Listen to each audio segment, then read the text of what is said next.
Congratulations to player 00001 for completing the game. Would you like to continue playing? Yes or no? The date is January 2nd, 2068 in Beijing. Within a rented room in Haishur, a slender young man gazes at the notification on his phone. Without a moment's hesitation, he taps yes. This young man is named Jiang Yu. He has just completed a trial in an apocalyptic survival game called Ares. Within this realm, one must establish a sanctuary, unlock genetic codes, and build their own faction to withstand the onslaught of disasters, zombies, insectoids, and extraterrestrial beings. A year ago, this game inexplicably appeared on Jiang Yu's phone. Due to its remarkable freedom, he did not rush to uninstall it. Instead, he gradually immersed himself in the experience. What was originally a 2-month journey turned into a year-long adventure. After a year of unrestricted development, Jiang Yu, accompanied by his harem, ultimately triumphed over the alien forces, emerging as the preeminent power in the galaxy. As the game reached its conclusion, Jiang Yu unhesitatingly nodded and chose to continue. The reason for his decision was certainly not a reluctance to part with his harem. Ding! Congratulations, host, on your successful choice. The Ares trial system, where I reign supreme, is now binding. Ding! Binding successful, generating system panel. Host, Jiang Yu. Shelter level, none. Strength 8. Spirit 9. Stamina, 11. Speed, 7. Ding! The system mall has been activated. Normal average is 10. Hearing the voice echo in his mind, Jiang Yu abruptly sat up, akin to a startled fish. His expression was one of utter disbelief. Bang! A resounding crash reverberated throughout the confines of the small rental apartment. Hiss! It hurts. It truly hurts. This is not a dream. Jiang Yu murmured as he touched his cheek. Host, please be advised that the game apocalypse will descend upon the world in 1 month. Kindly prepare yourself. What the hell? The notion of the game manifesting in reality caused Jiang Yu's mind to short-circuit. He vividly recalled the apocalyptic scenes depicted within the game. Meteorites colliding with Earth, the onset of the Ice Age, rampant zombies, an invasion by insectoid creatures, the emergence of otherworldly beasts, and ultimately, the annihilation of Blue Star, forcing Jiang Yu to navigate his shelter to seek refuge on other planets. System, are you saying the apocalypse is imminent? Jiang Yu incredulously inquired once more. Indeed, host. Hiss. Jiang Yu gasped sharply, his face a canvas of disbelief. A virtual game becoming reality, could this truly be? Was it not merely the fabric of a novel? As if sensing the despair within Jiang Yu's heart, the system spoke again. There is no need for alarm. Host, you can construct shelters to confront any potential events that may arise in the future. Upon hearing this, Jiang Yu's eyes brightened. Are you suggesting that the shelters from the game can also materialize in reality? He exclaimed with palpable excitement to as someone who has successfully navigated through the game. He is well aware of the formidable nature of the shelters within it. These are indeed products of advanced civilization. A level 2 shelter can remain unscathed beneath a nuclear explosion, while a level 3 shelter can completely disregard the bombardment of any existing technology on Blue Star. Remarkably, level 3 shelters even possess the technology to depart from Blue Star entirely, venturing to other planets in class. Proximity. In the later stages of the game, Jiang Yu even created a level 9 shelter, a structure comparable in size to half of Blue Star itself. The IT is precisely this shelter that enabled Jiang Yu to continue his gameplay even after the disappearance of Blue Star. Of course. Beep. Detection indicates that the host has yet to sign in. Would you like to proceed with your first sign-in? Sign in. Beep. Congratulations, host. You have received a planetary level shelter construction gift package. Planetary level shelter construction gift package. The host can utilize this package to create their ideal shelter. It contains all the necessary equipment and materials for constructing a shelter. Note, the shelter limit for this package is planetary level. Wow, incredible. The novice gift package already includes a level 2 shelter. With this, what do I have to fear from meteorite impacts or a zombie apocalypse? Jiang Yu exclaimed with excitement. However, in his moment of exhilaration, Jiang Yu suddenly spotted the word construct, and his expression changed in an instant. Wait a moment, a construction gift package? No way, do I really have to build it myself? With my modest stature, How am I supposed to construct such a high-tech shelter? Before Jiang Yu could finish his lament, the system spoke once more. Ding! A novice gift pack has been detected for the host. Would you like to claim it? Claim it. Upon hearing this, Jiang Yu expressed his excitement once more. Ding! Congratulations, host! You have received one novice gift pack. The gift pack contains 50 insect cores, one level 1 artificial intelligence named Jarvis, and 200 second-tier androids of all varieties. As Jiang Yu gazed at the contents of the novice gift pack, his eyes sparkled with delight.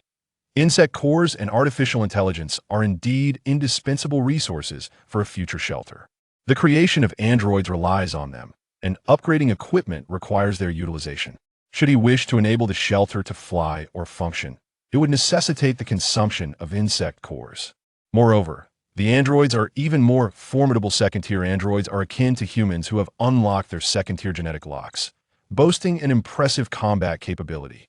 Particularly noteworthy are the combat-type androids, whose strength can rival that of individuals who have attained a third-tier genetic lock. Regrettably, however, the novice gift pack lacks the much-needed corpse crystals, which are essential during the early days of the apocalypse. In a low-level shelter, corpse crystals are invaluable, as enhancing genetic locks requires their aid. Furthermore, corpse crystals can only be found within the skulls of zombies. While zombies abound, the task of defeating them and extracting the crystals from their heads remains a cumbersome process. It seems that acquiring corpse crystals will become a paramount task in the near future. Jiang Yu murmured to himself. The apocalypse crisis is imminent, and the construction of the host shelter is urgent. Please select a location for the shelter's deployment as soon as possible. Before long, the system's voice roused Jiang Yu from his reverie. As the system concluded its announcement, a three-dimensional map of the entire city unfurled before him. Jiang Yu swiftly navigated to a remote mountainous area with elevated terrain, a place seldom trodden by human feet, far removed from the throngs of society. Its lofty heights offered a sanctuary from potential tsunamis, alleviating any concerns of inundation. In no time, Jiang Yu discovered a high valley. This secluded haven featured a singular ascent and was encircled by mountains on three sides, rendering it defensible and challenging. To breach truly the finest option available to him at present. Ding! A level 2 star-rated shelter has been deployed, and the shelter's foundation has been established. All equipment and materials are in place, and the host may proceed to commence construction at any moment. Ding! Artificial intelligence is now activated and establishing a connection with the host connection successful. Chapter 2. The Art of Restoration and the Construction of Forces. As the systematic voice echoed through the secluded valley nestled amidst the mountains, a resounding rumble filled the air, only to be silenced moments later. Aside from the addition of a minuscule yet significant presence within the valley, everything else remained unchanged. In the span of mere seconds, this valley underwent a monumental transformation, yet not a soul was aware of it. Greetings, sir. I am Jarvis, the artificial intelligence of the star-level shelter. At the moment of Jiang Yu's exhilaration, a 3D projection of a human visage materialized from his phone screen. Instantly, a familiar, robust, and gentle male voice resonated from the device. Jarvis. Gazing at the virtual image on his phone, Jiang Yu could not help but feel a wave of nostalgia. Jarvis was the name he had chosen for the intelligent steward upon acquiring his first shelter. After all, its name was renowned. And who wouldn't yearn for such an artificial intelligence? What surprised Jiang Yu was the fact that it had simultaneously manifested in reality.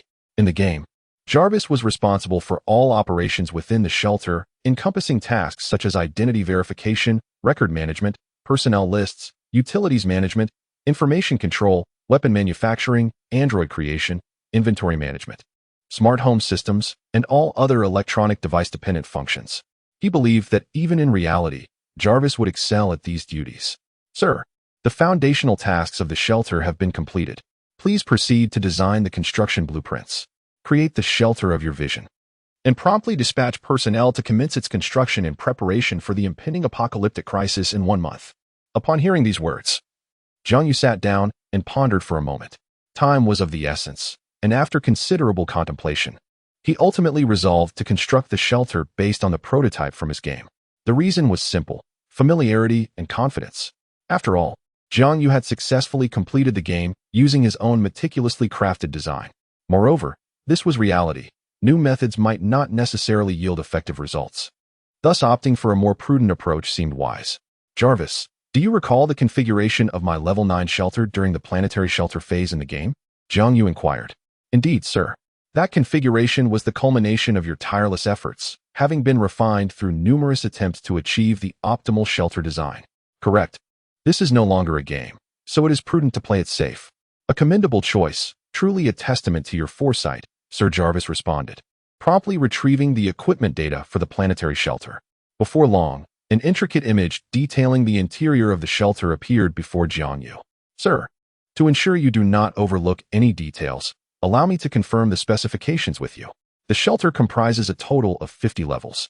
The first to third levels are dedicated to mechanical storage and repair. The fourth to eighth levels serve as military training zones, complete with an ammunition depot and weapon fabrication facilities. The ninth level houses a hospital capable of accommodating 1,000 patients simultaneously, with artificial intelligence swiftly diagnosing and addressing ailments. Levels 10 through 36 are designated as residential quarters, providing living space for 45,000 residents, equipped with comprehensive work areas, dining facilities, entertainment, and leisure options. Levels 37 to 40 are reserved for resource storage, including frozen warehouses. The 41st to 43rd floors serve as a research base, where a myriad of elite talents engage in scientific experiments. The 44th to 45th floors are designated as the relaxation area for these distinguished individuals and researchers. The 46th floor houses various cultivation and construction chambers. The 47th and 48th floors comprise the area of my physical form, along with energy devices, purification apparatus, and 3 power generation units for the shelter. The 49th floor is your resting chamber, designed as an opulent villa, which includes the comprehensive control room for the shelter, prioritizing accommodation for hundreds of residents. It features independent food supplies, water recycling systems, and air purification devices. The 50th floor is equipped with a nuclear-powered launch system, which, in conjunction with the external launch mechanisms, allows the shelter to ascend. Additionally, it contains 2 weapon launch silos and 4 colossal weapon storage facilities. Observing the 3D model projected by Jarvis, Jiang Yu could vividly perceive the entirety of the shelter's layout. Upon a thorough examination, he noted that it bore a striking resemblance to his recollections. Excellent, Jarvis. Let us proceed with the construction based on this template. I currently possess 200 artificial beings. Is this sufficient within a fortnight? With the apocalypse looming in a month's time, he contemplated the necessity of completing the shelter in half a month and gathering various materials in the following fortnight. Given this timeline, it appears quite pressing. Jarvis responded, Sir, it is impractical for 200 artificial beings to construct a 50-floor shelter within a fortnight, unless we deploy 2,000 construction and repair-type artificial beings. Working diligently, perhaps then, it could be achievable. At this, Jiang Yu's expression tightened. To his astonishment, the number of individuals had surged tenfold. Yet, at this juncture, no alternative remained. He had to proceed in this manner. If he could not escape the shelter before doomsday, his fate would be dire. With the sanctuary established, he had the means to endure through the apocalypse. Jarvis, what are the requirements for producing 2,000 construction and repair androids? Sir, to manufacture a second-tier construction android, 100 corpse crystals are necessary. Given your current demand, approximately 180,000 corpse crystals will be required for production. Upon hearing this, Jiang Yu's expression faltered. 180,000 corpse crystals. How could he possibly possess such a quantity at this moment? Currently, he only had insect cores, which were of little utility to the present shelter. System, can insect cores be exchanged for corpse crystals? Jiang Yu inquired. The host can exchange them through the marketplace. At this, Jiang Yu's eyes brightened. It was indeed a glimmer of hope. He promptly accessed the system's marketplace, and after a brief search, he discovered the exchange rate for insect cores to corpse crystals. 1 insect core can be exchanged for 10,000 first-tier corpse crystals. With this revelation, Jiang Yu's spirits lifted. He possessed 50 insect cores, which meant he could exchange for at least 500,000 first-tier corpse crystals. With these 500,000 corpse crystals, his initial capital would be secured. System, exchange for 200,000 first-tier corpse crystals. Beep. 20 insect cores will be consumed to exchange for 200,000 corpse crystals. Remaining insect cores, 30. After the transaction was completed, Jiang Yu turned to Jarvis. Jarvis, what is the location of the base?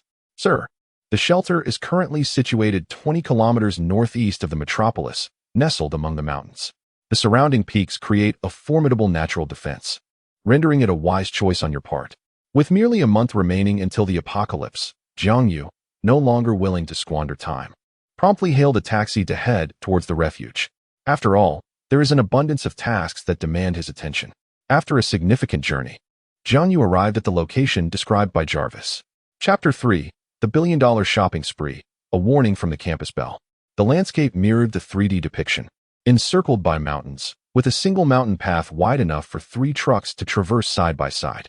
The area was densely forested, with pristine air, making it an idyllic natural sanctuary. Upon traversing the driveway, Jiang Yu encountered a battered iron gate, adorned with a sign forbidding entry to the uninvited.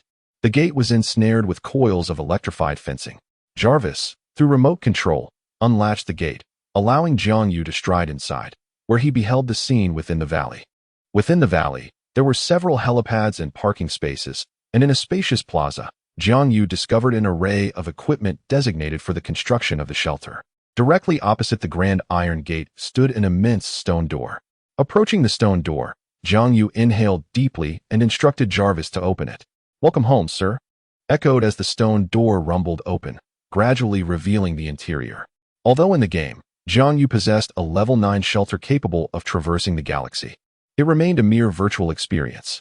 Before him stood a rudimentary secondary shelter, yet its authenticity invoked an overwhelming sense of surrealism. As Jiang Yu stepped through the stone portal, the overhead light strips flickered to life, illuminating the entirety of the shelter. Instantly, the futuristic ambience of the refuge unfolded before him. A vast dome loomed above, and Jiang Yu, well acquainted with its capabilities, recognized that this structure alone could withstand the impact of multiple nuclear warheads. However, when he gazed ahead, he was met with an expanse of emptiness and desolation, an area devoid of any construction, yet brimming with potential for development. He found himself on the first level of the shelter, which was ostensibly designated for mechanical repairs and equipment placement, facilitating the swift deployment of combat apparatus. As Jiang Yu absorbed this familiar yet alien scene, he gradually approached the main lift. This lift was exclusively his, designed to grant rapid access to any level, a vital component of the shelter's infrastructure. Surrounding him were a dozen or so elevators of varying sizes. These conveyances could transport goods and passengers with remarkable speed to their designated floors. To the 44th floor, Jiang Yu murmured, "Understood, sir." The lift began its descent. As it did, Jiang Yu keenly observed each level whizzing by in rapid succession, akin to a fleeting glimpse through a moving panorama. Although these floors were blank slates, their emptiness was unmistakable. The doors opened, and Jiang Yu stepped out into yet another expanse of void. System. Summon 200 artificial beings to construct the cultivation chamber at the swiftest pace. Subsequently, commence the creation of 1,800 maintenance and repair-type automatons. Very well, host. Shortly thereafter, at the behest of the system, 200 diverse artificial beings materialized before Jiang Yu. Under the guidance of the artificial intelligence Jarvis, they embarked on their respective tasks. Some proceeded to the first floor of the base to retrieve equipment, while others began the construction of rooms. Jiang Yu, observing their industrious efforts, was thoroughly impressed. It was astonishing how convenient the application of technology could be. The automatons required not to engage in laborious and complex tasks. Their responsibility lay solely in executing precision work. As for the tedious and repetitive tasks, mechanical arms provided necessary assistance. Ding! At that moment, as Jiang Yu was captivated by the scene, his phone rang. Upon picking it up, he saw an overwhelming 999 messages in the class group, including several notifications directed at him. Upon opening them, he discovered his classmates were discussing potential outings during this period. With a month remaining until the spring festival, there was ample time for these academically challenged university students. Within the group, Sun Tianming, the vice class monitor, announced that he had reserved a private room at a prestigious venue for the evening, emphasizing that he had spent 59,999 yuan and utilized some connections to secure the booking successfully. He regaled the group with tales of the challenges and intricacies involved, prompting a flurry of flattery and boasting from his peers. Sun Tianming, in high spirits, extended an invitation to his classmates still in high shur, hoping to broaden their horizons and expose them to new experiences. He particularly urged Yu Ningxuang, the school's belle, to join.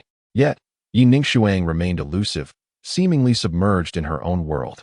As time passed, many grew weary of the ostentatious display of wealth and chose to retreat into silence, leaving only Sun Tianming to boast within the group alongside a few other classmates and their instructor, who eagerly fawned over him. After a cursory glance at the messages, Jiang Yu found them lackluster. He replied with a simple decline and contemplated shutting off his phone. With the impending apocalypse looming and shelters yet to be constructed, he felt little inclination for festivities.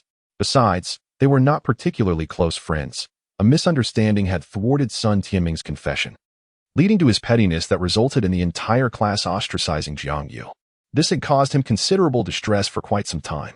What was even more egregious was that the instructor, having been swayed by Sun Tianming, consistently hindered Jiang Yu's final grades. Had it not been for the intervention of class leader Yi Ningxuang, Jiang Yu's end-of-term results might have plummeted to failure. A single failure could jeopardize his diploma, rendering 4 years of university an utter waste. As for the repercussions of his absence from the gathering, well, in a month, a zombie apocalypse would ensue. With meteors crashing to Earth, cosmic viruses wreaking havoc, and hordes of the undead roaming free, whether the school would even exist was debatable. Just then, class leader Yi Ningxuang made a sudden appearance. I shall not go either, and considering we are all classmates, I suggest you all refrain from attending as well. Instead, hasten to relocate to the basement, preferably one situated in the mountains or on rural vacant land, gathering sufficient supplies for several months, and then securely conceal yourselves within. The apocalypse may be imminent. Upon uttering these words, Yi Ningxuang instantly silenced the group. Class monitor, you cannot be serious. Where is this apocalypse coming from? This is not a movie. Indeed. Class monitor, is this your latest jest? In an instant, the class group erupted once more. They were all incredulous of Yi Ningxuang's claims. After all, news of the world's end is something that no one easily believes at first glance. Believe it or not, I have prepared ample supplies at home. I cannot divulge further details, but this is all I am able to say. After saying this, Yi Ningxuang proceeded to share several images to bolster her credibility. Chapter 4. In full swing. The truth of the catastrophe. The images revealed a vast warehouse brimming with various brands of instant noodles, canned goods, and biscuits, along with tons of rice and clean water. In one corner, there was even a substantial cold storage facility. Clearly, it contained a plethora of frozen foods. Observant Jiang Yu even spotted security personnel. Upon viewing these images, many finally realized that this was not a deceitful jest, but rather a stark reality. How could this be? Is the apocalypse truly upon us? It must be a hoax. If it were genuinely the end of the world, surely there would have been an official warning. The group engaged in fervent discussion, each contributing their thoughts. Upon receiving news about Yi Ningxuang, Jiang Yu couldn't help but marvel once more at her enigma. Her suitor, Sun Tianming, hails from a family that owns a nationwide chain of supermarkets, boasting a fortune in the billions. Yet, even such a privileged heir behaves with utmost decorum in her presence, refraining from any hint of impropriety. Otherwise, given Sun Tianming's character, it would be implausible for him to confess only once in 4 years. Moreover, the fact that she could receive such news so early, along with the presence of security personnel in the photographs. Class leader Yi, regarding the matter of my final credits, consider it a debt owed to you. Should you encounter any difficulties in the future, feel free to tag me in the group. I shall undoubtedly offer my unwavering support. Jiang Yu typed in response. Recalling how Yi Ningxuang seemed to possess some knowledge of the situation, although he had become a target because of her, he felt no enmity, especially since she had proactively assisted him in successfully completing his final exams, thereby rendering her a benefactor in his eyes. Logically, given her stature, she need not extend her aid, yet she chose to do so. As for whether he could truly assist her, it was no jest. The refuge was a product of a level 3 civilization. Could Yi Ningxuang's family, no matter how impressive, rival the marvels of such a civilization? Upon seeing Jiang Yu's mention, Yi Ningxuang merely offered a polite thank you in response, and the conversation ceased, as she submerged herself in other pursuits. It appeared she did not believe Jiang Yu could be of any assistance to her. Little did she know how grateful she would one day be for his outreach. However, Yi Ningxuang's silence did not prevent others from voicing their opinions, with Sun Tianming and his cohort leading the charge in a frenzy of ridicule. Huh. A destitute wretch like you, without parents, dares to assist the illustrious school beauty, Yi? Have you taken a moment to assess your own worth? In times of peace, you are of no help, and what could you possibly contribute in the face of apocalypse? Without the school beauty's assistance, even passing your finals would be a distant dream. What value could you possibly hold in a doomsday scenario? Some individuals truly lack a profound understanding of their own limitations. In the eyes of others, Jiang Yu's statement resembled that of a ragged old man offering financial advice to a billionaire. Subsequently, Jiang Yu swiftly turned off his phone, ignoring the incessant notifications and messages. Had it not been for his connection to Yiningsiang, he would have considered leaving the group entirely. Jarvis, has news of the apocalypse already spread so widely? Jiang Yu had initially intended to wait until he was more secure before instructing Jarvis to disseminate some untraceable alerts to the authorities, only to discover that the officials had already taken action. Indeed, sir. In fact, over a year ago, the Chinese government detected the meteor hurtling toward Blue Star. Given the size and velocity of the meteor at that time, its impact would render Blue Star non-existent. After extensive negotiations among several nations, a month ago, 5 nuclear warheads, each approximately 1 million tons in yield, were deployed to obliterate the meteor. The intention was to shatter the colossal meteor into fragments and alter its trajectory to bypass Blue Star. However, the plan ultimately failed. Although the nuclear warheads successfully fragmented the meteor, calculations indicated that several fragments remained on a collision course with Blue Star. Subsequent interception attempts by the authorities have all ended in failure. Thus, one can only begin to contemplate the measures to be taken after the meteorite impact. However, it is ultimately a meteorite striking the blue planet, and the consequences of such a calamity are beyond calculation. Consequently, the authorities have clandestinely established temporary refuge bases in every city, stockpiling a considerable amount of supplies. Simultaneously, individuals of notable status and standing have also constructed their own sanctuaries, where they have already prepared an abundance of provisions and weaponry. Moreover, the military forces across the nation are currently operating in secrecy. Should any issue arise, the authorities can respond swiftly. Sir, you need not worry excessively. Your primary concern should be the construction of the shelter. Upon hearing Jarvis's words, Jiang Yu realized that the government had previously taken measures to safeguard itself, amassing such extensive preparations. However, what they do not comprehend is that the meteorite itself is not the most terrifying aspect. Rather, it is the virus from the cosmos that it harbors. Once this virus infiltrates the human body through the air, it will transform people into zombies, marking the true onset of disaster. Jiang Yu murmured softly. Nevertheless, these matters were no longer his concern. With the system at his disposal, his foremost priority was to complete the repairs on his sanctuary. Once the shelter was fully restored, even amidst a zombie apocalypse, he would stand invulnerable. Time flew by swiftly, and in the blink of an eye, a considerable portion of the day had elapsed. Jiang Yu once again ascended to the 44th floor, and after half a day's passage, the entire level had transformed entirely from its previous state. In a mere half-day, a vast expanse that was once barren has been transformed by 200 artificial beings into a series of splendid and pristine manufacturing chambers for the creation of humanoids. Sir, the manufacturing chambers are now complete. Given the time constraints, we can produce 500 second-tier humanoids at a time, with a construction period of 1 day. You may commence the creation of the humanoids now. As Jiang Yu stepped into the manufacturing chamber, he decisively cast in 180,000 corpse crystals. With the infusion of these crystals, all manufacturing chambers began to operate at full capacity, and within a day, 500 second-tier repair-type humanoids would emerge, fresh and ready for duty. Observing the chambers in full swing, Jiang Yu contemplated for a moment before speaking calmly. Jarvis, instruct them to commence construction of the shelter. Control room, armory, nuclear power unit, biological chamber, research facility, food freezing equipment, cold storage, and storage warehouse from the ground up.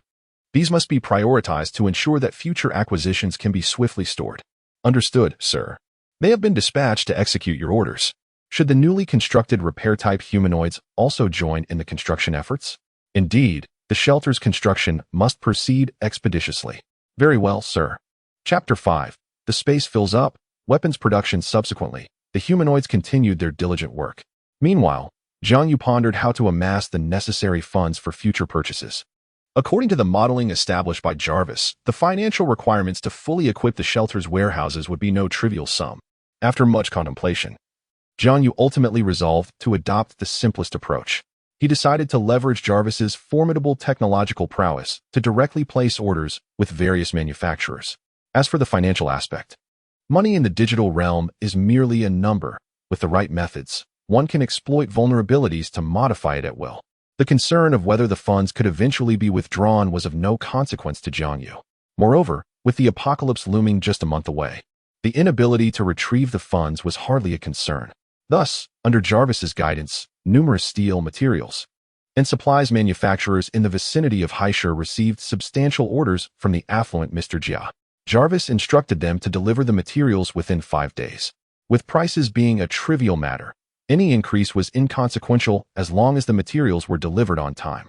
The 5-day time frame was necessitated by the considerable time required for the construction of the storage facility.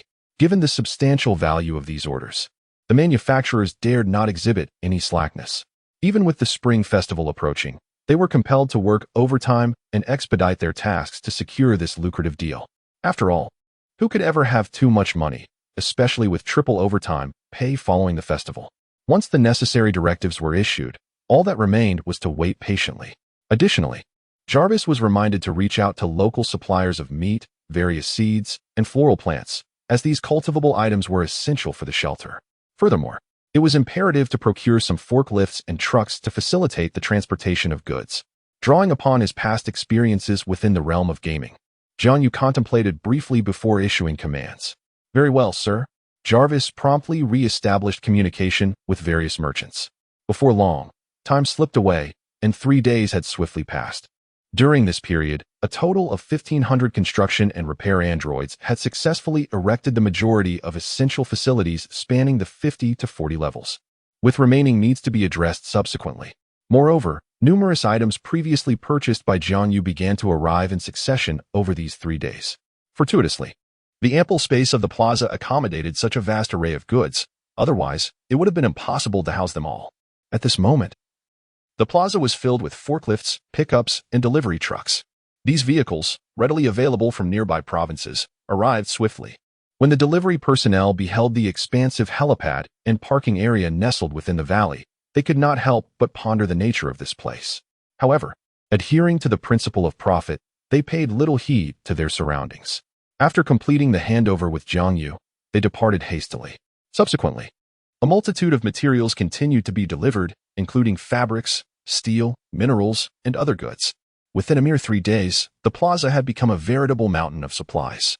Fortunately, the construction of the androids progressed rapidly, allowing them to both build and transport items simultaneously. Thus, the accumulation of goods in the external plaza remained manageable, with everything being systematically organized. Throughout these 3 days, Jiang Yu officially took residence in the lowest level of the shelter, embarking on his journey as a commander. Time flew by, and in the blink of an eye, another 2 days had elapsed. Jiang Yu awoke from his slumber and, as customary, proceeded to sign in. Ding! Congratulations, host, you have successfully checked in and received 1,000 corpse crystals. Observing yet another 1,000 corpse crystals, Jiang Yu let out a resigned yawn. For several consecutive days, his check-ins had yielded corpse crystals. After 5 days, he had accumulated a total of 6,000 crystals. As he brushed his teeth and prepared for breakfast, the surroundings of the shelter had become a hive of activity. Unload, unload, unload. We have arrived with the goods. Hey, who will receive the shipment of 1,000 tons of rice? We need someone for the 500 tons of frozen pork. Who will take it away? A manager is needed for the harvest.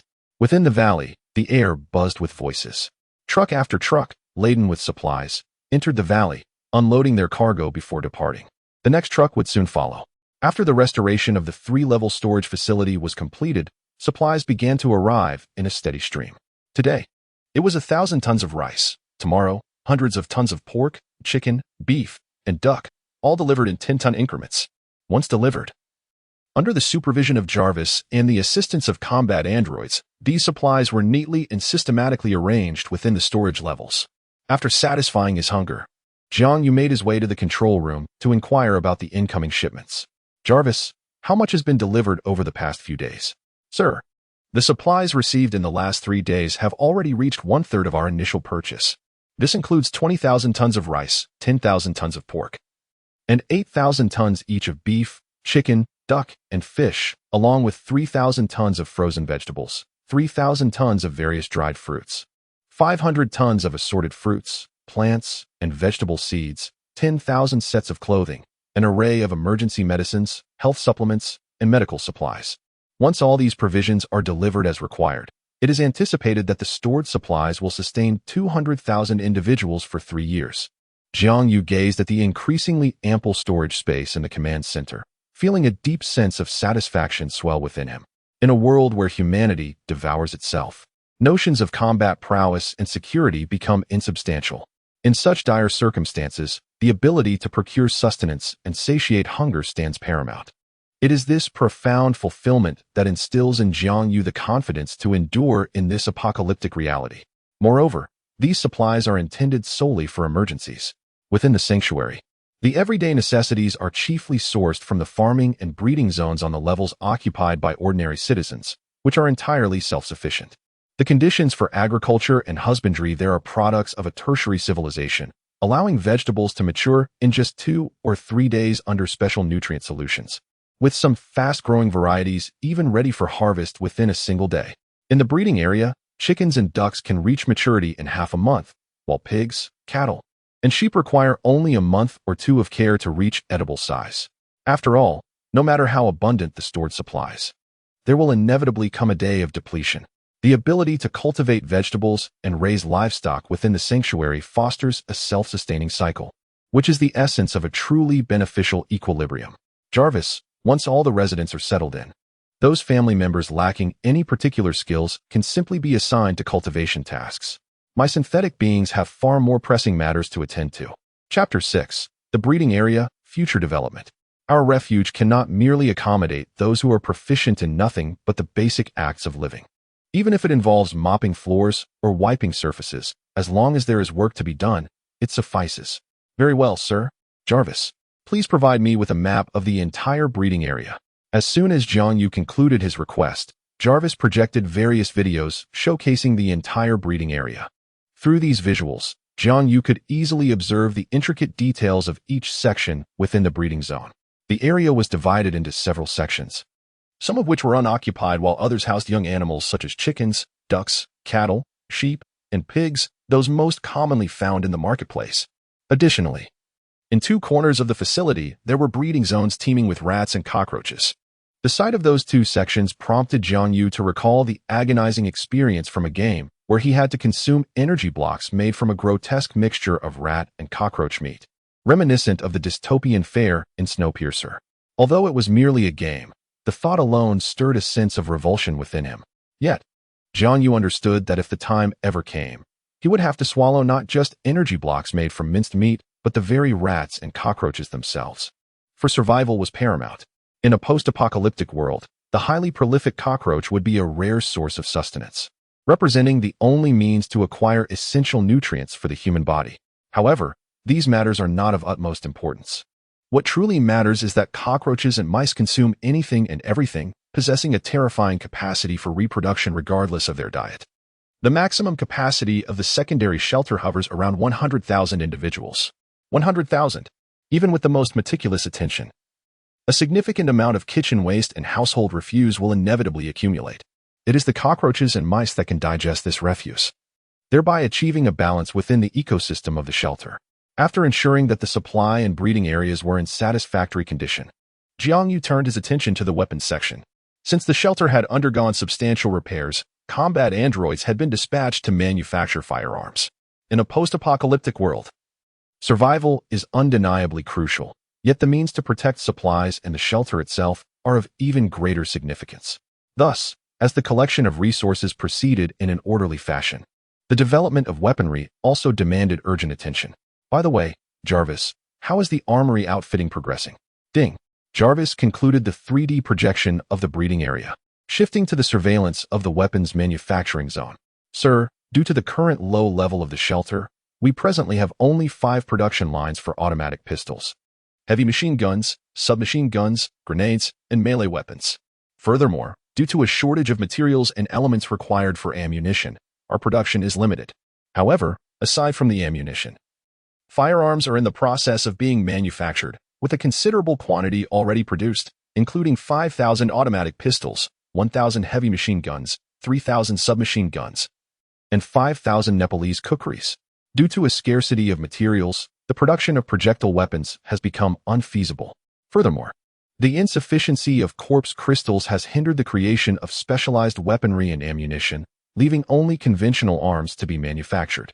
The significance of corpse crystals extends to the fabrication of advanced technological weaponry, such as attribute bullets, energy cannons, and laser guns, all of which necessitate corpse crystals as their power source. The role of insect cores is pivotal in enhancing weaponry. The construction of weapons within a level 4 shelter is inextricably linked to the presence of insect cores. For instance, during his gaming days, Jiang Yu was particularly fond of the city-destroying cannon. With a single shot, an entire city would vanish, leaving not a trace of its former structure.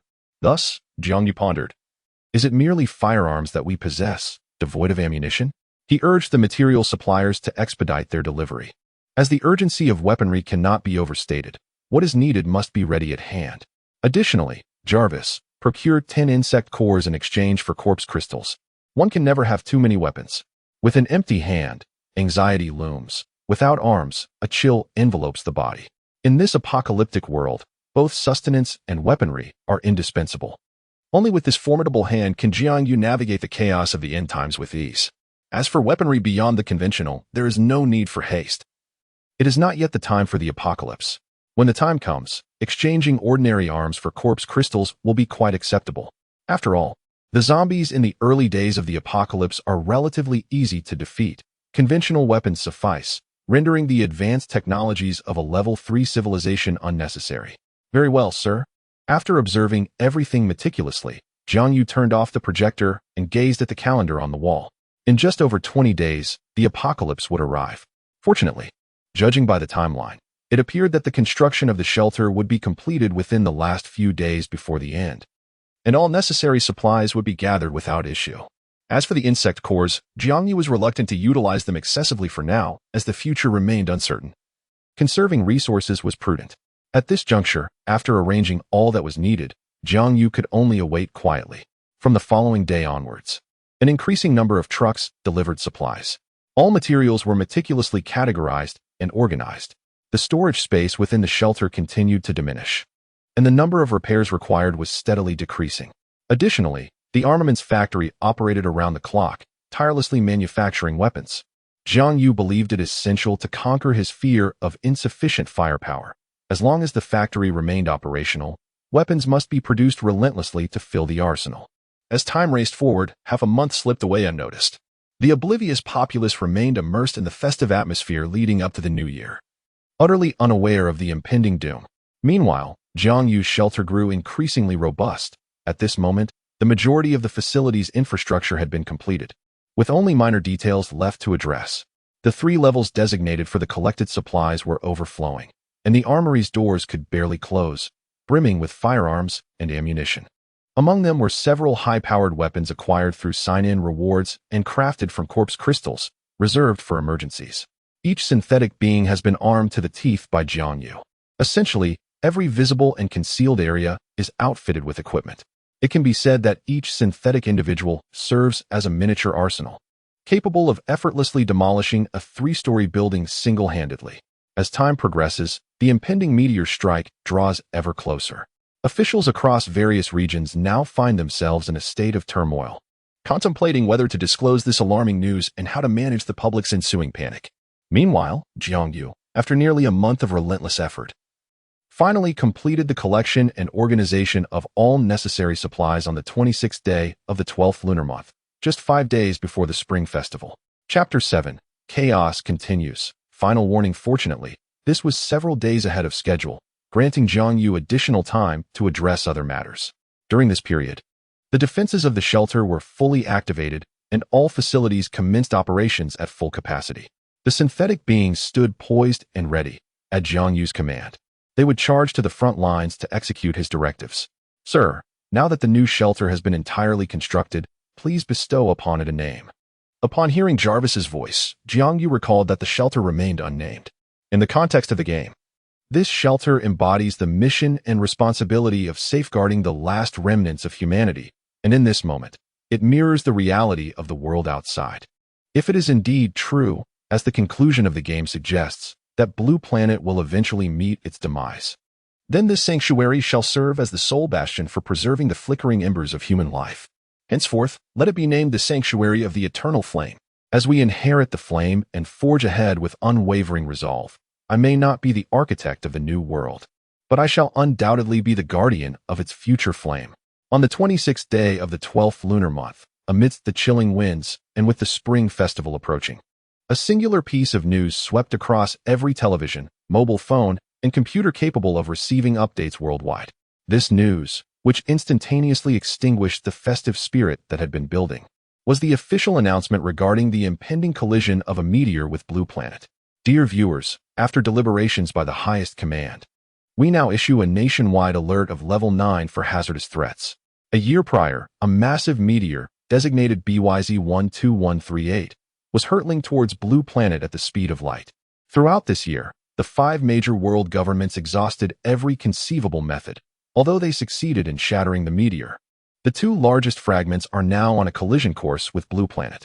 Concurrently, due to the subsequent interception plans failing one after another, it is anticipated that within 5 days, specifically on New Year's Eve, these 2 fragments will strike the planet. Should they collide with Blue Planet, it could unleash unpredictable calamities, severe earthquakes, monumental tsunamis, volcanic eruptions beneath the sea, and tectonic upheavals are all possibilities. This will be a cataclysm, inflicting immeasurable damage upon the entirety of Blue Planet. The Supreme Command has issued a reminder, urging all residents to adequately prepare for potential disasters in the coming days, diligently stockpiling essential supplies and clean water sources. Additionally, we have established temporary shelters in various cities for those facing significant difficulties.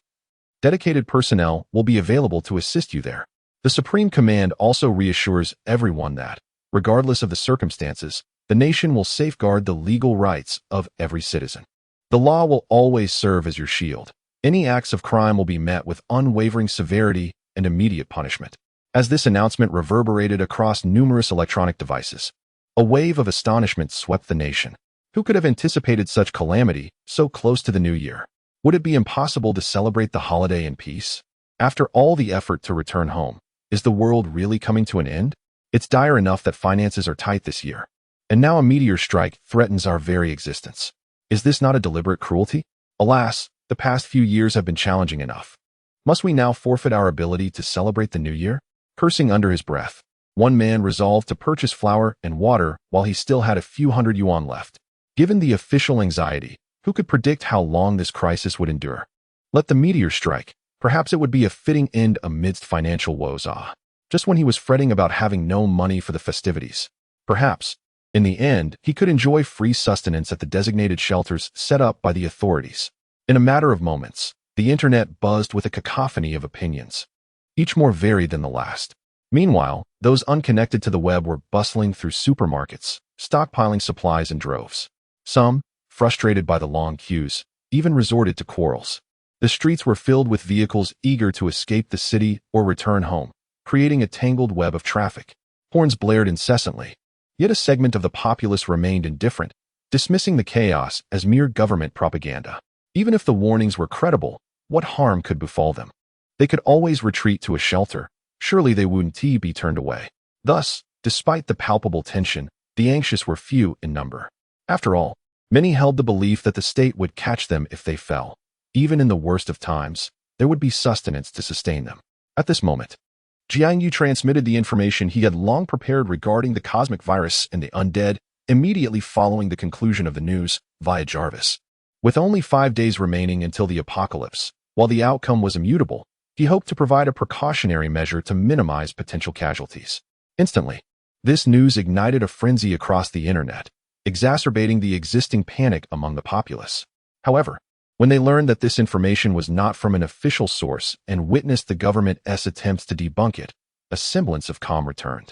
They began to curse the purveyor of this falsehood, questioning the audacity of such antics in dire times, seeking notoriety and sensationalism.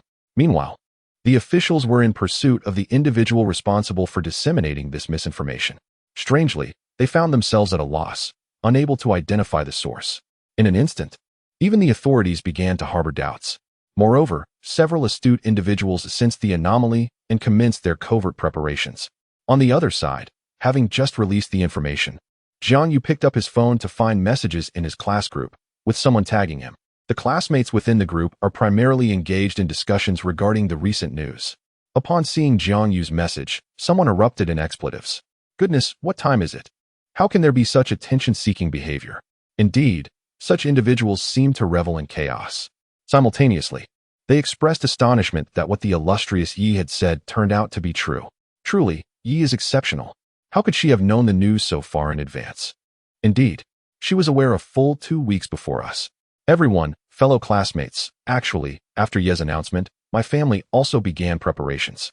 It wasn't until we received confirmed news 2 weeks ago that my father immediately intensified our stockpiling efforts.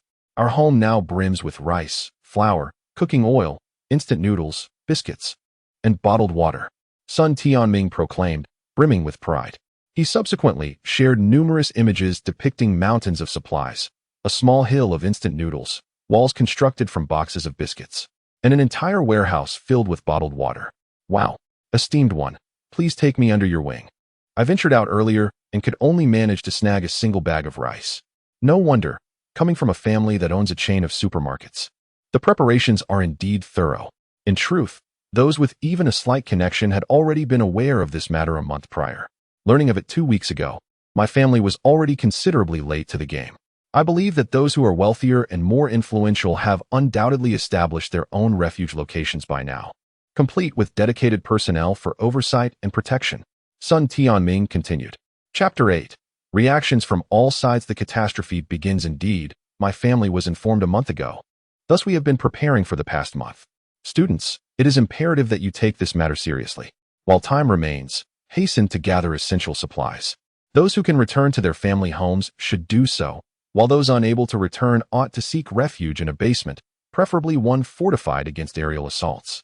As far as I am aware, the affluent and politicians have already stockpiled significant resources, and their demeanor suggests they do not anticipate this calamity to be fleeting. If they exhibit such caution, then you, dear classmates, must exercise even greater prudence.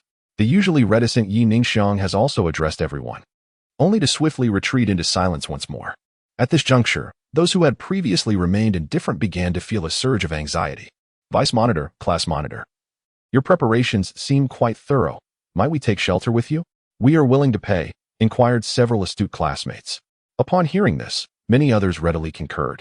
Yi Ningxiang remained silent, yet Sun Tianming was forthcoming, promptly agreeing, no problem. My family's underground storage is quite spacious. Although it may not be comfortable, it is at least secure. Once Sun Tianming spoke, a flurry of eager responses ensued. Jiang Yu, what about you? Will you join us? I recall you are also in Haishur. You missed the last gathering.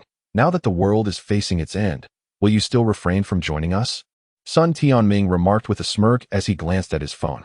Come, Jiang Yu, I will treat you well. No, I have somewhere to stay. There is no need for me to inhabit the underground storage.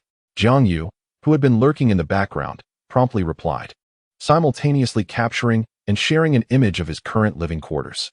Wow, what is this? Is this a room? This room must be at least 100 square meters. Is Jiang Yu truly this affluent?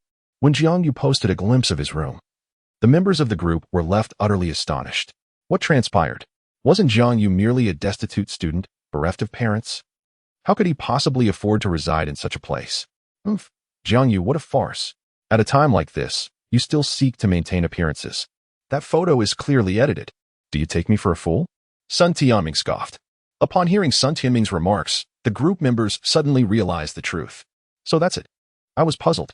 It turns out he was merely pretending. Alas, in such dire times, shouldn't survival take precedence over vanity? What does reputation matter? Sun's young master has overlooked past grievances to assist you, and instead of expressing gratitude, you mock your own safety. Indeed, how ungrateful. In an instant, the group resumed their mockery. Observing the reactions of the others, Jiang Yu chose silence, opting instead to respond through text. In a few days, whether the photo is edited will become evident. You all should contemplate how to navigate through this impending catastrophe. Furthermore, as a final piece of advice, considering our camaraderie, it is best to avoid the official refuge camps.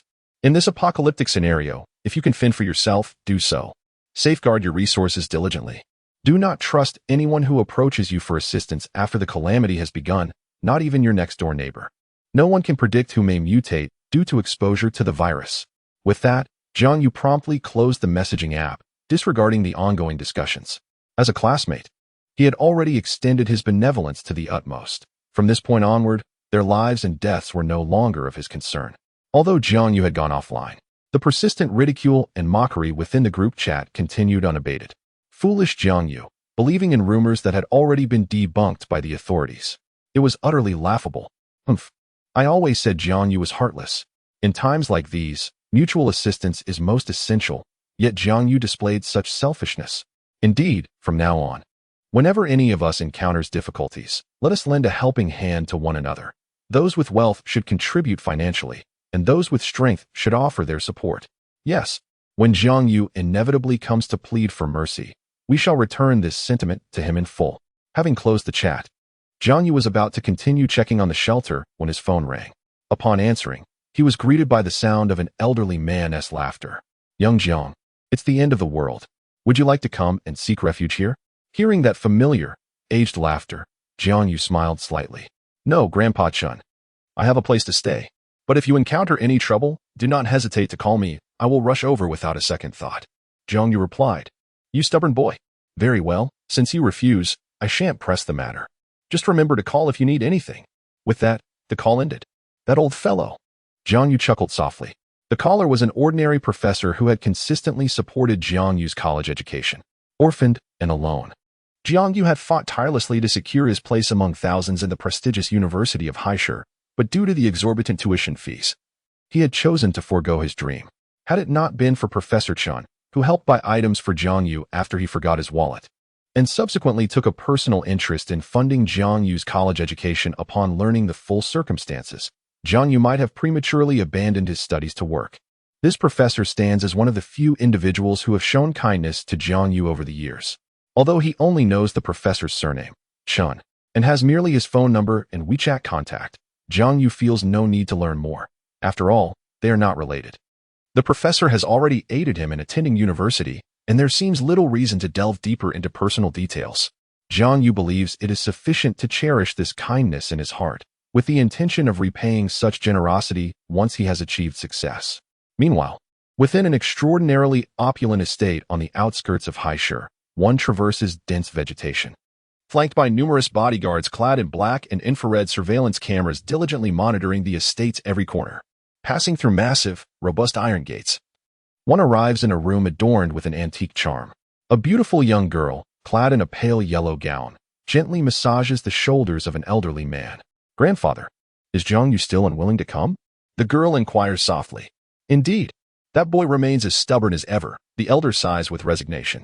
Grandfather, I truly do not understand. He is merely a poor lad. Why do you invest so much concern in him? The girl is perplexed as to why the patriarch of the Qin family holds such high regard for this impoverished youth. My dear, you will come to understand in due time. There is something wondrous about intuition. From the very first moment I laid eyes on him, I sensed that Jiang Yu is destined for greatness. If he does not simply soar, he will undoubtedly ascend to the heavens. In light of the current natural disasters, it is indeed the most opportune moment to break free from certain constraints. Perhaps in the future, our Qin family may find ourselves looking up to him, remarked old Master Chun with a smile. Upon hearing the elder's words, a flicker of disdain passed through the young girl's cold, exquisite gaze. Look up to him? How is that even conceivable? As she pondered, the girl recalled Jiang Yu's obstinate eyes. Chapter 9. The Falling Meteorite. As the calamity commenced, Jiang Yu ended the call with Professor Chun and scoured his contacts, finally discovering a number he hadn't dialed in 6 months. The call connected swiftly, and a slightly weary female voice came through. Hello? Is this Xiao Yu? Upon hearing the voice, Xiao Yu's face softened. It's me, Zhang Ma. How have you been lately? I'm doing well. You, my dear, haven't called me in over half a year. I'm fine, Zhang Ma, truly I am. By the way, how are things on your end? It's been rather tumultuous lately. I saw the news. Although I'm not entirely sure how serious it is. We are already preparing supplies. What about you? Are you facing any difficulties? I'm all right. I have found a shelter. By the way, Zhang Ma, why don't you all come over as well? My place is spacious enough to accommodate everyone. No need for that. We have over 100 people, including the children and teachers, and we can take care of ourselves. Besides, the government office is nearby. As for you, being all alone and unsupported, if you can't hold on any longer, just come back. Although there aren't any delicacies here, Aunt Jiang can certainly ensure you are well fed. Of course, you will need to contribute through labor. A light chuckle emanated from the other end of the phone. All right, I understand, Aunt Jiang. I've transferred a little money into your account for you to use. It's impossible to stock up on supplies without funds. That's it for now. I have things to attend to. Goodbye. Hey, you. Beep, beep, beep. In the orphanage of Qing City, adjacent to Haisher, a gaunt middle-aged woman gazed helplessly at the disconnected phone. This child really does not make things easy. Aunt Jiang chuckled wryly. Aunt Jiang, look. Our account has an extra $1,000,000. What? Aunt Jiang exclaimed, her face transforming with astonishment as she stared at the phone. After a long pause, she sighed deeply. Do not do anything foolish. After hanging up, Jiang Yu let out a resigned sigh. Aunt Jiang, whose real name is Jiang Susu, is the director of Sunshine Orphanage. When Jiang Yu was just 4 or 5 years old, he became an orphan and was taken in by Jiang Susu at the orphanage. It was only on the day he was accepted into university that he bid farewell to Jiang Susu and moved to attend university in Haisher. Jiang Yu originally intended to apply to a university in Qing City, but Jiang Susu believed that since his scores were sufficient, he should attend a university in Haisher. The tuition fees are something they will strive to address, yet the orphanage's funds are already limited. The expenses for dozens of children, along with staff and occasional volunteers, amount to a significant financial burden. Should Jiang Yu's tuition be added to this, the situation would become even more dire. Reluctant to let his presence burden others, Jiang Yu resolves to seek employment. Had it not been for his subsequent encounter with Professor Chun, he might have found himself compelled to relinquish his aspirations. Initially, Jiang Yu contemplated directly bringing them to the shelter, but Zhang Ma opposed this notion. It was not feasible to forcibly relocate the entire orphanage. So he opted instead to provide financial support, encouraging them to gather supplies, ensuring at least a basic provision of food and clean water. Moreover, the orphanage possesses a considerable underground storage, and being in proximity to the local government guarantees a level of oversight, thus ensuring a reasonable degree of safety. Time swiftly passes, and in the blink of an eye, 5 days have elapsed, ushering in the Lunar New Year. Despite the festivity of the occasion, an air of unease prevails, with everyone anxiously remaining in what they perceive as safe havens, quietly awaiting the impending disaster. In the opulence of his lavish chamber, Jiang Yu indulges in a feast of lobsters, abalone, steak, and lamb, complemented by drinks and fine wine. Before him looms a colossal screen, which displays the official countdown to the impending meteor strike. Although Jarvis serves as the steward of the shelter, he is, after all, a product of a third-tier civilization, capable of easily infiltrating any nation in the world. Soon, as the countdown reaches 0, the screen transitions to a live broadcast. 2 meteors, each comparable in size to mountains, plunged into the atmosphere, igniting fierce sparks as they endured intense friction. The searing temperatures scorched their surfaces, while invisible cosmic viruses dispersed into the air. They seemed to disregard the immense heat generated by their atmospheric entry, drifting away with the wind. Simultaneously, after their rapid descent, the 2 meteors collided with a location in the Pacific Ocean. Instantly, the impact triggered a volcanic eruption at the ocean floor. A colossal tsunami formed swiftly, inundating coastal cities of surrounding nations within mere minutes with towering waves. The violent earthquake resulting from the collision wreaked havoc across every country, shattering countless skyscrapers. The fallen edifices buried an unknowable number of people beneath their rubble. The tectonic upheaval created unfathomable fissures across numerous cities, swallowing countless individuals, vehicles, and homes into the abyss, leaving their fates uncertain. At that moment, countless volcanoes erupted violently, spewing ash into the sky, gradually obscuring the sun and enveloping the entire blue planet. This calamity claimed innumerable lives. Coastal cities transformed into their own versions of Atlantis beneath the waves. A worldwide blackout and loss of connectivity deepened the despair. At this moment, humanity, perched atop the blue planet, appeared astonishingly fragile. Within the sanctuary, even the steadfast Jiang Yu felt the tremors within the refuge. If a shelter designed to withstand nuclear strikes could shudder, one could only imagine the magnitude of the meteoric force. After half an hour, the disaster gradually subsided. At this moment, before Jiang Yu, loomed a colossal display screen. It exhibited surveillance footage of the main thoroughfares and areas of the coastal city. However, due to a myriad of calamities, numerous monitoring facilities have been utterly destroyed and rendered inoperative. Even the operational cameras revealed scenes of unimaginable despair. Countless individuals were trapped beneath the rubble, their anguished cries echoing in the air. Those fortunate enough to be only slightly buried faced a grim fate, while the unfortunate ones were crushed into mere pulp. Some, faces smeared with dust, gazed vacantly around, as if the past half hour had transported them to another realm. Others, with expressions of desperation, disregarded their own injuries and suffering, tirelessly excavating the ruins in a desperate attempt to rescue their loved ones trapped beneath the debris. There were also those cursing vehemently at the heavens, but all they could see were the surreal remnants of destruction and the suffocating ash from the volcano, obscuring any glimmer of sunlight. Jarvis assessed the damage caused by this impact. "Sir, the devastation wrought by this meteorite strike is immense, with exceedingly severe repercussions. The coastal regions and several small island nations have been hit the hardest, with entire cities submerged in the sea and casualties potentially exceeding 70%. Chapter 10. The commencement of rescue efforts in critical times. The plight of the inland areas is no less dire.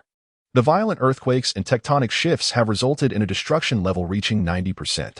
The toll on human life is staggering, with fatalities and injuries soaring to an alarming 90%. The extent of damage to infrastructure is nearly total, with communication and utilities effectively severed. Although the authorities have commenced rescue operations, the incessant aftershocks and the perilous state of the buildings have rendered the efforts exceedingly challenging. During this interim period while awaiting assistance, there is a grim possibility that additional individuals may succumb to injuries or fatalities due to the unpredictable aftershocks and precarious structures. Most crucially, meteors carrying a cosmic virus have breached the atmosphere, experiencing intense friction that has raised their surface temperature to over 1600 degrees Celsius, resulting in external damage. The cosmic virus has now disseminated through the air, reaching every corner of the globe. It is anticipated that shortly, the first instances of the undead will emerge, whether human or animal. Upon hearing Jarvis's words, Jiang Yu's expression darkened considerably. Has it truly spread worldwide? So swiftly, sir. It has just been discovered that within the country closest to the meteor's impact site, mutated zombies have already appeared. Jarvis switched screens to reveal a nation engulfed in ruins. Within the display, the inhabitants were exhibiting disturbingly abnormal behavior, biting and clawing at anyone they encountered. In mere seconds, several individuals were injured or bitten, with one unfortunate soul having their neck bitten through, blood gushing forth like a fountain. Moments later, the surveillance footage transformed into a horrific scene of cannibalism. Even Jiang Yu, who had braced himself for such a sight, felt a wave of nausea wash over him at the gruesome spectacle. The stark reality ultimately cannot be compared to the realm of gaming. After a brief moment of recovery, Jiang Yu adjusted his mindset and descended to the first floor of the base. Here, 400 combat-type androids, 50 medical-type androids, and 100 auxiliary-type androids were already aboard specially designed trucks, bulldozers, and large buses, fully equipped and laden with weapons, awaiting Jiang Yu's command. He needed to be present to see them off on their mission. The cosmic virus had begun to spread, and time was of the essence. They needed to set out without delay. Jarvis had prioritized the rescue operations, noting that there were only 3.5 hours until sunset. Regardless of how many lives were saved, they must return before dusk. Do you understand? Jiang Yu declared emphatically to them. In winter, the sun sets earlier, and as night falls, the activities of the zombies become increasingly frenzied and terrifying, while humans grow more timid due to the lower temperatures and enveloping darkness. Therefore, this moment is the most opportune for rescue. Do you understand? The 550 androids shouted in unison. Subsequently, the modified trucks roared away from the sanctuary, heading towards the heart of the city. Jiang Yu remained behind, leaving hundreds of androids to safeguard the base. Although the odds were slim, he understood the necessity of having contingencies in place. The sanctuary was approximately a 40-minute journey from the city center, and by the time the androids arrived, the area was littered with ruins and debris, the streets stained with blood. Countless individuals dashed about like headless flies, frantic in their desperation. Behind them lurked the mutated zombies, their skin rotting, faces pallid, eyes bulging, and limbs stiff. Zombies? Is that truly the reality? Hadn't the authorities debunked such claims? Help! Help me! Don't bite me! What is this creature? What on earth is happening? Where is the military? Where is the government?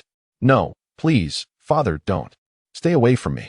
The street had transformed into a veritable hellscape. Save them. At that moment, Jiang Yu, witnessing the horrifying scene on surveillance, immediately shouted, "Bang! Bang!" At his command, the androids commenced their assault. With remarkable precision, a single shot from their firearms would often fell a zombie. Upon dispatching the undead, the support androids swiftly exited their vehicles to sever the heads of the fallen and toss them into a specially modified truck. The surrounding survivors, witnessing such formidable prowess, instinctively gathered around as if drawn to a beacon of hope.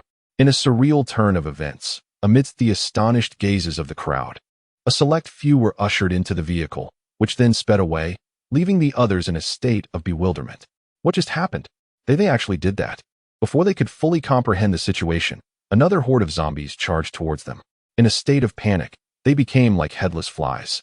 While those fortunate enough to have boarded the vehicle could only gaze in trepidation at the still smoking gun barrels, huddling together at the rear, their faces etched with fear as they looked at the androids.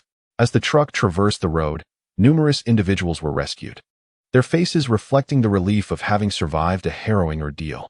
In stark contrast, those left behind erupted in furious outcries. Why are they allowed to board while I am not? We are all human. What justifies this disparity? Their voices echoed with indignation. Indeed, you possess the means to protect us. Is it truly so difficult? Allow us to board, or I shall file a complaint. I am affluent, the president of a bank. If you permit me entry, I shall compensate you. Amidst the cacophony, a few cunning souls attempted to sneak aboard, only to be swiftly thrown several meters away by the mechanized guards. Ultimately, under the intimidating presence of assault rifles, they could do little more than curse as they watched the rescue team recede into the distance. After an hour of relentless effort, Jiang Yu and his team had saved over 1,000 lives. However, with less than 2 hours until sunset, time was of the essence. In a small residential building on the western outskirts of Haishur City, a massive crack marred the structure due to the earthquake, yet, fortunately, it had not collapsed. The inhabitants within remained unharmed. Among them, an elderly woman sat in a wheelchair, her head bloodied, peering through the window at the terrifying scene below. The horrifying sights filled her with dread for her daughter, who was volunteering at a nearby kindergarten. Though the kindergarten was not far, her impaired mobility would make the journey lengthy. Suddenly, amidst her overwhelming concern for her daughter, a deafening roar shattered the air, followed by the sound of a zombie crashing through the already unstable door, which had been weakened by the meteor strike. Drawn by the sanguinary scent emanating from the elderly woman's head, the zombie beheld the figure within and let out a ravenous howl, its pale eyes devoid of emotion. In its desiccated brain, a singular thought consumed it: devour her. Chapter 11. Timely arrival, selfishness. At that moment, the elderly woman, upon realizing that the zombie was advancing toward her, found herself utterly dazed, forgetting even to scream. She merely stared, transfixed, as the undead creature charged at her. After experiencing the primal urge to survive, her eyes were now filled with a poignant anticipation of death. "Yaya, I am sorry. Mother must take her leave now. You must strive to live well." Roar. Before long, just as the zombie was about to feast, a tremendous crash echoed through the air. Bang! In the aftermath of the noise, the zombie collapsed to the ground, a gaping hole punctuating its skull.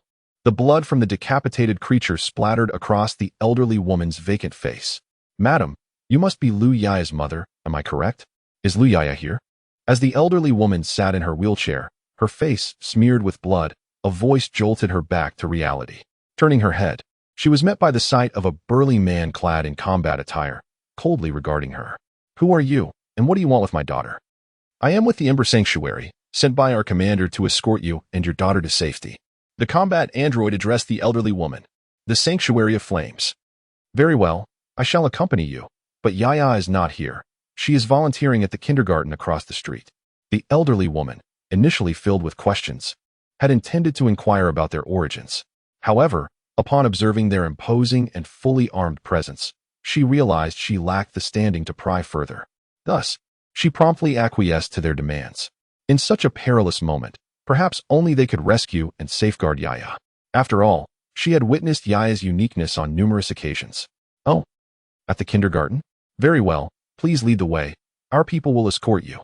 With that, 2 androids entered, effortlessly lifting the wheelchair and proceeding downstairs. Upon reaching the lower level, The individuals inside the vehicle were met with expressions of indignation when they saw that this group had taken so long merely to rescue an elderly woman in a wheelchair. Was one frail lady truly worth the weight of so many? Were they unaware of the imminent danger surrounding them? Yet, constrained by the reality of the situation, they refrained from speaking out, perhaps out of fear of being the first to voice their discontent. Onward to Tian kindergarten. Yes, soon, under the leadership of the squad captain, they hastened toward the kindergarten. En route, they continued to prioritize a select few for rescue, leaving others behind to choke on the exhaust fumes of the truck, venting their frustrations. Despite the confusion and reluctance of the crowd behind the vehicle, they understood that the situation was perilous. The lives of others were of little consequence compared to their own survival, and it was prudent to seek refuge as swiftly as possible. Yet, as time wore on, witnessing the calamity and suffering outside, many present grew increasingly anxious and distressed.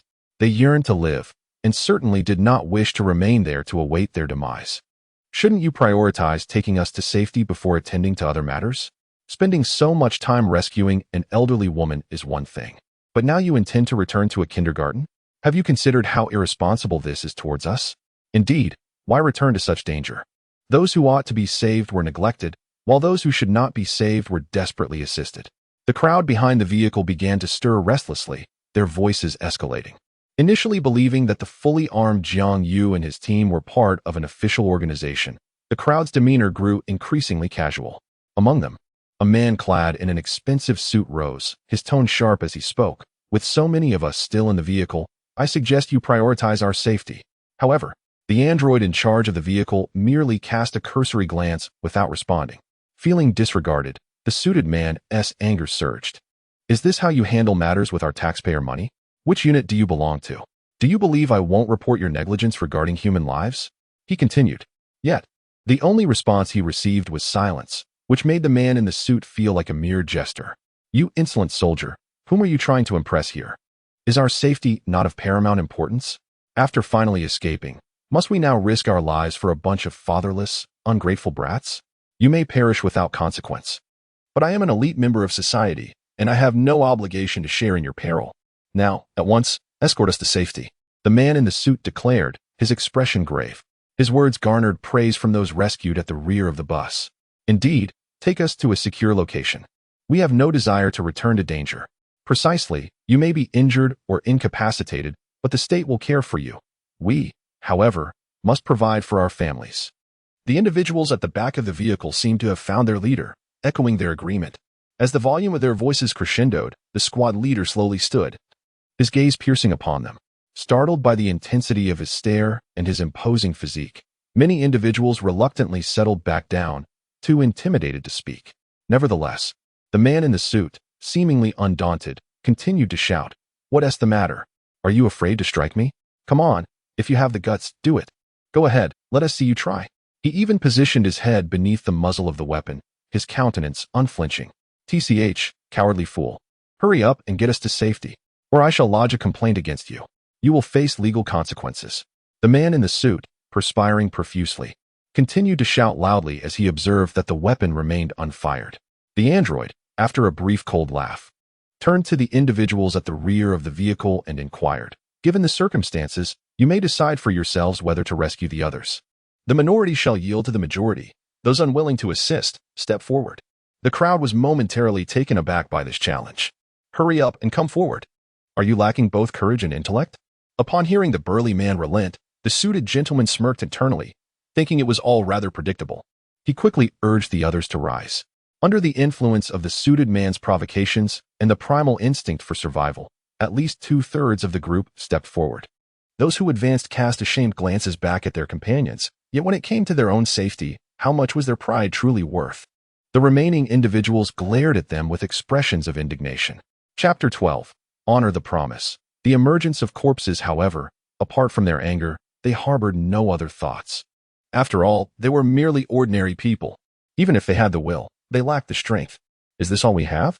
The squad leader scanned the individuals at the rear, asking with a hint of disdain, "Hey, haven't you noticed that over half of the group has already moved? Hurry up and take us to a safe location."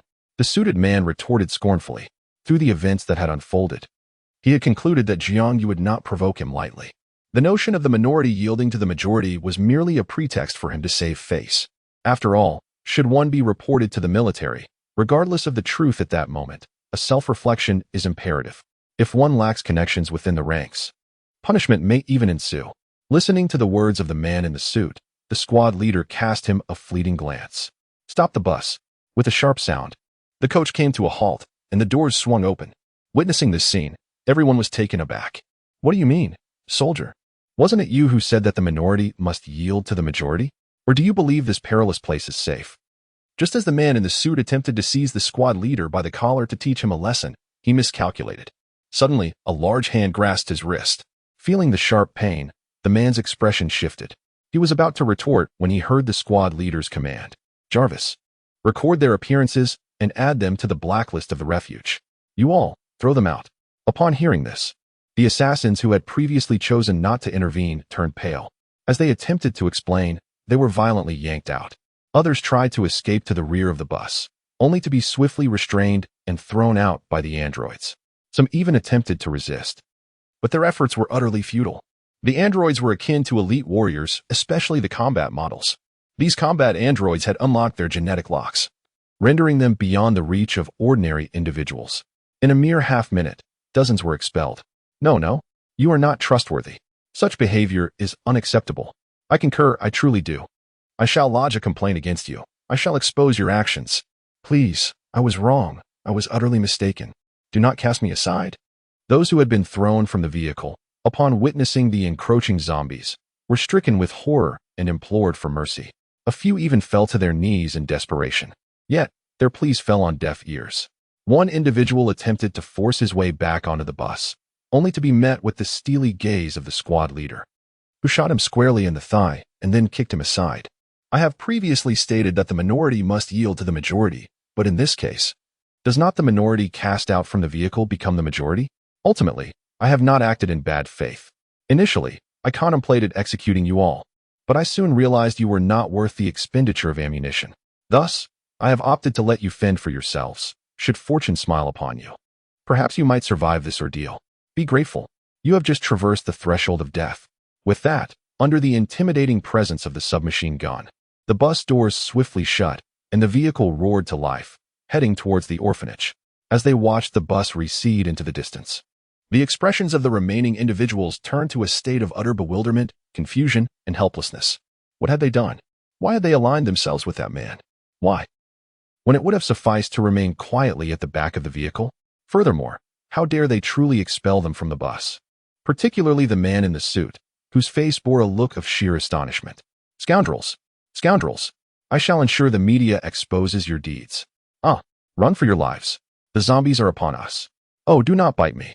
However, before they could regain their senses, dozens of zombies were sprinting towards them from behind. There was no time to chastise them. They hastily gathered their thoughts and scattered in all directions, for they had no desire to meet their demise. As for how many could escape, that was left to fate. Meanwhile, on the bus, Jiang Yu addressed the group behind him, declaring, "You have made the right choice." He then took a seat, falling silent. The group, observing Jiang Yu's imposing demeanor, swallowed nervously, feeling immensely relieved that they had refrained from rising earlier. In truth, a few had contemplated standing up, but seeing that the numbers were sufficient, they had remained seated.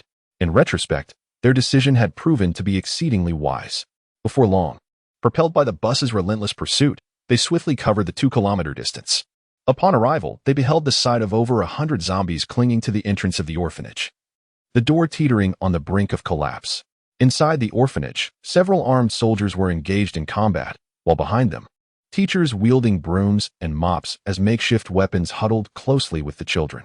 Witnessing this scene, the squad leader immediately commanded, "Open fire. Strive to eliminate them within 3 minutes." The support team need not collect zombie heads any longer. Instead, assist the people inside the orphanage in boarding the bus. With the squad leader's orders given, the sound of submachine guns and grenades from the 5 buses erupted in a cacophony. Let us exterminate this wretched horde. Come forth, beasts. Taste my grenades. In an instant, a tremendous cacophony erupted. Under the relentless assault of heavy machine guns, the zombies fell like harvested wheat. Amidst the concentrated bombardment of artillery shells, Dismembered limbs and torsos of the undead were sent flying in all directions. Within just over a minute, under the overwhelming barrage of firepower, the majority of the horde was decimated. The remaining few, too close to the entrance and fearing collateral damage to those inside, were dispatched with precision by the humanoids using handguns, each shot finding its mark. Soon, in a mere 3 minutes, the mission reached a successful conclusion. Inside the vehicle, the rescued individuals were left in stunned disbelief, witnessing a scene reminiscent of a science fiction blockbuster. Meanwhile, within the orphanage, the soldiers were equally astonished at the ferocity of the firepower displayed by the squad. From where did these monsters emerge? It was widely known that in China, firearms were strictly regulated and weapon control was meticulously enforced. The mere possession of handguns was something an ordinary person might never encounter in their lifetime. Yet here they were, equipped not only with an array of protective gear and close combat weapons, but also mounted heavy machine guns. Their arsenal was astonishing, featuring weapons for both long-range and close-quarters combat, varying in power and quantity, resembling a veritable human armory. And if it were just one individual, it could be excused. However, this entire group was similarly outfitted. Which military district did they belong to? Everyone, remain calm. Get in the vehicle. I will take you to safety, came the reassuring voice. The blood-soaked squad leader strode ahead and spoke. Due to the recent violent explosion, the noise was deafening, and zombies were converging. Thus, they needed to leave immediately. Greetings, comrades. We are from the 70th Disaster Relief Team. May I inquire about your affiliation? The leading soldier saluted and then asked with a grave tone. Hello. We are not military personnel, merely ordinary civilians. I belong to an organization dedicated to disaster response. The warning regarding the zombie crisis 5 days ago was issued by our commander. As for other information, I regret to inform you that I cannot disclose anything further. Now, do you have any more questions? If not, let the children board the bus. They are terrified, and a horde of zombies is approaching. This place is not safe. We must leave swiftly. The squad leader cast a brief glance at them and uttered a few succinct words. However, those few words astonished several soldiers. He was not an official? How could someone not affiliated with the authorities possess such formidable firepower? Moreover, he had issued the zombie alert. After a moment of surprise, the composed leading soldier quickly regained his composure and, in conjunction with the auxiliary androids, assisted in ushering the children onto the bus. In no time, the children from the orphanage, with the help of their teachers and others, boarded the bus. Upon entering, they were greeted by the sight of the fierce, disciplined, and reassuring androids, their eyes brimming with fervor and reverence. They were still children, often fantasizing about the arrival of a deity to rescue humanity from peril. On this day, as they faced such a harrowing catastrophe, the divine truly descended upon them. Mother, Lu Yaya, having settled her students, was overwhelmed with emotion upon discovering her mother was also in the vehicle. Tears streamed down her face as she embraced her mother. She had been worried about her mother's limited mobility due to her wheelchair and what might happen should they encounter those monstrous beings. However, it seemed that such concerns were now unfounded. Luma gazed at her daughter, her face illuminated by a smile of relief. You must be Luyaya. A calm voice interjected as the squad leader approached them. That's me. And you are? Luyaya asked, her expression a whirlwind of emotions. We are from the Ember Sanctuary, and we have come at the commander's behest to invite you to join us. The squad leader declared. Join you? Luyaya was momentarily taken aback. As a prodigy, she had heard such propositions countless times before. Yet, in this moment, it appeared that joining them was her only recourse. After a brief silence, she chose to acquiesce. Excellent. Once we reach the sanctuary, further details will be provided to you. The squad leader responded before turning to leave, leaving Luyaya and her mother in a heartfelt embrace. Soon, as everyone boarded the vehicle, a few soldiers remained behind. Are you not coming? The squad leader inquired. Observing those who had not entered the vehicle, our mission is not yet complete. You may proceed without us. They replied resolutely before preparing to depart. The squad leader cast a serious gaze upon them, and then called out, Wait a moment. The group turned back in confusion. Subsequently, the squad leader produced 5 submachine guns, 5 handguns, 5 Nepalese knives, 10 grenades, and a supply of ammunition, distributing them among the group. This is a modest token from the commander, he remarked. I trust you will find these useful. Moreover, there are numerous zombies in the vicinity. I have conducted an inquiry, and heading east would be advisable as the presence of zombies is less pronounced there. facilitating a potential escape. Should you find yourselves in dire straits, seek refuge at the Ember Sanctuary located at XXX address. I extend a warm welcome on behalf of the sanctuary. Upon hearing the squad leader's words, the foremost individual immediately felt a surge of respect. Although accepting weaponry from a stranger was not an advisable choice at that moment, extraordinary circumstances warranted extraordinary measures. Possessing arms was undoubtedly advantageous for their survival. The group bowed respectfully once more, to which the squad leader reciprocated, and then they hastily departed. As the squad leader observed their retreating figures, an inexplicable sense of reverence washed over him. "Let us move back," he commanded. "The zombies are converging upon this location. We cannot linger here." Before long, they reached an intersection where they beheld hundreds of zombies advancing towards them. To return to the sanctuary, they would have to traverse through this throng of the undead. Team 5 and Team 4 spread out to the flanks. Teams 3 and 1 form the center. Team 2 take the rear and commence firing. The squad leader, witnessing the unfolding scene, swiftly grabbed the walkie-talkie and ordered, "Deploy 5 vehicles. Arrange them in a line. The vehicles on the flanks shall bombard the path clear." The third team and the first team proceeded to clear the middle, while the second team took charge of trailing and wrapping up. Under the relentless barrage of heavy fire, the zombies were reduced to mere fragments, akin to cotton, and subsequently pushed aside by the bulldozer's blade, allowing the bus to pass unimpeded. Ultimately, under the protective cover of gunfire, they successfully trampled over the horde of zombies, accelerating full throttle towards the sanctuary. At this moment, there remained only half an hour until darkness enveloped the land, and it would take 40 minutes to reach the refuge. Fortunately, the area surrounding the sanctuary was relatively desolate, so although the last 10 minutes of the journey were shrouded in darkness, it was at least less perilous. Soon, they arrived at the final intersection. Simultaneously, a well-dressed man, a member of the elite, found himself in a small room on the second floor, while outside, zombies were drawn to him by the scent of his cologne. Upon spotting the familiar bus, the suited man shouted desperately, "Hey, there's someone here. Please take me with you. I beg you, take me with you." At that moment, he regretted his impulsive provocations. The brief interval of being cast from the vehicle felt like an eternity. He had never perceived time to stretch so endlessly. Now, as he beheld the recognizable bus once more, albeit dimly, he was certain it was indeed the one. He shouted joyfully, instinctively forgetting the warnings imparted by Jiang Yu just moments before. However, when he noticed that the bus showed no intention of stopping and continued to speed away from the last intersection, he was left utterly stunned. As he beheld the bus, a symbol of life's hope, receding further into the distance, despair enveloped his gaze entirely. In that moment, an overwhelming wave of regret surged through his heart. Once upon a time, he too had been aboard one of those buses, arriving at that very crossroads, so close to safety. Yet, due to his own selfishness and thoughtless words, he had doomed everything. Suddenly, a deafening roar reverberated as the zombies, drawn by his cries, burst through the door, snarling towards the corner where the suited man stood. "No, I don't want to die," he lamented.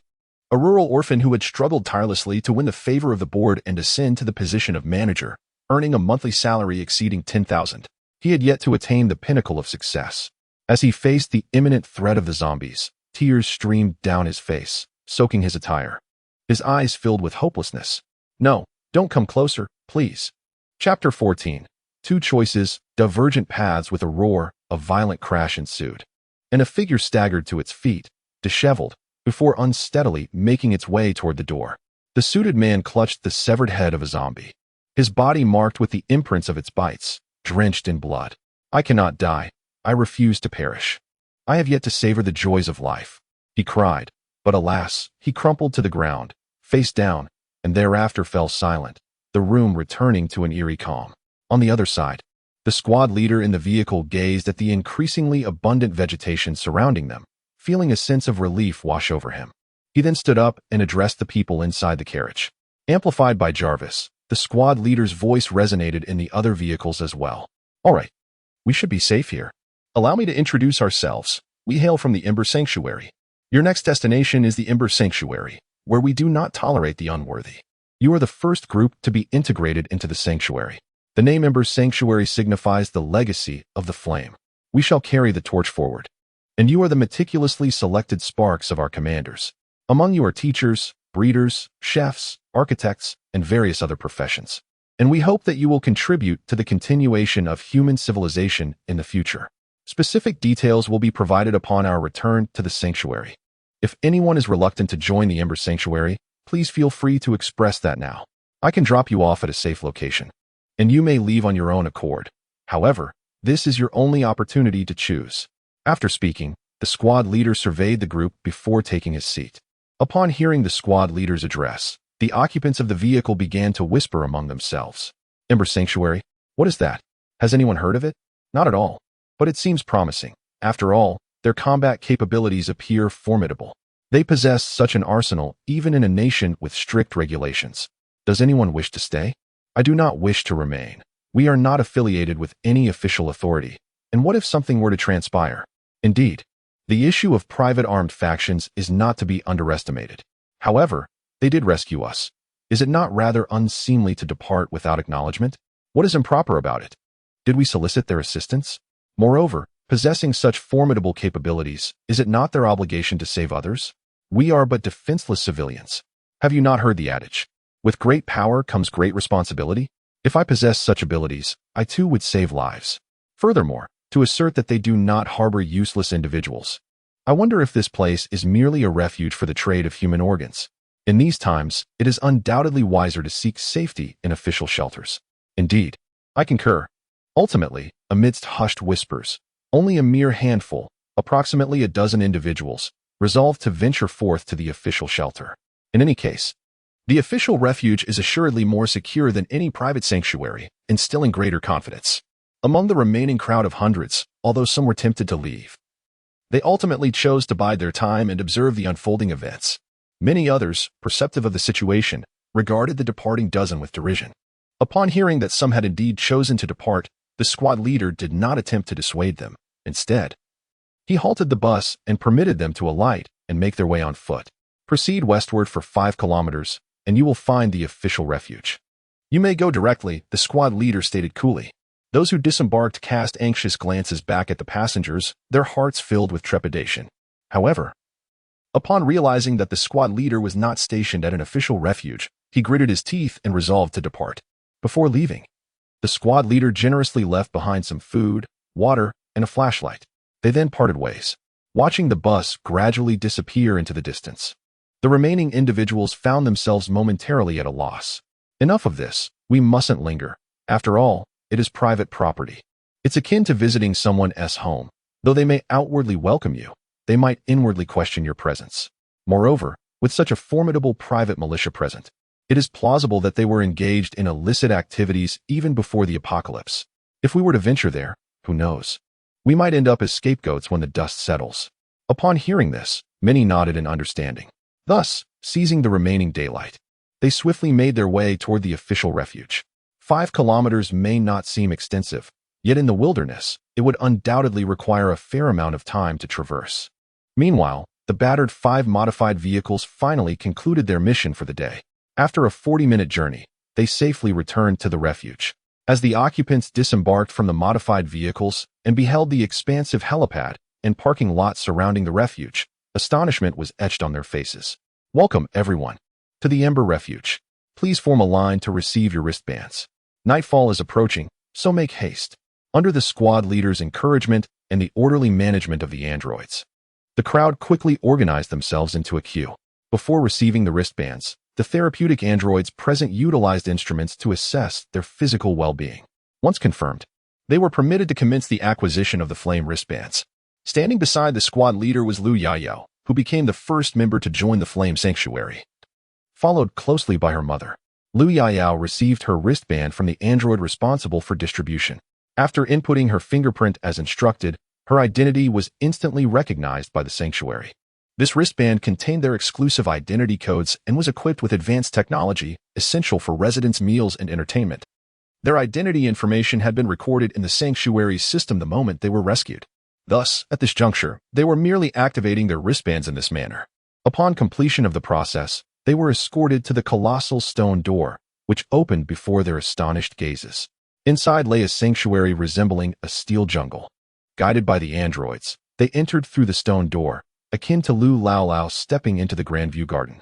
filled with curiosity and awe as they beheld the exaggeratedly modified buses, excavators, and trucks surrounding them, along with the industrious androids.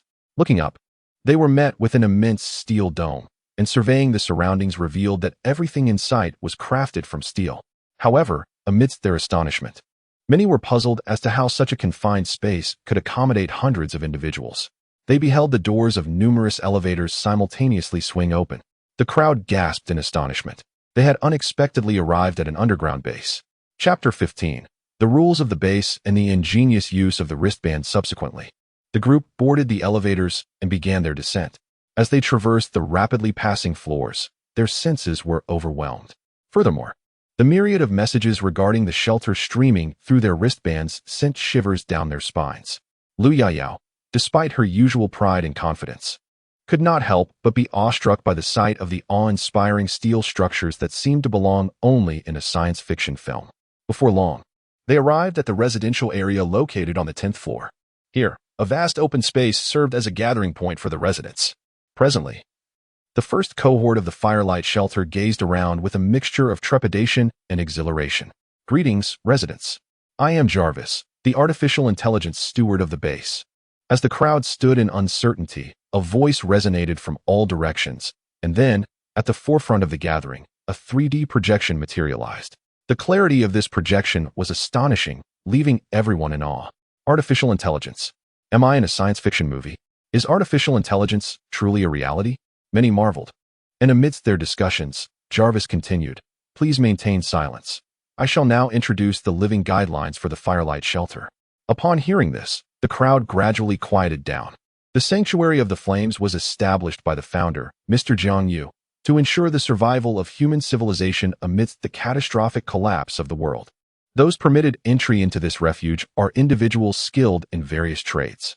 Among you are educators, chefs, retired military personnel, fitness enthusiasts, and many others from diverse professions. Here, you shall strive for the continuation of humanity. Upon hearing Jarvis's words, the expressions of the crowd shifted dramatically, for his statement implied that the apocalypse had no end in sight. What nonsense! Exclaimed a man clad in a short-sleeved shirt with a scoff. Those sluggish zombies are merely a nuisance to us ordinary people. They would not even stand a chance against the military.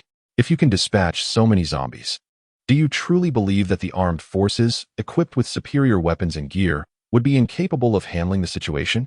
I wager that within a month, the undead will be exterminated.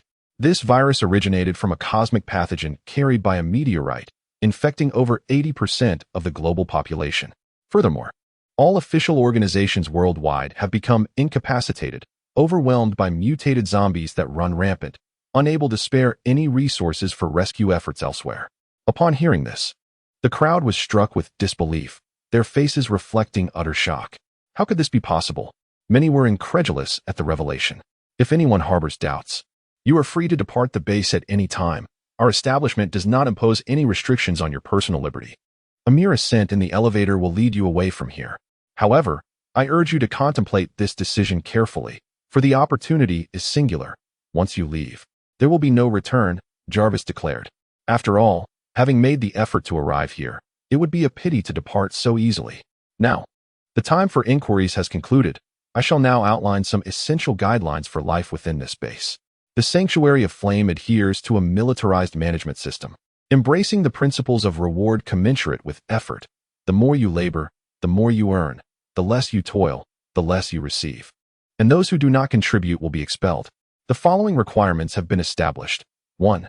Please safeguard the point wristband you possess. It serves as your identification during your time at this base. You may utilize it for telecommunication, internet access, messaging, video viewing, and all matters pertaining to sustenance and accommodation within the base. Upon hearing this, the crowd gasped, casting astonished glances at the seemingly inconspicuous wristbands on their wrists. 2. Within the confines of the base, daily labor is necessary to accrue points, which are essential for your existence here. Accommodations, bedding, sanitation facilities, meals, body wash, and shampoo can only be obtained through points. In consideration of the new residents, each newcomer will receive an initial allocation of 1,000 points to help navigate the initial hardships. To utilize your points, simply raise the QR code on your wristband for me to scan. 3. The Sanctuary of Flame consists of 50 floors. However, not every level is accessible to you. You may only enter the floors designated for your access. In the residential area spanning from the 10th to the 36th floor of the base, there exists a communal dining hall where residents may choose to dine at their convenience. The dining hall operates daily from 6 to 8 in the morning, 11 to 1 in the afternoon, and 6 to 8 in the evening. It is imperative that residents remain mindful of these timings and refrain from tardiness for non-emergency reasons. Furthermore, any form of physical altercation or destruction of public property within the shelter is strictly prohibited. Should such behavior occur and prior warnings prove ineffective, I shall be compelled to implement urgent measures. The residential area is equipped with numerous facilities designed for relaxation and leisure, and I encourage everyone to indulge in recreation amidst their work commitments. I wish you all a pleasant stay in the shelter. Upon hearing these stipulations, the attendees began to engage in animated discussions. This raises the question, does everything within the base require the expenditure of points? How does one acquire these points? What avenues exist for earning them? Can they be exchanged for external currency? Are the prices here exorbitant? It would be disheartening to toil all day only to find oneself unable to afford even a simple bond. The realization that points are directly linked to their future lives in the shelter caused an immediate wave of anxiety among the crowd, as they were all individuals who had endured the harsh realities of society. Recognizing the concerns of the majority, Jarvis continued, urging everyone to remain calm. There are numerous ways to earn points, and I am confident that, as part of the first group admitted here, you will not find yourselves lacking in employment opportunities. Therefore, I encourage you to explore the job information available in your wristbands. Well, if anyone has questions, please feel free to ask. Hello. I would like to inquire about our situation as newcomers. We possess no points. What should we do? Must we exchange money for points? Just as Jarvis concluded his statement, a man spoke up. I apologize, but for the sake of fairness, no currency from any external nation can be converted into points. Since you are newly arrived residents, all basic expenses are complimentary for the first 3 days. Note, basic expenses refer to necessities such as food, clothing, and transportation that do not require points. Upon hearing this, the crowd collectively exhaled in relief. At the very least, the prospect of enjoying 3 days here without charge was quite fortunate. Following this revelation, the attendees turned their attention back to exploring the methods of earning points displayed on their wristbands. Chapter 16. Recruitment begins. Unrecognized talent. Goodness, what a wondrous place this is, where one only needs to work 8 hours a day. Moreover, each hour yields a remarkable 20 points. In total, that amounts to 160 points per day, or 3,600 points in a month. Upon discovering the point accumulation system, one individual was moved to tears, exclaiming fervently, if what he says is true, will 3,600 points suffice for our living expenses in a month? Or are the prices exorbitant here? Someone inquired. Sufficient indeed. After accounting for the typical monthly expenses for food, clothing, and shelter within the sanctuary, my calculations suggest there will be a surplus, Jarvis replied. Afterward, many individuals, having reviewed the methods of acquiring points, began to express their inquiries. Jarvis, having briefly addressed a few questions, found that the majority of those present had little else to ask. Upon confirming that the attendees had no further questions, he declared the end of the inquiry session, inviting eligible residents to make their selections independently. He reminded everyone that they could pose questions to the wristband at any time, encouraging them to articulate their queries succinctly and clearly. However, he cautioned against calling for him indiscriminately should he repeatedly record frivolous inquiries. One would risk losing their residency within the base. Upon hearing this, many gazed in astonishment at the 6 conditions for point acquisition. Truly, it exemplified a militarized management approach, as the policy was both straightforward and severe: either contribute labor or provide personnel. The most intriguing aspect was undoubtedly the final stipulation. Was it an encouragement for women to bear more children? In the face of calamity, such a statement could invite scathing criticism from various ideologies. While there were murmurs of dissent, the chaos of the apocalypse stifled open discourse. Those who had previously felt anxious found solace upon learning the 6 criteria for points. Many ordinary individuals, possessing but a single skill to earn their keep, breathed a sigh of relief. Thankfully, in this apocalyptic landscape, they could not only survive but also sustain themselves through their unique talents. This is truly wonderful. As the ancients say, possessing a skill ensures one's sustenance. Had I not found the internal system rather tedious and acquired a certificate in automotive repair, I might never have had the opportunity to enter this place. Haha. It's amusing to think that a proud university student majoring in pig farming was ridiculed in my hometown for several years. Yet it is this very discipline that has ultimately saved my life. Alas, I am fortunate to have recently graduated from medical school, allowing me to begin my career without the burden of tuition fees while earning a salary. I feel immensely grateful to be here. Many successful applicants were expressions of sheer excitement. Soon, residents with specialized skills have chosen their respective professions. Those in the kitchen remain in the kitchen. Those tending to flowers engage with flora, and those responsible for cleaning take on their duties. At this moment, Lu Yayao has also successfully secured a position. Congratulations, Dr. Lu Yayao. Your application for the positions of Biological Research Specialist and Physical Research Specialist has been approved. Given the uniqueness of your role, your compensation has been elevated. You are now promoted to Senior Resident, entitled to reside in a double suite on the 45th floor. Furthermore, you have been granted B-level access and a base salary of 20,000 points per month, with additional rewards for significant contributions. Please report to the research office on the 43rd floor tomorrow morning at 9 o'clock. I will be there to assist you in commencing your work. As Lu Yayao gazed at the information displayed on her wristband, a look of relief illuminated her face. She felt fortunate that amid this apocalyptic world, both she and her mother could find refuge in such a technologically advanced environment. No, this cannot merely be considered refuge. It is indeed a life superior to that outside.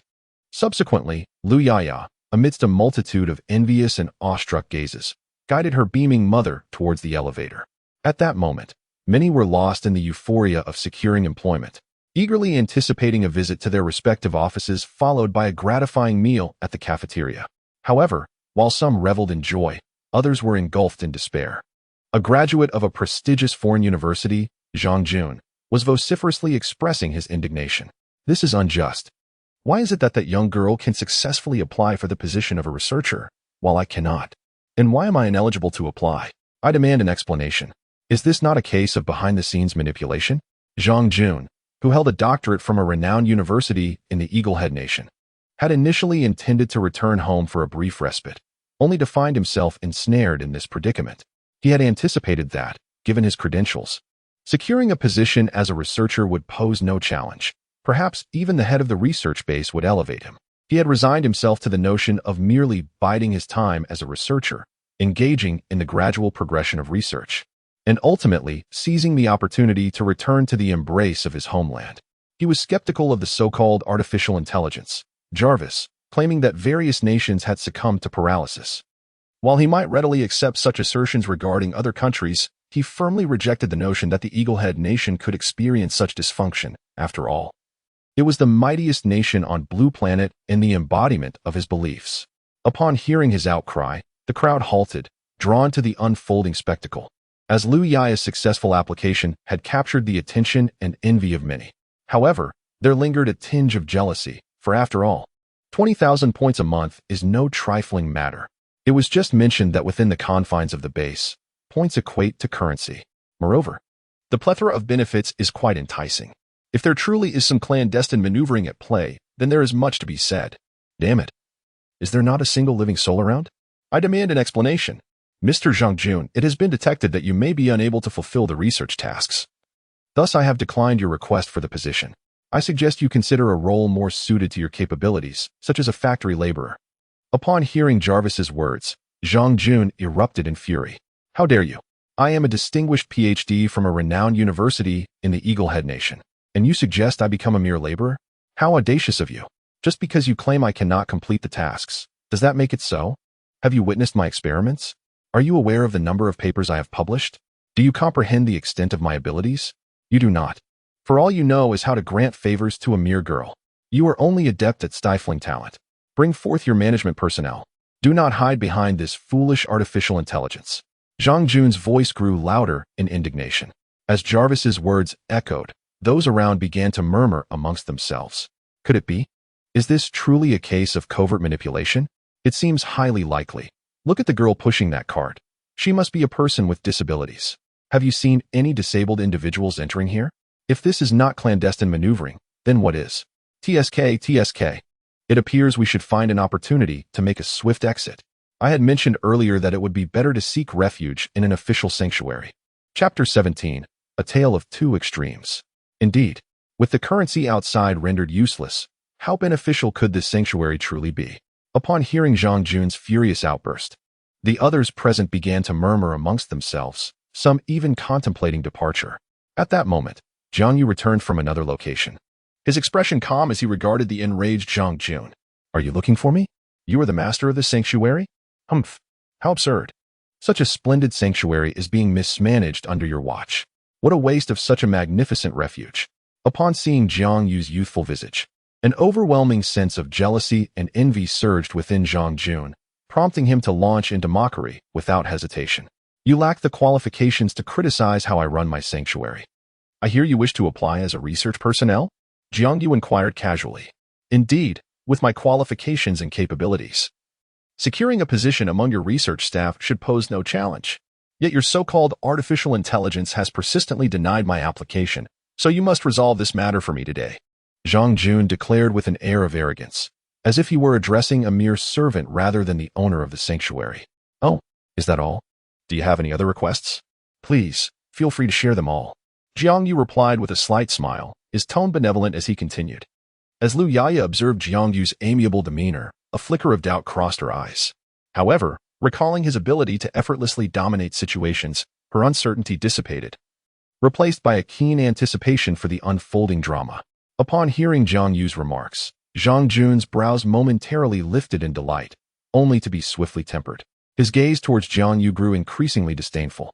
I require a private room with meals delivered to me thrice daily, and exclusive access to the experimental facilities. I refuse to work alongside these inferior beings.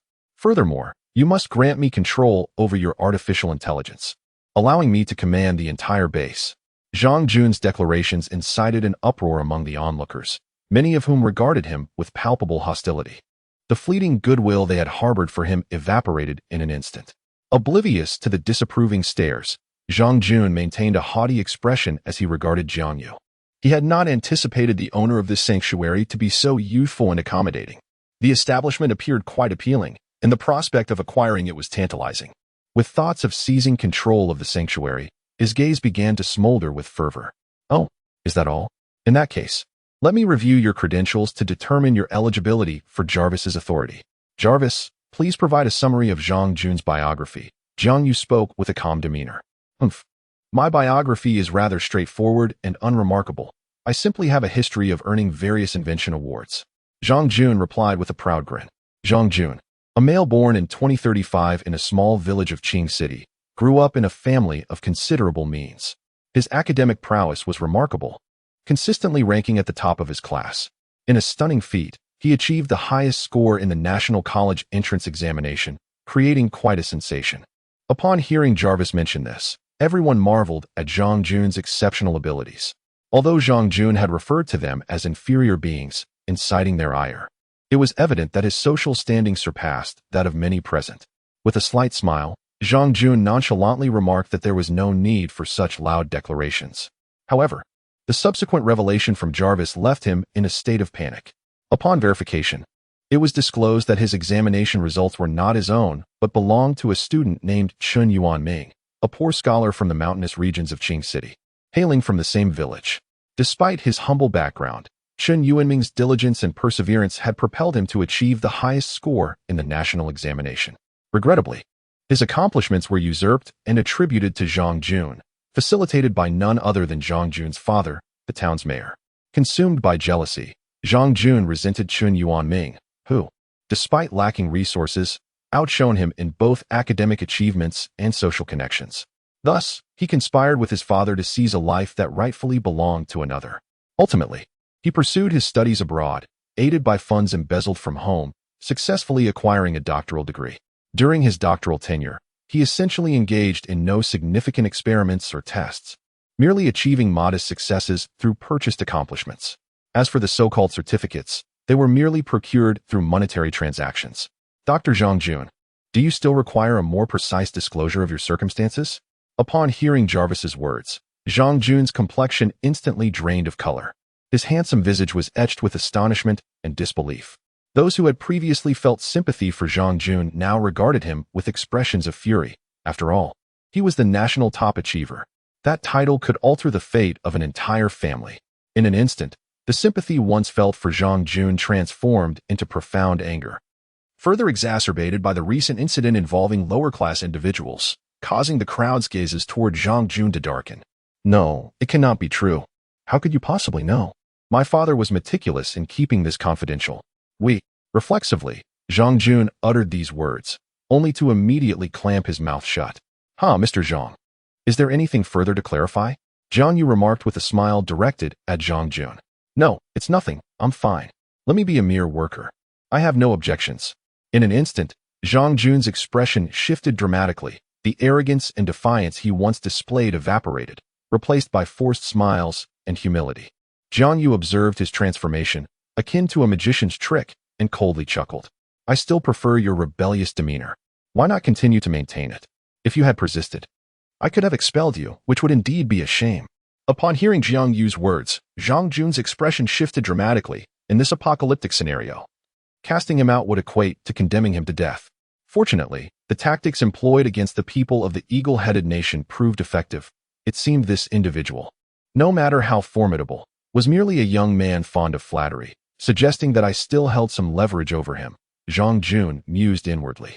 Since you have acknowledged your error, as the ancients stated, recognizing a mistake and rectifying it is of great significance. I can accommodate all your requests except for the last one. Upon hearing Jiang Yu's proclamation, everyone present was momentarily taken aback. What was happening? How could such a person have their demands met? Jiang Yu's expression brightened, but the subsequent words drained the color from his face.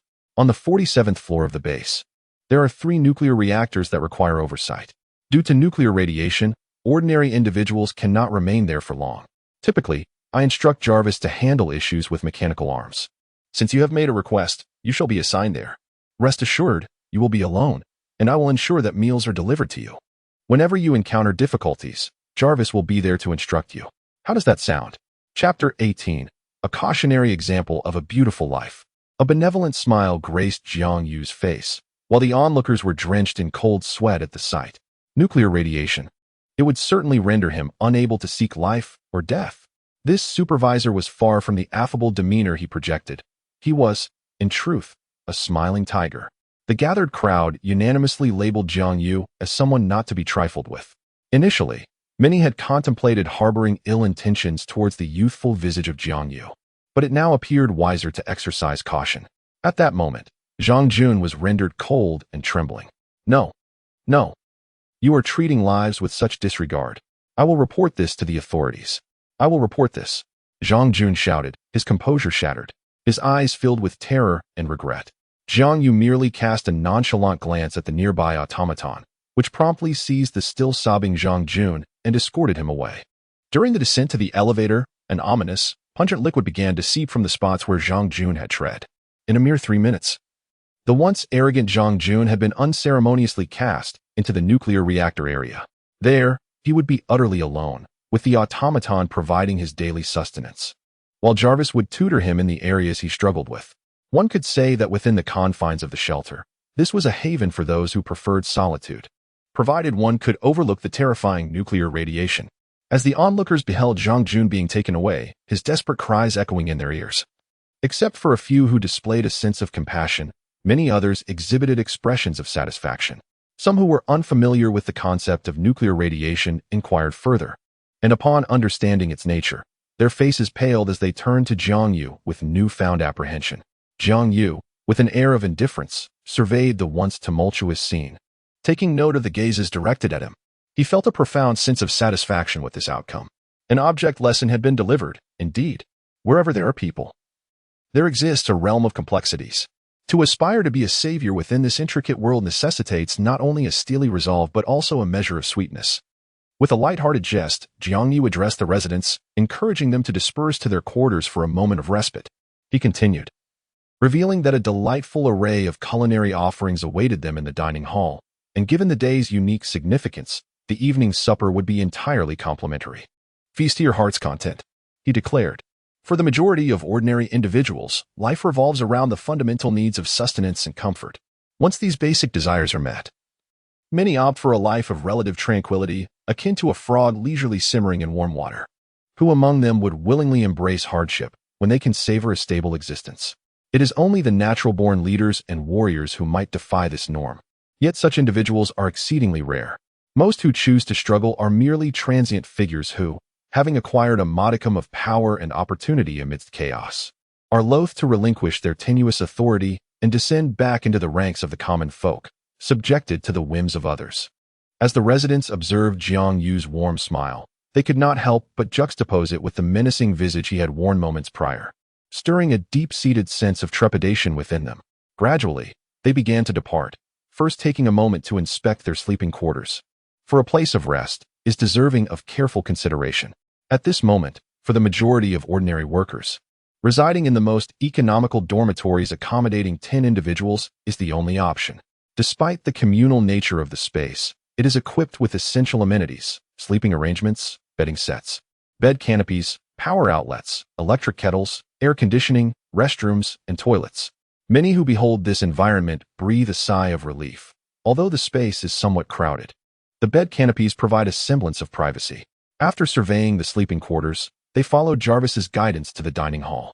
In this vast cafeteria, the current occupancy is sparse, yet the array of self-served food laid out before the residents is abundant. Rice, buns, steamed bread, fried rice, fried noodles, hot dishes, cold dishes, hot soups, sweet soups, sashimi, everything one could desire is available. Each dish is accompanied by a price tag. Although meals for the day are complimentary, this serves to inform patrons of the costs, fostering a sense of reassurance. Upon noticing that a substantial 300-gram bun costs merely 1 point, a serving of fried noodles 3 points, and even a garlic vermicelli steamed lobster only 50 points, many who initially harbored concerns about the dining expenses felt a wave of relief wash over them. The cost for a 10-person dormitory is $800 per month, inclusive of utilities, while meals are priced at $50 per day, totaling $500 for 10 days, or $1,500 monthly. Thus, the fixed monthly expenditure amounts to $2,300, even for the lowest point earners. A monthly income of $3,600 ensures that, after accounting for toiletries and miscellaneous expenses, one can still save several hundred points by month's end. Upon this realization, many individuals finally found the motivation to endure their circumstances. Among them were numerous ordinary people, hailing from less fortunate backgrounds and having endured the harshness of society for an extended period. At this moment, they held Jiang Yu in high esteem within their hearts. Without Jiang Yu, despite possessing specialized skills, they lacked connections, wealth, and influence, rendering them unlikely to survive even a single day in this apocalyptic world. Inside the shelter, operations proceeded in an orderly manner. However, compared to the tranquility and stability within, the external conditions grew increasingly dire. As the sun rose on the first day of the Lunar New Year, the streets were littered with corpses, rivers of blood flowed, and remnants of the previous night's celebrations, couplets, door gods, and red envelopes, lay in stark contrast to the mindless zombies wandering aimlessly. The calamity that unfolded on New Year's Eve was destined to be etched into history. The people of Huaxia, who should have been reveling in the festive atmosphere, found themselves enveloped in fear and bloodshed. Merely on the previous day, countless lives were lost to the disaster, while an innumerable number of others narrowly escaped, only to become mindless zombies, aimlessly roaming the streets. Those fortunate enough to survive in such an environment now cowered in corners, trembling, praying not to be discovered and devoured by these monstrous beings. With shaking hands, they clutched their phones, repeatedly attempting to dial the unreachable numbers in hopes of seeking assistance. Yet, no matter how fervently they dialed, the calls would not connect. Meanwhile, within the government, phone lines had long been severed, and the occasional zombie in uniform prowled the area, growling as it searched for prey. Today is February 3rd, 2068, a Friday, marking the first day of the Lunar New Year. At precisely 7 o'clock in the morning, Jarvis extends his warmest wishes for a joyous spring festival and reminds all diligent workers that it is time to commence their duties. Should anyone be tardy without a compelling reason, points will be deducted. Chapter 19. Occupational Benefits in the Sanctuary, listening to Jarvis's refined electronic voice echoing through the corridors. Alongside the familiar festive greetings of prosperity from Huazai, the residents, who enjoyed a peaceful night's rest, gradually rise. After a brief morning ritual, they make their way to the dining hall for breakfast. Were it not for the fact that they awakened from their beds in the shelter and were greeted by the surreal ambience of this extraordinary refuge, They might have believed that the events of the previous day were merely a figment of their imagination. Inside the cafeteria, the breakfast offerings are remarkably abundant, presenting dozens of choices: corn on the cob, pancakes, tea eggs, boiled eggs, marinated eggs, fried eggs. Nearly 10 varieties of eggs alone, complemented by steamed buns filled with meat, vegetables, pickled cabbage, peanuts, and vermicelli, among others. The beverage selection is equally impressive, featuring soy milk, coffee, and yogurt. One could say that it is a veritable cornucopia, a feast rarely encountered even in five-star hotels during times of peace, let alone in this post-apocalyptic world ravaged by meteoric impacts and rampant zombies. Most astonishingly, the prices are incredibly affordable. Countless workers, after placing their orders, are amazed to find that the cost of their meals only ranges from 4 to 8 points, with the most lavish meal costing no more than a dozen points at most. The workers marvel at the staggering purchasing power of points in this environment. In the external world, the items on their plates seldom come down to less than several dozen yuan. Yet here, one can indulge for merely a few points, which can be accrued through one's own labor. In an instant, many jested about why the apocalypse only arrived yesterday. Lu Qing is a graduate of a vocational college. He ordered 2 steamed buns, a cup of soybean milk, a fried dough stick, and a scallion pancake, all for the expenditure of 5 points. After satiating his hunger, he proceeded to his post, as today marked his first day of work, and he must make a commendable impression. Gazing at the few piglets before him, who were likewise staring back, Lu Qing's eyes brimmed with fervor.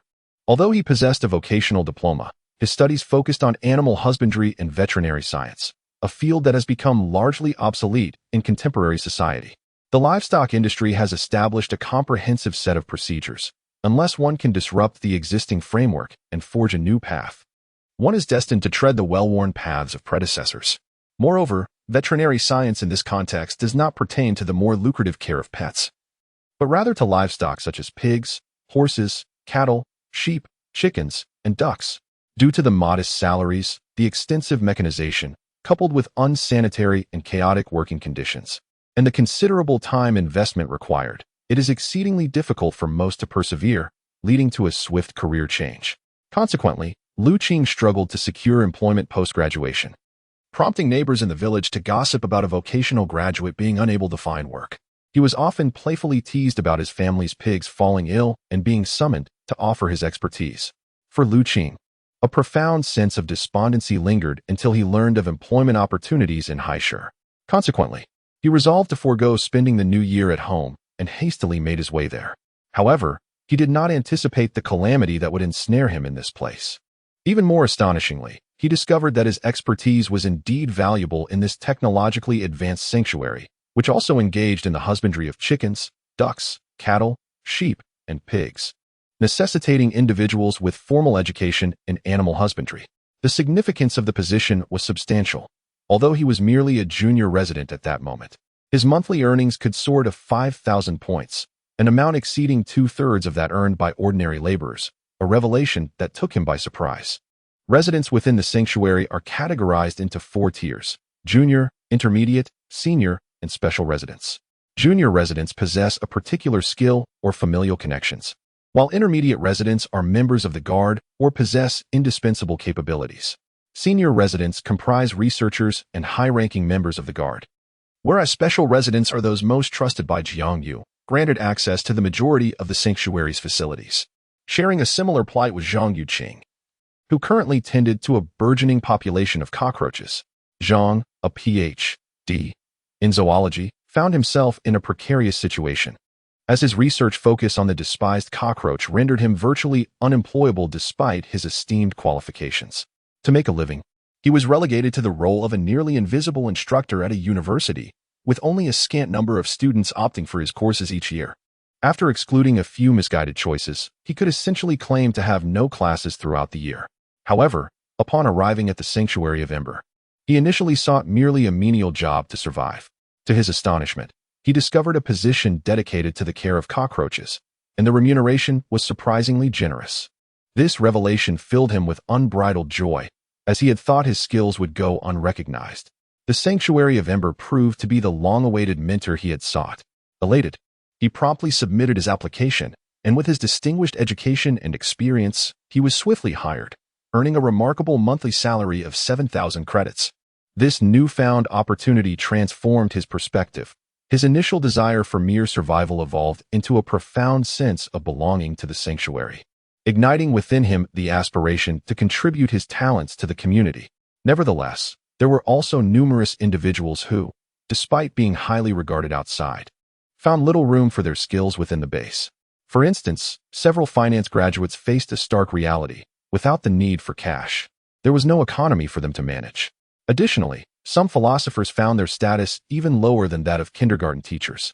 After all, in the merciless apocalypse, could one truly engage in philosophical discourse with a zombie? In this devastated world, the most valued skills were those that had been overlooked in times of peace, such as agriculture and animal husbandry. Only when the basic needs of survival were met could one begin to contemplate matters of ethics, philosophy, and economics. Discussing such topics in a state of hunger was utterly absurd. Consequently, many individuals, despite holding advanced degrees, found their qualifications rendered entirely futile, leading to a palpable sense of disillusionment. Despite being exceedingly popular in the outside world, why is it that here they can only occupy the most rudimentary positions, earning the lowest wages? With a sense of discontent, they posed this question to Jarvis, who merely responded with a nonchalant remark that such positions were temporarily unsuitable for the current sanctuary. Meanwhile, Lu Yaya, having just finished breakfast with her mother, arrived at the research facility on the 43rd floor. As soon as the door to the lab opened, she was astounded by the intricate and meticulously organized environment. The expansive, immaculate white interior housed countless mechanical assistants poised for action, while overhead, sliding tracks and pulleys moved gracefully. The facility boasted a cell production room, a cell culture room, a cryogenic chamber, a virus storage area, a specimen room, and a cell laboratory, each one pristine and orderly, capturing her gaze in wonder. Overwhelmed by the sci-fi allure and complexity of the research center, Lu Yaya exclaimed, "Jarvis, could you inform me of the tasks I am to undertake?" Regaining her composure, she inquired. Chapter 20. Researching corpse crystals, signal restoration in Lu Yaya's eyes. This research facility was nothing short of perfection. She could scarcely contain her eagerness to showcase her talents immediately. She fantasized about achieving remarkable results that would leave that scoundrel Jiang Yu utterly astonished. With a gleam in her eyes, Lu murmured to herself, "Dr. Lu, Mr. Jiang Yu will be coordinating with you shortly. In the meantime, feel free to familiarize yourself with this facility. It will be your primary workplace for the foreseeable future," Jarvis stated. Lu Yaya nodded. Yet when she beheld the seemingly endless corridor of research laboratories, she inquired, "Jarvis, how extensive is this research facility?"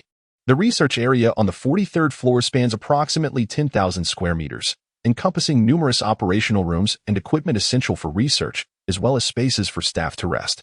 10,000 square meters? That's immense. I must be walking several thousand steps each day?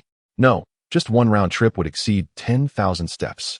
It appears I shall expend an extraordinary amount of energy merely walking. It doesn't seem like there are any vehicles for transport here. Lu Yaya murmured. Haha. How could I possibly allow you brilliant minds to traverse such distances daily? Your physical stamina ought to be devoted to research rather than walking. The floors of the research facility are constructed with bearing pathways. If you wish to go anywhere, simply inform Jarvis in advance, stand on the ground, and Jarvis will safely transport you there. Upon hearing Lu Yayao's words, Jiang Yu entered with a faint smile. Bearing pathways? What are those? Lu Yayao inquired. Take a closer look at the ground. Do you see the small white spheres? Jiang Yu replied. Lu Yayao gazed intently and gasped. If one does not observe closely, they truly blend into the floor as if they are one with it. By utilizing the rotational force of the spheres, one can move swiftly. As he spoke, Jiang Yu demonstrated the mechanism for Lu Yaya. Within mere seconds, he traversed several hundred meters to the entrance of an operational room, only to return to Lu Yayao in the same brief span. Lu Yayao gazed at Jiang Yu, astonished by his effortless mobility. He had not anticipated that the technology within this refuge was so advanced that there was no need to traverse any distance. Moreover, there were numerous cutting-edge innovations here, which Jarvis would gradually reveal to him. Now, prepare to embark on your task, Jiang Yu instructed. Lu Yaya nodded, her eyes ablaze with enthusiasm. Such an environment was undoubtedly perfect for a high-energy academic prodigy like her. Your mission is to study zombies. An hour later, Jiang Yu emerged from the research facility, leaving Lu Yao inside to commence her investigation. Before departing, Jiang Yu had provided her with 1,000 corpse crystals as experimental materials. In addition to zombies, Jiang Yu tasked Lu Yao with researching an evolutionary serum capable of altering the human body and unlocking genetic potential. By the later stages of the apocalypse, ordinary people were virtually non-existent on Blue Star, as they had become unworthy of survival. Zombies also evolved, and more significant calamities were poised to befall Blue Star. Furthermore, Jiang Yu vaguely recalled that a week later, the first wave of a zombie frenzy was expected to strike. During his gaming days, he had succumbed countless times to the advancing tide of zombies. However, this time was different from the game. In the virtual realm, one could restart. But reality offered no such reprieve. A defeat here would mean utter annihilation. Thus, time was of the essence for Jiang Yu, and the development of the evolutionary serum could not be delayed. Leaving the research facility, Jiang Yu descended to the first floor, observing the now organized artificial beings. He boarded a vehicle, once again embarking on the journey to save the flickering flame of hope. After several hours of rescue efforts, at 5 o'clock in the evening local time, Jiang Yu and his companions returned to the shelter, dragging along a nearly wrecked large bus. This time, the number of survivors they brought back was significantly greater, amounting to nearly 2,000 individuals. Their faces were etched with fear, dissatisfaction, and unease, their bodies soiled and stained with blood. Unlike the first group, who had merely glimpsed the apocalyptic world, this second group had truly experienced it. Following a process that felt reminiscent of the previous day, they were disinfected and then ushered into the shelter, where they were informed about everything within the base. Once they had bathed and made their way to the dining hall, the sensation of warm porridge entering their mouths was profoundly comforting. As they bit into fluffy buns filled with thick, savory sauce, a sense of vitality surged within them. Many found themselves overwhelmed with emotion, tears streaming down their faces as they savored the moment. They felt grateful to still be alive. I thought I would never taste meat buns again in my lifetime. You can't imagine what I ate yesterday, raw meat. In my desperation, I resorted to gnawing on raw flesh. You at least had some meat. I had nothing, nearly starving. I ended up eating a few cockroaches I had raised for months. The existence of such a refuge in Haishur was an unexpected blessing. Indeed, without the soldiers' rescue, I might have become one of those soulless wanderers. As they felt their stomachs gradually fill, an overwhelming sense of gratitude for the shelter blossomed within many. Let's go. Let's eat, and then sleep. I haven't slept in a day. I feel as though I could sleep for an entire day. It is truly astonishing to find such tranquility and restful slumber amidst the apocalypse. On the other hand, upon returning to his room, Jiang Yu gazed at the data on the screen and murmured to himself. After 2 days of rescue operations and hunting, coupled with the accumulation of corpse crystals from his daily sign-ins, he realized that the quantity was now sufficient. It was time to activate the signal tower. System. Activate the signal tower. Ding. 10,000 corpse crystals consumed, initiating the primary signal tower, with a signal radius of 200 miles. Since the network signal in Haishur had collapsed due to the meteor strike, connectivity had become sporadic, severely affecting Jarvis's performance. Therefore, it was imperative to activate the shelter's signal tower to expand Jarvis's field of vision. With a network connection, Jarvis was indeed the omnipresent, elusive artificial intelligence that posed an insurmountable challenge to anyone trying to evade detection. At this moment, night had deepened. Yet no one was aware that the previously vanished signal had reemerged. The instant the signal was restored, Jiang Yu felt his phone erupt with a cacophony of notifications. Messages poured in from countless individuals. He glanced briefly. 10 news alerts from XX, 20 headlines from XX, 30 updates from X blog, and 20 notifications from X sound. With practiced ease, Jiang Yu scrolled to the bottom and lightly tapped X. In an instant, those news items vanished, leaving a serene silence. When he opened Penguin, he was immediately greeted by a flurry of messages in the class group. Goodness, the network is back. What a bizarre occurrence at this late hour. If it's a ghost, so be it. I implore any kind souls to send me some food. I haven't eaten all day. To my astonishment, the rumors of a zombie outbreak turned out to be true. Just yesterday, my girlfriend transformed before my very eyes. I was about to embrace her when I was so terrified that I nearly fainted, despite having taken my medication in advance. Chapter 21. The second batch of people, joys and sorrows. You are remarkable. Even in the absence of zombies, there are meteorite strikes. In such dire circumstances, you still wish to engage in those activities? What does it matter? Do you not find it all the more exhilarating in this environment? The thrill is irrelevant. I am eager to know what happens next. What follows? What comes after? In a fit of frustration, I grabbed a nearby cup and went to the restroom. And by the time I emerged, the cup had suffered considerable wear. You are truly impressive. However, this is not the crux of the matter. The real issue is who will provide me with something to eat. Did we not agree to support one another? Upon uttering these words, an eerie silence enveloped the group. What on earth are they all playing dead? What was said back then? Was it not a promise of mutual assistance? Why has everyone suddenly become mute? Surely, even the mute can type, or have their hands been rendered useless. The student who sought help, noticing the lack of responses in the group, sighed helplessly and hurriedly logged off. Jiang Yu observed this scene without uttering a word, allowing his classmates to fend for themselves. After all, it was no longer his concern. He had already warned them before the calamity struck, and the bonds of friendship had long been severed when they isolated themselves under Sun Tianming's temptations. With the restoration of the network, Jarvis was tasked by Jiang Yu to infiltrate all locations connected to the refuge's network. He needs to be aware of everything occurring within the range of the network. Within the network coverage of the shelters, there are a total of 6, comprising 2 official and 4 unofficial ones.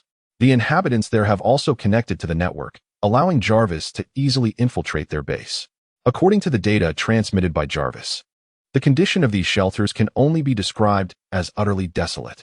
Particularly striking is an official outdoor shelter where a few individuals share a single packet of biscuits and a bottle of water, surrounded by countless others huddled together for warmth. Amidst the biting cold of the spring festival, only a few small flames flicker, providing scant warmth. The state of the private shelters is no better.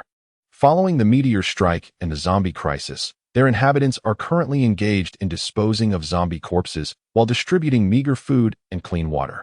This is still a relatively populous and stronger shelter, yet those that are smaller, especially family units consisting mainly of the elderly, women, and children, have likely succumbed to becoming a gathering of zombies on the streets. Among these, only one official shelter remains relatively intact, which Jiang Yu briefly examined.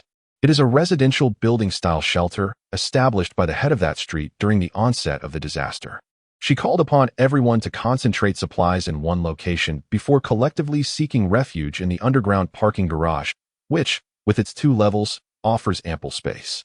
With the residents and the majority of supplies inside, there is still considerable room available. Moreover, at the outbreak of the zombie invasion, she took the lead in eliminating zombies, preventing the widespread transmission of the zombie virus and ensuring the relative preservation of both survivors and facilities.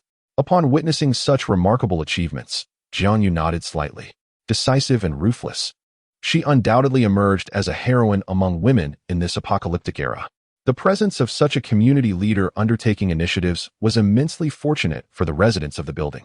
After briefly assessing the current state of Haishur, she instructed Jarvis to establish a forum for the dissemination of information, where he could upload insights and strategies concerning the undead, thereby enhancing the survival prospects of others.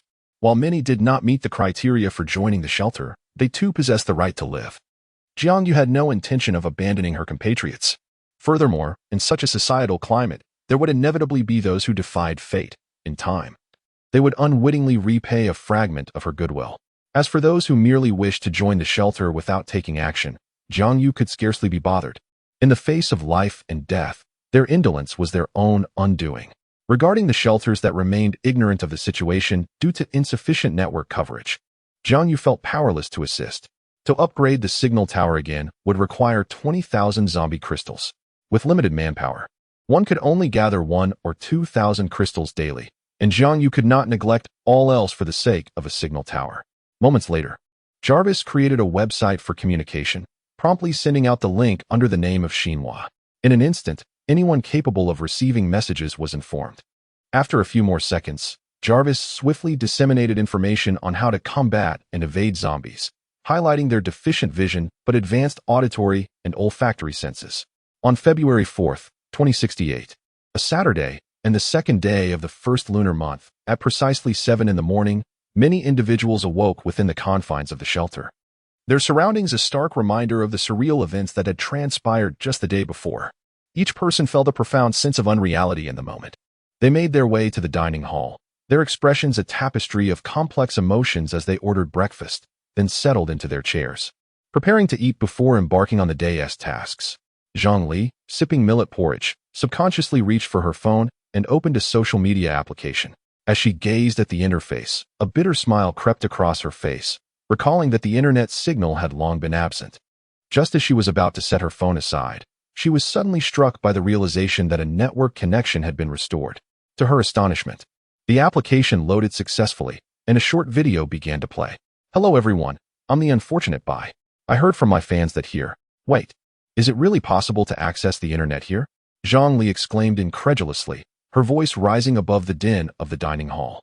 The crowd, upon hearing the news of a network connection, hastily retrieved their fully charged devices. "Incredible. There's actually internet. I distinctly remember it being absent yesterday. With the internet restored, my nighttime activities no longer require mere imagination. Oh no, I must call my father immediately." At that moment, Jarvis initiated an announcement over the loudspeaker. "Dear residents, the network signal at the shelter has been restored.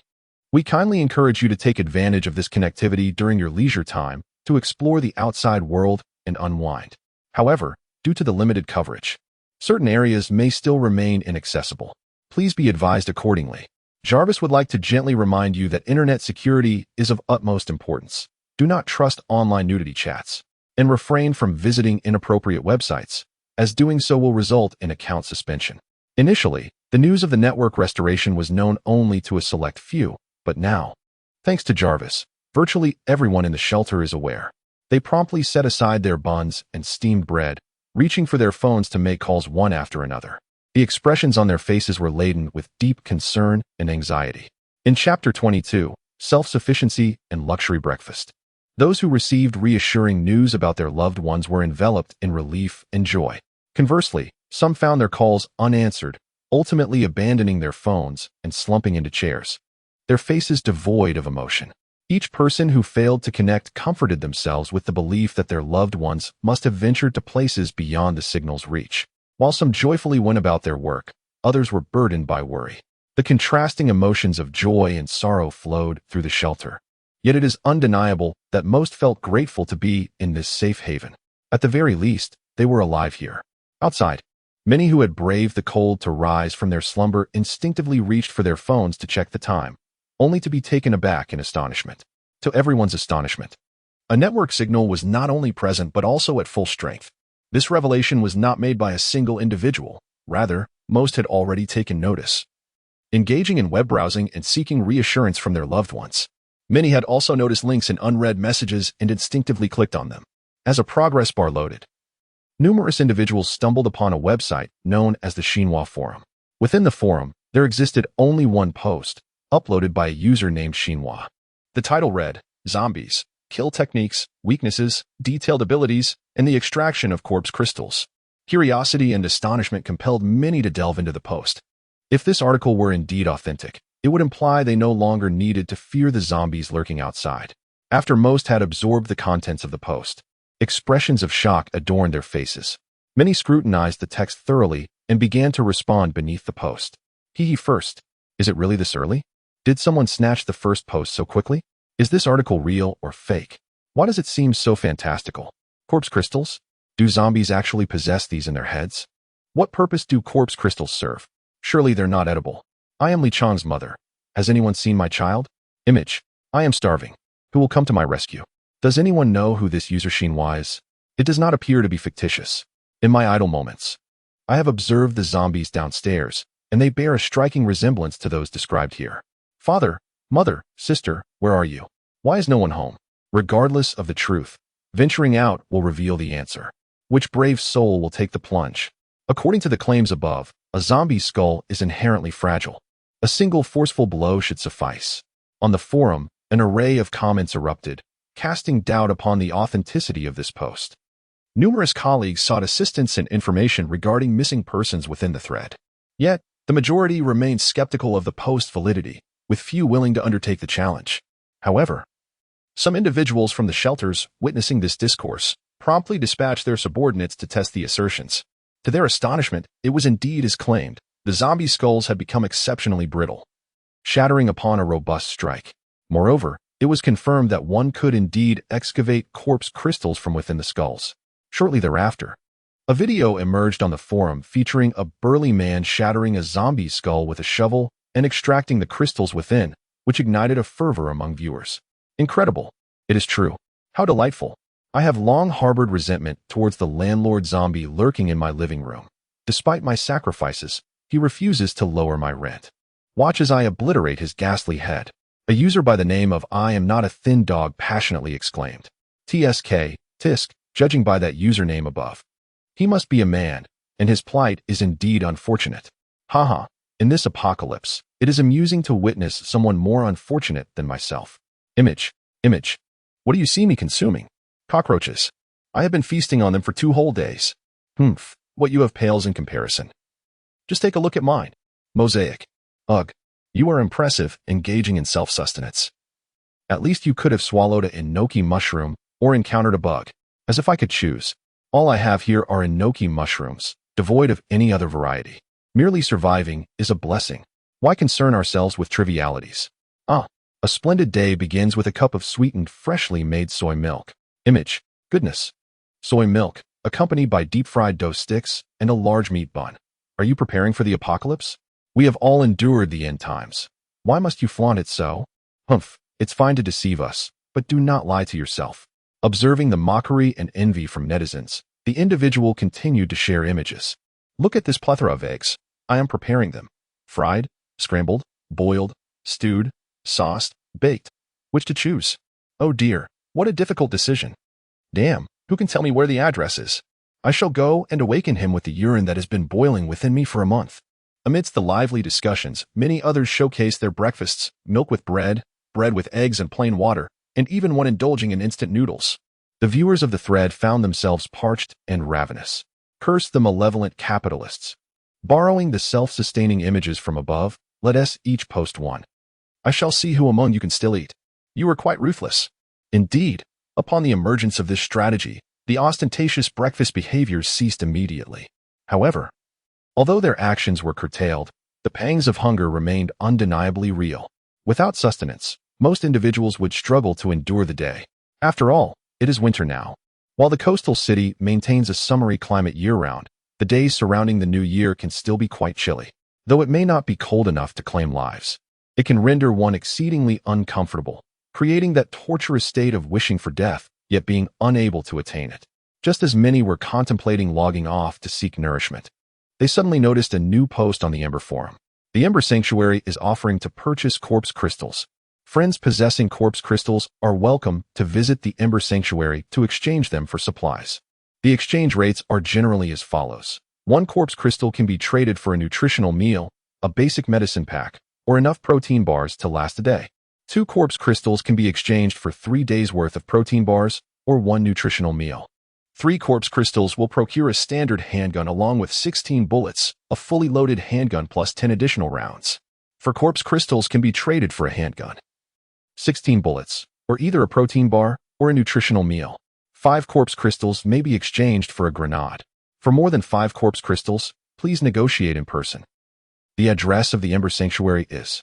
Considering that most individuals have only recently endured the apocalypse, being able to slay zombies is commendable. Who could possibly provide you with such an abundance of corpse crystals? Let us settle for less. Every little bit counts. As the exchange post was unveiled, a multitude of individuals flooded the underground comments section. Chapter 23. The exchange commences. The forum erupted in fervor. Is this extravagance for real? Is this some military refuge? Are you out of your mind? Do military shelters operate this way? Shouldn't it be provided to us free of charge? I knew it.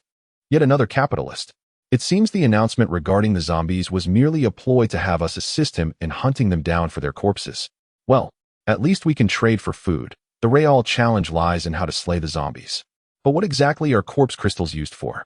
This person dares to exchange food for them? The comments continued to multiply, yet few offered any substantial insights. Most were complaints and grievances, lamenting their dire circumstances. They questioned why such a capable entity would not distribute food freely, rather than imposing this troublesome arrangement. In these trying times, what is wrong with aiding others? If you possess such wealth, why not extend a hand to those in need? Everyone faces hardships. Their outrage echoed, deeming the actions as utterly callous. Nevertheless, regardless of their uproar and discontent, no one emerged to provide a meaningful response. Those with clear minds surveyed the surrounding zombies with grave expressions. seeking opportunities to fiercely engage in combat. Among them were many who had endured 2 days of hunger, too weary to complain any longer. Their instinct for survival urged them to eat, for failure to do so would surely lead to death. They resolutely seized their weapons, opting for the path of exterminating the undead. Meanwhile, several large shelters noticed Jiang Yu's post, their faces etched with concern. This was not due to a shortage of food. As the apocalypse had only just commenced, they were not lacking in provisions. However, they were desperately in need of firearms. The prospect of exchanging items for guns was astonishing. While their shelters possessed some weaponry, these were treasured possessions, not easily deployed. Were it not for the impending doom, they would not have dared to smuggle even a few from the Golden Triangle. In peaceful times, such a feat would be virtually impossible. The severity of gun control in China is such that even the son of a city mayor would find it nearly impossible to acquire a decent firearm. In a private shelter approximately 20 kilometers from the Ember Sanctuary, a gathering of high-ranking officials convened. Who exactly established this Ember Sanctuary? It possesses formidable capabilities, including firearms. If only we had a few more guns yesterday, or if that guide had been released sooner, perhaps we wouldn't have lost so many brothers. Let's pry open the skulls of those zombies and see how many corpse crystals we have. We must be the first to exchange for guns. No one knows the extent of their weapon reserves. Thus, we must act swiftly. My dear brother, I find it unnecessary to rush into this matter. Why? If they are bold enough to offer firearms for sale without imposing limits on quantities, it is evident that their stock is quite substantial. Therefore, we can afford to wait and observe how others fare in their exchanges before making a decision. After all, what if the hard-fought rewards for dispatching zombies yield nothing but a handful of antiquated weapons? That would indeed be a significant loss. Upon hearing the words of his astute advisor, the leader fell silent, yet after a moment of contemplation, he replied, "No, such matters should not be delayed. Inaction is less favorable than action. It is wise to grasp the sword firmly in hand. A single misstep may lead to a series of misfortunes. Moreover, since this sanctuary is willing to engage in such transactions, they must place great importance on this so-called corpse crystal. Although we are uncertain of its purpose, it holds no utility for us at present. It would be more prudent to invest a small amount in acquiring firearms to bolster our defenses. I firmly believe that regardless of how the apocalypse unfolds, firearms, an embodiment of human ingenuity, will not be rendered obsolete anytime soon. Furthermore, business is reciprocal. This sanctuary's actions are merely a means to gather corpse crystals. Should their merchandise prove unsatisfactory, their future trades would dwindle, ultimately harming their own interests. I refuse to believe that a leader of such a well-armed sanctuary is foolish enough to pursue a one-time transaction. The advisor remained contemplative for a moment before nodding slightly in agreement. Simultaneously, similar discussions were taking place within nearby sanctuaries. As they began to gather corpse crystals and calculate what they could acquire in exchange. Although many raised questions regarding the nature of these crystals, no one possessed the answers. Although some have speculated about the significance of the corpse crystal, the precise details remain shrouded in mystery. Consequently, many have resigned themselves to the notion that rather than succumbing to starvation, it is preferable to exchange this peculiar item for sustenance. After all, once their provisions are exhausted, survival becomes paramount. Understanding the true nature of the corpse crystal would merely become a matter of time. Nonetheless, a number of astute individuals have retained some of the corpse crystals for potential future use. Within Sun Tianming's refuge, he was sharing breakfast with 8 classmates, 5 boys and 3 girls. Their meal was rather modest, consisting of merely 8 pieces of dark bread accompanied by a small cup of clear water. The students nibbled at the dry, hard bread, finding it difficult to swallow, especially with such a scant amount of water. They resorted to using the little saliva they had left to moisten the bread before attempting to consume it. Observing this scene, Sun Tianming spoke up. "I apologize for the inconvenience. The disaster struck so suddenly yesterday that it resulted in the loss of one of our warehouses. Otherwise, we would not be here eating bread. We should have had instant noodles with sausages for breakfast." Upon hearing Sun Tianming's words, the classmates dared not display their discontent, quickly responding, "It's all right, it's all right. Everyone is facing difficulties. Let's be understanding." Indeed, Deputy Class Leader Sun is also considering the future, another chimed in. "Exactly. Just being able to shelter us is already a great kindness." Haha. However, I am quite curious about what Jiang Yu is doing right now. Surely he hasn't perished. That is a possibility. That fellow possesses an air of self-importance. Deputy Class Leader Sun, despite past grievances, sought to assist him, only to be met with outright refusal. What more is there to say about such a person? From now on, every encounter shall warrant my disdain. Consider it a form of retribution for Deputy Class Leader Sun. Sun Tianming squinted his eyes, relishing the enveloping atmosphere of mindless camaraderie around him. This was precisely why he and his classmates had gathered here. Did he truly lack the funds? No, he merely craved that exhilarating sensation. After absorbing the flattering remarks from his peers, the flicker of discontent within him, sparked by their earlier expressions of dissatisfaction, gradually dissipated. Chapter 24. Reactions from all sides preparing to threaten what? Wasn't the internet down? How has it restored so swiftly? The Sanctuary of Flames allows the exchange of corpse crystals for supplies? As everyone observed Sun Tianming's expression, a particularly daring classmate suddenly made this discovery. What? Is this for real? Upon hearing this, the other students quickly pulled out their phones, only to find that they could indeed access the internet, their excitement palpable. Wow, we can actually go online. Look at this forum. We can even trade for food. What? Handguns and grenades can be exchanged? Listening to his classmates, Sun Tianming momentarily froze. He swiftly retrieved his phone, took a cursory glance, then rose and strode purposefully toward another area. As Sun Tianming departed, his classmates relaxed slightly and began to engage in animated discussions. Meanwhile, Sun Tianming entered his father Sun Xiong's room, where a faint aroma of meat lingered in the air. On his father's desk lay a basket of steamed buns, a bowl of porridge, and 2 tea eggs. As the leader of this sanctuary, his meals were naturally distinct.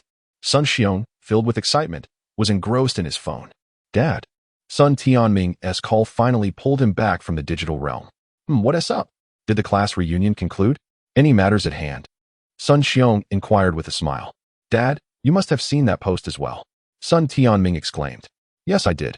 To achieve such feats on the second day of the apocalypse, it appears they had been preparing for a long time prior. The sanctuary.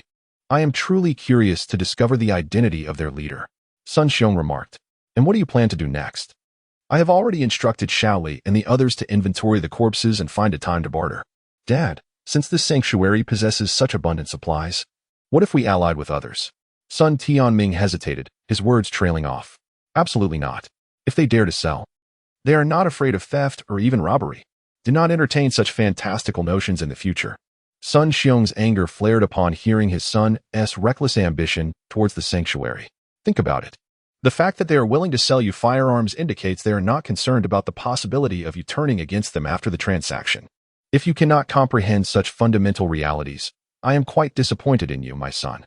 Seeing the glimmer of disappointment in his father's eyes, Sun Tianming found himself at a loss for words. After exchanging a few more sentences, he took his leave. Yet, as he turned away, the spark of ambition in his gaze was unmistakable. Upon returning to his classmates, Sun Tianming noticed that they were gazing at their phones with expressions of astonishment, occasionally whispering among themselves. What are you all looking at with such fascination? Sun Tianming inquired. Deputy Class Leader Sun, look, isn't this person Jiang Yu? A chubby classmate presented his phone. Sun Tianming was taken aback as he beheld the image. It depicted an individual boasting about the opulence of his breakfast, capturing Jiang Yu in the corner as he was serving himself. It does seem to be him. Sun Tianming pondered, bewildered by the situation. Could it be true that this fellow actually resided in a shelter? Was it not a mere fabrication? Noticing Sun Tianming's sudden silence, the previously animated group fell quiet, sensing the shift in his demeanor. It must just be a coincidence. He resembles Jiang Yu. One remarked. How could a poor kid like Jiang Yu possibly gain access to such an upscale refuge? Another chimed in. Indeed, perhaps it's merely a matter of resemblance. As Sun Tianming absorbed their discourse, he appeared to be deep in thought. Tomorrow, his father would be going to retrieve something, and he intended to accompany him to ascertain the truth of the matter. Was it conceivable that Jiang Yu possessed such extraordinary fortune? Just as Sun Tianming contemplated this, his phone chimed with an incoming message. Upon seeing the person who had written, Sun Tianming's expression shifted dramatically, prompting him to take his phone and move to another area. His classmates, observing the vivid changes in his demeanor, fell silent, exchanging glances with one another. At the entrance of the Ember Refuge, the artificial beings had already set up their stalls, a substantial quantity of supplies neatly arranged behind them for immediate access. Soon, the first individual arrived to exchange goods. This person approached with a pronounced limp, their body marred by dried, foul-smelling blood, starkly contrasting with the pristine attire of the artificial beings. Greetings. Welcome to the Ember Exchange. What might you wish to barter? The artificial being inquired. I possess 4 corpse crystals. What can I exchange for them? The man croaked. After a moment of contemplation, the artificial being replied, given your condition, I would recommend trading 2 corpse crystals for medical supplies, 1 for a nutritional meal, and 1 for an energy block. Is it truly possible to exchange for medical supplies? The man asked, hope flickering in his voice. Ordinarily, such an exchange would not be permitted. However, as you are the first patron, consider it a fortunate exception. The artificial being smiled warmly.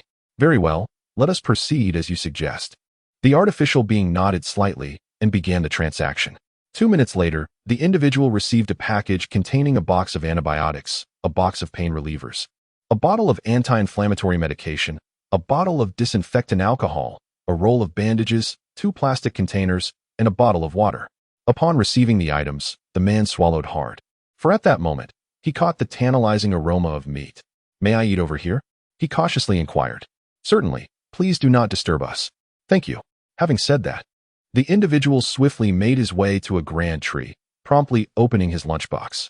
Inside was a nutritious meal, brimming with a generous portion of rice, accompanied by 3 substantial pieces of braised pork, a large duck leg, a crispy fried chicken breast, and 2 varieties of vegetables, all of which filled the entire container, making it quite hefty to hold. The other box contained 4 dark, jelly-like rectangular blocks, presumably the so-called energy bars. Without further hesitation, he immediately grasped a piece of meat with his hand and devoured it voraciously. The braised pork was tender and delectable, melting in his mouth as he swallowed a piece within seconds, swiftly following it up by scooping up the rice. In the next moment, he entered full-on eating mode. In merely a few minutes, the 3-pound lunchbox was completely emptied, every morsel consumed with impeccable cleanliness. If this had been a plate, it might not require washing at all, as not a single trace of grease remained, having been licked clean. 5 minutes of feasting, followed by half an hour of plate licking. After finishing his meal, he downed the remaining half bottle of water, set the bottle down, and carefully placed it back in his bag. Water resources are quite precious now. It is best to conserve them where possible. Following the exchange initiated by the first person, an increasing number of individuals came to barter. Chapter 25, Moral Coercion.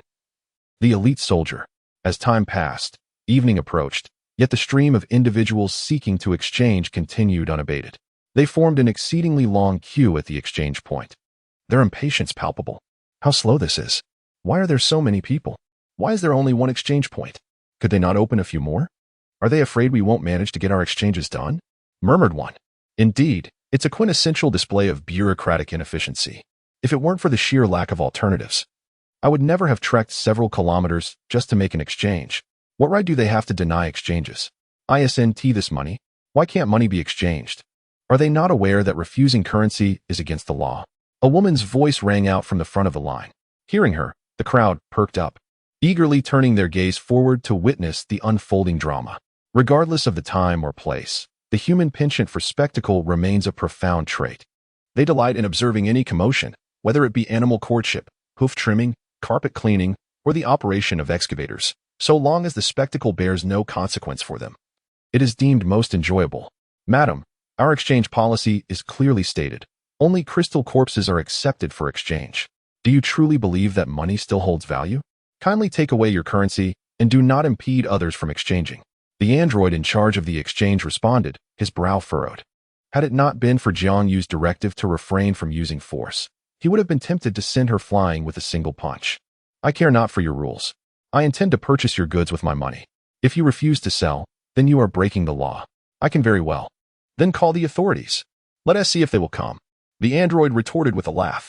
Is this how you truly honor your elders and cherish the young? Did your elders never teach you what it means to be polite? The elderly woman exclaimed, immediately shifting the topic with a loud voice, as if the louder one was the more justified. Politeness? Such a concept varies with the recipient. For someone like you, perhaps it's better to be impolite, replied the humanoid in a calm tone. He then directed his voice towards the crowd behind the woman, proclaiming, as long as this lady remains, our supplies will be withheld. Once she departs, the exchange will resume. Upon hearing this declaration, the atmosphere among the crowd behind the woman shifted dramatically. They transformed from mere spectators to an agitated mob. The elderly woman momentarily froze in astonishment, yet remembering her status. She quickly regained her bravado. After all, who was she? She was an elderly woman. If I collapse right here, who would dare to touch me? She thought. I say to you, madam, who doesn't possess money? If it could be exchanged for supplies, we would have done so long ago. Why wait for you? Do you think you're so clever? Echoed the crowd. Indeed, some individuals grow increasingly shameless with age.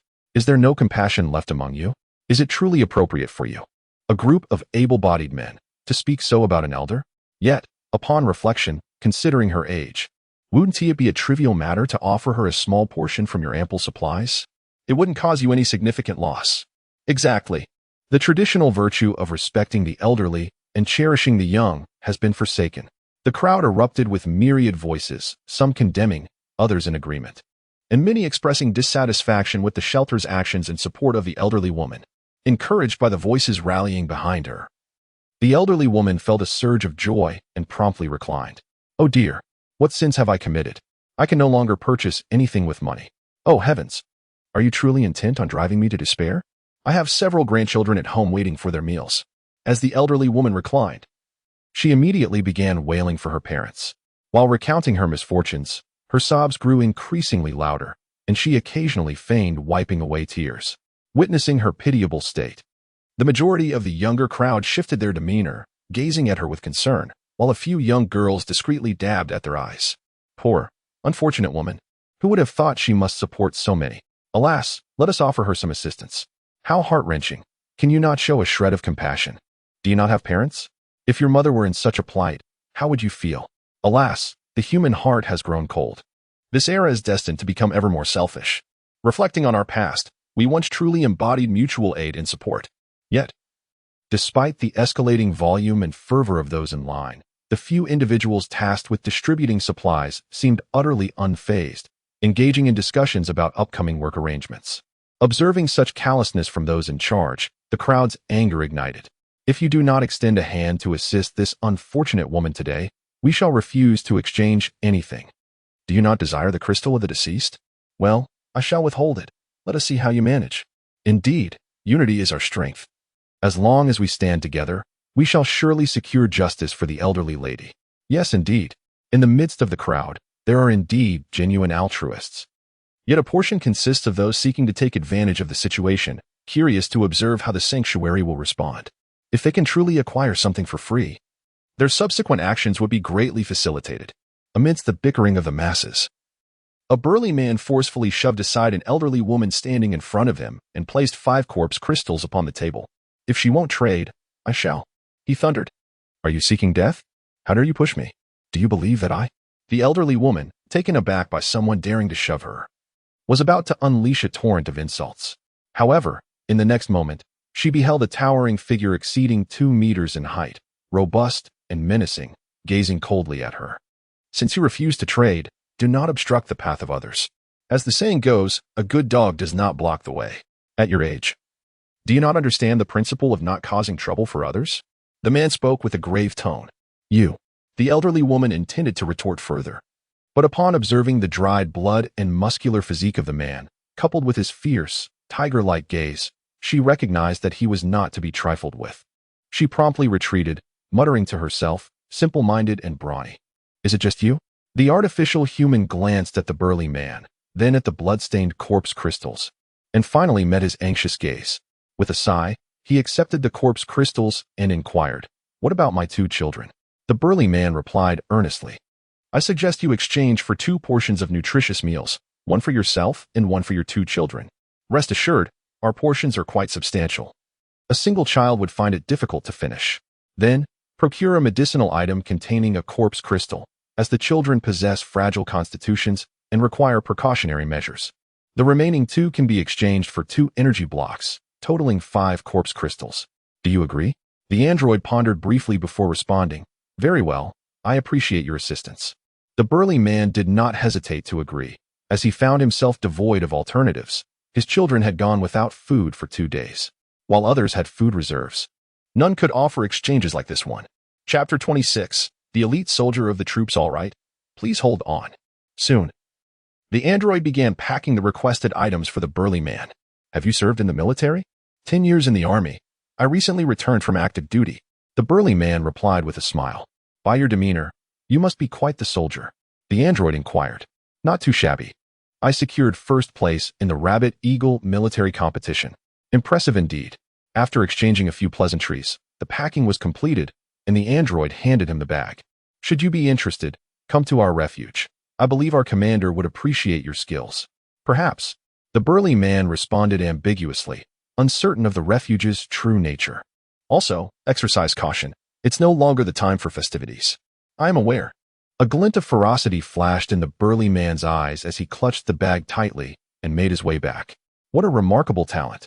Subsequently, amidst the peculiar gazes of the crowd, the burly man turned and departed. During this interval, none dared to utter a word, fearful that the giant might suddenly erupt. Unlike the sanctuary, where individuals could instigate trouble, for it was a vast establishment with no means of escape, the giant stood alone. In this apocalyptic era, even if he were to commit an offense, no one would intervene. As the giant exited, the android inquired, Is anyone else willing to exchange? Or shall you all wait for this elderly lady to finish? The android's statement instantly drew the ire of the onlookers, who resumed their vitriolic outbursts. Do you not possess a shred of compassion? The elderly are already in such a pitiable state. What harm is there in offering some assistance? As the Buddha proclaimed, one should delight in benevolence. Why do you lack any sense of reason? Soon, with shouts echoing once more, Jiang Yu, situated within the base, received news relayed by Jarvis. Observing the footage, Jiang Yu scoffed softly. This constituted moral coercion while concurrently pressuring him. Should I acquiesce this time, the ensuing exchanges would inevitably become more arduous. If the other party could simply summon an elderly person to obtain goods for free, then what purpose would this exchange stall serve? They might as well throw open the warehouse and let them ransack it. Yet, witnessing the clamor outside intensifying, it was indeed essential to devise an effective strategy. In a moment of contemplation, Jiang Yu realized that night was approaching and the darkness harbored its own perils. He promptly instructed Jarvis to relay a message. Our commander has declared that since everyone is unwilling to exchange, let it be so. Furthermore, as the day has grown late, we shall forego the exchanges. We must return for dinner. Hence, let us disperse. The androids present nearly burst into laughter upon hearing Jarvis's instructions. Having anticipated a prolonged wait due to the lengthy queue, they were unexpectedly granted an early reprieve by this fortuitous intervention. The utterance of the android momentarily hushed the crowd, only to be followed by an uproar of protest. What do you mean we should leave? We will go hungry tonight. Leave? We haven't even completed our exchanges. What do you mean by leaving? Some of us haven't eaten for 3 days. Upon learning that the exchange point was set to close, the queue's mood shifted dramatically, igniting fervent discontent. After waiting in line for an entire afternoon, to have the transaction abruptly canceled was utterly preposterous. Isn't it true that you claimed you would not exchange unless the elderly were granted free provisions? I am not providing free items, so you may as well not exchange at all. Come back tomorrow if you wish to trade. Rest assured, resources will be plentiful. I wish everyone a delightful evening in advance. In an instant, the crowd fell silent, taken aback by the unyielding stance of the authorities. Their initial intent had merely been to apply moral pressure and perhaps glean some benefits, but they had not anticipated such resoluteness, leading to the abrupt closure of the exchange point. If they failed to secure supplies today, many would face another night of hunger. Originally, I was on track to enjoy dinner, but after assisting the elderly woman with a few words, everything was lost.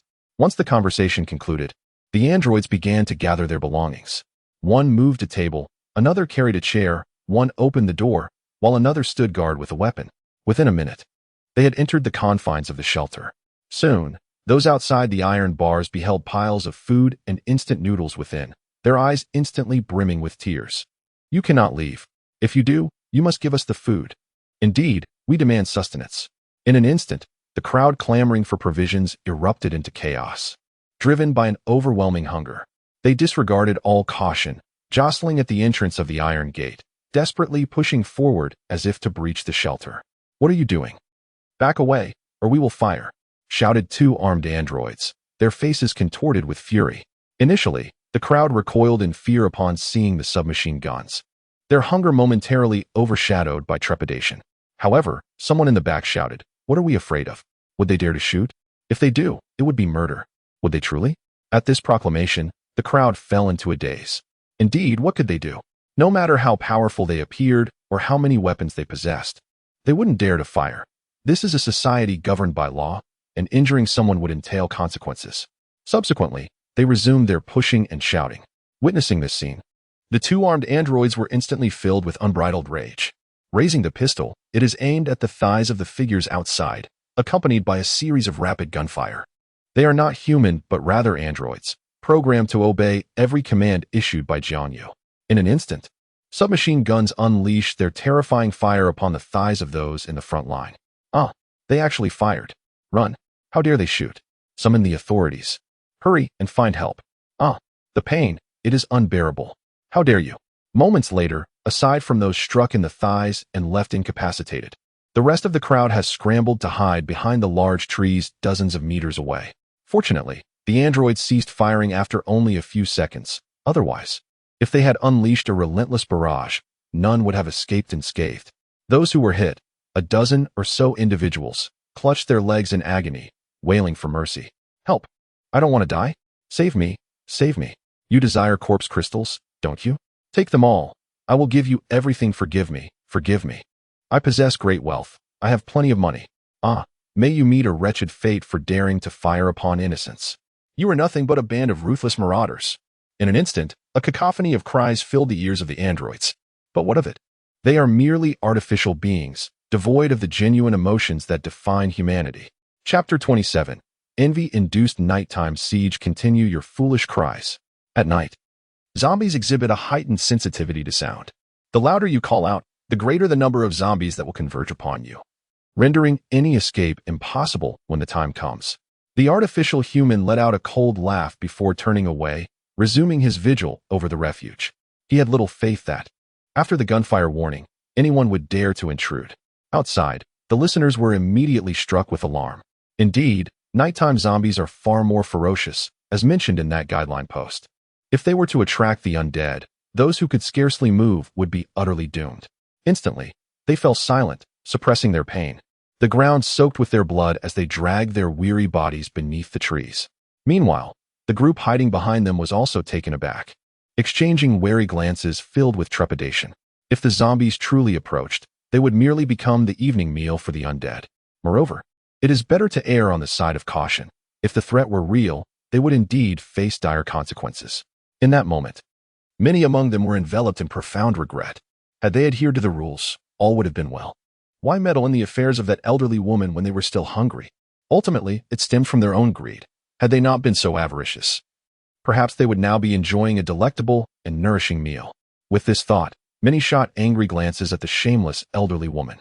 Sensing the weight of their glares, she shouted, "What are you looking at? I didn't shoot you. Go find the one who did." The elderly lady shot a fierce glare before departing. Her destination a mystery. I'll go back and summon my sons. I shall see if you dare to open fire on all of us," she muttered furiously. With her exit, those present were enveloped in deep remorse.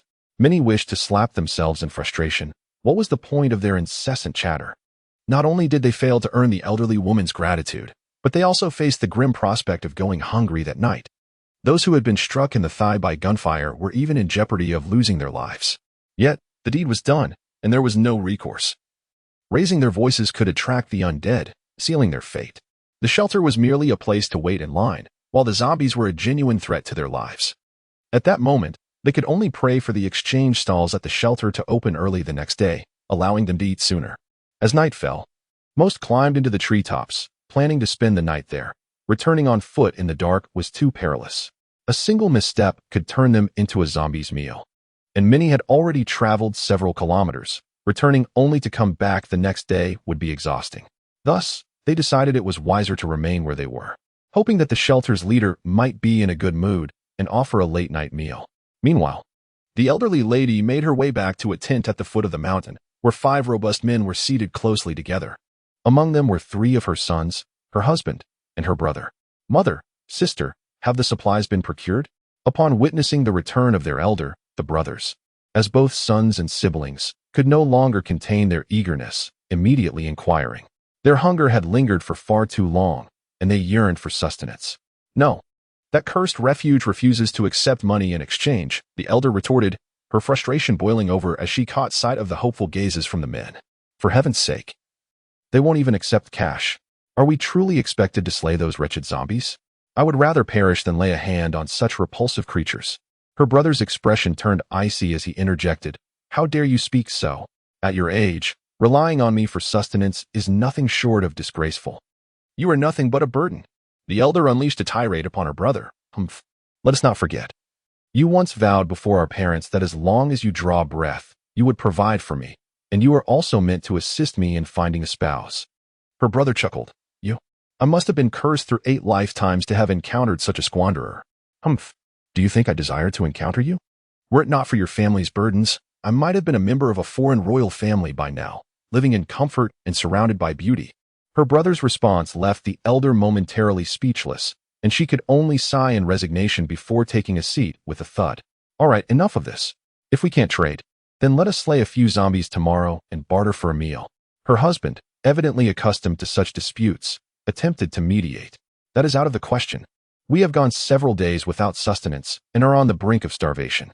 Must we truly wait until tomorrow to scavenge for supplies after dispatching the zombies? It would be better for you to wait until I perish from hunger before seeking provisions." The uncle's brother immediately interjected in rebuttal. "By the way, father, I just witnessed a man descending with a bag full of goods. It appears he has acquired quite a bit. Should we not seek him out for assistance?" The second son inquired. "Assistance? Who, at this juncture, possesses surplus provisions to lend? Merely refraining from expelling you is already an act of goodwill. To lend would be preposterous." The eldest son scoffed. "What then?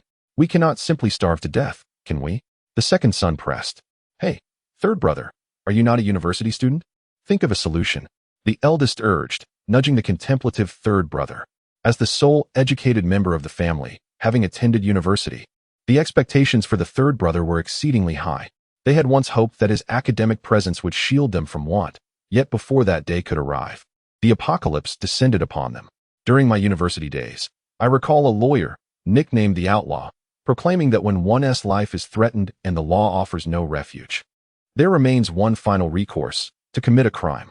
Perhaps today is the moment we resort to that ultimate path," the third brother remarked coolly. "Very well." As expected of the third brother, he has swiftly identified a solution. Since even the esteemed lawyer has endorsed this notion, it must be without fault. Thus, tonight, we shall reluctantly embark upon that final course of action, the eldest declared with a grave tone. "Hee. Truly, one can see that you are well read. Your understanding of the law is remarkably profound. However, that man is not to be trifled with. He is a veteran, and we must arm ourselves," the elder woman declared. "Each of us shall wield a stick. Mother, you will attract his attention while we ambush him unawares.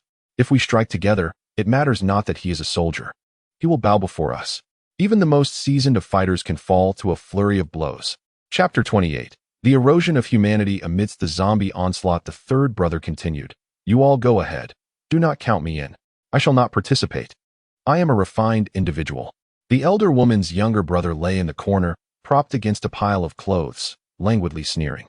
Observing their uncle's demeanor, the younger generation could utter nothing, their brows furrowed in silent discontent as they reluctantly consented to leave him in the tent. The group then proceeded to seize supplies. After a brief discussion, the second brother led them, armed, to an abandoned shipping container. The container's door stood ajar, and a tantalizing aroma wafted from within. Their stomachs, having gone days without sustenance, growled in response. After a shared glance, the elder woman stealthily approached the container's entrance and shouted, oh dear, my leg. My leg is broken." Her sons concealed themselves beside the container, while she sprawled dramatically at an angle to the entrance, ensuring that when the large man emerged, he would be oblivious to her sons and husband lurking behind. After the shout from the elderly woman, the robust man did not emerge immediately. Instead, he stood at the entrance of the container, utilizing the faint glow of his mobile phone alongside the luminous moonlight of the night. "Is it you? What brings you to my doorstep?" he inquired with a cold demeanor upon seeing the woman collapsed at the entrance. The memory of her previous unreasonable behavior lingered vividly in his mind. "I came to ask you for some food. I was so hungry when I came down just now that I accidentally fell. I haven't managed to exchange for any food, so I had no choice but to seek your help. Please, have pity on me and give me something to eat," the elderly woman lamented, her voice choked with tears and her expression steeped in sorrow. The man observed her with furrowed brows. There's none left. We've finished everything. You'll have to exchange for some yourself tomorrow, he stated, preparing to turn away. Seeing him about to leave, the woman quickly called out, at the very least. Can you spare me some painkillers? If I endure the pain all night, I might not survive it. I am of considerable age and have to care for 4 grandchildren. Is it easy for me? Her voice broke into sobs, her expression growing even more sorrowful as she intermittently wiped her eyes, as if to brush away tears. However, the man, a veteran soldier, could not bear to witness such a scene. Despite the woman's unsavory past, the deep-rooted belief of serving the people remained entrenched in his heart. After a moment of inner conflict, he sighed in resignation and retreated inside, returning with a box of painkillers. As he stepped out of the container, he made his way towards the elderly woman. Upon seeing the robust man emerge, a spark of excitement flickered in her eyes. Thank you, thank you. You are truly a good person, she exclaimed, her face beaming with joy as he assisted her to her feet. Oh, how fortunate it would be for anyone to marry you. Alas, I have neither a sister nor a daughter. Otherwise, I would have surely arranged for her to wed you. She continued, maintaining her gaze upon the man. Meanwhile, several of her children stealthily entered the container, swiftly seizing the child who lay sleeping inside. Wow, Daddy, Daddy, who are you? Sister, Daddy, help me, they cried. You scoundrels, let go of my sister. Release her, shouted the children. Xiao Qing, Xiao Bai? The robust man, upon hearing those painfully familiar cries, immediately turned back. What he witnessed next shattered his heart. His 2 daughters were being held down by assailants with sticks. What do you intend to do? He roared, his muscles tensed in fury, his expression transforming into one of fierce determination. In that moment, he resembled a ferocious tiger, poised to pounce on its prey and tear them apart. Stop. If you wish for them to remain unharmed, then halt. The elderly woman shouted from behind him. It is you. How could you? The man's eyes widened in disbelief as he gazed at the woman, astonished that the depths of human malice could sink so low. Indeed, it is I, she replied. However, if one must speak candidly, the blame lies solely with you. Who prompted you to change the supplies without sparing a morsel for me, leaving me in this state of hunger? Therefore, if you refuse to oblige, I shall take what I need. After all, it is not against the law, the woman declared with righteous indignation. Not against the law? What you are doing is intimidation and robbery. Do you truly believe you are above the law? The burly man gritted his teeth in response. Ha. Are you not familiar with the infamous saying of the lawless? The 3rd son, upon hearing the man's words, coldly reiterated the notorious phrase. You. The iron-willed soldier found himself momentarily at a loss for words upon hearing such a justification. You are twisting the truth and engaging in sophistry, the burly man bellowed. Humph. And what of it? Foolish giant, I grant you but one opportunity. Surrender all the food, or I shall ensure they meet their demise here. Such lovely young ladies, should they bear a few scars upon their faces, their lives would be irrevocably ruined. Upon hearing their words, the burly man clenched his teeth so tightly that it seemed as though he might shatter them, yet he felt utterly powerless. Take what you wish. The supplies are on the table inside. Once you have taken them, leave swiftly, he growled, his eyes filled with a deep-seated resentment. Ever since he ascended to the rank of a warrior king, who has dared to threaten him, even the chief instructor from Eagle Nation, after mocking him a few times, had been swiftly subdued. However, little did they expect that after retirement, this group of ordinary individuals would dare to threaten him using their own daughter. The feeling of being a fallen tiger bullied by hounds was indeed profound. Upon hearing something being placed down, the 3rd son rushed over, swiftly retrieved the bag, and approached the doorway, offering a subtle nod to his parents and 2 elder brothers. Just as they were about to depart, they were suddenly engulfed by the chilling resonance of countless ravenous roars emanating from behind them. Instinctively, they turned around, and in that instant, the trousers of several sons became damp with fear. What they beheld was a relentless horde of zombies advancing towards them. Under the moonlight, they appeared as demons emerging from the depths of hell, instilling a sense of dread in all who gazed upon them. Oh my God, zombies. So many zombies.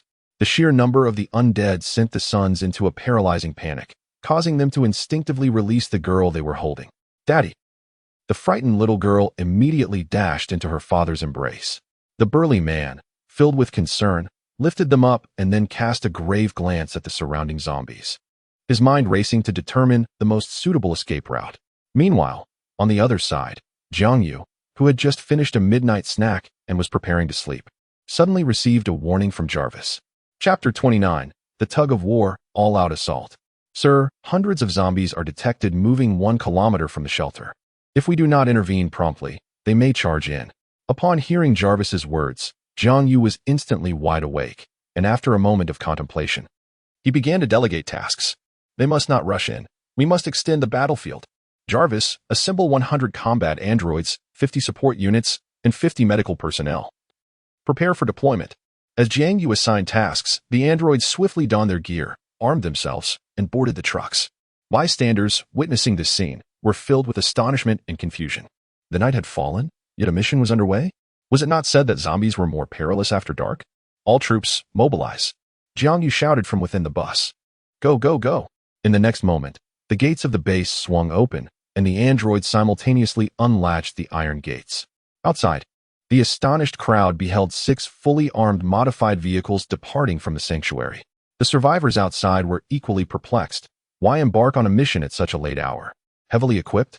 Meanwhile, at the epicenter of the zombie horde, the elderly woman was utterly terrified, her mind in disarray. She and others hastily fled towards the sanctuary, subconsciously believing that if the refuge would open its doors, they would find safety. As she passed her tent, the elderly woman shouted for her younger brother to hurry out. Zombies were approaching. Her brother emerged from the tent, visibly annoyed, retorting, Are you serious? Zombies here? You're not trying to trick me because you can't find food. Are you? Aware that words would be futile, the elderly woman grasped her brother's hand and ran back. After the tent was set up, the younger brother finally noticed the terrifying zombies behind him, illuminated by the moonlight. Oh no, he exclaimed, and immediately dashed forward. Thus, the group continued their ascent up the mountain. Suddenly, with a thud, damn it, just as they were about to leave the main road and head towards a narrow path, the younger brother, having not exercised in a long time, stumbled and fell to the ground, inadvertently pulling his elder sister down with him. Useless. Get up, she shouted. It hurts, sister, my knee really hurts. Startled, the elder sister glanced down to see a small scrape on his knee, bleeding slightly. You unfortunate child, it's just a scratch. Why are you making such a fuss? Get up and run. She yelled in frustration. Just a scratch? I'm still a child, merely 456 months old. What if the wound doesn't heal? The younger brother retorted angrily. Hearing her brother's distressed voice, the elder sister shook her head bitterly and, without further words, pulled him along. However, just as she attempted to quicken her pace, she tripped over a stone she hadn't seen. The younger brother fell as well due to her stumble. What the hell? My last wound isn't even healed yet, and now you fall too? Why do you have to drag me down with you? He shouted in exasperation. The elder sister, having landed hard on her chest, struggled to catch her breath, yet her fierce will to survive compelled her to laboriously rise to her feet. However, devoid of a support point, the elderly woman ascended at a sluggish pace. As she cast her gaze upon her younger brother, he was just preparing to extend his hand. A roar echoed. In the fleeting moments of their hesitation, a zombie drew near. Sensing the foul odor emanating from the undead behind him, along with the grotesque, decaying hand looming perilously close, the woman's brother instinctively wrenched himself free from her grasp and dashed recklessly toward his brother-in-law. He muttered incessantly, Sister, I still need to carry on the family line. I cannot perish, I cannot perish. In his desperate bid for escape, he inadvertently caused the elderly woman to stumble and fall once more. At that moment, he entirely forgot about his sister, who lay behind him, the very one who had always shielded him, now struggling to rise from the ground. Witnessing this scene, the elderly woman was momentarily taken aback, followed by a bitter smile. Her aged, narrowed eyes now brimming with sorrow. Ultimately, she seemed to resign herself to fate, refusing to rise again, allowing the relentless approaching zombies to mercilessly tear at her corpulent body. Soon, her anguished cries echoed throughout the entire highway intersection. Mother, wife, the son and husband, who had been walking ahead, were equally struck with shock and grief upon witnessing this scene. What had they just seen? The brother, who had been cherished like a precious gem by their mother and wife, had callously abandoned his own sister to flee alone. You scoundrel! As a husband, he could no longer contain himself, delivering a powerful punch directly to his brother's face. Bang! A forceful punch struck the younger brother's face, leaving him momentarily stunned, as if he were untouched by the world. Regaining his composure, he bellowed, You bastard! I am the sole heir of my family. How dare you strike me? Are you seeking to ensure my sister's eternal unrest? Solaire, I have 3 sons. Are they not also your family's bloodline? Who do you think you are to treat my wife in such a manner? I swear I will end you. Dad, stop. The zombies. The zombies are coming. As the husband of the ant nearly lost control, their 3 sons shouted in unison. This is not the time to fight him. If we are not careful, we will be surrounded by zombies, and we will all perish. Meanwhile, a burly man, holding his daughter as he walked along the edge, witnessed this scene and couldn't help but feel a deep sense of irony. The ant had devoted everything to ensure her family was well fed and cared for, only to be betrayed in the end by her own brother.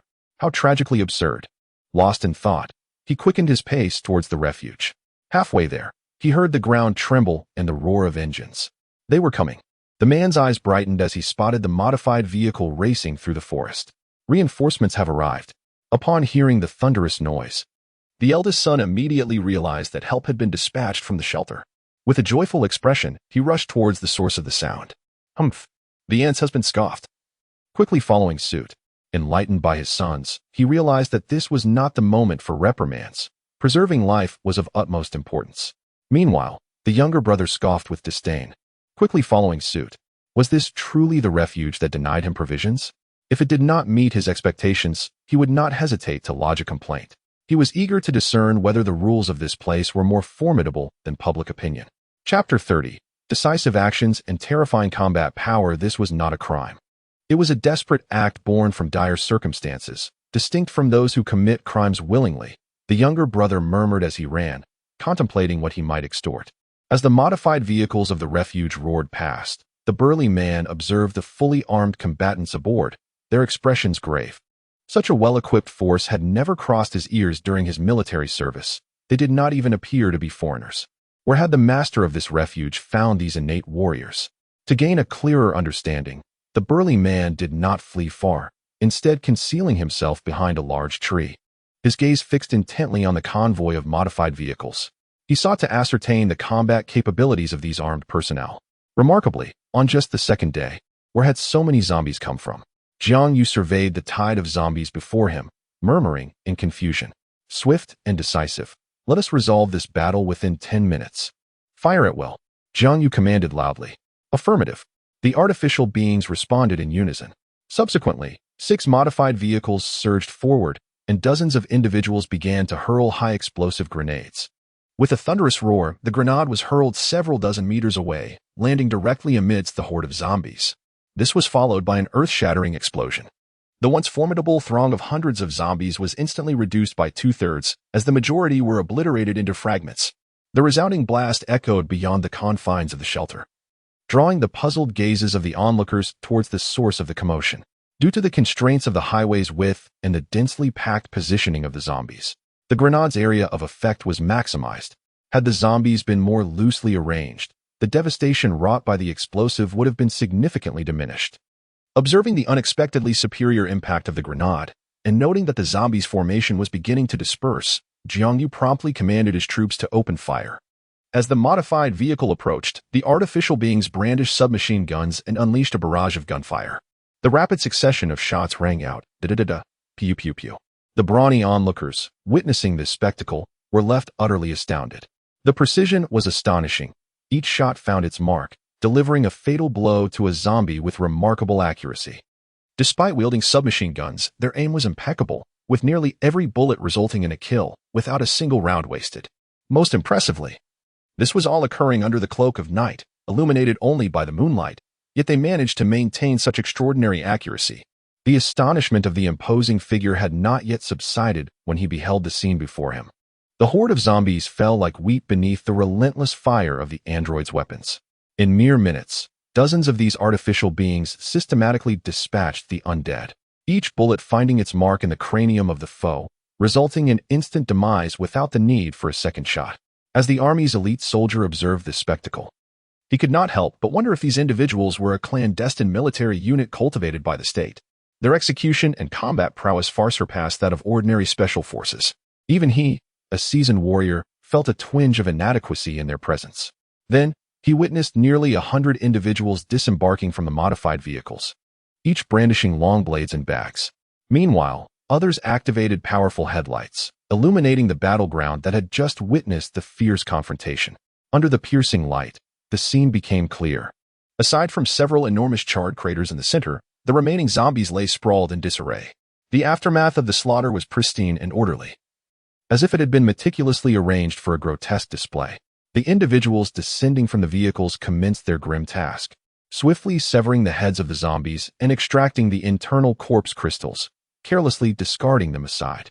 With nearly 100 people working in unison, the remains of the several hundred zombies were soon excavated. Ultimately, the robust figure heard a young man assert loudly, "Leave one vehicle to guard. The rest return." Affirmative. Following this, 5 modified vehicles hastily departed, leaving behind one to incinerate the fallen zombies with flames. After ensuring that every zombie was incinerated, the modified vehicle finally departed. The burly man observed the last of the vehicles fade into the distance, contemplating that from their arrival to the completion of the task had taken them only about half an hour. In that brief span, they not only eradicated the zombies but also unearthed crystallized remains, all while cremating the corpses. Such terrifying efficiency and execution. If he were to lead the team, could he achieve such productivity? Was that young man truly their commander? The burly man recalled the figure of Jiang Yu, who orchestrated everything, murmuring to himself. As he watched the modified vehicle disappear, he pondered for a moment before swiftly carrying the 2 children towards the refuge camp. Behind him, the husband of the woman, distraught, gazed at his wife, now unrecognizable from the gruesome assault, and then cast a disdainful look at his brother-in-law, his anger flaring. He was on the verge of delivering a fierce blow. Hey, let me remind you, if you dare to strike me, beware that my sister will haunt you." The younger brother retorted with a cold smirk, seemingly certain that his brother-in-law would not dare retaliate. The husband clenched his fists tightly, taking several deep breaths. Subsequently, he proceeded with his 3 sons towards the entrance of the refuge. The area had become perilous. The safest haven was undoubtedly the entrance of that grand shelter. Humph. The younger brother scoffed and leisurely followed suit. Meanwhile, outside the refuge, the crowd heard a series of booming sounds, causing each heart to race with trepidation. Could it be that the zombies were advancing? However, as the roar subsided, they beheld the modified vehicle returning unscathed. Upon witnessing this, many felt a slight sense of relief. It appeared that the night would pass with greater tranquility. Half an hour later, 5 weary men arrived at the entrance of the shelter, where they encountered a multitude of individuals. Most had climbed into the trees, while others lingered in the underbrush. So many people, the younger brother, visiting this place for the first time, gazed around with curiosity at the sporadic glimmers of mobile screens illuminating the darkness. He then made his way directly to the entrance of the shelter, captivated by the expansive helipad and parking lot within, as well as the patrolling personnel who occasionally passed by. His eyes filled with longing. Was this not the place he had always yearned for? If he could gain entry here, he would no longer have to endure the hardships outside. He began to contemplate how he might gain access to this sanctuary. Chapter 31. The approaching storm. Recruiting residents. The idle individuals outside the base awaited the dawn in silence, while within the confines of the base, most had concluded their shifts and finished their dinners. Some were engrossed in their mobile devices, while others meandered through the premises, exploring every accessible nook. In their leisure, they remained blissfully unaware that Jiang Yu and his companions had ventured out to hunt zombies. Upon returning to the base, Jiang Yu, bearing the crystallized remains of the undead, retreated to his quarters, while the androids attended to subsequent matters. "Jarvis, can you ascertain the origin of the zombies encountered tonight?" Returning to the base, Jiang Yu felt increasingly uneasy. It was only the second day. How could such a large horde of zombies have arrived in this remote wilderness? Logically, it should take several days for the tide of corpses to leave the city before venturing elsewhere. "Sir, upon comparison, it seems they originated from a village approximately 10 kilometers away," a voice reported. 10 kilometers away. Jiang Yu gazed intently at the surveillance footage on the computer, his brow furrowed in concern. The zombies appeared to be migrating with a purpose, though their specific destination remained a mystery. "Jarvis, from this moment on, monitor the movements of all groups of zombies within a 200-mile radius. Should there be another instance of such a large-scale migration, report and track it immediately." The 200-mile radius conveniently encompassed the coverage area of the shelter's signal tower, granting Jarvis unparalleled capability to observe all traces within this expanse. "Understood, sir," Jarvis acknowledged. Subsequently, Jiang Yu reclined on his bed, indulging in a brief gaming session before succumbing to a deep slumber, cocooned beneath his blankets. The following day, Jiang Yu awoke from his restful sleep and proceeded to check in as usual. Congratulations, host, you have acquired a powerful penetrating bullet head production line. After a cursory glance at the introduction, Jiang Yu nodded slightly. Not bad. Let's produce a limited quantity for now, as 2 corpse crystals per production is rather taxing. He then made his way to the control room, briefly reviewing all the metrics of the shelter before checking the surveillance feeds from various locations. The exchange booth at the entrance was already set up, and everyone was actively engaged in their tasks. Seeing all this, Jiang Yu nodded slightly. Yes, a stable life in the refuge. If only it could continue like this forever, he murmured. But how could that be possible? In just 5 days, the first wave of the zombie storm will arrive. If we fail to navigate this challenge, it will truly be game over. Jiang Yu spoke with a bitter expression. Hence, he realized that the recruitment of the Guardian team was of utmost urgency. Relying solely on a few hundred artificial beings would not suffice to withstand the impending zombie storm, as their numbers were simply too few. Thus, a large-scale recruitment was essential. Jarvis, as I mentioned previously, please publish the recruitment guidelines for the base. Certainly, sir. The document has been prepared. Shall I proceed with the publication? Publish it. Ding. As Jarvis disseminated the information, the survivors who had joined the Ember Forum came across a recruitment notice concerning the Ember Refuge. Greetings, everyone. This is the Ember Refuge. Upholding the principles of passing the torch and forging ahead, we are now initiating a large-scale recruitment for residents of the refuge. The recruitment criteria are as follows. Individuals who meet the requirements are invited to fill out the application form at the bottom of this page, providing their information and current location. Upon approval, we will dispatch personnel to escort you. 1. Male residents must be under the age of 40, in good health, and capable of reproduction. Female residents must be under the age of 25, of above-average appearance, in good health, have never given birth, and be capable of reproduction. 2. Professionals possessing a unique skill. 3. Retired veterans or active duty soldiers. Those who meet any of the aforementioned criteria may bring 2 family members into the sanctuary. These conditions, ostensibly simple, imply that as long as one is not a mere idler, it is feasible to possess a skill by the time the end arrives. As for those who have reached the age of 40 without any discernible abilities, some of whom even struggle for survival, it would be prudent for them to simply await their fate. The Ember Refuge is not a government entity. Jiang Yu is under no obligation to sustain those who merely consume resources without contribution. His mission is to safeguard the flickering torch of human civilization, not to assume the mantle of a savior. Upon the publication of this recruitment notice on the forum, it swiftly ignited a fervent response. Countless individuals eagerly began to fill out their information and current locations in the recruitment form at the bottom of the page. One cannot blame them for their excitement. After all, this is the Ember Refuge. The tantalizing images of food periodically shared in the comment section have stirred envy among many. Speculations abound within the forum, with some asserting that the provisions within the refuge could sustain hundreds of thousands for an entire year. Moreover, insiders have revealed that life there is remarkably effortless. The refuge implements a perfect 6-day, 8-hour work schedule, with most tasks being exceedingly manageable, all set within a remarkably pleasant environment. Though subterranean, there is no sense of oppression. On the contrary, one might easily mistake it for life above ground, if not for others' remarks. Once admitted, not only are basic needs met, but one's standard of living can swiftly return to pre-apocalyptic levels. This sanctuary, reminiscent of the Garden of Eden, is undoubtedly a place that countless individuals yearn for. Even before the apocalypse, many sought to join its ranks. I have successfully applied, and soon someone will come to escort me inside. Congratulations to me as well. After days of hunger, I finally see a glimmer of hope. However, amidst the jubilant successes, there are also those whose applications are met with disheartening rejection. What the hell? At my nearly 40 years, I am not permitted entry? What sort of wretched sanctuary is this? Is it a crime to age? Indeed, what is wrong with being 40? Though I am nearing 50, my spirit remains that of a youthful 20-something, full of vigor. Why is it that men can enter at 40 while we women are deemed acceptable only if we are under 25? Must we also possess above-average beauty? Is this merely to facilitate the ulterior motives of the base leaders? Furthermore, why must we be childless and of childbearing age? What nonsense! Although I have undergone several abortions, I have never actually given birth. Why am I excluded? This is clearly a scheme to turn women into breeding machines. Ladies, heed my warning, do not enter. It will be your downfall. Indeed, while I am now 40, is it not a straightforward matter to find a man and bear children?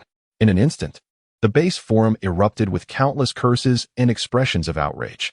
Indeed, these voices arise from the discontent of those whose applications have been denied, stirring unrest in the comments section in a futile attempt to compel the refuge to relent and grant them entry. Chapter 32, A Thunderbolt from the Blue, a gathering of all parties. Yet, regardless of their commotion, their invectives, or their curses, a denial remains a denial. Father. The Ember Refuge has begun to recruit residents. At this moment, Sun Tianming is seated in a vehicle with his father, preparing to assess the situation at the Ember Refuge. Upon arrival, he realizes that the proprietor of this refuge is no ordinary individual, and his ambitions are indeed considerable. Sun Xiong murmurs softly. Concurrently, the leaders of various factions, en route to the Ember Refuge, share a mutual sentiment regarding the complexity of this establishment. Outside the refuge, following the announcement of recruitment, in addition to a trade stall, a new booth for resident recruitment has emerged at the Iron Gate. The moment this booth appears, a long queue forms instantly, with androids meticulously verifying each individual's information. Thanks to Jarvis's formidable computational capabilities, numerous imposters are swiftly dismissed. Of course, many express their discontent. But once confronted with a submachine gun aimed at their heads, they soon acquiesce. Ah, it's you. Was yesterday's meal to your liking? The android responsible for information entry greets the individual before him with a smile. Indeed, it was delicious and plentiful. The burly man responds with a grin, recognizing the android that assisted him in exchanging supplies the previous day. Now, come forth and introduce yourself. My name is Jiang Yu, a 35-year-old native of Beishan. I recently retired from the army after a decade of dedicated service, having earned the title of the elite soldier within my unit. I was once crowned the champion of personal combat at the Rabbit Eagle Grand Competition. Upon hearing Jiang Yu's words, the individual responsible for recording information raised an eyebrow. After a brief review of his credentials, they nodded slightly, confirming that he was indeed a remarkable talent. Do you have any family members to bring along? My 2 daughters. Their mother suffered an unfortunate accident last year. Otherwise, I would not have retired so readily. The robust man then pushed forward his 2 little girls. One, with short hair and piercing eyes, exuded confidence, while the other, with long hair and gentle eyes, appeared somewhat timid, embodying a delicate charm. Ah, impressive. Your daughters seem extraordinary. Here, take these, one for each of you to wear on your wrists. Wait inside. The automaton handed Jiang Yu 3 wristbands. He expressed his gratitude and led his daughters through the Iron Gate, where they beheld the full expanse of the shelter's interior. In the next moment, 4 slightly pale-faced men approached the recruitment booth. They each shared their circumstances, eagerly anticipating the wristbands that would grant them entry into the shelter. However, to their surprise, the automaton in charge of information retrieval frowned. 3 of you meet the criteria, the other 2 do not. However, you may bring someone in with you. Will you do so? You are all together, correct? Not meet the criteria? Why? We are all under 40 years of age, in the prime of our lives. How could we possibly not qualify? Upon hearing this, the leading man inquired, though you are of sufficient age, it has come to my attention that you lack reproductive capability, and he possesses no discernible skills, thus disqualifying you. Nonsense. These 3 are my sons, whom I have nurtured for many years. How can you claim I lack the ability to bear children? If I indeed lacked such capacity, would they not be? At this juncture, the man's expression faltered, as if a disconcerting thought crossed his mind. Observing this scene, the 3 sons and another man exchanged incredulous glances, each silently questioning the other. They were, in fact, the family from the previous night, who had been contemplating how to procure food. To their astonishment, they discovered that residents were being recruited here. Without a second thought, they joined the queue, eager for the chance to indulge in a feast rather than barter for sustenance outside. From discussions on mobile forums, they had encountered numerous accounts of the opulence within the sanctuary, boasting provisions ample enough to sustain 100,000 people for an entire year. Thus, they excitedly lined up, only to be met with an unexpectedly significant revelation amidst what should have been a seamless process. Words can deceive, but data cannot, the artificial being urged. Now, let us not delay the others. Will you 3 take them inside? At the prompt, the 3 sons were momentarily dazed. This news struck them like a thunderclap, leaving their minds buzzing in disbelief. Their expressions reflected utter confusion at the sudden revelation. Ultimately, it was the well-educated third son who regained his composure first, nodding slightly in agreement to allow them to enter together. Upon receiving the wristbands, 5 individuals, each harboring their own thoughts, entered the sanctuary with expressions fluctuating between elation and despair. As they stepped inside, the elder's younger brother opened his arms wide, as if to embrace the entirety of the refuge, paying no heed to the nominal brother-in-law and his own nephew trailing behind. Meanwhile, the father of 3 sons appeared pale, uncertain whether to believe the words of the synthetic being they had just encountered. The 3 sons exchanged glances, at a loss for words. At that moment, several modified buses and off-road vehicles arrived outside the sanctuary. As they came to a halt, a number of bodyguards armed with crossbows, longbows, and handguns disembarked from the vehicles. The bodyguards swiftly dispersed, taking their positions for security. Once they were stationed, several men in suits, exuding an air of authority, emerged from the vehicles. A total of 5 cars had arrived, from which 4 men and 1 beautiful woman stepped out. "Ah, old son, you have arrived too," one exclaimed. "Hee. With the exchange opportunities at the Sanctuary of the Flame, I certainly had to come and see for myself. Miss Shui, I didn't expect even you, the street committee secretary, to be here. Given the emergence of such a sanctuary in Haisher, I naturally had to come and witness it." Miss Shui cast a casual glance at Zhang Kongqing, her demeanor haughty and indifferent, as if dismissing the presence of the other leaders entirely. Sensing her disdain, Zhang Kongqing's expression shifted momentarily, yet he quickly regained his composure. After all, despite her role as a mere errand runner, the influence behind her was formidable. He managed an awkward smile before greeting the others. "Old Sun, Old Shun, Old Wang, you have all come," Zhang Kongqing exclaimed with a smile. "Did you not come as well?" They laughed, appearing as if they were long-lost friends. Yet, Sun Tianming gazed at these individuals, his expression one of astonishment. Chen Mingjun, Wang Wei, Zhang Kongqing, and alongside them his own father, were all prominent figures who had received news prior to the apocalypse and constructed private shelters. Their influence was considerable.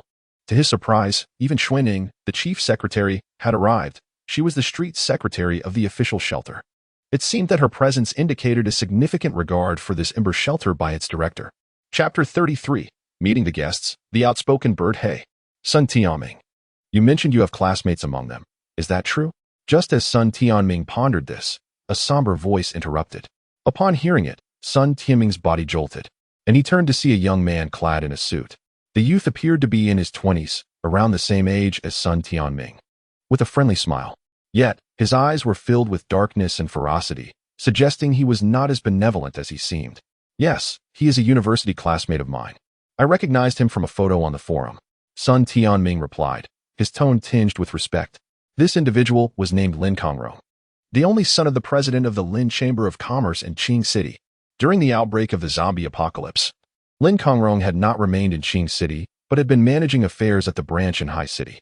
After all, the Lin Group holds considerable sway in Haisher, necessitating the retention of a portion of their resources to oversee operations there.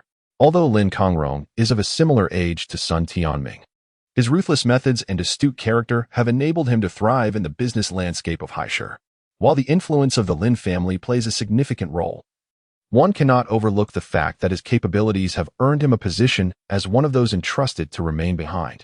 Sun Xiong frequently advises Sun Tianming to learn from Lin Kongrong. Yet upon encountering Lin Kongrong's piercing gaze, Sun Tianming instinctively feels a shiver of fear, akin to being ensnared by a venomous serpent, leaving him profoundly uncomfortable. "The information you provided me previously is indeed accurate, correct?" "Absolutely, I personally gathered it." "Very well. Please take me to see him. I have matters to discuss," Lin Kongrong asserted in an imperious tone. "Understood." Once more, Sun Tianming felt the unsettling, serpentine scrutiny, causing a tremor within him. After their prolonged interactions, he could even anticipate the nature of the threats Jiang Yu would soon confront. Lin Kongrong had undoubtedly identified a means to intimidate Jiang Yu. Meanwhile, after a brief discussion, the group arrived at the entrance of the shelter, articulated their purpose, and were subsequently escorted inside. Upon entering the stone doors of the shelter, the architecture, resembling a forest of steel, left each of them in awe. On either side, industrious automatons worked with meticulous order. The automatons guided them into the elevator, and as they beheld the interior of the shelter, Each person's expression reflected profound shock and disbelief. Delving 50 levels underground, the craftsmanship of those who constructed this shelter is truly unparalleled. Indeed, it is almost incredulous. Were it not for the knowledge that this is a refuge, one might easily mistake it for an extraterrestrial technology. Meanwhile, Lin Kongron gazes upon the opulence, strength, and technological marvel of the shelter with a fervent enthusiasm that is difficult to conceal. If I were to seize control of this place, the Lin family would surely fall under my dominion. Soon, the group was escorted to a reception room on the 3rd level, where they waited for a brief period. Before long, Jiang Yu, alerted to a significant development, momentarily set aside his culinary delights and entered the reception area. Upon his entrance, he was met with the sight of individuals who appeared either affluent or powerful. To his astonishment, he discovered that his classmate, Sun Tianming, was also present, accompanied by his father. Sun Tianming, upon seeing Jiang Yu, gasped in surprise. Wasn't he supposed to be in the shelter? How could he be in such a place? Could it be? Sun Tianming, realizing that this was not the time for inquiries, quickly composed himself. He observed as Jiang Yu approached the main seat and took his place. Greetings, I am the commander of this base. You may call me Jiang Yu. Jiang Yu addressed the assembled individuals with a calm demeanor. Upon hearing Jiang Yu's introduction, a flicker of astonishment passed across the faces of those present. Sun Tianming, in particular, wore an expression of utter disbelief, realizing that his suspicions had indeed been correct. The attendees instinctively exchanged glances, questioning one another's reactions. He is the commander? So youthful? He cannot possibly be the true leader of this base sent to deceive us, can he? It is possible. But let us observe further. Very well, may I inquire if you gentlemen have come here with the intention of procuring something? Jiang Yu asked softly. Before anyone else could respond, the lone female present in the conference room, Secretary Xue from the residential shelter, rose to her feet, her gaze fixed intently on Jiang Yu. I have seen on the forum that the food supplies in your shelter are still quite abundant. I wonder if that is true? Upon hearing Xue Ning's direct inquiry, the expressions of the others present shifted noticeably. It appeared that Xue Ning perceived Jiang Yu, this young commander, as an opportunity to assert dominance. Of course it is true. How much do you wish to acquire? If you require a considerable amount, I can offer you a discount. Jiang Yu replied with a smile. Bang. Mr. Jiang, are you aware of how many people outside are currently enduring hunger? Well, I have some knowledge. And do you know the plight of those individuals? In this bitter cold, some of them lack even a single piece of warm clothing. They survive each night relying solely on a meager flame. I have a slight understanding. They suffer daily from hunger, never knowing where their next meal will come from. Mr. Jiang, upon hearing this, do you still have the heart to sell your supplies? Xue Ning slammed her hand on the table, her beautiful almond-shaped eyes glaring fiercely at the now calm Jiang Yu. Hearing Xue Ning's words, the influential figures present suppressed their initial remarks, eager to see how Jiang Yu would respond. As Jiang Yu observed the visibly enraged Xue Ning, his expression remained remarkably composed. So what is it that you wish to convey, Miss Xue Ning? Surely, you do not intend to suggest that I should distribute the supplies of the shelter to those in need, Jiang Yu stated coldly. Indeed. It was under the director's leadership that our residential buildings shelter amassed supplies, ensuring that the residents of the 5 buildings had food and clean water. Therefore, I hope you can shed your selfish tendencies and bring forth everything you possess to alleviate the suffering of the populace outside, allowing humanity to persevere even in these dire times. Xue Ning declared passionately, her demeanor resolute and imbued with compassion. After a moment of internal struggle, she finally spoke softly. If Mr. Jiang Yu lacks experience in this regard, I can take the initiative to have our shelter's personnel come here to assist you, guiding you to aid the suffering masses outside. Mr. Jiang Yu, you must understand, this is a fortuitous opportunity to benefit society and humanity. Upon hearing Xue Ning's words, Sun Xiong and the others inwardly cursed, perceiving her offer as a thinly veiled attempt to bring people into seize control. Jiang Yu, upon hearing her proposition, let out a cold laugh. Chapter 34. The noble cause is no match for esteemed Bun. Your words sound quite appealing. Yet if your intention is to assimilate our base, why not state it plainly? There is no need for such obscure rhetoric among individuals of our caliber. If you truly wish to benefit society, you could simply invest in our sanctuary's resources and distribute them yourself. This would earn you the esteemed reputation you seek, while pretending to be benevolent without contributing a dime. Do you think that is feasible? Upon hearing Jiang Yu directly expose her thoughts, Xue Ning was instantly enraged. Mr. Jiang, I hope you are aware of the traditional virtues of our Huaxia people, which dictate that when one is in distress, others should lend their support, rather than hoarding such immense resources without giving anything in return. With a scoff, Jiang Yu replied, "Have you said enough? If so, please take a seat. Your performance as a jester, although lacking in authenticity, serves as a peculiar diversion in these apocalyptic times. Let us proceed with the business at hand. We are all rather busy." A soft chuckle escaped from Sun Xiong and others upon hearing Xuan Ning's impassioned words, as Jiang Yu had labeled her a jester. In that instant, the long-established secretary, Xuan Ning, felt a surge of murderous intent. The next moment, the gazes of those present towards Xuan Ning were laced with mockery. "Jiang Yu, how many people are suffering outside? Do you think I'm jesting with you? Have you not heard that with great power comes great responsibility? Do you wish to become a scourge upon the people?" Unable to tolerate Jiang Yu's mockery any longer, the once high-ranking Xuan Ning forcefully imposed the moral high ground.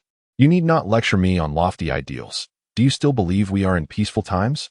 The world has changed, and in this apocalypse, we cannot simply act as we please. In a world ravaged by despair, not even a simple bond holds any true value. Do you truly believe that a person who has endured hunger for an extended period would care to listen to your lofty ideals? Or would they rather seize the opportunity to consume a bond? At the very least, I have established a trading post for corpse crystals, allowing those survivors unable to join the sanctuary to hunt zombies for sustenance and clean water, offering them a glimmer of hope for survival. As for those who lack the courage to confront the undead, how long do you think they can endure in such a dire world? Do they even deserve to exist amidst the ruins of civilization? And let us speak of you. Do the residents of your building not hoard a substantial amount of resources, refusing to share them with others? If you wish to be a benevolent soul, then so be it, but I am under no obligation to facilitate your aspirations." After listening to the entirety of the exchange, Jiang Yu felt little desire to continue the dialogue and expressed his disdain and impatience. He held no sympathy for individuals like Xuan Ning, who had long held positions of power and remained oblivious to the struggles of life. Upon hearing Jiang Yu's words, Xuan Ning's expression turned exceedingly grim.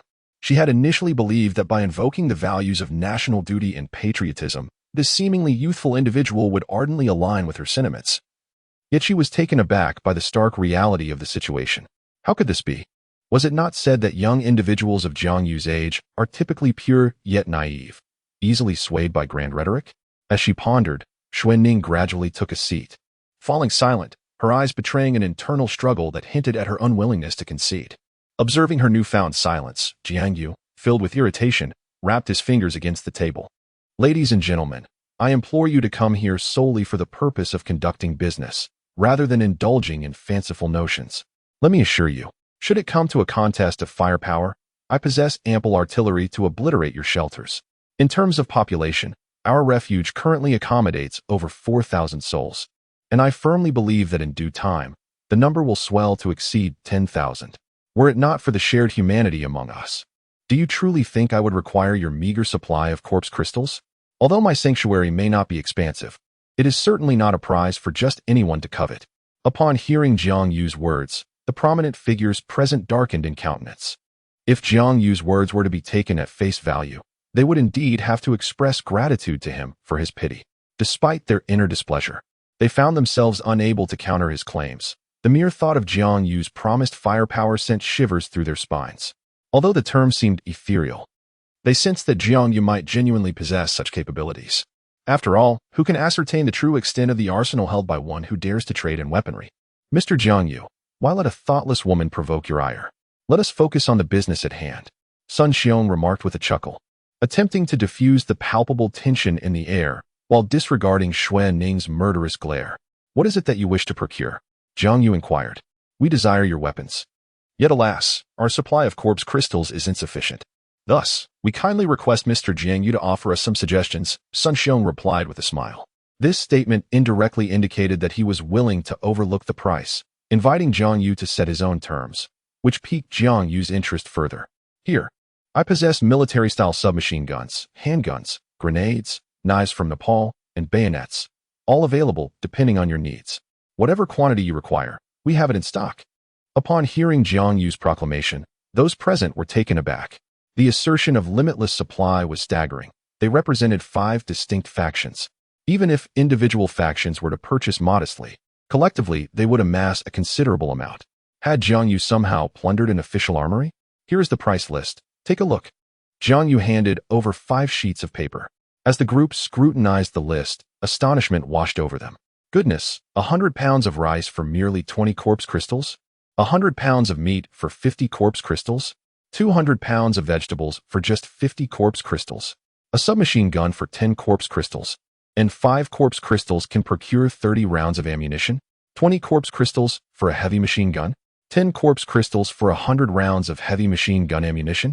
The attendees were utterly captivated by the sheer affordability of the prices. Although zombies were formidable foes, they were not insurmountable.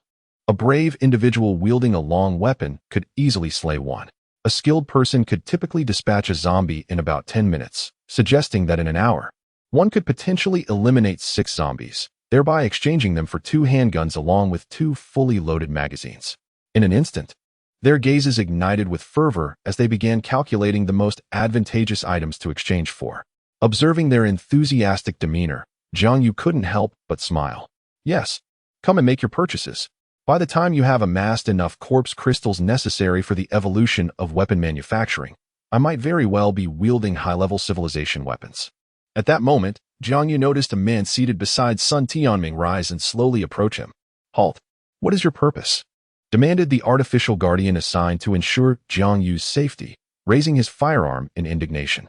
I hail from the Lin clan in Qing City and wish to discuss matters pertaining to the orphanage with your esteemed leader. Chapter 35. Presumptuousness and retaliation. Lin Kongrong, under the weight of the piercing gaze, felt a flicker of anger flash across his eyes, yet he swiftly suppressed it. In his view, this man was already a dead man. Once he assumed control of the refuge, he would be the first to perish. Upon hearing the mention of the orphanage, Jiang Yu was momentarily taken aback. Realizing that the man also hailed from Qing City, he understood. Although he was puzzled about how this man knew of his connection to the orphanage, he still permitted him to approach, unperturbed by the potential for violence. After all, he was merely one individual. The room was fortified with at least 5 heavy machine guns, and should Jiang Yu desire it, under Jarvis's command, everyone present, save for himself and the artificial beings, would meet their demise in mere seconds. Allow him to approach. With Jiang Yu's directive, Lin Kongrong stepped forward, standing beside Jiang Yu. What do you wish to discuss? Greetings, Mr. Jiang. I am Lin Kongrong, the young master of the Lin clan. I seek to engage in a business proposition with you. Oh, pray, elaborate, Jiang Yu inquired. I desire a cache of weaponry, yet I am unwilling to part with any blood crystals. Upon hearing Lin Kongrong's declaration, Jiang Yu cast a cold glance in his direction. Young Master Lin, if you wish to indulge in daydreams, you may do so in the comfort of your own home. Should you lack transportation, I would be willing to escort you, of course, for a fee. I have heard that the orphanage where you grew up is located in Qing City. You propose that our Lin family offers you protection, while you, in turn, provide us with weaponry as recompense. Is this not a mutually beneficial arrangement? Upon listening to Lin Kongrong's words, Jiang Yu comprehended the source of this individual's audacious confidence. It appeared he had conducted a thorough investigation into Jiang Yu's background. Logically, one could indeed uncover his true identity with some diligence. However, it seemed he had never publicly revealed his position as the commander of the sanctuary before. Lin Kongrong must have recently discovered this fact. Yet how could he have accessed my information so swiftly? You offer me weaponry, and I shall ensure the safety of that place? Though Jiang Yu felt perplexed, he had no intention of delving deeper into the matter. He would later instruct Jarvis to secure the network information. He then inquired further.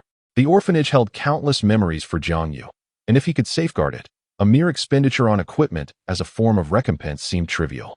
Meanwhile, Lin Kongrong, sensing Jiang Yu's concession, wore an even more disdainful expression, his heart brimming with contempt.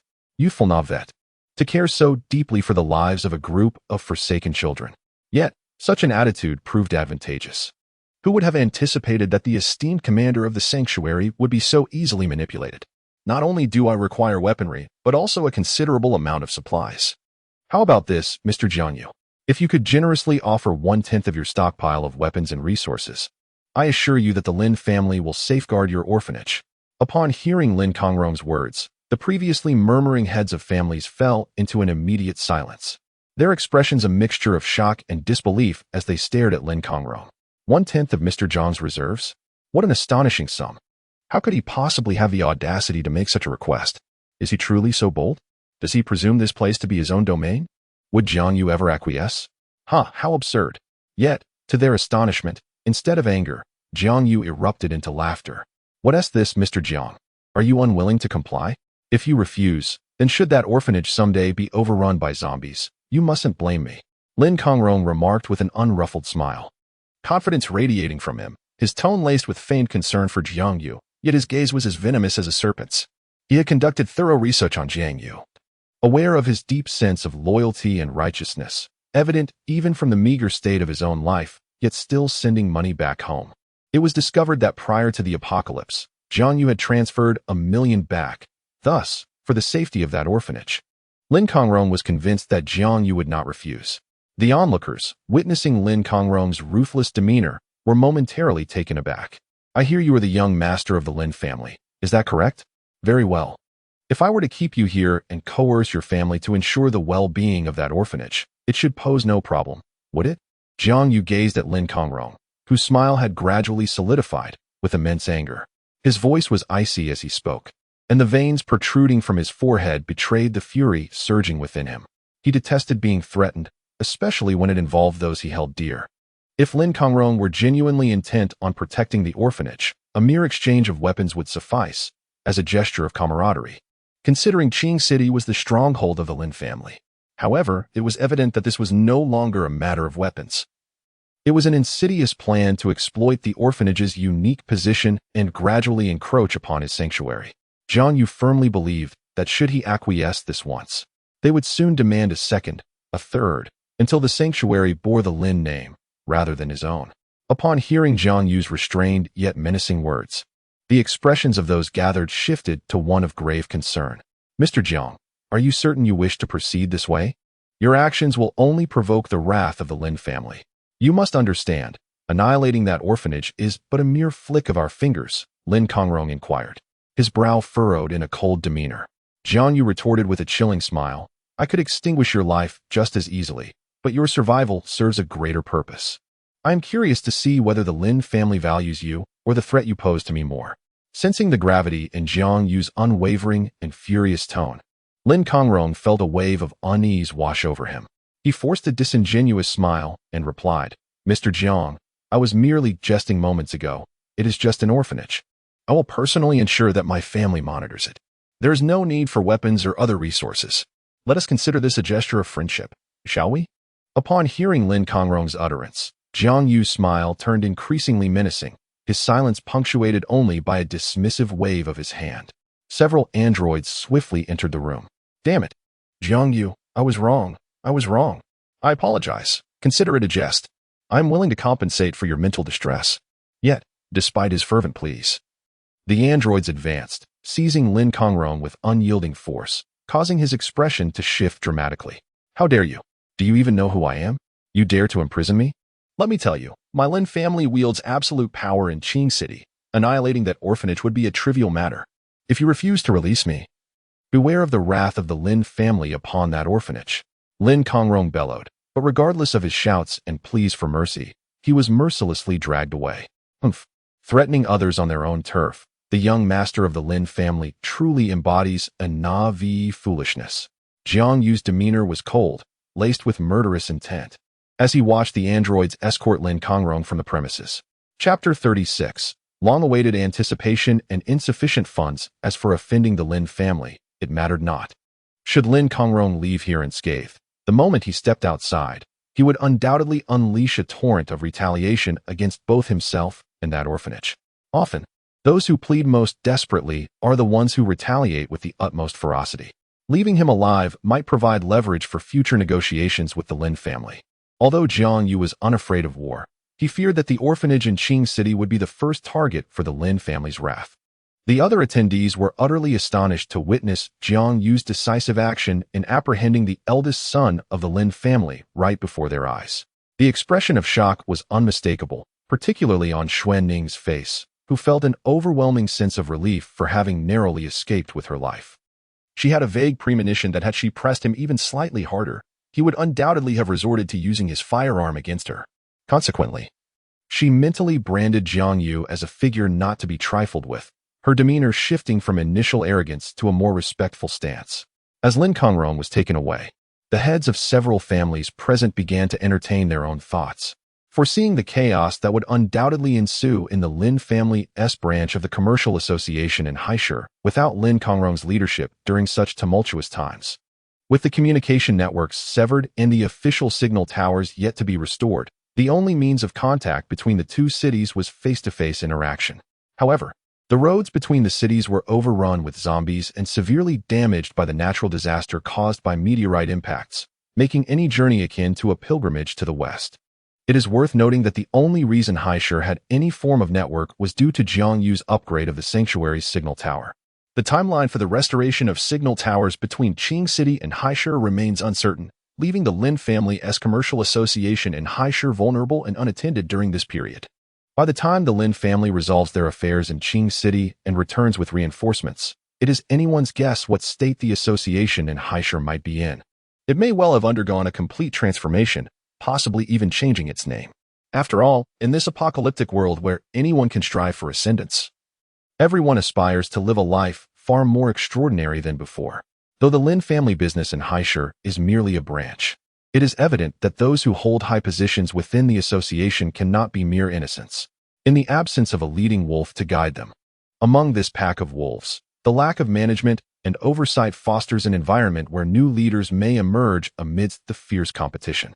After all, this world is not devoid of individuals possessing courage and audacity. Well, I hope you all enjoyed the spectacle. Have you reached a consensus? Jiang Yu, having shed his earlier fury, remarked with a smile. This matter is of great significance. We kindly ask Mr. Jiang to wait a moment. The heads of several families exchanged glances, marveling at Jiang Yu's swift change of demeanor, rivaling that of any seasoned fox in the room. Before they began to speak in unison. Very well, since that is the case, it is just about mealtime. How about we stay for lunch today? Jiang Yu suggested with a smile. In that moment, he resembled a warm and gracious host, as if the enraged figure from moments ago were not he. Then we shall trouble Mr. Jiang, they responded with visible delight upon hearing Jiang Yu's invitation to dine. They had seen the splendid meals at the refuge on the forum and were eager to indulge their appetites today. Then, please follow me. Subsequently, led by Jiang Yu, they made their way to the residential area on the 10th floor. There, they encountered numerous individuals who had just finished work and were heading to the cafeteria for a meal. Each face radiated happiness and satisfaction, laughter echoing along the path as they walked, their clothes impeccably clean, and smiles never leaving their pristine faces. When they truly witnessed this scene, they became convinced of the forum's claims that the Sanctuary of Ember was indeed a new Eden. Unlike those in the outside world who struggled to find enough to eat and wear, constantly facing the lethal threat of zombies and enduring the biting cold of winter, the inhabitants of the sanctuary experienced a different reality. Here, the temperature was pleasant, the environment picturesque, and food and clothing were abundant. Many residents even donned short sleeves and shorts while jogging. Such a life was unimaginable for those outside. As they walked towards the dining hall, envy gleamed in their eyes. Had they not been burdened with substantial family enterprises, perhaps joining this haven would have been a commendable choice. Soon, they arrived at the dining hall. Upon entering, they were greeted by the tantalizing aroma of food. Standing before the serving counter, they beheld an array of 20 to 30 delectable dishes, their eyes widening in awe. Yet, mindful of appearances, they opted for simple, hearty fare, loading their plates with rice and a modest selection of oily, filling dishes. Gathering around a table, nearly 10 of them engaged in light-hearted conversation while savoring the long-awaited lunch provided by the Sanctuary of Ember. Before long, lunch concluded, and they returned to the reception room, discussing the quantity of supplies they ought to procure while reminiscing about the delightful meal. A half-hour later, their discussions reached a conclusion, only for them to suddenly realize that the corpse crystals they had brought were insufficient. To purchase supplies and firearms, their current resources were inadequate to satisfy both needs simultaneously. The 5 shelters each possessed a limited quantity of corpse crystals, with the residential building shelter having a slight advantage in numbers. The others had at most 2,000 to 3,000 crystals. If they were to divide their resources for purchasing supplies and firearms, the quantity would dwindle significantly. For instance, the most cost-effective submachine gun required 10 corpse crystals, while 5 crystals could be exchanged for 30 rounds of ammunition. Hence, Acquiring a single submachine gun necessitated a total of 15 corpse crystals to ensure it was fully loaded, translating to a maximum of just over 100 submachine guns. In a world overrun by zombies, what significance does a mere 100 submachine guns hold? Each shelter's security personnel, typically numbered in the hundreds. And this calculation only pertains to weapon acquisition. Moreover, there were numerous elderly, women, and children residing in the shelters who required sustenance, alongside the combatants tasked with defending the premises. Though the general populace could manage with less food, they still needed nourishment.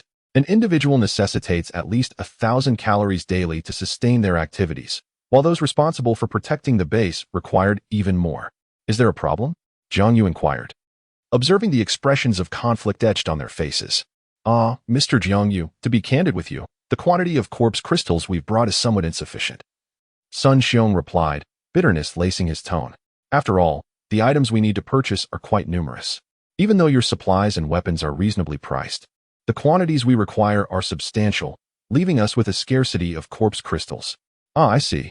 How about I present you with a proposal? Chapter 37. The art of borrowing and lending. The crowd turned their gazes toward Jiang Yu, who, with a subtle smile, spoke calmly. Lending. At the utterance of this word, the expressions of Sun Xiong and the others shifted noticeably. They were quite familiar with the concept of lending, having dabbled in such dealings before the apocalypse. They understood the intricacies involved. Was Jiang Yu's sudden mention of lending an attempt to deceive us, or did he genuinely wish to assist us? In that moment, wariness enveloped the assembly. What do you mean? Sun Xiong inquired thoughtfully. I can extend a borrowing limit of 5,000 corpse crystals to each of you, with a term of 2 months. You may utilize these funds to purchase my weapons and supplies. Once you have acquired weapons and vanquished the zombies, you can repay me, principal and interest included. Jiang Yu replied with a smile. And what would the interest be? The mention of interest piqued their curiosity, their expressions fluctuating. If Jiang Yu were to demand exorbitant rates, would they be condemned to labor for him for eternity? Not high. Merely 5% will suffice. Thus, in 2 months, you will need to return to me 5,250 corpse crystals. Of course, should you fail to repay by the due date, an additional 1% will accrue monthly until you have settled your debt. As Jiang Yu's words resonated, the crowd sank into contemplation. Acquiring weapons with 5,000 corpse crystals could yield hundreds of weapons, and the supplies could be substantial as well. Moreover, the interest indeed fell within their acceptable range, 250 for 2 months, translating to 125 for a single month, which breaks down to 4 to 5 per day. Should the number of individuals in the shelter increase slightly, it would not take long to gather the required amount. After contemplating various factors, Sun Xiong was the first to rise. Mr. Jiang, let us collaborate joyfully. Joyful collaboration. Jiang Yu responded with a slight smile, shaking hands with Sun Xiong. Following this, they swiftly signed a contract, after which Jiang instructed Jarvis to grant Sun Xiong access to 5,000 corpse crystals. With the funds secured, Sun Xiong, guided by the androids, took his son to the armory. He meticulously calculated his needs, acquiring 150 submachine guns, 20 heavy machine guns, and 300 handguns, along with various munitions. Additionally, he requested long-lasting provisions such as rice, cured meats, salted fish, and other storable foods, alongside a modest supply of fresh vegetables and pork to satisfy the cravings of the defense team and some high-ranking officials. In no time, the 5,000 corpse crystals, supplemented by his own 2,600, were entirely expended. Yet, gazing at the vehicle brimming with provisions and weaponry, Sun Xiong felt an overwhelming sense of satisfaction. After securing the supplies, he approached Jiang Yu to bid farewell. Observing how swiftly old Sun had concluded his purchases, the others were taken aback and promptly signed contracts to acquire the same 5,000 corpse crystals. Subsequently, they, too, followed the androids to procure their supplies and firearms. Eventually, only Xuan Ning remained, deep in contemplation. Miss Xuan Ning, are you still weighing the pros and cons? Jiang Yu inquired with a cheerful tone upon noticing her. The woman cannot still be contemplating a moral dilemma for herself, can she? Mr. Jiang, you jest. I merely wish to request an additional amount for the corpse crystal loans. May I inquire as to your reasoning? You are well aware that while our residential buildings shelter manages and stores resources effectively, the sheer number of residents within necessitates a terrifying daily consumption of supplies. I trust you understand this too, and coupled with my need to procure some weaponry, your proposed loan of 5,000 seems rather insufficient. Upon hearing Xuaning's words, Jiang Yu nodded slightly. It is no wonder she has ascended to the role of chief secretary. She possesses a modicum of intelligence, unlike those who are utterly devoid of it. It appears that if she continues to navigate this post-apocalyptic landscape for a few more months, she will likely become the next director of a residential shelter. I could extend a greater credit limit. However, to put it bluntly, it seems you lack the capacity for repayment, or rather, you do not possess the authority to make such decisions, Jiang Yu remarked coolly. Upon reflecting on Jiang Yu's words, Xuanning recalled that she was merely a secretary, a chief secretary tasked with running errands and obeying orders, lacking the ability to exert significant influence. Furthermore, the director was not the sort of person to be accommodating enough to allow for prior consultation. With this realization, Xuanning smiled ruefully and shook her head. In that case, 5,000 it shall be. Once I return, I will report the situation to the director, and the final decision will rest with them. With this clarity, Xuanning no longer hesitated and directly accepted the 5,000 limit. As for the question of repayment, the quantity of zombie crystals was insignificant in Xuanning's eyes. Or rather, in the perspective of the entire residential refuge. The crystals she had brought this time amounted to approximately 5,000, gathered over the past few days. In due course, as the residents adapted to hunting zombies and honed their skills, she believed that, over the span of 2 months, they would be able to gather even more. Soon after obtaining the quota, Xuanning once again showcased her remarkable computational prowess, akin to that of a computer. She meticulously allocated every single zombie crystal, ensuring that each was spent judiciously on ammunition and firearms. Consequently, Xuanning dedicated the most time to her purchases. By evening, she reluctantly returned from the refuge, seated in her vehicle, gazing at the abundance of supplies within, while contemplating the most suitable way to distribute them upon her return. Jiang Yu observed Xuanning's vehicle depart from the entrance of the base, feeling a sense of satisfaction as he returned to his 50-story villa. With their assistance, perhaps the impending tide of zombies will pose less of a burden for me. Jiang Yu settled into the command center, watching the surveillance footage and murmuring to himself. His willingness to finance them through a loan was not born from altruism or a desire to aid them, but rather from a need for other refuges to share the burden of the impending zombie storm. The better equipped and more populous these refuges became, the lighter the load he would bear. According to Jiang Yu's recollection within the game, the number of zombies emerging from the zombie storm is approximately in the hundreds of thousands. If such a horde were to converge upon the sanctuary of Ember, Jiang Yu would find himself with no option but to seal the sanctuary and take refuge within. However, if the sanctuary were to be closed off without any pursuit of growth or breakthrough, what would be the point of preserving the flame? It would be akin to retreating into one's shell like a timid turtle, rendering the recruitment of residents and the establishment of a guard force entirely unnecessary. As for the borrowed corpse crystals and whether they would be able to repay them, Jiang Yu had given it little thought after the tide of zombies recedes. He firmly believed that the number of surviving sanctuaries would be drastically diminished. The sanctuaries in the entire Haishur area total around a dozen, and perhaps only 1 in 10 would endure the ravages of the storm. Chapter 38. Recruitment of the Guard Force. A resounding response moreover. The production of ordinary weapons does not necessitate corpse crystals, requiring merely a few materials. Thus, trading weapons for corpse crystals is undoubtedly a lucrative venture for Jiang Yu at this moment. Jarvis commenced the recruitment announcement for the Guard Force, urging everyone to sign up enthusiastically. The benefits will be generous, and a system of rewards and penalties must be clearly outlined. Those who pass the review will gather at the training camp on the first floor, where the androids will personally train them. I intend to ensure their rapid development. Jiang Yu contemplated for a moment before speaking. The zombie storm was drawing ever closer, and the recruitment and training of the guard force must be expedited. At 6 o'clock in the evening, as the residents were enjoying their dinner, the broadcast interrupted. Good evening, dear residents. We have an important announcement. We are currently recruiting 5,000 members for the base's guard force. Generous treatment awaits. All aspiring individuals who wish to contribute to the defense of the sanctuary are invited to register at the recruitment center on the first floor of the base tomorrow. The announcement was made thrice, echoing throughout the residential area, igniting excitement among many who heard the news. How splendid! After enjoying complimentary sustenance for so long, we can finally engage in tasks that align with our skills. However, being part of the guard might be perilous.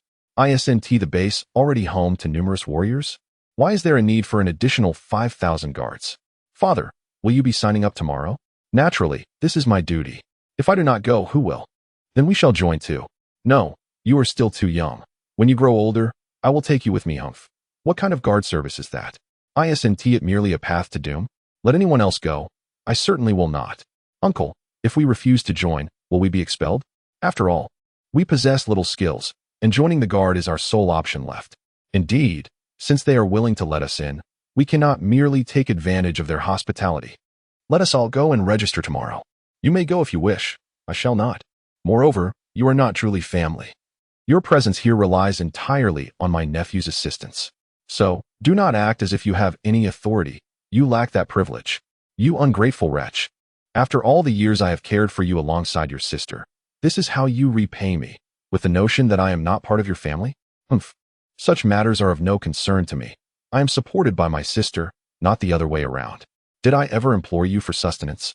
The words of the brother-in-law pierced the already wounded heart of the father, leaving him utterly despondent as he retreated to his bed, uttering not a single word more. Humph. Useless beings, heed my words. Tomorrow, you shall join the guard squad. Henceforth, my existence shall depend entirely upon you. Do you understand? Upon hearing their uncle's pronouncement, the expressions of the nephews instantly darkened, their gazes instinctively shifting towards their nominal father. However, upon witnessing his despondency, the sons understood that his trials of the day had already inflicted considerable hurt upon him. Resigned, they acquiesced to their uncle's demands. The night swiftly passed, and by 8 o'clock the next morning, a considerable crowd had gathered on the first floor of the base to enlist in the guard squad. The recruiters, who were artificial beings, organized them into categories: active duty, retired, middle-aged, and youth. It was not until close to noon that Jiang Yu finally rose from his slumber and signed it briefly. Congratulations, host. You have acquired 200 corpse crystals. Well, that is a satisfactory minimum. Subsequently, Jiang Yu made his way to the recruitment site.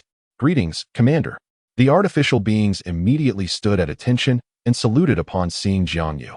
Most of the individuals within the base were witnessing the master of the facility for the first time, and they were taken aback to discover just how youthful he appeared.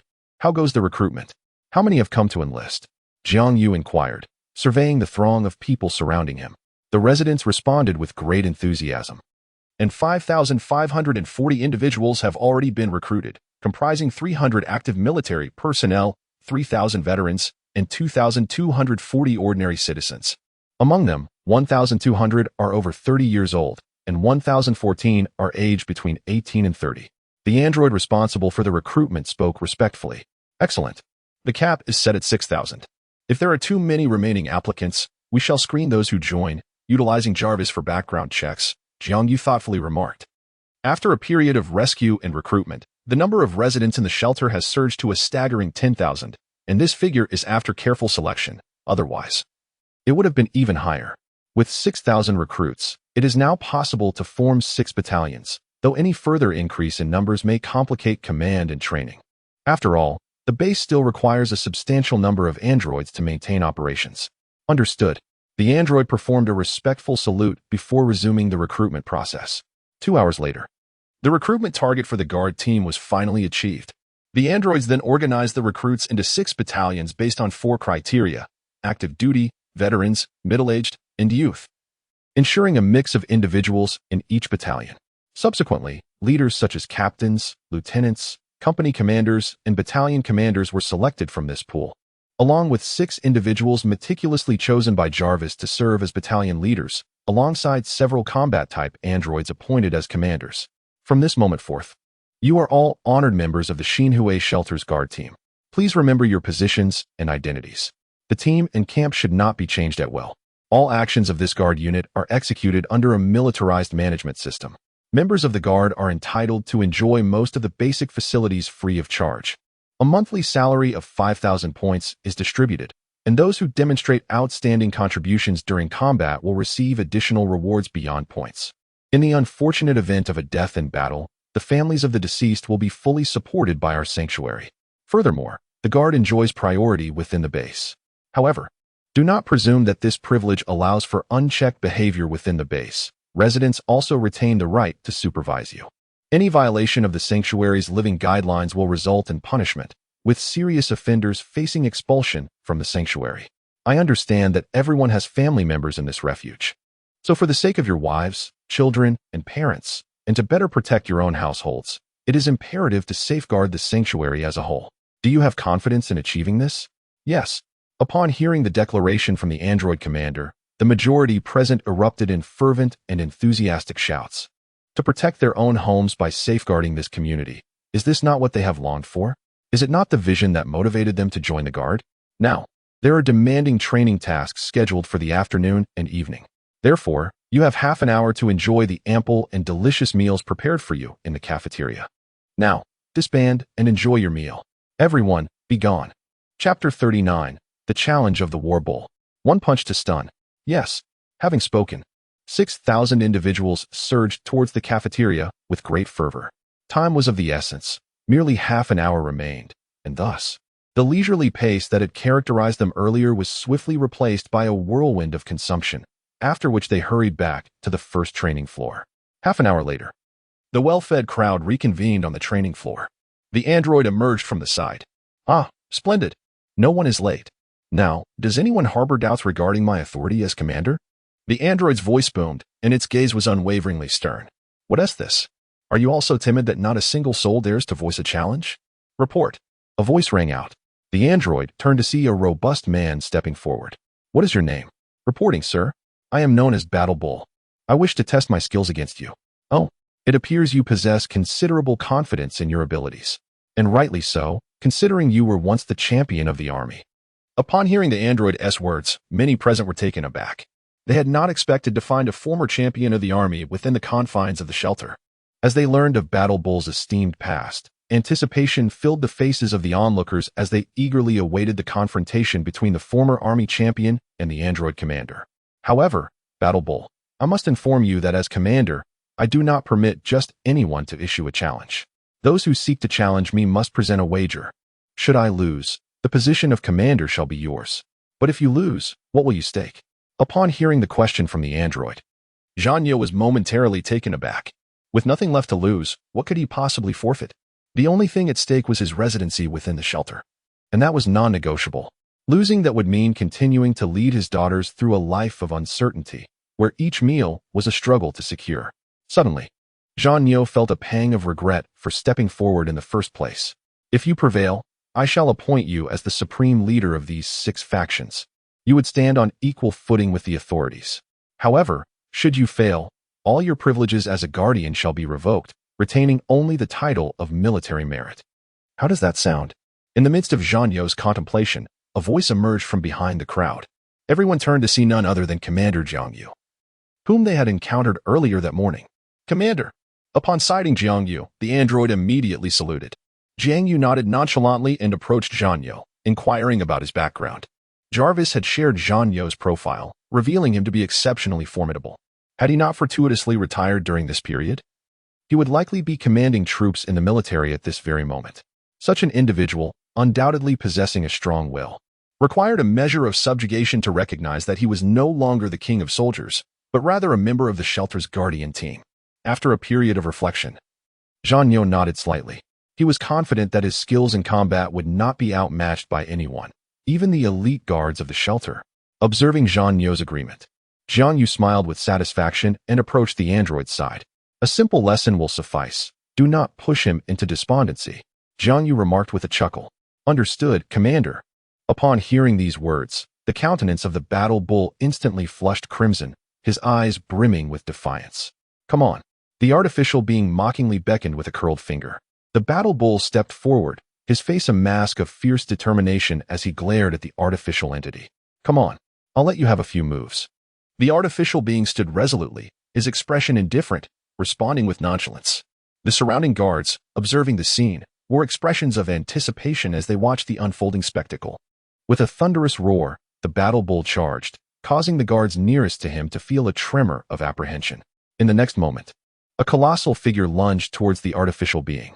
As the Battle Bull surged forward, he swung his fist, a blow imbued with both his momentum and the force of inertia, capable of breaching a wall. However, with an effortless gesture, the artificial being extended a single palm, calmly absorbing the impact of the punch. What? The Battle Bull gasped in astonishment. Even the warrior from the eagle-headed nation would not dare to take such a blow head-on. So how could this being, Undeterred by the futility of his first strike, the battle bull unleashed the martial arts employed within the military, executing a series of punches and slashes. Though the techniques were rudimentary, they aimed for lethal precision, targeting vulnerable points on the human body such as the throat and heart. Yet, the artificial being appeared to possess an uncanny awareness of the battle bull's tactics. With an air of nonchalance, he deftly deflected all attacks, exuding elegance and ease. In stark contrast, the battle bull found himself increasingly agitated. His assault quickened in frequency, yet the force behind his strikes began to wane. Yet, despite the myriad of formidable assaults unleashed by the battle bull, he could not land a blow on the android. After several minutes of relentless effort, the expression on the battle bull's face morphed into one of incredulity, and his movements gradually became sluggish. "All right, I've given you enough time. It's my turn to strike." Before he could react, a slender yet powerful fist suddenly appeared before him, and in an instant, he felt the world spin violently. Darkness enveloped him, his consciousness weighed heavily, while the voice of the android echoed in his ears. "Hey, get someone to treat him. We can't have any after effects." At the sound of those words, the battle bull succumbed to unconsciousness. When he finally regained awareness, he found himself on the bed in his own room, with his two daughters peacefully asleep by his side. What just happened? As he recalled the previous encounter, a wry smile crept across the battle bull's face. "I never imagined. I thought my skills were quite remarkable, but theirs surpassed mine. They toyed with me effortlessly and even knocked me out with a single punch. Truly terrifying. Dad, you're awake. How do you feel?" "You scared me to death. You've been asleep for half a day." Upon sensing her father's awakening, his eldest daughter, Xiaobai, opened her eyes in surprise. "It's nothing. Just a bit worn out from training." "Ah, is the training in this shelter really that intense? Even you, the king of soldiers, feel exhausted?" Hearing this, the battle bull couldn't help but feel embarrassed. Did he really have to admit that he had been knocked out by a single punch? Wouldn't that be too humiliating? Without uttering a word, I would rather perish than speak. It has indeed been too long since my last training. I shall be fine after a while. Jiang Yu forced a smile, gently ruffling his eldest daughter's hair before lifting his drooling youngest daughter to bed. Upon returning to his own resting place, Jiang Yu reflected deeply on the intricate details of the recent battle. As his memories delved deeper, a grave expression overcame him. He realized that the artificial human could, if willing, eliminate him in the blink of an eye. Chapter 40. The Tides of Heaven and Earth. The Devil's Training. What an intimidating display of combat prowess. I can only wonder how many individuals akin to the commander exist. If even the elite guards at the base possess such extraordinary skills, then the foundation of this base is indeed formidable. The following day, amidst the peculiar gazes of those around him, Jiang Yu approached the front of the formation. "Ah, everything all right. I had to exert a bit more effort to deal with you," the artificial human remarked with a smile upon seeing Jiang Yu. Jiang Yu offered a wry grin. Exerting a little more effort had rendered him unconscious for a good part of the day. If full power was unleashed, would he not be capable of delivering a fatal blow with a single fist? "No matter, I have fully recovered. Yesterday was my fault, and I am willing to accept any punishment." Despite his resignation, Jiang Yu stood up and proclaimed loudly. Having lost, he understood he must abide by any terms set forth. Your punishment was already decreed by the commander yesterday. From now on, you shall forfeit all privileges of the elite guard, retaining only the merit awards. Therefore, if you wish to remain here, you must earn your accomplishments. Do you understand?" "Understood. Yes, sir," the battle bull exclaimed. "All right, let us commence the training. Our time is limited, yet I shall ensure that you reach my anticipated goals in the shortest possible duration. I hope your bodies are robust and resilient." The synthetic human wore a smile brimming with cruelty, instilling a sense of trepidation in many, causing an inexplicable chill to trickle down their spines. The following noon, numerous residents observed the weary guard team, limping with fatigue and walking with their legs splayed, as they came to partake in their meal. "Oh dear, this is truly exhausting. I cannot fathom why the commander is in such a hurry. The intensity of our training has escalated so rapidly. For heaven's sake, I used to possess exceptional endurance in the army, yet since arriving here, I feel utterly drained. The conditions here are incomparable to those in the military, at least there. They treated you as a human being. Here, it is as if they do not regard us as such, truly pushing us to our limits. If it weren't for the medicinal baths after training, I might have already succumbed to exhaustion. Enough talk, let us eat swiftly. We have more training sessions in the afternoon and evening, and tonight is destined to be another sleepless night." The mere thought of the impending grueling training prompted a collective sigh of resignation among the group. Meanwhile, at that moment, Jiang Yu was seated in the monitoring room, observing the entirety of the training through the surveillance footage. "Sir, Dr. Lu Yaya is requesting your presence." Upon hearing this, Jiang Yu, deep in contemplation regarding the subsequent training plans, promptly rose and made his way to the floor where Lu Yaya was located.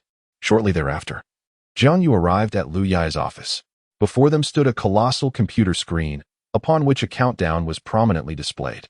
Jiang Yu keenly discerned that this countdown marked the time remaining until the onset of the zombie storm. "Jiang Yu, you've arrived. I've stumbled upon something quite peculiar. Come, take a look." Lu Yaya beckoned him towards a device. "Observe. I inadvertently discovered that the energy fluctuations of the celestial tides are in an anomalous state. After a simple comparison, I found that the current energy levels are several times higher than those from a month ago, and they continue to rise. According to my calculations, the celestial tides may peak in just a few days, encompassing the entirety of the coastal city.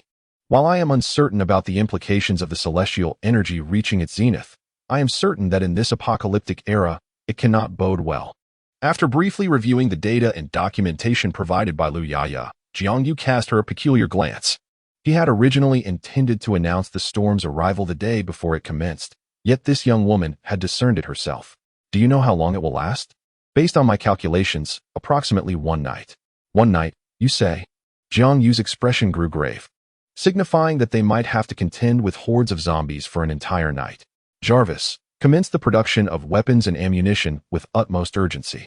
The weapons and ammunition at the base entrance will no longer be available for sale, and only the most basic protein bars will be offered as sustenance. Any dissenters will be dealt with mercilessly." Upon hearing Jiang Yu's orders, Lu Yaya nodded slightly in agreement. In extraordinary times, one must adopt an extraordinary approach. Although she was unaware of the implications that the celestial tides might bring, any changes on this beleaguered planet could not be overlooked. Moreover, it is always prudent to produce additional weaponry. All terror stems from insufficient firepower. If the base is adequately armed, as long as it is not faced with instantaneous planetary destruction or another global catastrophe, they stand a chance of survival. "Jiang Yu, why do I have the impression that you seem to be aware of what these celestial tides will bring?" Lu Yaya inquired, observing Jiang Yu's unusually grave expression with curiosity. "Well, according to my knowledge, on the day of the celestial tide, the moon will transform into a blood moon. Under the influence of this blood moon, zombies will become exceedingly bloodthirsty and frenzied, and their physical attributes will experience a significant enhancement. Even more terrifying, on that day, at least hundreds of thousands of zombies will enter a state of frenzy." Upon hearing Jiang Yu's explanation, Lu Yaya's countenance grew increasingly somber. If what Jiang Yu said were true, it would spell a catastrophic disaster for the survivors of Haishur. However, you must have already devised a plan, correct? Otherwise, you wouldn't have employed so many guards on short notice. Indeed, merely having a personal guard is insufficient. I must now harness all available manpower to weather this impending crisis. By the way, how is your research on the zombie crystals progressing? Only preliminary progress has been made. I have discovered that the corpse crystal can be absorbed and digested by the human body. However, the specific side effects remain unknown, and extensive experimentation and simulation are still required. Were it not for Jarvis's exceptionally superior capabilities, I might still be in complete darkness." Lu Yaya remarked with a wry smile. "In light of this, please continue your research and maintain vigilant observation of the fluctuations in the tides of heaven and earth. Report any issues immediately." "Understood." Lu Yaya nodded slightly and resumed her busy work.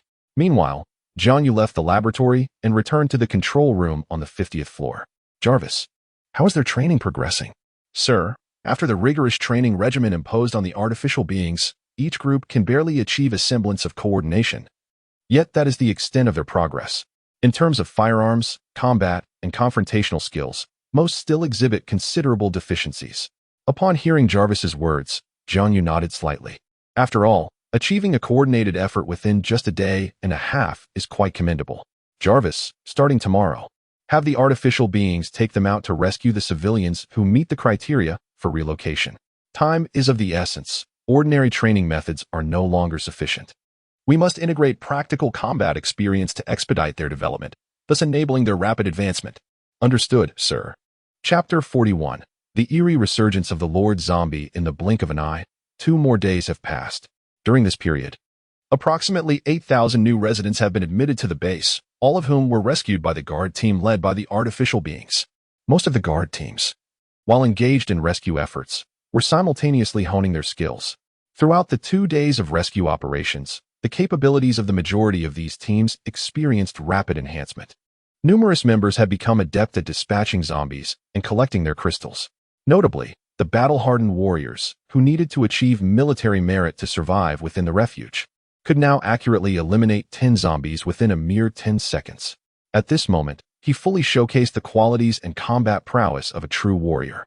Sir, the phenomenon of collective zombie migration you asked me to monitor has occurred once more. In the laboratory, as Jiang Yu listened to Lu Yayao's report, he heard Jarvis's voice. Oh, where is it this time? Lu Yayao, upon hearing of the collective migration, was momentarily taken aback, only to witness Jarvis switch to the surveillance footage. The screen displayed an exceedingly bizarre scene.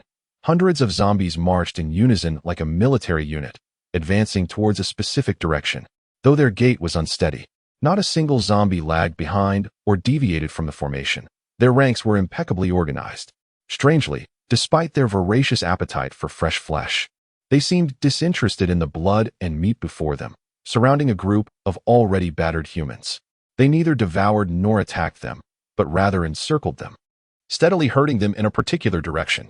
This cannot be true. Zombies, driven by their primal instincts for survival and a ravenous thirst for blood, would recklessly charge toward any living being, tearing them apart to feast upon their flesh. This must be a fabrication. Doctor, Lu Yayao gasped at the sight before her. Regrettably, Dr. Lu, this is all live surveillance, entirely genuine. Sir, this is a snack street in the northern part of Haishur. The individuals who were taken were survivors who once resided in this area. The residents here sustained one another through mutual assistance.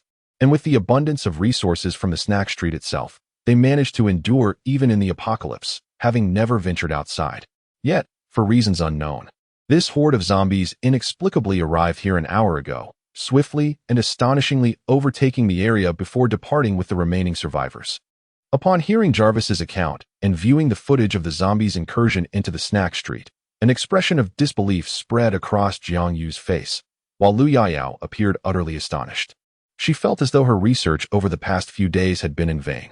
The behavior of these zombies seemed far from that of mindless creatures. Rather, they resembled highly trained individuals, exhibiting a remarkable restraint over their insatiable hunger for flesh. These zombies did not appear to be evolved versions at all. Listening to Jiang Yu's murmurs, Lu Yayao inquired, Evolved? Can zombies truly evolve? Indeed, zombies can attain evolutionary advancement by consuming human flesh and blood. Otherwise, one might wonder why these creatures pursue human beings with such fervor, merely to distinguish themselves among the masses of laborers and evolve into mutated zombies. Upon hearing Jiang Yu liken this horde of zombies to workers, Lu Yayao nearly rolled her eyes heavenward in disbelief.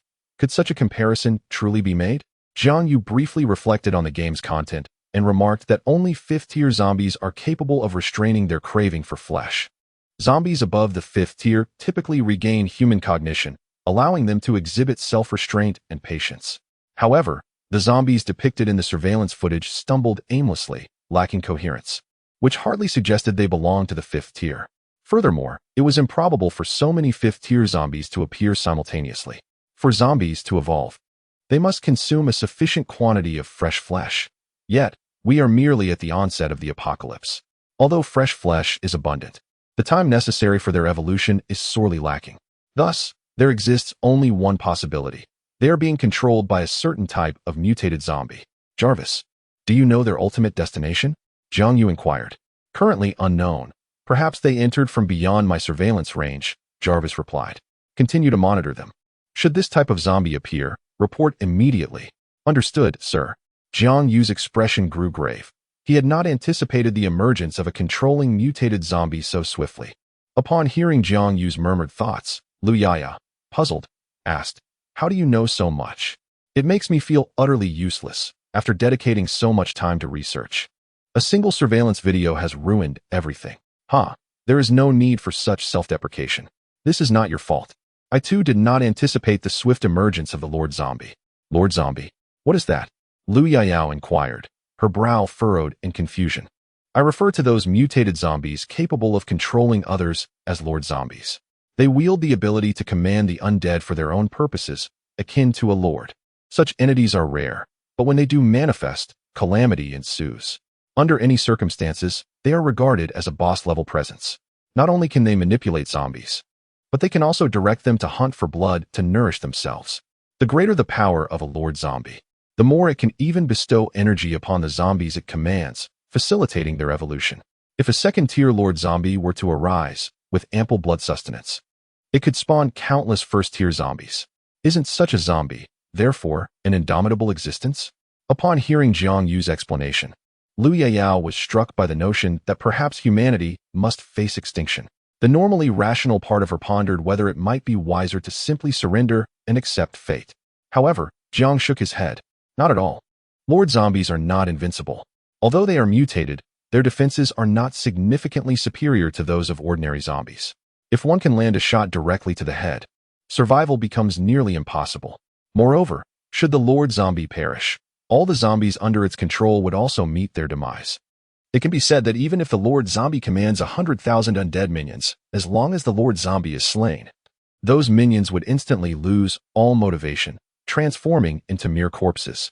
Conversely, should one fail to vanquish the Lord Zombie, they would be confronted with a multitude of zombies. Upon hearing Jiang Yu's words, Lu Yaya finally exhaled, yet the gravity and unease etched on her brow remained largely unmitigated. What do you intend to do? She inquired. After a moment of silence, Jiang Yu replied, if it truly is the Lord Zombie, we must ascertain the extent of its control over the zombie horde and the degree of its evolution. Chapter 42. Strategies for Confrontation. The battle commences. The sheer number of controlled zombies indicates that the Lord Zombie possesses formidable strength, perhaps in a few days, following its next evolution. Haishur may transform into its playground of chaos. Are we to simply wait helplessly? Is there no means of action? In an instant, both fell into a contemplative silence. For the Lord Zombie to rapidly ascend in power, it must utilize its numerous zombie slaves to capture fresh prey for sustenance. However, if we can eliminate the zombies it commands and rescue the captured prey, the Lord Zombie's evolutionary progress would be significantly hindered.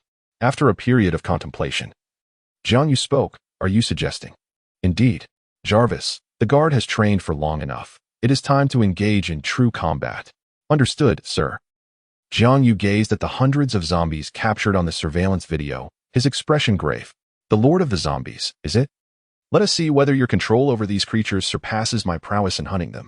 Soon after, within a mere 10 minutes, the guard team still engaged in training received the command issued by Jiang Yu. Hurry, hurry, hurry. Everyone, into the vehicles. This mission marks the first directive from the commander, and it is also the inaugural independent operation for our base's guard team. Success is the only option. Failure is not permitted. Jiang Yu bellowed from the doorway of the vehicle. The others, faces alight with excitement, swiftly climbed aboard. After enduring extensive training, they were finally assigned a mission. Although they had previously been led by artificial beings to rescue civilians that had been under the shelter of the constructs, this time, they would finally engage in autonomous combat. Liberated from the watchful eyes of the artificial beings, it was akin to a fledgling eagle breaking free from its mother's embrace, poised to soar into the vast sky.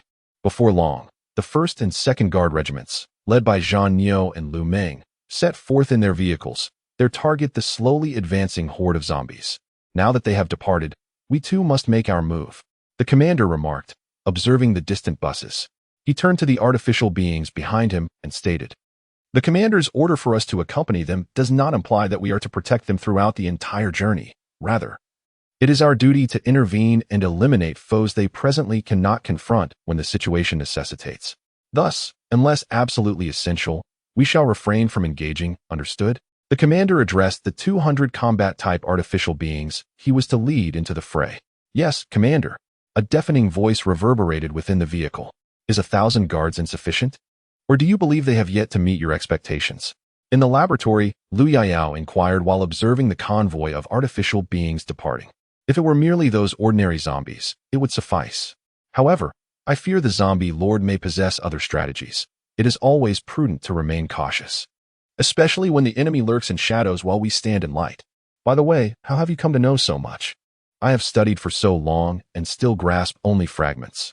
Yet you seem to possess knowledge as if you have been researching since a previous life, Lu Yayao remarked, rolling her eyes. Well, it is quite reasonable that someone capable of constructing such a vast shelter would know a few things beyond your comprehension, Jiang Yu chuckled. Upon hearing this trivial remark, Lu Yayao offered yet another eye roll, sensing that Jiang Yu was reluctant to divulge more, and thus chose to resume her research. Watching Lu Yayao immersed in her studies, Jiang Yu couldn't help but smile wryly. Some matters were better left unspoken for the time being. Moreover, he pondered the perplexing existence of the zombie lord at the onset of the apocalypse. Logically, during the early days of the apocalypse, one would expect only a few first-tier zombies, mutated from devouring the corpses of their kind, to emerge. The emergence of a zombie lord, a terrifying entity, seemed implausible. If a zombie lord had already appeared, would other forms of mutated zombies also be forthcoming? Contemplating this, Jiang Yu felt a wave of headache wash over him. Alas, it appears the situation is even more dire than I had anticipated. The research on genetic locks must be accelerated. Although the mutated zombies initially exhibited a considerable fear of firearms, as time progressed, these weapons became merely auxiliary tools. The unlocking of the genetic lock emerged as humanity's crucial asset for survival in the post-apocalyptic world.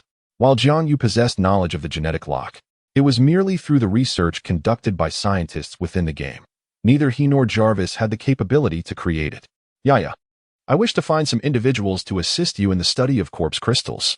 Do you have any suitable candidates in mind? Jiang Yu inquired, without lifting her gaze. Lu Yaya responded tersely, aside from my teacher and junior sister, I cannot think of anyone else who could assist me. I cannot guarantee anyone in the entire country, at least not in Haishur, where there is no one I require. Upon hearing Lu Yaya's words, Jiang Yu felt a sense of resignation. Well then, continue your research. Strive to uncover the secrets of the corpse crystals as soon as possible. With that, Jiang Yu departed from the laboratory. Watching his retreat, Lu Yaya's expression darkened. This fellow must be aware of the secrets contained within the corpse crystals, yet refuses to divulge them to me. Finally, there comes a time when you need my assistance. Once I uncover the findings, I shall see how earnestly you plead with me. Recalling the day she was rescued, Lu Yaya felt a surge of resentment. As the destined one, it was her first experience of being treated in such a manner, and she had been waiting for the day when she could reclaim her autonomy. Meanwhile, not far from the small eatery that had been overrun by zombies, in a small room surrounded by the corpses of the undead, a group of individuals huddled together, trembling in fear. They were the owner of the barbecue shop from the Street of Snacks, along with several family members and staff, a total of 5 men and 3 women. Damn it. Is this a human or a zombie? Why do they seem faster than the soldiers? I was terrified when I saw a zombie pick up a stone and hide in the corner to launch a sneak attack. Can you believe it? For heaven's sake. Weren't we told that these zombies were mindless and devoid of intelligence? I never expected them to be so formidable. Fortunately, we were vigilant and did not rush out to confront them like others did. We took refuge here, or we might have been captured by now.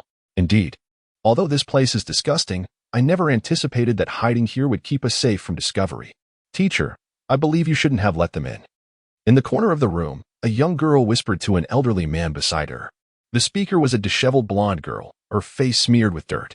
Her eyes were bright and large, and though her figure was slender, she was enveloped in an oversized hoodie. Under the layer of grime, her golden hair appeared exceedingly dull, making her resemble a beggar who had scavenged for years. Beside her stood an elderly man with graying hair and a face lined with wrinkles. His expression was serious, and his eyes sparkled with wisdom, exuding utmost confidence. Yet, under the dirt, he appeared almost deranged. Chapter 43. Diverging Opinions Heading Towards a New Dawn. No worries. Mutual assistance is a traditional virtue of the Chinese people. Moreover, we were able to arrange the room like this thanks to their help. The professor smiled. Professor, you previously stated that zombies are unintelligent, savage creatures. However, what we just witnessed seems far beyond the capabilities of mere brutes. The rotund proprietor of the barbecue restaurant, Fat Brother, inquired with a furrowed brow. Had they not discerned the imminent danger and hastily followed the old professor's guidance to this location, they too might have fallen victim to the zombies. Though I could not be entirely certain, my initial, fleeting glance led me to conclude that zombies could not possibly possess any semblance of intelligence, for their brains have been irrevocably damaged by the virus. Furthermore, their current existence appears solely driven by primal hunger. I suspect that there must be some other force exerting control over the zombies. Upon hearing the professor's words, the young woman and the others were taken aback. Controlling zombies? She exclaimed in astonishment. If such a seemingly ludicrous conclusion had been proposed by anyone else, she might have dismissed it with a laugh. Yet, it was her own teacher, the one who had resolved countless challenges across the globe, who uttered this assertion. Indeed, Shaoling, I believe the zombies' insatiable craving for human flesh stems partly from hunger, but perhaps also from the potential for evolution following their consumption of human blood and flesh. I surmise that perhaps one zombie has evolved for some inexplicable reason, and in doing so, acquired the ability to control other zombies. The professor's astonishing declaration left those present in a state of shock. Professor, is that even possible? Can zombies really evolve? Shaoling asked, her voice trembling with disbelief.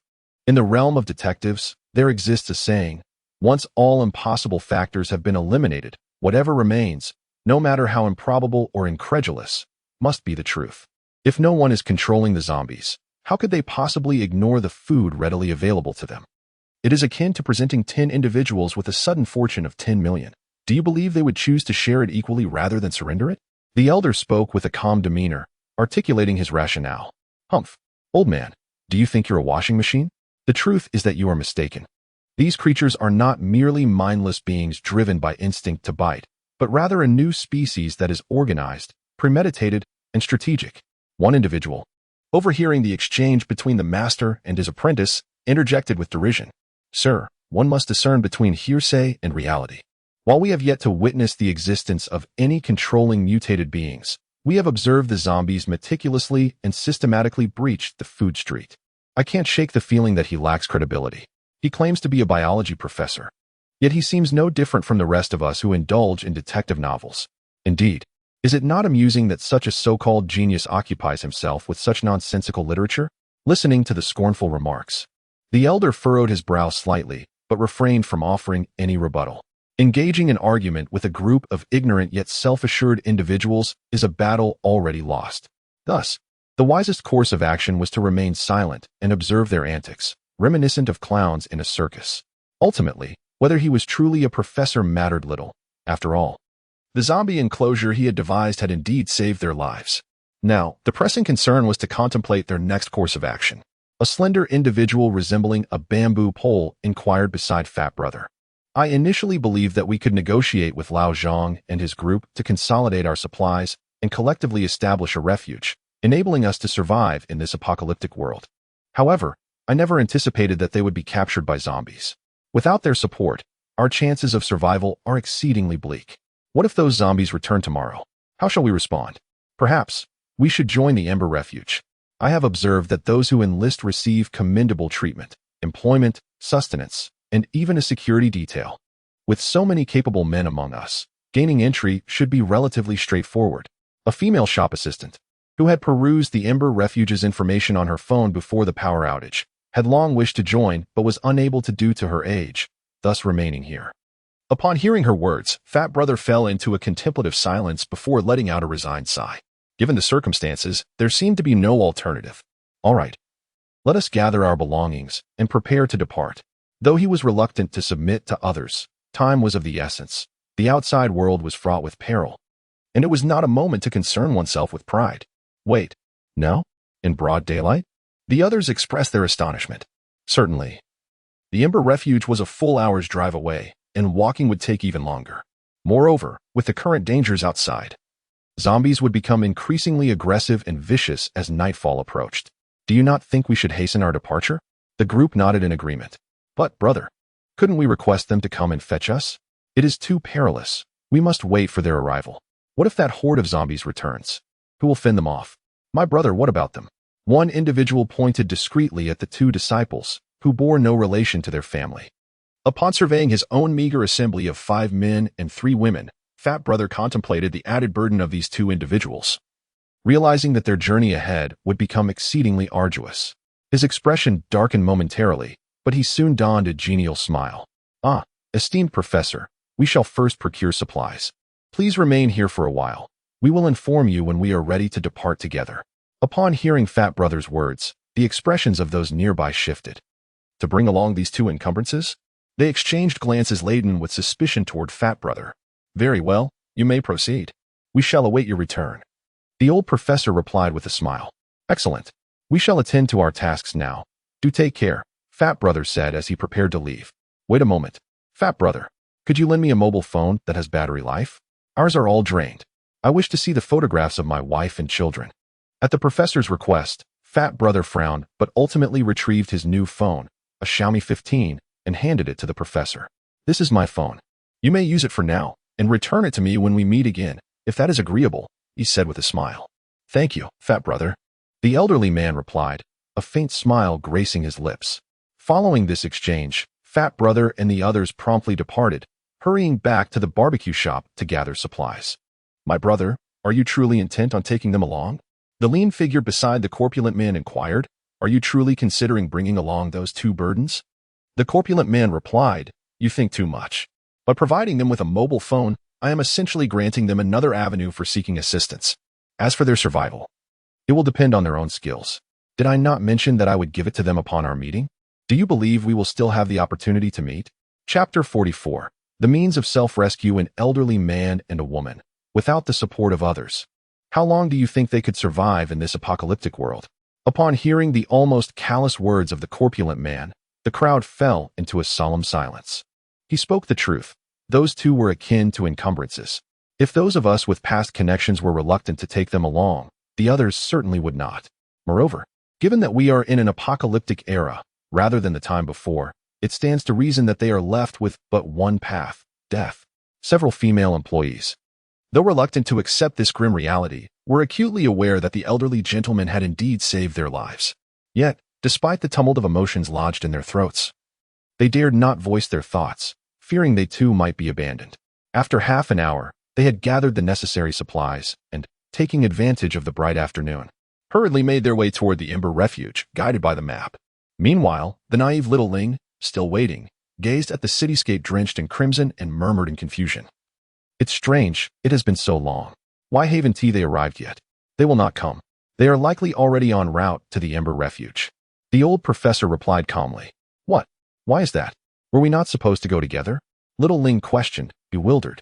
Together? No, they are united, and in their eyes, we are merely outsiders. Moreover, we are two burdensome outsiders. Bringing us along would significantly complicate their journey to the shelter. Thus, it is entirely reasonable for them to leave us behind. The old professor calmly adjusted his glasses. So they have already departed? And they took the supplies with them? Little Ling inquired, her expression somewhat dazed. The professor slightly nodded. Cursed, cursed, cursed. These ungrateful wretches. Without your assistance, teacher, they would surely have been taken by the zombies by now. I never expected them to be so utterly ungrateful. Cursed, cursed. Little Ling gazed out at the sunlight. Her face etched with anger. Ah, there is no need to be so incensed. They are unaware of our true capabilities. So it is only natural for them to perceive us as burdens.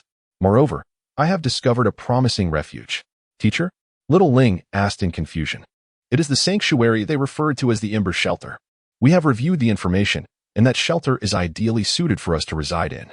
Although the conditions for joining are not particularly favorable for us, they are intended for the average person, and we are anything but ordinary.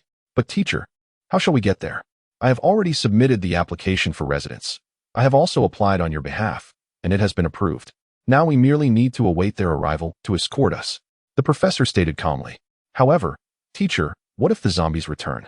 No, at least not in the past few days.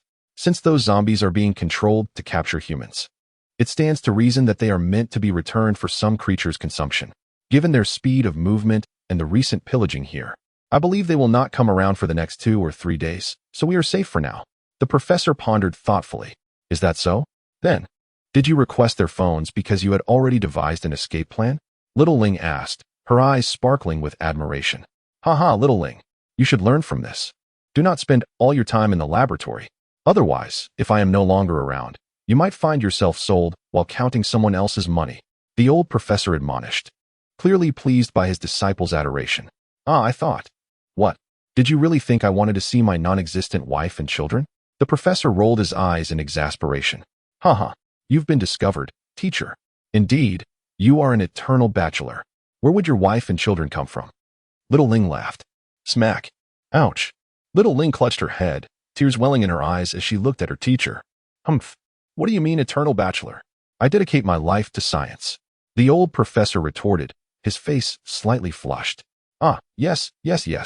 In the midst of the apocalyptic disaster, the old professor and his student temporarily set aside their teacher-student relationship, bantering like friends to pass the arduous time of waiting. On the other side, Lu Yaya, with a fierce expression, was desperately scratching her scalp as she stared at the computer data. After much calculation, she found herself still at a loss. Even with the assistance of artificial intelligence, she could not arrive at a solution, which filled the inherently confident Dr. Liu with an overwhelming sense of frustration. Damn it. That wretched Jiang Yu. He speaks when he shouldn't and remains silent when he should, she exclaimed. If my mentor and junior were here, this would have been resolved long ago. Dr. Lu Yaya, is your mentor named Jiang Yu, and is your junior named Xiao Mingling? Hearing Jarvis's inquiry, Lu Yaya was taken aback. Jarvis, at such a critical moment, please refrain from probing into my personal information. I apologize. It is not I who am investigating your background. It is merely that I have received applications for residency from those two individuals, whose profiles bear an uncanny resemblance to yours, prompting me to inquire, Jarvis replied. Upon hearing this, Lu Yaya was astounded. How is that possible? Aren't they conducting experiments in Eaglehead country? How could they be here? I cannot provide details, but I do know they submitted their applications locally in Haishur, specifically near the food street, Jarvis informed her. What? Jarvis, please send someone for their rescue immediately. If it truly is my mentor and junior, they cannot perish. They are my family. Lu Yaya spoke urgently. I have already informed the gentleman, and he will make further arrangements, Jarvis assured her. Hearing this, Lu Yaya's expression turned increasingly anxious, hoping nothing goes awry. Upon receiving news from Jarvis, Jiang Yu found himself momentarily stunned. It truly felt as though a pillow had been delivered just as one began to doze off. If it were indeed the two of them, the progress on the gene lock's development would undoubtedly accelerate significantly. Subsequently, Jiang Yu led 200 combat-type androids, driving 5 fully armored modified vehicles, as they sped towards the street renowned for its street food. Meanwhile, not far from the street, 3 large trucks raced down the road at breakneck speed. These trucks had clearly been modified, their sturdy steel exteriors enveloping them entirely, leaving only the windows through which one could see out, but not in. They presented the appearance of apocalyptic refuge vehicles. Inside the first truck, a burly man from the Bear Nation was briefing his team on their mission. This task must be executed swiftly. If the local military catches wind of our presence, escape will be exceedingly difficult. Yes, Commander. The squad leaders within the cabin saluted as they responded in unison. Commander, there are a few refugees up ahead being besieged by zombies. Should we render assistance? Chapter 45, Mysterious Organization. Encounter at the street corner HM? The burly leader from the Bear Nation raised his binoculars to survey the situation, nodding slightly. Save them. There are 3 women among them. After the mission concludes, you may indulge yourselves. He chuckled. Yes, Commander. The driver, upon hearing this, felt an invigorating rush of energy. Since arriving there, he had lost track of how long it had been since he last indulged in meat. This time, he intended to be the first. There had been several instances when he was the last to enter, only to find the experience utterly lackluster. The group, led by the hefty man, found themselves in unfortunate circumstances. No sooner had they exited the street of snacks than they encountered a horde of mindless, wandering zombies. An unfortunate staff member accidentally knocked over a can, producing a noise that led to their discovery. Damn it, didn't they say the zombies were all gone? Why are there still so many here? Could it be that what that professor claimed is true? Are the zombies being controlled? Now was not the time for such thoughts. They needed to escape swiftly. Look, there are vehicles over there. What? Upon hearing the commotion, the group turned to see 3 armored vehicles racing towards them, coming to a steady halt. From the vehicles emerged several robust men of various ethnicities, all wielding silenced submachine guns. With remarkable efficiency, they dispatched the surrounding zombies with a mere 2 shots per creature. The sounds of bullets discharging were followed by the thuds of zombies collapsing to the ground. In no time, the men had exterminated the horde with the precision of a seasoned hunter. Are you all right? After the zombies were dealt with, the leader, a white man donning sunglasses, approached. He brazenly surveyed the female staff members behind him before fixing his gaze on the hefty man, licking his lips in a predatory manner. The female staff members felt as though they were being scrutinized by a predator, sending chills down their spines. It's nothing, thank you all. Are you from the Sanctuary of the Flame? We were just about to seek refuge in your haven. Upon hearing the foreigner speak in Chinese, the rotund man, having survived the ordeal, felt a surge of warmth and excitement, eagerly inquiring. In response to his words, the burly white man behind sunglasses furrowed his brow, contemplating for a moment before speaking. Indeed, we hail from the sanctuary of the flame. Our purpose here is to rescue individuals. Without further ado, please board the vehicle swiftly. I shall escort you to safety. The giant smiled.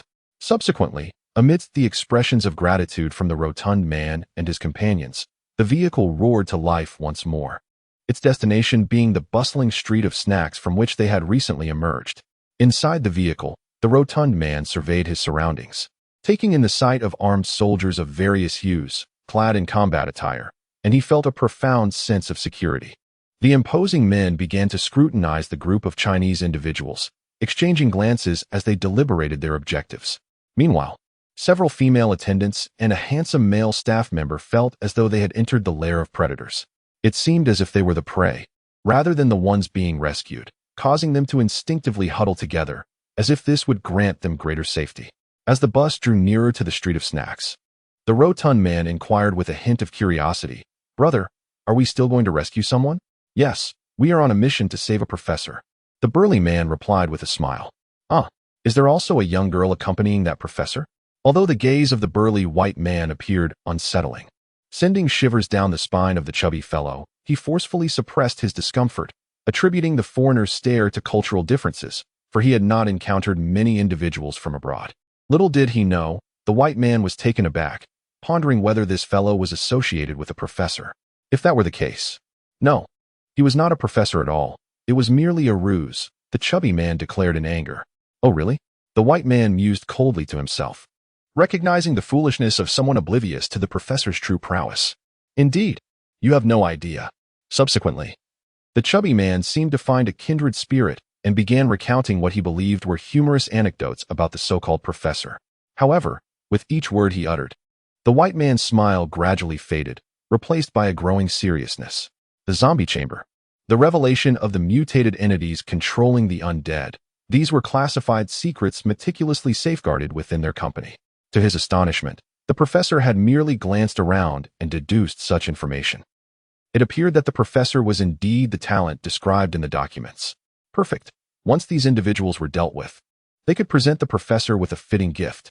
As the white man contemplated this, he observed the chubby man speaking. It was evident to him that these individuals had deemed the professor and his associates as burdens, which was fortunate. Had they been connected, their revelry might have been postponed. Soon, the bus arrived at the intersection of the snack street. Just as it was about to turn in, 5 modified vehicles approached from the opposite direction. Upon sighting these vehicles, the burly Caucasian's expression turned grave.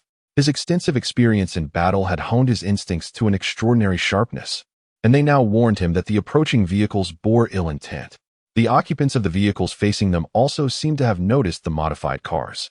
At that moment, Jiang Yu ordered his androids to prepare for combat. Both sides, upon recognizing each other, began to decelerate, bracing for confrontation.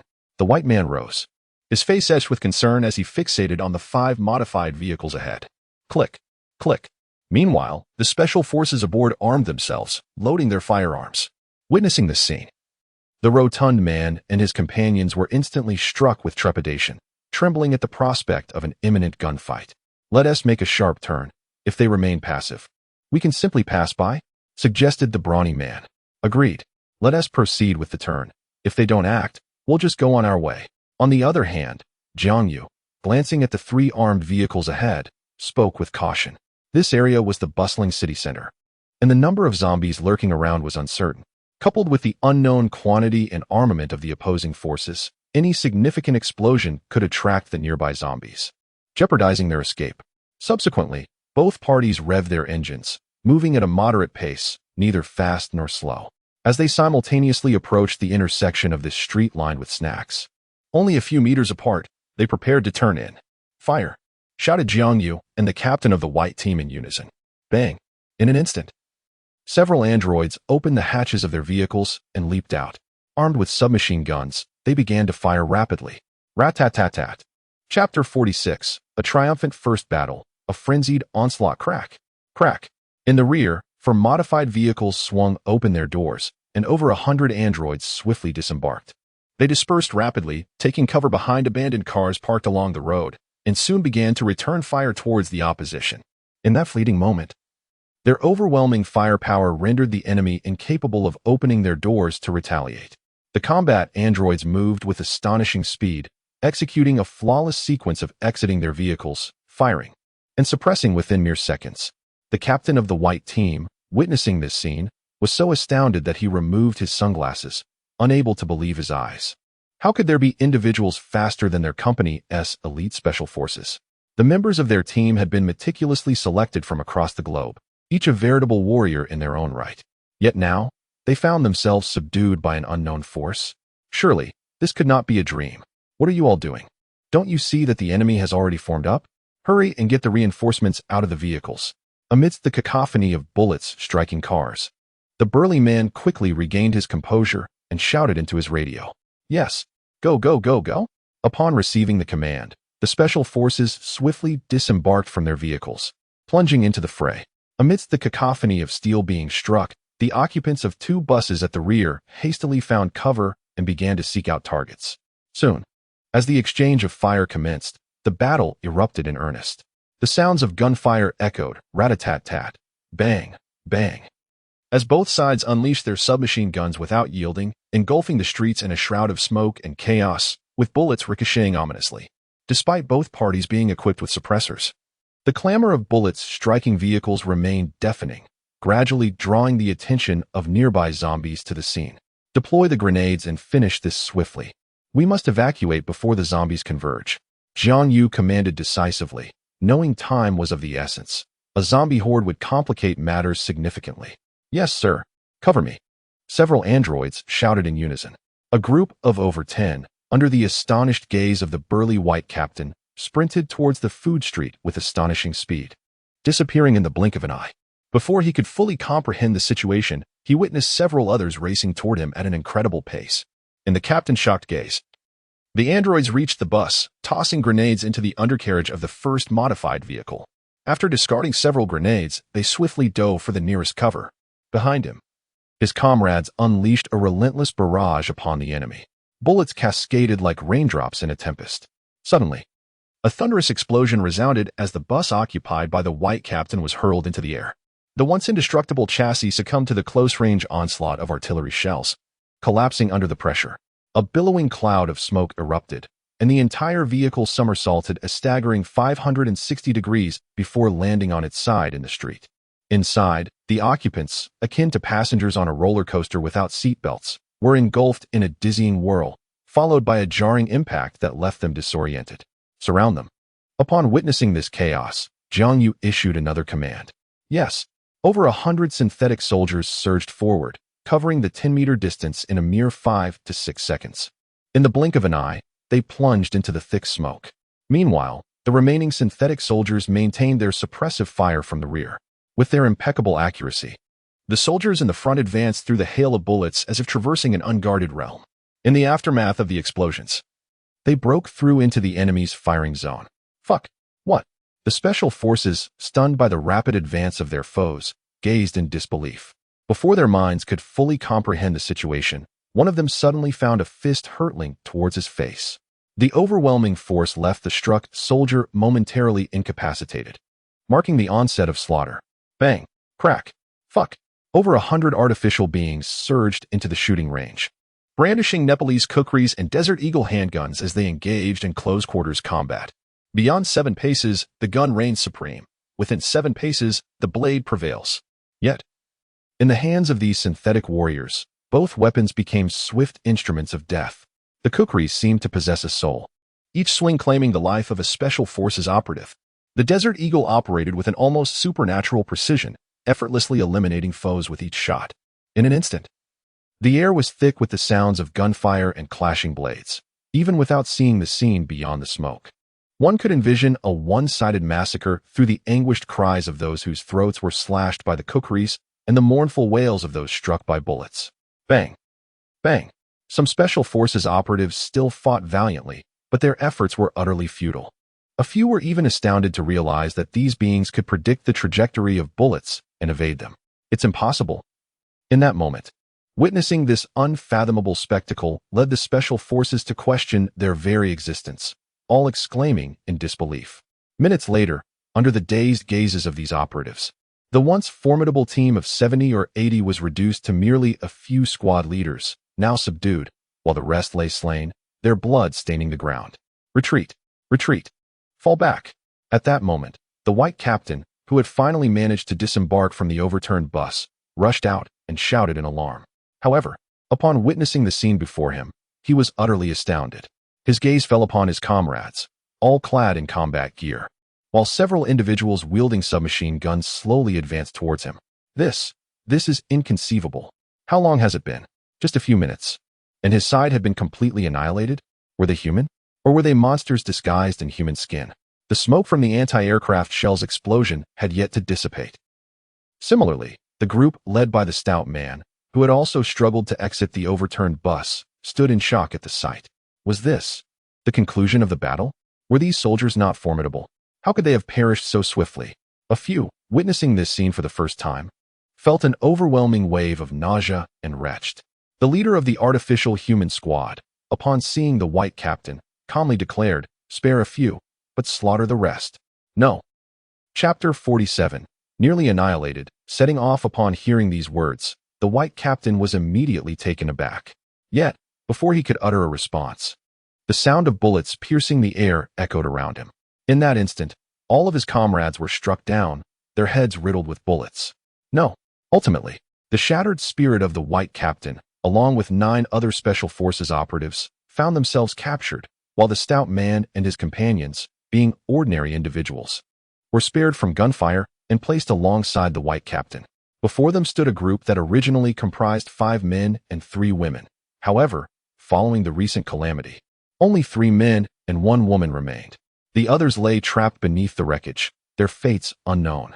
Witnessing the horrific massacre at the fabled sanctuary of Ember, the survivors were rendered speechless, huddling together on the ground, trembling uncontrollably. Shortly thereafter, a young man clad in combat attire approached, surveying both the survivors and the white captain. "Which faction do you belong to? What brings you here?" Jiang Yu inquired with a grave tone. "Go ahead and kill me. I shall divulge not a single piece of information," retorted the white captain with a sardonic smile. "Ah, such spirit. Bring them onto the vehicle, and ensure they are treated well." Jiang Yu instructed the nearby android captain. "You'd best keep your lips tightly sealed. They have not encountered a defiant soul in quite some time, and their hands are itching for action." Jiang Yu remarked casually. "And you? What brings you into the company of these foreigners?" "Brother, we merely sought refuge. They claimed to be from the sanctuary of Ember, and thus, I followed them. I truly know nothing of your grievances. Please, spare me. I have elderly and children to care for." The stout man suddenly broke into tears, kneeling on the ground in anguish. "The sanctuary of Ember? We are the true sanctuary of Ember. They are imposters." "Ah." The stout man was taken aback. "Speak of all that you know about them." It is as follows. Upon concluding the stout man's account, Jiang Yu's brow furrowed in contemplation. "This group has also come for the professor. It appears that a second, unknown faction has taken an interest in his abilities." Upon hearing this, Jiang Yu felt a slight sense of relief. Had he arrived any later, the professor might have been taken away by them. And if they had not managed to bring him back, he would have been incessantly troubled by Lu Yaya. "Report, sir, the individuals have arrived." At that moment, an android brought the professor and Xiao Ling to Jiang Yu's side. Jiang Yu turned to see the professor, somewhat disheveled, yet exuding a spirited demeanor, alongside the young girl. "Hello, you must be Professor Zheng Yuanqing and Xiao Mingling. I am Jiang Yu, the commander of the Ember Sanctuary. I heard you filled out an application, so I specifically came to escort you." Jiang Yu greeted them with a smile. "Wow, so handsome." Xiao Ling was immediately captivated by Jiang Yu's striking appearance. His amiable smile reminiscent of a charming older brother, complemented by his impressive combat attire. Meanwhile, Professor Zheng recognized Jiang Yu's capabilities. It was no small feat for one so young to construct the renowned Ember Sanctuary. "Professor Zheng, our employer holds you in high regard, which is why we have come to escort you. Please accompany us." At that moment, the kneeling white captain spoke up. "Humph. You, a prisoner, think you can claim anyone? Take care of yourself first." Jiang Yu scoffed in response. "Humph. Chinese people, do not be too self-important. This time, we underestimated you, allowing you to succeed. Next time, When headquarters sends a more formidable force, it will be your demise." The burly white man sneered. Jiang Yu gazed at the smirking Caucasian giant, refraining from further inquiries. Instead, he seized the man's neck with a powerful grip and gradually applied pressure. The giant's face turned crimson as he struggled for breath. His mouth agape in a futile attempt to inhale, while his eyes bulged in desperation, fixated on Jiang Yu. The onlookers were momentarily stunned by Jiang Yu's ruthless display. This seemingly affable figure had revealed a ferocity that was utterly unexpected. Prisoners must embrace their fate. Do not underestimate yourselves. Even if your numbers doubled, it would merely prolong the inevitable for my men. Eliminating wretches like you is as effortless as slaughtering chickens.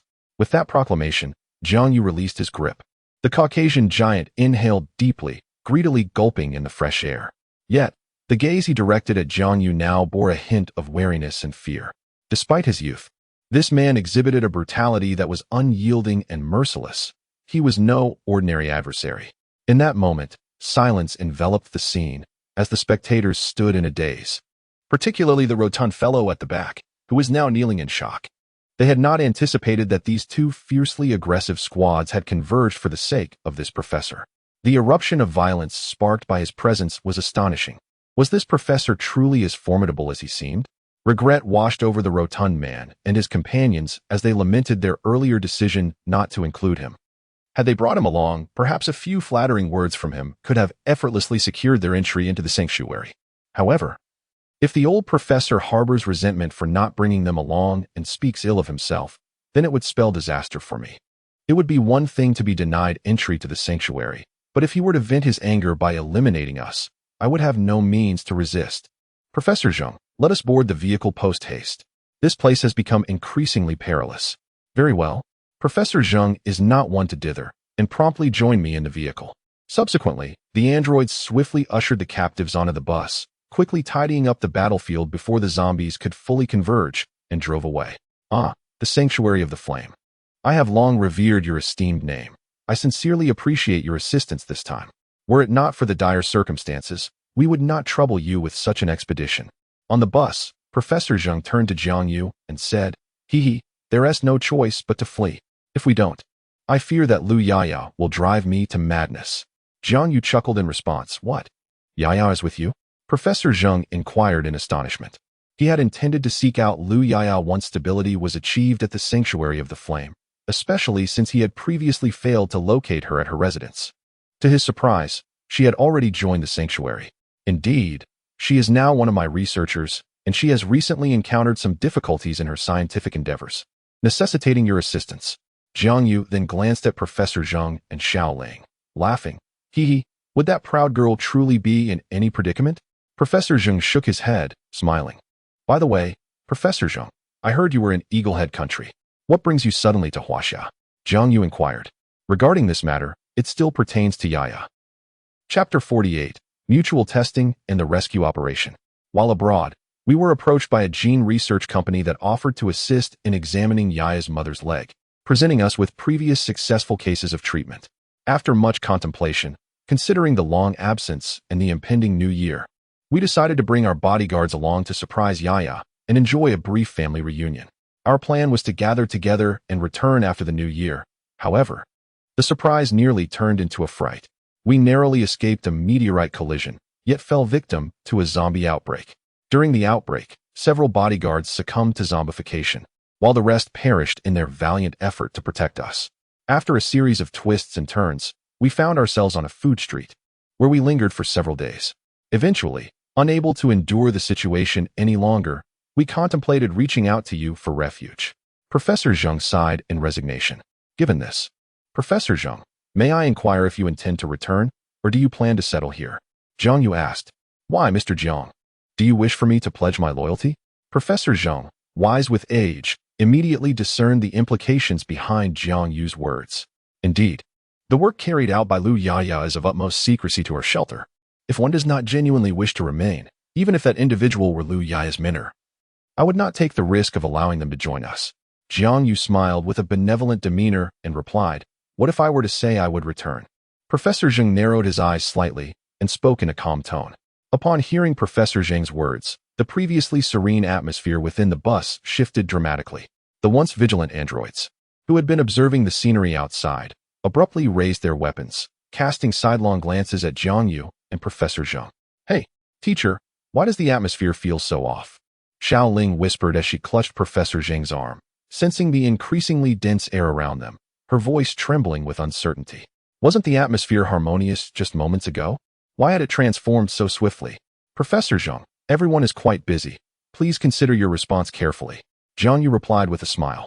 At that moment, Professor Zhang felt the weight of countless gazes fixed upon him, as if any slight movement on his part would result in immediate suppression. He locked eyes with Jiang Yu, their stares clashing, neither willing to yield. Ultimately, it seemed as if Professor Zhang reached a realization, shaking his head in resignation. "Indeed, heroes have always emerged from youth. Mr. Jiang, I am a native of Huaxia. Now that Huaxia is facing challenges, as a researcher, I have a duty to assist. However, I wish to know, Mr. Jiang, what stance do you take? Is it for Huaxia, for yourself, or perhaps for your own ambitions?" After a moment of silence in response to Professor Zhang's inquiry, Jiang Yu declared, "Professor Zhang, I stand for none of the three. I stand solely for the future." Upon hearing Jiang Yu's words, Professor Zhang pondered for a while before slowly rising to his feet. "Then let us cooperate harmoniously. However, if your research endeavors fail to captivate my interest, I would appreciate it if you could provide me with a more mundane occupation." "No problem. I am confident that you will find it engaging. Nonetheless, Professor Zhang, I sincerely hope you possess the remarkable credentials that inspire such pride." Jiang Yu rose to shake hands with Professor Zhang. The moment their hands clasped, the previously tense atmosphere in the room softened instantly. The artificial beings continued to gaze outside, and Xiao Ling relaxed her body. "Haha, excellent, excellent. Let us await the outcome together," Professor Zhang exclaimed with hearty laughter. Meanwhile, Xiao Ling observed the transformation of Jiang Yu's demeanor, shifting from an imposing presence to one of a charming older brother, leaving her with a complex expression. The bus gradually made its way back to the refuge. And just as they were about to exit the city, Jarvis's voice resonated within the cabin. "Sir, I have detected a distress signal from the guard squad. Shall we proceed to assist?" "A distress signal? How could that be?" "ISNT, they're a personal guard accompanying us. Why would they need help?" Jiang Yu inquired, puzzled. With 200 artificially created beings who had unlocked their first-tier genetic locks accompanying them, what danger could there possibly be? Surely, it would be the other party in peril. Nevertheless, Jiang Yu chose not to dwell on the matter for long and promptly redirected the vehicle towards the source of the distress signal. "Everyone, check your weaponry and prepare for battle. Jarvis, please provide a detailed account of the current situation." Jiang Yu instructed the artificial beings behind him while simultaneously addressing Jarvis. Upon encountering the horde of zombies, Mr. Jiang Yu and his companions commenced a unilateral massacre. However, they were taken by surprise as over 1,000 zombies emerged to assail them. Cornered amidst the relentless undead, the elite guard sought reinforcements, only to be thwarted by a contingent clad in black tactical gear. Consequently, an intense battle erupted between the two factions. The elite guard faced grave losses, as among the over 1,000 zombies, there existed several first-tier zombies, compelling them to call for assistance. Upon hearing Jarvis's report, Jiang Yu was momentarily stunned. How long had it been since the emergence of first-tier zombies? Did this imply that the zombie lord had at least reached the second tier? Second-tier zombies. With the exception of a minuscule fraction, there were hardly any effective means to eliminate them without heavy firepower. "Professor Zhang, this is not the time to retreat. My shelter's elite guard is being besieged, and I must rush to their aid. Please remain in the vehicle for the moment. I will assign 10 warriors to protect you." Number 5. How are preparations coming along? Jiang Yu inquired through the intercom, reaching out to the number 5 bus. "Strip them down a layer," came the reply, though brief. It was somewhat reassuring. This phrase sent chills down the spines of those who heard it. What did it mean to strip someone down? All right, first, upload the records to Jarvis. And prepare all weapons. Vehicles 4 and 5 proceed to support the elite guard. Vehicles 1, 2, and 3 assist the elite guard. Is that clear? Yes, Commander. Leave a few behind in the vehicle to protect Professor Zhang and the others. Yes, Commander. Soon, they traversed one path after another along Jarvis Road, ultimately arriving at their destination. As they drew near, they were met with a deafening roar and the sound of explosions. Those in the vehicle felt as though they were not facing the end of the world, but rather a battlefield. As they approached an intersection, vehicles 4 and 5 veered onto another road, while the remaining ones pressed onward. Before long, they beheld the gathering horde of zombies ahead. Goodness, so many. At that moment, a wide road was densely populated with trembling zombies. Chapter 49. Tier 1 Zombies. Firepower suppression at the forefront of the encirclement. Explosions and roars intermittently echoed. Inside Vehicle 1, the professor and his companions were struck with fear at the sight of the overwhelming mass of zombies. Connect with Battle Bull for a route clearance to ensure our escape. The communication was established. Battle Bull, we are to your northeast. Begin your retreat towards us at full force, and we will provide cover. Understood, Commander. The weary yet furious voice of Battle Bull came through the radio. Do not conserve ammunition. Eliminate as many as you can to diminish the strength of the zombie lord. Jiang Yu commanded the androids behind him. Yes, Commander. The artificial beings disembarked, each wielding weapons, as 100 of them produced several high-caliber grenades, which they hurled with great force into the throng of rotting corpses that surged forward. Boom. Immediately, a deafening explosion engulfed the mass of the deceased. Roar. Within the horde, dozens of first-tier zombies sensed the commotion and leaped onto the heads of their brethren, bellowing angrily towards Jiang Yu. Roar. The terrifying maw of the first-tier mutated zombie appeared capable of devouring the heavens and the earth. First-tier giant-mouthed zombies, first-tier crawling zombies, first-tier giant zombies, first-tier tentacled zombies, first-tier iron zombies. Observing these first-tier monstrosities, Jiang Yu, intimately familiar with the undead, solemnly uttered their names. The sheer number of first-tier zombies hinted at the formidable strength of the leading zombie. Was it a second tier, or perhaps an almost inconceivable third tier? Rumbling, rumbling.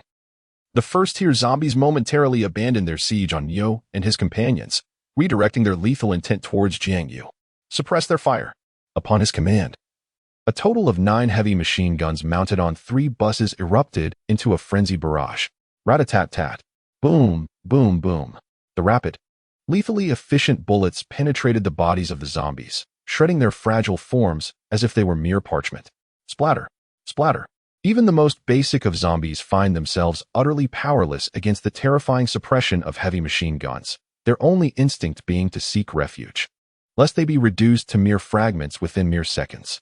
Soon, hundreds of zombies at the forefront were transformed into nothing more than blood and flesh scattered upon the ground by the relentless barrage. However, while the remaining zombies cowered in fear of the machine gun's destructive force, the first-tier iron zombies were able to utilize their evolved bodies for defense. They advanced like invincible deities of war, with various first-tier zombies rapidly closing in behind them. For a moment, bullets merely struck their forms, producing dazzling sparks. What manner of zombie is this, capable of withstanding the onslaught of a heavy machine gun? Professor Zheng inquired, his brow furrowed. These are first-tier iron mutated zombies, after evolution. Their bodies transform from flesh to iron. The higher the zombie's level, the more formidable its iron defenses. But does such a creature have no weaknesses? Professor Zheng pressed on. Weaknesses? Indeed, they do exist. Although the exterior of the iron zombies is hard, their insides remain flesh. While they can withstand the sweeping fire of machine guns, they cannot endure it indefinitely. Sustained concentrated fire will ultimately shatter their internal organs, leading to their demise. Indeed, as Jiang Yu finished speaking, the once formidable, seemingly invincible iron zombie gradually collapsed. Professor Zheng, witnessing the fallen iron zombie and glancing at the composed Jiang Yu, was left in a state of shock. As the first-tier steel zombies in the front fell, the subsequent tier of zombies stood no chance against the relentless barrage of heavy machine gun fire. Even the speedily renowned crawling zombies could not evade the torrential downpour of bullets. With the final first-tier zombie's body shattered, all of those attempting to advance perished. A roar, imbued with profound fury, reverberated through the heavens. At the sound of this furious cry, all present zombies succumbed to a frenzied state, recklessly charging towards the battle bulls atop the truck. Despite the presence of a heavy machine gun on the vehicle, the firepower seemed inadequate when surrounded by zombies from all sides. Upon hearing the roar, Jiang Yu's complexion paled. Battle bulls, charge out quickly. We are perilously close to the lair of the Lord Zombie. Jiang Yu shouted over the intercom. Everyone, expedite the operation. Rescue the individuals and depart. Gather as many corpse crystals as possible. Upon hearing Jiang Yu's somewhat anxious voice, the team intensified their firepower. The androids wielded submachine guns, their senses sharp as they dispatched zombies with every shot fired. Before long, the position of the androids converged with that of the battle bulls. Seeing the path nearly cleared, the battle bulls promptly signaled the driver to steer towards Jiang Yu. With a thunderous roar, the massive truck accelerated wildly, its spinning tires ensnaring countless zombies attempting to board. In an instant, as the truck roared to life, the positions of its four tires were splattered with blood and severed limbs flying in all directions. "Let's go," Jiang Yu exclaimed, observing as the battle-hardened warriors turned the vehicle around and sped away. "Squads 4 and 5, report on your status," he inquired into the radio. Glancing back at the advancing horde of zombies, "Commander, our contingent of 400 elite guards has dispatched 600 enemies and captured one squad leader. The remaining foes have fled, all sustaining injuries. We are currently securing the battlefield and preparing for withdrawal." Upon hearing the report, Jiang Yu nodded slightly. "Leave at the earliest possible speed. This location is no longer tenable. Jarvis, log the coordinates and scan all facilities within a 10-kilometer radius." "Understood, sir." Shortly thereafter, 5 buses converged rapidly, engines roaring as they hastened towards the sanctuary. Half an hour later, the buses finally escaped the confines of the city, arriving in the suburbs. Everyone, assess the extent of equipment damage, injuries sustained, and ammunition depletion. Upon our return, we shall immediately replenish supplies and attend to the wounded. Jarvis, instruct the medical staff at the base to prepare for residents seeking treatment, defer non-critical observations, and prioritize the care of the guards. As they drew closer to the base, Jiang Yu continued to relay one directive after another. "Yes, sir." "Affirmative, Commander." Jarvis and the androids responded and promptly set to work. Professor Zheng observed the composed Jiang Yu, skillfully orchestrating the operations, and felt a sense of respect welling within him. "Sir, a large crowd of survivors has gathered at the entrance of the shelter and is causing a disturbance." Just as they were about to return, Jarvis spoke up. Chapter 50, Idealism, Conflicting Opinions Blocked at the Entrance of the Shelter? "What is the reason?" Jiang Yu inquired, puzzled. "Sir, due to your reduction in the exchange of supplies, they perceive it as unfair, thus congregating at the entrance in hopes of reinstating the exchange system," Jarvis explained. Upon hearing this, Jiang Yu's expression darkened. "Damn it, must I seek your approval to sell my belongings? Inform them that if they do not clear the way, upon my return, I shall sweep through them. We refuse to comply. Why should we not be allowed to exchange?" "Exactly. Why must we settle for energy bars made from cockroach corpses? We demand meat and proper food. Indeed, I represent all survivors in demanding an explanation from your firelight shelter. Otherwise, you shall face the wrath of all survivors. I shall issue one warning only. The commander of the shelter is nearing his return. If you are still obstructing the entrance when he arrives, he will not hesitate to open fire. I advise you to act wisely." The guard android raised his weapon, coldly addressing the crowd of survivors. Upon hearing the guard's words, the rioters were momentarily taken aback. They had not forgotten that Jiang Yu had previously ordered gunfire against those attempting to force their way through the gates. The corpses of those individuals still lay somewhere nearby, their heads blown apart, with their remains utterly obliterated. "Humph. Just in time to inquire, is this how your sanctuary operates? It was promised that we could exchange supplies. Yet suddenly that is no longer the case. Indeed, we are not unwilling to pay with our corpses' crystals. Why should we be denied the opportunity to exchange for other goods?" "Precisely. Even if he is a commander, can he truly disregard the demands of so many of us? Indeed, even if the emperor himself were to arrive today, we shall not yield an inch." Boom. As the crowd shouted loudly, seemingly fearless of anything, the rumbling of a bus echoed behind them. Instinctively, a chill ran through everyone, and they cautiously turned to behold several buses, their exteriors smeared with vivid crimson blood. On those buses lay severed limbs and dismembered entrails of the undead, particularly the tires, which were saturated with the blood of countless zombies, leaving a grim imprint upon the ground beneath. In that moment, those buses appeared as if they had returned from the depths of hell, the stains and marks upon them narrating the mournful cries and wails of the deceased. Hiss.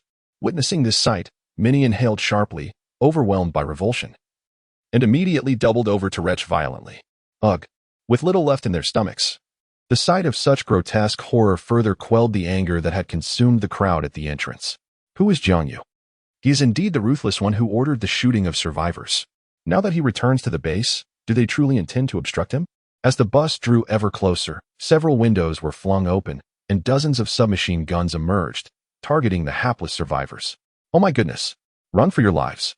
I certainly do not wish to perish. Upon witnessing such a terrifying display of weaponry, the survivors, who had been lingering at the entrance, swiftly scattered to the sides, their feet moving with remarkable haste. They feigned nonchalance as they surveyed the surroundings, harboring no doubt that had they hesitated even a moment longer, Jiang Yu would have unhesitatingly issued the command to fire. He was indeed capable of such an act. Observing the survivors obediently retreating to the periphery, Jiang Yu smirked coldly and instructed the guard unit to lower their arms. With a decisive click, the base's guards opened the gates, allowing the bus to enter smoothly. Once the final vehicle had crossed the threshold, the gates were promptly shut once more. Didn't Yu just say that even the Emperor wouldn't be granted entry? Indeed. But that was Jiang Yu, the harbinger of death, so I relented. Is there an issue with that? Shortly thereafter, the survivors returned to the gate, hoping to barter for supplies, yet their voices were noticeably subdued compared to before. Hello, good sir, we were in the wrong earlier. Could we perhaps exchange for some food?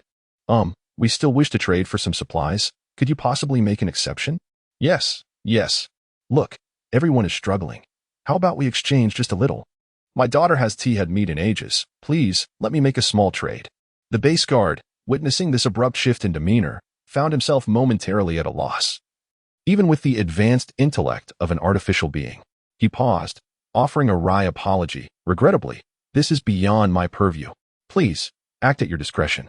The artificial being expressed its helplessness, prompting the survivors to grit their teeth and exchange their resources for energy bars. Originally, one corpse crystal could only be traded for a single box of energy bars. However, Jiang Yu had generously increased the offer to 2 boxes for 1 crystal, all in an effort to provide them with a glimmer of hope amidst the zombie storm. Simultaneously, within the despondent crowd of survivors, a figure was quietly conversing with one of them, seemingly instilling a sense of trepidation. They appear to be quite afraid of you, Professor Zheng remarked while aboard the bus. Professor, they fear death, not me. Jiang Yu replied with a hint of detachment. Have you truly harmed those survivors? Professor Zheng inquired, his brow furrowed. No. I merely shot their legs, Jiang Yu stated. Initially, Professor Zheng felt a sense of relief upon hearing Jiang Yu's denial, but his expression darkened with the subsequent revelation. In such dire circumstances, severing one's legs is akin to extinguishing a life, he remarked bitterly. Professor, I have warned them repeatedly. They brought this upon themselves. For the sake of the base, I had no choice. If I did not act, chaos would ensue. Without rules, there can be no order. You should understand this well. Jiang Yu stated with calm resolve. He was never one to exhibit the tenderness of a woman. Thus, after implementing the torch plan, he resolved that the regulations of the sanctuary must remain unbroken. No one was exempt, unless the interests were duly met. Professor Zheng glanced at Jiang Yu and fell silent. Their differing experiences had shaped their perspectives, which was entirely natural, so neither felt compelled to seek the other's validation, and they both sank into contemplation. Subsequently, the base's stone door swung open, and the medical androids swiftly emerged, each grasping a medical kit, ready to attend to the injured. Meanwhile, the combat androids busied themselves with replenishing ammunition, repairing the bus, and maintaining equipment. Jiang Yu led the astonished and curious Professor Zheng and Xiao Ling into the elevator. As it descended, they beheld the increasingly magnificent and unparalleled internal structure and scenery of the sanctuary, leaving them utterly speechless in awe. Chapter 51. A heart-to-heart between master and apprentice inside the elevator. Jiang Yu succinctly introduced the general situation of the base to Professor Zheng. Before long, they arrived at the laboratory, where they encountered Lu Yaya, who was deeply engrossed in her experiments. Yaya. Upon catching sight of Lu Yaya, Xiao Ling rushed over, tears streaming down her face as she embraced Lu Yaya's waist. You, Xiao Ling, is it truly you? Recognizing her visitors, Lu Yaya tightened her embrace around Xiao Ling. The despondency that had clouded her expression began to lift upon seeing her mentor and junior sister.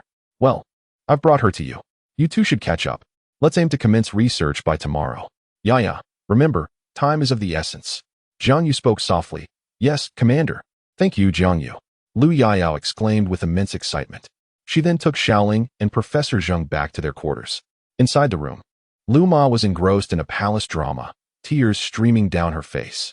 Mom, look who has come. Lu Yaya shouted with enthusiasm. These two are. Professor Zheng and Xiaoling, having gone several days without a bath, appeared quite disheveled. Their hair was tangled and their faces gaunt. It was no wonder Lu Ma failed to recognize them, considering it had been years since they last met. Mom, they are Xiaoling and Professor Jiang. Oh my, it's you. How could you have changed so much? Quickly, go wash up. Without further ado, Lu Yaya first directed them to the bathroom and then provided them with some clothes. After a thorough wash that lasted over an hour, they emerged from the bathroom just in time for dinner. Lu Yaya led them to the dining hall, where she ordered an extravagant spread of dishes. Xiaoling and Professor Jiang, having been ravenously hungry, wasted no time in devouring the meal without concern for etiquette. After they finished eating, Lu Yaya requested Jarvis to assist Professor Jiang and Xiaoling in applying for positions and selecting accommodations. They would be allotted a two-bedroom apartment right next to Lu Yaya's, making future visits exceedingly convenient. Yaya, Jiang Yu, what do you think? Professor Jiang inquired, having discreetly dismissed Lu Ma. Jiang Yu? He is exceptionally talented, yet simultaneously an arrogant rogue, a brilliant genius, and I do admire him, Lu Yaya replied. Is something the matter with the teacher? No. Just now I witnessed his actions outside, and I can't help but wonder if his temperament is excessively radical.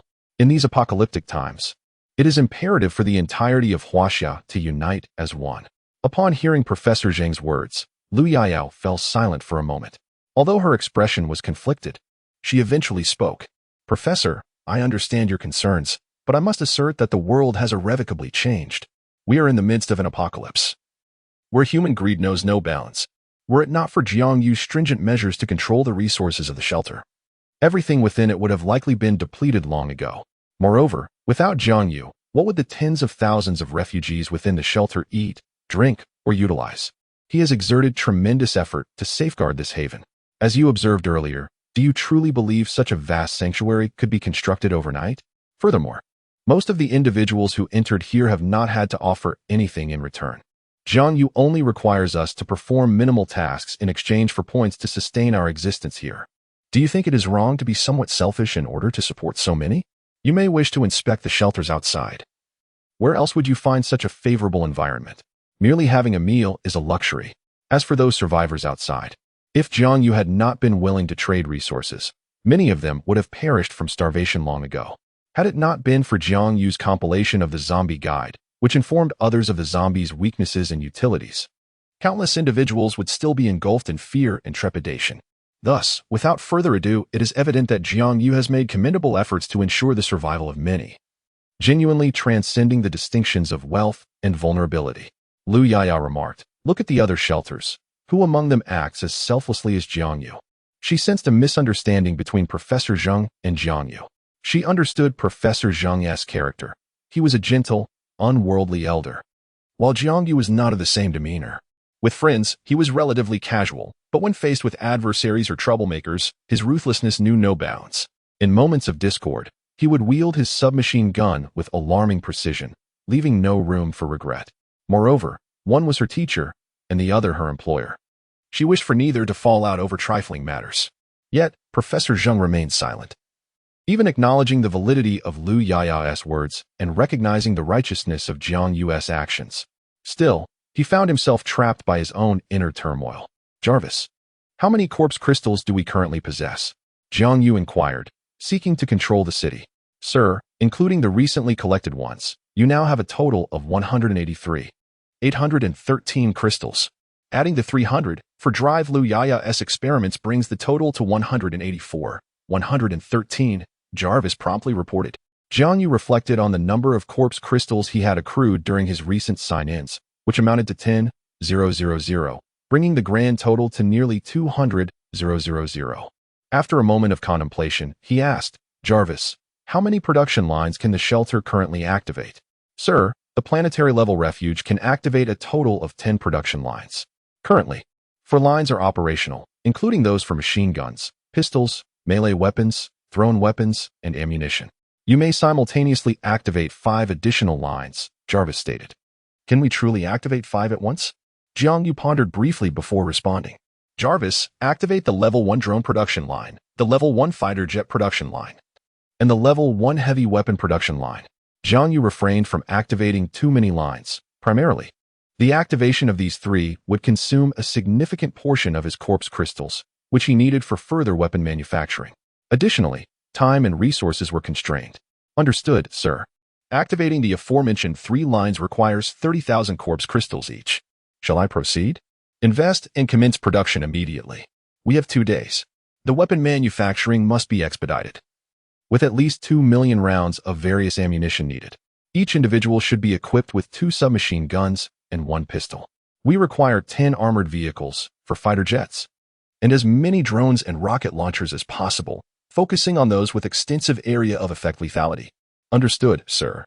Optimal production calculations have been implemented. The total consumption of corpse crystals will amount to 190,000.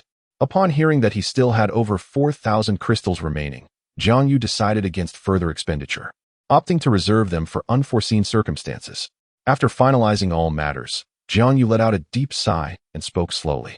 Additionally, Jarvis, please disseminate the news regarding the impending zombie storm. Chapter 52, The Storm of News and Reactions from All Sides. I hope they can adequately prepare within the next 2 days. With only 2 days remaining, Jiang Yu ultimately resolved to release information about the zombie storm. His reluctance to spread the news earlier stemmed from 2 concerns. Firstly, the fear of inciting panic, as many individuals had yet to adjust their mindsets in the early days of the apocalypse. Announcing such dire news could lead to overwhelming despair, and it was not inconceivable that some might resort to self-harm in their shock. Secondly, he worried about potential unrest among survivors. Under the pressures of survival, people might resort to desperate measures. Jiang Yu certainly did not wish for chaos to ensue before the storm even arrived, resulting in the people of Haishur turning against one another. Understood, sir. Shortly thereafter, a post titled "The Zombie Storm is Approaching" appeared at the top of the forum, instantly causing a commotion among readers. Though nighttime typically signaled rest, many remained vigilant, unable to sleep due to their watchful duties. In the stillness and eerie quiet of the night, they turned to the forum to pass the time. Upon noticing the new message on the Xinhui forum, their curiosity compelled them to click on it eagerly. Dear esteemed forum members, greetings. This is the Xinhui shelter.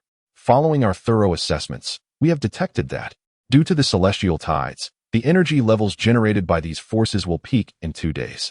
At that time, the moon of the night will transform into a blood moon, and the zombies on the ground will enter a state of frenzy, with all aspects of their capabilities significantly enhanced. This enhancement will persist throughout the entire night. Therefore, the Sanctuary of Ember reminds everyone that on the night 2 days hence, it is prudent to avoid remaining above ground. It would be best to stay in the basement, securely locking the doors and preparing ample supplies and defensive weapons, then patiently awaiting the passage of the night. Following this announcement is a forum message regarding the resource exchange limitations of the Sanctuary of Ember. Esteemed forum members, greetings. In light of the impending Blood Moon zombie storm, this sanctuary has decided to temporarily cease the sale of any resources.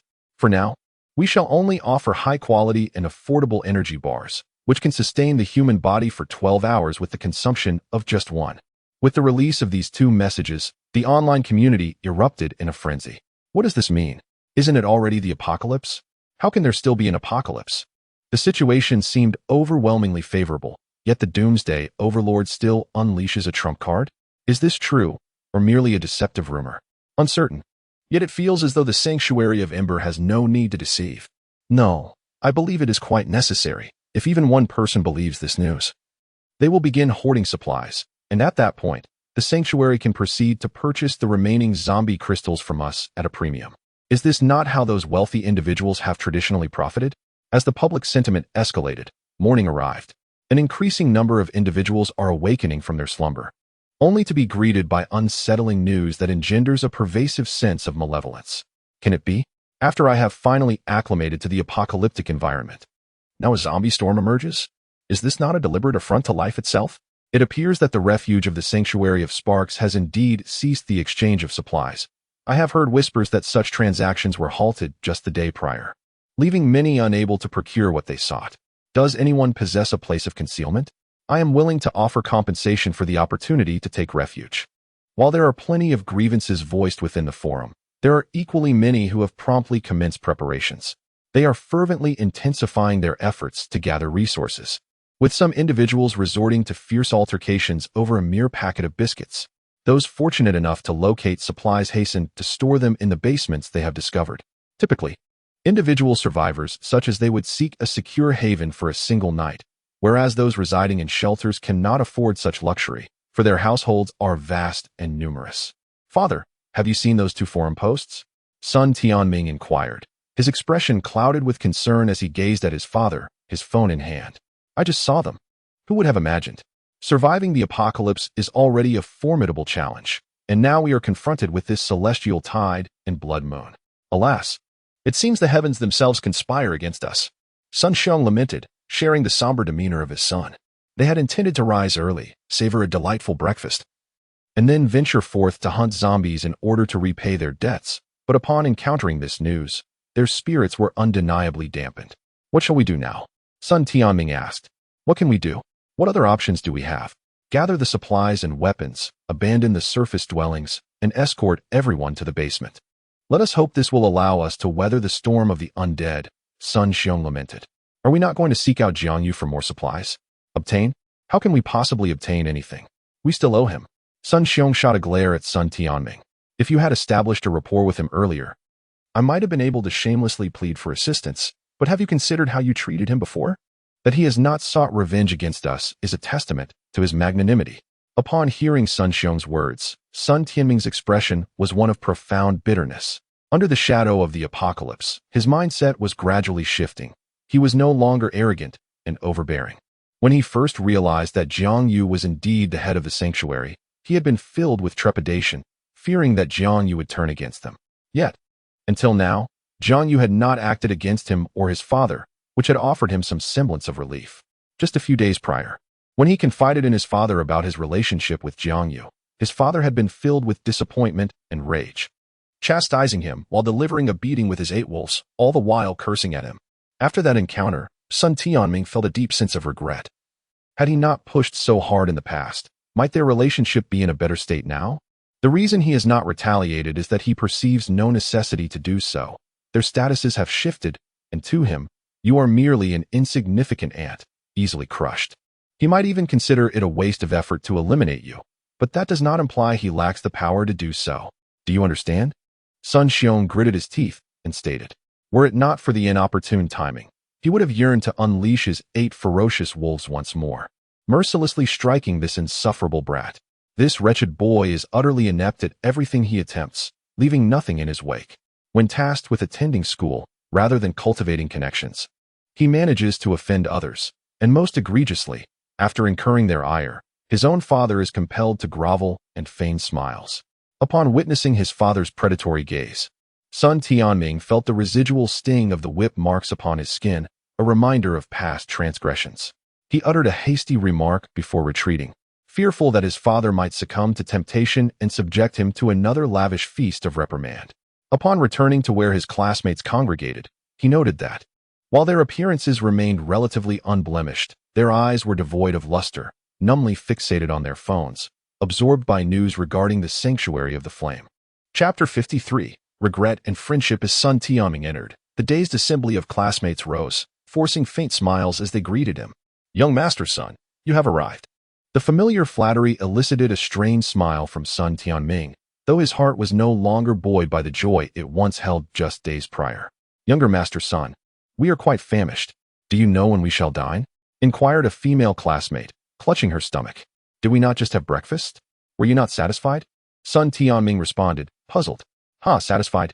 We merely had a scant serving of rice porridge and some biscuits. Who could feel full from that? The girl's expression turned slightly awkward, while a nearby boy muttered softly in agreement. Everyone, bear with it a little longer. In just a few days, the zombie storm will strike, and we must retreat to the basement. Once the storm has passed, we shall indulge in a splendid feast, Sun Tianming declared. Alas, we still have 2 more days to endure. Look at Jiang Yu. It's as if he exists in a different realm altogether. While we are forced to tighten our belts, he is feasting on sumptuous delicacies. Indeed, when Jiang Yu initially declined our invitation, I mocked him, never anticipating that we would end up being the jesters in this scenario. Oh, how I long to visit Jiang Yu's refuge and partake in their meals. If only I had forged a better relationship with him back then. Had I done so, I would likely be waking from slumber now, preparing for breakfast. Upon Sun Tianming's return, he had informed them that Jiang Yu was indeed managing that refuge.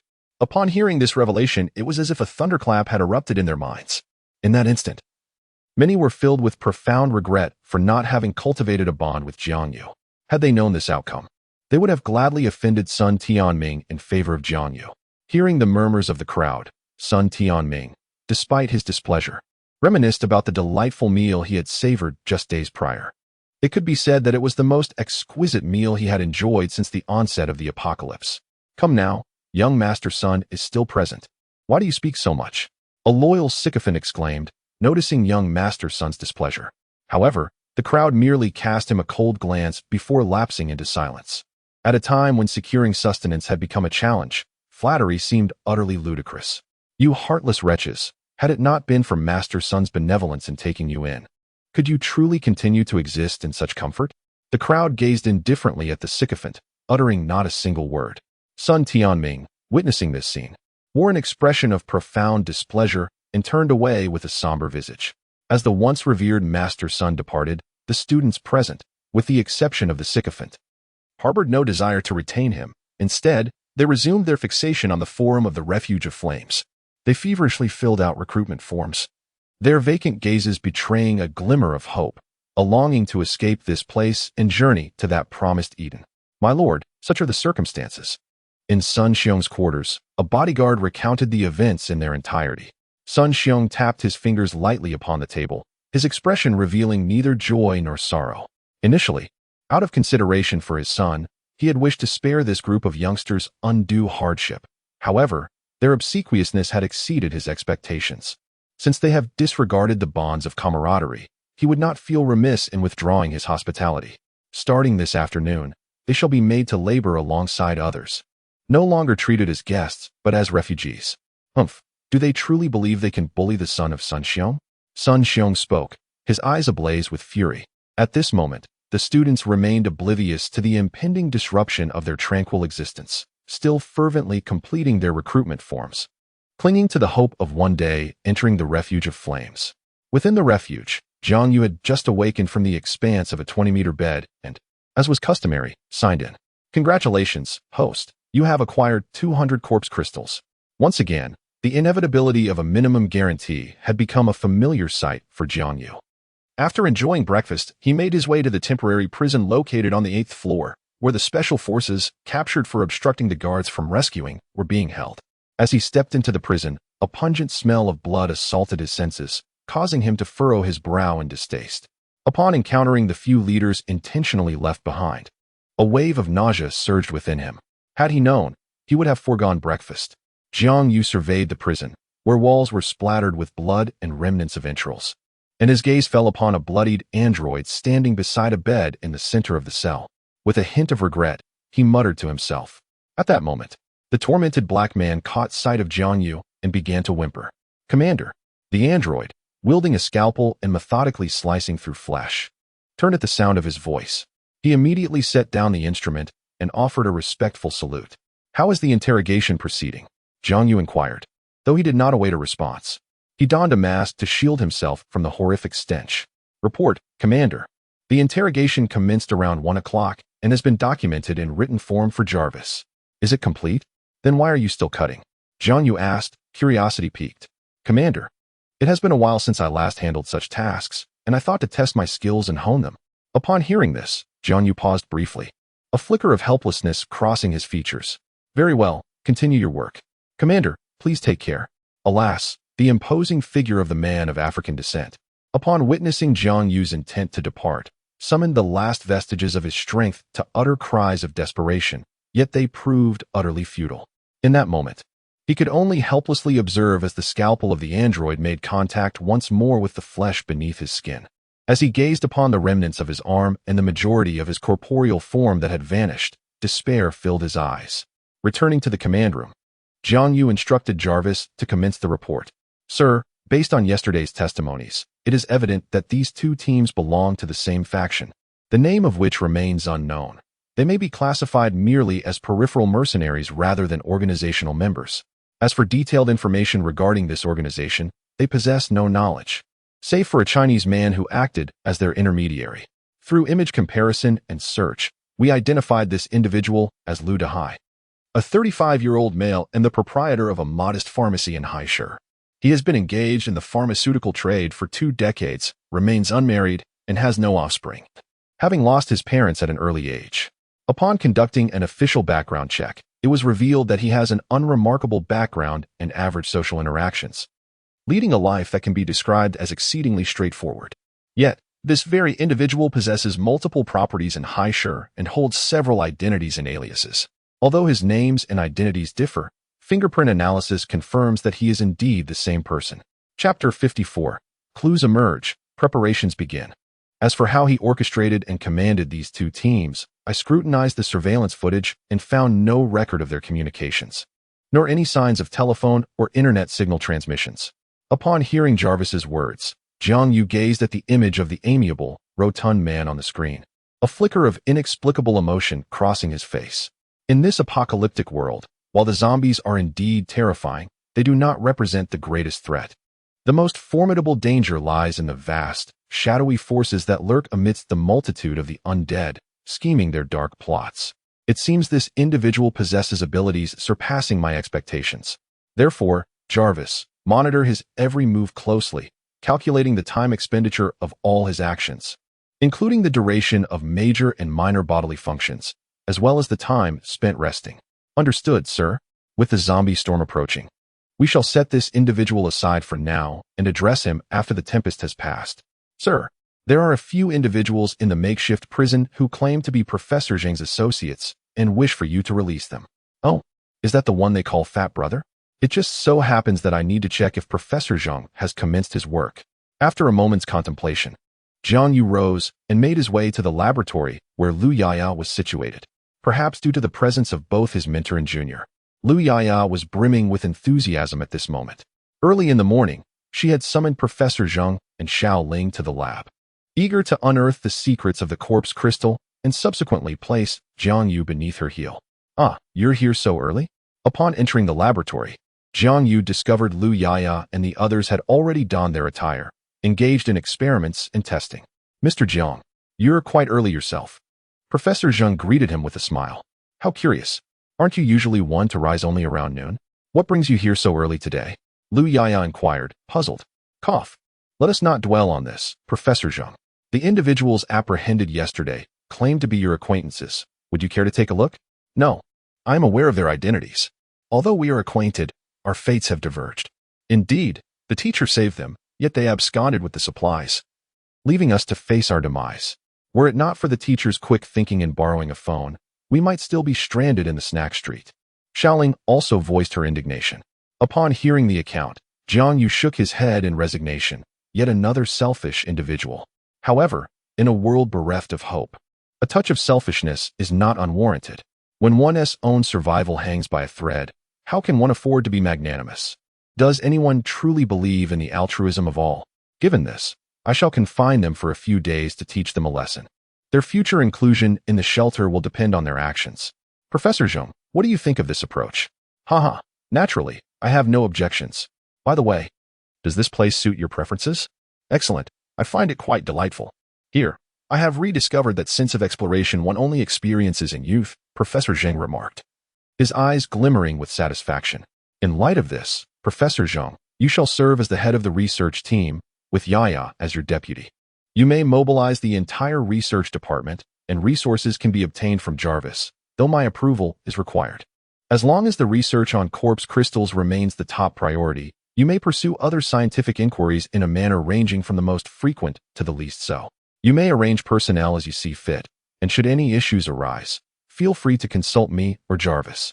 Jiang Yu spoke with an air of calmness, stating that now that the personnel were in place, they should fully commence their research endeavors. Very well, Mr. Jiang. Professor Zhang and Lu Yaya, along with Xiao Ling, nodded in agreement. After this exchange, Jiang Yu departed from the laboratory and made his way to the weapon production workshop. Yaya, has Jiang Yu mentioned the purpose of this corpse crystal?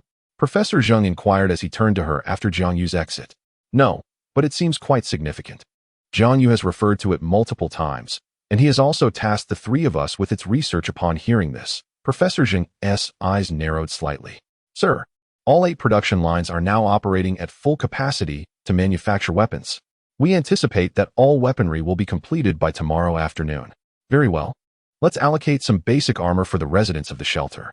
With such a large workforce available, we should not waste the efficiency of the machines. Understood, sir. After leaving the production workshop, Jiang Yu returned to the control room to continue monitoring the recent reports concerning the Lord Zombies. We have already lost 2 teams to the Ember shelter. Perhaps it is time to deploy some genuine soldiers. Otherwise, will our division not be looked down upon? It is of no consequence. True soldiers are reserved for the one known as the pillar of stability in Haishur. They are our real adversaries.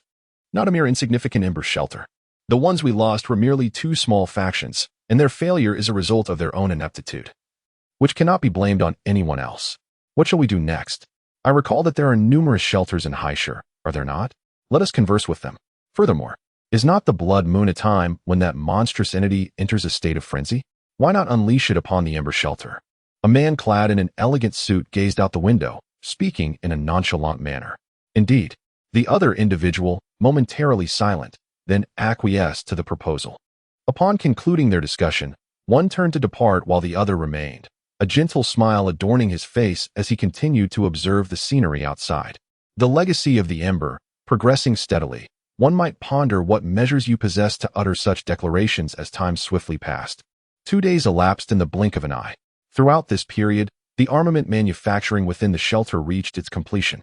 Among the essential weaponry were submachine guns, Desert Eagle handguns, Nepalese knives, and 5 hand grenades per individual. They also boasted 8 heavily armored land vehicles equipped with various forms of heavy firepower for medium-sized armed helicopters, and 100 ultra-clear night vision infrared self-destructing drones, alongside an ample supply of rocket launchers and artillery, all designed for substantial area damage. Moreover, Jiang Yu held a final trump card, a large armed transport helicopter, laden with an array of weapons of immense destructive capability and range.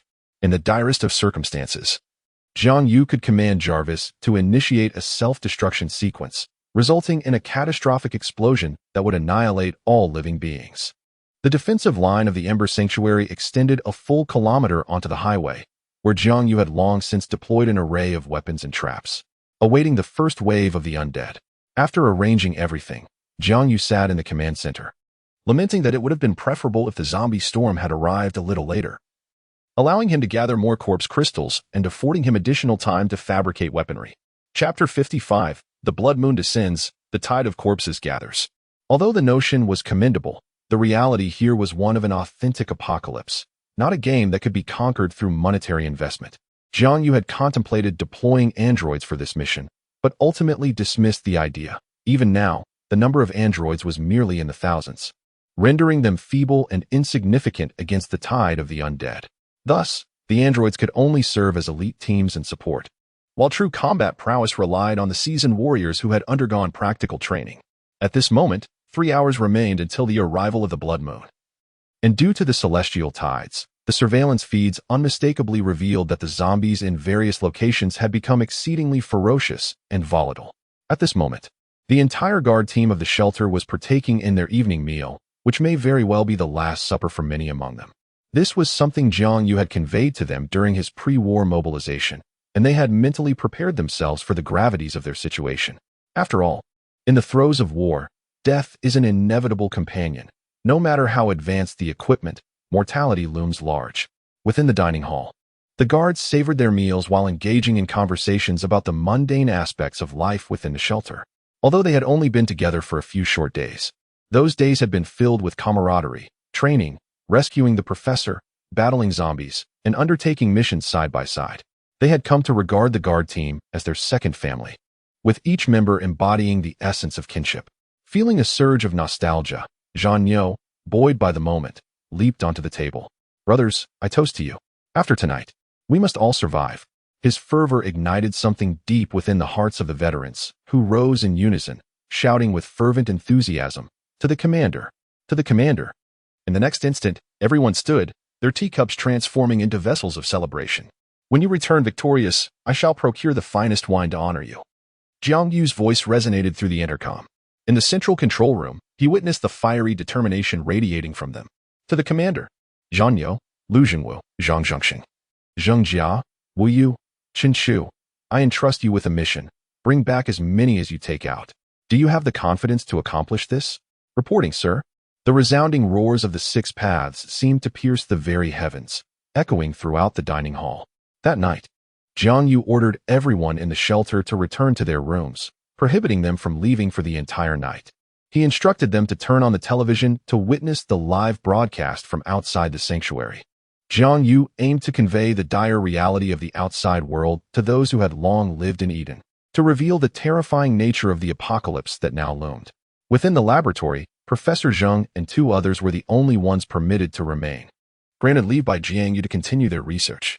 They could have chosen to return to their quarters, yet they understood that a great conflict was imminent outside, and thus, they were reluctant to simply stand by, eager to contribute in any way, however futile it might seem in the moment. As night fell, the full force of the celestial tide erupted, transforming the once pristine moonlight into a hue reminiscent of blood. Soon, the sanguine light bathed the earth, casting its glow upon every inch of the city. As the deep of night approached, the guards of the shelter stood ready, fully equipped at every defensive line. Jiang Yu established a series of fortifications within a kilometer of the sanctuary, each line manned by thousands, armed and prepared for defense. In the forefront, numerous landmines and weapons primed for immediate action lay in wait. Roar! Roar! The night had deepened, and a blood moon descended upon the world. As the energies of the earth and tides surged to their zenith, in this moment, in a desolate corner of the city of Haishur, an eerie 2-meter-tall zombie gazed upwards at the blood moon through the shattered roof. It unleashed a chilling, guttural roar that echoed through the night. The resonance of its cry seemed to harness the light of the blood moon, reverberating throughout the entirety of Haishur. Countless zombies, previously motionless, rose to their feet, their once pitch-black eyes igniting with a blood-red glow. They lifted their heads, their crimson eyes fixated upon the blood moon above. At this moment, with the blood moon reigning overhead, legions of the dead paid homage. The inhabitants of the refuge, witnessing this horrifying spectacle, swallowed hard, their expressions betraying an overwhelming sense of dread. Was the base S guard force truly preparing to confront them tonight? As the zombies received their Lord's command, they began to sprint in unison towards a single direction. What a shocking revelation! They can run? And at such speed? Good heavens, did you just see that? One zombie leaped 3 meters high, vaulting over a small house. It was utterly terrifying, this damned apocalypse. Within the refuge, the residents were filled with despair upon witnessing these superhuman zombies.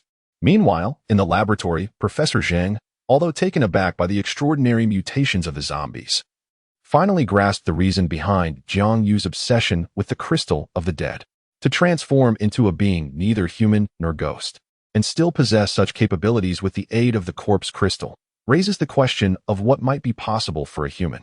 If the zombies can achieve this, it stands to reason that humans should be able to as well. Jarvis, are there many zombies outside the city? Jiang Yu inquired.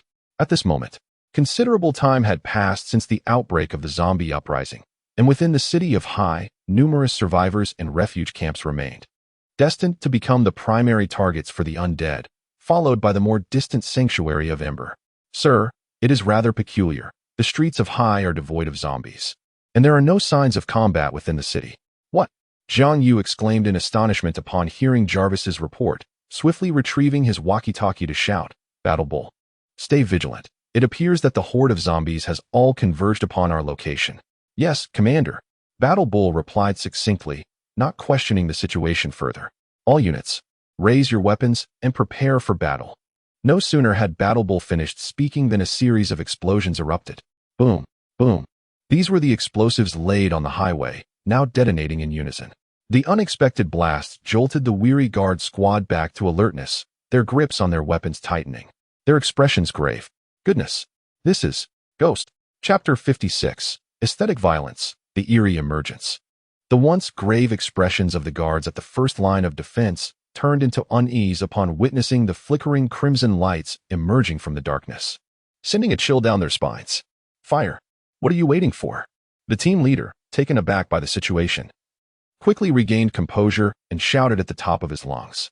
With his command echoing in the air, the zombies lurking in the shadows surged forth with alarming speed, akin to ravenous tigers pouncing on defenseless prey. A collective gasp escaped the lips of many as they beheld the grotesque sight. What did they witness? They observed zombies, their bodies mangled and half destroyed by prior explosions, dragging their intestines across the ground in a frantic dash. They even saw a limbless zombie crawling rapidly on the ground. Rat-tat-tat. Boom. Bang. In an instant, the battle at the first line of defense erupted, the night sky reverberating with the cacophony of countless explosions.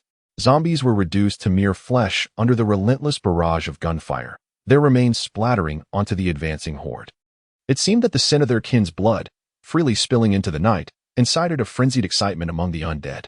For reasons unknown, their pace quickened, and their expressions grew increasingly deranged. Roar! Roar!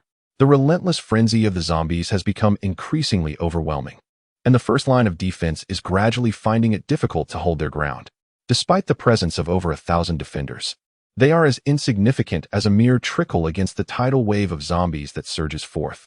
The bullets fired from their weapons are akin to twinkling stars in the darkness, soon to be swallowed by the incessant horde. Heavy machine guns, submachine guns, and high-explosive grenades can indeed obliterate a zombie's form with a single strike, yet the sheer number of the undead is staggering. For every zombie that falls to the ground, several more rush forward, and even the replenishment of ammunition becomes a daunting task. The advance of the zombies grows ever closer to the first line of defense. Helicopter 1 and 2 take off and maintain an altitude of 30 meters above ground. Your mission is to temporarily halt the tide of zombies, granting time for the first line to retreat and for the second line to prepare, ordered Jiang Yu from the command center. As he observed the zombies nearing the critical boundary of the first line, poised for imminent confrontation, he promptly commanded the helicopters to ascend and intercept the advancing horde, buying precious time for the defenders to withdraw. Understood, Commander. The pilots of the medium-sized armed helicopters were members of Jiang Yu's elite guard, and he felt assured in trusting such formidable machinery to their capable hands. Only they could truly harness the full potential of this weaponry. The helicopters, designed to accommodate 10 individuals while simultaneously carrying a formidable array of high-impact weaponry, soared into action. The helicopter is equipped with a formidable arsenal, featuring 4 anti-tank missiles as its most lethal armament. Additionally, it boasts a 4-barrel launch system at the nose, capable of discharging a staggering 1,500 rounds of 20mm cannon ammunition. Beneath its short wings, it carries 4 rocket launchers, which can unleash 72 rockets of 57mm caliber. Furthermore, within the cabin's door area, 6 detachable heavy weapons of immense destructive power are installed. Among these is the Type 98 anti-aircraft machine gun, with a maximum range of 1,500 meters and an effective range of 800 meters, weighing in at 9.8 kilograms and capable of a combat rate of fire of 200 rounds per minute. This helicopter, wherever it may be stationed, stands as an unparalleled instrument of devastation. With a thunderous roar, the armed helicopter arrives at the front line within half a minute, ready to unleash its terrifying might under the blood-red moon. At this moment, 6 Type 98 anti-aircraft machine guns are furiously unleashing a torrent of bullets, their barrels glowing red-hot from the relentless fire, resembling blades from the depths of hell, executing judgment upon those who have perished yet refuse to rest in peace underground. The combat androids gripping the machine guns are surrounded by walls of ammunition, towering to the height of a person. As the bullets are rapidly expended, the spent casings are whisked away by the gentle breeze, cascading to the ground. Meanwhile, the androids operating the helicopter meticulously aim at the most populous and chaotic horde of zombies, unleashing a barrage of rockets with a deafening roar. The terrifying explosion reverberates once more. At this moment, on the first line of defense, under the terrifying bombardment of 2 armed helicopters, the scene resembled the rising sun, casting a fiery crimson glow across the entire sky.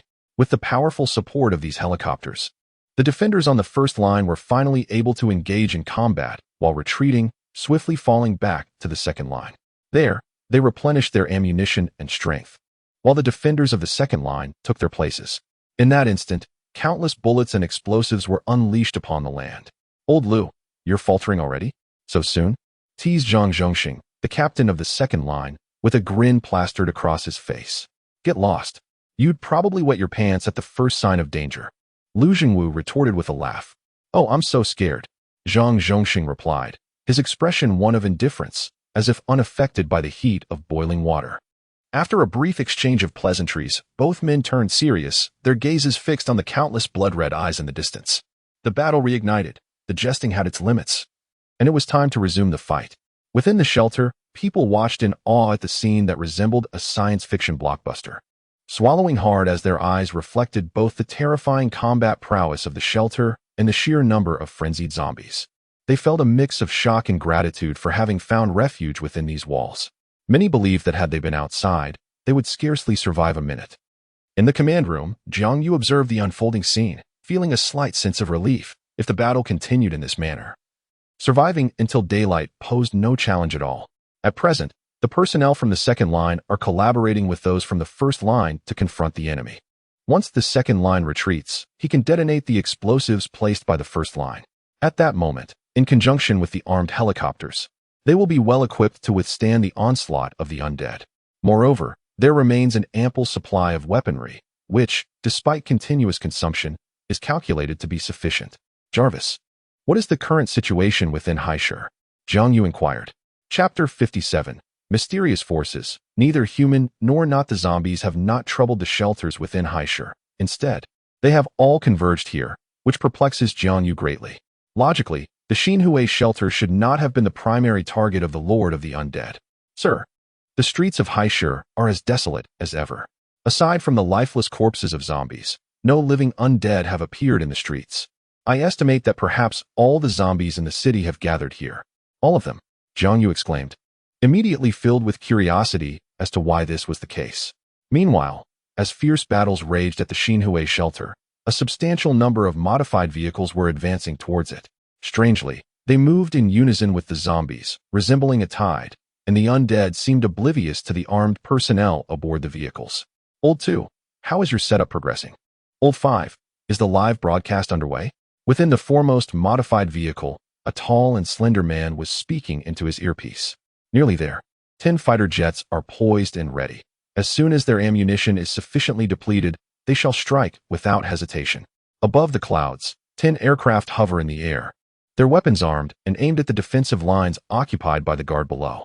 They resemble 10 serpents lurking in the shadows, awaiting the moment when their adversaries grow weary, ready to unleash a lethal blow. The live broadcast has long since commenced, allowing anyone in the bustling city to witness this grand spectacle. Let them behold how the sanctuary they so fervently desire shall meet its demise. Brother, why is that monster so obedient this time? Wasn't he previously resistant to us? No matter how formidable it may be, it possesses its vulnerabilities. Do you understand? The man turned to gaze upon the immense black cage behind him, where a pair of crimson eyes peered through the sole window. Understood, brother. On the highway, dozens of modified vehicles stand silently. Were it not for the armed men visible through the open windows, many might assume these were merely abandoned cars. The bombardment continues. An hour has elapsed since the tempest began, while the personnel on the first and second line struggle to fend off the relentless advance of the undead. In the sky, fighter jets piloted by artificial beings belch forth streams of fire. Have they not yet dined? Hasten to replenish the ammunition. Quickly, they are surging towards us. Filth, perish before me. Within the confines of the second defense line, the guard squad was engaged in a tense confrontation against the relentless tide of zombies. The horde advanced with alarming speed, trampling upon the countless remains of their fallen brethren, while the guard's weaponry could obliterate a single zombie in mere seconds. The sheer magnitude of the horde was overwhelming.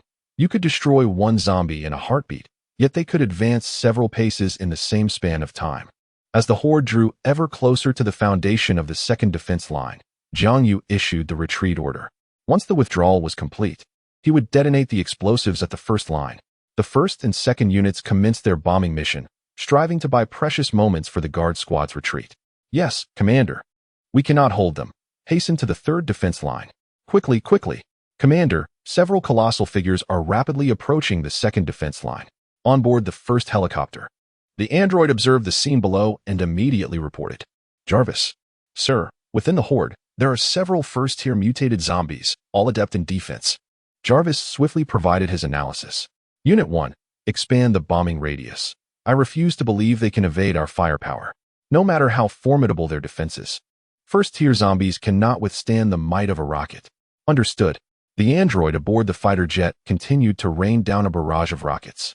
In an instant, a terrifying inferno erupted, engulfing the swiftly advancing zombies, who were consumed and evaporated by the searing flames. Upon witnessing the emergence of the blazing sea, the personnel on the second line began to retreat in an orderly fashion. Most abandoned their firearms, opting to flee at a brisk pace. Soon, the majority had vacated their positions on the second line, leaving only a few hundred behind to dispatch the remaining zombies that had not been engulfed by the flames. However, just as they prepared to depart, what was that? Suddenly, several slender figures burst forth from the inferno, brandishing their lethal claws and swiftly piercing the throats of those nearest to the defense line. A copious amount of blood splattered onto the creature's claws as it extended its elongated, serpentine head, savoring the sweet crimson liquid with a sinister grin. This unexpected scene left the others in shock. They had never anticipated that zombies could indeed breach the horrifying onslaught of flames. "Fire!" commanded Captain Zhang Zhongxing of the second line, his voice laced with urgency. The sound of gunfire erupted moments later as several guards hastily unleashed their weapons upon the oncoming monstrosity. "Ah, bastard!" Yet, no sooner had they begun firing than they heard Captain Zhang's anguished scream. Turning to look, they were horrified to see a dark, blood-stained claw protruding from Zhang Zhongxing's chest. Behind Zhang Zhongxing lurked a similarly clawed zombie, its hands transformed into lethal talons, voraciously licking the blood from Zhang's wounds. Captain, old Zhang, Lu Jingwu, witnessing this horrific scene, felt his heart shatter, instinctively grasping his submachine gun with the intention to fire. However, he noticed Zhang Zhongxing gently shaking his head. As Zhang Zhongxing felt the warmth of his blood ebbing away and his consciousness fading, he succumbed to despair, his breath growing faint. Yet, in the final moments of his life, he summoned his last vestige of strength, removing the safety pin from the high-explosive grenade at his waist, and with a sorrowful smile, urged, "Get out of here." Boom. Bang. Just as the monster, having toyed with Zhang's lifeless body like refuse, carelessly discarded it. A tremendous explosion erupted beside the creature. The mutated zombie was violently propelled backwards, its body torn asunder by the close-range detonation, crashing to the ground, its fate uncertain. "Sir, Captain of the second defense line, Zhang Zhongxing, has fallen." "What? How can this be? Wasn't the second defense line nearly evacuated?" Moreover, the tide of corpses had been cut off. Jiang Yu's expression turned grave as he observed the mutated zombie mercilessly slaughtering the remaining guards. When he finally discerned the truth, Jiang Yu was taken aback. This was a first-tier zombie, a clawed zombie. Were they not renowned for their swiftness rather than their defensive capabilities? How did they overcome the helicopter bombardment? "Sir, perhaps it is due to this." As he spoke, Jarvis displayed footage from a highway, revealing a slender clawed zombie tearing open the abdomen of a steel zombie, then curling itself into the latter's robust body. Subsequently, as the defensive steel zombie, having traversed much of the fiery inferno, could no longer endure and perished within the flames, they swiftly maneuvered through the blaze to reach the second line of defense. Digging a trench. Is this truly an act capable of a zombie? Jiang Yu felt an overwhelming sense of strangeness upon witnessing this scene. Such a feat could not possibly be accomplished by a first-tier clawed zombie. The only entity capable of such an act would be the Lord Zombie, who orchestrates everything. But if it were indeed her, to what level had she evolved? Second tier? Or even the more astonishing third tier? Wait, what is that? Jiang Yu focused intently on the surveillance footage once more, his anger intensifying. 50 elite guards. Deploy 3 heavily armored vehicles to the second line for support. Hold the line. Understanding the urgency of the situation, Jiang Yu commanded immediately. "Yes, Commander." "Jarvis, reveal everything within a 20-mile radius before me. I want every tree, every blade of grass, to be laid bare." "Understood, sir." "Dark little rodents. Once I deal with the zombies, it will be your turn." Gazing at the images on the surveillance video, Jiang Yu's countenance was filled with fury. The massacre persisted. Although the first-tier mutated zombies possessed feeble defenses, their speed was astonishing. The bullets fired by the guard team appeared to be moving at a snail's pace in their eyes. While still rapid to the ordinary observer, evasion was effortlessly achievable for them. "Damn it! Is this thing truly invincible?" "Lao Wang, you scoundrel!" Boom. Witnessing the incredible swiftness of the first-tier zombies, those remaining on the second line of defense were engulfed in despair, watching as one comrade after another fell before them, rendered powerless to intervene. "Lao Wang, flee now. Get the hell out of here. Escape as many as you can. Hurry, retreat to the third line of defense."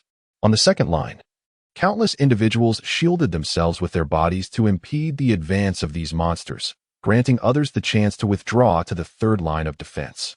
This scene was being broadcast in its entirety throughout the entire city of Hai. "Father, last time you turned them down. Is it truly all right? Will we face retaliation?"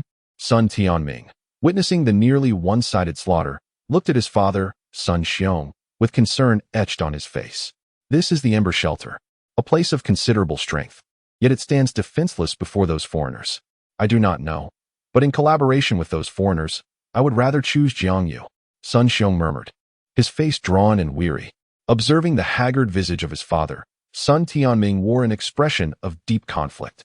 Just the day prior, a group of individuals who claimed to be divine emissaries approached his father, seeking to recruit him into their ranks. Without a moment's hesitation, his father rebuffed their advances. The reasons were twofold. Firstly, they were foreigners. Secondly, they intended to annihilate the sanctuary of the flame, regardless of its shortcomings. The sanctuary was an establishment created by the people of Huaxia. Aligning with foreigners to extinguish it would be tantamount to betraying one's compatriots.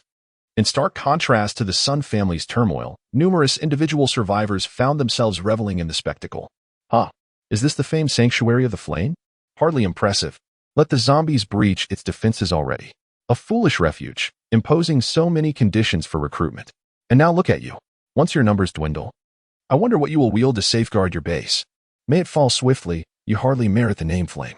You have brought this upon yourselves. The sanctuary of the flame. A source of great amusement. In a fleeting moment, the forum dedicated to the sanctuary erupted with derision. Most of these commentators were individuals who had aspired to join but had been thwarted for various reasons. Witnessing the unfolding events ignited their jealousy and indignation. Meanwhile, within the sanctuary, many residents were anxiously observing the external situation, their minds far removed from the forum. It was only when a few ventured to open the forum, intending to document the war's progress, that they were met with a barrage of mockery stemming from live broadcasts. In an instant, those at the shelter base could no longer contain themselves and retorted fiercely, "What the hell do you know? Our Guardian squad hasn't even made a move yet. Once they do, they'll smash your heads with a single blow. Wow, I'm so terrified. Come at me, why don't you?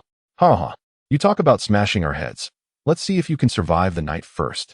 The forum erupted with a cacophony of mutual taunts and jeers until a calm young man, adjusting his glasses, posted an image accompanied by the caption, "Look at what I had for dinner tonight. A series of pristine, fluffy buns. What about you? Did you manage to eat anything warm today, or just some excrement? Would you like me to share a little of what I digested from those buns?"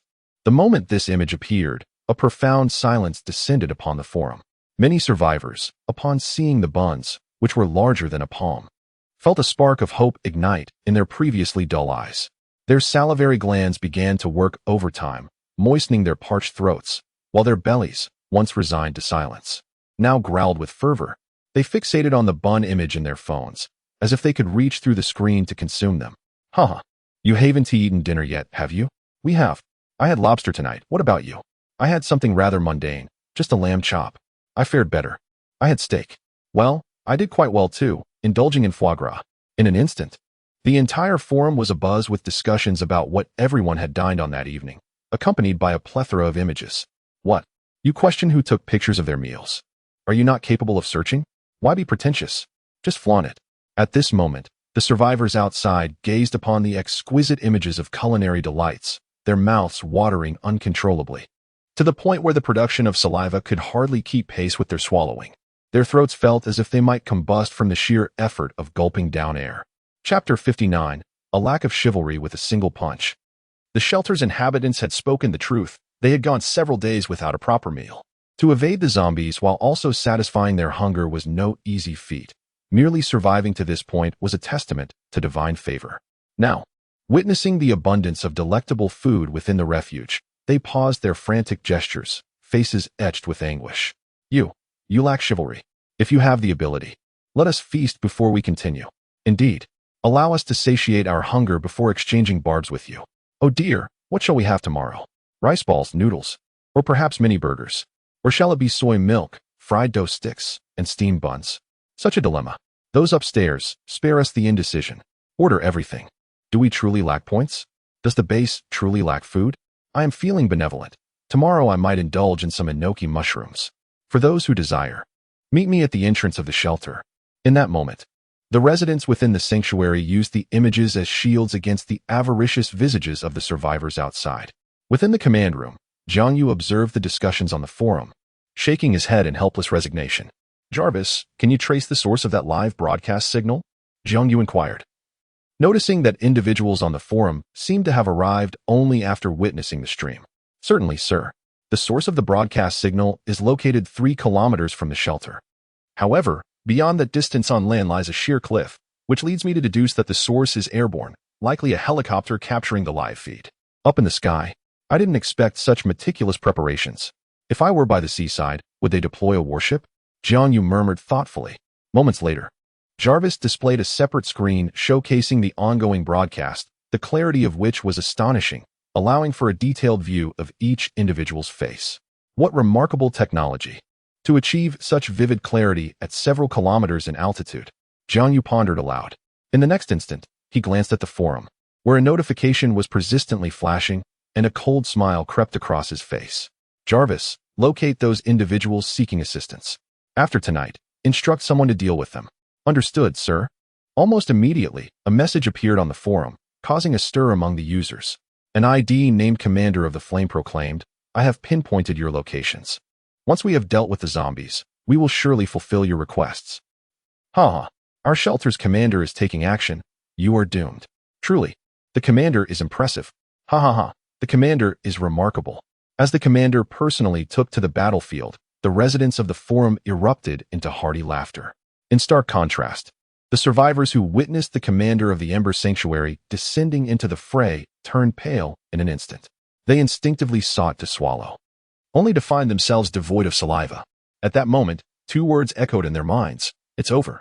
Meanwhile, within the second defensive line, a scene entirely different from the forum's jubilant atmosphere unfolded. The guards were engaged in a desperate struggle against the first-tier mutated zombies. In the span of mere minutes, the death toll among the guards had reached over 100, with countless others sustaining injuries, each bearing various wounds upon their bodies. Just as many began to despair at the terrifying prowess of the mutated zombies, several figures rushed past them with astonishing speed. They felt a gust of wind whip by their ears. Bang! Then, a dull thud resonated in the air. As they focused their eyes, they were astonished to see that the first-tier mutated zombie, moving too swiftly for even a submachine gun to hit, had lost its head. Thud! The decapitated zombie collapsed, its limbs twitching slightly, as if pleading for salvation. Bang! Bang! In the next moment, several more muffled sounds echoed through the chaos. Moments later, the guards regained their composure, only to be astounded to discover that the numerous mutated zombies had, at that instant, lost their heads entirely, collapsing slowly to the ground. Aside from the faint twitching of their limbs, which attested to their vitality mere seconds ago, one could easily mistake the preceding events for a mere figment of imagination. The guards were left in shock, as were the spectators watching the live broadcast. What sorcery is this? Did one indeed obliterate them with a single punch? Are these beings truly human? Is this what a royal guard embodies? Such terrifying prowess. Captain Lu Jingwu of the 1st Defense Line gazed solemnly at the scene before him, feeling that had the royal guard not been limited in numbers, perhaps this mission of protection would have been theirs to undertake. Commander, we have failed, Lu Jingwu lamented, his gaze fixed sorrowfully on the fragmented remains of Zhang Zhongxing in the distance. Do not blame yourselves. They were all heroes. This situation has transcended a mere zombie storm. The artificial being remarked with a measured tone. Enough talk. Time is of the essence. We must retreat to the 3rd defense line, as the fighter jet's firepower is nearing depletion. Understood, Commander. They bowed respectfully, casting one last glance at the shattered remnants of Zhang Zhongxing. Gritting his teeth, Lu Jingwu dashed forward, retrieving a relatively intact piece of the lower leg, hastily making his exit. Old Zhang, I cannot allow you to become mere dust without even a fragment of your remains. I shall erect a tomb in your honor. Lu Jingwu fought back tears as he continued to direct the remaining personnel's retreat. Sir, the 2nd defense line has completed its withdrawal. Jarvis spoke. All right, let us commence. Send these monsters to their demise. Jiang Yu rested his chin on his hands, gazing indifferently at the first line of defense, now trampled to ruin by countless zombies. Boom, boom, boom. In an instant, 3 thunderous explosions erupted from the depths below, resonating along the mountain paths flanking the first line of defense and extending onto the highway, spreading for dozens of meters on either side. Those aboard the modified vehicles witnessed the ominous detonations along the roadside.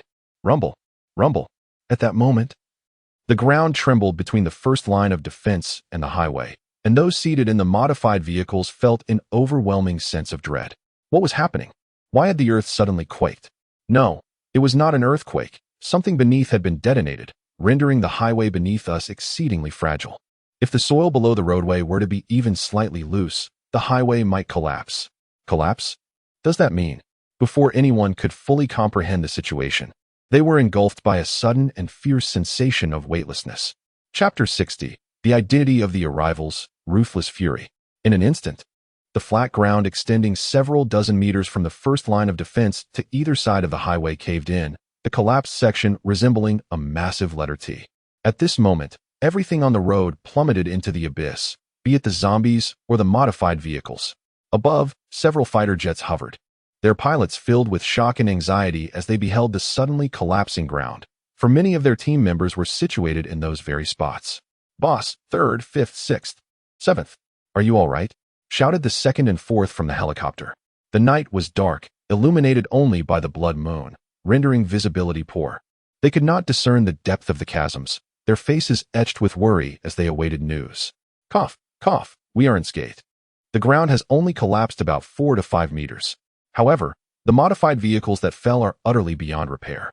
Who would have thought that this sanctuary of Ember could accomplish such a feat? They have excavated a considerable section underground, leaving merely a slender foundation to support the surface, only to detonate it when needed, resulting in this collapse. It seems the sanctuary of Ember is far more formidable than the general manager led us to believe.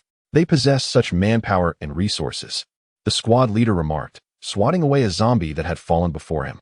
"What should we do next, boss?" inquired the 3rd, also trapped underground.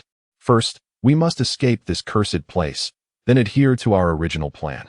We will use the zombies to draw the fire of the sanctuary of Ember. And once their ammunition is sufficiently depleted, we will launch an aerial assault from the helicopter, followed by a frontal attack. Though our vehicles have tumbled, our weapons remain functional." Upon hearing the captain's command, they swiftly organized their gear, forcefully kicking open the modified vehicle's door before departing and making their way to a small grove beside the highway.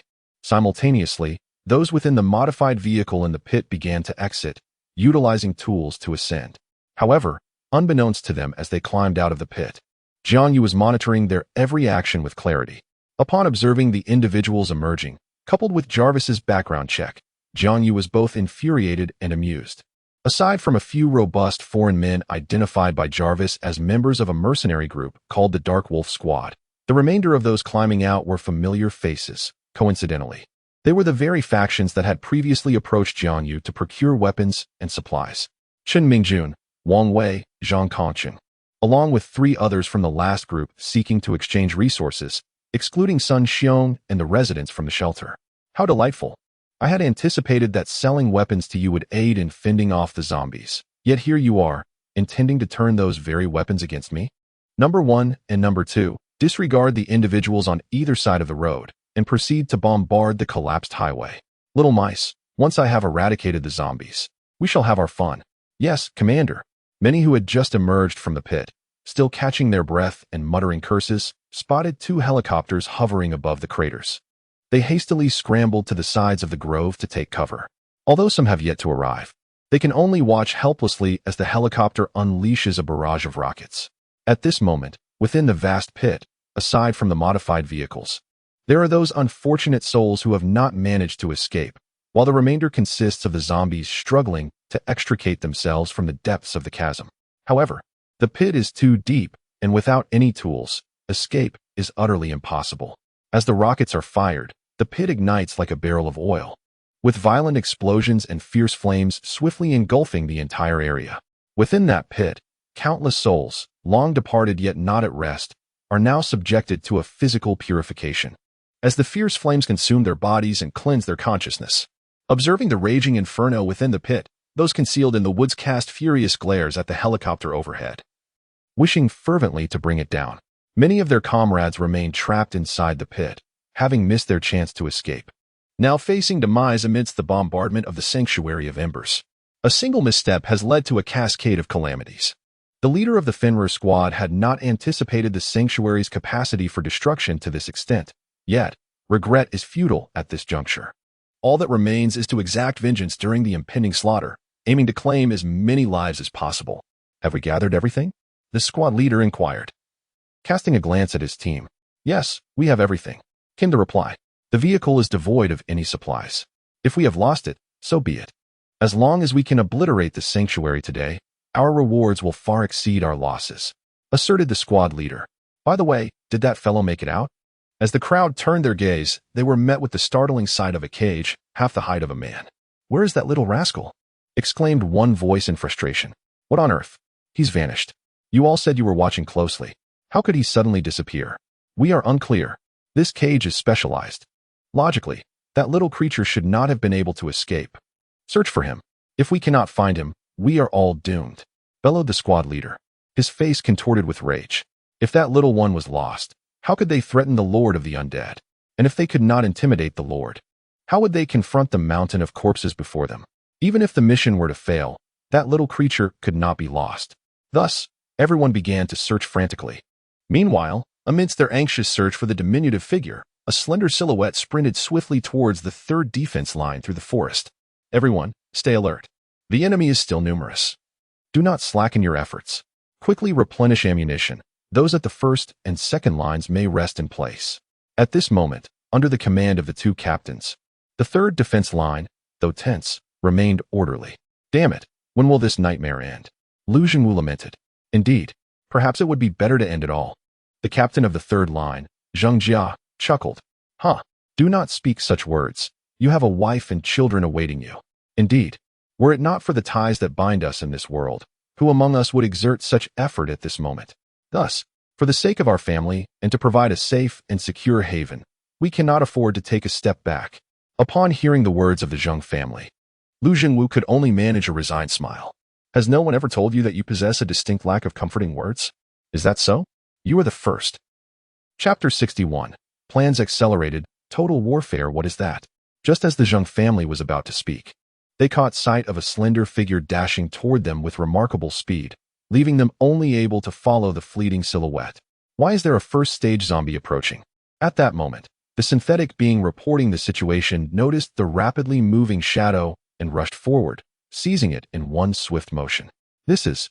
Upon hearing the synthetic being's exclamation, everyone turned their gaze to the scene, where the synthetic being held a completely naked young boy in his grasp. The boy's skin was strikingly pale, devoid of color, as if all his blood had been drained away. Yet, what was most shocking was the boy's eyes, which glowed a terrifying crimson, and his hair, also a vivid red.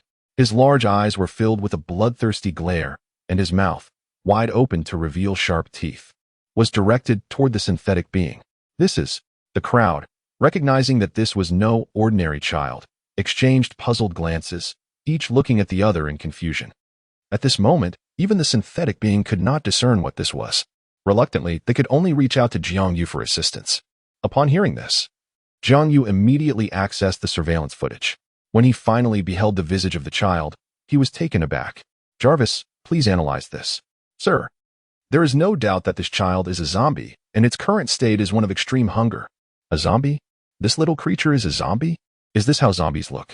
Jiang Yu exclaimed in astonishment, gazing at the child who appeared indistinguishable from an ordinary human. Indeed, sir. Preliminary assessments suggest it is a mutated zombie, though the exact cause remains unknown. Upon hearing Jarvis's words, Jiang Yu narrowed his eyes. The zombies are attacking again. Everyone, form up. Just as the team awaited Jiang Yu's command, an endless horde of zombies surged in from the periphery. Meanwhile, in the pit outside, a mass of zombie corpses writhed and twisted within. The pit, reaching a depth of 5 meters, had been bombarded by helicopters and was now once again filled with mindless zombies, their sheer numbers completely occupying the space. Damn it, after digging for so long, we've only stalled them for such a brief moment? Lu Jiangwu's face was etched with frustration. Rat-a-tat-tat. Boom. In the next instant, the thunderous sound of artillery echoed through the third defense line. With teammates rushing to assist, the android holding the small zombie found itself in an awkward predicament. Frozen in place, unable to release the creature or retain it, left only to exchange a bewildered stare with the little zombie, which was menacingly baring its teeth at him. Have you found anything? There is no. Damn. Brother, if the Lord Zombie discovers we have no leverage, then we. Upon hearing his teammates' words, the squad leader took a deep breath and spoke in a chilling tone. Inform them, the plan has been advanced. We must annihilate the Ember Sanctuary before the Lord Zombie becomes aware. Understood. Second, Commence the operation. Eliminate those two flying above first. Very well. Just as they initiated their plan, Jiang Yu in the control room received a notification from Jarvis. Sir, they have begun their actions. What? Why so sudden? Upon hearing that the little rodents had actually commenced their operation, Jiang Yu's expression turned perplexed. Logically, they should have waited until we were utterly exhausted from fending off the zombies to strike. Yet why have they acted prematurely? Is there something compelling them to act sooner? While Jiang Yu pondered, he realized that since they had already taken action, there was no reason for him to hold back. Jarvis, assist me in hacking into the communication of the Phantom Wolf Squad's helicopter. Certainly, sir. Connection established. Signal intercepted. Subsequently, Jiang Yu listened to the audio from the Phantom Wolf Squad's helicopter, with the ability to sever their communications at any moment. 1 and 2. The enemy is preparing to strike. Deploy the drones and prepare for retreat. 3 and 4. It is your turn to perform. Yes, Commander. With a decisive snap, the drones attached to helicopters 1 and 2 detached themselves from the fuselage, activating their cameras as they swiftly soared towards the enemy's helicopters. The target was locked. Launch the rockets. Team Member 2, aiming at the retreating helicopter, uttered a calm statement before pressing the launch button. Sir, the enemy has fired a rocket. It will impact in 5 seconds. We must intercept with the drones. In an instant, several drones, concealed within the clouds, surged forth. As they approached the trajectory of the incoming rocket, they detonated themselves. Boom, boom. The thunderous explosions reverberated, illuminating the blood-red night. As the clouds in the sky were violently dispersed, a brilliant flash of fire erupted in midair. The sight of this fiery spectacle momentarily stunned those present. But the eerie cries of the undead quickly snapped them back to reality, urging them to resume their assault on the zombies. Meanwhile, aboard the opposing helicopter, 2 team members were taken aback as they witnessed the inexplicable explosion of the launched rocket. What the hell just happened? Why did the rocket explode mid-flight? Team Member 4, perplexed by the incident, murmured in confusion. I don't know, but I suspect everyone has miscalculated the combat prowess of the Sanctuary of the Flame. The deployment of 2 armed helicopters and such an arsenal of weaponry suggests their capabilities are far from ordinary. The relatively composed and mature second brother spoke softly. Humph. So what? With our 10 fully armed helicopters, ground forces, and those useless refugee camps, do we truly fear their meager armed strength? Let us not be overly careless. Since the General Manager has entrusted us with the task of eliminating the Sanctuary of the Flame, they must possess some extraordinary qualities. The second brother furrowed his brow as he spoke. TCH, brother, you are being overly cautious. It's merely a small refuge, isn't it? With the might of our organization, destroying it would be a piece of cake. The General Manager simply prefers not to waste resources, which is why we are here. The fourth brother scoffed disdainfully. Oh, if you deem my Sanctuary of the Flame so utterly feeble, then you are gravely mistaken. Chapter 62. Flames soaring high upon infiltrating the signal of the Grim Wolf's helicopter. Jiang Yu heard these incredibly arrogant words. He immediately resolved to impart upon them the final lesson of their lives, the most crucial one, for they would have no opportunity for further instruction thereafter. Upon hearing this, the expressions of the second and fourth brothers changed drastically. They gazed upward at the speaker as if they had seen a ghost. Surrounding your helicopter are the precious gifts I have prepared for you.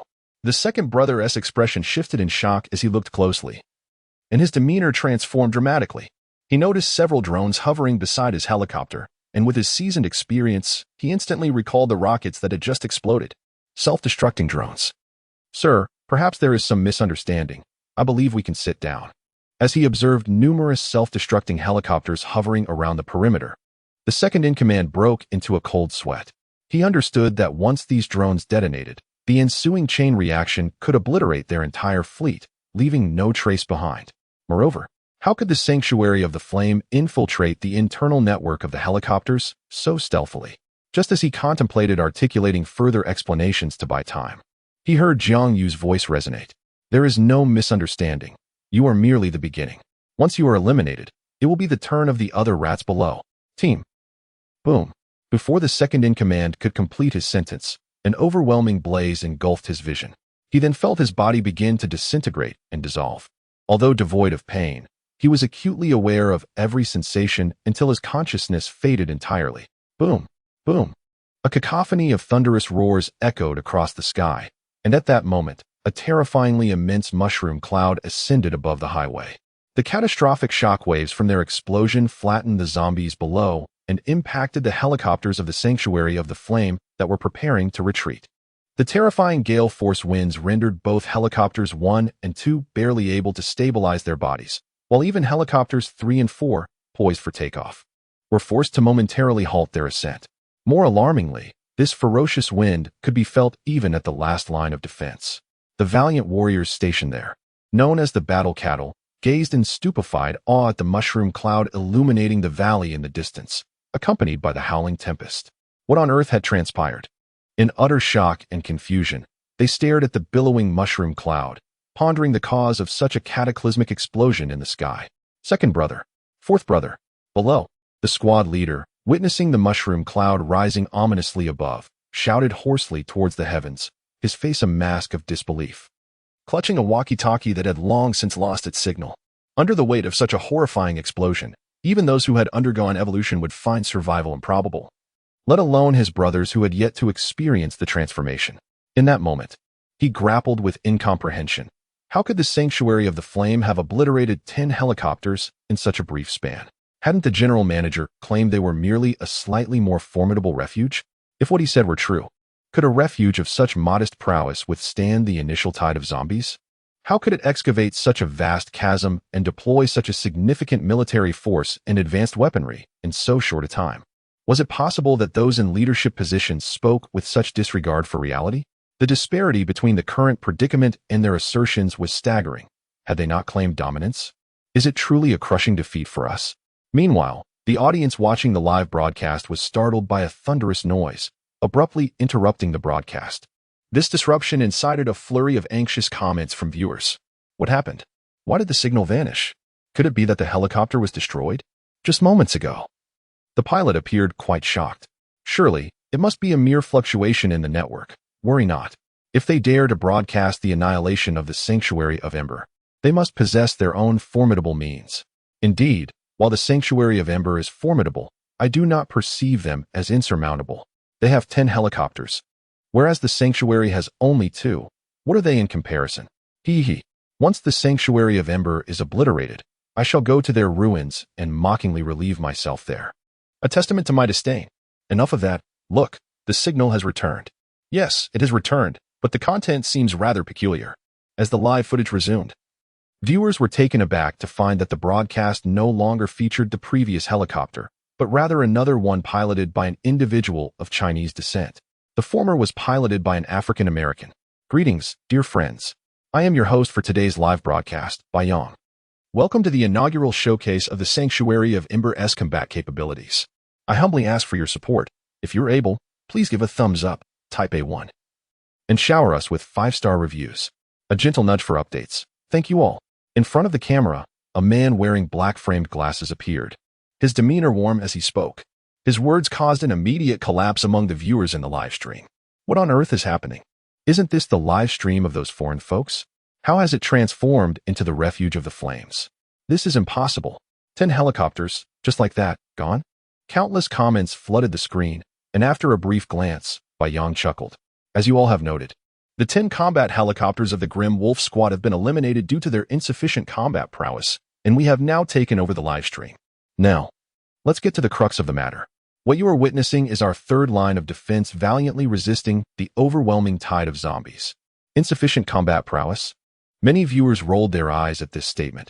10 combat helicopters are formidable weapons of mass destruction, and they had already seen how 2 of your helicopters were wreaking havoc among the horde. As the live stream shifted under Yang's guidance, the audience was confronted with a dense swarm of helicopters, sending chills down their spines. Accompanied by Yang's commentary, they suddenly felt an icy dread enveloping them. Just a moment ago, it seemed inconspicuous, but now, it's truly inducing my claustrophobia. Oh no, why do I have the feeling that there are zombies lurking everywhere around me? Engrossed in the live broadcast, I found myself in an alarming predicament as a not-quite-dead zombie crawled onto my thigh. What has transpired upstairs? Chapter 63, The Elimination of the Treacherous Wolf. Although I swiftly dispatched it, alas, I have been bitten. May I express my condolences? As the live stream progressed, the striking scene of thousands at the third defensive line simultaneously opening fire, launching high-explosive grenades, and the frenzied bombardment from 2 fighter jets captivated countless viewers. It was evident that despite their overwhelming numbers, the personnel at the third line exhibited no semblance of chaos. Their supply, logistics, shooting, throwing, and communication were executed with remarkable precision and utmost perfection, all in an impeccably organized manner. Such a combat strategy and stringent discipline could rival even the most elite military forces. How terrifying! Are these truly the combatants of the Sanctuary of the Flame? Look, the one standing motionless in the center, cradling a small child. Could that be the leader of the Sanctuary? It seems likely. Only the leader could maintain such composure while holding a child. Many viewers nodded in agreement. As the commentary reached its midpoint, the host received a message and pressed the button on his earpiece. Yes, understood, Commander. Dear viewers, we have received a new mission to eradicate the treacherous wolf. Next, you shall witness the most esteemed bombardment that our refuge takes pride in. Behold the allure of artillery. Experience the resounding roar of cannon fire in its true form. Subsequently, Ares first silenced the barrage of comments, and then directed the helicopter towards the distant highway, shrouded in black smoke. Below, several vehicles belonging to the treacherous factions were present. They are referred to as treacherous because they utilized the loans we provided to procure weapons from our sanctuary, only to turn against us, wielding those very weapons in alliance with others. Friends, do you believe they deserve their fate? Undoubtedly they do. Hence, my current mission is to eradicate them. Now, dear audience, I urge you to observe attentively. For those with popcorn, feel free to indulge, as this is a real-life war epic. Gazing at the manually disabled comments, Ares spoke with resolute conviction, and upon finishing, reactivated the comments. At that moment, many viewers of the live stream saw the helicopter hovering above them, causing them to tremble in fear. They hastily typed in the chat pleading for mercy. No, we are being coerced. Perhaps we could negotiate once more with your leaders. We are willing to compensate for all your losses. Yes. We are merely being pressured by those foreign devils. We implore you, let us meet your commander again. We are also innocent, being of the same heritage. In an instant, the barrage was filled with the pleas of the ungrateful ones as articulated by the Ares. Observing these words, many individuals began to ponder. We are all of the same heritage. What is the harm in extending a little understanding? Indeed, everyone makes mistakes. Why not grant them an opportunity for redemption? As the barrage scrolled rapidly, Ares narrowed his eyes and gently turned off the comments. Instantly, those who sought to impose moral judgment were left in stunned silence. Are you truly incapable of handling this? Very well, we have 5 seconds remaining. Cast A1 for vengeance and A2 for mercy. The countdown has begun. With no dissenting voices, Ares shifted his tone and pronounced the final 4 words in an exceptionally somber manner. The roar of the moment commenced as the live stream camera shifted. It revealed the first-person perspective of a helicopter bombing. The searing red of the heavy machine gun's barrel unleashed a torrent of bullets, each shot striking at the very nerves of the audience, igniting a wave of tension. The cacophony of ejected shell casings echoed like the rapid heartbeat of the viewers. With each rocket propelled into the air, a surge of flames erupted upon impact with the modified vehicles and the ground, incinerating everything that was struck into oblivion. The modified vehicle, upturned by the shockwave of the rocket blast, along with all the unfortunate zombies, had not yet allowed their occupants to emerge before yet another rocket struck in quick succession, perpetuating the preceding chaos. This bombardment stretched across several kilometers, mercilessly obliterating some of the zombies that were hastening towards the refuge. 20 minutes later, the live feed from the helicopter returned to the scene near the White Sheep. Onlookers gasped in astonishment at the raging inferno that spanned several kilometers in the nearly obliterated highway. At that moment, although the highway bore no signs of corpses, blood, or severed limbs, it could be said that apart from the flames and the extensive craters, there were no indications of human presence. Yet, no one harbored the illusion that anyone could survive such a relentless assault. Gulp. The Sun family, glued to the live broadcast, swallowed hard, with Sun Tianming trembling uncontrollably in fear. At this moment, his dread intensified, fearing that Jiang Yu might, in a fit of displeasure, send a helicopter to bombard this very spot again. Father, next time, when you strike me before Jiang Yu, please do so with greater ferocity. Within the residential building's refuge, Xuening was watching the video stream alongside Zhang Hong, the founder of the refuge and the head of the street committee. Xuening, I hear you offended Mr. Zhang last time. Zhang Hong's eyes narrowed, her expression icy as she regarded Xuanning. Yes, I thought. Xuanning trembled, instinctively kneeling on the ground, her once proud demeanor vanishing entirely in the presence of Zhang Hong. All right, after tomorrow, find a moment to return the corpse crystal. Pay an additional 30% interest, and consider it yours. The sanctuary of the flame is not to be trifled with, from now on. Even if Jiang Yu wishes to pursue you, you must not display any reluctance, understood? Zhang Hong coldly remarked, observing the current flustered and pitiable expression of Xuanning. Yes. Xuanning managed a sorrowful smile, her face etched with bitterness. At this moment, kneeling on the ground, Xuanning evoked a sense of compassion. For despite being in her 30s, her ageless, exquisite features and porcelain skin, along with her alluring figure, made her appear as if she were merely in her early 20s. If one were to remain silent, others might easily mistake her for a young girl. Her current demeanor would likely evoke a strong desire in many men to embrace her and offer solace. Chapter 64. A return to calm, mutual destruction, however. Before her stood not a man, but Zhang Hong, a woman of unwavering resolve. The allure of femininity held no sway over her. In fact, it could become a source of disdain. Such expressions often left her feeling nauseated. Meanwhile, on the other side, the live stream hosted by Yang continued unabated. All right, dear viewers, welcome back. I am your long-lost friend, Yang. We have completed the first phase of our vengeance. Next, we shall confront the zombies and some rodents lurking in the woods, achieving a significant victory. Now, I invite you all to once again prepare your popcorn, soda, fries, and hamburgers to enjoy this exquisite viewing experience. As the barrage of comments resumed, the camera once again focused on the helicopter. The effectiveness of the helicopter in eliminating the treacherous undead had yielded remarkable results, fortifying the defense line in an unexpectedly efficient manner. Although they had retreated to the fifth line of defense, the casualties had been minimized to the barest minimum. This fifth line was manned entirely by elite warriors, with an abundance of ammunition at their disposal. Furthermore, after a prolonged wait, many of the guards were eager and ready for action. With the support of the armed helicopter, they had successfully vanquished a significant number of the approaching zombies. As for the occasional first-tier zombies that surged forth, they were swiftly dealt with by the personal guard. Jiang Yu had dispatched 100 of his elite guards, and apart from the artificial being grappling with a small zombie, the rest approached the first-tier zombies with the same fervor as one would to a naked adversary, charging forward with remarkable speed.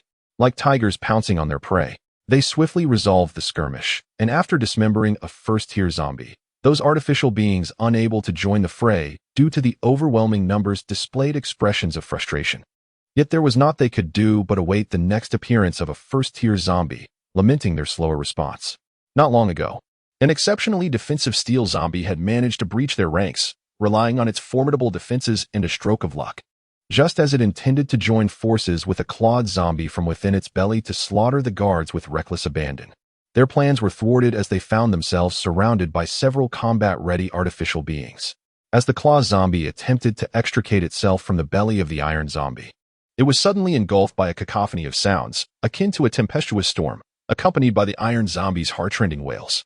When the combat androids tore open the iron zombie's abdomen, revealing the claw zombie within, it instinctively pressed further inside, surrounded by a dozen combat androids. The claw zombie experienced for the first time the chilling sensation of true terror. As time progressed and the blood moon began to wane, the battle was nearing its conclusion. In this moment, a sense of relief and comfort washed over everyone, save for the little mice still hidden in the woods. "Brother, have we lost?" the third sibling quietly inquired, gazing at their elder brother's countenance, which was marked by a profound gloom and stupor. The leader of the Dark Wolf squad was equally bewildered by this question. Had they truly been defeated? Undoubtedly, yet the swiftness of their downfall was perplexing. In just a matter of minutes, barely an hour, his entire force had been obliterated. It had disintegrated faster than mere paper. He had just witnessed a live broadcast of 20 minutes of relentless armed helicopter bombardment. The scene could easily be mistaken for a zombie film, yet it was an all-too-real live transmission. Moreover, it should have been he who directed the bombardment against the Ember Sanctuary, so why had the situation reversed, resulting in them raining destruction upon his own side? At this moment, even the seasoned leader appeared somewhat bewildered. "How many of us are left?" he inquired. "Brother, it's just as few remaining." The others at the shelter fled upon witnessing the ruthless methods of the Firelight Sanctuary. "Now it is merely us." The fifth member gazed at his brother with a face full of bitterness. They could hardly believe that just a few hours prior, they had been brimming with confidence and composure, yet now they found themselves utterly at a loss for their next move. Time is running out. The blood moon is nearing its end. We have not only failed to eradicate the Firelight Sanctuary, but have even lost that little wretch. The leader of the Dark Wolf team wore an expression of helplessness. No, brother, that little wretch has been lost. Rather, she has been captured by the people of the Firelight Sanctuary. What? One of the team members played a live video, revealing the sight of the small zombie being held within the defensive lines. In that case, this mission has already failed. If we return, we will face the wrath of the general manager. Instead of suffering the consequences alone, we might as well drag the Firelight Sanctuary down with us. Upon hearing their leader's words, the others were momentarily stunned, and before they could process it, the leader continued, if we eliminate the small zombie, that monster will undoubtedly go berserk. And once she loses control, with her current strength at the third tier, the Firelight Sanctuary will be utterly incapable of halting her advance without heavy weaponry. She will surely bring them to ruin. The leader sneered. Indeed. Moreover, I perceive that the hidden cards of the Sanctuary of Flames have likely been exhausted. With the blood moon nearing its conclusion, their vigilance must surely be significantly diminished. I concur, spoke the fifth member, his voice resonating with agreement. The team members, upon hearing this, expressed their unanimous accord. Possessing 4 armed helicopters and an abundance of lethal weaponry, coupled with formidable execution and organization, it would be inconceivable for them to still possess any hidden trump cards. Captain of the Dark Wolf squad briefly devised a plan, and soon they began to assemble their weapons, discarding all items that would encumber their mobility, opting solely for various forms of firearms. They exchanged knowing glances, subsequently nodding in unison, and swiftly surged towards the 5th defensive line. Dear viewers, as you can observe, the little mice have commenced their actions, although the live stream is unable to capture their audio, leaving us unaware of their discourse. I firmly believe that our escort team is more than capable of executing this seemingly arduous task. As for me, Ares, I shall diligently broadcast the entire process of our extermination of the mice. At this moment, the audience in the live stream found themselves utterly stunned. They once again felt the terror emanating from the Sanctuary of Flames. This live stream was originally the domain of the Dark Wolf squad. And although they had already taken control, broadcasting their mission so brazenly was an audacious affront. Were they even contemplating a counteroffensive based on the live stream's content? The open book examination is not conducted in such a manner. Chapter 65, Swift Counterattack, Successful Shoot. Moreover, what astonished them the most was that the members of the squad seemed oblivious to the fact that their every move was being broadcast live. This, of course, was the handiwork of Jarvis. For a moment, the viewers were filled with confusion, pondering whether the members of the Dark Wolf squad would suffer a fatal shock upon witnessing this scene. After a period of relentless pursuit, they finally arrived at the 5th defense line, where the vigilant guard team awaited them. Despite having already learned of the guard team's terrifying prowess through the live stream, witnessing their formidable presence in person was an entirely different experience, causing them to swallow hard. Each member of the guard team, having endured a prolonged battle against the zombies, was now enveloped in an aura of menace. The reality they faced was far removed from what they had seen on screen. According to the plan, Old 6, as soon as the chaos erupts, you must open fire immediately. Strive to eliminate the target with a single shot, commanded the captain of the Dark Wolf squad. Understood. Old 6 readied his sniper rifle, aiming directly at the interior of the defense line. All right, everyone, follow me into the fray. After much contemplation, the Dark Wolf decided on a frontal assault. After all, they had no intention of leaving alive. Their purpose was to drag the refuge of fire into the depths of hell. Boom. As several grenades were hurled into the 5th defense line, a violent explosion erupted, startling the guards who were still fending off the zombies at the sudden onslaught of grenades. However, it was merely a moment of surprise. Upon seeing several grenades hurtling towards them, they instinctively opened fire. Bang! A torrential downpour of bullets swept through the air, causing the grenades to detonate mid-flight. Boom! The explosions illuminated the defensive line with a brilliant flash of fire, and in that moment, a gunshot rang out. The sound of a bullet piercing flesh reverberated across the line. Damn! Lu Jingwu, witnessing someone injured, was instantly filled with rage. He rushed to the wounded individual and pulled him back with urgency. Bang! Another gunshot echoed, and Lu Jingwu felt a sharp pain in his shoulder. A sniper! Take cover. Gritting his teeth against the agony in his shoulder, Lu Jingwu shouted. Old Lu. Upon seeing Lu Jingwu wounded, Captain Zheng Jia of the 3rd line and Captains Wu Yu and Chen Chu of the 4th and 5th lines hurried to his side, quickly assisting him away from the scene. Soon after, several smoke grenades were thrown, and the majority of the area was engulfed in a thick haze. The three, intending to swiftly escort old Lu to safety, were momentarily stunned when a figure emerged from the smoke before them. In an instant, with remarkable speed, the figure lunged forward. Bang! In that fleeting moment, a fist struck directly at their abdomen. They barely had time to react before they felt a wrenching pain in their stomachs. Overwhelmed by a pain akin to being run over by a vehicle, Zhang Jia found himself momentarily speechless. He laboriously lifted his head, only to behold a man adorned with infrared apparatus, advancing towards him with a clenched fist. Subsequently, amidst the swirling smoke, the sound of flesh meeting flesh echoed, accompanied by anguished cries whose origins were indiscernible. Bang! Ah!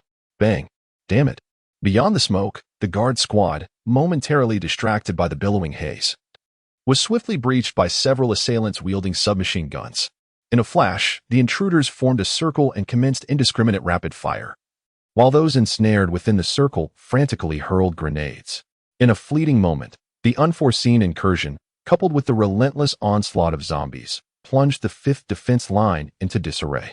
Yet, soon after, the androids intervened. They deftly evaded the incoming bullets with astonishing speed before swiftly neutralizing their adversaries. Bang! Bang! After a flurry of punches, the attackers fell to the ground, their faces etched with disbelief. As the smoke from the grenade gradually dissipated, it unveiled a scene of profound valor.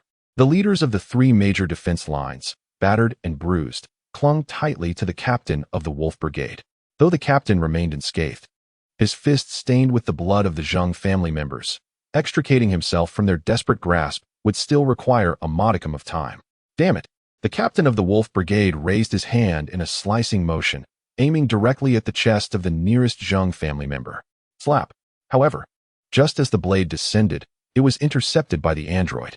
In that fleeting moment of confrontation, Captain Minglang felt the terrifying strength of the android, and an expression of disbelief crossed his face. You too. Before he could finish his sentence, the android swiftly appeared behind him and brutally snapped both of his arms, binding them behind his back with a vicious knot. Simultaneously, it bent each of his 10 fingers to their breaking point, rendering him incapable of wielding any strength with them. His legs suffered a similar fate as the android, wielding a Nepalese weapon, severed the tendons in his feet and shattered his kneecap, transforming him entirely into a helpless being. Ah, damn it! In an instant, excruciating pain engulfed Captain Minglang's mind, prompting a piercing scream of despair to escape his lips. At that moment, he wished for nothing more than to succumb to death, yet it eluded him. In the live-streaming room, the audience collectively gasped, many unable to suppress a gulp of trepidation. The brutality of the display was chilling, truly ruthless.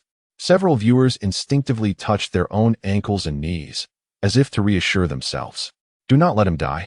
He is one of us, and I believe the commander would take a keen interest in this. The android handed him over to the medical android on site, remarking coolly, understood.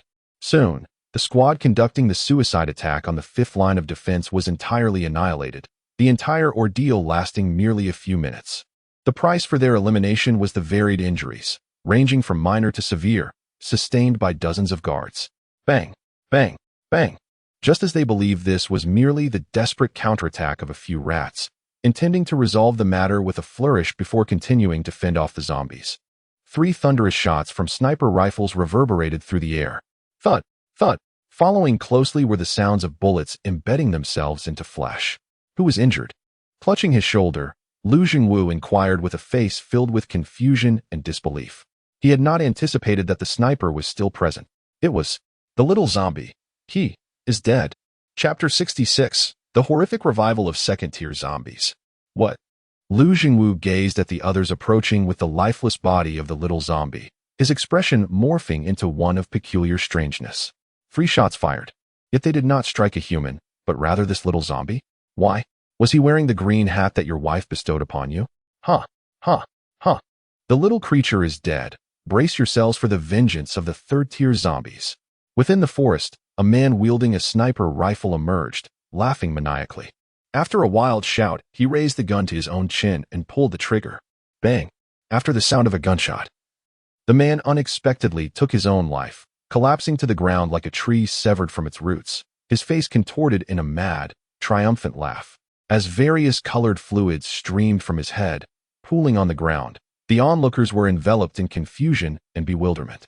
Was this not a desperate act of retaliation? Apart from the synthetic beings, who bore grave expressions, the others were all marked by a sense of perplexity. Just as they were about to press the captain for answers, an immense roar erupted, akin to an ancient, slumbering beast awakening from its deep slumber. Within mere seconds, this furious cry reverberated throughout the city.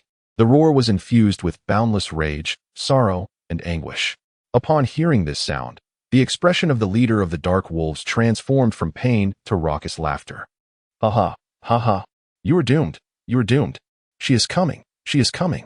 Your sanctuary shall be obliterated beneath her iron hooves, and I will witness the destruction of your flickering refuge. As they beheld the increasingly frenzied countenance of the Dark Wolves captain, many in attendance felt a profound confusion. Yet, upon hearing that monstrous roar, an inexplicable dread surged within each of them, as if they were instinctively terrified of the very creature capable of such a fearsome cry. At this moment, for helicopters soaring through the sky were the first to detect the anomaly. Report to the ground. There's a problem. What kind of problem? The zombies had become increasingly frenzied, their speed surging. The effects that had gradually weakened due to the blood moon were now utterly dissipated, and I observed several uniquely shaped zombies racing towards the shelter with astonishing velocity. What? Lu Zhengwu exclaimed in astonishment, taken aback by the collective reaction of those present. Isn't the blood moon nearly over? How could the zombies become even more ferocious? Meanwhile, in the control room, Jiang Yu received alarming news from Jarvis. As the surveillance footage materialized, he couldn't help but draw in a sharp breath. Second-tier steel zombies, second-tier claw zombies, second-tier corrosive zombies. In the mere span of a week since the apocalypse began, how could there be so many second-tier zombies? This was utterly implausible. Moreover, it appeared they were under the control of a zombie lord. If that were the case, did it imply that the strength of the zombie lord began at the third tier? The mere thought that a mere 7 days into the apocalypse, the zombie lord had already transcended to the third tier left Jiang Yu astounded. Logically, for a zombie to advance to the first tier, it required an extensive period of consuming fresh flesh and blood, in addition to awakening some special abilities, such as claws or steel-like attributes. To ascend to the second tier, it was imperative to begin devouring the corpses of their kind, alongside fresh flesh, thereby enhancing both their unique abilities and physical capabilities. As for the third tier, the conditions required for a breakthrough are exceedingly arduous. The quantities of corpse crystals and fresh flesh they must consume are astronomical. Logically speaking, it is already extraordinary that a second-tier zombie has emerged merely 7 days after the apocalypse. However, it is astonishing that not only has there been an abundance of second-tier zombies, but third-tier zombies have also appeared, and among them, the most formidable of all, the Lord Zombie. Moreover, Jiang Yu harbors doubts that this Lord Zombie may have even ascended to the more unfathomable fourth tier. Within the confines of the fifth defense line, the artificial beings gaze warily into the darkness, where several pairs of crimson eyes glimmer ominously. They can sense the insatiable hunger that permeates those bloodthirsty gazes. Yet for reasons unknown, they resolutely refrain from succumbing to their instincts. It is palpably evident to them that the owners of those eyes are not adversaries they can easily contend with. Meanwhile, the audience within the live broadcast, witnessing this epic twist of events in Haishur City, cannot help but exclaim in astonishment. Wow, is this real or merely a fabrication? Is the plot truly this intense and exhilarating? The level of this twist makes me think I'm watching a movie. Indeed, I am suddenly filled with anticipation for how the Sanctuary of Fire will confront this predicament. I have a say in this. That roar came from not far away from me. Wow, the first time I heard that sound, I nearly died of fright. Truly, it was terrifying. Not just a scare, but a genuine brush with death. Can Ares provide some insight into what exactly that was? Within the live broadcast room, the barrage of comments surged across the screen with fervor. Yet, the Ares merely cast a fleeting glance at the comments, offering little in response. As he attentively listened to the commands emanating from his headphones. Oh dear, look, Ares is growing anxious. Are you all feeling the pressure as well? It seems that Ghoul is truly terrifying. Observing the tense expressions on Ares and his comrades, many viewers could not resist mocking them once more. Aren't you all so formidable? Where's your so-called explosive prowess? Let us see it again. Or have you run out? Ha ha ha. It appears my prediction about tomorrow is coming to fruition. Sun Xiong furrowed his brow at the barrage of comments on the stream, his face a mask of disdain. A bunch of fools. If even the most formidable sanctuary, the Ember Refuge, cannot withstand this monster, then Haishur will inevitably become its banquet. How can these imbeciles have survived these 7 days without recognizing such a simple truth? Sun Xiong muttered in disgust. Meanwhile, within the confines of the 5th Defense Line, a cadre of guards and elite troops stood poised, their gazes fixed upon the darkness ahead, where a pair of blood-red eyes glinted ominously. They seemed to be awaiting something, remaining stationary, neither advancing nor retreating.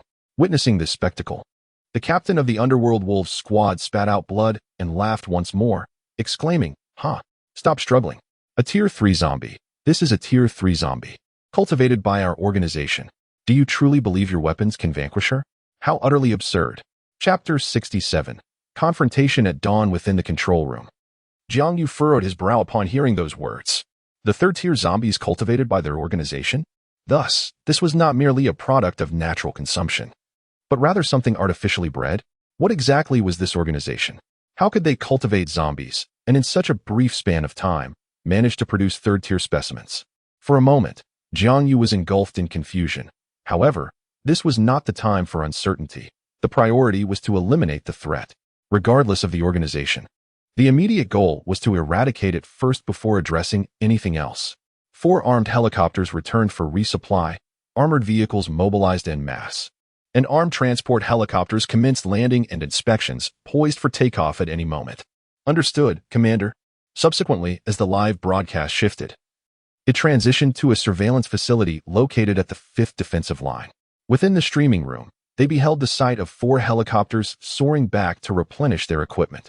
Simultaneously, several heavy armored vehicles advanced from within the defensive line. The sight of those vehicles, adorned with an array of weaponry and seemingly fortified to the teeth, caused those watching the live stream to gulp in astonishment. They had not anticipated that the sanctuary of the Ember still possessed such a plethora of formidable weapons yet to be deployed. The captain of the Dark Wolf squad, upon witnessing the sudden arrival of 8 heavily armed armored vehicles, could not help but swallow hard. As a mercenary, he recognized the opulence of the weaponry configurations on those armored vehicles. Such lethal machines, even when our forces were fully assembled earlier, would have been insurmountable unless, of course, one utilized the helicopters for long-range bombardment. What does the presence of armored vehicles matter? The Lord Zombie is not something that your dull-witted armored machines can vanquish. 10 minutes later, 4 armed helicopters, having completed their resupply, ascended and circled around the Ember Refuge camp. The live streaming privileges returned to the helicopters, and the familiar voice of Baiyang, your old friend whom you have encountered twice, filled the air. Now that we have finalized our battle plan, our escort squad is sharpening their blades in anticipation of this legendary Lord Zombie. The moment it reveals itself, we shall have the confidence to defeat it. At this moment, Baiyang regained his composure and calm demeanor, engaging the audience with eloquent discourse. Haha, Baiyang, I still prefer your earlier anxious expression indeed. Time flew by, and in the blink of an eye, half an hour had elapsed.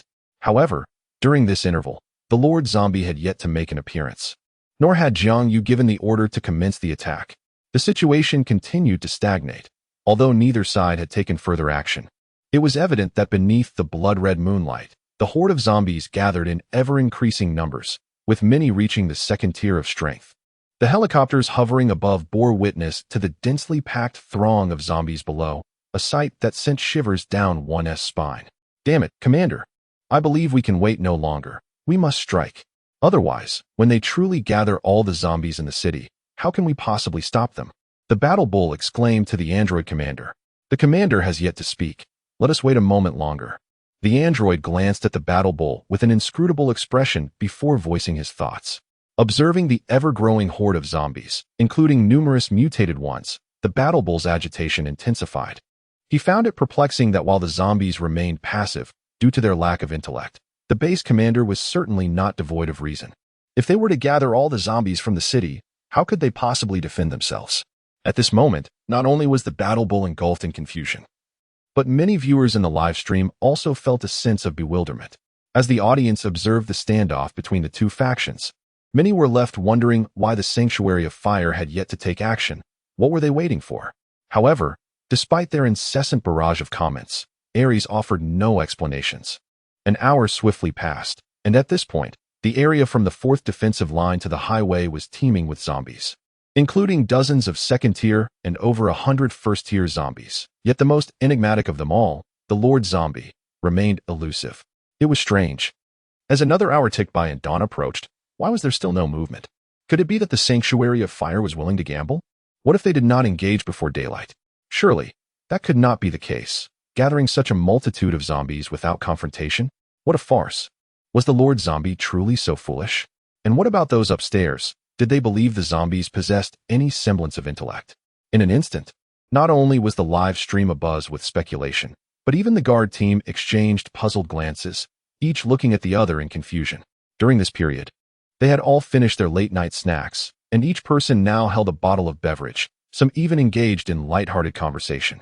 Yet, despite this seemingly tranquil scene, no one stepped forward to clarify the situation. At that moment, the atmosphere grew inexplicably strange, enveloped in a peculiar harmony. However, many were acutely aware that this might merely be the calm before the storm.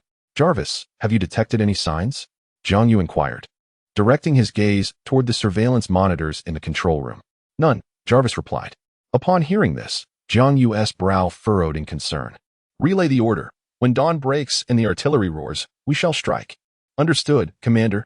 With so many zombies amassed outside the base, it was inconceivable to refrain from engaging in combat. Should a riot ensue, they would have no time to retreat. Thus, action was imperative, though not through sheer brute force. Swiftly, this information disseminated among the guard team, causing a palpable tension to rise. After a grueling night of fighting, they were already exceedingly weary, yet their focus remained razor-sharp, having kept vigil for much of the night. At that moment, each individual felt an overwhelming fatigue, and had the circumstances not been so dire, many would have succumbed to sleep almost instantly. Suddenly, as dawn approached, a chilling, mournful howl reminiscent of the recent blood moon night echoed from the expressway. Upon hearing this sound, the guard team, the personal guards, and the first and second-tier zombies were instantly galvanized into alertness. The roar of the Lord Zombie instantly roused the horde of undead gathered at the Ember Refuge.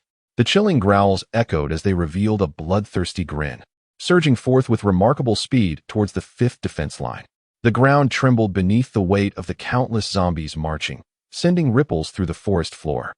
A sense of foreboding washed over the artificial beings as they sensed the vibrations beneath their feet. Chapter 68, The Final Battle, Unleashing the Hidden Cards, Full Force Fire. Standing atop the armored vehicle, the combat android shouted first, "Now!" Boom, boom.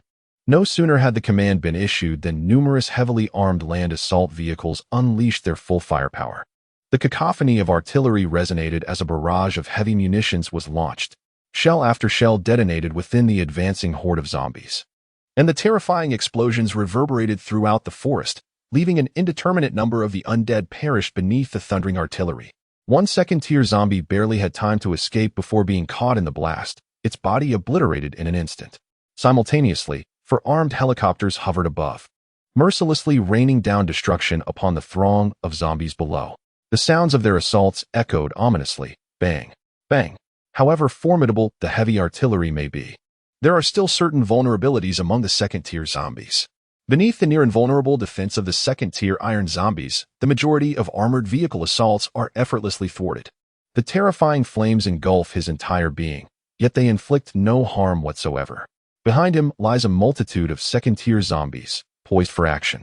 Guardians, prepare for engagement. As the second-tier zombies are on the verge of breaching the bombardment zone, the combat androids spring into action. They must intercept these advancing zombies. Should they allow them to infiltrate the ranks of the Guardian squad, the ensuing carnage would be unimaginably brutal. They find it challenging to hold back the second-tier zombies, let alone the ordinary citizens. In groups of 10, they charge towards the encroaching second-tier zombies, collectively striving to halt their advance. In this moment, the Guardian squad and the elite troops unite in combat, standing resolutely against the enemy. For a time, the zombie horde is unable to advance even a single step.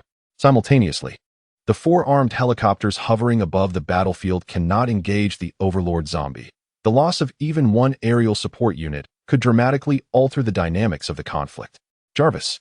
Within the command room, Jiang Yu observed the monitor and spoke with a calm demeanor. Understood, sir. Jarvis promptly responded, following the direction of his voice and the sound waves.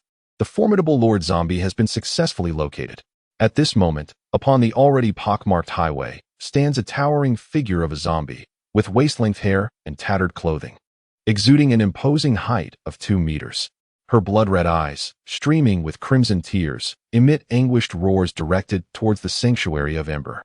Encircling her are several armored zombies, steadfastly engaged in a vigorous defense, ensuring that no one dares approach her. Witnessing the frenzy of this Lord Zombie, Jiang Yu raised an eyebrow, seemingly grasping the reason behind her madness. Jarvis, initiate the armed transport helicopter. Now that the main target has revealed herself, we need not hold back. Understood, sir. Within the armed transport helicopter, the androids responded promptly to Jiang Yu's command, igniting the engines of the aircraft. The helicopter was equipped with an array of weapons crafted from the scarce zombie crystals, each a one-time use, precious, and immensely lethal armament, specifically reserved by Jiang Yu to confront the Lord Zombie. Yes, Commander. Preparing for takeoff. In an instant, the resonant roar of armed helicopters echoed throughout the valley. On the battlefield, the captain of the Dark Wolf squad observed the seemingly balanced confrontation before him, his face adorned with a blissful smile. He understood that this equilibrium was merely an illusion. He believed that soon, their adversaries would tire, and that moment would herald the emergence of the Lord Zombie's true capabilities. Haha, it is futile. What does it matter if you possess such an abundance of heavily armored vehicles? Your armored cars cannot even touch the Lord Zombie and are burdened by their own unwieldy size. Your helicopters cannot escape. Should they venture to engage the Lord Zombie and fail to vanquish it swiftly, your defenses will be breached. At that moment, your lines will be utterly shredded. Haha, your efforts are akin to wrapping fire in paper. Inevitably, it will not contain the blaze. The captain of the Dark Wolves laughed with unabashed arrogance. He was eagerly anticipating the moment when the Lord Zombie would breach the sanctuary of flames. In the live broadcast, many viewers, witnessing the unfolding battle, began to speculate about the inevitable outcome. The sanctuary of flames, despite its prowess, seemed ill-equipped to repel such a terrifying horde of zombies, as the sheer number was overwhelming, rumored to comprise an entire city's worth of the undead. Though the sanctuary's weaponry was sufficient, the lack of personnel posed a significant disadvantage. Moreover, if this tide of corpses were to emerge in an open area, the sanctuary of Ember would undoubtedly have succumbed by now. Subsequently, as the expressions of those within the live stream varied, each lost in their own thoughts, a tremendous roar of an engine suddenly pierced the air. As the crowd focused their gaze, they beheld an armed transport helicopter gradually ascending from the valley. No, this cannot be. The sight of the helicopter soaring through the sky left the leader of the Grim Wolves in a state of shock, bewilderment, and disbelief. While the viewers in the live stream remained puzzled, the mercenary leader immediately recognized the colossal machine for what it was. Why, how could this be? From where did they acquire an armed transport helicopter? It was inconceivable. Gazing at the swiftly flying aircraft, disbelief was etched upon the leader's face. What manner of sanctuary was this? Was it truly merely a private refuge, and not officially sanctioned by Huaxia? If it were indeed private, then from whence had they procured such formidable weaponry? Weapons aside, the presence of an armed helicopter, a heavy armored vehicle, and this terrifyingly large transport helicopter in the sky, where could they possibly have come from? It was absurd to suggest that all these belonged to the sanctuary's proprietor. At that moment, the leader of the Grim Wolves wore an expression of sheer daze, his eyes filled with despair. He could not entertain the notion that the massive transport helicopter soaring above was merely an empty shell devoid of formidable armaments. Just as the leader of the Grim Wolves grappled with his existential crisis, the commentator, Ares, resumed his narration within the live stream. Ladies and gentlemen, esteemed audience, you are in for a delightful treat. Please, once more, indulge in your cola, fries, bottled water, hamburgers, chicken wings, and popcorn, as we join Ares in witnessing the live demonstration of our sanctuary's new weaponry. Upon hearing Ares' commentary, the barrage of messages on the screen surged into a frenzy. Chapter 69, Two Types of Bombs, The Dawn of Reckoning. What does it signify? After the weapon demonstration, will they be available for purchase? Huh. You truly prioritize wealth over life, don't you? The lordly zombie has yet to be dealt with, and already thoughts of profit have surfaced? It is utterly misguided. Indeed, The person above is correct. It really does create the illusion that dealing with the lordly zombie is a straightforward task.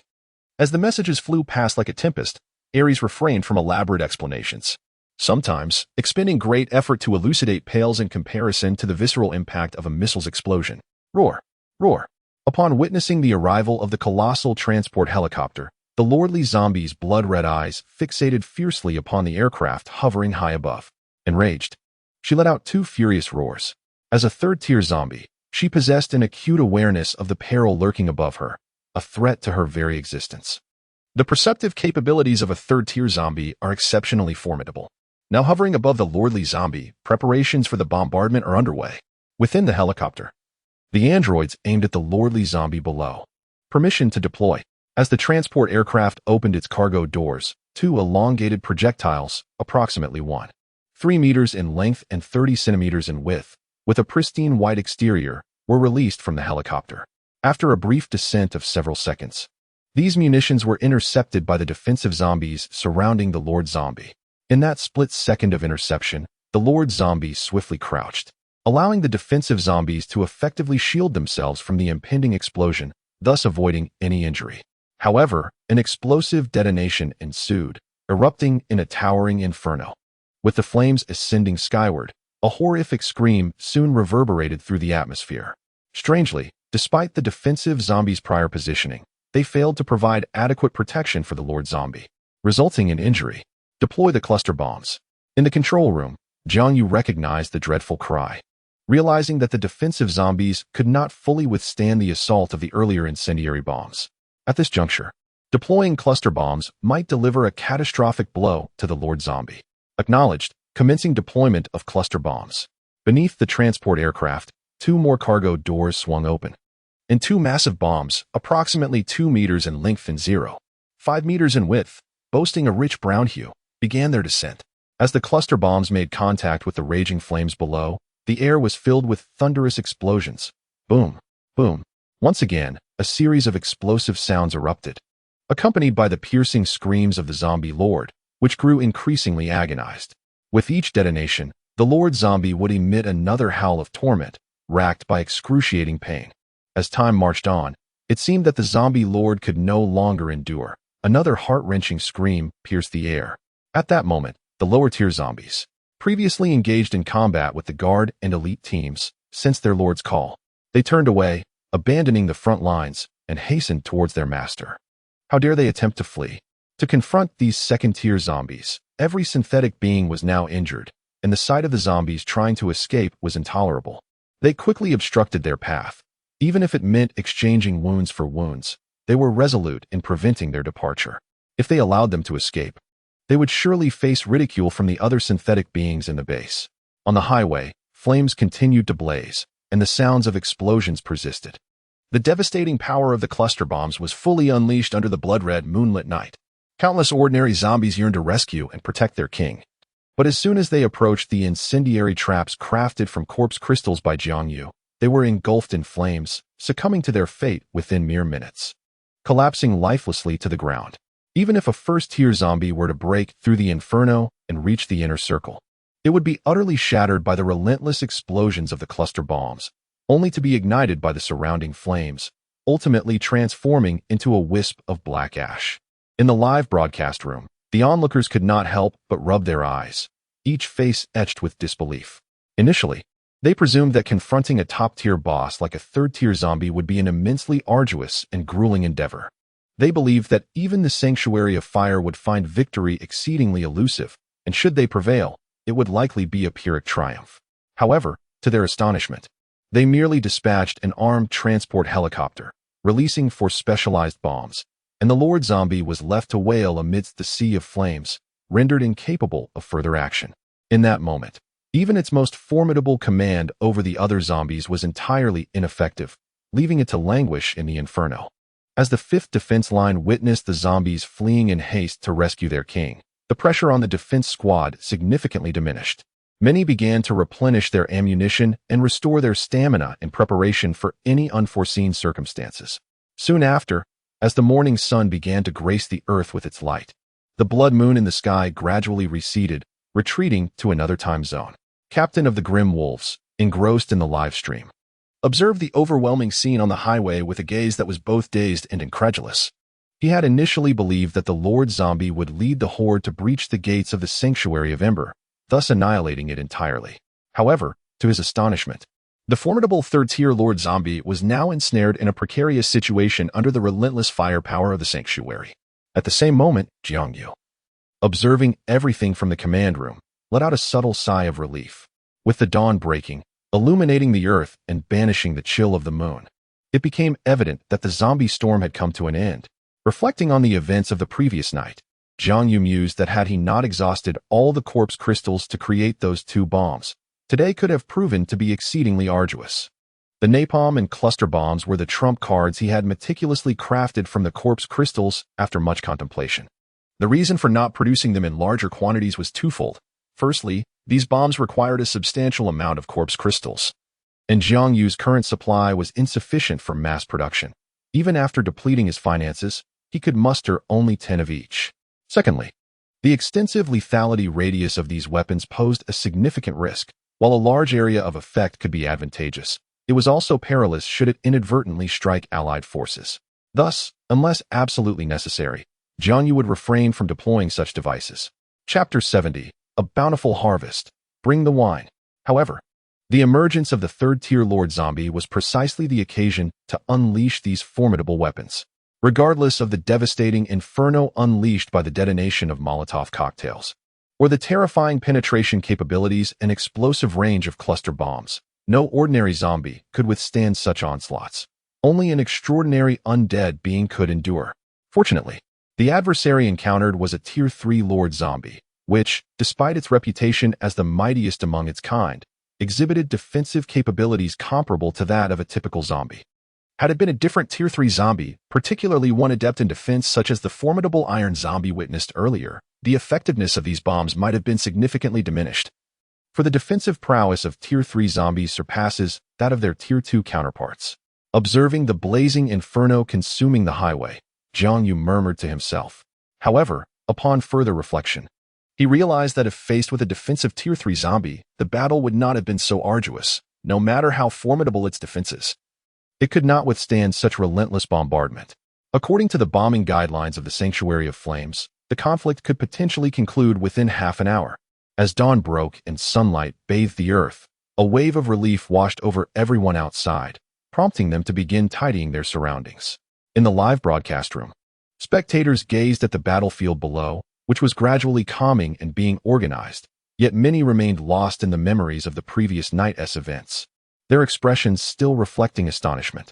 Well, dear viewers, time has flown by, and our delightful session comes to an end here today. Until we meet again. Before the barrage of comments could commence, and before the audience could fully react, the live stream was abruptly terminated by the Aries host. Countless viewers stared at their dimmed screens, a sense of emptiness washing over them, yet the expressions of shock etched on their faces lingered, refusing to dissipate. As the sun gradually warmed the air, the once deafening roars of the Lord Zombie began to fade, eventually vanishing entirely. In that moment, all the zombies that had been in a frenzy collapsed to the ground. Their fates uncertain, silence enveloped the highway, save for the distant roar of helicopters overhead. Commander, the Lord Zombie has perished. Very well, commence the collection of corpse crystals. Instruct the guard team to work overtime, and summon the scavengers to assist. With so many zombies, the limited numbers of the guard team will not suffice. Understood, sir. Gazing at the fallen zombies outside the sanctuary, Jiang Yu's eyes sparkled with fervor. Were those mere corpses? No, they were corpse crystals, the vital material for the sanctuary's evolution. This hard-won victory came after an entire night of battle, consuming an immeasurable amount of ammunition. A rough estimate suggested that the number of zombies that had perished at the gates of the Sanctuary of Flames could reach a staggering 100,000. If all these corpse crystals could be gathered, the upgrading of the sanctuary's facilities would be imminent. Yes, Commander. Upon receiving the orders, the War Bull and his comrades immediately rallied all guard members to commence the extraction of corpse crystals. Subsequently, after 3 hours of collective toil, nearly 10,000 individuals labored diligently to excavate all the corpse crystals, leaving not a single detail overlooked under Jarvis's meticulous scrutiny. Sir, according to the records, we have amassed a total of 152 million ordinary corpse crystals. Among them are 500 first-tier crystals, 100 second-tier crystals, 1 third-tier crystal, and 1 special corpse crystal. Special corpse crystal? Whose is it? Upon hearing Jarvis's words, Jiang Yu inquired with curiosity. It belongs to that little zombie. Although its strength is merely that of an ordinary zombie, its readings correspond to a first-tier zombie level. And the energy of its corpse crystal has reached the pinnacle of first tier, approaching the second-tier threshold. Thus, I refer to its crystal as a special corpse crystal. Jiang Yu nodded slightly at Jarvis's explanation. All right, Jarvis, the war is over. Let us go and welcome our heroes home, Jiang Yu said with a gentle smile. Certainly, sir. As for those corpse crystals, we shall leave them for now. They won't be running away. At this moment, outside the shelter's gates, armored vehicles, weary yet resolute, entered the refuge in succession. 5 helicopters had also landed, and the escort teams from the 6 squads that had collected the corpse crystals returned to the valley. Here, Jiang Yu had long awaited their arrival, his face adorned with a gratifying smile. Battling bulls, the Zheng family, Wu Yu, Qin Shu, and Lu Jingwu, who cradled the last remaining leg of Zhang Zhongxing, stood solemnly before their respective teams, their expressions earnest as they gazed upon Jiang Yu. The battle-hardened warriors stepped forward. Addressing the commander, report, the Flame Guard has deployed 6,000 personnel, returning with 5,326. Please advise. Excellent. Well done, everyone. You have all fought valiantly through the night, and I shall refrain from offering too much motivational rhetoric. In short, I commend your efforts. You shall forever be the pride of the Flame Sanctuary. A banquet of delectable dishes awaits you in the dining hall. Enjoy a hearty meal, replenish your strength, and rest well. We shall address any matters upon your return to rest. Jiang Yu observed the resolute faces of the bloodied and battered warriors before him. His heart stirred with emotion. Their eyes reflected profound exhaustion, yet an indomitable spirit compelled them to stand tall. Remarkably, they had only been comrades for less than a week. And in that brief span, they had forged such formidable combat prowess and military acumen. Truly an extraordinary feat. Yes, Commander. The group entered the sanctuary in an orderly fashion. Upon crossing the threshold, many felt as though they had stepped into another realm. The harrowing scenes of the previous night lingered in the minds of numerous individuals, often prompting involuntary shivers at the recollection. Those moments spent on the precipice of life and death were undeniably unforgettable. Jarvis, send a few individuals to retrieve the wine from the storeroom. Let us indulge them tonight. Understood, sir. Soon, within the cafeteria, a self-service buffet that mirrored the one from their first day unfolded before their eyes. Many, having endured hunger for so long, could no longer contain themselves and began to devour their meals with astonishing voracity. As the androids wheeled in crate after crate of liquor, the eyes of countless guards widened in astonishment. The news of the plentiful drinks spread throughout the cafeteria, elevating the atmosphere to a jubilant crescendo. Chapter 71, Lantern Festival, Happy New Year. Jiang Yu stepped to the center of the cafeteria and smiled. Today, I, Jiang Yu, express my gratitude for your willingness to face death last night. I shall refrain from unnecessary words. All my sentiments are encapsulated in this crate of liquor. With that, amidst the astonished gazes of the crowd, Jiang Yu proceeded to down bottle after bottle, finishing an entire crate with remarkable ease. Bravo! The commander has an impressive capacity for alcohol. As the beverages flowed, what might have been a meal lasting merely an hour extended into an entire day, with many guards lingering until the evening, reluctant to return home to sleep. It was not until the following day that several guards finally stirred from their slumber. Jiang Yu granted all guards a 2-day respite to recuperate properly. Meanwhile, in the conference room, Jiang Yu, along with several commanders and leaders, gathered to conduct a post-battle debriefing. Commander, the corpse crystals we excavated yesterday have been delivered to the designated location. Here is the inventory. Commander, please review the list of casualties. As the individuals within the conference room began to articulate their inquiries, Jiang Yu swiftly provided responses and stipulations. Before long, several lingering post-war issues were reiterated. However, the remaining conundrums involved the enigmatic leader of the Dark Wolf Squad, the mysterious organization, and the third-tier zombie. The leader of the Dark Wolf team is entrusted to you. Ensure he remains alive, at the very least. I trust that you possess a deeper understanding of the operational methods in this regard than I do. Understood, Commander. We shall personally attend to him. A few artificial beings in the conference room chuckled ominously, sending shivers down the spines of Jiang Yu and his companions. As for the mysterious organization, let us temporarily set it aside. Jarvis will keep watch over it. Meanwhile, I have a matter of greater significance for you to undertake. It is imperative that you pay close attention to my forthcoming words." Upon hearing Jiang Yu's sudden grave tone, Jiang Yu and the others straightened their posture, their expressions serious as they braced themselves for what Jiang Yu would convey next. "If memory serves, the Lantern Festival is just a few days away, and I intend to allow the residents of the shelter to celebrate the Spring Festival anew on that day. What are your thoughts?" Upon hearing Jiang Yu's words, Jiang Yu momentarily froze, but soon their eyes sparkled with excitement. "That would be splendid. This Spring Festival is, after all, a deeply ingrained tradition among us Huaxia people. It is a celebration we cannot forego," Jiang Yu affirmed. The others nodded in agreement, their eyes brimming with anticipation. Noticing their approval, Jiang Yu nodded slightly and began to issue further instructions. "Very well, in light of this, I shall instruct Jarvis to outline the operational guidelines, which you are required to execute. This upcoming Spring Festival marks the first celebration following the calamity, rendering it exceedingly significant. I sincerely hope we do not falter along the way." "Yes, Commander." The members, including Jiang Yu, immediately offered a solemn salute, fully aware of the gravity of the task at hand, as it pertains to the festive occasion for thousands within the base. Naturally, they could not afford to treat this matter lightly. Subsequently, news spread rapidly throughout the base that the Spring Festival would be celebrated alongside the Lantern Festival. It seemed that the residents of the sanctuary, having been hindered from celebrating due to the apocalypse, placed immense importance and anticipation on this inaugural post-disaster Spring Festival.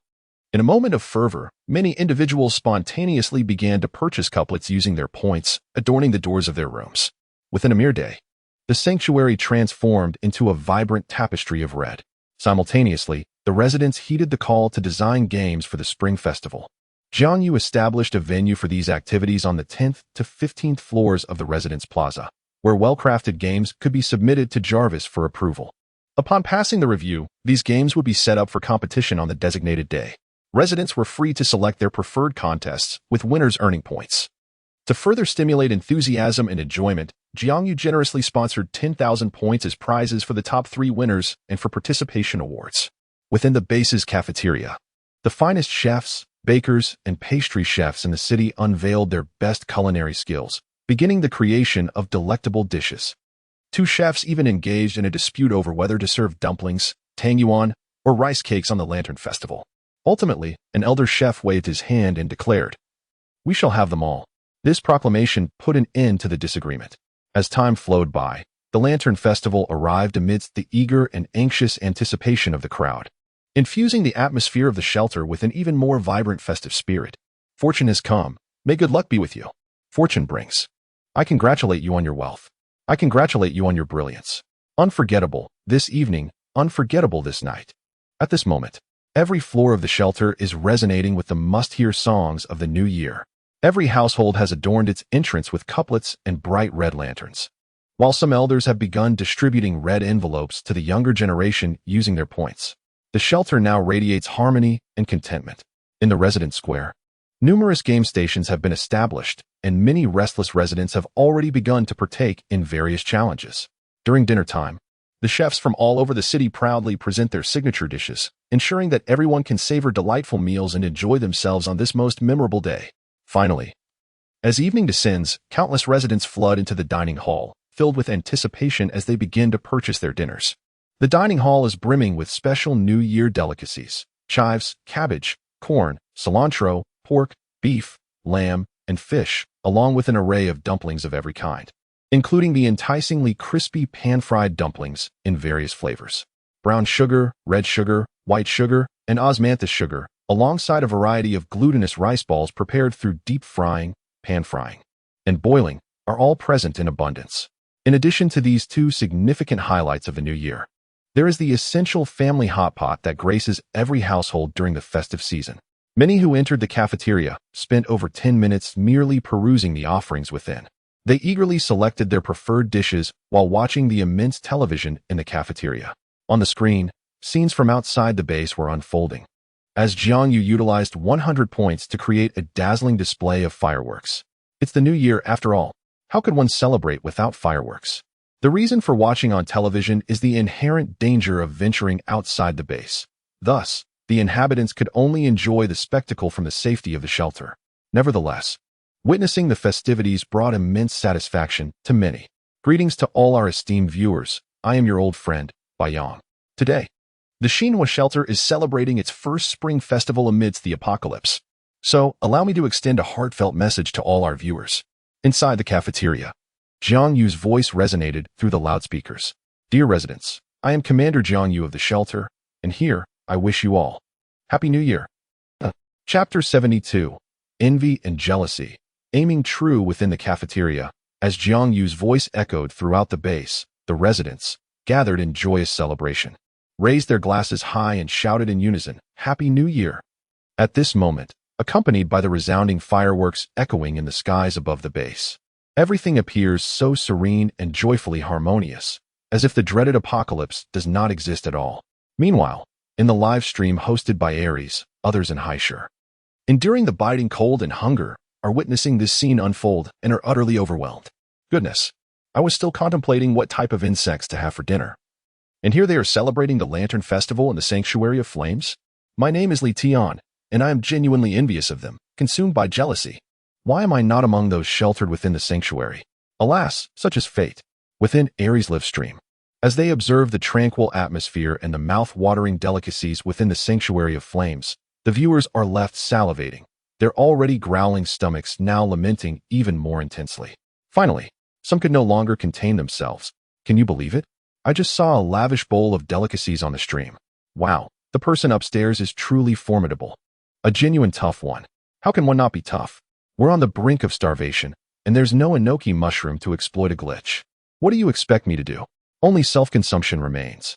Please, stop mentioning such revolting things amidst such a splendid scene. And thus, Ares concludes today's live broadcast, stating, It is time for me to dine. Thank you all for watching, and good night. Wishing everyone a delightful evening. After expressing this, Jiang disregarded the increasingly swirling comments in the live stream and promptly ended the broadcast.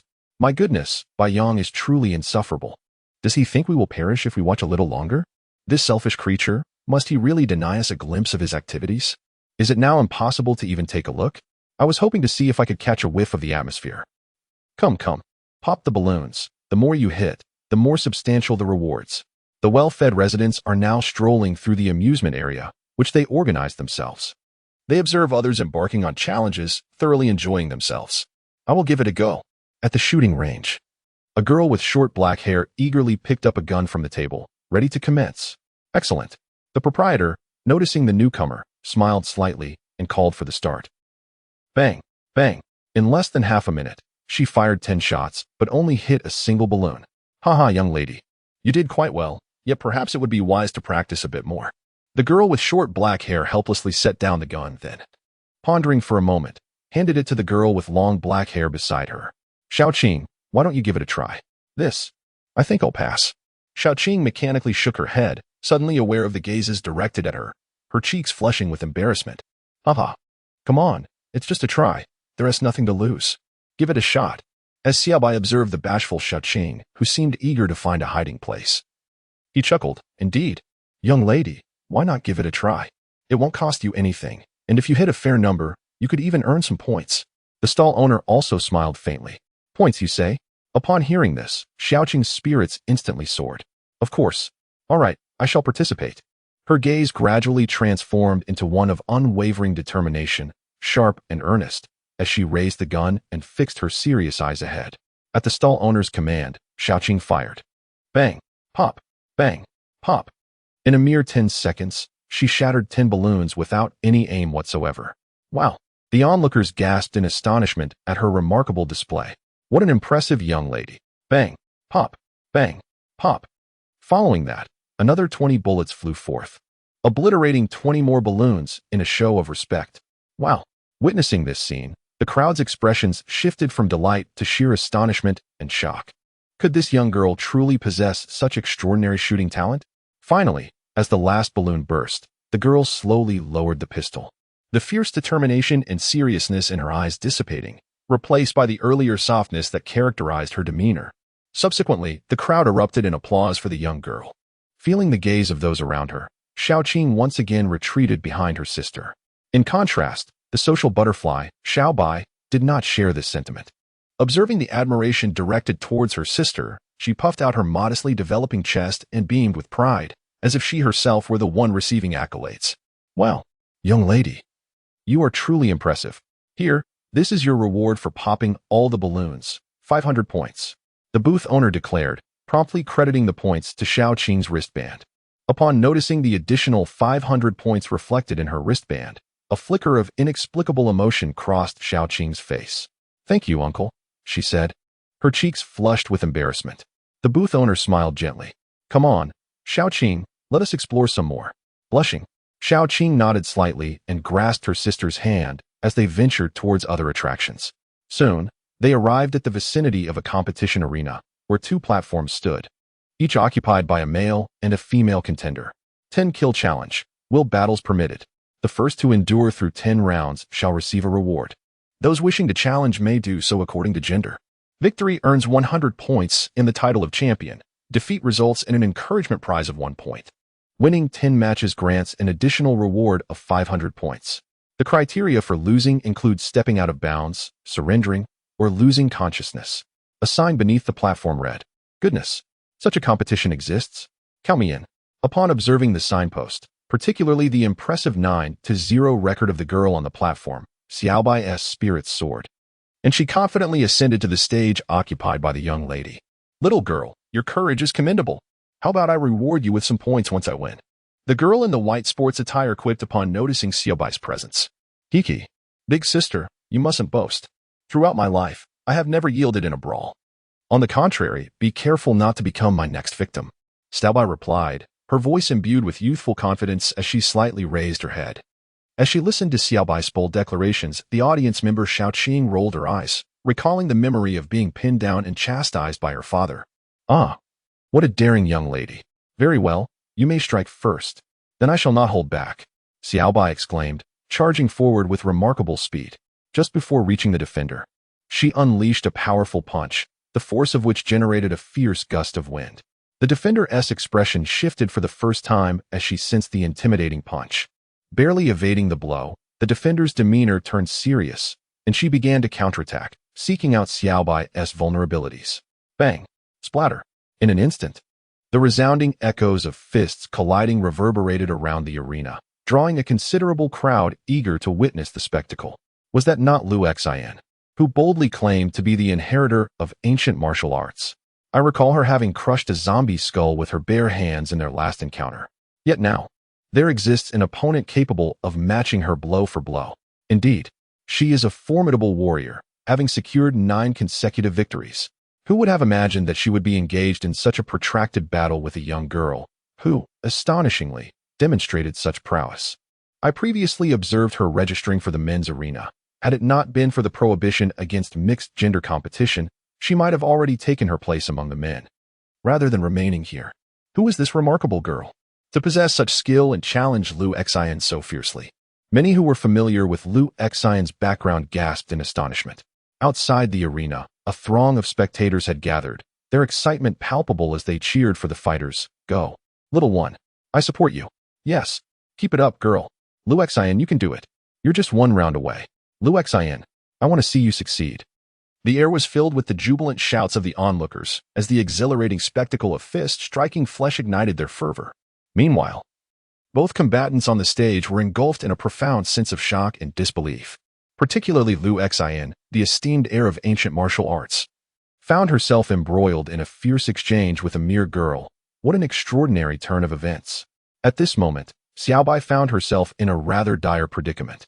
Not only had all her techniques been thwarted, but every inch of her body ached excruciatingly. Xiaobai was acutely aware that the root of her suffering lay in her youth.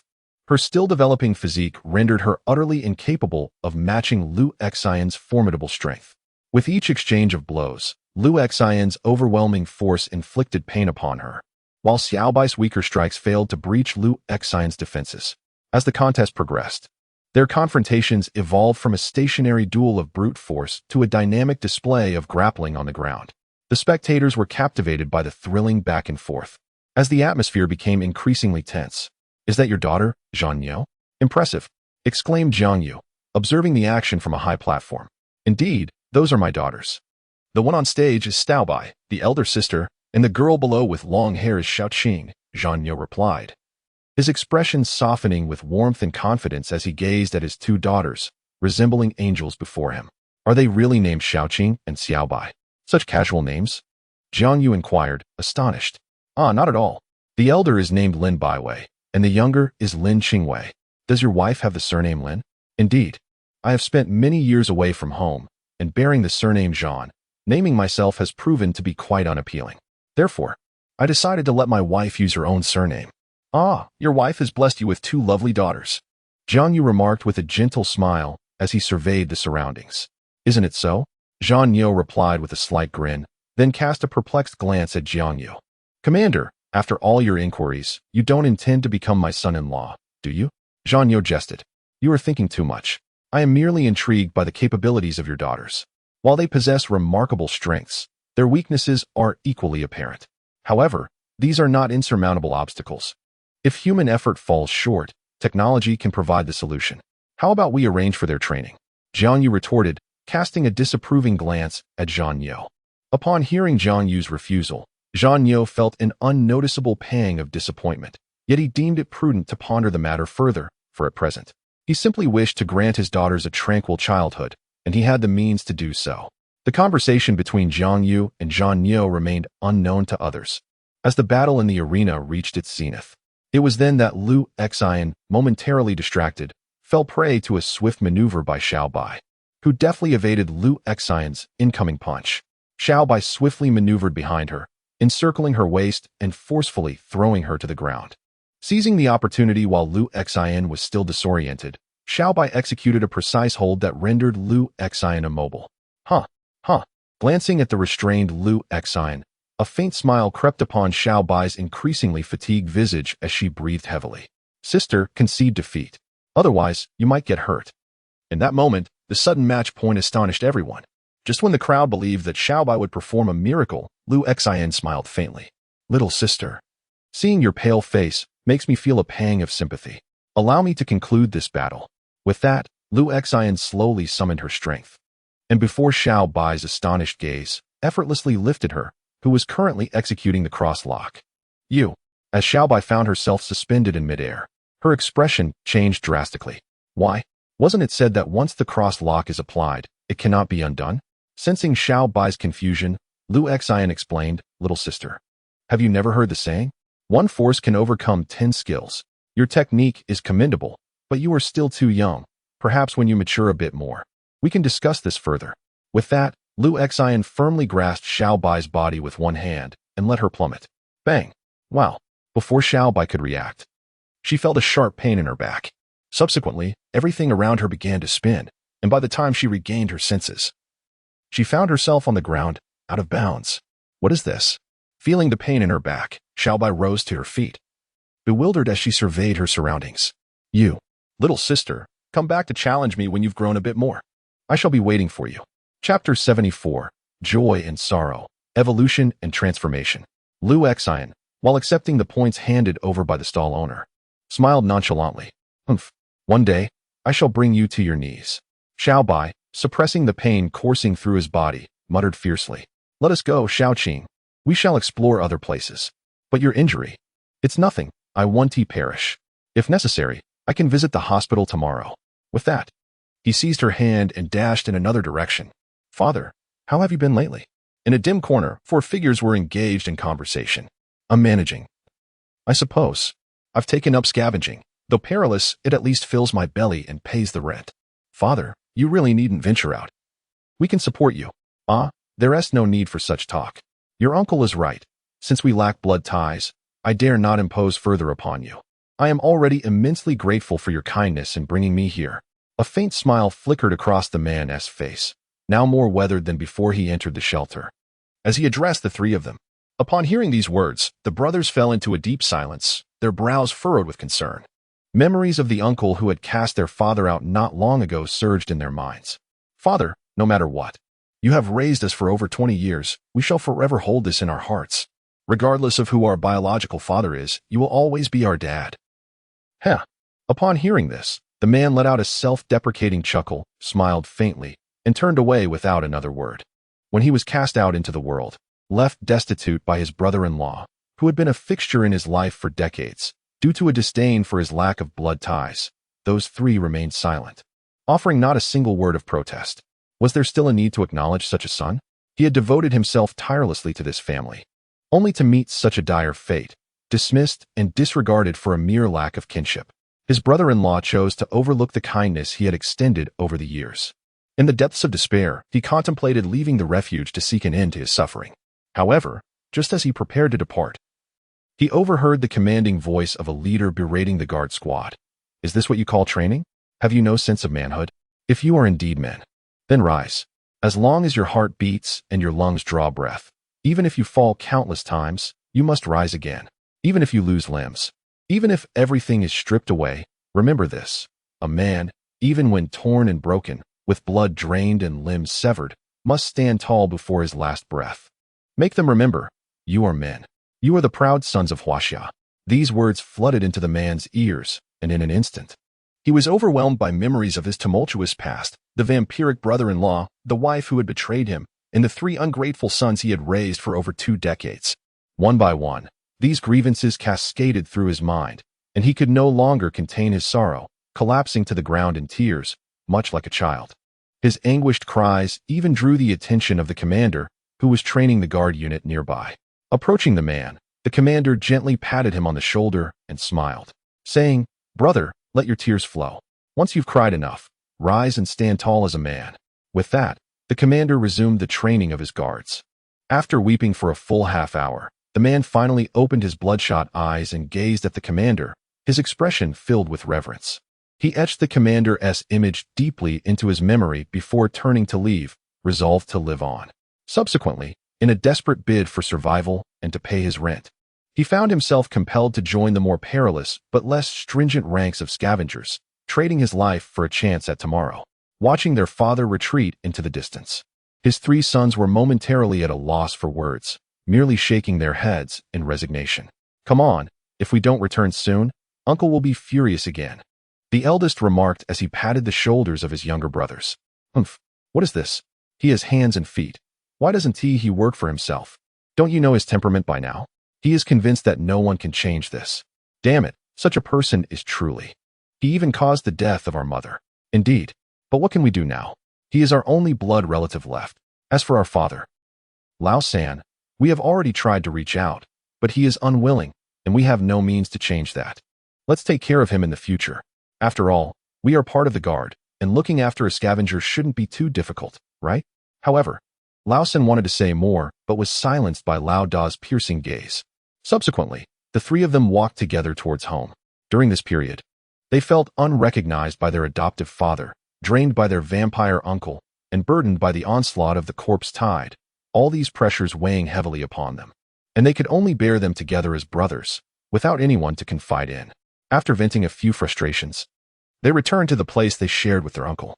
The following morning, after a night filled with playful banter and laughter, the festive atmosphere of the Lantern Festival and Spring Festival began to wane. The next day, everyone resumed their respective duties. "Sir, there are people from the Sun family shelter and the residential building seeking to meet you." "Oh, let them in." "Yes, sir." Outside the base, they surveyed the pockmarked ground left by the ravages of war, as well as the bodies that had yet to be dealt with, all feeling a deep sense of trepidation. However, upon learning of their admission, expressions of joy illuminated their faces. Under the guidance of the artificial beings, they once again entered the long-desired sanctuary of flame and refuge. As they stepped into the sanctuary, they beheld lanterns and couplets still affixed to the walls. Naturally, they had witnessed the content of the live broadcast. Even the leaders of such sanctuaries indulged in instant noodles while watching the stream the night before. Soon, they arrived at the conference room, where Jiang Yu awaited them. A spread of breakfast laid out on the table. "Welcome. Please take a seat and feel free to eat as we converse." Jiang Yu greeted the newcomers with a gentle smile. "Then I shall not stand on ceremony." Sun Xiong replied with a slight bow, taking the lead and seating himself. Observing his father settle down, Sun Tianming followed suit, his expression shifting as he lowered his gaze. "This person is..." Chapter 75. How to Send You Off. The accompanying burial plan. Jiang Yu noticed that standing before Xuanning at the residential building's sanctuary was an individual of average stature and unremarkable appearance. Yet those slender eyes concealed an unmistakable air of authority, imbued with the essence of a person of high standing. "Greetings, Mr. Jiang. I am Zhang Hong, the director of the residence committee at the sanctuary. I heard that Xuanning displeased you last time, and I have come to offer my apologies," Zhang Hong said, forcing a smile, her voice hoarse. "Oh, and how do you intend to apologize?" Jiang Yu inquired with a light chuckle. "As far as I know, Mr. Jiang, you are still unmarried and often travel, yet you seem to lack a servant. Why not consider offering her to you as a warm bedmate? Xuanning, after all, remains a maiden," Zhang Hong said with a faint smile. Upon hearing that Zhang Hong would so casually treat her as an object to be given away, Xuanning's expression instantly turned pale, her gaze towards Zhang Hong tinged with a hint of sorrow. "No, it's unnecessary. Let us discuss the purpose of your visit instead."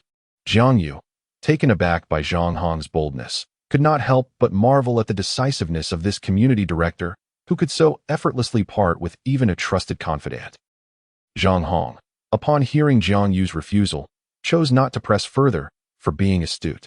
She had already discerned that Jiang Yu was not one to be swayed easily. When he says no, he truly means it.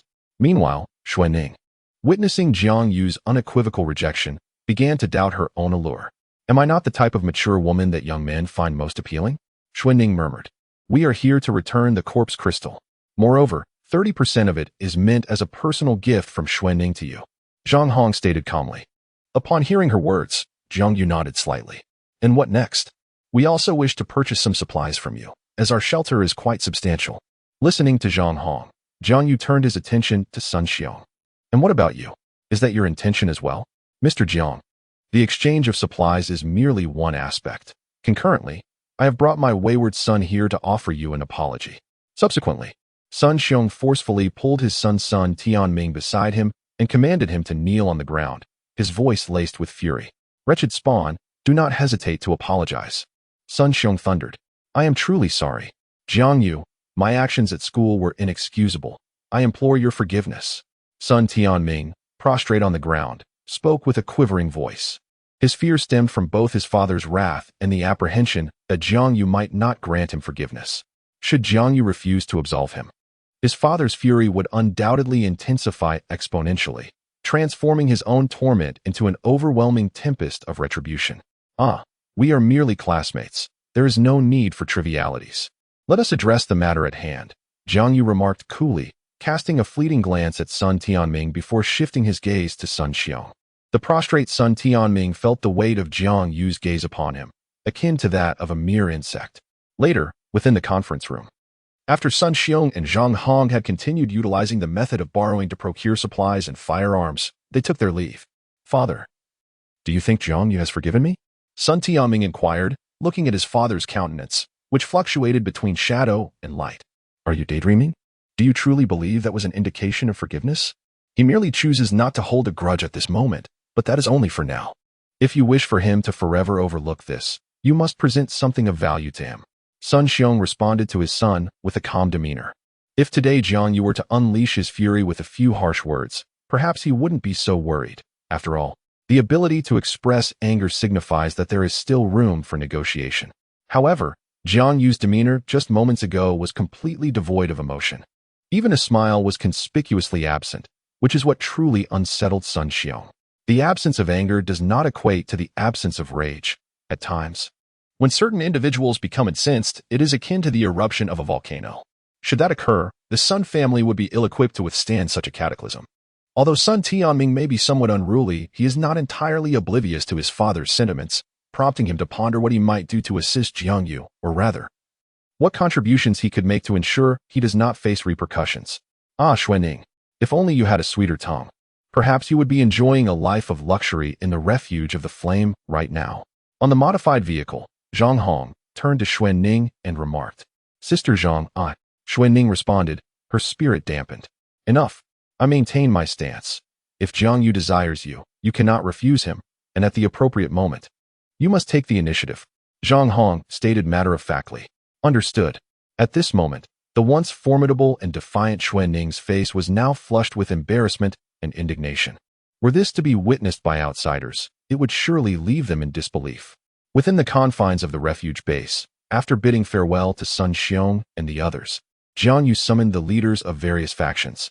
Due to the earlier demise of Zhang Zhongxing, his team is currently under the joint management of Zhan Niu and Lu Jingwu, pending the selection of a suitable candidate to take charge. Today, I have summoned everyone for two matters of great significance.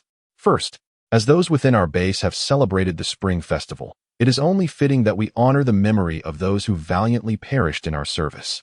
In the coming days, I plan to hold a solemn tribute for our fallen brothers. Upon hearing this from Jiang Yu, a glimmer of emotion flickered in the eyes of the war bulls and others. Initially, they presumed that death was an end, and for Jiang Yu, it would merely warrant a brief memorial service with a few words spoken. However, they were taken aback by the depth of Jiang Yu's consideration. The second matter, intrinsically linked to the first, involves the arrangements for the funerals, which necessitates certain offerings. After careful deliberation, I have resolved to eliminate the strongholds of Chun Mingjun, Wang Wei, and Zhang Kongqing. Their lives shall serve as our sacrificial offerings. Jiang Yu's gaze hardened with a fierce intensity as he spoke coldly. Although a significant portion of their forces was decimated in the recent bombardment, the heads of these families, Chun Mingjun, Wang Wei, and Zhang Kongqing, could not possibly have accompanied them. Therefore, our objective now is to eradicate them, providing a proper tribute for the valiant warriors of our guard. Since they dared to unite with those foreign adversaries to assault the Xinhua shelter, they must brace themselves for the inevitable retaliation. What are your thoughts on this course of action? Jiang Yu lifted his gaze towards the battle-hardened warriors, yet the anticipated excitement and fervor he envisioned were conspicuously absent. Instead, he discerned flickers of unease and torment etched upon their faces, as if their inner turmoil was palpable. Observing their expressions, Jiang Yu pondered briefly before adopting a sardonic tone and remarked, Chapter 76, Persuasion Through Reason, Rooting Out the Problem. Should you disagree, I harbor no objections. However, if next time you find yourselves stabbed in the back, do refrain from lamenting before me. Moreover, we were fortunate this time, coupled with my meticulous arrangements of various formations and weaponry. Otherwise, we might have truly been overrun by those foreign invaders. Imagine, if you will, what would ensue if they breached our defenses and infiltrated the sanctuary, discovering an abundance of treasures and good souls within. The outcome is painfully evident. It would be akin to weasels entering a henhouse, indulging themselves to their heart's content. Jiang Yu spoke with an air of nonchalance, as though discussing a trivial matter. The commanders, who had been deep in contemplation, could not restrain themselves upon hearing Jiang Yu's seemingly casual analogy. Several of them appeared to genuinely envision the scenario he described, but as they opened their eyes, they were met with bloodshot gazes and an uncontrollable fury reflected in their expressions. They all recalled the faces of their family members, imagining how they would appear after being intruded upon by that group. In an instant, many of them shuddered involuntarily, and gradually, their gazes hardened with determination. Report, Commander. We will obey the orders of the commander. Zhan Niu was the first to step forward, his tone grave.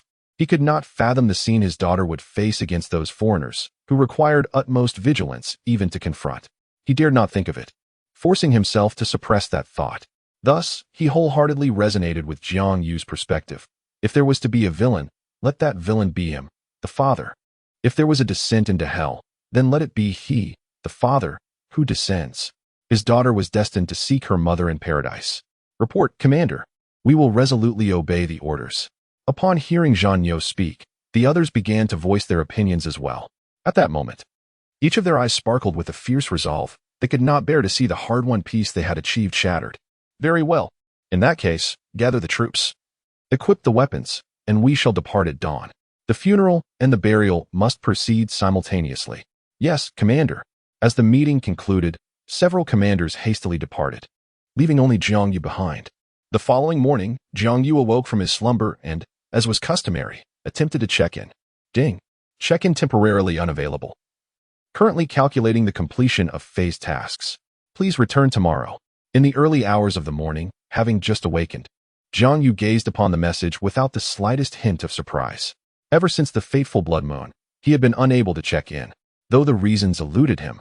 Each morning brought forth the same frustrating notification at the time of his customary attendance. Jiang Yu found himself enveloped in confusion and dejection. What was once a daily reward of 200 corpse crystals had now vanished entirely.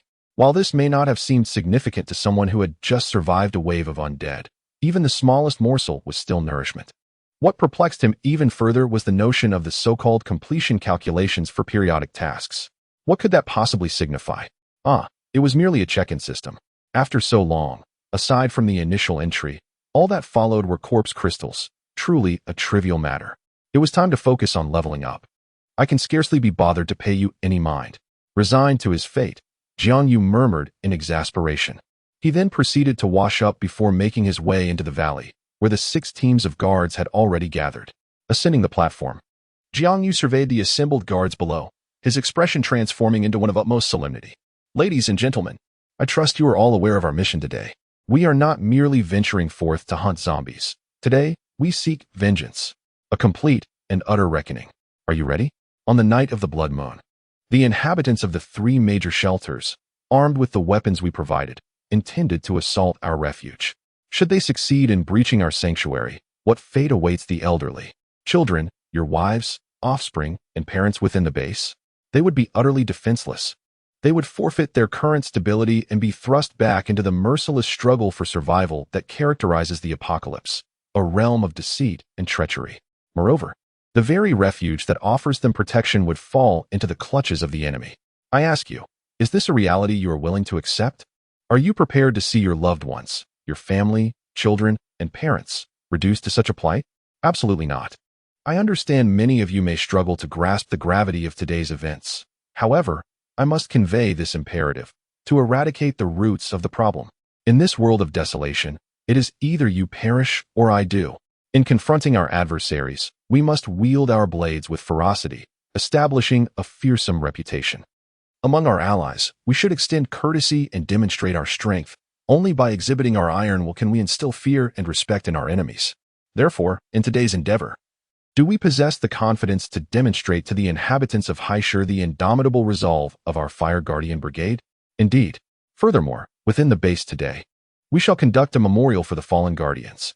Upon that towering wall, the names of the deceased shall be inscribed.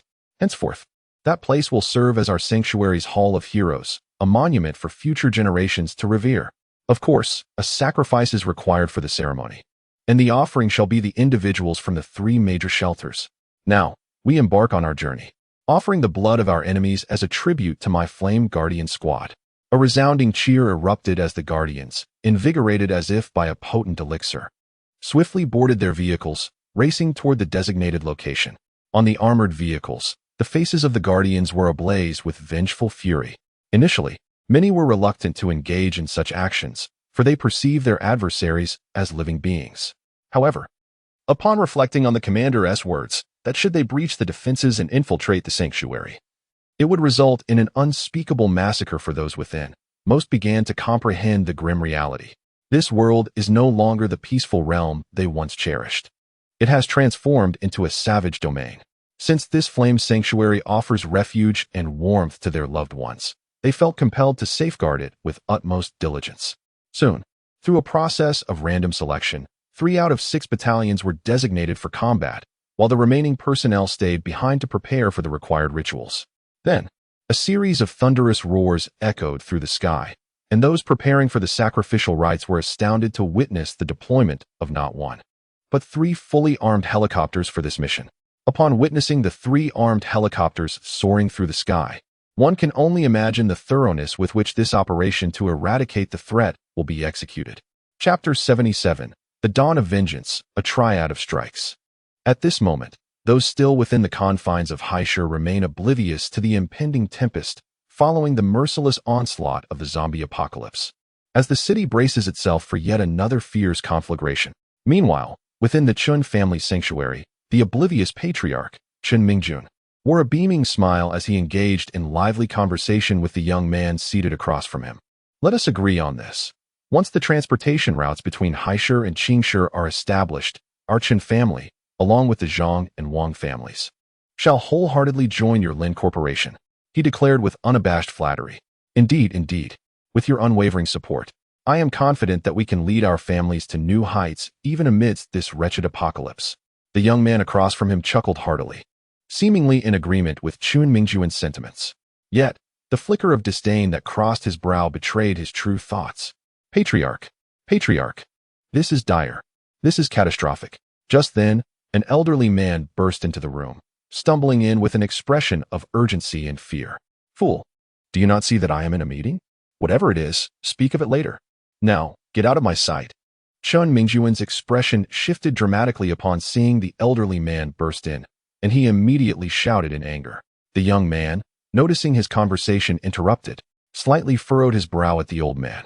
However, since the Chun family had yet to become his subordinate, he refrained from saying much, merely taking a casual sip of a certain brand of mineral water. Humph. Speak, what is the matter? Observing that the young man remained unmoved, Chun Mingjun let out a faint sigh of relief and spoke with a menacing tone. In his pursuit of aligning with the Lin Commercial Association, Chun Mingjun had expended considerable resources. The thought of jeopardizing all his efforts over a trivial matter felt akin to self-destruction. Head of the family, they are here. They are here. The Ember Sanctuary has arrived with people. The elder cried out in sheer terror. What? Upon hearing this, Chun Mingjuan's face paled instantly. Moreover, they have come fully armed. The elder's subsequent words only drained the color from Chun Mingjuan's face further. He understood that this was a reckoning for past actions. Damn it, why couldn't they have come a few days later? If only they had waited a little longer. By then, I might have already gone to Qing City to seek refuge with the Lin Commercial Association. Ever since the Ember Sanctuary bombarded all the personnel sent from their 3 families to assist those foreigners, they had been anxiously fearing that the Ember Sanctuary would come to settle the score. However, after a few days filled with trepidation, they discovered that the Sanctuary of Ember had not sought them out for retribution. He had believed that the matter had concluded, especially after the many lives they had lost. Yet, to his astonishment, they arrived at this moment. He then turned to the young man beside him. Lin Xiao, perhaps you should step back for a moment. The individuals from the Sanctuary of Ember are quite mad. It would be unfortunate if you were harmed in the ensuing conflict, Chen Mingjun whispered. He was somewhat apprehensive that this young heir of the Lin family might inadvertently escalate the situation, considering the formidable influence of the Lin family. All right, should any issues arise, do not hesitate to call on me. I shall assist you as necessary, Lin Xiao replied, offering his consent without further ado. Very well, very well. Thank you, young master. Upon hearing that the esteemed Lin was so accommodating, Chun Mingjuan's expression brightened with delight. Observing Chun Mingjuan's obsequious demeanor, Lin's eyes filled with disdain. He certainly held the capacity to extend considerable assistance, yet he was disinclined to do so, for the Chun family had yet to earn his immediate intervention. In due course, when the Chun family found themselves in dire straits, a mere utterance from him would suffice to lend them a few words of support. A simple gesture to help them navigate the aftermath, thereby ensuring that the Qin family would hold him in even greater esteem, viewing him as their savior, ever compliant with his wishes. Although he wielded significant influence, it was inherently limited, bestowed upon him by the consortium, not his own. If he were to be indiscriminate, there would inevitably come a day when it would be exhausted, thus he must judiciously utilize his finite resources to maximize their worth. Having concluded his thoughts, Chun Mingjun summoned a charming young maiden, who, with a petite handbag whose contents remained a mystery, was instructed to escort Lin to the most secure quarters within the Chun estate, all under Chun Mingjuan's approving gaze. As Lin departed, Chun Mingjuan's expression subtly shifted. He swiftly adjusted his attire and made his way to the front entrance. I apologize for the oversight in not properly welcoming you all, esteemed members of the guard. Pray forgive my lapse. May I inquire about the purpose of your visit? Has Mr. Jiang Yu also graced us with his presence? Chun Mingjun inquired, donning a smile reminiscent of a cunning fox, his tone imbued with warmth and congeniality. Upon witnessing the appearance of Chun Mingjun, the personal guard of the Chun family disregarded all his smiles and formalities, speaking in a dispassionate tone. Our commander is absent. We have awaited your emergence solely to reveal to you. What is it that you wish for me to see? To show you how your Chun family shall meet its demise. With that declaration, at the signal of the guards, several figures surged toward Chun Mingjun, swiftly subduing him. Despite the agony coursing through his body, Chun Mingjun gazed in horror at the formidable guards before him, unable to fathom their refusal to engage in dialogue. No, this cannot be. I must speak with Mr. Jiang. I am willing to bear the consequences. Regarding that incident, just as his pleas trailed off, the bombardment commenced without warning. No, Chun Mingjun was taken aback by the resolute decision of the refuge to initiate the assault, offering not a single word of hesitation. As he beheld the terrifying assault from the armed helicopters circling ominously above, a sense of despair enveloped him, his eyes gradually losing their luster. Boom, boom. The dreadful cacophony reverberated within the Qin family's sanctuary, while faintly, he could discern similar explosions echoing from a distant location, mirroring the chaos unfolding around him. He quickly realized that it was the Zhang and Wang families. Little did he expect that the refuge would be besieged from 3 directions simultaneously, leaving them no chance for survival. Armed helicopters, guided by the maps provided by Jarvis, rained down rockets from the skies, while the androids unleashed heavy weaponry in a fierce barrage. The devastating rockets and relentless hail of bullets instantaneously obliterated countless refuge facilities belonging to the Qin family. Chapter 78. Citywide intimidation. As the ritual came to an end, all of the Qin family's attempts at retaliation were swiftly extinguished beneath the relentless bombardment of the armed helicopters. The moment they dared to show themselves, they were mercilessly pierced by a torrential downpour of bullets. And should anyone dare to hide, biding their time for a lull in the gunfire to strike back, they would find themselves reduced to mere remnants by the saturation bombardment of rockets. After a prolonged period of helplessly witnessing the destruction, Chun Mingjun fell to his knees, his eyes filled with venomous resentment as he gazed at his loyal guards. You will all perish. You will all perish. Offending the Lin Consortium, you are all doomed. Under such an intense barrage, Lin Xiao's survival was all but impossible, with no hope of escape. Should Lin Xiao fall, all the resources he had painstakingly gathered for advancement would vanish in an instant. He was unwilling. Unwilling. I do not know if we will die, but I know you shall die this very moment. Bang. Upon uttering the final words, the leader of the guard squad executed a decisive shot, eliminating the utterly despairing and vengeful Chun Mingjun. Following this act, the elite guard, under Jiang Yu's directive, infiltrated the Chun residence, embarking on an extensive purge and collection. The commander decreed that no living creature within the Chun household was to be spared. He ordered the slaughter of chickens, the shattering of eggs, and the extraction and obliteration of even the humblest earthworm. Every detail was to be meticulously observed. No oversight would be tolerated, and any uncertainties warranted additional scrutiny. The response was affirmative. In the ensuing half-hour, the formidable sweep of the guard continued relentlessly, until they finally departed from the Qin estate. Within a mere 40 minutes, a once formidable sanctuary in the post-apocalyptic world was utterly extinguished. Simultaneously, 2 additional squads, each accompanied by an armed helicopter, descended upon 2 other households, unleashing a barrage of firepower that annihilated the surrounding area with astonishing speed. After leveling the locale, they persisted under Jiang Yu's command, venturing into the devastated ruins to eradicate every semblance of life, ensuring that even the smallest rodent met a similar fate. Thus, the once renowned Chun and Wang families, who had held a modicum of prominence in Haishur, were rendered to nothingness in the span of a single hour, with not a single member of their lineage surviving. At this moment, not even a single earthworm could survive within, signifying that all living beings in these 3 shelters had been eradicated under Jiang Yu's command. Upon receiving this news, Sun Xiong sprang to his feet, his face a canvas of dread, terror, and fury. Instinctively, he reached for his sidearm, the 8 wolves, intending to strike his unfortunate son. Cursed be the misfortune that befell his family. Of all the individuals to offend, it had to be Jiang Yu, the harbinger of death. In a mere hour, he had annihilated 3 sanctuaries in pursuit of vengeance, achieving such thoroughness that it sent shockwaves through Sun Xiong, leaving him perpetually anxious about an impending attack from Jiang Yu. However, upon deeper reflection, he realized that he had been informed of these events without any assault occurring, leading him to conclude that perhaps an attack was unlikely. This thought eased his tension somewhat. He considered that he had not wronged Jiang Yu, who likely would not be so petty as to obliterate his family over a trivial matter involving his son. In fact, should it come to that, Sun Xiong had even steeled himself for the moral dilemma of sacrificing his own flesh and blood. Meanwhile, within the confines of the residential shelter, Zhang Hong's countenance transformed upon hearing the news, her expression betraying an apprehension towards Jiang Yu and the Xinhou shelter. Revenge, Zhang Hong is indeed capable of it. However, to eradicate the roots so thoroughly may be beyond her reach. It is not a matter of courage, but rather the precarious position she occupies, which invites the potential for public opinion to ferment and her carefully crafted persona to crumble. regardless of when or where.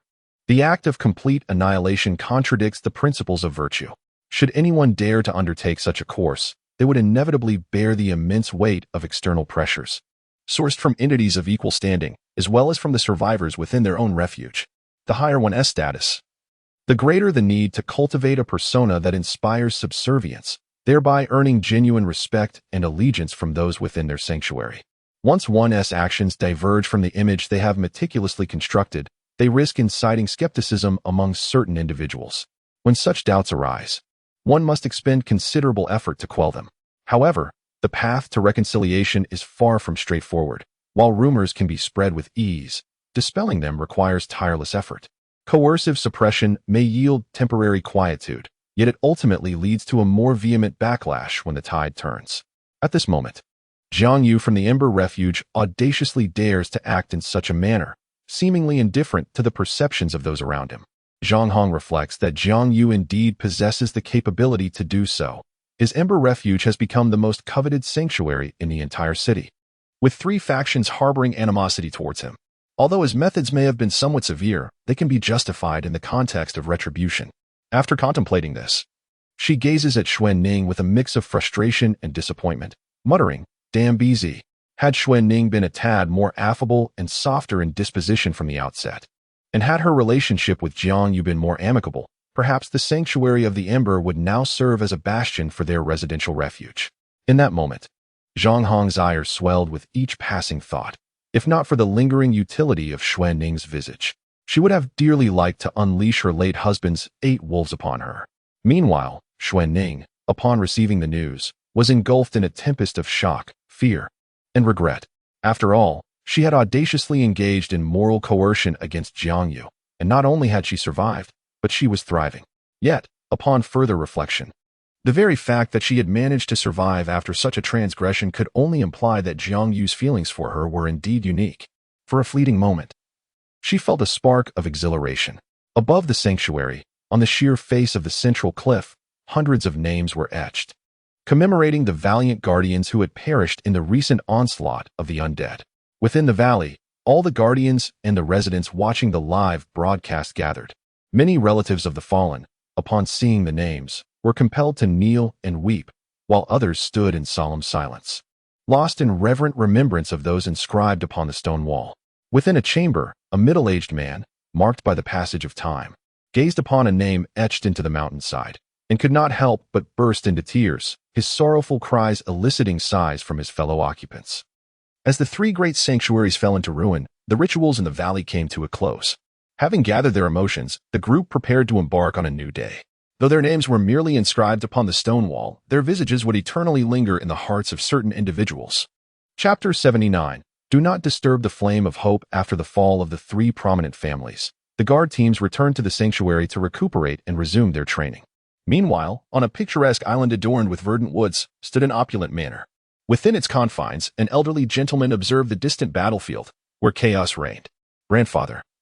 The Flame Sanctuary has eradicated the Chun, Wang, and Zhang families, simultaneously addressing the punishment brought forth by divine intervention. Shall we proceed with the planned recruitment of the Flame Sanctuary? No, let them develop in peace. Although they now meet the criteria for recruitment, their strength remains inadequate.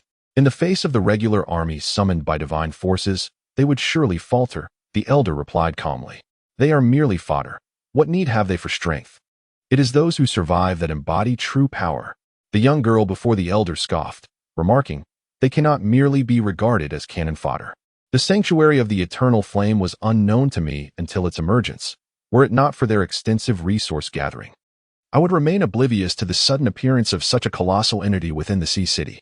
It is imperative to understand the formidable challenge of constructing a sanctuary without my notice in this realm.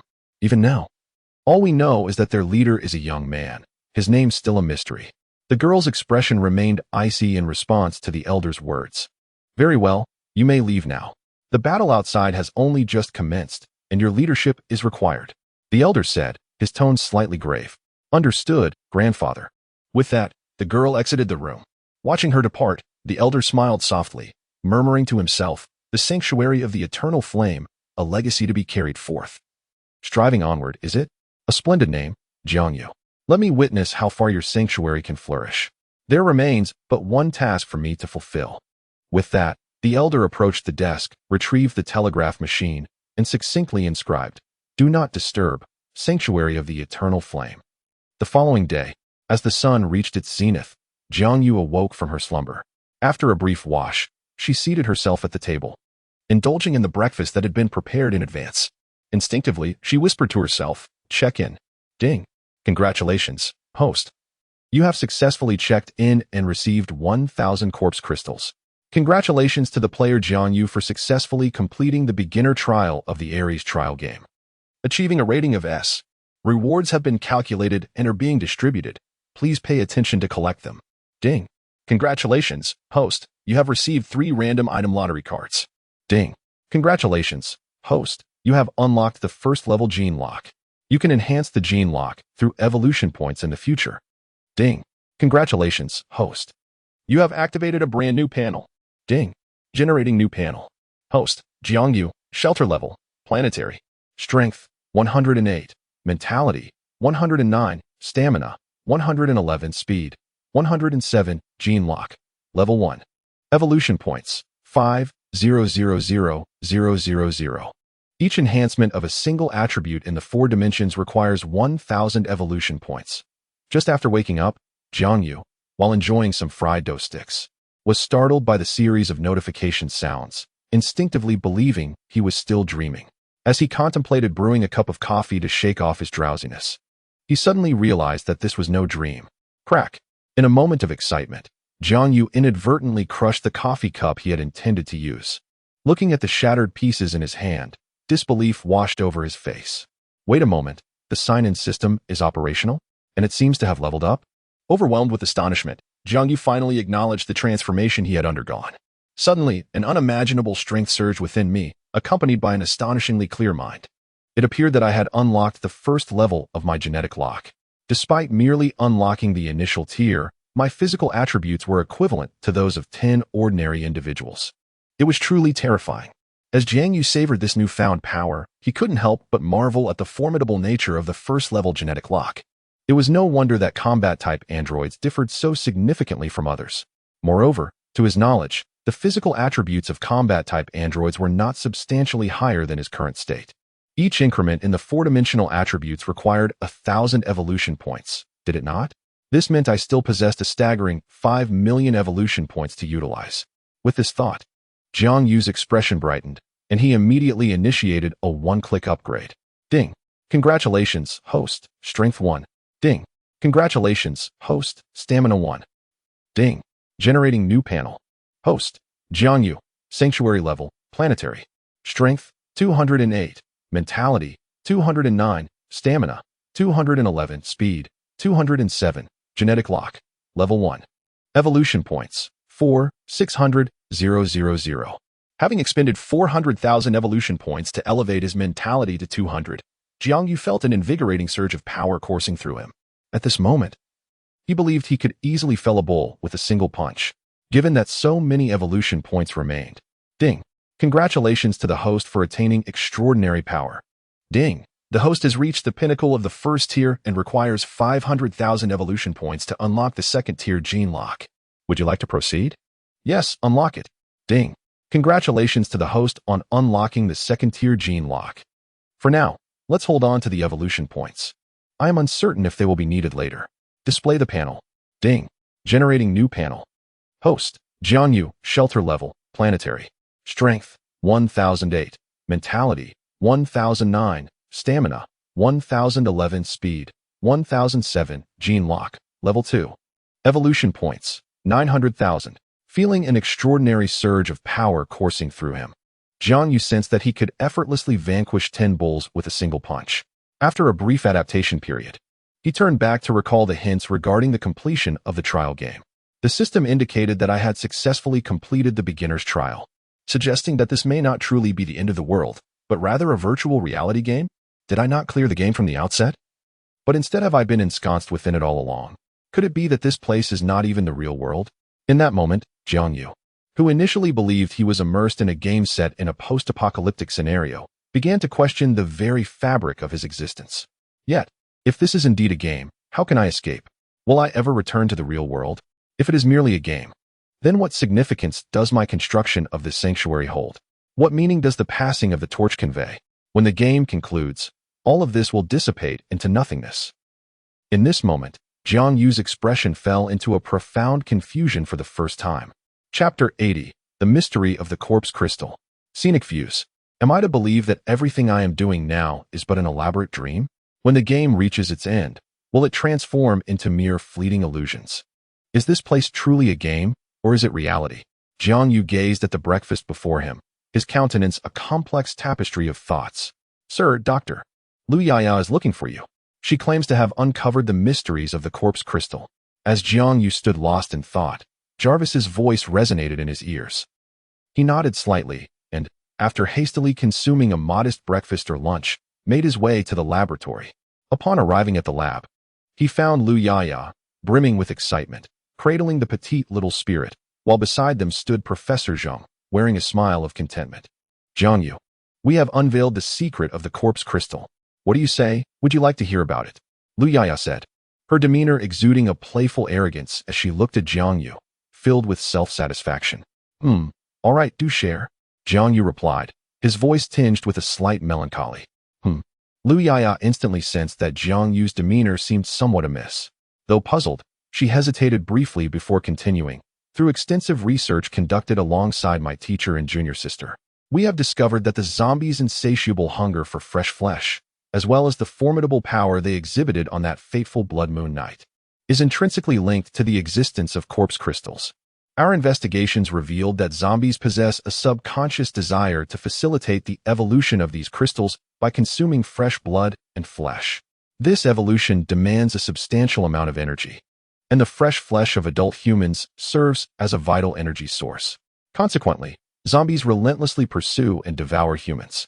After absorbing a significant amount of energy, the corpse crystal undergoes evolution, enabling the zombie to enhance its physical form to endure the energy contained within the crystal.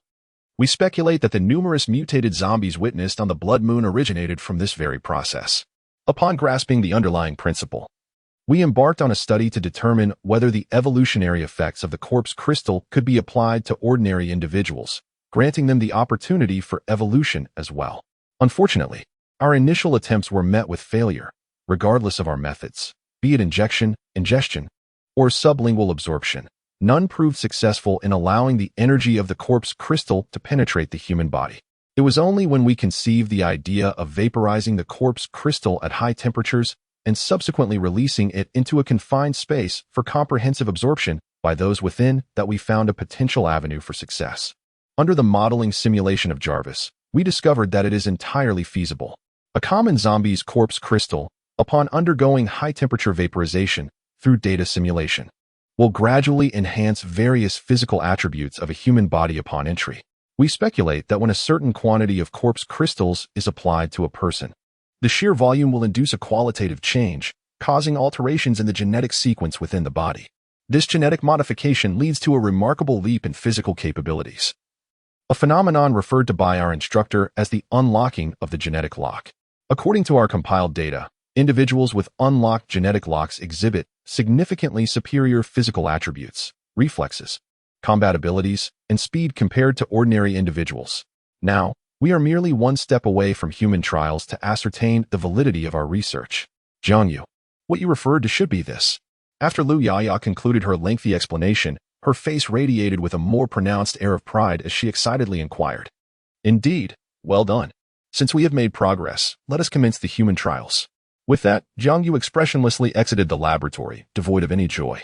Observing Jiang Yu's demeanor, Lu Yaya and the others exchanged puzzled glances, each unsure of what to make of it. I shall go and check on him. You continue your research. Professor Zheng, as the elder, discerned Jiang Yu's unusual state and walked in the direction he had departed, stating, while following Jiang Yu's figure. Professor Zheng arrived in a garden. He sat beside Jiang Yu and smiled. How curious it is that you, who usually radiate such vitality, now wear a countenance so despondent. Professor, you once posited that if this world were merely a game, regardless of the outcome, whether we triumph or falter, all our endeavors would ultimately be in vain. For in the end, the game would reset, erasing all progress. Do we then have any reason to continue playing? Jiang Yu did not await the professor's response, but instead pondered aloud. Upon hearing Jiang Yu's inquiry, Professor Zheng momentarily faltered, seemingly astonished that Jiang Yu would pose such a question. After a brief contemplation, he replied with a gentle smile, "Does it truly matter whether the game resets? Is it insignificant? All your efforts, all the passion you have invested within the game, will dissolve into nothingness at the moment of its conclusion, becoming mere remnants of worthless data." Jiang Yu turned, taken aback, and asked, Jiang Yu, have you ever heard the saying? Life is a game, and a game is life. Our time on this earth is ultimately but a fleeting century. In the end, we all meet our demise. So why do ordinary people strive to acquire cars and homes, burdening themselves with loans? Why do athletes relentlessly chase their dreams of victory?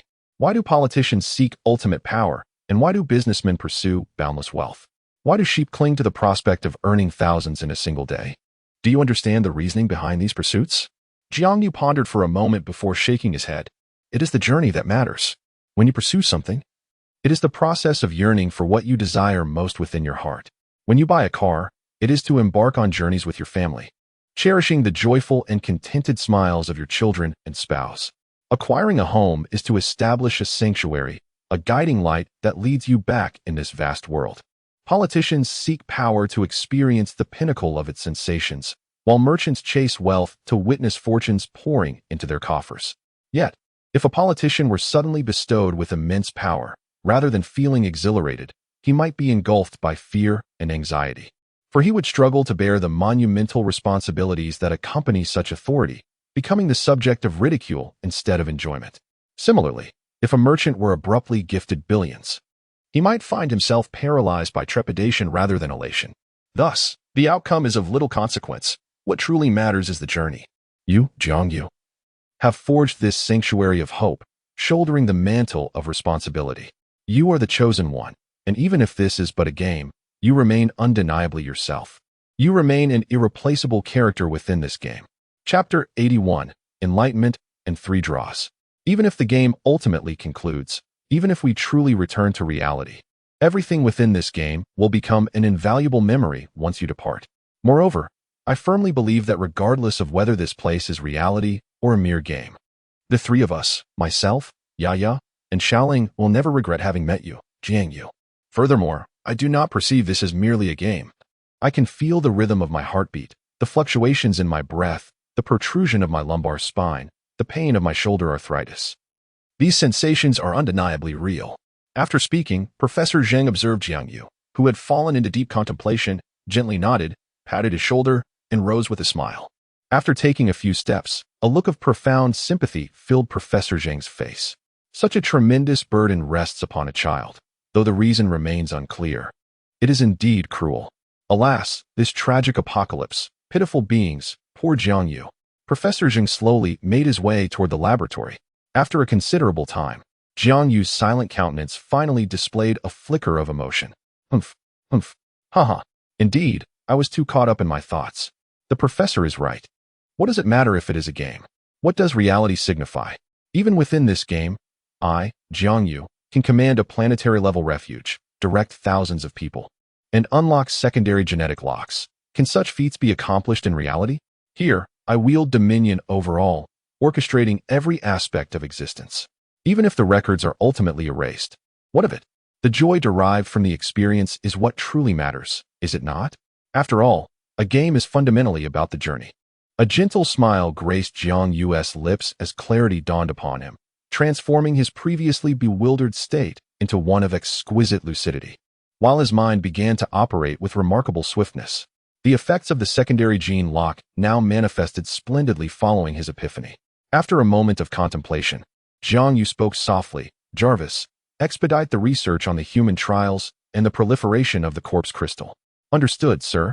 "Professor Zheng, consider this a debt I owe you," Jiang Yu remarked, his spirit considerably lifted as he gazed upon the throngs of people bustling before him. In the laboratory, Lu Yaya received the message relayed by Jarvis, her expression momentarily frozen in surprise. "Teacher, what did you discuss with Jiang Yu? Why does his demeanor seem to shift every minute?" "Nothing significant, just a few heartfelt words," Professor Zheng replied, sipping his coffee with a subtle smile. "I did not anticipate that lad's capacity for comprehension would be so formidable. Subsequently, Jiang Yu returned to the command room, his gaze fixed upon the surveillance feeds as he began to contemplate the next strategic move. With 3 lottery cards remaining, it seemed prudent to draw them first. System, activate the lottery card. Ding! As the game draw commenced, the Ares trial randomly selected items. Drawing in progress. Congratulations, host. You have received a zombie transformation device, now placed adjacent to the artificial being chamber on the 46th floor. Ding! Congratulations, host. You have acquired 2 planetary-level research construction rooms for the subsidiary armory. Ding! Congratulations, host. You have obtained 2 production lines for operational artificial warfare armor robots. Ding!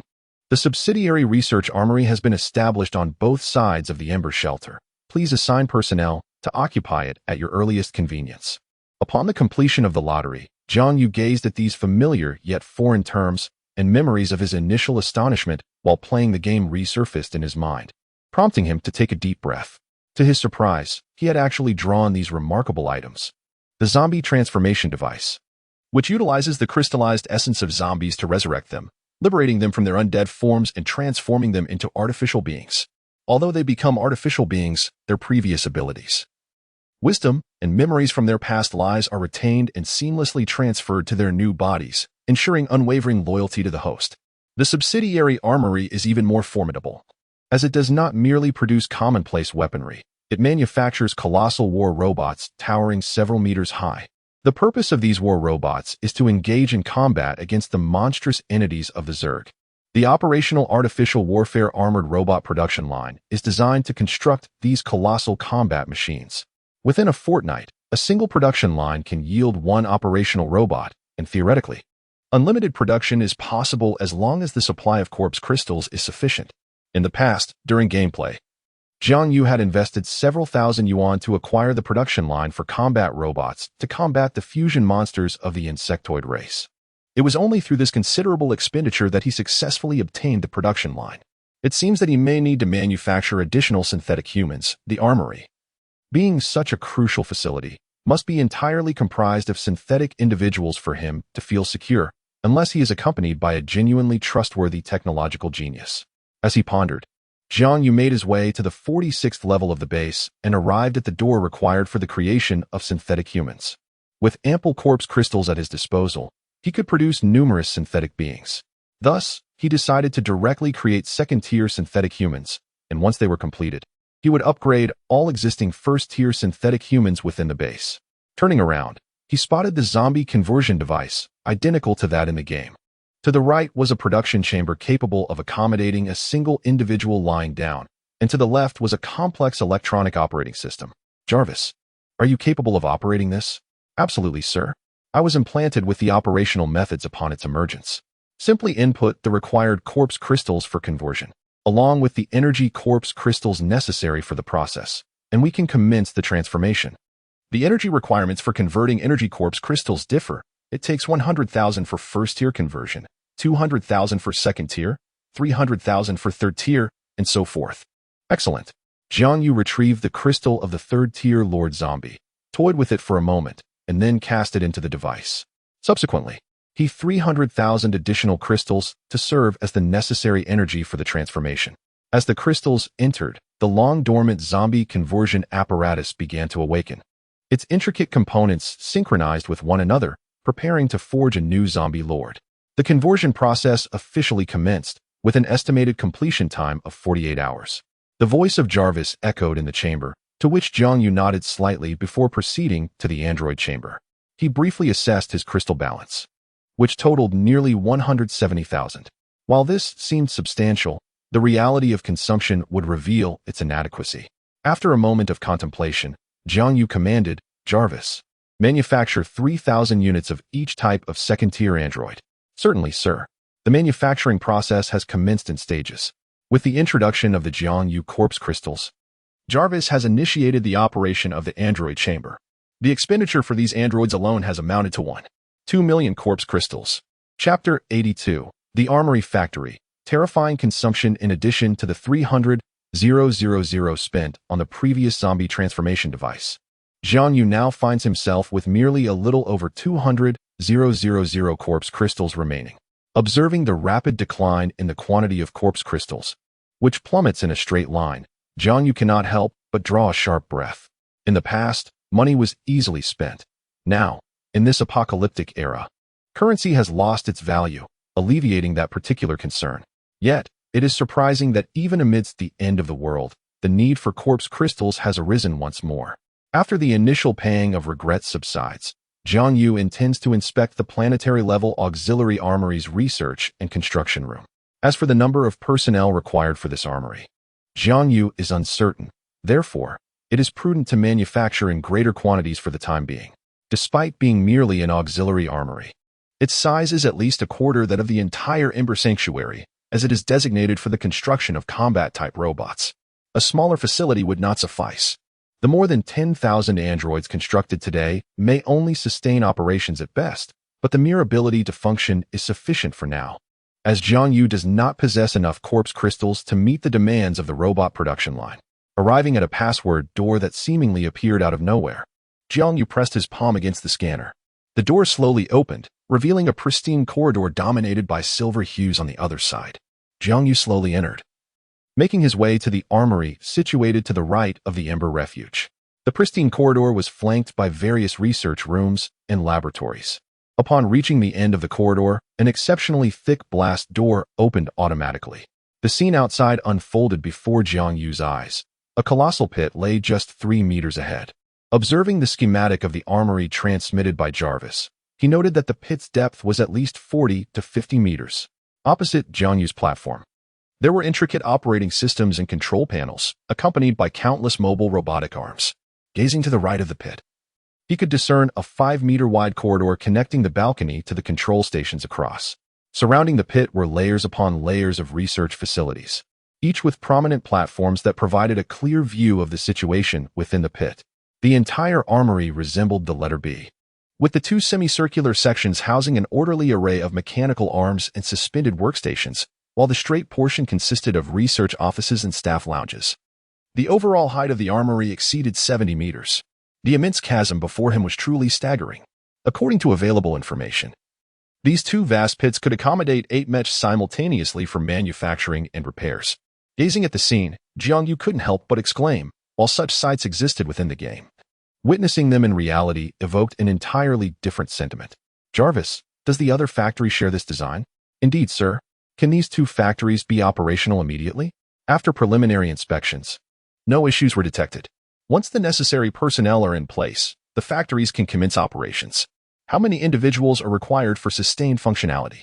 1,000 personnel can ensure basic operations, 3,000 can initiate research, and 5,000 can commence production. All right, once the second-tier androids are manufactured, deploy 10,000 individuals to the 2 factories for repairs and research production. The remainder shall return to the main base to maintain operations. Understood, sir. As Jiang Yu gazed into the depths of the chasm, he felt a surge of anticipation to witness the colossal robotic armors he had once seen in the game. Jarvis, I currently have 2 production lines. How many corpse crystals would be required to produce an armored robot? Upon assessment, to fully manufacture a robot on the existing production line, 50,000 corpse crystals are necessary, with an estimated time frame of half a month. Additionally, subsequent maintenance costs begin at several thousand corpse crystals, and weapon consumption and replacements will incur further crystal expenses. If one were to establish a new production line for relatively simple small-scale robots, it would require 100,000 corpse crystals. However, initiating the production line demands 200,000 corpse crystals. Contemplating Jarvis' introduction, Jiang Yu pondered. Given my current financial resources, I could at most allocate funds for a single small robot production line, but once that venture is embarked upon, I would find myself utterly destitute. Moreover, the most crucial point is that the small robot would not significantly enhance my current capabilities. Rather, it would transform into a voracious consumer of corpse crystals. After a moment of simple reflection, Jiang Yu suddenly recalled something and inquired, Jarvis, what would be the consumption of corpse crystals if we were to manufacture only the weapons that the robots wield? Calculating. Sir, if we focus solely on constructing weapons, it would be considerably more economical, costing several tens of thousands of corpse crystals, and since we wouldn't need to create the larger models, the consumption of corpse crystals would correspondingly decrease. Very well, let us prioritize the production of weapons. It is imperative that our shelter is equipped with formidable weaponry. Jiang Yu commanded. Jarvis, please provide a comprehensive list of all the weapons available for the two types of robots so that I may select the most suitable ones. Understood. Sir, please hold on for a moment. Sir, the weapons available for the armored robots include nuclear-powered fists, plasma swords, plasma cannons, nanomaterial armor, nuclear impact cannons, fissile pulse rifles, and electromagnetic photon cannons. In an instant, Jarvis presented an array of weapons that were originally designated for the robots. Allowing Jiang Yu to make his selections, Jiang Yu gazed at the multitude of weaponry before him, his eyes momentarily dazzled by the sheer array of armaments. He had not anticipated that an armored robot could be equipped with such a vast assortment of weapons. Jarvis, for now, produced these specific items: the electromagnetic photon cannon, nanomaterial armor, nuclear impact cannon, nuclear-powered gauntlets, and plasma lightsaber. The selection of these particular weapons stemmed from their suitability for individual combat capabilities. At present, Jiang Yu lacked not in long-range heavy artillery or bombardment firepower. Rather, he sought the kind of formidable soldier capable of single-handedly overcoming an entire army. These weapons aligned perfectly with his vision. Among them, the nuclear-powered gauntlets and plasma lightsaber served for close combat, while the nano-armor provided defense. The electromagnetic photon cannon and nuclear impact cannon offered portable, large-scale offensive capabilities. In essence, he envisioned arming a solitary soldier akin to an armored robot. Understood, sir. Producing a complete set requires 50,000 corpse crystals. How many sets shall we manufacture? Let us produce as many sets as possible. First, select a few from the combat androids. The second-tier combat androids have already unlocked their second-tier gene locks. Understood, sir. Once the personnel are assembled, we can commence fabrication. Chapter 83. The icy river approaches. A greater crisis. Jarvis, apart from myself and the androids, no one else is permitted to enter the armory. Anyone wishing to enter must seek my approval, Jiang Yu declared, his expression grave. Should such a groundbreaking armory fall into the hands of others, it would prove exceedingly difficult for even someone with a planetary-level sanctuary like himself to contend with it. After all, the production conditions within the shelter are certainly inferior to those of the two exclusive armories, unless Jiang Yu's shelter is upgraded to a stellar level. After casting one last glance at the armory, Jiang Yu departed, now fully prepared, with only the completion of the android manufacturing left before commencing operations at the armory. Upon returning to the command room, Jiang Yu contemplated the next phase of his strategy. Recalling the game's narrative, he remembered that 2 months after the Tide of Corpses, an extreme cold would descend. By then, heavy snow would blanket the land, transforming the entire blue star into a scene of silver-white catastrophe, with the seas frozen solid and temperatures plummeting to -50 degrees. Survival for ordinary people would become exceedingly difficult, were it not for the fact that many factions had discovered methods to unlock genetic locks. The number of lives lost to the frigid conditions would be staggering. Yet, even more despairing was the reality that 3 months into this extreme cold, an invasion by the insectoids would commence. According to the game's lore, for reasons unknown, a colossal meteor that should have remained eternally dormant beneath the ocean suddenly erupted. This explosion not only triggered tectonic shifts, but also plunged the weary populace back into peril. Furthermore, it inexplicably opened a spatial conduit to the insectoid realm. Countless insectoids surged into the blue star through this passage. The initial months of their invasion marked the darkest days for humanity. Not only humans, but even those zombies who had attained the 3rd and 4th tiers became prey for the relentless insectoids. Had it not been for the numerous factions that had already activated gene locks and developed specialized weaponry to combat the Zerg, the catastrophe of unilateral devastation might have persisted for an indeterminate duration. It was during this critical juncture that humanity finally found the means to confront the Zerg invasion head-on. I recall that within the game, the Zerg did not hastily initiate their invasion. Rather, they first dispatched reconnaissance units to survey the entirety of Blue Star.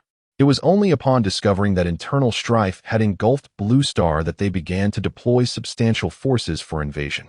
They commenced their assault from the spatial corridor of the Pacific, launching widespread attacks on populous nations, particularly targeting the 3 major powers of Blue Star, the resilient Huaxia, the formidable Eagle Nation, and the tenacious Bear Nation. All coastal cities of these nations became focal points of the Zerg's attention. Consequently, the people of that time were burdened not only with the threat of zombies, but also the harshness of winter and the relentless onslaught of the Zerg, illustrating the immense hardships they endured. Haishur was my stronghold, and it was inconceivable to relinquish it to the Zerg. Thus, to preserve Haishur, it was imperative to employ overwhelming force to suppress the Zerg invasion, even to engage in direct confrontation with them. After all, Zerg cores and zombie crystals were both essential to Jiang Yu. After much contemplation, Jiang Yu slowly addressed Jarvis, saying, "Jarvis, once the creation of the second-tier androids is complete, deploy the guard squad and have them act in unison. I intend to eradicate all the zombies in Haishur.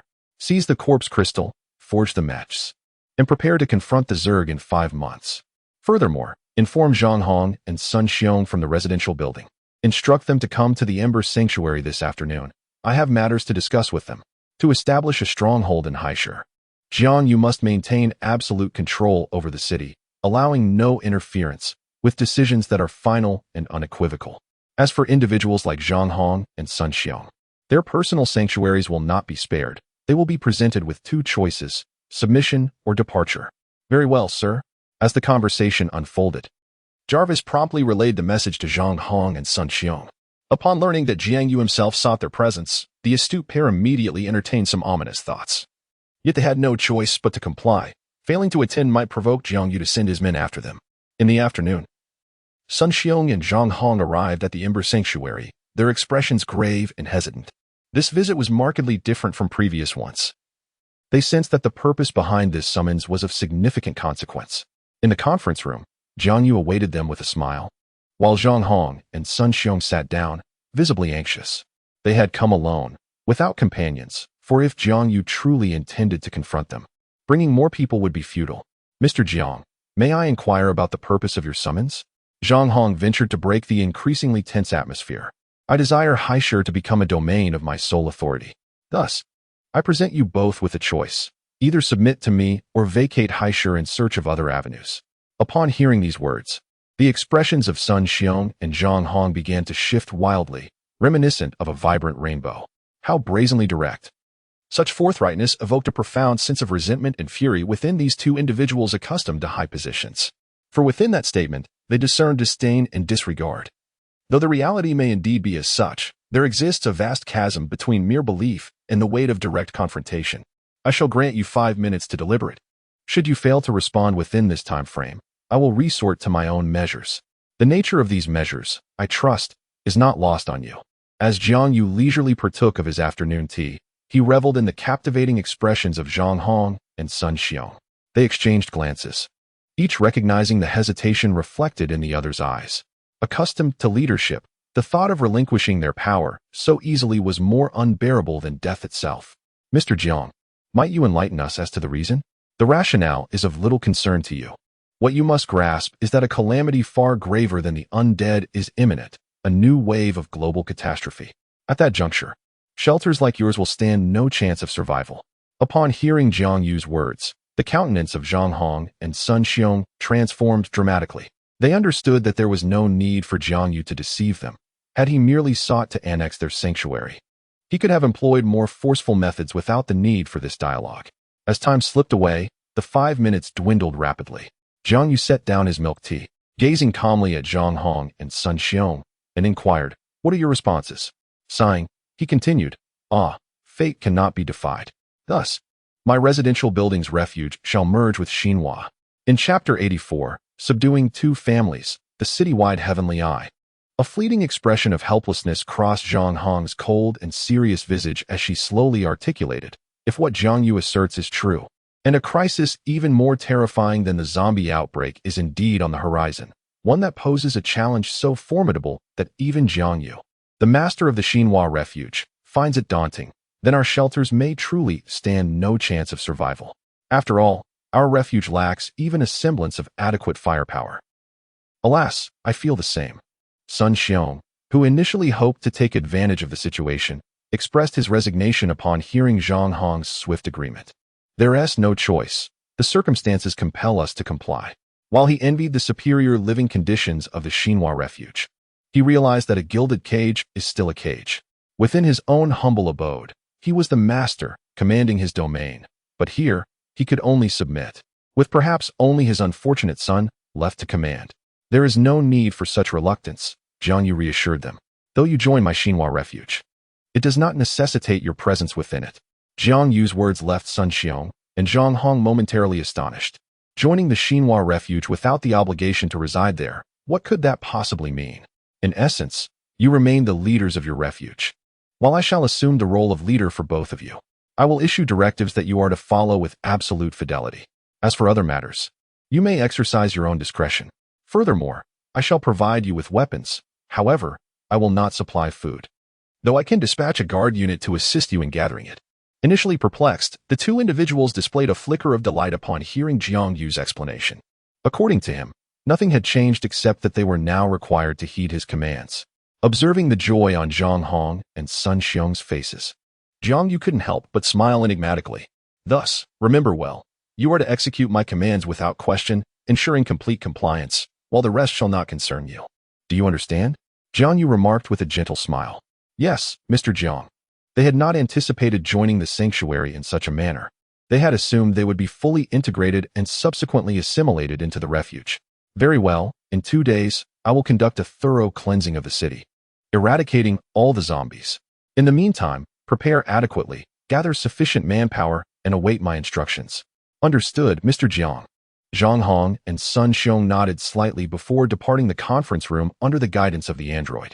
Jarvis, assemble a batch of weapons to be delivered to them the day after tomorrow. Certainly, sir. With resources and provisions at hand. When the time comes for the Zerg to descend, their 2 shelters will serve as natural bastions of defense. As for my location, being nestled within the mountains and far from the coastline, the pressure will be significantly alleviated. Do they truly believe that the Ember Shelter is accessible to anyone? Jiang Yu murmured coldly. Jarvis, what level of signal tower is required to transmit your signal across the entire coastal city? Sir, an investment of 100,000 corpse crystals is necessary to upgrade to a high-level signal tower, which will enable coverage across the entire coastal city, as well as portions of Qing City and Yin City. Very well, proceed with the upgrade.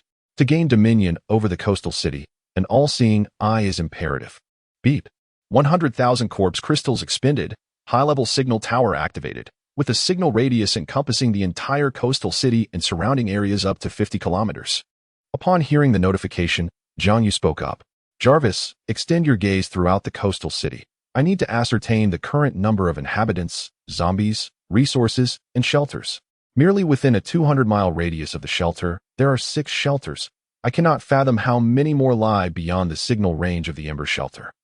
Jiang Yu pondered aloud. Sir, the assessment is complete. We have detected a total of 8 shelters of various sizes, all of which are civilian in nature, alongside 2 military shelters, though they are now desolate. Desolate military shelters? Breached? That cannot be possible. The family shelters, housing dozens of individuals, have remained unbreached. How could the military shelters fall? For a moment, Jiang Yu appeared perplexed. Sir, the number of zombies within the city is indeed quite alarming. There are few remaining within a 200-mile radius of the shelters, while beyond that, they are abundant. Sir, we have detected life signals in the major shelters of the city, but the number of solitary survivors is limited to fewer than 5, totaling only a few hundred when gathered together. Several hundred, you say? That is not insignificant. Jarvis, continue to issue recruitment notices. Those who have managed to survive in this apocalypse must possess some skill. Furthermore, send a message to the leaders of the 8 major shelters, inviting them to my Ember Shelter. I have matters to discuss with them. Soon, under Jiang Yu's commanding voice, Jarvis efficiently executed these orders within mere seconds. At the Lin Chamber of Commerce, several individuals sharing the authority to jointly oversee the chamber stared solemnly at the suddenly activated phone. On the screen, Jiang Yu's notification was displayed. Esteemed colleagues, what is your opinion on this email from the Ember Shelter? How should we respond? Shall we sit and observe? Or recline and ponder? A mere display of bravado. We, the Lin Chamber of Commerce, have yet to take action. Yet this so-called Ember Shelter dares to seize control of the city. How ludicrous. Indeed, it is nothing more than the provocation of a buffoon. We need not concern ourselves with it. Let us hasten to access the chamber's treasury and discuss further. Everything we desire is contained within. At this moment, not only have these 8 major shelters regained their signals, but many other shelters and solitary survivors have also received recruitment messages from the Ember Shelter. Having gone for an extended period without sustenance, They gazed upon the generous conditions offered by the shelter and the delectable images shared by its residents, yearning to be present at the Ember Shelter immediately. The Ember Shelter, surely it must be an official one. How else could the benefits be so lavish? They were unsure, as the introduction did not specify it as an official shelter, yet they thought, what does it matter? Food is all that counts. Could it really be worse than our own shelter? Indeed, after days of subsisting on cockroaches, there were moments when they had been so desperate that, despite failing to crush one, it had crawled out of their nostrils. Chapter 85, A Grand Rescue, Resentment Bruzo, are new arrivals coming to the base again? The shelter is certainly thriving. Indeed, I take immense pride in everything about the Ember Shelter. The following day, Jiang Yu awoke early from his slumber. Habitually, he checked in as soon as he awoke. Ding. Congratulations, host. Check-in successful. You have received 10,000 corpse crystals.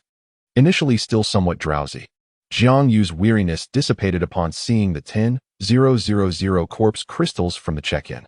The check-in system is remarkable. It truly elevates one's spirits. Yet, why not directly reward 1,000,000? Thus, I can craft several sets of combat equipment. After a brief moment of fanciful contemplation, Jiang Yu swiftly finished his breakfast and made his way to the valley. Here, all the guard teams and a total of 600 combat-type androids were fully prepared, eagerly awaiting Jiang Yu's arrival. "Good morning, Commander," they exclaimed in unison upon seeing him. Jiang Yu nodded slightly and ascended a high platform, where he began to speak slowly. "Today's mission is to rescue those who qualify for sanctuary. The area of our search extends throughout the entire city. We must return to the sanctuary before nightfall. It is currently 8 in the morning, and we have 9 hours until complete darkness falls at 5 o'clock. Everyone must return safely and intact to the sanctuary. Do you understand?" Jiang Yu's tone was exceedingly grave. "Understood, Commander." All present, the entire team responded. "Board the vehicles and prepare for departure." The combat-type androids echoed Jiang Yu's command, their voices booming as they directed the guard teams to board. After enduring the onslaught of the zombie tide, the guard teams were now a far cry from their initial state. They operated as a cohesive unit. As they boarded the vehicles, their discipline was impeccable, their movements synchronized, and the speed of their boarding was remarkable. As the roar of modified vehicles echoed, one by one they departed from the sanctuary of Ember, embarking on a citywide rescue mission.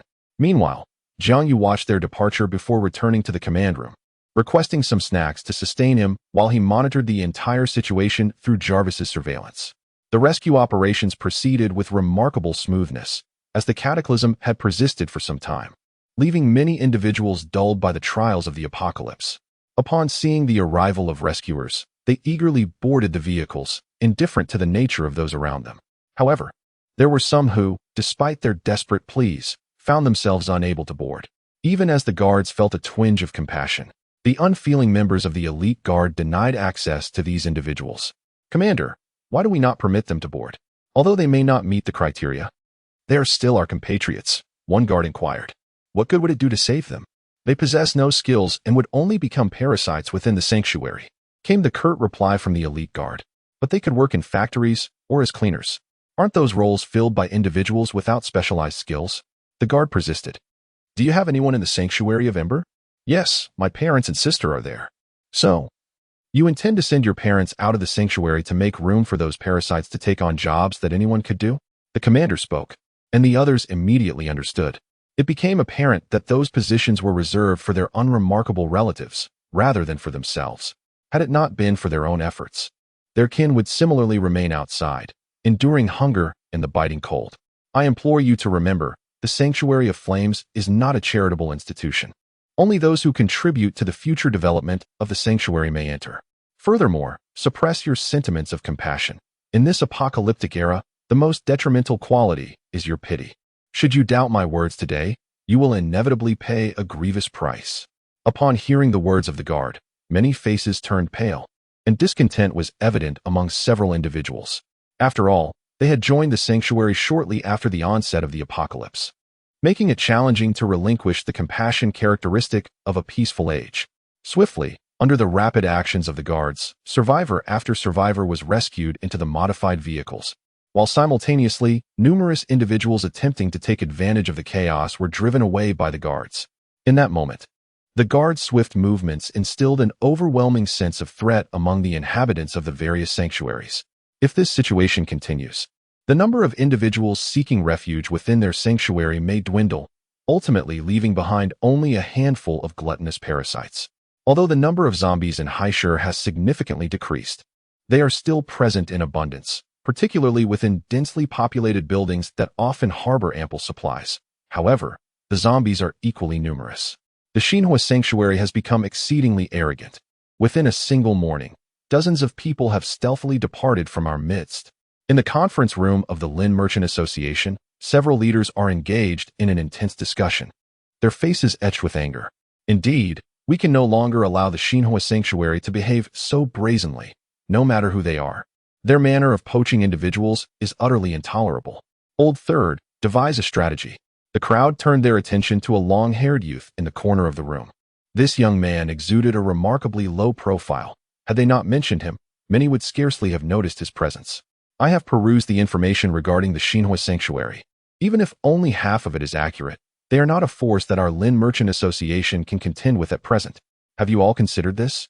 The long-haired youth inquired softly, gazing at the individuals before him.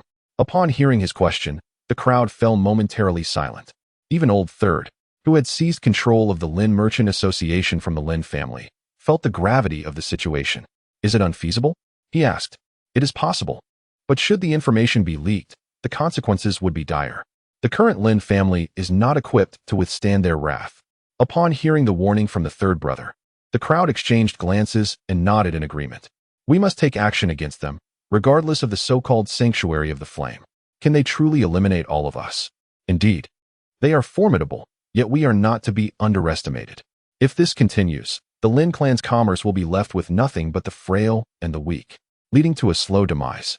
In an instant, disputes erupted as a multitude clamored to ensure the sanctuary of the flame would face dire consequences. Very well. Since this is the case, we shall proceed as I dictate. The attendees in the conference room, upon hearing the third brother swiftly devise a strategy, immediately lent their ears in attentive silence. Chapter 86. Defiance of orders. Time flew by, and before long, a day had passed. The clock now read 4:30 in the afternoon, with half an hour to 50 minutes remaining until sunset. Meanwhile, within a modified vehicle laden with survivors, several members of the guard team sat, including 2 elite guards, as they executed their final rescue mission. This task required 2 individuals, and fortuitously, there were 2 available seats in the vehicle. As they passed through a desolate area, the guards driving the vehicle were suddenly met with the heart-wrenching cries of an elderly person. "Child! My child! Oh, my child! Someone, please save my child! Quick, stop the vehicle. There are people in need of assistance." After a day of rescue operations, the escort team halted upon witnessing a certain scene, intending to disembark and investigate. However, the personal guard furrowed their brows and solemnly stated, "Do not exit the vehicle. Drive away immediately. It is not our concern." Upon hearing these words, the members of the escort team exchanged glances, their expressions darkening. Taking a deep breath, one of them implored, "Commander, please forgive us for our inability to adhere to the orders. We cannot stand idly by while others are in distress, especially when we possess the means to assist." A leading member of the escort team spoke up. "Are you willing to risk your safety, the safety of the entire vehicle, and the well-being of your families in the shelter?" 2 members of the personal guard inquired, their tone laced with discontent. "Yes, I believe my parents would be proud of me for taking this action. Do you all feel the same?" The personal guard shifted their gaze to the others, prompting a series of nods among the escort team. "Commander, we have spent the entire day rescuing people. They are all deserving souls. If we have the capacity, why not save more?" One voiced. "Indeed. Commander, in these apocalyptic times, what people need most is mutual assistance, rather than merely rescuing those deemed worthy or within our means. Aren't there still many vacant rooms in the shelter? Given the abundance of supplies at your disposal, it should be feasible to care for a few more." Several younger members of the escort team spoke, their expressions filled with compassion. Throughout the day, they witnessed an overwhelming array of sorrows and joys, of suffering and hardship, scenes that were impossible for them to ignore or endure upon entering the sanctuary on the very first day of the apocalypse. Thus, they found themselves defying the commander's orders for the first time, convinced that the officials within the base would share their sentiment. The 2 guards, Observing the multitude of young individuals before them, were momentarily taken aback by their collective resolve, their expressions darkening significantly before they quickly reverted to their usual impassivity. "I shall ask one final time, have you truly made up your minds?" one of the guards inquired once more. "Indeed," the group of dozens proclaimed in unison, raising their weapons with unwavering determination. "Very well, proceed as you wish. Just ensure that you do not regret your actions today," the enigmatic artificial being remarked coldly, regarding the young souls before him with an inscrutable gaze. Although many sensed the sudden shift in the commander's tone, now so alien and detached, they chose not to dwell on it, for their focus lay on the unfortunate souls in need. Soon, the guards disembarked from the vehicle, weapons in hand, leaving only a slender member of the guard team inside. "Are you not coming? I am not foolish." Upon hearing this, the guard's expression hardened, and he fell silent, observing as the group of young individuals energetically boarded the vehicle, accompanied by two frail children. Their faces were blank, smeared with dust and remnants of blood. The young individuals in the vehicle gazed at the scene with growing empathy, diligently tending to the wounded, staunching bleeding, and distributing food. "We are immensely grateful to you all. Without your assistance, how would we elderly survive?" one elder exclaimed. "No need for thanks, it is our duty," replied a kind-hearted individual. "Grandma, I am hungry. Little brother, you must be hungry. Here, eat up, there is plenty more on the vehicle. Hurry." Thank you. You are truly a good person." Several elders hurriedly knelt before the guardians, their faces radiating joy and relief. This sight filled the guardians with a sense of pride as they exchanged glances with the royal guards, as if affirming their noble actions. Observing the guardians' expressions, two members of the royal guard exchanged cold smiles, remarking on the audacity of using others' resources to save lives. Amidst the elders' expressions of gratitude, the modified vehicle continued its journey. Soon, after rescuing the last two individuals, it prepared to retrace its route. With mere minutes left before nightfall, they needed to exit the city promptly. Curse it! How could I forget? I have a few elderly neighbors at home. They are kind-hearted souls who have saved many orphan children.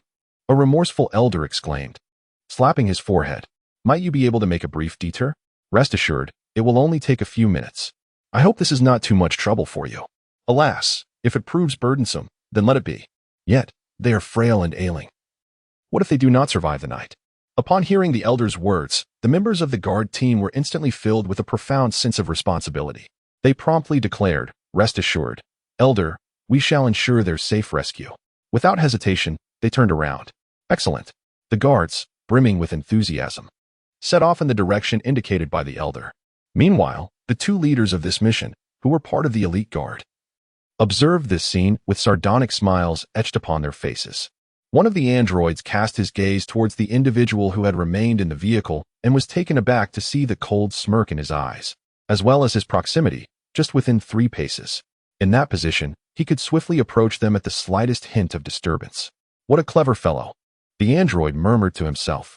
Before long, the modified vehicle arrived at a residential building, where the number of zombies was sparse, with only a few wandering aimlessly. After swiftly dispatching the undead, 2/3 of the guard team disembarked, following one of the elders into the building, while the remainder stayed behind to secure the vehicle. Before long, the guards emerged with 2 frail elders who lay motionless against the window, their eyes tightly shut and silent, alongside several bewildered children aged 7 or 8. "It's all right now. It's all right," they assured. "Help is on the way for your treatment." The youthful members of the guard squad, upon witnessing the frailty of the elderly and the children, could not help but feel their eyes moisten with emotion. Chapter 87. A gathering of people, the tiger in the road. The personal guards in the vehicle gazed at the 2 elderly individuals lying down, their expressions tinged with a subtle hint of confusion. Thank you so much. You are truly benevolent souls," exclaimed a kind-faced elderly woman with a beaming smile. "It is nothing, dear elder, it is our duty to assist," one of the guards replied warmly. "Thank you, big brothers. I aspire to be a person like you in the future," the woman said, her gratitude palpable. Amidst the chorus of thanks, the members of the guard felt an immense sense of pride for their deeds, as if they were omnipotent beings at that moment. Soon, they departed from the residential building. Inside the modified vehicle, which had initially offered ample space, now felt exceedingly cramped due to the influx of people. The seats that were meant for 2 now squeezed in 3 individuals. "Please bear with us a little longer. We shall soon return to the sanctuary," one of the guards, noticing the crowd's discomfort, called out reassuringly. Hee, I wonder where your sanctuary is. It sounds impressive. Oh, our refuge is called the Ember Sanctuary. Though our commander is young, he possesses remarkable prowess. Soon, under the guidance of the matron, the escort team divulged a myriad of information regarding the Sanctuary of the Flame. This included details about the armed helicopters, artificial intelligence, and heavy weaponry. Initially, the matron wore a relaxed smile, but upon hearing of the sanctuary's formidable capabilities, her expression shifted dramatically, though she quickly regained her composure. Throughout this exchange, the elite guard did not intervene, allowing the escort team to speak freely. As the modified vehicle sped forward, they gradually approached the city exit. There are vehicles ahead. The driver, upon seeing several buses blocking the path, instantly tensed and spoke nervously. He glanced at the elite guard, but at that moment, they seemed oblivious, murmuring amongst themselves. We are the rescue team from the Sanctuary of the Flame. What are your intentions?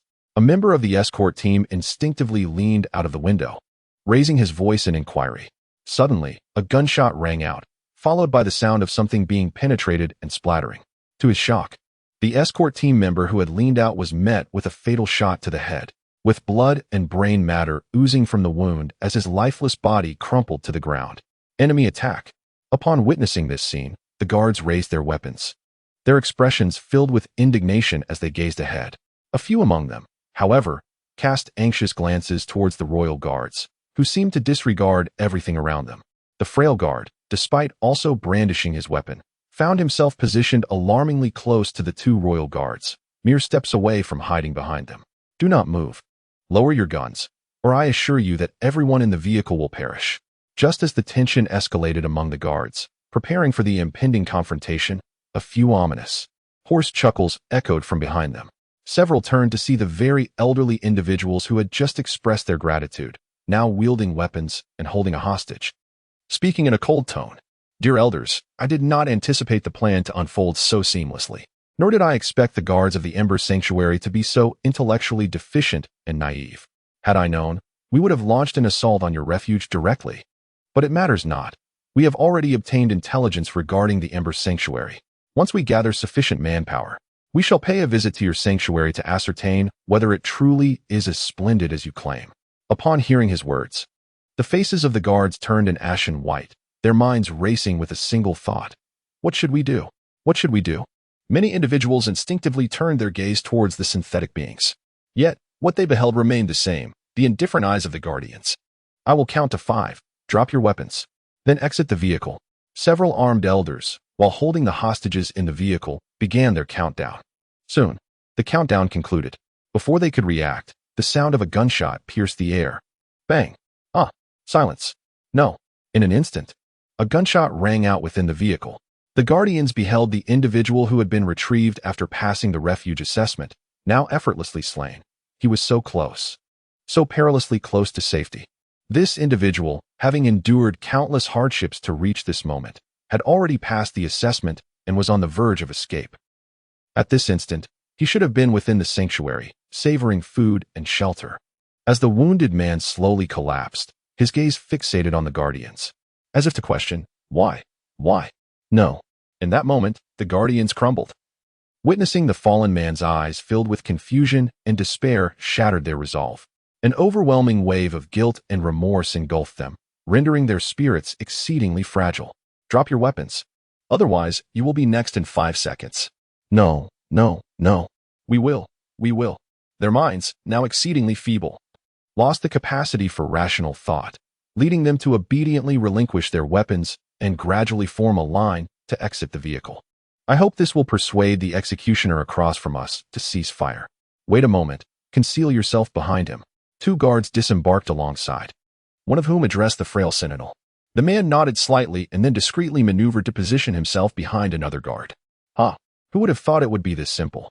Tell me, how many resources do you think the Sanctuary of Ember would expend to ensure their safety? I have no idea, but it must be considerable. If such a heavily armed contingent were to be slaughtered, even the Sanctuary of Ember would surely feel a pang of regret. As the group exited the vehicle, behind them echoed the audacious and jubilant voices of a few individuals. At this moment, only one person remained in the vehicle, gun in hand, while the others had all disembarked, including the 2 elderly men, eyes tightly shut, who were also taken from the vehicle, as the crowd was engulfed in confusion.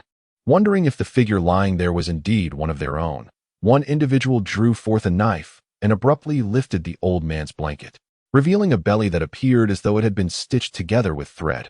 A gasp escaped the lips of two artificial beings, as they suddenly seemed to grasp a terrifying realization. In Chapter 88, the countenance of the demon, amidst a torrential downpour, they proceeded to slice open the old man's abdomen along the previously sewn seam, and in an instant, flesh was laid bare.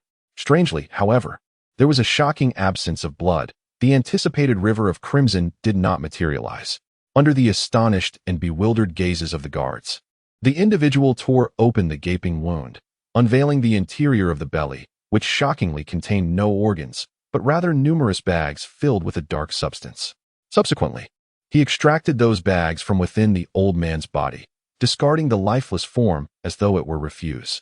Upon opening the bags, they revealed 10 grenades and several handguns. The second old man, also subjected to a similar fate, was likewise cut open, yielding several more firearms. This profoundly shocking spectacle overwhelmed the members of the guard, causing them to recoil in horror, their scalps prickling with dread as they cried out, "You demons! You are nothing short of demons!" Upon witnessing this profoundly disturbing scene, several members of the guard could no longer contain themselves, erupting into expletives while retching in disgust. Ha ha ha! A bunch of naive youngsters. Is this all it takes to unsettle you? Surely, none of you have ever tasted human flesh. It is, indeed, understandable. With the lavish provisions in your sanctuary, how could you fathom the grim reality of cannibalism that we endure outside? Have your superiors failed to instruct you on the concepts of survival of the fittest and the true nature of the world beyond your sheltered existence? Do you genuinely believe yourselves to be saviors, appropriating the resources of others to rescue those in need? How noble you consider yourselves. Alas, in this harsh world, one can only be one's own redeemer. Oh, foolish children, I wonder, if not for the aid of the sanctuary, whom do you believe you could save? Ultimately, you are merely Trumans in a fabricated reality, mistakenly perceiving yourselves as saviors, a tragic delusion indeed. In this moment, the worldview of these overly compassionate guards shattered completely. They had once believed that the actions of the sanctuary were misguided, convinced that only through unity could they weather the apocalypse. How mistaken they were to think the sanctuary could isolate itself so defensively. Yet, the stark reality diverged entirely from their expectations, contradicting everything they had been taught. Why? Why are these individuals capable of such cruelty? Can the end of days truly transform humanity so irrevocably? Observing the despondent and disillusioned members of the guard, the two personal guards exchanged a glance. One of them addressed the frail guard behind them, saying, "I have a task for you. If you can eliminate the individual in the vehicle while ensuring the hostage remains unharmed, I shall advocate for a reward upon your return. Of course, if a few hostages perish, it is of little concern. Do not overly concern yourself with their lives. In such circumstances, life or death is merely their fate. Your primary obligation is to ensure your own safety." Upon hearing the unexpected assignment from the personal guards, the guard's expression brightened. At last, an opportunity to prove himself. However, his demeanor swiftly transformed into one of ominous intent as he cast a dangerous glance toward the person in the vehicle. Meanwhile, the individual in the modified car suddenly felt an inexplicable chill run down his spine, instinctively sensing that something was fixated upon him. Ah, how fortuitous! Figures began to emerge from the opposing truck. Remarkably smooth. I had anticipated employing some cunning tactics for success, yet to my astonishment, merely sitting down and shouting a few words prompted them to scurry forth, assisting me with enthusiasm. It was utterly amusing, had it not been for the task at hand. I might have burst into laughter. Listening to this group of amiable elders utter such malevolent words, the caustic laughter and mocking tones filled the air, leaving the guards acutely aware of the profound malice permeating this world. Each one of them stood transfixed, gazing blankly at the unfolding scene. Instinctively, they directed their pleading eyes towards the two silent personal guards, filled with hope that they would intervene. Yet, the personal guards seemed oblivious, remaining stoically indifferent to the guards' desperate expressions. The guards, witnessing this apathy, sank deeper into despair. 3, 4, 5, 6, and the sniper at 1 o'clock, totaling 8 individuals. No, 7. The one in the vehicle is mine. The frail guard spoke up, having heard the personal guard's words. Humph. The The personal guard offered a slight smile, followed by a cold snort, as if he relished the young man's confidence. 5 seconds, commence. This time there are no hostages. Resolve the conflict swiftly. The artificial being murmured. At this moment, he was indifferent to the overly sentimental individuals. If they wished to perish, he would not hinder them. His task was solely to ensure the survival of the remaining few and return them safely. All right. I must capture this and post it on the forum, allowing others to witness what is touted as the legendary Ember Sanctuary, while enticing those within to barter for their safety. Bang! The individual at the forefront, who had yet to utter a word, was suddenly confronted by a fist the size of a sandbag, seemingly emerging from nowhere. A dull thud reverberated through the cacophony of the crowd. Subsequently, the onlookers, with expressions of bewilderment, watched as a semi-shattered spherical object was propelled several meters away, while the man who had been struck on the head still retained a flicker of consciousness. In that fleeting moment of awareness, he perceived, through his one remaining eye, the disconcerting distance between his severed half of the skull and his body. In an instant, the eruption of the artificial being rendered the atmosphere palpably silent and still. It was all too swift. The events unfolded with such rapidity that, although the spectators witnessed the scene, their minds struggled to process the information conveyed by their eyes. The one who reacted most swiftly attempted to articulate something, only to see another burly figure charging towards him at an alarming speed. Another punch was unleashed, and he instantly found himself engulfed in darkness, a tearing sensation sweeping through his entire being. Within the remnants of his consciousness, he perceived that the previously clear sky had suddenly turned to rain. A torrential downpour ruthlessly washed over his body, as well as the bodies of the guards standing before him. As two of the guards swiftly dispatched two adversaries, the remaining members remained in a dazed state. Finally, as the artificial being exploded the fourth adversary's head, and a fourth column of blood shot up, someone finally reacted, shouting frantically, Quickly, fire, fire. Upon hearing this cry, tinged with desperation, the individuals in the opposing bus immediately sprang into action, drawing their pistols and commencing fire. Bang! Bang! In an instant, several bullets erupted from the chambers, hurtling towards the artificial being with astonishing speed. Yet, as the bullets approached, the artificial being exhibited no sign of panic. A flicker of disdain crossed its brow before it simply tilted its head to the side. In the next moment, the incoming bullets were effortlessly evaded. Unbelievable. This cannot be, they murmured in disbelief upon witnessing someone capable of dodging the rapid-fire bullets. Undeterred, they hastened the rate of their shooting. However, the outcome was reminiscent of the previous scene, as the two individuals opposite them seemed to possess extraordinary abilities. They not only evaded all bullets but also charged toward them at an astonishing speed. Incredible! This is impossible. Witnessing these figures dash several meters in mere seconds left them utterly astounded, their faces etched with disbelief. In the next moment, they were overwhelmed by an excruciating pain reverberating through their bodies, and when they turned their gaze forward again, they could only see their own forms gradually collapsing. As the last person present fell to the ground, bewilderment etched on their face. The two exchanged glances before one of them surged forward with remarkable speed toward the location of the sniper. Are these two even human? How can they be so formidable? The sniper, concealed in the shadows, was appalled to see how effortlessly his companions were dispatched with mere punches, even managing to dodge bullets from a handgun. At that moment, even the hidden sniper quickly relocated, trembling in a corner, desperately suppressing any sound, terrified of being suddenly executed. Meanwhile, aboard the bus, a robber guarding the others noticed the dazed and shocked expressions of those inside as they gazed outside. Filled with curiosity, he turned to look as well, only to witness two burly men each obliterating the heads of his two comrades with a single punch. Unbelievable. This cannot be happening. Stunned by the sight, he was left in utter disbelief. How could this be possible? Subsequently, he hastily exited the vehicle, intending to offer assistance. However, the moment he stepped out, he felt a series of sharp taps upon his shoulder. Instinctively, he turned his head, only to be confronted by an exquisitely sharp dagger that, in a fleeting moment, plunged directly into his neck. MMM. At that instant, it felt as if something lodged itself in his throat. He yearned to expel it, yet found himself unable to do so. He wished to swallow, but the obstruction remained firmly ensnared in his throat. Vivid crimson blood gushed uncontrollably from the wound, spilling forth from his mouth and nose.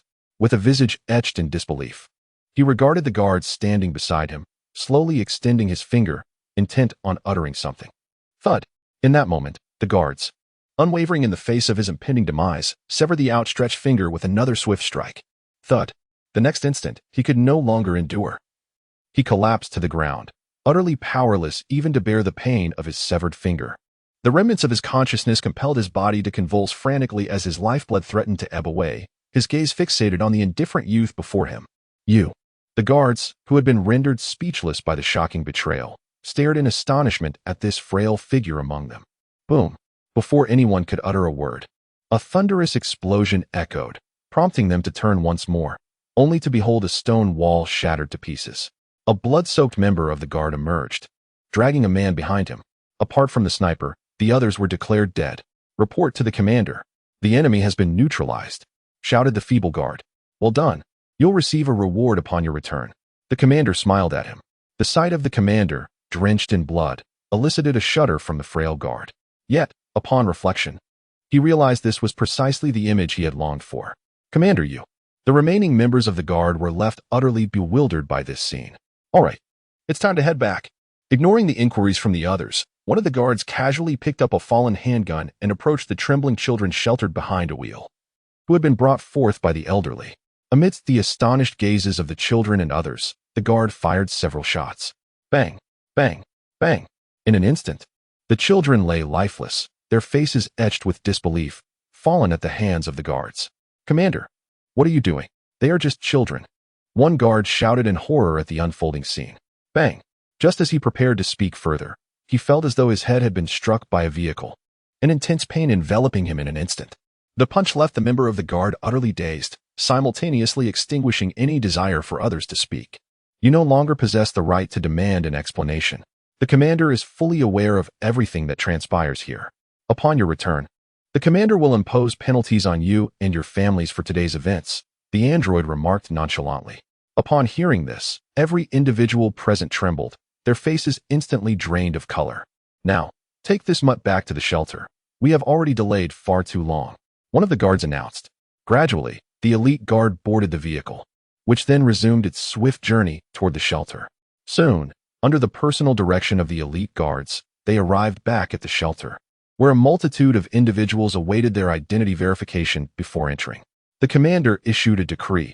All members of the guard on this vehicle were prohibited from entering the shelter, required to surrender all weapons and remove any equipment, and to remain at the makeshift assembly area until tomorrow. An auxiliary android approached, delivering the message. Very well. This is troublesome. The guards exchanged wry smiles at the scene unfolding before them, anxiously surrendering their weapons before gathering in the hastily erected tents. Although the events unfolding puzzled many of the other guards, the realization that it was a direct order from the commander silenced any further discourse. After all, who was the commander? He is indeed the deity of this sanctuary. Chapter 90. Ejecting the flames of hope, a consequence of one's own actions. Without him, most of them would likely still be wandering aimlessly outside, struggling to find sustenance and warmth, where merely surviving would be a luxury. And some may have already perished in the streets, transformed into mindless zombies. How could they possibly enjoy the current state of abundance and tranquility? After a flurry of meticulous data entry, all the survivors had finally completed their identification process and received their wristbands, subsequently being ushered into the sanctuary. Following a series of essential notifications and warnings, they excitedly rushed to the cafeteria, indulging in the finest dinner they had experienced in quite some time. Sir, today, a total of 3,230 new residents were recruited, with the guard team suffering 0 injuries and 1 fatality. The guards suffered no casualties. In the command room, Jiang Yu gazed grimly at the surveillance footage on the screen, listening to Jarvis's report echoing in his ears. Jarvis, broadcast this footage to all the residents. Let them awaken to the reality outside, to witness the transformation of the world beyond, to understand how this world devours its own. Understood, sir. In the next moment, countless individuals, who had been casually chatting and playing cards after work, were abruptly confronted with the footage that interrupted their television.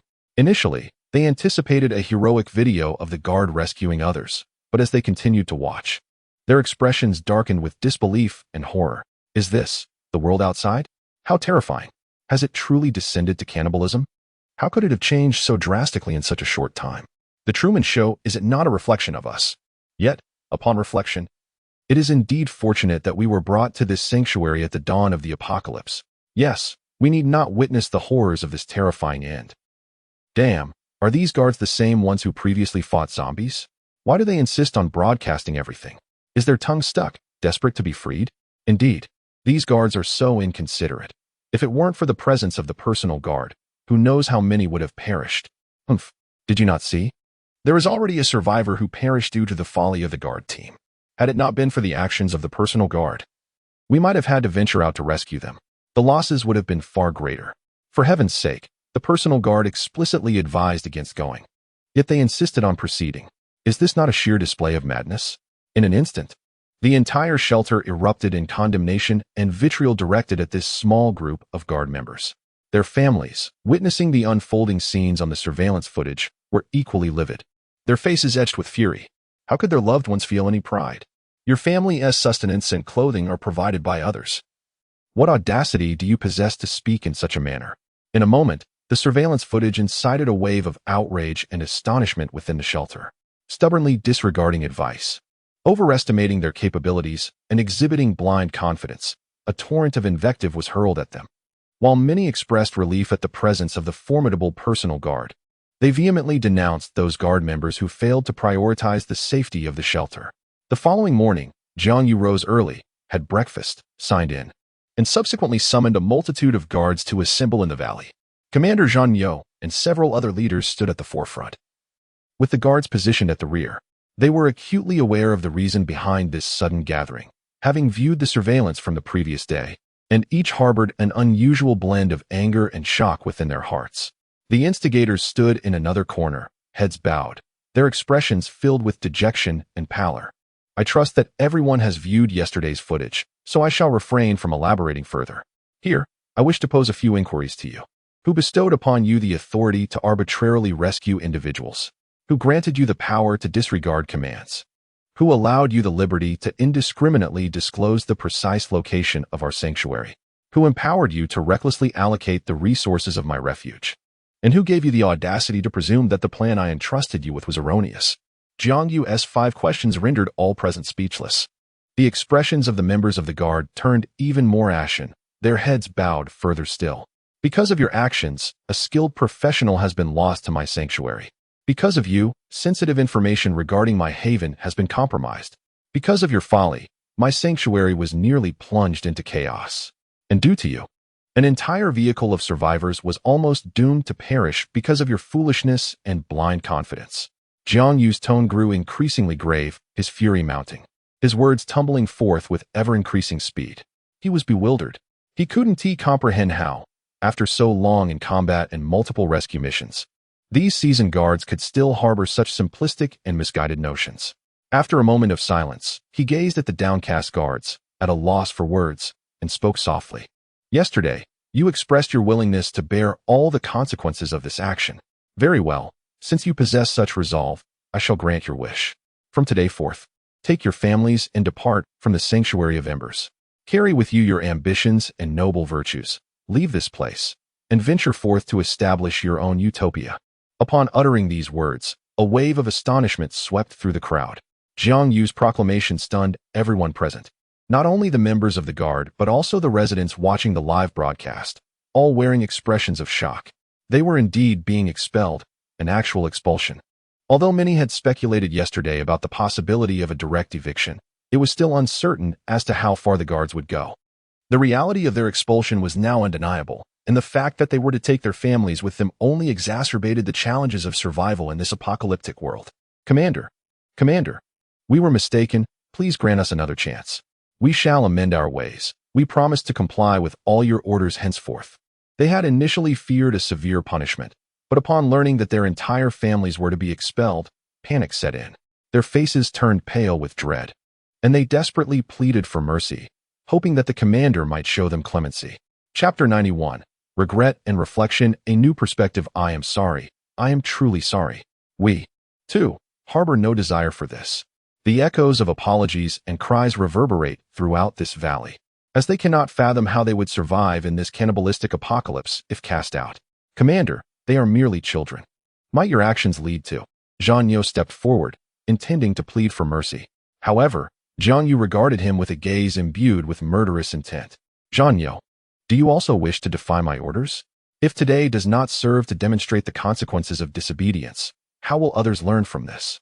Should anyone act recklessly, disregarding the safety of others and recklessly allowing individuals to enter without foreknowledge, who will take responsibility when calamity strikes? If those individuals were to launch a suicidal attack and harm your daughter, who would be accountable? Would you bear that burden? Upon witnessing Jiang Yu's eyes, which seemed to embody divine retribution, even the formidable Jiang Yu felt as though he were ensnared in an icy chamber, utterly desolate. As Jiang Yu's explanation sank in, Jiang Yu's countenance darkened, leaving him speechless. Regardless, his daughter was his lifeline, and he would forsake everything for his family. Jarvis, calculate their points and those of their families. Bring them out by noon. The guards will be responsible. Jiang Yu proclaimed with unparalleled authority and solemnity. This incident must not be dealt with lightly. Fortunately, there were members of the personal guard present who managed the subsequent handling of the situation. However, if we were to let our guard down for even a moment, and if this group were to exploit the misguided benevolence that allowed them to infiltrate, the consequences could be catastrophic. Even the omnipotent Jarvis, who operates within the base, would be powerless to prevent an assault of such a nature. After all, Jarvis exists solely as a system. Gathering a response team would require precious time, while an explosion could occur in an instant. Therefore, for the safety of all within the base, and to ensure that such incidents are permanently averted, the resolution of this matter must be resolute and uncompromising. Soon, the once tranquil and harmonious atmosphere of the base erupted into chaos.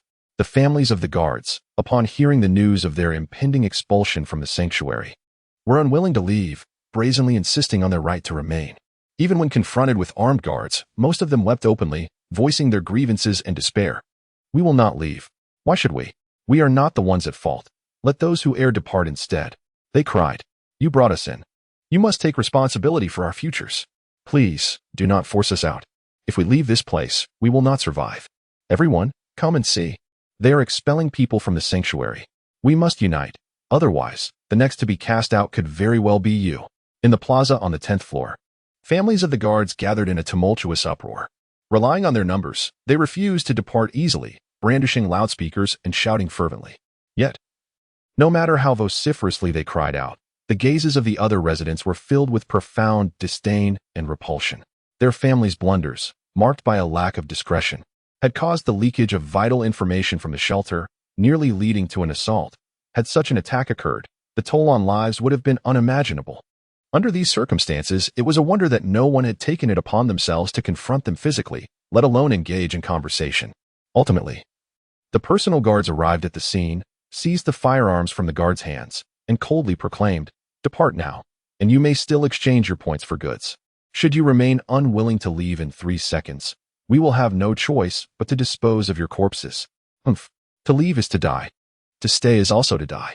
I would rather perish here, and no one shall force me out, cried several elder women, their eyes wild with desperation. They had entered during the 3rd day of the apocalypse and were unwilling to return to that desolate world, especially upon witnessing the current state of chaos where humanity had begun to devour itself. Bang! A gunshot echoed, and the outspoken woman suddenly bore a searing hole in her forehead. Ah, they've killed her. Is there anyone left who refuses to leave? As the elderly woman collapsed, the remaining individuals erupted into frenzied cries. Their previously deranged expressions gradually transformed into incredulity as they gazed at the royal guard. Did they truly dare to commit murder in public? You get the hell out of here. If you keep talking, I'll unleash a barrage of gunfire upon you all, barked a member of the royal guard, his demeanor menacing. With that, this farcical scene came to a close. After one life was extinguished, they finally regained their senses, resignedly making their way toward the entrance of the sanctuary. Outside the sanctuary, nearly 100 people were unceremoniously expelled, and following the recent chaos, their accumulated points were revoked, rendering them unable to exchange for supplies a sum amounting to thousands of points. The expelled guards stood in stunned silence, observing their former comrades training within the sanctuary, at a loss for words. It's all your fault. Why did you have to be so benevolent? Why did you have to be so benevolent? We've been cast out. We've been cast out. An elderly man, Cradling a frail woman, berated his son, who stood beside him, head bowed in shame. Your mother is weak. Couldn't you have considered her before taking action? We encouraged you to pursue education, to enlist in the military, and you squandered it all. I apologize. I sincerely apologize. The young man, his face a canvas of confusion and bewilderment, repeated those words countless times. I merely wish for you to take pride in me. What is there to be proud of? What pride can fill your stomach? Can it pave the way for a stable and fulfilling life? At your age, how can you be so perplexed by such trivial matters? The elder erupted in frustration, his words laced with fury. And even the woman who had always doted on her son wore a mask of despair. Outside the refuge, the air was thick with complaints, reproaches, and curses. Those spirited young individuals who had brimmed with confidence just yesterday now resembled desiccated eggplants, devoid of vitality and vigor. Enough, enough. Allow me to speak, a shrewd-looking man interjected. Though we have been ousted, we were once the guardians, equipped with a modicum of combat and self-defense skills, and we managed to acquire several weapons during our exit. Chapter 92, The Instigator. No one shall be left behind. Establishing a new refuge is not insurmountable, especially now that the surrounding undead have been largely dealt with. We simply need to avoid the areas we traversed yesterday. In comparison, we will find ourselves considerably safer. Upon hearing the words of the man, the crowd gradually fell silent, their expressions shifting as they contemplated whether to acquiesce. Ultimately, many appeared dejected.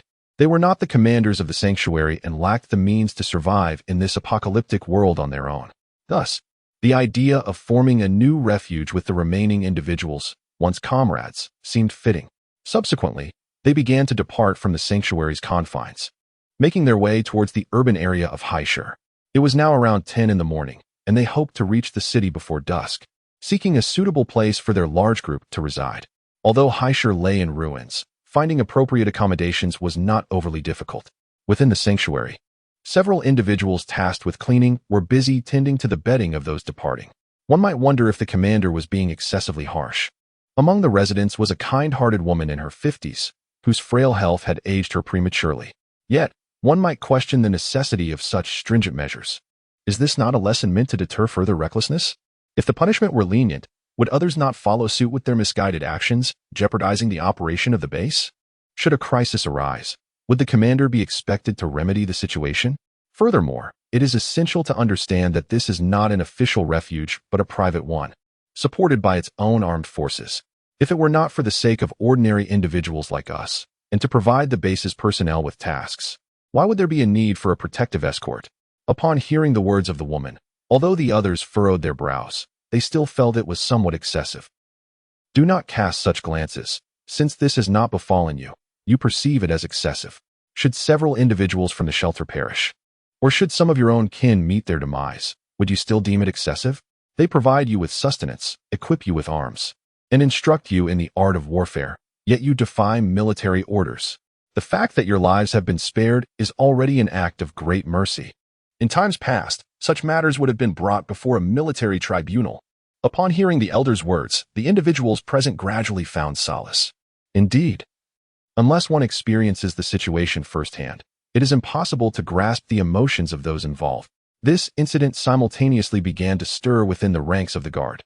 Many, while agreeing that the commander's actions were excessively cruel, also believed that such measures were entirely appropriate. They are all adults and should be accountable for their actions.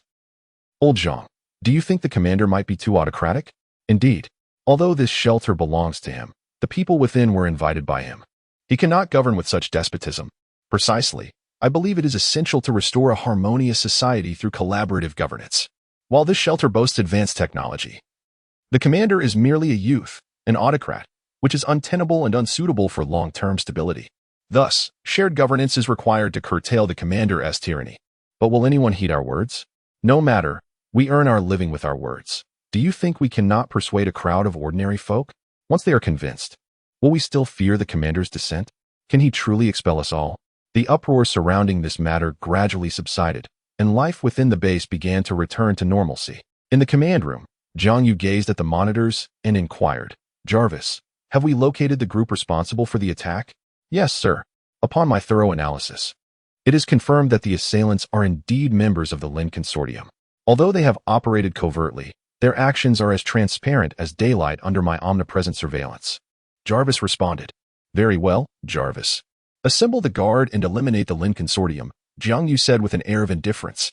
However, sir, the Lin Consortium was the first to accept our invitation, and several other factions have yet to agree.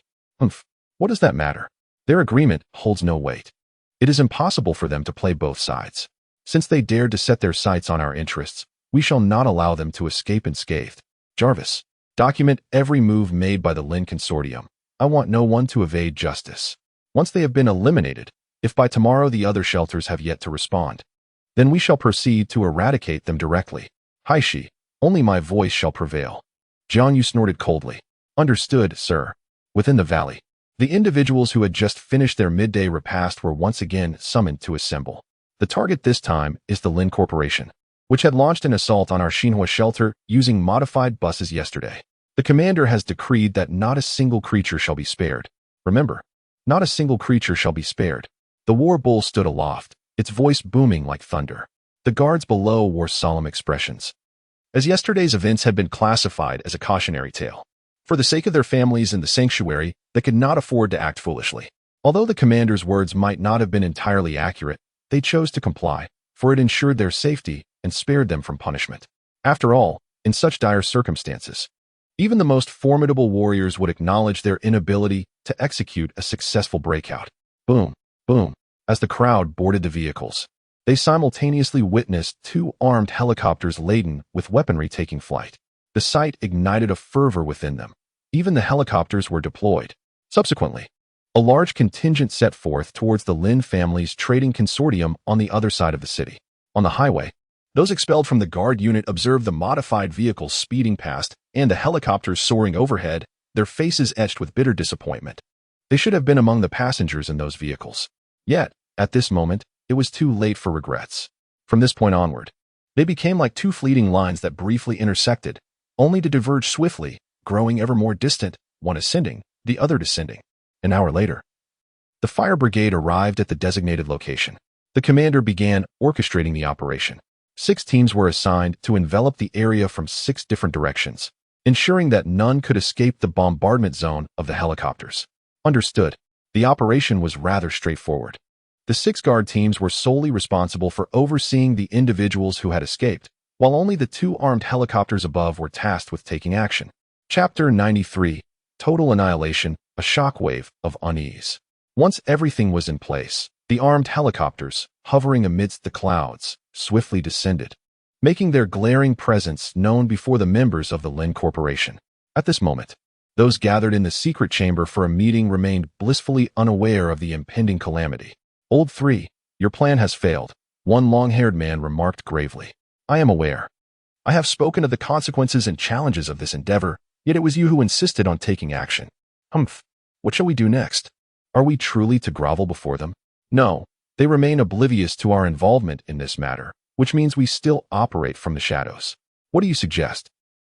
Suddenly, a voice filled with urgency interrupted the discussion from outside the door. That damned old fool. The person closest to the door opened it, revealing an elderly man who rushed in, visibly distressed. What is it that is so dire? Is it possible that the refuge of the flames has made contact? Upon hearing this, the elder paused, a puzzled expression crossing his face. You all know? Know what? The Ember Sanctuary has launched an attack. What? The Ember Sanctuary is attacking. At that moment, what initially seemed to be a trivial matter sent the crowd into a frenzy, as they sprang up from their seats in shock. Did you not know? An elderly man murmured in bewilderment, observing the astonished faces around him.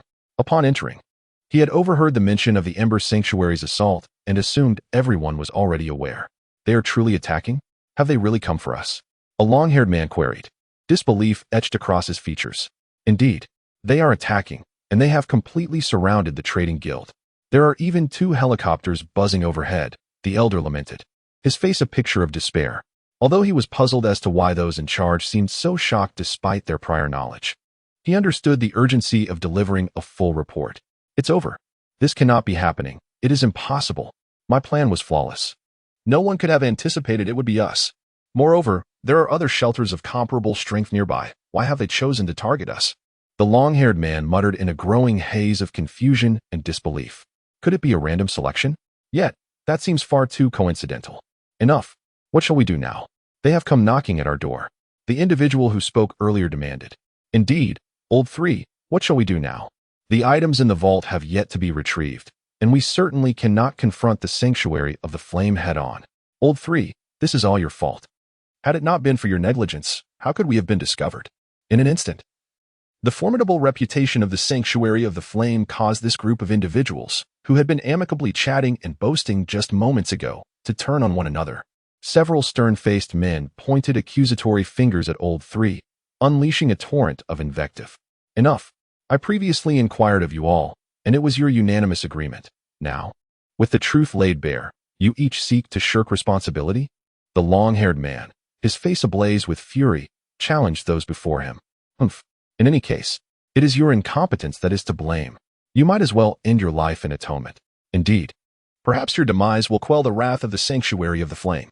You all. The long-haired man glared in anger at the chorus of denunciation directed towards him, letting out a resigned sigh. He should have anticipated this. Those seated around the table were merely a band of usurpers, not genuine administrators of merit. Boom. Just as they continued to cast blame and insult, a tremendous explosion echoed in their ears. Alas, it has begun. It has commenced. The crowd, gazing through the grand entrance, witnessed the cacophony of artillery and the shrill cries of armed helicopters, their faces paling in unison. Quickly, quickly. Go outside and proclaim our willingness to surrender to them. Do it now. The leader bellowed. Yet, before they could depart the conference room or utter a few sycophantic remarks, a rocket exploded directly above their chamber. Boom. The occupants within the room were engulfed by a deafening roar, followed by an overwhelming sense of sensory deprivation. They could only perceive their bodies dissolving into the air. In that fleeting moment, their final thought was, why? Why were they so resolute?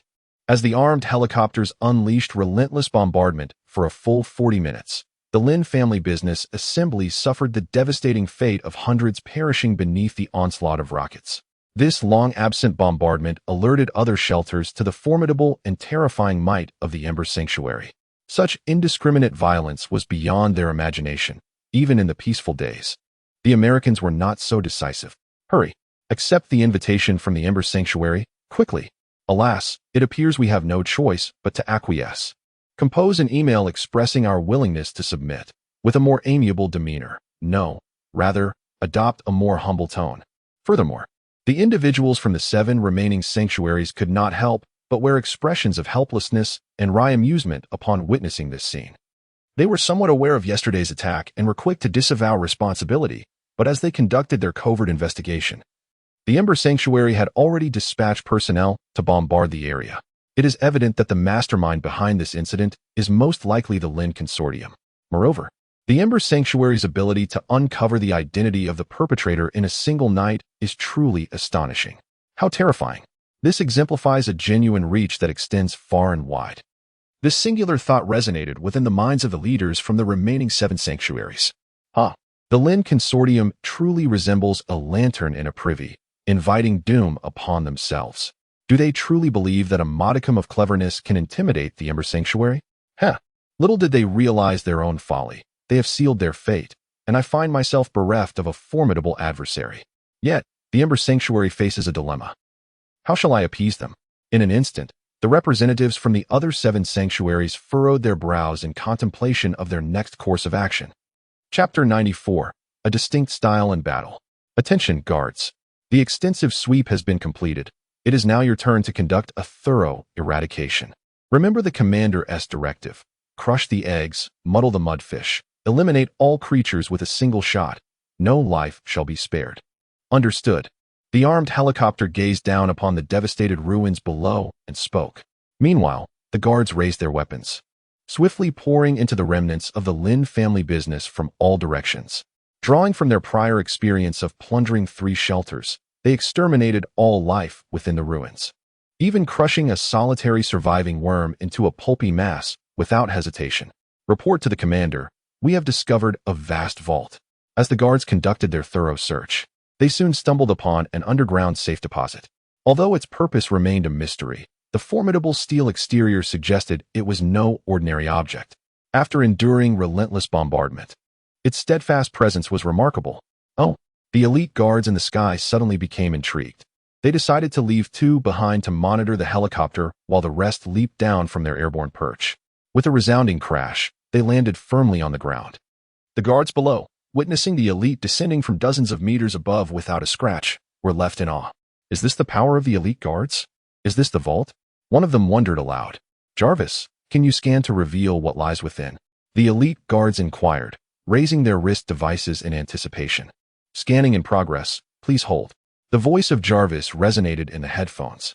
Scan complete, revealing a vast array of armaments, including handguns, submachine guns, heavy machine guns, and various types of ammunition. In comparison, although the quantity was inferior to that of a typical security detail, the quality of the weapons was largely similar. Upon hearing Jarvis's report, the expressions of those present shifted to one of astonishment. With such an abundance of weapons, why were they stored away in a warehouse rather than being utilized? Had they been deployed, the earlier situation might not have been so one-sided. Instead, there could have been at least some resistance before the tide turned. The grand door remained locked. Evidently, the group was at a loss regarding how to open it. One of the elite guards, observing the heavily damaged yet remarkably resilient lock on the door, spoke up. Upon hearing his assertions, the crowd nodded in tacit agreement. Otherwise, there would be no justification for wielding weapons without cause. Subsequently, upon discovering that the contents within were merely an assortment of arms, the collective interest waned, and they resumed their tasks, preparing to gather their spoils for the return journey. After bombarding the Lin family's trading hall, they completed their mission in a mere half hour, departing swiftly, leaving what was once a lavish refuge housing hundreds reduced to a mere ruin. This scene elicited profound lamentation among the inhabitants of the other shelters. In the command room, Jiang Yu observed the triumphant return of his team, nodding slightly in approval. Indeed, this battle showcased the operational strategy of the Ember Shelter. Soon, as the forces returned to their haven, nightfall descended quietly. Meanwhile, those expelled from the refuge hastily sought refuge on the 3rd floor of a nearby building. The night air was chilled and desolate, and as they consumed their dry, unpalatable bread, each one reminisced about life within the shelter. They pondered that had they remained, they would now be nestled under warm blankets, savoring a delectable dinner. The following morning, Jiang Yu, as was his custom, rose late, around 10 o'clock, partook in a late breakfast, and marked his attendance when he heard the voice of Jarvis. Sir, the residents of the other 7 shelters have been waiting at the entrance since morning. Oh, he displayed a remarkable sense of awareness, summoning them in as lunchtime approached, inviting them for a meal. Whether it would be a farewell feast or a banquet that demanded their submission would ultimately depend on their choice. Jiang Yu remarked with a faint, icy smile. Very well, sir. By the way, Jarvis, what progress has been made on the android manufacturing program? Sir, the first batch of second-tier androids has been completely manufactured, and we are now moving into the second phase of production, which requires a total of 120 stages for 12,000 units. Oh, how could I forget? There are only 100 android incubators in total. Jarvis, how many corpse crystals are needed to upgrade the number of incubators? Sir, each upgrade of the android incubator requires 1,000 corpse crystals. Upon hearing Jarvis's words, Jiang Yu calculated the number of corpse crystals he currently possessed. The corpse crystals accumulated from his recent sign-ins, combined with the remnants from before, amounted to approximately 50,000. This sum would only suffice to manufacture a mere 50 artificial beings, a rather insignificant quantity.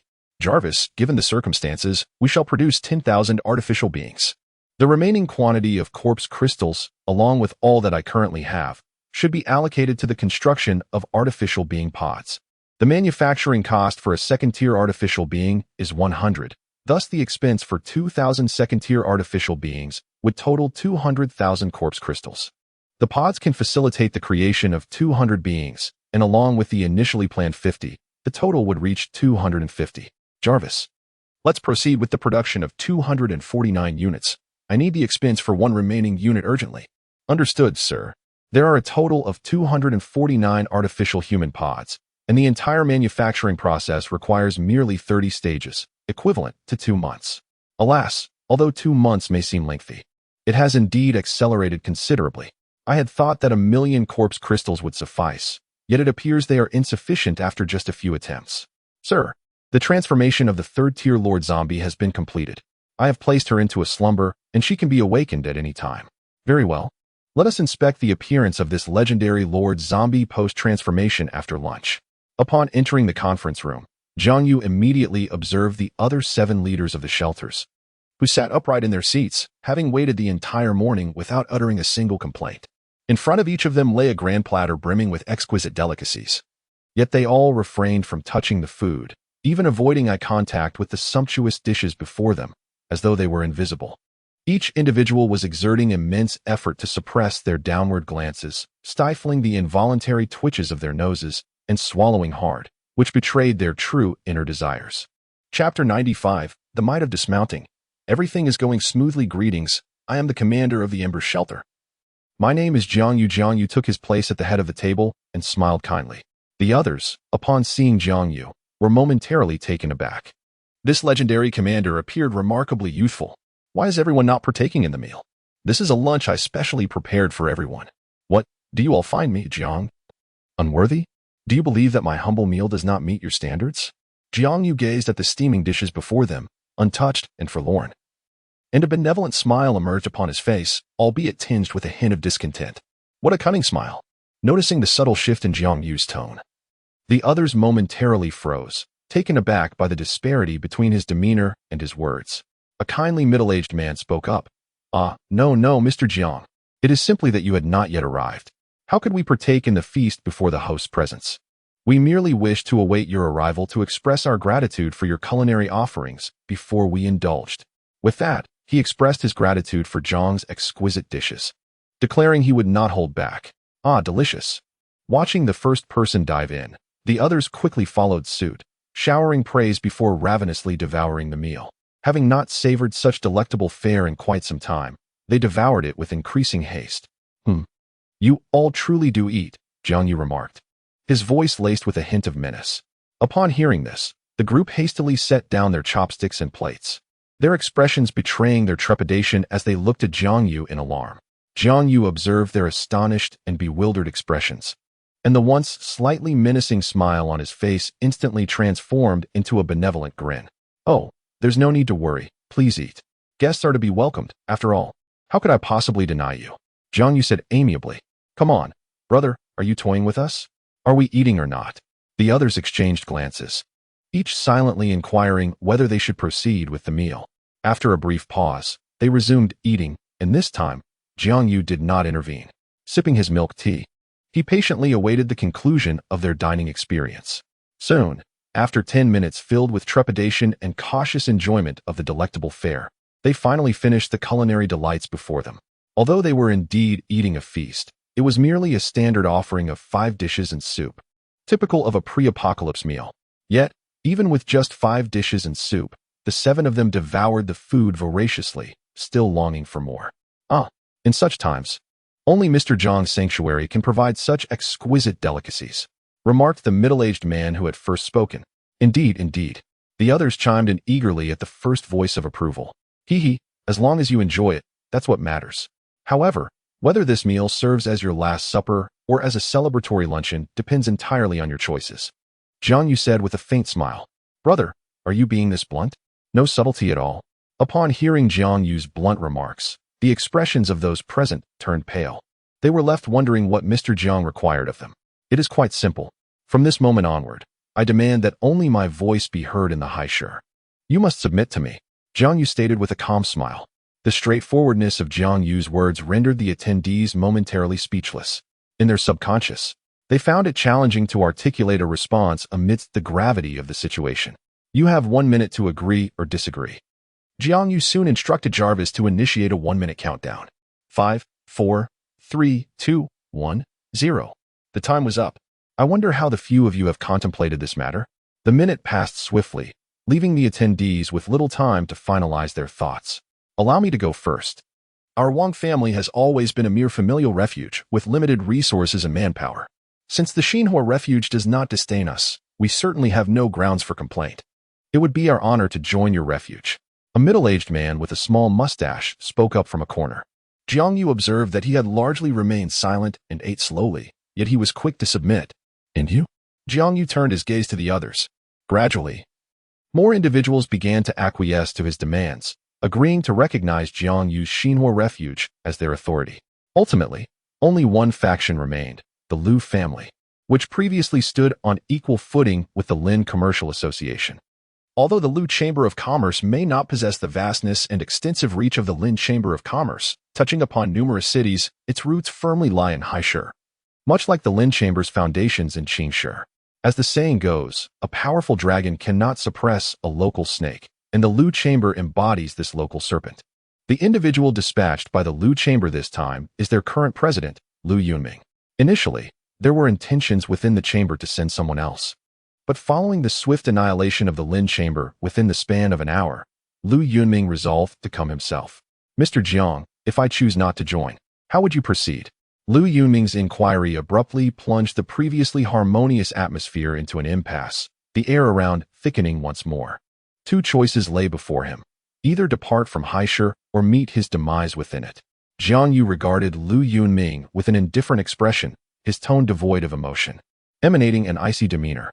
Upon hearing Jiang Yu's domineering words, a flicker of helplessness crossed Liu Yunming's face, and he eventually nodded slightly. In that case, it seems wise to be pragmatic. Having said that, he agreed to join. Haha. Jiang Yu chuckled softly, once more revealing a benevolent smile, and said, if that is the case, let us enjoy a meal together before you depart. Upon witnessing Jiang Yu's epic transformation, the onlookers could not help but exclaim, this lad truly embodies the archetype of a post-apocalyptic hero, his ability to shift personas more rapid than the turning of pages in a book. Subsequently, after establishing a few straightforward rules, they departed from the shelter, eager to relay this news to the others within. Jiang Yu, unperturbed by the possibility of their eventual change of heart, recognized that should they indeed reconsider, he would possess a valid reason to act. After bidding them farewell, Jiang Yu indulged in a modest lunch before making his way to the artificial human chamber. Chapter 96, The Enchanting Maiden, The Allure of Beauty Here. The initial batch of 249 new artificial humans had already been produced, engaging in the subsequent creation of second-tier beings. Jiang Yu offered but a cursory glance before proceeding to the zombie transformation apparatus. Within, a solitary cultivation chamber, barely spacious enough for one to recline, cradled a stunningly beautiful maiden, her long hair cascading down her back in ebony waves. The young woman possessed an exquisite visage, her slender form perfectly balanced in its proportions. With her tightly shut eyes reminiscent of a slumbering beauty, seemingly in repose for a millennium. Surrounding her were 10 second-tier combat-type female artificial beings left by Jarvis, tasked with safeguarding this girl of third-tier prowess, ensuring that should she awaken in a frenzy, there would be adequate restraint. Jarvis, awaken her, Jiang Yu commanded, surveying the 22nd-tier artificial beings with a profound sense of security. Taking a deep breath, he suppressed the urge to succumb to the warmth flooding his senses and spoke slowly. Very well, sir. With a sound reminiscent of air being vacuumed away, the serene and exquisite visage of the young girl began to tremble ever so slightly. She gradually opened her eyes, immediately meeting the gaze of Jiang Yu, who looked on with a hint of curiosity. Who are you? Her voice, as melodious as a tinkling bell, reverberated within the confines of the artificial human chamber. Where am I? Was I not dead? Have I become a zombie? As she murmured these words, fragments of memories flitted through her mind, compelling her to weave them together. This is the Ember Sanctuary. Ember Sanctuary? That name sounds so familiar. Commands echoed in her thoughts. Eliminate the Ember. Eliminate the Ember. In the next moment, she recalled the harrowing scene of her demise, engulfed by the explosion of several bombs. I led an army to assault the Ember, only to be obliterated by the helicopters of the Ember Sanctuary. Indeed, I was killed by the Ember Sanctuary. So am I not dead? How am I still alive? And who are you? Has the Ember Sanctuary perished as well? The young girl's mind was in a state of utter disarray, her words a jumbled collage of thoughts. Sensing her confusion, Jiang Yu refrained from probing further and instead instructed Jarvis to open the hatch. Come out first. Then we'll talk. Jiang Yu made some room for the young girl, but to his surprise, she struggled to support herself and was utterly unable to command her pristine legs. It seems I cannot stand on my own. Could you please come over and lend me a little assistance? The girl said, biting her lip, her cheeks flushed with embarrassment. Jiang Yu, ever cautious in such matters, was reluctant to acquiesce to her request, especially considering that the girl before him was a third-tier zombie transformation. The potential dangers were unknown, and should he encounter any peril, it could lead to dire consequences. Thus, allowing an artificial being to assist her seemed the most prudent choice. All right. I'll help you up. Jiang Yu's large hand encircled the girl's delicate waist, and at that moment, his face was merely a hand's breadth away from her alluring form, with a faint, enchanting fragrance wafting into his nostrils. If he wished, he could simply lean forward and savor the comforting scent reminiscent of his mother's embrace during his childhood. As he held the fragile girl, he felt the exquisite sensation coursing through his palm and wrist, intertwined with the occasional intoxicating aroma that invaded his senses, causing him to feel slightly lightheaded. After slowly lifting the ethereal girl to her feet, Jiang Yu attempted to steady his thoughts, ready to pose a question, when suddenly, he felt something gripping his neck with an iron grasp. In an instant, Jiang Yu sensed the overwhelming presence and murderous intent emanating from the girl behind him. You lecher, did you enjoy yourself just now? The girl's words left Jiang Yu utterly bewildered. How do you know? No, wait, you haven't lost your memory? He asked in astonishment. Lost my memory? Of course, I did, but that was in the past. Although you put my body to sleep, my mind awakened long ago. And during this time, I have comprehended everything. With gritted teeth, the girl shouted furiously, Sanctuary of Embers, you wretched beings. Why did you kill me only to resurrect me? Are you self-proclaimed saviors truly devoid of humanity? You took my life, turned me into a zombie, and murdered my child, forcing my offspring into the same fate. After we managed to escape, seeking a peaceful existence, you captured my child to coerce me into submission. You scoundrels, why must I endure death twice? And yet you refuse to let me go? Tears streamed down her exquisite face, a heartbreaking sight, and Jiang Yu, who was in close proximity, could feel her body trembling with fear of the unknown and confusion about the future. I can still smell my child's essence on you. Surely, my child met their demise at your hands. If that is the case, I shall kill you to avenge my child. With that, the girl prepared to crush Jiang Yu's neck with all her might. Stop. As Jiang Yu felt the force around his neck, he realized he could not delay any longer. He grasped the girl's hand firmly and shouted.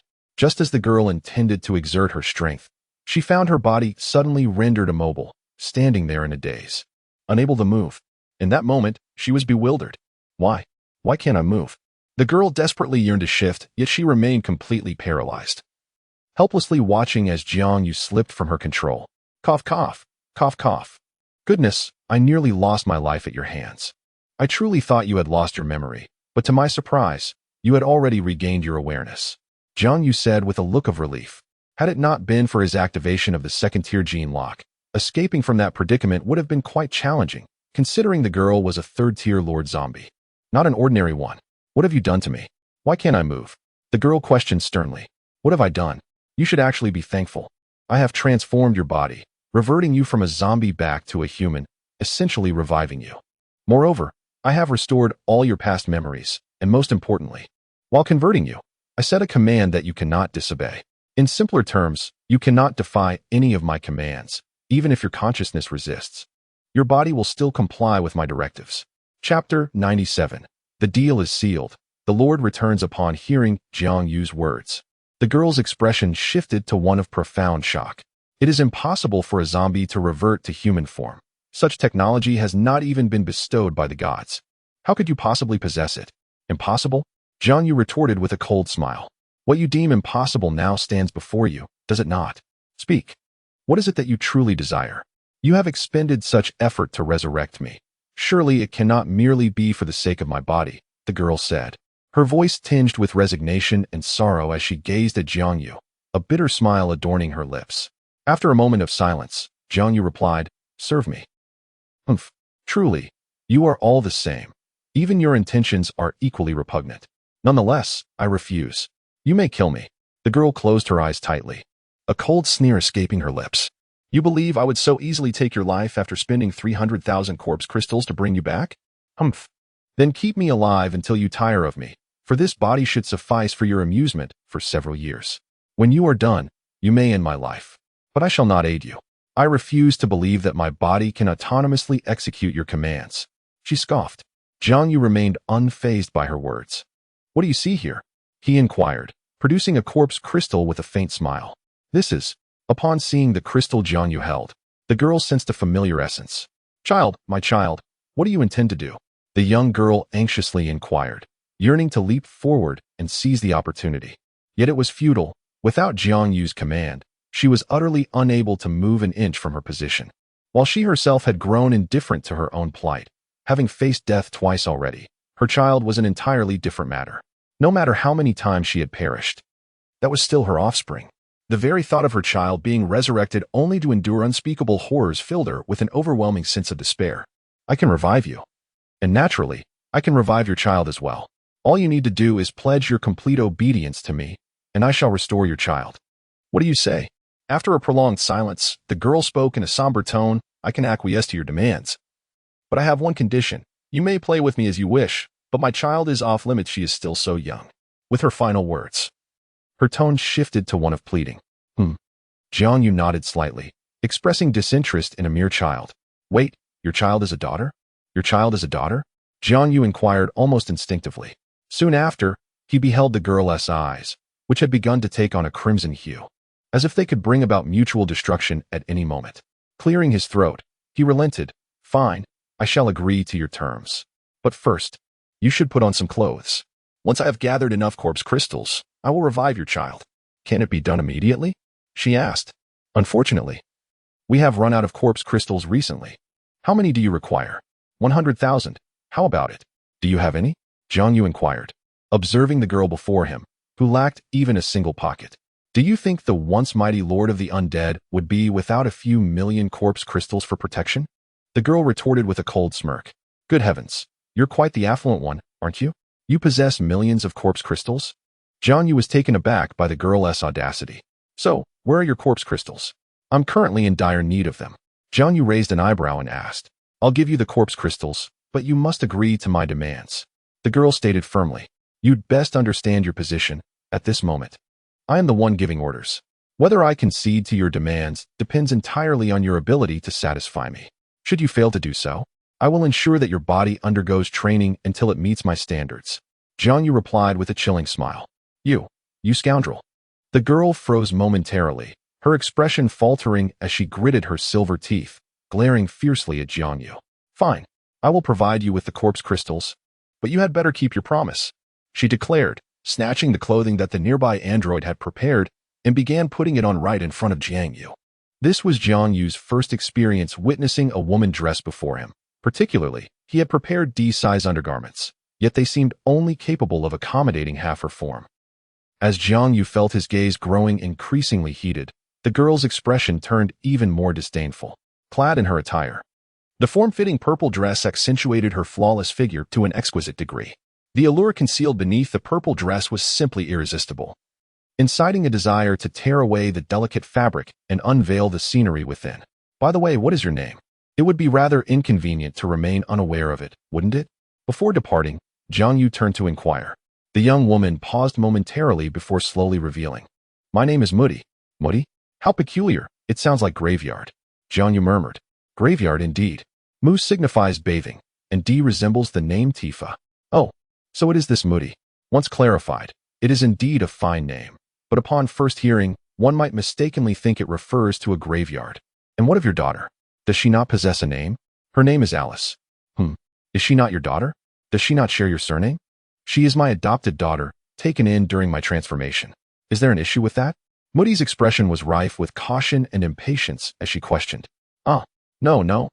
It's nothing. Merely a query. Subsequently, the pair arrived at the entrance of the sanctuary, where the training guards observed with great bewilderment. However, under the command of the royal guards, their training was temporarily halted, and they were summoned inside. Very well, how do you wish to proceed? Jiang Yu inquired. Moody cast a glance at Jiang Yu, then leaped gracefully atop the gate, maintaining her balance with poise, before raising her hands high. A low, enigmatic rumble emanated from Moody's lips, followed by an abrupt, almost frenzied roar. Jiang Yu recognized the voice all too well. It was the roar of the Lord Zombie summoning its minions. Astonishingly, she had retained the ability to invoke the undead, even though she had anticipated this moment. Witnessing it firsthand left Jiang Yu profoundly astounded. If it hadn't been for the overwhelming firepower and extensive destructive capacity she had previously unleashed, it would have been exceedingly difficult to eliminate her.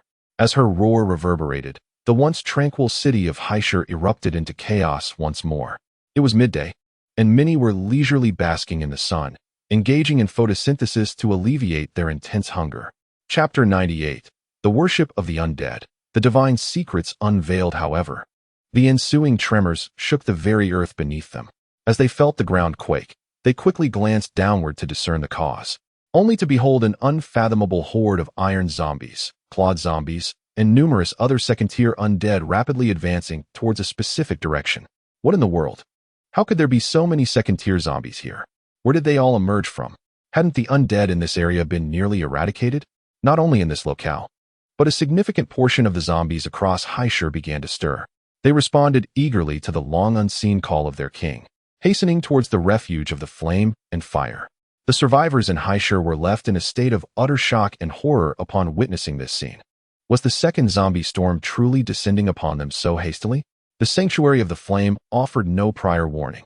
Many residents, upon witnessing this scene, remained huddled in their shelters, trembling as they aimed their weapons at the door. Half an hour later, Jiang Yu watched in astonishment as hundreds of second-tier zombies approached the entrance of the sanctuary, whereupon they knelt, gazing reverently and devoutly at the figure of Mu Di standing above the threshold. To his disbelief, there were still so many second-tier zombies in the city. He had assumed the last batch had been the entirety of their kind. The sight was enough to leave Jiang Yu somewhat shaken. He had believed that all the higher-tier zombies had perished, yet here stood a multitude. Subsequently, under Mu Di's command, several defensive zombies emerged, each wielding enormous suitcases. When the suitcases were opened, they revealed a plethora of densely packed corpse crystals, predominantly of the unclassified variety, along with a fair number of first and second-tier ones. Jiang Yu was utterly astounded at the sight of the suitcases brimming with corpse crystals. Then, with a swift motion of her hand, Mu Di signaled to the clawed zombies, who promptly seized the suitcases and hurled them through the door, landing securely before Jiang Yu. These crystals were initially intended for my own advancement to the 4th tier. They should suffice for your needs for a while, Mu Di stated with an air of cool detachment. Jiang Yu gazed at the regal figure of Mu Di standing by the gate, then turned his attention to the various zombies outside, each displaying distinct expressions and forms. He murmured, "Your name, Mu Di, is indeed fitting." Upon hearing this, Mu Di rolled her eyes dramatically. "Let us return to the shelter. I shall grant your Alice a rebirth," Jiang Yu replied with a faint smile. He had not anticipated that such a casual gesture would result in acquiring a Tier 3 lordly zombie maiden capable of commanding a horde of undead, a remarkable stroke of fortune. "There is one more matter. I wish for them not to wander outside any longer. After all, they are under my command. Is it acceptable for them to remain near your shelter?" Mu Di inquired as she leaped down from the gate. "Certainly, provided they do not disturb those who come to my shelter for supplies," Jiang Yu replied with a nonchalant nod. Upon receiving Jiang Yu's assent, Mu Di slightly inclined her head and turned, issuing a piercing command. Instantly, the hundreds of Tier 2 zombies dispersed, vanishing without a trace in mere moments. "Jarvis, keep a constant watch on their positions," Jiang Yu whispered to Jarvis. "Understood, sir. You need not worry. Under my control, they are fully obedient to my commands, both in mind and body." Mu Di interjected with a cold smirk, seemingly aware of Jiang Yu's conversation with Jarvis. "Unlike you, who can only manipulate my body but not my consciousness. Controlling your body is sufficient. What need have I to command your consciousness?" Jiang Yu retorted. "If you could manipulate my consciousness, would it not enhance your own pleasure through my cooperation?" Mu Di remarked with a cold smile. "It appears that the organization which transformed you into a zombie has trained you rather well, for you utter such audacious words," Jiang Yu retorted with a similar sneer. "Get lost. Ever since they captured me, apart from the necessary examinations and surgeries, no one has dared to lay a finger on me." "Oh, why is that?" Jiang Yu inquired curiously upon hearing this. "Because I am the sole individual who has adapted to the divine descent virus. The remaining 98,418 have all succumbed to becoming mindless, ordinary zombies. Hence, I must maintain my perfection," Mu Di said, a flicker of pain crossing her face as memories of that hellish scene flooded her mind. "Moreover, my existence has propelled their genetic technology to unprecedented heights, resulting in the creation of numerous combat revenants whose powers rival my own." With that, Mu Di cast a contemplative glance at the 10 female combat androids beside her. "I had not anticipated that you would possess warriors comparable to those revenants." "Oh, is the strongest member of that divine descent organization merely at the level of these bodyguards surrounding me?" Jiang Yu queried. "Half a year ago, I was aware, but currently, I remain uncertain. Ever since they acquired the Death Warriors, their focus and research on me have significantly diminished, which allowed me to escape on the day the meteorite fell. So, is it true that they developed the so-called Divine Descent virus? Jiang Yu inquired, as he delved deeper into the understanding of the Divine Descent virus. It increasingly resembled the cosmic virus that had accompanied the meteorite that descended upon Blue Star. I am unsure. A year ago, I was captured by them. And thereafter, I endured endless experimentation, transforming me into a zombie merely 3 months after my capture. A year ago? Does that not coincide with the time of the official bombardment of that meteorite? Jiang Yu exclaimed in astonishment, murmuring, "Do you know to which organization the Divine Descent belongs? Who is the highest commander?" Jiang Yu pressed the elevator button, posing his question. "Unbeknownst to me, I am only aware of their immense power, which spans the entirety of Blue Planet. The presence of the rabbit, the bear, and the eagle is unmistakable, as they are said to exert influence over several formidable nations." Upon hearing Moody's words, Jiang Yu's expression grew notably grave. He had not anticipated that this so-called Divine Descent organization could wield such strength, able to stand against the 3 notorious factions of Blue Planet without faltering. And yet, prior to the calamity, the average person remained oblivious to its existence. However, I recall that the reason Divine Descent remained obscure to the public was due to the dedicated forces of the rabbit, bear, and eagle, all of whom were engaged in a relentless struggle against them, even in the aftermath of the apocalypse. Had it not been for the exceptional combat prowess exhibited here, I might have had to lead a horde of zombies to assault the opposing organization in Huaxia. Chapter 99. A common language indescribable. Moody spoke softly. "Oh, I see. I had no idea such a captivating drama unfolded on Blue Planet. Do you know where the forces opposing the Divine Descent organization are located?" "I am uncertain. I only know that they are situated on a certain small island." "On a small island? In the sea?" Jiang Yu murmured in confusion. As he pondered, the elevator arrived, prompting Jiang Yu to temporarily set this matter aside and return to the zombie transformation device. He placed the crystal of the small zombie inside, followed by 100,000 additional crystals. "Very well. In 48 hours, you will be reunited with your daughter," Jiang Yu exclaimed with a smile. Upon hearing that she would once again reunite with Alice in merely 48 hours, Moody was enveloped in a maternal aura, reminiscing about the delightful moments she shared with Alice. A tender smile adorned her flawless visage. This scene left Jiang Yu momentarily taken aback, his gaze fixed on her with an intensity that caused Moody to blush. Despite her ability to boast and engage in playful banter, at her core, she remained an innocent young lady. While she had encountered tales of experiences online, the prospect of actual engagement left her somewhat bewildered. As the atmosphere grew increasingly peculiar, the humanoids exchanged glances, their eyes glinting with amusement as they observed Jiang Yu and Moody. Suddenly, amidst this escalating tension, Moody's stomach let out a loud growl. "Are you hungry?" Jiang Yu asked, his surprise evident. "Naturally, I possess a human body now, so hunger is to be expected," Moody replied, her cheeks flushed. "Then let us proceed. It is not yet mealtime. Come to my room, where food is always available."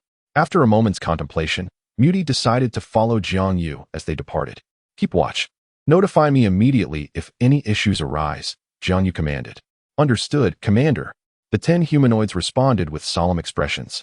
Subsequently, Moody accompanied Jiang Yu into the elevator. Ascending to the 49th floor, Jiang Yu, for the first time in the apocalypse, led people into his 49th floor. "Well, as expected of the commander's residence. It is quite luxurious," Moody murmured while admiring the opulent decorations and spaciousness. "Indeed, the entire 49th floor is my domain." Soon, an artificial being brought forth a meal. "Wow, Kung Pao chicken, spicy fish, fish-flavored eggplant, sweet and sour pork. Your provisions are quite abundant," Moody exclaimed, her excitement palpable as she beheld the long-missed dishes. "By the way, I asked Jarvis to look up your name. Why is there no information on you within the borders of Huaxia?" Jiang Yu inquired as he handed a bowl of rice to Moody. "I am an orphan, having wandered aimlessly since childhood. With the help of the orphanage, I grew up and, thanks to the kindness of others, I was able to attend school. I was on the verge of graduating from university when they captured me," Moody recounted with a sorrowful expression. "If you hadn't been captured, you might have already graduated by now," Jiang Yu remarked indifferently. "Yes, but that is merely a hypothetical," Moody replied wistfully. "Do you still have any loved ones in this world?" "None," except for Alice and an elderly professor surnamed Chun, who sponsored my university education. However, after my capture, I lost all contact with him. Surnamed Chun? An elderly professor? What a coincidence! Jiang Yu exclaimed, astonished. Is it possible that he is the same professor who supported me? Could such a coincidence exist in this world? Is this the person? Jiang Yu activated the holographic projection, revealing the authoritative visage of an elderly gentleman. Indeed, it was he. Do you know him as well? Moody inquired with surprise, while simultaneously stuffing a generous mouthful of rice into her mouth. Of course, I am also a beneficiary of his patronage at the university. Do you require someone else's support to attend university? Did your tuition fees go toward constructing this sanctuary? Yet that still wouldn't suffice. Moody chuckled lightly. That's a rather complicated matter. As if the presence of the esteemed professor had forged a common bond. The connection between Jiang Yu and Moody unexpectedly deepened in that moment. A hint of genuine warmth graced Moody's expression. After their meal, she stood and stretched, her flawless physique illuminated before Jiang Yu. Turning to glance at him, she flashed an enchanting smile and sauntered closer, drawing near under his puzzled and somewhat hesitant gaze. In the next instant, Jiang Yu felt a warmth brush against his lips, only for it to vanish moments later. As he lingered in the aftertaste of that fleeting warmth, Moody casually remarked, "You have a grain of rice on your face. I took the liberty of addressing it for you." Her smile radiated brightness. "Moody, you are playing with fire." Upon hearing this, Jiang Yu's forehead throbbed with tension.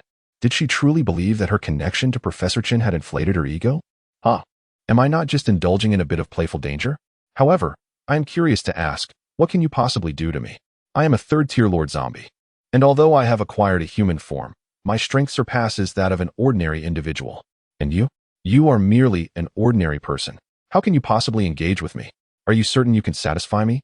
Moody inquired softly. Suddenly, Jiang Yu seized Moody's delicate shoulder with an iron grip and forcefully pressed her onto the bed. Startled by such rough treatment, Moody gasped, only to hear Jiang Yu's deep voice, strained yet simmering with intensity. "You wish to play? Very well. I shall indulge you and show you the extent of my prowess." His words flowed with a certain charm, yet I cannot help but question your capability, little pup.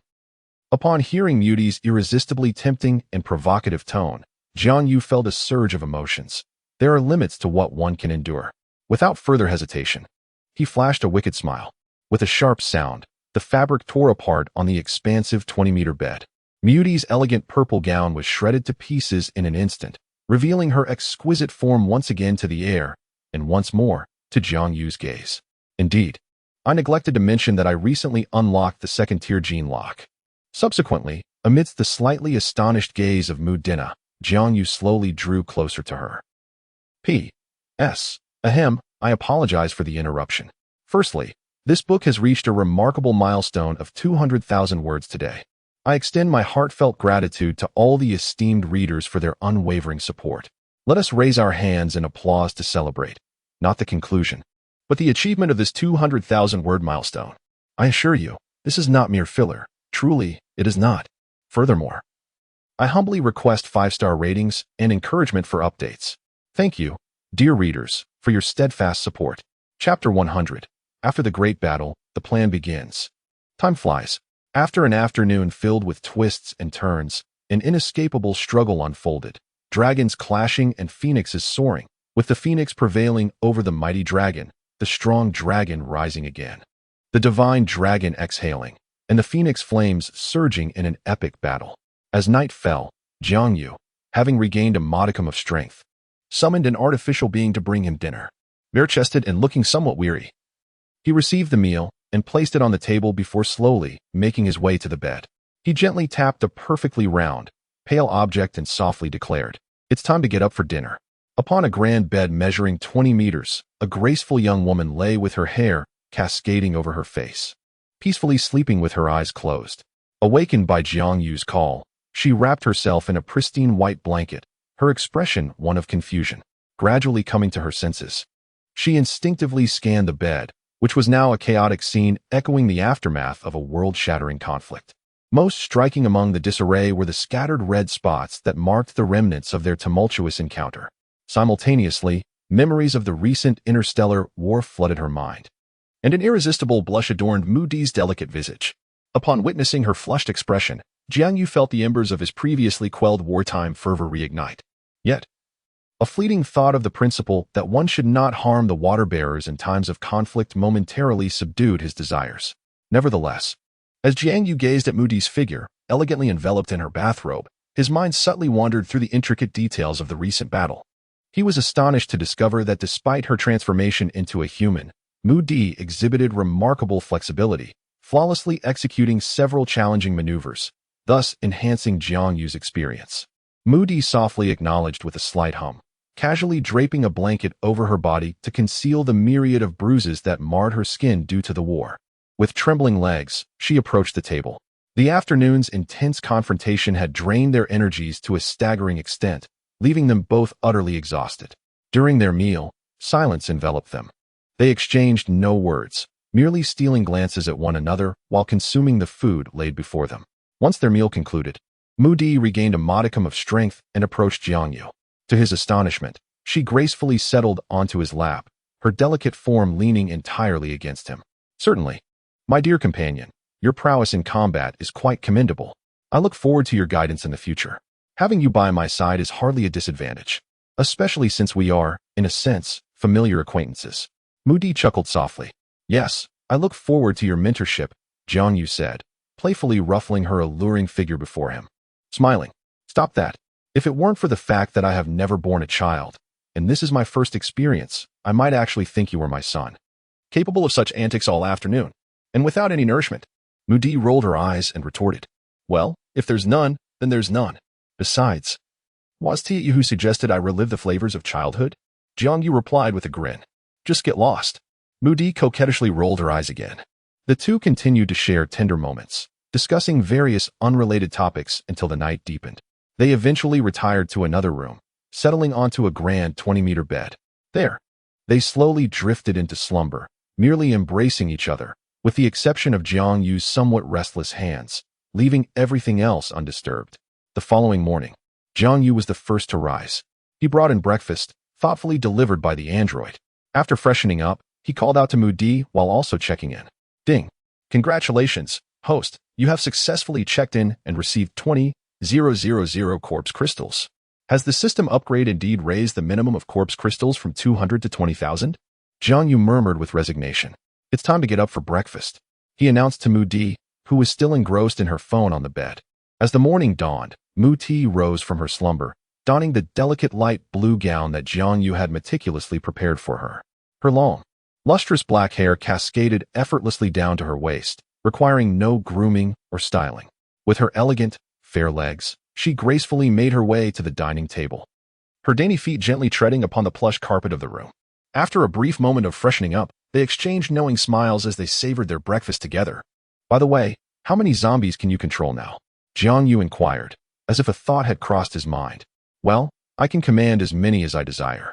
Ordinary zombies lack consciousness, making them quite simple to manipulate. Up to 2,000 of the first tier, at least. However, for second-tier zombies, the number is limited to around 500 at most. As for third-tier zombies, I can temporarily direct them, but there is a significant chance they may regain their self-awareness while under my control. After all, I recall that third-tier zombies have developed a sense of consciousness." Jiang Yu nodded thoughtfully at Muti's words, aware from his gaming experiences that the distinction between first-tier zombies and ordinary ones lies primarily in their strength and special abilities. While from the second tier onward, the dynamics begin to shift dramatically, as second-tier zombies can already exhibit a tendency to seek fortune and avoid peril. The third-tier zombies have begun to exhibit a semblance of self-awareness, while the fourth-tier zombies possess an intellect comparable to that of a young child. As for those of the fifth tier and beyond, they are astonishingly close to the cognitive abilities they had in life. My original plan was to eradicate all the zombies in the city in the coming days, in preparation for the impending cold wave and the subsequent threat of the insectoid creatures. However, since you are here, I wonder if you could control the other zombies in the city to collectively combat the insectoid menace? Jiang Yu inquired, gazing at Mudi. "Insectoid creatures? What are those?" Mudi responded, momentarily taken aback. "Haven't we already faced the crisis of the meteorite and the zombie outbreak? How could there be an additional threat from insectoids?" Jiang Yu succinctly shared the information regarding the insectoid crisis, and Mudi's expressive eyes fell into contemplation and resignation. "Alas, This world is truly fraught with calamities. She lamented before pausing to reflect. Very well, but the ordinary zombies may not be of much assistance. As you mentioned, the insectoids may excel in the strategy of overwhelming numbers. Indeed, I understand that, but at the very least, it would add to our fighting strength and open up new possibilities, Jiang Yu replied with a smile. If that's the case, please take me to the center of the city at noon, so that my consciousness can encompass the entire area. All right, then let us eat quickly, and once we finish, we shall set off immediately. Soon after finishing their breakfast, Jiang Yu summoned Jiang Yu and his team, along with 2 armed helicopters laden with second-tier combat androids. Chapter 101. The city calls for a new monarch. Thus, a procession of several thousand departed from the Sanctuary of Flames in grand fashion. The spectacle of such a large gathering once again captured the attention of many. In this tedious, yet perilous post-apocalyptic world, even the slightest commotion could draw a crowd. Is it another expedition from the Sanctuary of Flames? Goodness, every outing is so ostentatious. One wonders if they possess any sense of frugality. Would it harm them to share some of their resources with us? Do they think the Sanctuary is a charitable institution? If you have the audacity, go ahead and morally bind them to your whims. I wonder which unfortunate soul has incurred their wrath this time, to warrant the deployment of such a formidable force, even calling forth armed helicopters. Indeed, the Sanctuary of Flames has eradicated numerous factions, their reputation for ruthlessness well established. It is astonishing that anyone would dare provoke them. Isn't that akin to the old man eating arsenic, courting death? Wait, what is that behind them? What? Goodness, that is. Just as the crowd was jesting about who had drawn the ire of the Sanctuary of Flames, they soon spotted at the rear of the procession hundreds of second-tier zombies swiftly pursuing the modified vehicles of the Sanctuary. Those are zombies, aren't they? Yes, indeed. They are zombies. But why? Why do they not only refrain from attacking the Sanctuary of the Flame, but also follow it like mere followers? This bizarre scene evokes memories of the Lord Zombie from that fateful night. As these words were spoken, many recalled the chilling howls from that day. I wonder, could it be that the Sanctuary of the Flame has somehow tamed the Lord Zombie, compelling it to do its bidding? Someone whispered in shock, their face a mask of disbelief. Upon hearing this, numerous individuals turned in astonishment towards the speaker. Just one more intersection, and we will arrive. Are you sure your body is fine? I would hate to lose someone I have just grown fond of. Jiang Yu jested. Get lost. After just one night. You've already grown tired of me. But truly, I am fine. This is merely my area of expertise. Moody replied with a faint smile. Yes, don't overexert yourself. Prioritize your health. Soon, the group arrived at the exterior of an enormous shopping mall, a project that the high city officials had invested years in constructing. Its location was nothing short of perfect, and the mall itself was a veritable paradise for leisure and entertainment. What's more, it offered a delightful array of products catering both to the affluent and to the budget-conscious students. In times of peace, countless individuals flocked to this place for shopping and leisure. Even the financially constrained Jiang Yu had visited several times to procure discounted items.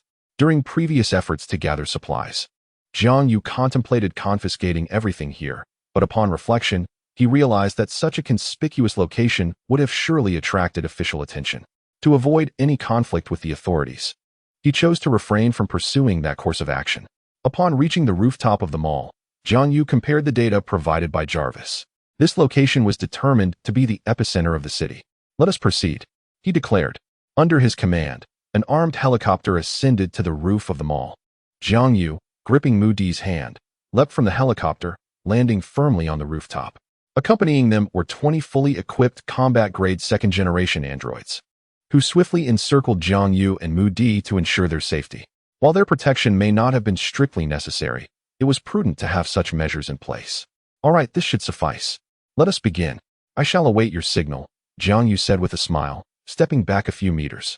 Mu Di stood still, her eyes tightly shut and arms outstretched. In an instant, an inexplicable wave of consciousness began to radiate outward from her, creating an aura of pressure. The elite guards and Jiang Yu, both possessing second-tier strength, could perceive a faint sound whispering incessantly in their ears. This sound spread swiftly like ocean waves, enveloping the surroundings. Roar. As the sound began to resonate, centered around Moody, it spread in a 360-degree arc, and countless zombies responded with their own howls. In that moment, every survivor in the city witnessed this extraordinary spectacle. Numerous zombies stood transfixed, gazing in a singular direction, and moments later, they surged forth like fledglings returning to their nest, hastening towards their sovereign, the queen. What on earth is happening? Why have these creatures transformed in such a manner? Where are they headed? It remains unclear. The only entity capable of invoking such a reaction is the lordly zombie, but had it not already been vanquished by the sanctuary of flames? Why? At this instant, not only the scene itself, but also the entire sanctuary forum was in a frenzy. Many uploaded footage of zombies passing before them, showing no inclination to attack. As time progressed, a mere half-hour elapsed, and Moody sensed her consciousness had permeated the entire city. Now, it was merely a matter of waiting for all the zombies in the city to converge, but at their pace, the journey would not be brief. Roar! At this moment, at the boundary of the coastal city, a towering and menacing zombie gazed sullenly towards the city, his mutilated eyes filled with an expression of rage. He had noticed that the mutated zombies under his command were beginning to stir restlessly, with some even audaciously contemplating an attack on him. The source of this unrest was an inexplicable call that resonated in the air. With a sigh of relief, Moody smiled and assured, "It's all under control now. We shall wait for their arrival." However, the ordinary zombies are slow, so it is anticipated they will all arrive by nightfall. Upon hearing Moody's words, Jiang Yu nodded slightly. "Very well. In that case, let them remain here. We shall return tomorrow." After a moment of contemplation, Jiang Yu added, "All right." With that, Moody wrapped her arms around Jiang Yu's arm, and he leaped into the air, carrying her directly onto a helicopter stationed 30 meters above the ground. Meanwhile, the artificial beings stationed on the rooftop remained vigilant, left behind by Jiang Yu as a contingency against any unforeseen attacks on the group of zombies, along with the secondary level zombies that had also been retained. Chapter 102. Significant progress. Jarvis, immediately notify all major shelters to disregard the rapidly advancing zombies. If encountered directly, they should momentarily yield. Understood, sir. In the next moment, while still contemplating whether to counterattack amidst confusion and fear, the leaders of the various shelters received a message from Jarvis regarding Jiang Yu. Initially pondering the possibility of a new zombie storm, they finally exhaled in slight relief. After all, the prospect of a zombie storm is utterly terrifying. Witnessing the devastation wrought upon the Xinhua shelter, with its abundant manpower, resources, and advanced weaponry, left them questioning whether their smaller shelters could endure even for a few minutes. Upon returning to the helicopter, Moody inquired about the subsequent plans. "Surely, you do not intend to merely wait for the impending cold wave to arrive?" "Certainly not," Jiang Yu replied. "There remains a bit of time before the cold wave strikes, and there is much to be accomplished in the interim. First and foremost, I wish to travel to Qing City to bring back Zhang Ma and the others. Previously, due to the impending meteor disaster and Qing City being adjacent, coupled with Zhang Ma's attachment to the orphanage, I had delayed their retrieval. However, the circumstances have now changed. The environment of the apocalypse is set to become increasingly harsh. Those without the genetic lock activated will find it impossible to endure the frigid conditions for long. Furthermore, with the concentration and scarcity of supplies, the shelter in Qing City is no longer a suitable refuge for them. Inside, they lack the means to survive and protect themselves, and ultimately, it is merely an official shelter, rife with a mix of individuals. Zhang Ma and the others are all orphans, widows, and children. Left unprotected, they are inevitably susceptible to bullying over time. Therefore, I felt compelled to bring them over. After all, I had already faced widespread criticism for not doing so earlier. Jiang Yu sighed softly. He had contemplated using force to bring them over, yet the orphanage was overcrowded. If it were only a few individuals, he could have forcibly taken them, but in the presence of hundreds, attempting to rescue them could lead to unpredictable complications should anything go awry. Zhang Ma. Yes, she is the matriarch of the orphanage, and we all refer to her as Zhang Ma. Upon hearing this, Moody's expression darkened momentarily. Noticing her gloom, Jiang Yu gently stroked her head, reassuring her, "Do not worry. I will always be here for you." Moody glanced at Jiang Yu, offering a faint smile and a nod in acknowledgement. Upon returning to the shelter, Jarvis informed him that Lu Yiyu was looking for him. "Yeah, Professor Zheng. Have you made progress in your research?" Jiang Yu inquired with a hint of excitement.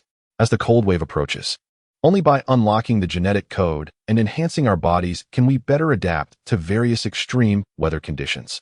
Indeed, we have succeeded. Look here." Professor Zheng gestured towards an experimental window.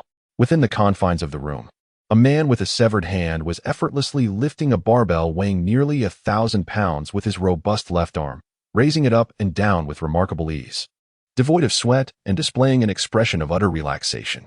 Subject number 1, named Zhao Jiawei, joined the shelter on February 4, 2068. He had previously served as a squad leader in the guard team, but was struck by a zombie during the corpse tide storm. In a moment of desperation, he severed his own arm to prevent the spread of the zombie virus. Unfortunately, due to the severity of his injuries and his physical impairment, he was compelled to retire. Upon learning about our intention to conduct human trials, he willingly volunteered to participate. Jarvis displayed a 3D holographic representation of the subject's profile before Jiang Yu. Thanks to our efforts, the gene lock spray is now applicable to human subjects. Under ample theoretical experimentation and simulation, the inaugural human trial has been deemed a success. As you can observe, his physical abilities have been significantly enhanced, reaching levels unattainable by an ordinary individual, Lu Yayao proclaimed with pride. Well done. What is the consumption rate of the corpse crystals? How many enhancements will be required? After meticulous calculations, we concluded that the individual activation of the gene locks was prohibitively expensive in both time and resources. Thus, we devised an innovative solution, the construction of a specialized chamber. We anticipate placing approximately 100 corpses crystals in various corners of the room. Following high-temperature vaporization, the emitted gene spray will facilitate comprehensive absorption by the individuals within the space, which can accommodate around 10 people. According to our meticulous calculations, it will require roughly 10 sessions of absorption to reach the threshold of what the human body can assimilate, as the capacity for intake and digestion is quite limited. Coordinating the absorption among multiple individuals simultaneously will optimize the energy utilization of the corpse crystals, given that their energy dissipates rapidly once vaporized. Upon hearing Xiaoling's detailed data report, Jiang Yu nodded slightly. How is his current condition? Under our thorough observation, his condition is excellent. Aside from the loss of one hand, he exhibits no other issues. His health is remarkably robust. The gene spray has effectively healed several of his latent injuries, which is indeed a remarkable phenomenon, Professor Zheng exclaimed with palpable excitement. Very well. Let me take a look, Jiang Yu replied. Certainly. Professor Zheng nodded slightly and led Jiang Yu and Muti into the laboratory. Commander, a middle-aged man with a severed hand, upon catching sight of Jiang Yu, hurriedly approached him, his face alight with surprise. The considerable distance of over 10 meters between them vanished in an instant. Greetings, I am Jiang Yu. Jiang Yu extended his hand and shook hands with Zhao Jiawei. Member of the first 3 guard teams, Zhao Jiawei. I am honored to meet you, Commander. Zhao Jiawei, upon witnessing Jiang Yu's solemn demeanor, immediately straightened his posture and, with a resolute expression, exclaimed, How do you feel now? Reporting to the commander, I feel quite well at the moment. Very well. Let us engage in a match. I wish to see just how formidable you are now. Yes, huh? Zhao Jiawei, initially eager to comply, was momentarily taken aback by what he had just heard. Jiang Yu, are you all right? Even if he had not participated in the experiment, he is not someone you can contend with. He is gradually unlocking his genetic potential. Why would you seek unnecessary trouble? Lu Yaya remarked sharply. Professor Zheng and Xiaoling also regarded Jiang Yu with astonishment, unable to comprehend why the typically composed Jiang Yu would make such a request. Yet Jiang Yu chose to disregard their concerns and turned his attention to Zhao Jiawei. What say you? If you manage to defeat me, I shall assist you in acquiring a mechanical arm, Jiang Yu declared with a smile. Chapter 103, Utter Domination.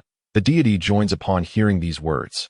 Lu Yaya and the others finally grasped Jiang Yu's intentions. It was a means to offer equipment. As he struggled to find a suitable rationale, he resorted to this method.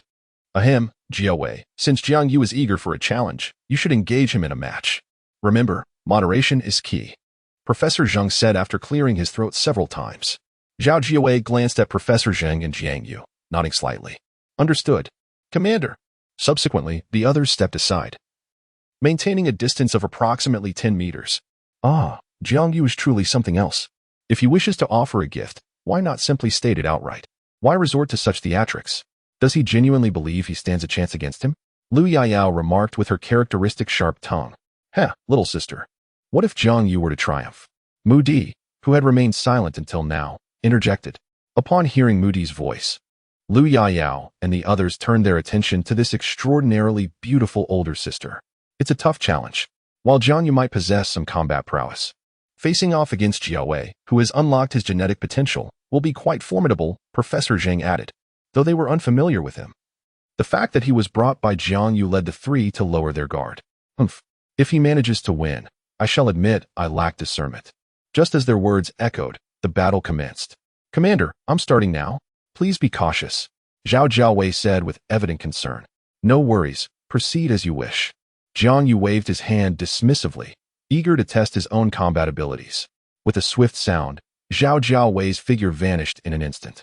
So fast. Lu Yayao and the others exclaimed in astonishment. This speed has surpassed our previous calculations, Professor Zheng remarked, equally astonished. While they were in awe, Jiang Yu stood frozen in place, seemingly stunned. In the blink of an eye, Jiao Wei's speed brought him behind Jiang Yu, his left fist clenched, poised for action. Bang! A resounding crack pierced the air as a fist hurtled towards Jiang Yu's temple. Jiao Wei understood that the commander seemingly lacked combat prowess. Hence, this blow would merely convey the fierce wind's chill against Jiang Yu's face, inflicting no real harm. However, with a thunderous impact, he had already prepared himself for victory, contemplating how to console the commander afterward. Yet, in the next instant, he was seized by a sharp pain in his abdomen. Before he could comprehend the situation, he felt his body being propelled away from Jiang Yu. With a thud, he collapsed onto the pristine ground, the agony in his belly persisting as he finally regained his senses. What just happened? In disbelief, even Professor Zheng, typically composed and unflappable, wore an expression of shock. What is going on? Since when did Jiang Yu become so formidable? He had sent a veteran, who had activated his genetic locks, flying with a single punch. This bizarre scene left everyone present, except for Mu Di, utterly astonished. Commander, I will hold nothing back next time. Jiang Yu turned, his expression grave and earnest. As if sensing Jiang Yu's sincerity and the awakening of his fighting spirit, Jiao Wei's demeanor shifted. He quickly rose to his feet, rubbing his abdomen, and with a focused expression declared, Very well, be cautious, Commander. With a swift motion, Jiao Wei vanished from sight, only to reappear behind Jiang Yu in the next moment. This time, he employed his most proficient weapon, his legs. Bang! However, just as the powerful kick was about to strike Jiang Yu's head, Jiang Yu effortlessly caught the ankle with one hand. What? Before Jiao Wei could process the shock, he felt a disorienting spin, finding himself on the ground once again after a mere 20 seconds. Whoosh! In the next moment, a colossal fist surged towards Jiao Wei's face, prompting him to quickly shut his eyes, overwhelmed by the terrifying force. Not bad. Although the genetic lock isn't fully activated, I have made some progress. With his eyes tightly closed, Jiao Wei did not feel the impact of the punch, but instead heard Jiang Yu's gentle voice. Upon opening his eyes, he saw Jiang Yu extending a hand. Standing before him, Jiao Wei also reached out, being lifted by Jiang Yu, gazing at him with admiration. Work diligently. And once you truly break through the first tier of the genetic lock, I shall surely gift you a mechanical arm. Jiang Yu patted him on the shoulder before turning to leave. In that moment, a phrase echoed in Jiao Wei's mind. When the task is completed, one departs quietly, concealing both merit and name. Commander, I vow not to disappoint your expectations. After speaking, he delved into his training with newfound seriousness. Meanwhile, Professor Zheng and his colleagues were left in sheer astonishment. They had not anticipated that this confrontation would conclude so abruptly. No, it was more accurate to say, so flawlessly overwhelming. Regaining their composure, they hurried to catch up, their faces reflecting sheer disbelief as they regarded Jiang Yu. What's wrong? Don't you recognize me? Jiang Yu smiled. Have you also activated your genetic lock? Lu Yayao inquired, her expression a mix of confusion and intrigue. Of course, Jiang Yu replied candidly, not concealing the truth. The moment they heard his affirmation, their faces were painted with shock. No wonder. I was puzzled as to why you, usually so composed, would opt for a direct confrontation. I thought perhaps you were seeking a pretext to gift him a mechanical arm, but this was your approach instead. Yet, we have only just begun our research on the genetic lock. How did you manage to activate yours? Professor Zheng asked, a blend of helplessness and curiosity in his tone. As soon as he finished speaking, Lu Yayao interjected, You're incredible. I'm impressed. After a brief silence, she expressed her admiration with a conflicted look. Meanwhile, Xiao Ling gazed at Jiang Yu with even greater adoration, her eyes sparkling with admiration. Observing Lu Yayao's reaction, Jiang Yu could only smile wryly. Alright, I will share everything I know regarding the levels of the genetic lock and the extent of activation with Jarvis for your research. You may continue your studies, striving to enable this fellow to absorb 10 times within this week. I am curious to see if he can reach the level I require after those 10 attempts. No problem, but if we succeed this time, the quantity of corpse crystals required will be substantial. You will need to gather more corpse crystals. Lu Yao inquired. Hehe. The issue of corpse crystals is not a concern at present, as a remarkable individual has recently joined our refuge, and due to her, we currently possess an ample supply of corpse crystals. Chapter 104. The date begins. Visitors from headquarters. Upon finishing, Jiang Yu directed his gaze towards Mu Di, who was smiling gently at that moment. Professor Zheng and the other two followed his gaze and also spotted the young lady from earlier. Allow me to introduce my girlfriend, whom I met not long ago, Mu Di, a true powerhouse who has unlocked the third-level gene lock. It is owing to her that I was able to successfully unlock my gene lock, Jiang Yu stated with a smile. In this regard, Jiang Yu was not being deceitful. Initially, by vanquishing the Lord Zombie, he completed an unknown task assigned by the system, subsequently upgrading the system, and ultimately unlocking his gene lock. Lu Yao, Professor Zheng, and Xiao Ling were immediately taken aback, gazing at Mu Di in astonishment. You have unlocked the third-level gene lock? Professor Zheng murmured in disbelief. Hello, everyone. Mu Di greeted them gracefully. Jiang Yu, I must say, you are not particularly remarkable in appearance. How is it that you are able to rely on such a beautiful lady? Lu Yao's head turned back and forth between Jiang Yu and Mu Di, puzzled and questioning. Ahem, Yao, one must not speak lightly. Jiang Yu and she are a perfect match. How could one suggest he is merely living off her? Professor Zheng shot a glare at Lu Yao, who stuck out her tongue and boldly declared that she would dare to do so again next time. However, what surprised everyone was that while we were still investigating the first-tier gene lock, you had already unlocked the third-tier gene lock. It was truly embarrassing. Professor Zheng gradually regained his composure and said with a helpless expression, Wow, Sister Mudi, I admire you so much. Lu Yao exclaimed. By the way, could I possibly draw a vial of your blood?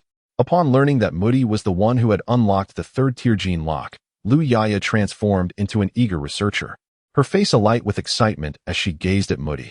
Then let us draw a vial. It would be beneficial to check your physical condition. However, this is only a one-time occurrence. You should continue your research, and you will soon discover how to unlock the third-tier gene lock. So do not think about using Mudi for human trials, Jiang Yu said with a serious demeanor. Indeed, with Jarvis, we can conduct infinite simulations. A vial of blood will allow us to replicate many things. Professor Zheng added. By the way, Sister Mudi, how did you manage to break through the third-tier gene lock? Hasn't the apocalypse only just passed a little over half a month ago? Lu Yao casually inquired while holding a tray. It's quite simple. Actually, I was the Lord Zombie from a few days ago. After Jiang Yu killed me, he resurrected me, allowing me to revert to my human form, while also replicating the abilities of a third-tier zombie. Mudi replied with a gentle smile. Crash. Bang. Professor Zheng gazed at Mu Di, whose gentle smile gradually transformed into one of astonishment. He exclaimed in disbelief, a gasp of traditional astonishment escaping his lips. Lu Yao, holding a tray of syringes, suddenly dropped it to the floor, her mouth agape in incredulity. Meanwhile, Xiao Ling instinctively took a step back, her small head colliding with the cabinet, her expression morphing into one of terror as she clutched her head and continued to retreat. Are you the Lord Zombie we faced on the night of the blood moon? Professor Zheng swallowed hard, his face a mask of disbelief as he inquired. In quick succession, the three of them began to breathe rapidly, their chests rising and falling in a synchronized rhythm. It was hard to fathom, truly hard to believe. You are, in fact, a zombie, and astonishingly, you've managed to transform into a human. Professor Zheng pressed his hand against his racing heart, his expression still one of incredulity. Xiao Ling, filled with dread, turned her gaze toward Mu Di. The vivid memories of that night during the blood moon flooded back to her, the stampede of zombies galloping through the night, haunting her dreams with nightmares. Yet, unlike the fear and shock radiating from the other two, Lu Yao appeared remarkably composed, even a tad exhilarated. Wow, Sister Mu Di has actually transformed from a zombie into a human. Why? Why? Why? What is this? Observing Lu Yao's inquisitive expression and her numerous entreaties, Jiang Yu conceded that if she could develop a gene spray product, he would take her to see the transformation device. Upon receiving this news, Liu Yaya's fighting spirit was instantly ignited. She hastily gathered her tools and brought along her teacher and junior sister, preparing to head to the laboratory. Just as they were about to leave, Liu Yaya suddenly seemed to recall something, and after a brief moment of contemplation, she blushed, released the hands of her teacher and junior sister, and swiftly ushered Jiang Yu and Mu Di out of the laboratory. "Jiang Yu, just wait for my finished product," she exclaimed with a mischievous laugh. As the door closed, isolating the sound of her somewhat melancholic laughter, Jiang Yu shook his head helplessly. "This girl is still the same as ever. Well, it's about time. Let us return for dinner. Or would you like to explore the shelter with me? I have yet to fully tour it since my arrival." "Certainly. Since the residents haven't gotten off work yet, and the crowd is sparse, I'll take you for a stroll." "All right then, let us consider this our first date," Mu Di said with a smile as she wrapped her arms around Jiang Yu. Meanwhile, the fifth young master sent a message announcing that he had captured 3 shelters in the city, indicating that he had not disappointed the expectations of the master. At the border between Haisher and Qingsher, several heavily armed modified vehicles were racing swiftly. Were it not for the numerous obstructions on the road, their speed would surely have been greater. With the fifth young master flourishing so remarkably, it stands to reason that young Master Lin must be thriving even more within Haisher. I recall that fellow Sun Xiong's son is under young Master Lin's influence. And given the developments over time, Sun Xiong should have aligned himself with our Lin clan's commercial association by now. Sun Xiong is no ordinary character.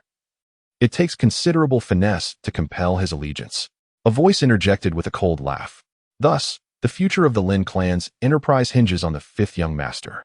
If young Master Sun has yet to subdue the Sun family after all this time, it would indeed be a disgrace for him within the association.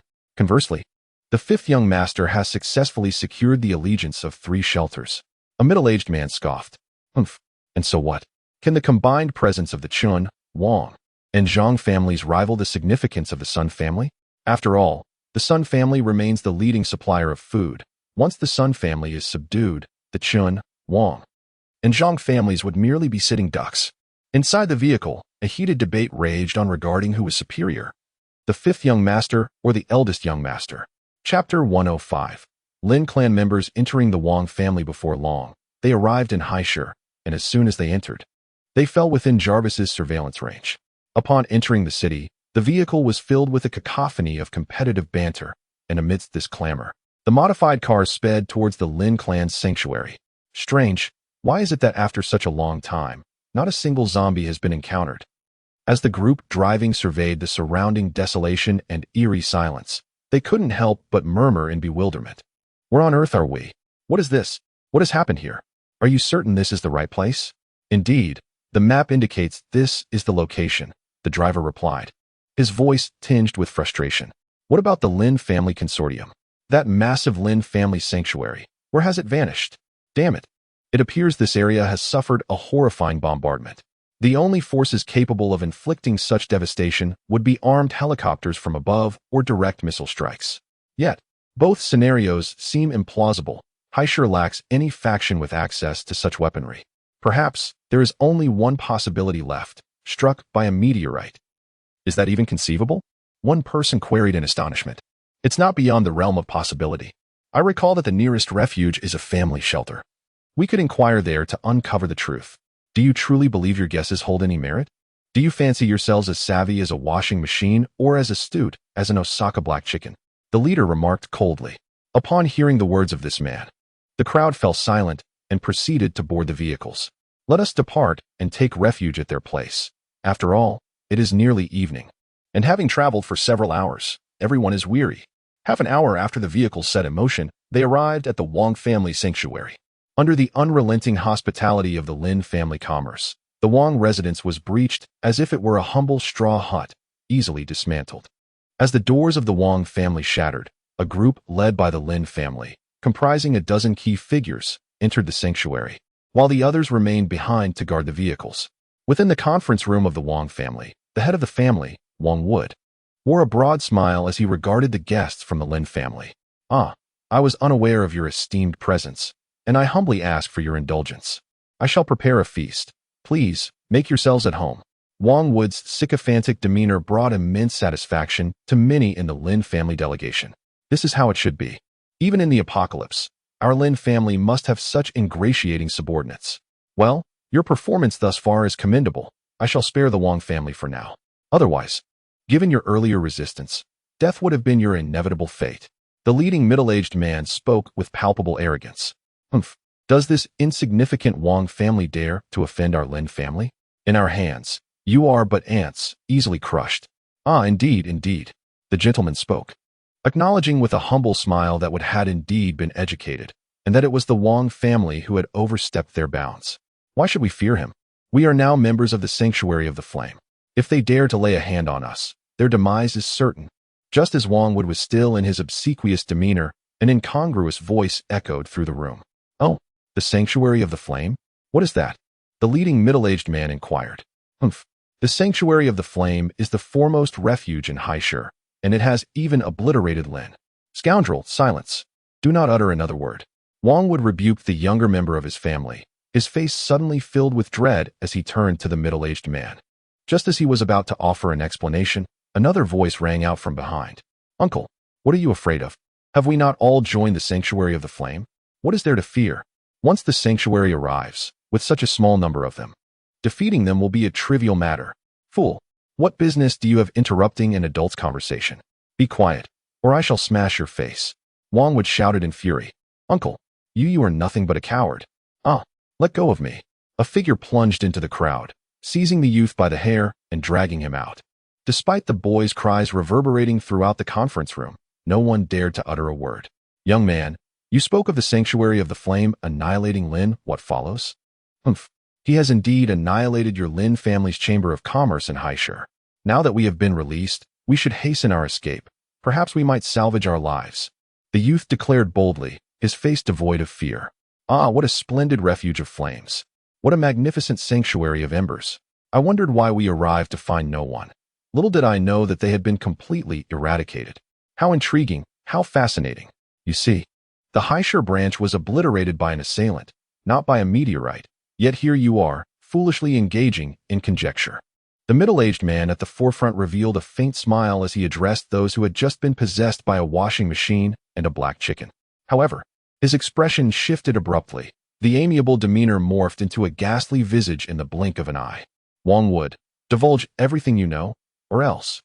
In the next moment, the middle-aged man drew a dagger from his waist, aiming it with precision. Thud. Ah, my finger. You wretched scoundrels. Ah, in an instant, one of the youth's fingers was severed. Blood gushed forth, pooling upon the ground. The bond between the fingers and the heart is profound. The youth felt an excruciating pain that swiftly extinguished his earlier bravado, replaced instead by an overwhelming tide of regret. Spare me. I was wrong. I was wrong. I was wrong. The youth gazed up at the middle-aged man with tear-filled eyes. His voice rendered hoarse. Oh, where has your earlier bravado vanished to? I thought you were quite formidable. To my surprise, it has come to this. The middle-aged man scoffed. I beg your pardon. I beg your pardon. I am still young. Please forgive me. Forgive me. The wound on his finger throbbed painfully, and the boy's fear surged once more, his face a mask of terror as he gazed at the middle-aged man. Now speak. Reveal all that you know. The boy disregarded Wang Wuda's gaze, articulating every detail he possessed, word by word. In the end, as despair crept into Wang Wuda's expression, the boy witnessed a sharp blade plunge into his heart. Chapter 106. The Vanguard Troops, Prescient's Child. Consider this a minor lesson. In your next life, remember to possess a keener insight. The middle-aged man declared, withdrawing his dagger once more and swiftly slashing across the boy's throat. In the next instant, the razor-sharp knife pierced through flesh, and the boy's lifeless head rolled, landing upon an elderly man. The elder, adjusting his grandson's head, looked upon the lifeless visage, and, bereft of words, could only weep tears of despair and anguish. Amidst the crowd, another middle-aged man observed the headless body, his own frame trembling uncontrollably. What is this? A grown man quaking at the sight of death? The middle-aged man noted his quivering. Sir, this is my son. I am merely trembling from grief. I apologize for disturbing your peace. The middle-aged man forced a smile as he spoke. Oh, I see. I sincerely apologize for that. Your son's indiscretion requires correction, and I shall assist you in administering such discipline, if that is agreeable to you. Although, should he meet his end, no issue at all. To have such a rebellious offspring is indeed my sorrow. To perish at the hands of an adult would be his honor. Haha. The Wang family is truly amusing. I appreciate this family that understands the times. Haha. The middle-aged member of the Lin family laughed heartily, evidently astonished by the sycophantic nature of the Wang family. Now that you have joined the Sanctuary of Flame, you must surely know its location? Yes, but may I inquire about yours? Lead the way tomorrow. Let us extinguish this Sanctuary of Flame. I have heard from your nephew that life within is akin to Eden, and as a humble villager, I am eager to witness it. However, my lord, the Sanctuary of Flame is equipped with advanced weaponry, including armed helicopters. It will not be an easy conquest. Wang Wuda inquired softly. Haha, what is there to fear? No matter how formidable the Sanctuary of Flame may be, can it possibly surpass the might of the Lin Merchant Guild? This time, in our endeavor to fully reclaim Haishur, we are thoroughly prepared. The trucks we have stationed outside are laden with various weapons and munitions. Otherwise, do you think I would leave so many guards behind? Moreover, tomorrow several large armed helicopters will transport short-range ballistic missiles, accompanied by numerous individuals who have activated their genetic locks. Never mind, you probably wouldn't comprehend what a genetic lock entails. Just know that we are merely the vanguard. Tomorrow marks the arrival of the main forces of the Lin family commerce. Once they arrive, annihilating a mere ember sanctuary will be trivial. The Lin family representative chuckled coldly, exuding an air of superiority. Upon hearing this, Wang Wood felt an ominous tension. Although he was unaware of the implications of a genetic lock, he understood the gravity of intercontinental missiles, which are rigorously controlled by nations. It was astonishing to realize the extent of the Lin family commerce's formidable prowess. Wang Wood's heart raced with unease. Rest assured, as long as you guide us well tomorrow, once the Lin family commerce eradicates Ember and conquers the Sea City, there will be a place for your Wang family. The representative, seemingly perceiving Wang Wood's silence, spoke up. Upon hearing these words, Wang Wood feigned great delight and promptly began to flatter. Indeed, tomorrow, we shall certainly lead the way. The Lin family representative, having been flattered once more, wore a beaming smile of satisfaction. Now, let us hasten to prepare the provisions and summon a few women. After all, they have traveled a great distance from the neighboring city and are utterly exhausted. Wood comprehended. With a solemn silence, Wang Wood departed the room alongside the others, amidst a chorus of sorrowful laments tinged with indignation, swiftly delegating tasks. Subsequently, he entered a chamber where several young women, aged in their 20s and 30s, were present. Having cared for you for so long, it is now your time to take action. Remember, from this moment forth, you are the ladies of the Wang family. Have you all memorized your roles? The head of the women spoke. We are prepared, Master Wang. Had it not been for your rescue, we might have perished in the meteor disaster. This sacrifice for a single night is but a trifle. We are merely performing our customary duties. They understood that given their humble origins, they had little choice. In this apocalyptic reality, having a meal and a place to shelter was a blessing. Well, from this day forward, we shall be a family. After saying this, Wang Wood took the hand of the foremost woman, leading them to the quarters of several key figures of the Lin family commerce. These are the ladies of my Wang family. I wonder if you, sir, are satisfied? Upon encountering the representatives of the Lin family commerce, the countenance of Wang Wuda, once filled with sorrow and fury, swiftly transformed into one of humility and respect, observing the pitiable expressions of the women, tinged with sadness and despair. The core members of the Lin family exchanged subtle nods, internally marveling at how the Wang family had so adeptly ingratiated themselves. Ah, yes, indeed. That one beside you is your wife, is she not? Inquired the leading middle-aged gentleman. At this question, Wang Wuda's body trembled, his visage instantly reflecting a profound despair as he replied, Indeed, indeed, she is my beloved wife. Let them all remain. We shall not abandon a single soul. As for you, you may take your leave. Simply prepare the meal and summon us when it is ready. Oh, and do invite the other families from Haishur. I wish for them to witness the annihilation of our legacy. Having spoken, Wang Wuda was promptly expelled from the chamber. As the door closed, the room was filled with the sinister laughter of the Lin clan's merchants, reminiscent of ravenous beasts. Simultaneously, the mournful cries of the women within echoed, a cacophony of pleas and despair. Ah, the Lin clan. Standing at the threshold, Wang Wuda's countenance had shed its earlier humility, now exuding an unparalleled calmness and composure. Had it not been for his foresight, it could very well have been his own wife and daughters, pleading for mercy within those walls today. Yet, Wang would amused that even if it were indeed his kin inside, perhaps he would remain unchanged in his resolve. On the journey, he had caught the glances of his fellow clansmen, and in their eyes, he discerned a mixture of regret and respect. Chapter 107. The army assembles. Pre-battle deliberations. They understood that, had it not been for the chieftain's prescience in guiding all the young women of their clan to escape through the back door to a second refuge they had constructed, as well as in nurturing a cadre of practitioners well in advance, their fate would have been far more dire. They were also tasked with memorizing the backgrounds and customs of their respective clansmen. Perhaps their wives and daughters were currently suffering and wailing in that very room. It was at this moment they realized that Wang Wuda's initial resistance was not born out of a desire to rebel, but rather an attempt to buy time for the evacuation of those female clansmen. Furthermore, had it not been for the sanctuary of the flame extinguishing the zombie lord, thereby significantly reducing the number of zombies in Haishur, the quiet and swift evacuation of the women would have proven quite challenging.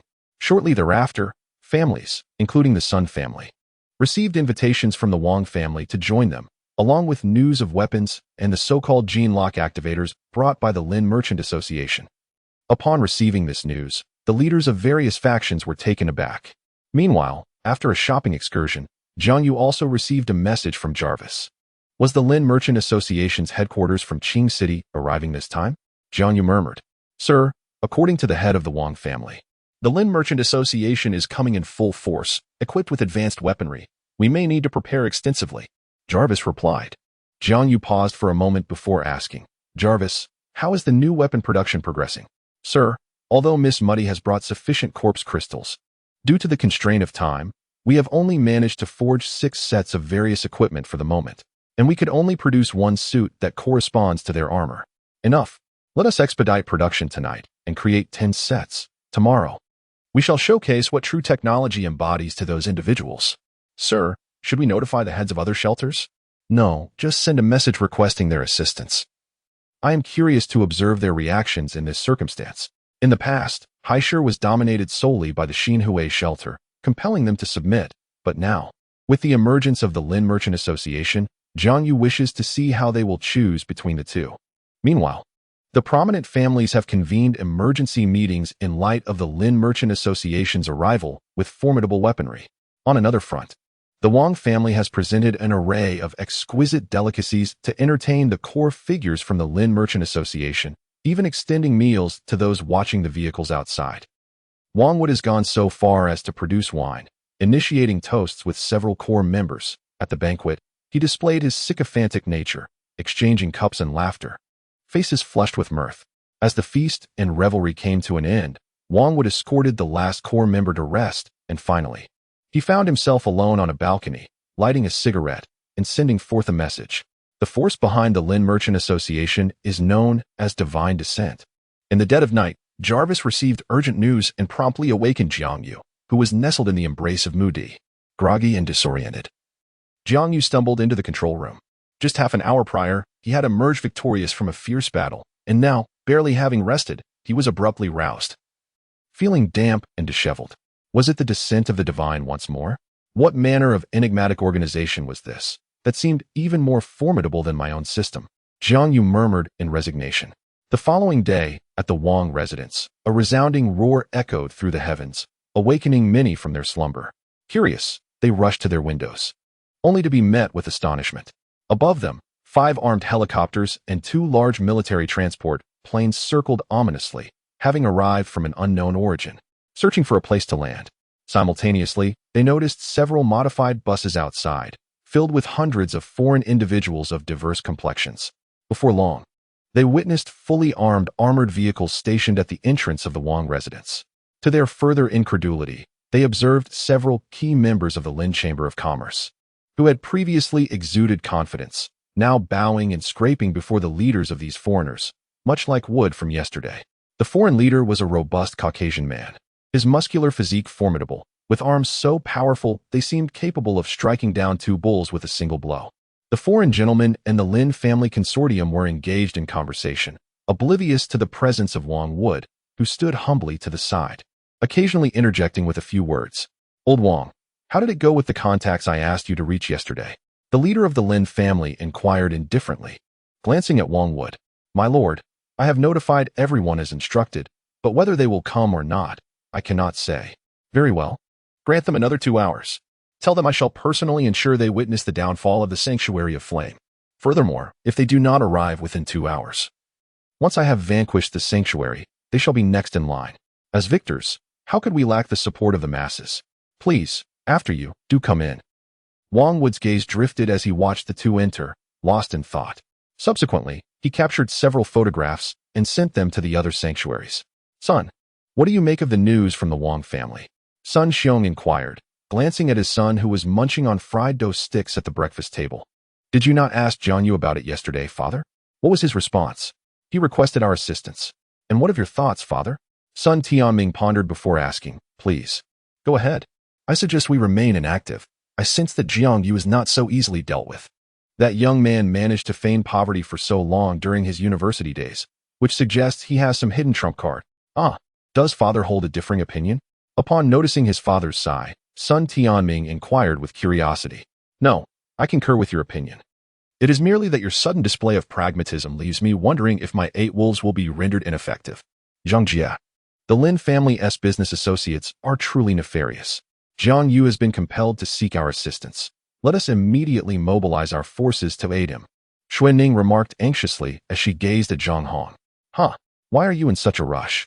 Have you genuinely taken a liking to him? Zhang Hong teased with a playful smirk. Well, I am merely concerned about the sanctuary. After all, they are our allies, Xuanning replied. Her cheeks slightly flushed as she attempted to clarify. Wait, Zhang Jia, are you actually considering aiding the Lin family? Xuanning's expression shifted as she cautiously posed the question.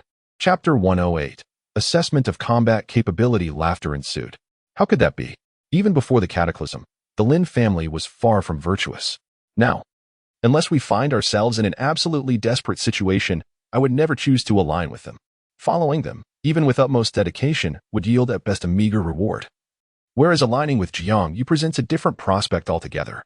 Therefore, after careful consideration, I have decided to take a gamble. If we succeed, we shall continue to thrive alongside Jiang Yu. If we were to face defeat, it would not be a matter of great concern, for I possess a contingency plan. That plan involves sending you, this delicate and charming lady, to weave sweet words into the ears of the Lin family. Given your attributes, it is certain that you could at least secure us a taste of their fortunes. Soon, similar conversations began to unfold in other shelters, albeit with slightly varied outcomes. Everyone has arrived. Welcome, welcome. Congratulations on making the right choice. Wang Wuda beamed at the familiar faces before him, laughing heartily. Ha, brother Wang is truly remarkable. He has been flattering since yesterday, and now we must all address you as Brother Wang. We can only reluctantly begin from this moment onward. It appears that after this incident, the situation in Haishur will undergo significant changes. After all, this time it was only us, the Sun family, the residents of the refuge, and the individuals from the Lu Chamber of Commerce who did not show up.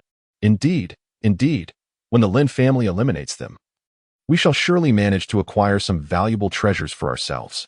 Precisely. Soon, everyone began to strategize about how to divide the spoils once they breached the Xinhua refuge, including the delicate beauties within. Meanwhile, Wang Wood wore an apologetic smile as he observed them in silence, his mocking gaze occasionally drifting towards the surveillance camera above to the left. Who would have thought? These fellows may lack ability, but their imagination knows no bounds. What a pity that such creativity is not channeled into writing novels. Observing the leaders of the various refuges animatedly discussing matters within the surveillance feed, Jiang Yu chuckled softly. I never anticipated that in the end. It would only be the Sun family, Zhang Hong, and that Lu family who would believe in me. Alas, Haishur will certainly miss out on such a wealth of free labor. Jiang Yu murmured with a sense of resignation. Sir, they have already set out. It is expected that within an hour, their army will arrive at the refuge's doorstep. The armed helicopters, being airborne units, will arrive ahead of schedule, Jarvis remarked, simultaneously sketching the route of the Lin Chamber of Commerce and the locations of the armed helicopters on the screen. Are all the data checks complete? The analysis conducted by Jarvis reveals that among the members brought by the Lin Consortium, 200 individuals have activated the first-tier genetic lock, while 50 have activated the second-tier genetic lock. There are 325 personnel trained for conventional military operations. In the sky, 5 armed helicopters are deployed, each equipped with significant firepower and housing 6 combat units. Additionally, 2 large armed transport helicopters are present, carrying 3 short-range ballistic missiles and various heavy weaponry, with each helicopter accommodating 15 combat units. On the ground, there are 3 armored vehicles, each containing 5 combat personnel, along with 10 modified vehicles that collectively house 500 combatants. The remaining combat units, excluding those from the Wong family, are negligible in strength. As Jiang Yu gazes at the combat strength analysis chart illustrated by Jarvis, he nods slightly. The Lin Consortium and the forces of the Divine Descent may never fathom that the moment they entered the city, all their information had already been laid bare before Jarvis. What about our side? The 10 selected members of the elite guard are currently resting, having spent last night familiarizing themselves with the new weaponry in a hurried manner. Very well, let us seal the shelter and await their arrival. Understood, sir. There is one more matter. I have detected that numerous individuals within the shelter are already aware of the Lin Consortium's impending assault and are propagating negative sentiments regarding it. Do you know who they are? Zhang Yinqing, Wu Songen, Lu Shamping, Chen Jiaging, Zhao Chaoping, and Shouping. These 6 individuals, upon my retrospective examination, are indeed the originators of the dissemination. Those few? I recall they are the esteemed professors and doctors of psychology and philosophy, correct? Yes, 3 doctors in psychology, 2 professors from the philosophy department, and 2 doctors in philosophy. Notably, Zhang Yunqing and Wu Songping serve as mentors to Zhou Ping and Zhao Chongping. It appears they feel that the roles of educators within the sanctuary do not befit their stature, hence they have resolved to manipulate public opinion to gain something. Jiang Yu, recognizing the somewhat familiar tactics, could not suppress a derisive smile. Sir, shall we take decisive action to halt this? No. It is unnecessary to engage in a grand confrontation with those who dare to act only from the shadows. Inform the residents of the sanctuary that it is soon to be targeted by external forces, and we have already dispatched personnel to infiltrate under false identities. They are currently engaged in the propagation of inappropriate rhetoric. We remain unperturbed by external threats of violence, and thus, I urge all residents to remain vigilant and identify these undercover agents sent by the adversary. Should you succeed, rewards and points await. Very well, sir. Soon, this news spread rapidly throughout the entire shelter. In an instant, those who had just finished their breakfast and were preparing to head to work turned their serious gazes upon one another upon hearing the announcement. Meanwhile, Wang Yu, having just finished his meal, approached an individual who had been indoctrinated over the past few days, intending to further persuade him to join his side. After all, this person held the position of a small team leader in the factory within the shelter, and if he were to acquiesce, there was a significant likelihood that some of his subordinates would follow suit. This is what is referred to as the leader effect. However, as soon as he took a seat, he heard the individual across from him summon the guard team, shouting, it was him. He was the one who told me yesterday that the shelter would face great trouble, constantly raving about how wonderful the outside world is, and insisting that we must resist the management measures of the base commander for the sake of our own betterment. Wang Yu, who had just sat down and was about to speak, was momentarily taken aback. What was happening? He then witnessed a group of guards emerging seemingly out of nowhere, who without further ado, delivered a punch that rendered him speechless, subsequently taking him away. As he was being led away, he heard the team leader of the guards declare, Chapter 109, The Foolish Clown in an Empty City. You did an excellent job. Everyone should learn from this line leader. The individual just confirmed to be an undercover agent, so we have decided to reward the informant with 10,000 points. Similarly, in the future, anyone who captures an undercover agent will also receive a reward of 10,000 points. It is rumored that apprehending one such agent can yield an astounding amount of points. The crowd was utterly unsettled. 10,000 points. If one were to acquire this sum, wouldn't life within the sanctuary become significantly more enjoyable? Indeed. I too yearn to experience those solitary quarters. 10,000 points could be exchanged for numerous splendid items. I wonder how many undercover agents like this are lurking. We must unearth them all. Before long, the residents who had resided in the sanctuary for an extended period became acutely aware of the significance of points, sharpening their senses to seek out other hidden infiltrators within the refuge, thereby augmenting their earnings. In these apocalyptic times, points have become synonymous with currency, and no one can ever have too much of it. Shortly thereafter, several others who received the news were left in utter shock and despair. Damn it. Due to this revelation, the individuals we had painstakingly indoctrinated during this time have now entirely rejected us. Had we not persuaded them, they might have already reported us to the guard team. This commander is quite formidable, without expending much effort. A mere simple bounty has rendered our painstaking efforts null and void. Damn it. I have heard that the methods employed by the guard team are not something an ordinary person can withstand. What shall we do if Jiang Yu cannot bear the pressure and exposes us? No matter, there is no evidence. He surely does not dare to take action against us. As long as he dares to arrest us, we can rally the residents within the base to initiate a boycott. Bang! Just as the words fell, the door to their room was violently kicked open by the guards, and several tall and robust guards swiftly entered the room, each seizing one of them and dragging them away. Is it them? Indeed, Captain, it is they who have been brainwashing us during this period, claiming that the base's treatment of us is unjust and that we must unite as residents to improve our lives.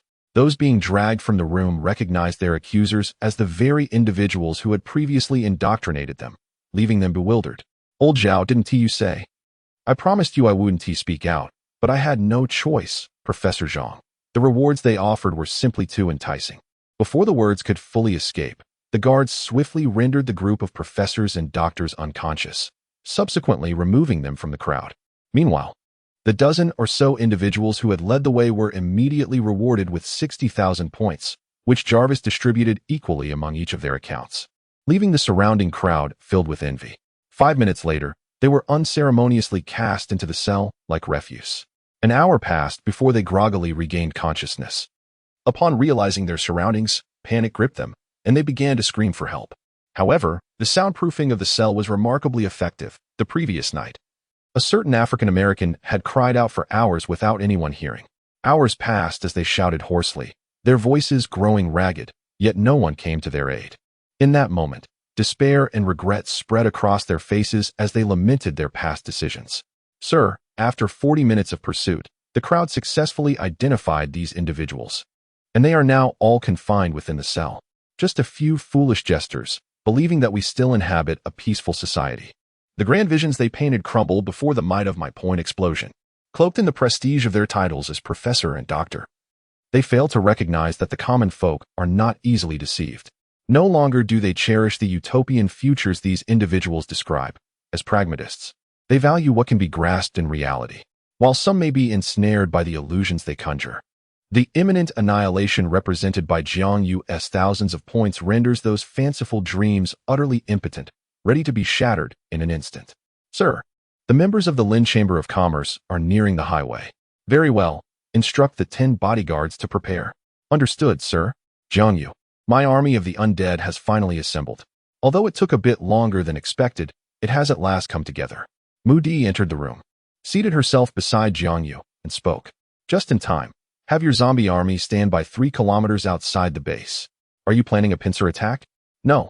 I merely wish to add a touch of fresh undead to your forces, Jiang Yu replied with a smile. As 10 minutes passed, Jiang Yu ordered his personal guard to pilot helicopters into the sky, securing the airspace above the sanctuary to prevent enemy helicopters from hovering above, which would place them in a rather disadvantageous situation. 3 armed helicopters circled the sanctuary, engaged in surveillance and protection.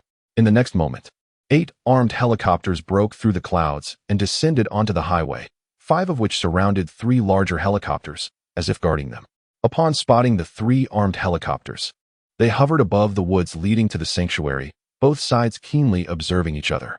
Captain, just as in the records, there are 3 armed helicopters, but I do not see the large armed transport helicopter mentioned in the files. Is it only these 3 helicopters that have appeared? A robust voice emanated from the headphones. Indeed, aside from a few vehicles and 10 maintenance personnel, the entrance to the sanctuary was devoid of any weaponry or combatants. The members of the Lin clan were taken aback upon discovering that the sanctuary of Ember was entirely unprepared for battle, exchanging bewildered glances among themselves. This was hardly the sanctuary that wielded control over the entire maritime city. They could not believe that the sanctuary was unaware of their operation today. Captain, should we maintain our vigilance? I feel that with the firepower of our 5 armed helicopters, we could easily annihilate this sanctuary, and it appears they have no combat intentions. Hold on. Wait for the main force to arrive. The Sanctuary of Ember is not a force to be underestimated. Perhaps this is merely a fade. Continue to monitor and await our arrival. regardless of their secrets. When our army approaches, any schemes they harbor will be rendered utterly null and void. Chapter 110, 10-Man Squad, Advancing on Dual Fronts. Received.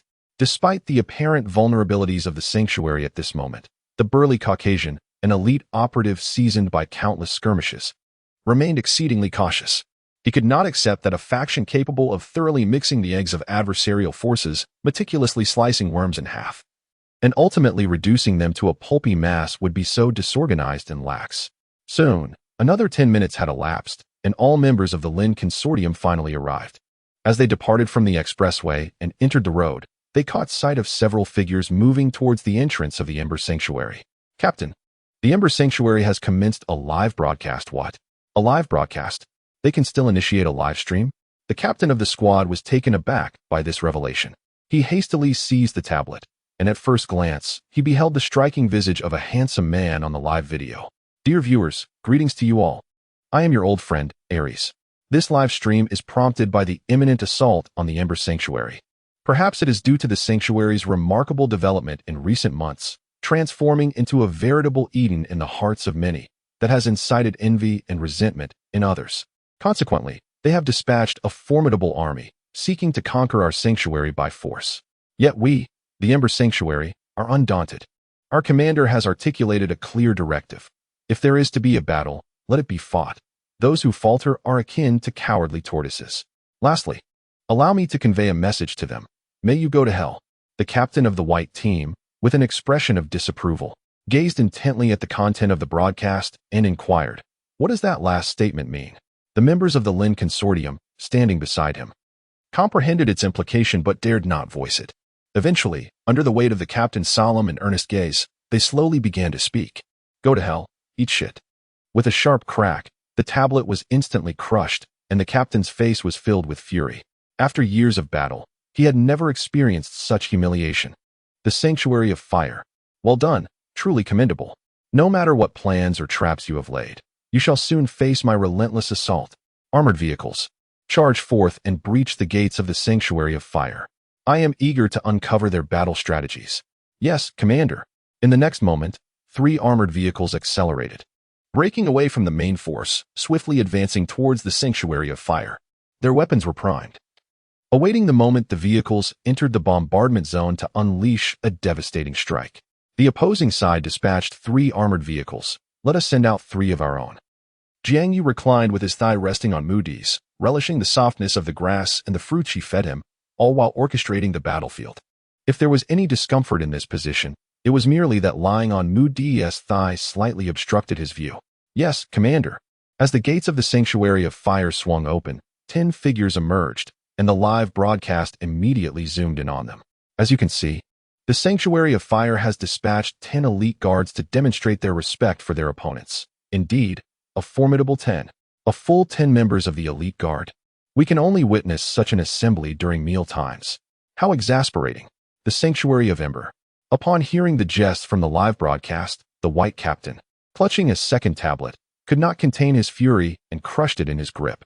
A crack echoed as tiny sparks flickered above his large hand, yet he felt nothing. His expression dark and foreboding.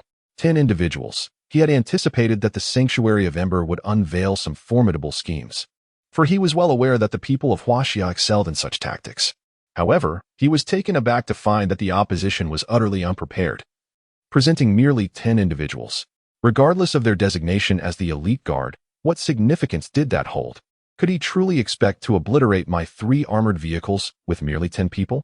Such an underestimation of oneself was laughable. Blast them to pieces. I shall reduce their bones to dust with these armored vehicles. Yes, Commander. No sooner had the words left his lips than they witnessed an even more astonishing scene. 3 figures swiftly emerged from among the 10, advancing rapidly towards the 3 armored vehicles. In the blink of an eye, the distance between them and the vehicles diminished by 1/5. They're coming. They are coming. Only 3 individuals have been dispatched. Clearly, the commander holds the enemy in high regard, deploying 3 members of the elite guard against 3 armored vehicles. What a significant display of concern. The livestream featuring Ares once again captured a close-up of the 3 individuals racing ahead. Such velocity. It was unexpected that they were all initiators of the second-tier genetic lock. No wonder the Sanctuary of Flame felt such confidence. However, even those who have activated the third-tier genetic lock cannot withstand the onslaught of an armored vehicle. Let the Sanctuary of Flame bear the consequences of their unwarranted arrogance through these three individuals. From a secure position, the captain observed Ares' fervent shouts on the livestream, a cold smile playing on his lips, as if mocking the Sanctuary of Flame's overestimation of their own capabilities. In the following moment, as the three entered the bombardment zone of the armored vehicle, it began to advance while unleashing its barrage. Yet, their assaults were deftly evaded by the three members of the elite guard. The shells failed to strike their intended targets, and the resulting shockwaves inflicted no harm upon those who had activated the second-tier genetic lock. Meanwhile, the captain, also an initiator of the second-tier genetic lock, exhibited no surprise. For he was capable of achieving the same feat. He promptly issued the second wave of commands. Helicopters synchronized with the armored vehicle began a concentrated crossfire. Acknowledged. In the next moment, 3 helicopters soared above the armored vehicle, unleashing a relentless barrage of various ammunition towards the trio. Observing the torrential downpour of bullets, the 3 guards exhibited no signs of retreat. Instead, they retrieved handles from their waists and pressed the switches on them. At that instant, the previously confident white captain's expression turned to one of shock. With a resounding sound, the handle transformed into liquid metal, swiftly flowing in all directions like a stream. In a fraction of a second, a colossal transparent shield manifested before them. Defense, the foremost guard shouted, as the other 2 quickly regrouped. The leader raised the shield overhead, while the remaining 2 positioned it to the side, forming a triangular formation. As the bullets struck the shield, the trio braved the onslaught from 5 armed helicopters and 3 armored vehicles. Although their forward momentum slowed by a third due to the overwhelming hail of gunfire, they continued to advance at a commendable pace. Oh dear, I expected something far more formidable. I found myself cursing your exploding gun barrels while still aboard the helicopter. And yet, it seems that our formidable barrage of bullets has been effortlessly thwarted by the shields of our sanctuary. How disgraceful it is for you, mere curs. In the live stream, Ares could not help but extend a cordial greeting to the opposing team upon witnessing this scene. This spectacle incited frustration among all who beheld it. Yet they could hardly voice their grievances, as the truth remained undeniable. Such a lack of chivalry. They should dispatch 3 more individuals to bring down those 3 helicopters in the sky. Observing this, Jiang Yu let out a cold smile and continued to issue commands. Very well, Commander. In the very next moment after receiving the order, they brandished the familiar grips once more and pressed the button on the opposite side. Instantly, the familiar sound of rushing water and clashing steel echoed once again. Soon, a long rifle emanating a soft blue glow materialized in the hands of the 3 guards. Without further ado, they aimed their weapons at the 3 armed helicopters above and unleashed laser beams. In the next instant, to the astonishment and bewilderment of all present, 3 radiant blue lasers shot forth at astonishing speed toward the helicopters. Dodge! Quickly evade!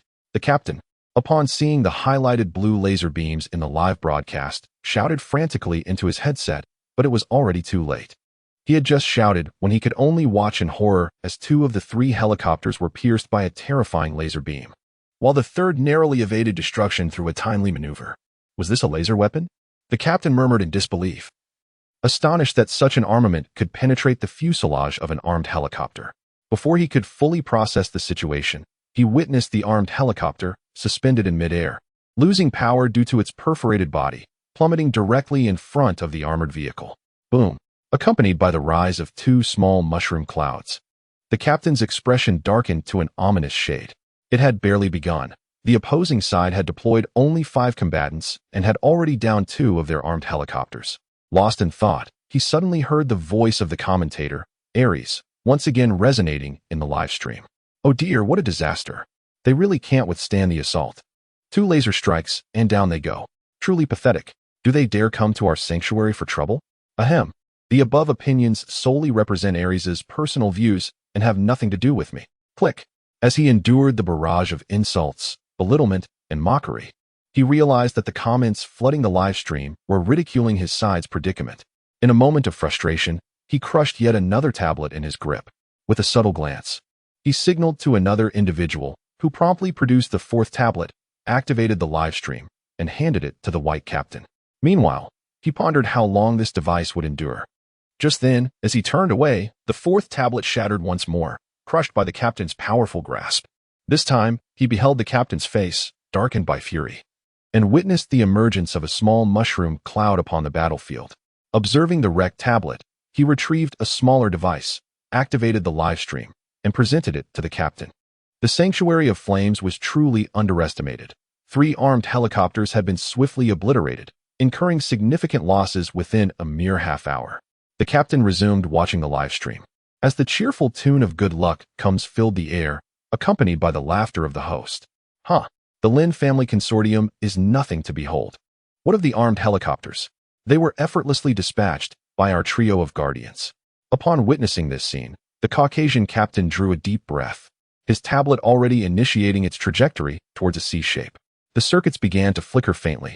However, at the last moment, the captain exhaled softly, releasing his grip, while the soldiers nearby also gradually relaxed. Yet, scarcely had they caught their breath when the familiar sounds of shattering and the intertwining of circuits echoed in the air. To their astonishment, the refuge of the embers had already integrated exoskeleton technology. The captain, recalling the final image he had just observed, was filled with astonishment. On the battlefield, the pressure on the 3 individuals, previously suppressed by 3 armed helicopters, was significantly alleviated. They accelerated, shields raised, advancing rapidly until they were approximately 20 meters in front of the armored vehicles. Then, they pressed a button at their waists, and in an instant, a flowing metallic liquid began to cascade from their belts, enveloping their bodies in a metallic sheath. Moments later, an incredibly resilient metallic exoskeleton emerged around them. They sheathed their shields at their waists, and suddenly, the gloves they had donned, unbeknownst to them, radiated a brilliant blue light, synchronized with the illumination of their metallic exoskeletons. With a fierce roar, the elite guard unleashed a powerful punch upon the armored vehicle that stood merely a meter away. The impact resonated with a thunderous crash.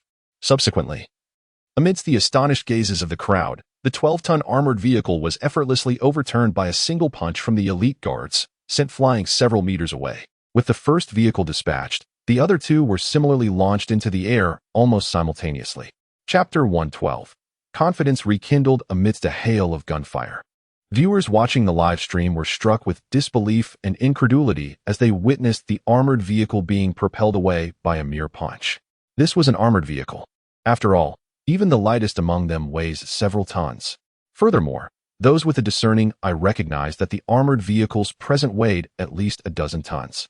To see such a colossal machine being flung aside by 3 individuals from the sanctuary was nothing short of astonishing. Was this truly within the realm of human capability? Were they indeed human? In an instant, all those watching the live broadcast felt their minds buzzing with bewilderment. Even the guards and ordinary residents within the sanctuary, glued to the live feed, bore expressions of shock and disbelief. Was this the true power of the elite guards? Many members of the guard murmured in awe, their faces filled with longing. The resounding roar of the armored vehicle as it descended to the ground jolted the crowd from their astonishment and shock. Nevertheless, the breathtaking spectacle they witnessed would forever be etched in their memories. After a fleeting moment of disbelief, they instinctively began to gulp down saliva, a futile attempt to alleviate the parched throats that had dried from their gaping mouths, forgotten in the wake of their astonishment. Captain, did you not mention that they merely activated their second-tier gene locks? Yet we too have unlocked our second-tier gene locks, and it appears we cannot replicate such feats, like effortlessly sending an armored vehicle flying with a single punch. A number of individuals exclaimed in bewilderment as they glanced at their Caucasian captain. Upon hearing the hesitant inquiries from his comrades, the captain's expression darkened further. Indeed, they have only activated their second-tier gene locks, just as we have. However, the formidable strength displayed by these few is attributed to their metallic exoskeletons and the advanced technological gear they possess. The captain, well aware of the prowess that comes with activating the second-tier gene locks, looked on with envy at their equipment, particularly the shield that could withstand a barrage of ammunition. In an instant, the 3 azure-hued long guns capable of emitting lasers pierced through 3 armed helicopters, alongside the now-emerging metallic exoskeletons and radiant gauntlets. The technological prowess of the Sanctuary of Flame is astonishingly formidable, rivaling even that of the Divine Descent headquarters. What formidable force is the Sanctuary of Flame? Harboring such terrifying technology and creative power? The white captain murmured with palpable trepidation. At that moment, He regretted not conducting thorough investigations prior to undertaking the mission. He found himself entangled in an extraordinarily challenging predicament. Dear viewers, I understand that you must be utterly astonished and incredulous at this spectacle. However, allow me to issue a word of caution. Scenes akin to one punching an armored vehicle are mere commonplace occurrences for the Sanctuary of Flame. Such displays will frequently grace our future broadcasts, so I urge all spectators to brace themselves. The ensuing live stream will be replete with climactic moments and peaks of excitement. As the stream commenced, White Yang's serious and solemn visage appeared, imploring the viewers to prepare themselves mentally. Meanwhile, the audience, rolling their eyes in disbelief, responded with skepticism, questioning whether such feats could indeed be merely routine operations, and jesting if they might even summon an aircraft carrier next. As the live broadcast of Ares continued, it became evident that the three bodyguards once again brandished the long, azure-hued spears they had previously wielded, aiming them at the three armored vehicles ahead. In an instant, three beams of brilliant blue laser light struck the overturned armored car. Inside the vehicle, the mercenaries, who had been questioning their very existence, were compelled by the grim specter of death to vacate their refuge. The live stream obligingly focused on the mercenaries as they desperately scrambled from the armored car, capturing their plight with remarkable clarity, so clear that one could discern their exclamations in various tongues. Damn it. Fuck. Murd. Boom. Boom. As mere seconds elapsed, while many managed to escape, a significant number remained trapped within, unable to flee in time. Suddenly, a thunderous explosion reverberated, and they were consigned to oblivion alongside the armored vehicle.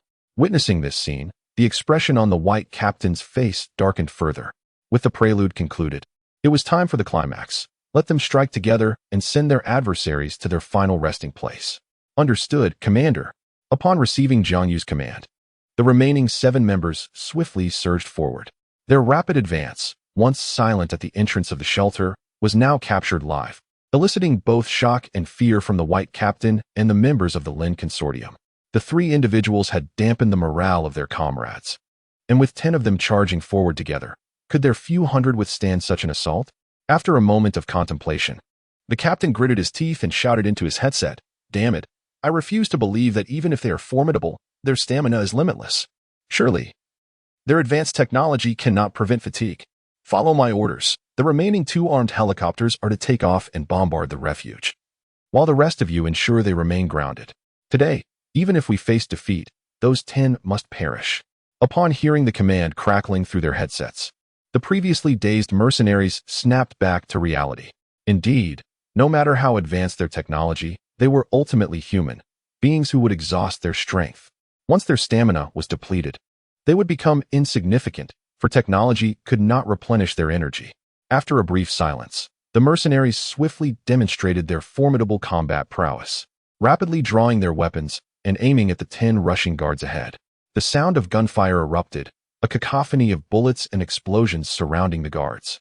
Yet, they advanced unscathed, wielding transparent shields as they navigated through the barrage that could obliterate a skyscraper in mere moments. The hail of gunfire stirred up immense clouds of dust, obscuring the figures of the 10 guards amidst the chaos. Amidst the tumultuous upheaval of gunfire and explosions, a peculiar sound of gathering energy abruptly resonated. Chapter 113, Nuclear Weapons, the Ultimate Arsenal. Simultaneously, from a vantage point above, one could discern a brilliant azure light rapidly accumulating in intensity, growing larger and larger. Suddenly, with a resounding boom, as if having reached a critical threshold, this swiftly gathering blue luminescence unleashed a terrifying eruption of azure lightning that illuminated the entire battlefield. In the next moment, onlookers beheld a streak of blue thunderbolt racing forth from the billowing smoke surrounding the elite guard, hurtling with astonishing speed towards the enemy encampment. What is that? Many, witnessing the sudden appearance of the blue thunder dragon in the live broadcast, were momentarily taken aback, their faces awash with astonishment. Yet, before they could fully comprehend the spectacle, an overwhelmingly intense roar reverberated in their ears. With a thunderous crash, a colossal sound erupted, and in the aftermath, the area struck by the blue lightning was transformed into a crater approximately 10 meters in diameter, within which countless azure bolts flickered ominously. Ah, what is this? What on earth is happening? This sudden and terrifying scene plunged both those present and the viewers of the live stream into a state of profound shock once more. Many mercenaries, whose recently ignited confidence was once again extinguished under the dazzling brilliance of his cannon, were left in disbelief. Esteemed viewers, allow me to introduce you to a truly epic-making weapon recently developed by our Sanctuary of Hope, the nuclear impact cannon. The sheer power of this artillery is evident. With a single shot, both living beings and inanimate objects are obliterated, leaving no chance for survival. The nuclear impact cannon? Could it be that the Sanctuary of Hope has mastered the art of harnessing nuclear energy and applying it to weaponry? Upon hearing the live broadcast, Captain White was overwhelmed with shock and incredulity. Nuclear energy, what an elusive treasure. It is something that all nations yearn to control before the apocalypse. Yet, no nation ever managed to grasp more than nuclear fission, while nuclear fusion remained the unattainable dream of all countries. The ability to adeptly incorporate nuclear energy into weaponry was a goal projected for the coming decades by various nations. However, who could have imagined that so soon after the end of the world, he would witness such a revolutionary weapon in an obscure shelter? Before he could fully process his astonishment, he beheld the 10 elite guards of the Sanctuary of Hope charging into the mercenary ranks, their long guns transforming into liquid metal. Following a series of mesmerizing changes and transformations, a radiant blue lightsaber materialized in their hands. With a sizzling sound, the meticulously modified vehicle, boasting enhanced defensive capabilities, was cleaved open by the strike of a loyal guard's sword, revealing the astonished and dazed expressions of the mercenaries within. Was this a lightsaber? The white captain gasped in disbelief. A lightsaber, an artifact of pure fantasy, had materialized before him. Bang! Bang! Zzz. In that moment, 10 guards, adorned with nuclear-powered gauntlets and wielding plasma lightsabers, moved with the swiftness of war gods, weaving through the mercenaries like phantoms. With each punch and swing, the heavily armed mercenaries appeared as mere children in their eyes.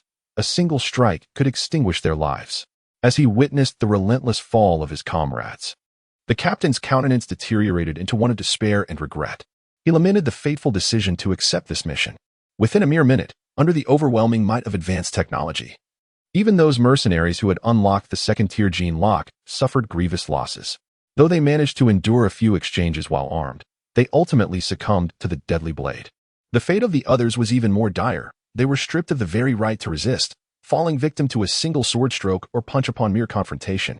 The terror of such technology, the dread of these formidable beings, and the ominous refuge. The Sanctuary of Ember was indeed a place of unfathomable horror. The captain murmured to himself. As time passed, the once formidable mercenary squad, which had numbered in the hundreds, was now reduced to less than half its original strength, with the remainder succumbing to the luminous blades of the elite guard. The white captain, witnessing this harrowing scene, was increasingly astonished as he shouted in disbelief. Are they monsters? Are they truly monsters? How can they still possess such formidable stamina after all this time? Why? Why is this happening? His face reflected sheer horror and incredulity. A seasoned warrior, he found himself paralyzed with fear before these 10 elite guards, utterly terrified. No, this cannot continue. We must retreat. If we do not leave now, we shall be trapped. He urged. Hurry, withdraw. Launch the short-range missiles immediately. As he observed the unfolding chaos on the live feed, his eyes turned a fierce crimson, his expression spiraling into madness. Even what he had considered his secret weapon, the short-range ballistic missile, was now relegated to a mere rearguard function. With a roar, one of the large helicopters opened its bay doors, and in the next moment, a short-range ballistic missile was launched. Missile launched. Expected to reach the battlefield in 30 seconds and eliminate the enemy.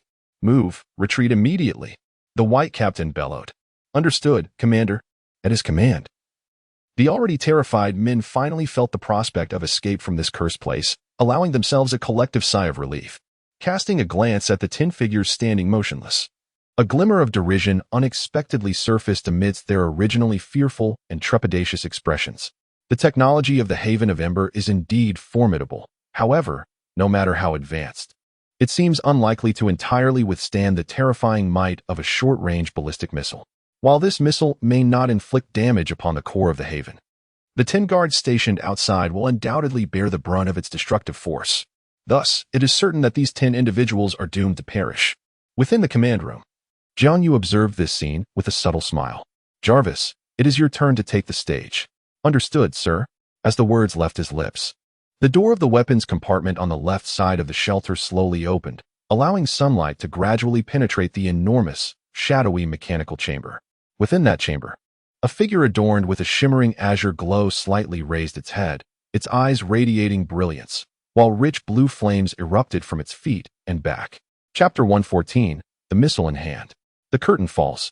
With a sound reminiscent of energy fully charging, the azure luminescence enveloping this figure grew increasingly brilliant and pulsating.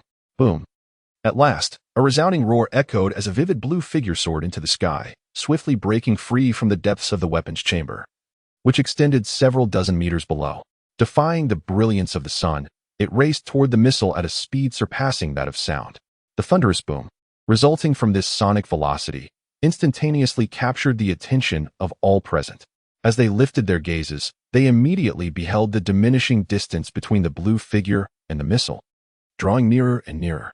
In a fleeting moment, they collided, unleashing a dazzling burst of white light that illuminated every corner within a radius of several kilometers. Those who were intently watching the live broadcast instinctively shut their eyes against the blinding brilliance. After a considerable pause, as the radiance gradually faded, the crowd slowly reopened their eyes, only to be met with a sight that left them utterly astounded. In disbelief, they collectively exclaimed, "Impossible." Above them, against the azure sky, stood a figure clad in blue armor, raising its left hand. Suspended half a meter before him was a multitude of metallic liquid, encasing the very short-range ballistic missile that had moments ago been on the brink of detonation. At this instant, the expressions of all present were rendered numb with shock, their demeanor becoming somewhat dazed. After a prolonged period, the white captain, overwhelmed by an extraordinary shock that suppressed his agitation and fury, gradually regained his composure. Cradling his head in his hands, he let out a hoarse cry, "What on earth? Is this technology or some wondrous magic?" Meanwhile, the mercenaries aboard the armed helicopter, witnessing this scene, frantically pressed the detonation button, yet they were unable to trigger the short-range ballistic missile under their control. Then, they beheld a brilliant blue figure in the sky slowly clenching its fingers, causing the missile, still operational, to fall silent. Following a flicker of electricity coursing through its body, the missile drifted into slumber. Under the figure's command, it gently hovered behind the ethereal presence. After addressing the missile, the armored figure swiftly redirected its course, propelling itself towards the helicopter housing the other two ballistic missiles.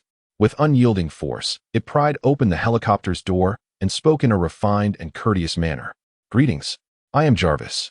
Upon uttering these words, Jarvis seamlessly took control of the helicopter's systems, effortlessly casting the armed forces aboard to the ground, where they were swiftly dispatched by the 10 guards awaiting below. Subsequently, from the helicopter, Jarvis accessed the live broadcast and spoke. "Hello everyone, I am Jarvis, the steward of the Sanctuary of Ember. Here, I wish to express gratitude on behalf of our commander for the 3 large armed transport helicopters and 3 short-range ballistic missiles graciously provided by the enemy forces. While they may hold little utility for the Sanctuary at present, they serve well enough to enhance our appearance.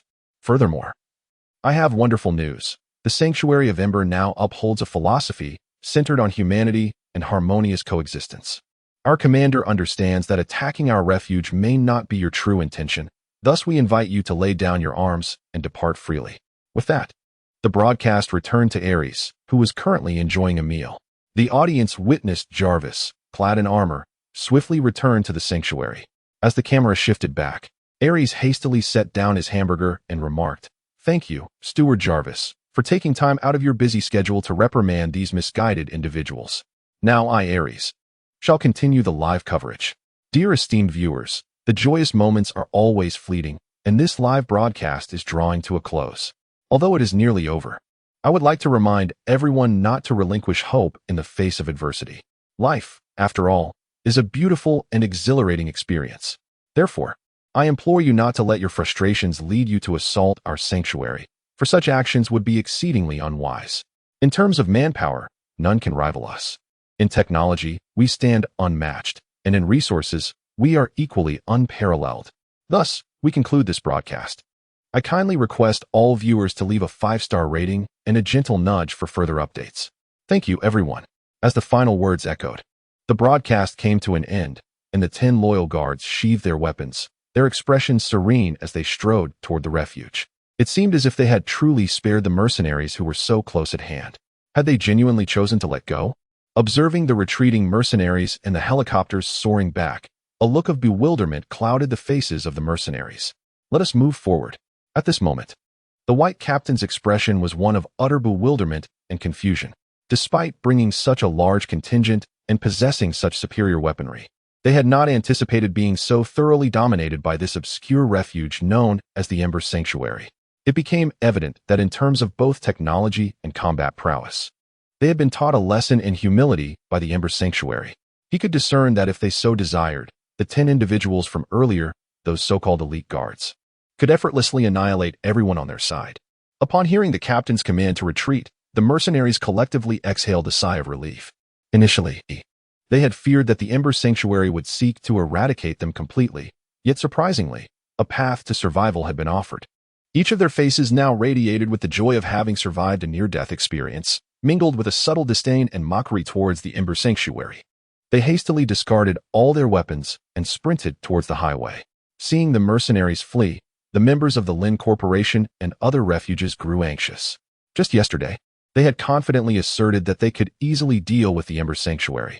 It was precisely this bravado that had prompted them to wager their entire fortunes in this endeavor. Little did they expect that within a mere half hour, they would find themselves utterly disoriented and defeated. Sir, you must speak a good word for us. We have already offended the Ember Sanctuary. They will not spare us. Chapter 115. Vengeance. In the final resort, the head of one of the medium-sized shelters gazed anxiously at the leader of the Lin Merchant Association and implored, "Indeed, Mr. Lin, you must protect us. Otherwise, we shall be utterly annihilated by the Ember Sanctuary. Humph. Depart at once. If you do not leave, you shall meet your demise immediately." A bunch of insignificant creatures, daring to seek the protection of divine intervention. Are you merely dreaming in broad daylight? Replied the leader of the Lin Merchant Association with a frigid demeanor. Upon hearing such words from the Lin Merchant Association's representative, the individuals present were instantly struck with panic. This cannot be. Did we not come to an agreement? One exclaimed. Indeed, you are burning bridges behind you. Another echoed. Old Wang, cease your glum expression and persuade them. There is no need to plead with them. They will not assist you, and even if they wish to, they are powerless to do so, for they are about to perish at our hands. The chilling declaration, filled with murderous intent, left the nearby crowd momentarily stunned. As they turned to look, they were met with the sight of the Wang family, fully armed and brimming with fury, glaring at the members of the Lin Merchant Association. The leader of the Lin Merchant Association, in particular, felt an overwhelming wave of terror and hostility wash over him. What are you planning? Do not act recklessly. While we may be unable to contend with the Ember Sanctuary, can we not stand against you, a traitor to the Ember Sanctuary? Do not forget, you have similarly betrayed the Sanctuary of Flames. Should you offend us further, your entire lineage shall face annihilation. The leader of the Lin Merchants Association bellowed, his expression shifting dramatically. You may certainly attempt it. Wang Wood, standing at the forefront of the crowd, retorted with a sinister grin. Bang. The sound of a gunshot reverberated through the assembly, shocking all present. They had not anticipated that someone would dare to draw a weapon at this moment. The leader of the Lin Merchants Association now stood drenched in cold sweat, glancing nervously at his side. A moment ago, there had been a companion beside him, yet now, a bullet had struck his brow, claiming his life. Let us discuss this calmly. We bear no profound enmity. You have slain my nephew, dishonored my family, and tarnished the reputation of the Wang clan. Each of these offenses is sufficient to constitute deep-seated hatred. At that time, for the safety of my kin, I had no choice but to refrain from confronting you. But the circumstances have changed. You are now merely a cornered dog. And while we may not possess the means to battle ferocious hounds, we can certainly take pleasure in striking a fallen foe. Wang Wood declared coldly. You, Captain, save me, please. The leader of the Lin Merchants Association cried out in terror, directing his gaze toward the white captain who had stepped away but a short distance. As long as he is willing to assist himself, Wood will undoubtedly meet his demise, for he is the initiator of the second-tier gene lock. Upon hearing this, the Caucasian captain turned around, cast a glance at Wood, and then swiftly averted his gaze. Regardless of how fervently the leader of the Lin Corporation called out from behind, he remained utterly indifferent. In his mind, the Lin Corporation held the same insignificant status as the other individuals residing in the refuge. Do not shout. Today, you are doomed. Wood and his entourage, composed of over 20 robust individuals aged between 20 and 40, were armed and resolute. In stark contrast, while the Lin Corporation had a considerable number of people, they were now paralyzed with fear from the terrifying prowess exhibited by the Xinhui refuge. Witnessing the Wang family's determination to fight, they were suddenly engulfed by a profound sense of helplessness and resistance. Although a few attempted to seize the weapons strewn upon the ground, they were swiftly met with lethal gunfire from the Wang family. Thus, the massacre officially commenced. As time progressed, under the relentless assault of the Wang family, countless members of the Lin Corporation perished, leaving an ever-dwindling number of survivors standing. Meanwhile, the leader of the Lin Corporation, the central figure in this calamity, was now filled with dread as he observed his colleagues falling one by one around him. Subconsciously, he may have realized that the Wang family intended to preserve him for last, to deal with him gradually. As for those who had sought refuge under the Lin Corporation, witnessing the slaughter, they quickly fell silent and hastily departed alongside the mercenaries, eager to distance themselves from this perilous battleground. As the last person fell, drenched in blood and filled with resentment, only the Wang family and the leader of the Lin Merchant Association remained. You have wantonly slaughtered at the gates of the sanctuary. They will not spare you. You are doomed. The leader of the Lin Merchant Association shouted. A true man, what joy is there in life, what sorrow in death? If one can avenge deep-seated grievances before demise, so be it. Moreover, when have we ever betrayed the sanctuary? What are you saying? The leader of the Lin Merchant Association, his face a mask of astonishment, turned to Wang Wood. Unable to fathom that Wang Wood had not betrayed the sanctuary. Mr. Wang, the commander has instructed me to tell you to return quickly with your people. Before the leader could respond, the broadcast echoed through the air. At that moment, he finally believed Wang Wood's words. It turned out the Wang family had been biding their time on his side. In that instant, his complexion turned ashen, as if he sensed the grim fate awaiting him, causing his body to tremble uncontrollably. Thank you. Upon hearing this, Wang Wood laid down his weapon and knelt with a thud on the ground. Seeing their patriarch in such a state, the others also knelt, their eyes reddened, solemnly gazing towards the direction of the sanctuary. They all understood that without the sanctuary, the Wang family might have remained nothing more than a small fruit easily manipulated by others. Joining the Sanctuary of Flames was undoubtedly the most prudent decision they ever made in their lives. After kneeling for half a minute, they rose to their feet and boarded the modified vehicle, which had lost its original appearance, alongside the now pallid leader of the Lin Merchant Association, and swiftly departed. On the highway, the disheartened and despairing white captain, upon hearing the sound of the modified vehicle starting behind him, turned around only to be met with the sight of the Wang family's vehicle coming to life, carrying the members of the Wang clan. Master, look ahead, is that what the commander referred to? Before them lay an endless horde of zombies, stretching as far as the eye could see. It was conservatively estimated that there were at least nearly 1 million undead, among which numerous second-tier and first-tier zombies were gazing forward, their bloodthirsty smiles revealing their sinister intentions. Chapter 116. The Path of the Undead. Reshaping the Body Master. What shall we do now? Are we to charge straight through? Accelerate and push forward. We cannot linger here. Wang Wood pondered for a moment before resolutely declaring. The commander of the sanctuary had urged them to leave promptly, indicating that something terrifying was about to unfold. Therefore, their priority was to escape, even if it meant facing some combat. However, as the members of the Wang family raised their weapons, ready to fight, an exceedingly bizarre scene unfolded just as the modified vehicle approached within 5 meters of the horde. The horde of zombies seemed to possess an uncanny sense of deference, parting ways to create a passage wide enough for the modified vehicle to traverse.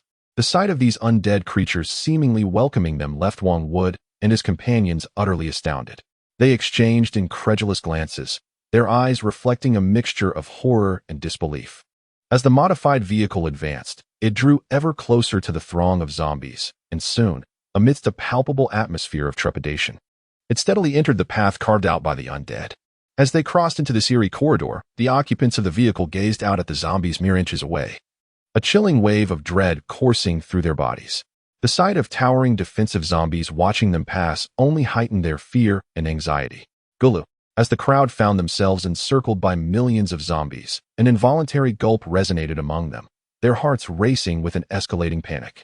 Yet in that moment, King Wood, the sovereign of the Wang clan, after initially grappling with shock and fear, began to witness the gradual dissipating of his trepidation. replaced instead by an ever-deepening respect for the increasingly enigmatic Jiang Yu. The modified vehicle was neither swift nor sluggish. After traversing the zombie-laden road for 10 minutes, they arrived at a bustling intersection. Here, the path beset by the undead came to an end, giving way to an alternate route devoid of zombies, leading into the city. Let us proceed down that road.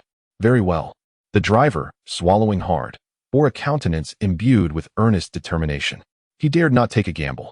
Should he inadvertently graze one of those zombies, would they not suddenly erupt into a frenzy? If that were to occur, he would become a pariah of the Wong family. Fortunately, the driver maintained a steady hand, smoothly navigating a turn and entering the desolate off-ramp. Thus, they continued their journey back toward the sanctuary, albeit with a slight detour. Meanwhile, the mercenaries, moving at a slower pace on foot, finally caught sight of the densely packed horde of zombies ahead. Witnessing such an overwhelming number of the undead, despair and pallor swept across the faces of many. Even the white captain could not escape the profound sense of hopelessness that enveloped them.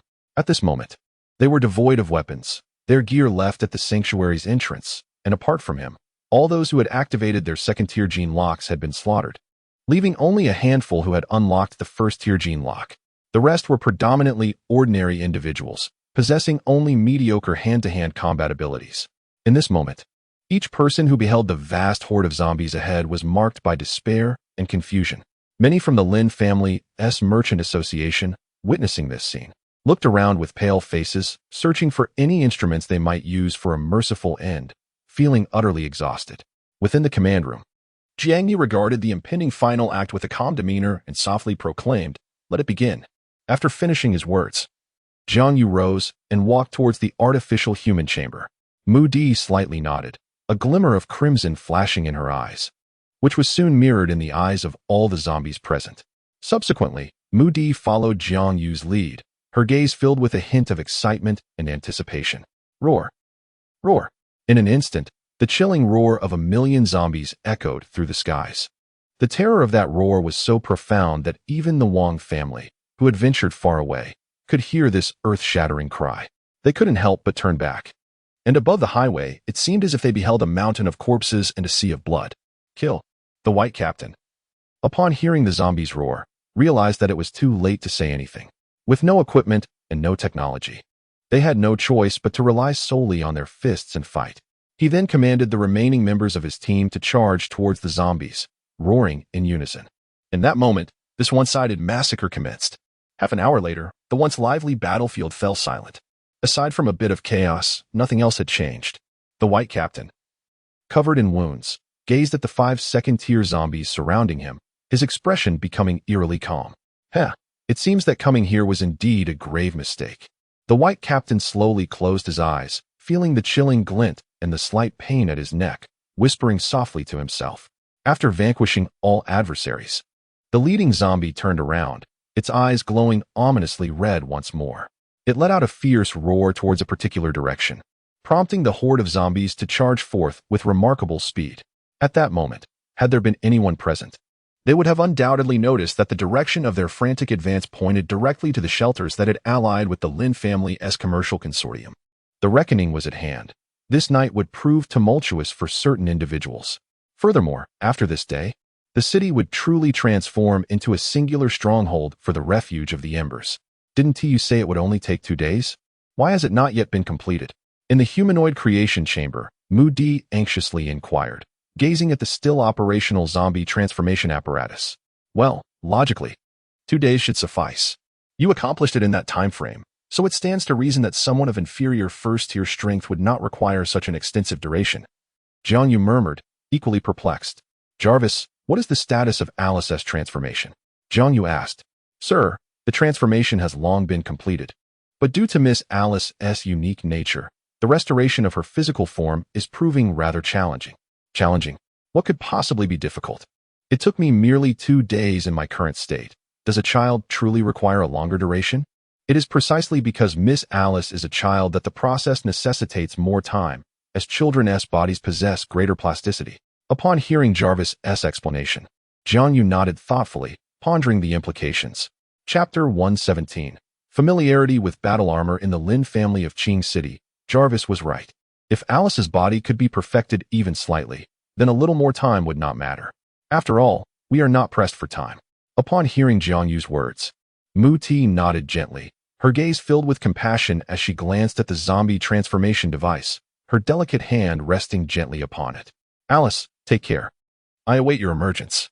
Having departed from the android chamber, Jiang Yu led Mu-Ti to the left armory, where the nano armor was stored.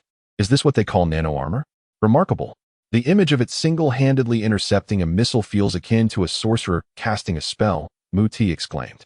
Jiang Yu shook his head in amusement, chuckling, "Oh, it's not quite so exaggerated. Sorcerer indeed. Jarvis merely exploits the compactness of liquid metal to instantaneously sever all signals.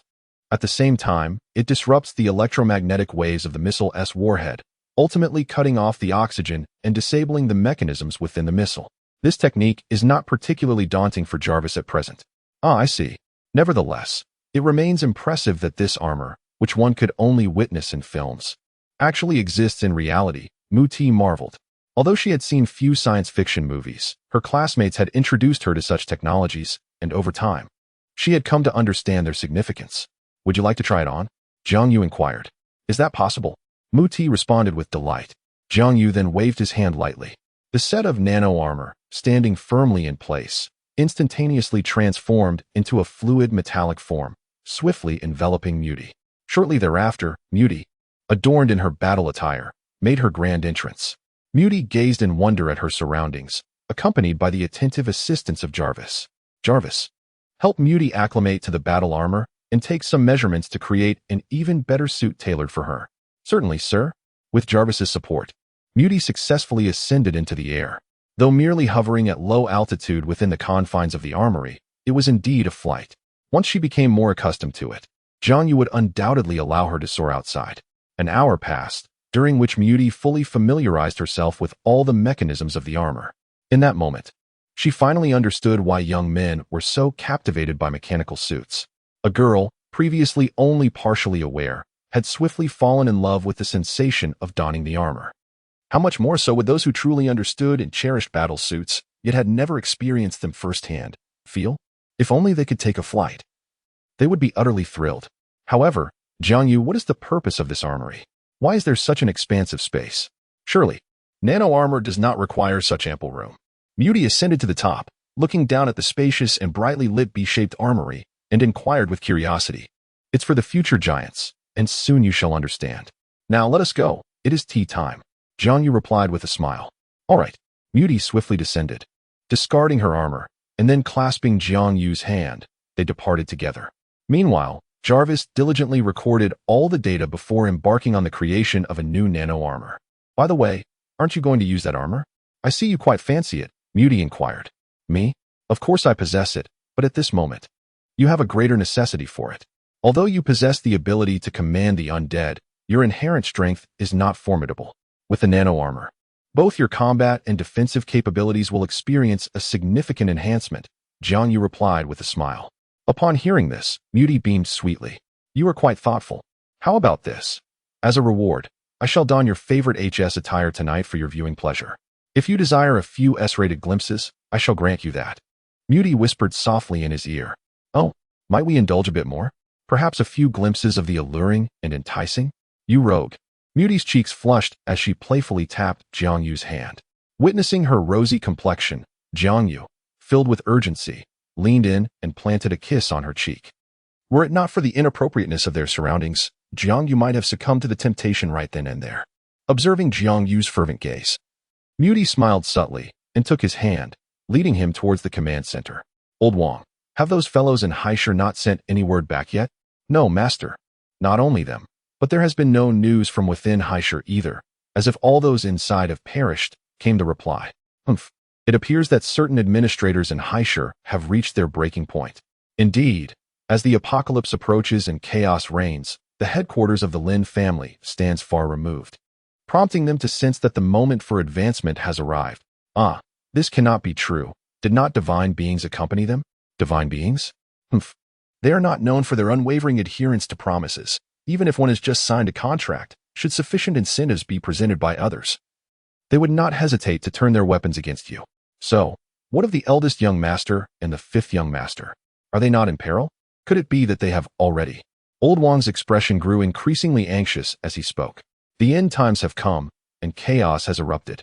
They too must rapidly evolve, thus we need not concern ourselves with them for the time being. The fledglings require development. Let us observe who among them can endure such an environment. Whomever survives shall become the next head of the Lin family.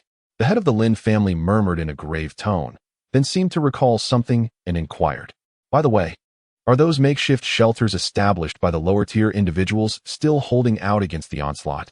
Upon hearing this, Old Wang's countenance shifted, and as if burdened by unspoken concerns, he slowly responded, "Yes, the Chen family's shelter had amassed considerable supplies even before the apocalypse, and their ability to gauge human sentiment and command effectively is noteworthy.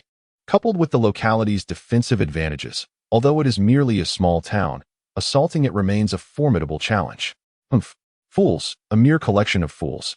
You cannot even conquer a remote little town. What use is there in nurturing you? At this rate of your incessant delays, how long must I wait for the Lin family to realize its ambition of sweeping through the city? Upon hearing these words, Old Wang lowered his head in shame. And what of the orphanage? It is one thing that we cannot breach the Chun family's refuge, but you cannot even take down a shelter managed by those women? Inside, there are only women and children. Witnessing the shame in his eyes, the head of the Lin family cast a grim glance at the individuals before him. Chapter 118. Mobilization and deployment. All forces have assembled. The head of the family. The director of the orphanage received a substantial donation of 1 million from an unknown benefactor just before the apocalypse. With this money, they procured a vast array of supplies. Moreover, with assistance from the authorities, they transformed the orphanage into an incredibly fortified bastion, which is why they have withstood our assaults so many times. Faced with such a formidable defense, it is impossible to breach without employing explosive weaponry. However, should we resort to heavy artillery, the orphanage's location within the city would inevitably attract nearby zombies with the sound of the explosion. If a horde were to form due to a careless mistake, our losses might surpass those of the orphanage itself. Listening to Old Wang's explanation, the expression on the head of the Lin family darkened further. "Fools. You are all a bunch of fools." The head of the Lin family roared. In a fit of fury, he kicked Old Wang to the ground, then pressed his large hand against his own chest, which was heaving dramatically. With a countenance tinged with pain and gravity, he pondered for a moment before slowly articulating, "In that case, let us set aside these two locations for now. We shall first dispatch our men to cleanse the other shelters, and ultimately concentrate our forces to eradicate them." "Understood, Master Lin." After Old Wang departed, the expression on Master Lin's face remained profoundly serious and filled with ire. His initial intention was to swiftly conquer the orphanage and the Qin family shelter, both of which were relatively large and well-stocked. He believed that once these formidable sanctuaries fell, the smaller ones might surrender out of fear, thereby conserving some of their firepower. However, to his dismay, each of these shelters proved more challenging to breach than the last. And despite their prolonged efforts, they had yet to succeed. "Director, this marks their 5th visit in just a few days. Fear not, we are secure. The defenses here were constructed with the aid of the authorities, ensuring our safety. As long as we remain inside, refraining from venturing out, we shall be unharmed. We simply need to patiently await rescue." "Director, with all due respect, the outside world is devoid of water and electricity, and the authorities themselves are overwhelmed. Our steadfastness in this hopeless situation seems rather futile, does it not? Shaoli, are you suggesting we consider aligning with the Lin family?" "Shaoli, do not forget that the Lin family desires our alliance solely due to the immense resources we amassed before the apocalypse. Those resources are meant for the children. If they seize those supplies, what will the children eat? Have you considered the inhumane treatment those children might endure at the hands of the Lin family should we lose those provisions?" Director Jiang spoke with a serious expression. "However, remaining cooped up here is not a solution. I understand that, but let us wait a little longer. I cannot place my trust in the Lin family, and I firmly believe that someone will come to our rescue, surely." In a moment of reverie, she recalled the initial days of the apocalypse when Jiang Yu had transferred that life-saving 1 million. Had it not been for that critical sum, they might have already been taken to the Lin family's shelter, unaware of the horrors that awaited them there. "Jiang Yu." After dismissing Shaoli, Zhang Ma murmured softly, "Brother Ming, we have once again forced back the Lin family. Indeed, Brother Ming is truly remarkable. The Lin family, a local power in Qing City, has been repelled by him time and again. We are fortunate to have someone like him leading us through this apocalypse, allowing us to live relatively comfortably." "Yes, indeed. I have heard that the outside world is in dire straits. Not only are the zombies preying upon the living, but humans have begun to turn on one another as well. Enough chatter. Let us all take our rest. The Lin family resembles ravenous wolves, and one cannot predict when they might strike again. We must remain perpetually vigilant. Upon hearing Ming's words, the others nodded slightly, murmuring to themselves as they departed. Good heavens! In this apocalyptic era, while the Lin family is busy eradicating zombies, they are still consumed by thoughts of humanity's mutual destruction. Is this what capitalism has wrought? Indeed. Had the Lin family maintained a semblance of stability, perhaps the number of zombies in Qing City would not be so overwhelming. Is this what Ming refers to as the chaos of the times? It is truly terrifying. Reflecting upon it, life before the apocalypse was preferable, though existence was burdensome. At least there was no imminent threat to life. Sigh, why lament so much? In these end times, everyone believes themselves capable of soaring like a dragon into the sea. Yet most merely perish, trapped like loaches in the mud. Amidst the murmurs of the crowd, Ming stood still, gazing into the distance at the small town. His expression a tapestry of complexity. He had endured immense suffering within those very streets. Yet now, in this chaotic era, he must rely on this familiar town to rise anew. The vicissitudes of life are indeed unpredictable. Ming, lost in thought, murmured to himself, "Sir, we have identified the optimal route to Qing City through the flight logs of that mercenary group. This path will significantly mitigate the onslaught of zombies in Qing City. Jarvis, how long will it take to manufacture the armored vehicles and various weaponry? It is estimated to require approximately 3 days. Very well, inform Jiang Yu and Chen to bring their entire teams and set off with me in 4 days. Understood, sir. Mudi, you remain here. The sanctuary requires someone I trust implicitly to oversee it. Should any issues arise, do not hesitate to contact me. I have already enhanced Jarvis's communication capabilities. Once we reach Qing City and connect to its network, we will be able to access the entire city's network, which will subsequently link Hai City and Qing City. No problem. I shall take charge of the sanctuary, Mudi assured, patting her chest confidently in response to Jiang Yu's words. As time flowed by, for days swiftly elapsed. On that early morning, Jiang Yu and his companions set forth with 3 armed helicopters, 2 large transport helicopters, 5 newly constructed heavy armored vehicles, and 20 modified buses. Additionally, Jiang Yu donned the nano armor he had crafted for himself, along with Jarvis's exclusive nano armor. The total number of the escort team reached over 3,200, complemented by 300 second-tier combat androids serving as leaders of the 3 battalions. Furthermore, 200 first-tier combat androids operated the armored vehicles and transport helicopters, commencing their journey towards Qing City. Within the base, Mu Di and the 3 teams led by Jiang Yu remained stationed, as the absence of zombie disturbances allowed the escort team to maintain a state of preparedness. Chapter 119. Journey to Qing City and encounter with the Lin family after the zombies in Haishur came under the jurisdiction of Mu Di. Jiang Yu and his companions could now traverse the city with unprecedented ease. Aside from some obstructive structures, the zombies no longer roamed freely as they once did. Instead, they remained confined to designated areas under Mu Di's control, a region intentionally demarcated by Jiang Yu. As they passed the Wang residence, Wang would promptly relay to Jiang Yu the intelligence gathered from interrogating the leader of the Lin family. Through rigorous questioning, they discovered that the Lin family in Qing City also harbored ambitions of seizing control over the entire area. For some time, they had been primarily targeting 2 shelters, the Chen family refuge and an orphanage. Upon hearing this, Jiang Yu's brow furrowed in concern. He was taken aback that even an orphanage could attract such nefarious interest. After pondering this revelation for a moment, he resolved to split their efforts. The escort team would be led by his loyal guards, while Jiang Yu himself would pilot 2 armed helicopters ahead. This strategy served dual purposes. It would allow them to establish Jarvis's network signals in Qing City ahead of time, and also enable them to reach the orphanage first. According to the intelligence received from the Wang family, the Lin family had long coveted the vast and plentiful resources housed within the orphanage. Thus, Jiang Yu swiftly set off for Qing City aboard the 2 armed helicopters, accompanied by a dozen of his loyal guards, while the remaining members of their group would follow shortly after. As Jiang Yu and his companions soared onto the expressway, he simultaneously urged Jarvis to connect with the local network facilities and devices. At that moment, Jarvis feverishly expanded his visual scope. Upon their swift arrival in Qing City, Jarvis immediately infiltrated the local network, swiftly grasping a substantial portion of the city's comprehensive data. In an instant, a significant part of Qing City fell under Jarvis's control.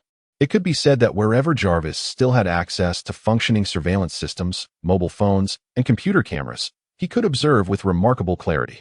However, regrettably, the orphanage lay in the opposite half of the city, necessitating Jiang Yu's presence to deploy Jarvis's avatar in order to establish a connection with Jarvis's signal. Sir, ahead. A squad from the Lin family is besieged by a horde of zombies, numbering approximately 500. Shall we take advantage of their plight? Jarvis's voice echoed in Jiang Yu's earpiece. Oh, what a coincidence. This presents an opportune moment to inquire about the situation at the orphanage. Indeed, according to their plan, they had annihilated a small refuge today.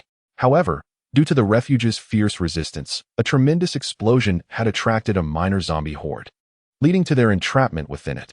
Are there any high-ranking members of the Lin family among that group? If there is nothing to be done, then let us not attempt a rescue. Wasting time with trivial inquiries is futile. According to the investigation, there exists a third son of the Lin family, who likely possesses considerable knowledge. Thus, it seems fate has spared him this moment. Let us proceed, Jarvis, to save him. Very well, sir. Subsequently, 2 armed helicopters swiftly soared toward the vicinity of the Lin family squad. The Lin family thinks they can simply devour us. They shall not have it easy. Amidst the horde of corpses, a middle-aged man, his face twisted with madness, roared with fervor. Madmen, truly a band of lunatics. The youth known as the third young master of the Lin family, upon witnessing the head of the Li family, his body ravaged by zombies, was overwhelmed with regret for venturing here. Damn it. Had I known, I would have stayed at the shelter, indulging in pleasures instead. Thunderous roars. As despair enveloped those below, the cacophony of the armed helicopters filled the air. When they looked up, they were astonished to see 2 armed helicopters circling overhead. The third young master of the Lin family, elated by this unexpected sight, had not anticipated that his family possessed such military assets. Soon after, the helicopters began to unleash fire upon the throng of zombies below, with a series of violent explosions within mere moments. The hundreds of zombies were reduced to mere fragments under the relentless barrage of the armed helicopters. Impressive. Even the third young master of the Lin family finds himself witnessing the deployment of an armed helicopter for the first time. Although the Lin family possesses armed helicopters, they are considered trump cards, not to be used so casually. As the helicopter completed its barrage, a scattering of zombies below was swiftly eliminated from the sky. In just over a minute, they eradicated all the zombies in the vicinity, resolving their predicament. Subsequently, the fully armed Jiang Yu and his companions descended to the ground via a rope ladder, leaving 3 second-tier guards aboard the helicopter. Are you the third young master of the Lin family? Jiang Yu inquired, stepping forward to address Lin Cheng, who was encircled by a group. Yes, who are you? Who sent you to rescue me? Lin Cheng replied, observing Jiang Yu's demeanor, which did not suggest a rescue. He instinctively retreated warily. Noticing Lin Cheng trapped amidst the crowd, Jiang Yu smirked coldly, raising his gun to begin shooting. In an instant, the guards positioned in front of Lin Cheng fell to the ground, shot down before they could even react to raise their weapons. Why you? Who are you? What do you want? Lin Cheng stammered, his face pale and his body trembling at Jiang Yu's ruthless decisiveness. I wish to ascertain the progress of your plan regarding the attack on the orphanage, Jiang Yu stated nonchalantly, kicking aside a corpse at his feet as he spoke. An orphanage? How do you know about it? This is our secret. Upon hearing these words, Lin Cheng's expression changed, his surprise evident. Click.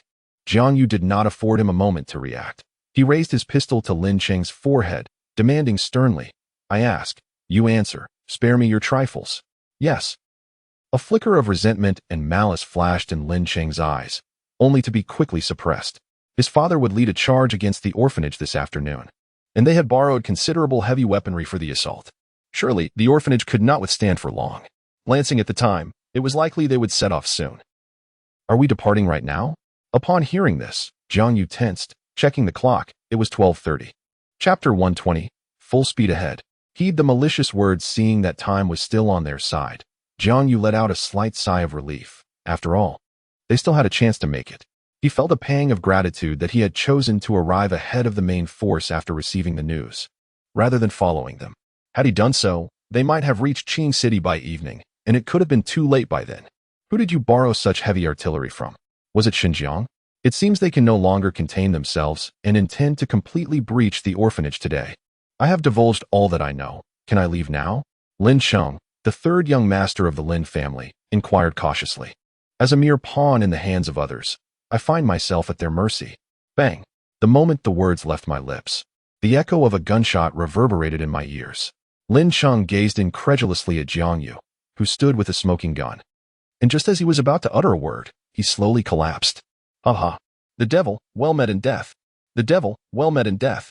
The devil deserves to die. The devil deserves to die. Almost perish. The survivors of the shelter, who had witnessed Lin Cheng's cruel demise, felt an exhilarating sense of relief wash over their previously despairing and bewildered faces. At that moment, they unleashed the pent-up emotions that had long been suppressed. Let us proceed directly to the orphanage. Jiang Yu, observing Lin Cheng's lifeless form and the frenzied expressions of the survivors, chose to disregard them and turned to leave, determined to rush to the orphanage to rescue those in need. As the roar of the helicopter faded into the distance, the survivors gradually regained their senses, the manic expressions subsiding as they looked around in confusion. Ultimately, a scarred girl approached Lin Cheng's corpse, her face devoid of emotion. With a single, unflinching thrust, she pierced through his skull, then his eyes, and finally his throat, extracting his heart. She then brought it to her lips, devouring it bite by bite. Jarvis, accelerate towards the orphanage based on the map. At this moment, within the orphanage, Mother Zhang and others were engaged in a serious discussion. The attendees were predominantly adults associated with the orphanage, including teachers, caregivers, volunteers, and cooks. Director, please open the door. The Lin family has attempted to negotiate multiple times. Haven't they articulated their intentions clearly? Shall he address Director Zhang? Indeed. I just witnessed them bringing in a considerable amount of heavy weaponry, some of which I have only seen on television, chimed in another plump woman. Xiao Li, Sister Wang, you underestimate human nature. If we were to surrender, the Lin family would undoubtedly turn against us without hesitation. Director, you are not a member of the Lin family. How can you be so certain they would renege on their promises? Personally, I do not perceive any significant issues with them. I have heard they merely wish to gather all the residents of Qing City to facilitate the extermination of zombies. Logically, I see no substantial problems with this approach. Indeed, I have also heard that the Lin family possesses ample resources, leading a comfortable life, and even ensuring considerable safety. Every day we consume such a meager diet, devoid of any meat. Director, your reluctance to open the door. Could it be that you are seeking to exchange those supplies with the Lin family for personal gain? Upon hearing these words, Director Zhang's expression shifted dramatically, and she gazed at them in disbelief, asking, Do you truly believe that this is the reason I have remained unyielding? At this, those around her displayed contemplative expressions. Witnessing their intriguing demeanor, the director felt a profound sorrow and bitterness. She had devoted herself to the orphanage since the age of 30, pouring her heart and soul into it. Although she was only in her 40s, she appeared as though she were in her 50s. Had it not been for her naturally robust constitution, she might have looked even more like an elderly woman. Yet, the very essence of her sacrifices was perceived in such a manner, causing her heart to ache painfully. Director, I recognize your unwavering dedication to the orphanage for so long. Perhaps it is time for you to retire and enjoy a well-deserved rest. Why not simply relocate to the Lin family sanctuary and live a comfortable life? Would that not be splendid? Indeed, Director, given the state of the world, with a refuge as good as the Lin family's, why must we remain in this orphanage, which is cold in winter and scorching in summer? Listening to their entreaties, the director remained silent, not uttering a word. Well, let us not linger any longer. There is nothing more to discuss. Let us proceed with the vote. The minority shall yield to the majority. Very well, let us cast our votes. Voting is the fairest. A minute later, with a pale expression, Zhang Ma gazed at those who were raising their hands in agreement, and bitterly spoke, We cannot open the door. We truly cannot open the door, regardless of the circumstances. They are undoubtedly here solely for the supplies. You must not trust their words. Once that door is opened, the future of both us and the children will be shrouded in uncertainty. Listening to Zhang Ma's desperate cries, the crowd became increasingly convinced that Director Zhang was merely intent on hoarding the supplies. Otherwise, why would he be so preoccupied with them? The Lin family had stated that their resources were abundant. With such plentiful provisions, why would they concern themselves with the meager supplies of a small orphanage? Well, apart from the director, everyone else raised their hands, and thus it was decided. They would proceed to open the door and allow the others to enter. Tonight, we shall seek refuge in the Lin family's shelter. Ignoring Director Jiang, who was still attempting to articulate his objections, several individuals spoke up. Good. Upon hearing this, the crowd, which had been growing increasingly bored, lit up with excitement. Having learned about the opulence within the Lin family, they had long grown weary of the monotonous diet of meager porridge and rice at the orphanage, yearning instead for a hearty meal. At the entrance of the orphanage, the director anxiously tried to prevent the group from opening the door, while some older children used their frail bodies to block the hands of those eager to push the door open. Although they were uncertain whether the door should be opened, they trusted Zhang Ma. She had declared it should remain shut, and thus it must remain so. Director, if you continue to obstruct us, do not blame me for being impolite. It cannot be opened. It cannot be opened. Chapter 121. A fortunate opening as Zhang Ma was forcibly led away. Several frail children who had come to assist were also taken aside. In the wake of Zhang Ma's despairing gaze, the heavy door creaked open slowly, with a resounding click. The door of the orphanage, which had served as a refuge for some time, gradually swung ajar amidst her anguished cries. Long unseen rays of brilliant sunlight streamed into the orphanage. Just moments after the door opened, several burly men armed with submachine guns rushed in, vigilantly surveying their surroundings. This shocking sight sent shivers down the spines of the teachers and caregivers, for it was their first encounter with real firearms. Following them was a middle-aged gentleman clad in a sharply tailored suit, who entered with a measured pace. Upon spotting Xiao Li standing at the entrance, he offered a slight smile, patting him on the shoulder as he said, "I am the steward of the Lin family. You may refer to me as Steward Lin. Congratulations. You have made the right choice. Kiki, this is what we call allegiance." Upon realizing the newcomer was the steward of the Lin family, Xiao Li immediately approached with a flattering demeanor, eager to lay the groundwork for a more favorable existence within the Lin household. "Very well. Please gather everyone and lead us to the supply room. I wish to see what provisions are available so that we may sort and organize them upon our return." "Certainly. Please follow me." Subsequently, one individual went to summon the other orphans, while the other escorted Butler Lin to the location where supplies were stored. "Xiao Li, this is unacceptable. Do not continue to err," the director exclaimed, her face pale and filled with despair. Had she so quickly revealed her desires upon entering? "Rest assured, Director, Butler Lin will take good care of us. Just wait and see." Xiao Li turned to Lin Yuntian and spoke. "Well, you must be the director. It is my honor to make your acquaintance.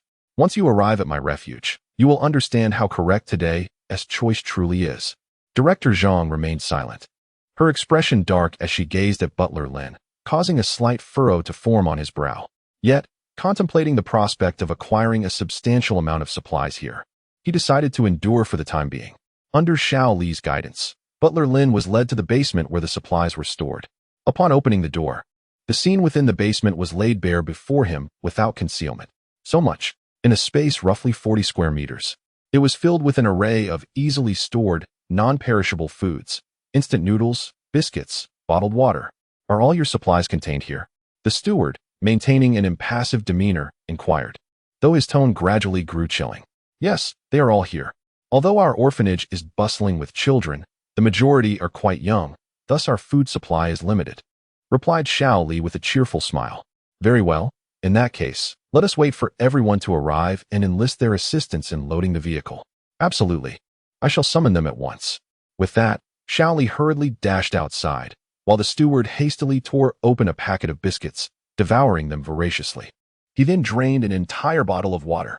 Moments later, when Xiao Li returned, he was taken aback. The steward appeared to be ravenously indulging in the food as though he had not eaten in days. A sense of foreboding surged within Xiao Li, and his expression shifted to one of alarm. However, he cautiously posed a question. "Steward, what are you? I haven't tasted these biscuits in quite some time." "I've momentarily lost my composure. Please, pretend you haven't seen anything." The steward wiped his mouth slightly, and, holding a bottle of water, slowly approached Xiao Li. As he unscrewed the cap, he began rinsing his hands with the clear liquid. "Steward, what are you doing?" Witnessing such extravagant waste of water, Xiao Li gasped in shock. Even if the Lin family has an abundance of water, it should not be squandered like this. We are in the apocalypse. Just as Xiao Li's attention was fixated on the water, he felt a chilling object pressed against his forehead. Instinctively, he looked up to find a gun aimed at his head. "Steward, what is the meaning of this?" "I was merely joking. It shouldn't come to this." Shaoli said with a trembling voice. A jest, indeed, should not lead to such dire consequences. Just as Shaoli felt a moment of relief upon hearing Butler Lin's voice, a deafening explosion resonated nearby, accompanied by a surge of excruciating pain. Bang! Though you orphans consume little, you are merely a useless bunch of the frail and elderly, women and children. Rather than squander food on you wretched parasites, it would be far better for you to perish swiftly. Lying in a pool of blood, Shaoli could scarcely comprehend the incredulous nature of Butler Lin's words. Was this truly the reason for his impending demise? But why? Hadn't it been said that the Lin family possessed an abundance of provisions? Why then? Must he be slain over sustenance? Why? Could it be that Director Zhang's assertions held merit? As his consciousness began to fade, his thoughts gradually grew dim, and no one remained to elucidate the unfolding chaos. With the sound of the gunshot echoing through the orphanage, members of the Lin family seemed to receive a signal, swiftly aiming their firearms at the staff members who had greeted them with smiles. What is this? The staff, bewildered and terrified, quietly inquired upon realizing they were being threatened by the Lin family. You there, move the supplies to the vehicles outside. What? Bang! Before they could react, a member of the Lin family fired a shot, directly taking down a janitor. Upon hearing the gunshots and witnessing the loss of life, the group of children, recently summoned, erupted into cries of distress. Silence! A member of the Lin family barked in dissatisfaction. Under the furious rebuke from the Lin family and the soothing words of Aunt Zhang, the children gradually quieted down. The remaining few began to transport supplies under the direction of the Lin family. Aunt Zhang was intentionally left behind to comfort the children. Mou toiled for an hour. With the combined efforts of the Lin family and the caregivers, the warehouse was entirely emptied. As the last of the supplies were moved, Butler Lin simply waved his hand, and several armed members of the Lin family ushered Aunt Zhang and the others into the orphanage, subsequently bringing in heavy weaponry. Before the despairing and bewildered gazes of Aunt Zhang and the others, they prepared to fire. Why? Why is this happening? Wasn't the Lin family supposed to accept us? This cannot be. You are robbing us. Chapter 122. The final moment, as if he had heard their cries filled with despair and resentment. Butler Lin let out a cold laugh. His tone, once gentle, had transformed into one of stark indifference. We are indeed robbing you, and what can you do about it? In this apocalypse, the inhabitants of your little orphanage have not only survived, but possess a formidable shelter and an abundance of supplies. Do you believe this is appropriate? In times like these, resources should be allocated to those who are capable, not to you, the ineffective. You worthless individuals. What else can you do under the apocalypse besides wailing ineffectively and living off others? Upon hearing the blunt words of Butler Lin, the expressions of the crowd turned pale. In that moment, they suddenly recalled the words of Dean Zhang, who had desperately tried to dissuade them, revealing that the Lin family had indeed come for that batch of supplies. They had foolishly and cheerfully opened the door for them, allowing their entry. You band of robbers. I will report you. I will bring you to justice. A volunteer shouted, his face ashen. Except for Dean Zhang. No one had anticipated that everything that had transpired was merely a performance orchestrated by the Lin family. Their true nature was revealed in all its starkness. Go ahead. My Lin family has swept through all the shelters in Qing City. Have you seen anyone attempt to sanction us? Let me be frank with you. The entirety of Qing City is now under our control. Who do you believe you can turn to? Who would dare to stand against us, the Lin family? Upon hearing the utterly arrogant words of Steward Lin, the expressions of the already simple-minded crowd grew even more despondent. Especially those caregivers who had, just hours earlier, confidently patted their chests and assured everyone that there would be no issues. Their faces were now etched with despair and shame. Under pressure, they had opened the door, only to betray the trust of all. They gazed at the frightened children huddled at the back like timid rabbits, their shame intensifying with each passing moment. However, one must say, how naive you all are. I merely disseminated those false messages upon witnessing the formidable challenges ahead. Yet to my astonishment, you believed them entirely. If only the residents of other shelters were as easily deceived as you, our plans would unfold with remarkable ease. It was as if Steward Lin had anticipated the inevitable demise of those within the orphanage, prompting him to speak even more freely. The despair that had once graced the faces of the teachers and caregivers morphed into numbness and self-reproach. Indeed, as Director Zhang had mentioned, their naivety had cost them dearly. They had lost supplies and now risked burying the children alongside them. Well, everything that needed to be said has been spoken. Let us embark on this journey. Fear not. Soon, You shall feel not a shred of pain." With that, Steward Lin turned away, nonchalantly waving his hand. The Lin family, receiving the signal, raised their rocket launchers, aiming squarely at those standing before the orphanage. The children in the shelter seemed to sense the imminent approach of death, their small bodies trembling with fear as they clung tightly to Director Zhang, shrinking beside him. At that moment, Director Zhang's face was etched with guilt and heartache. Yet, upon closer inspection, one could discern a tranquil depth in his eyes, akin to a serene spring. Suddenly, 3 rockets whistled towards their location. As the Grim Reaper's scythe drew nearer, they could almost feel its cold edge against their throats. Many shielded their eyes, helplessly crying out in despair. In an instant, the rockets struck their target, detonating with a deafening roar. The terrifying blast surged upward, sending shockwaves soaring several meters high, while the dense black smoke enveloped the scene of destruction. Before the orphanage, the children and caretakers, who had initially closed their eyes, felt the explosive sound, the heat, and the violent tremors, yet they did not suffer from the explosion's harm. Gathering their courage, many instinctively opened their eyes to discern the cause of the commotion. The moment they gazed upon the unfolding scene, their mouths fell agape, unable to close for an extended period. Amidst the black smoke, an inexplicable voice emerged. The housekeeper Lin and his companions also heard the sound and had just narrowed their eyes to observe closely when, before long, they beheld a flickering azure light shimmering amidst the black smoke. Boom, crackle, crackle. While they were still pondering the nature of this phenomenon, the azure light surged forth, racing past all of them with astonishing speed. The Lin family present could only glimpse a searing streak of blue rushing by. Feeling the chilling breath of death sweep past them, cold sweat trickling down their backs, their hair standing on end, when suddenly a tremendous explosion resonated behind them. Instinctively, housekeeper Lin turned to look and was taken aback to see several modified vehicles that had arrived earlier obliterated by this terrifying azure light. Numerous tendrils of blue lightning spread across the wreckage, dancing. The members of the Lin family, witnessing the sheer power of that blast, found their pupils constricting in disbelief as they gazed forward, eager to discern the nature of this enigma.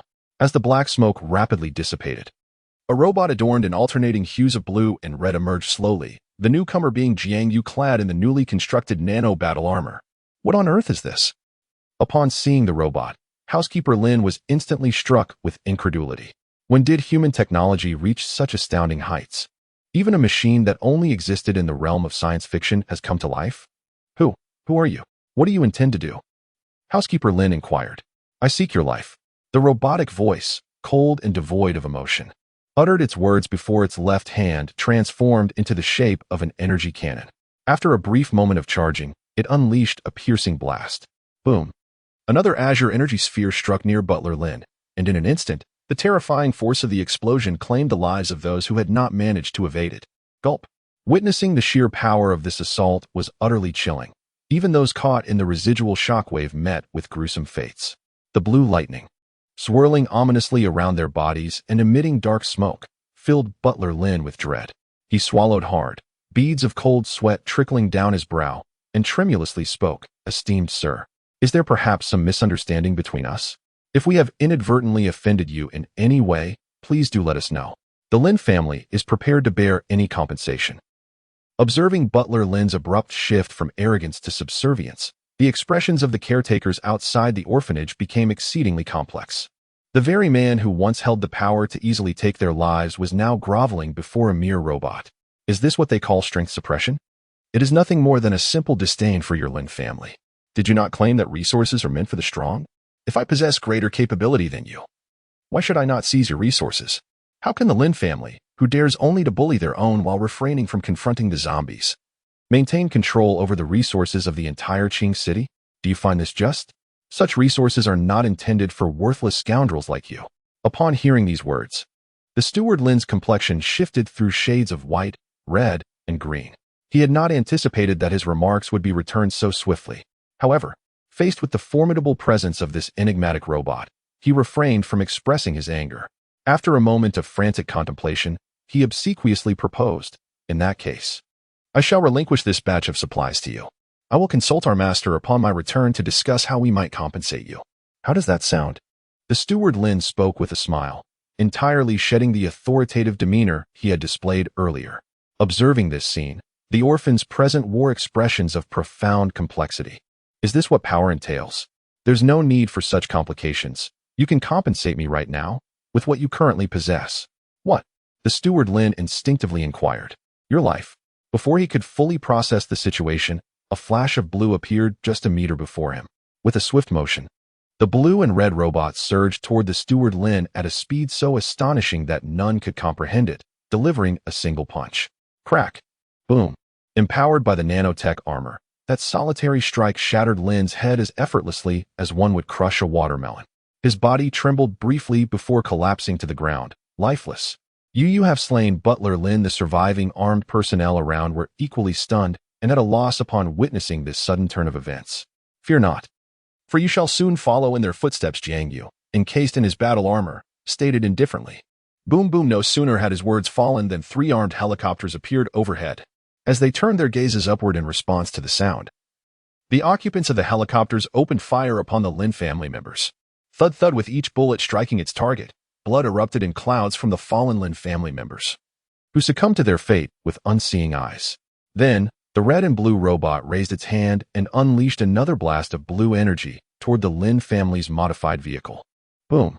With a tremendous explosion, every individual from the Lin family was obliterated, save for the vehicle intended for storing supplies, which remained untouched.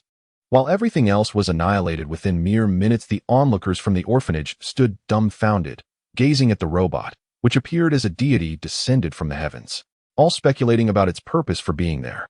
Simultaneously, from the helicopter, over a dozen figures leaped down without any parachutes, plummeting directly to the ground amidst the astonished and shocked gazes of the crowd.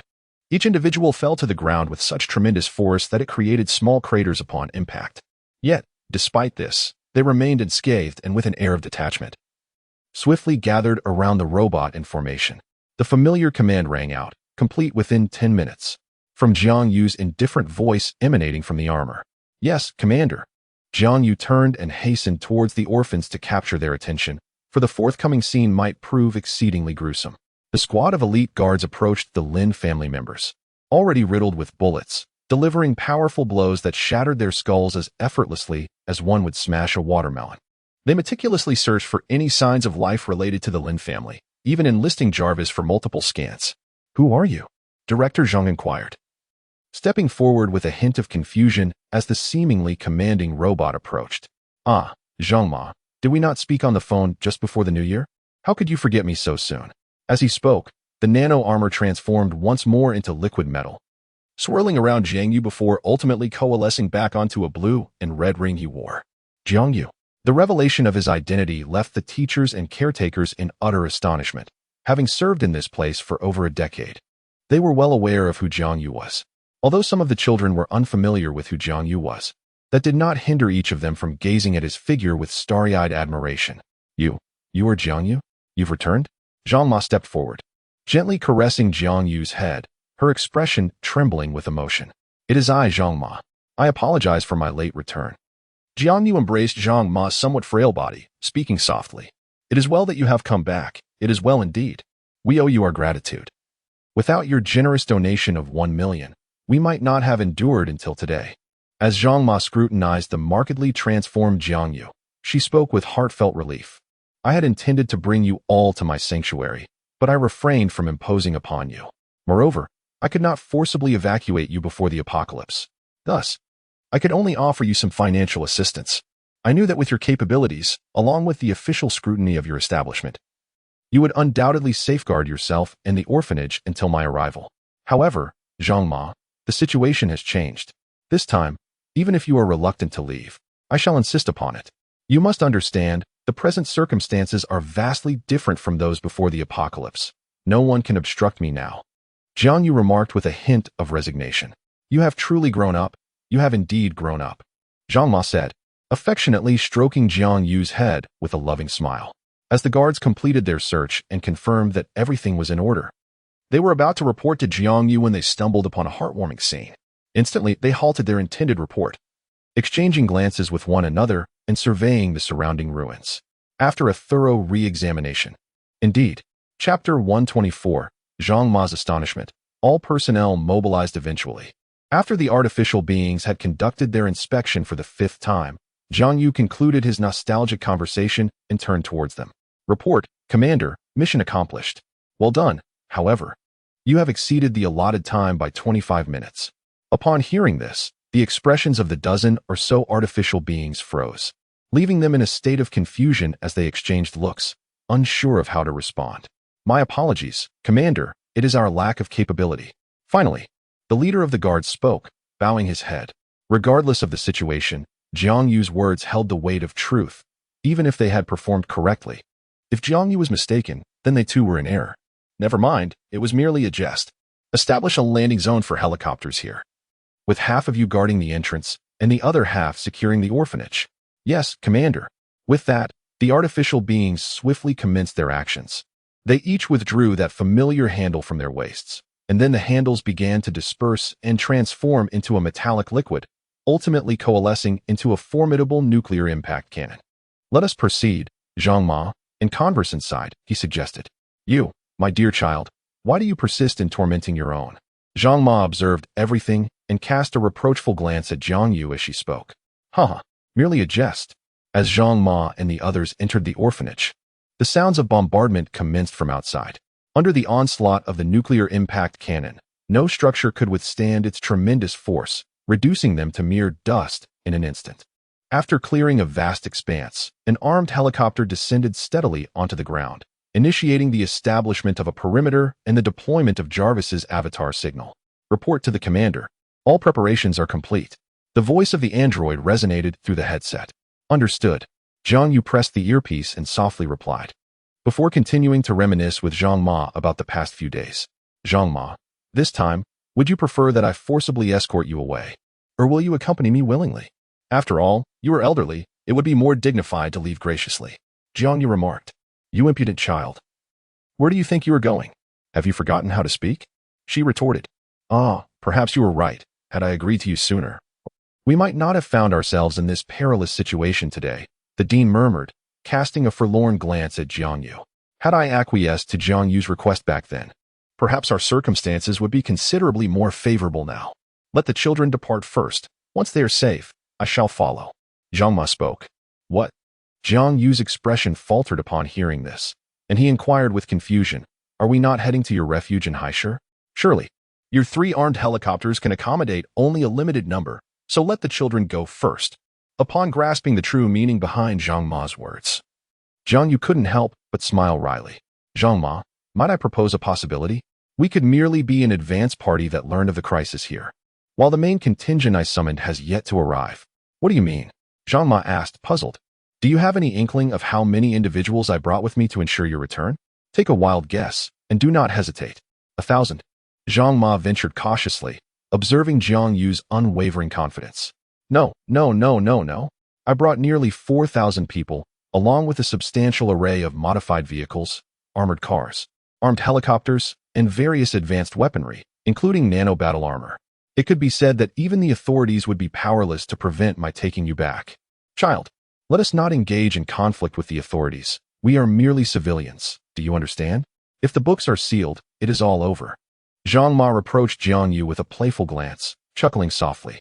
However, she was also taken aback by Jiang Yu's grand gestures, secretly speculating that this young man might be engaged in arms trading in Haishur. Otherwise, how could he possibly have such a multitude of people and weaponry?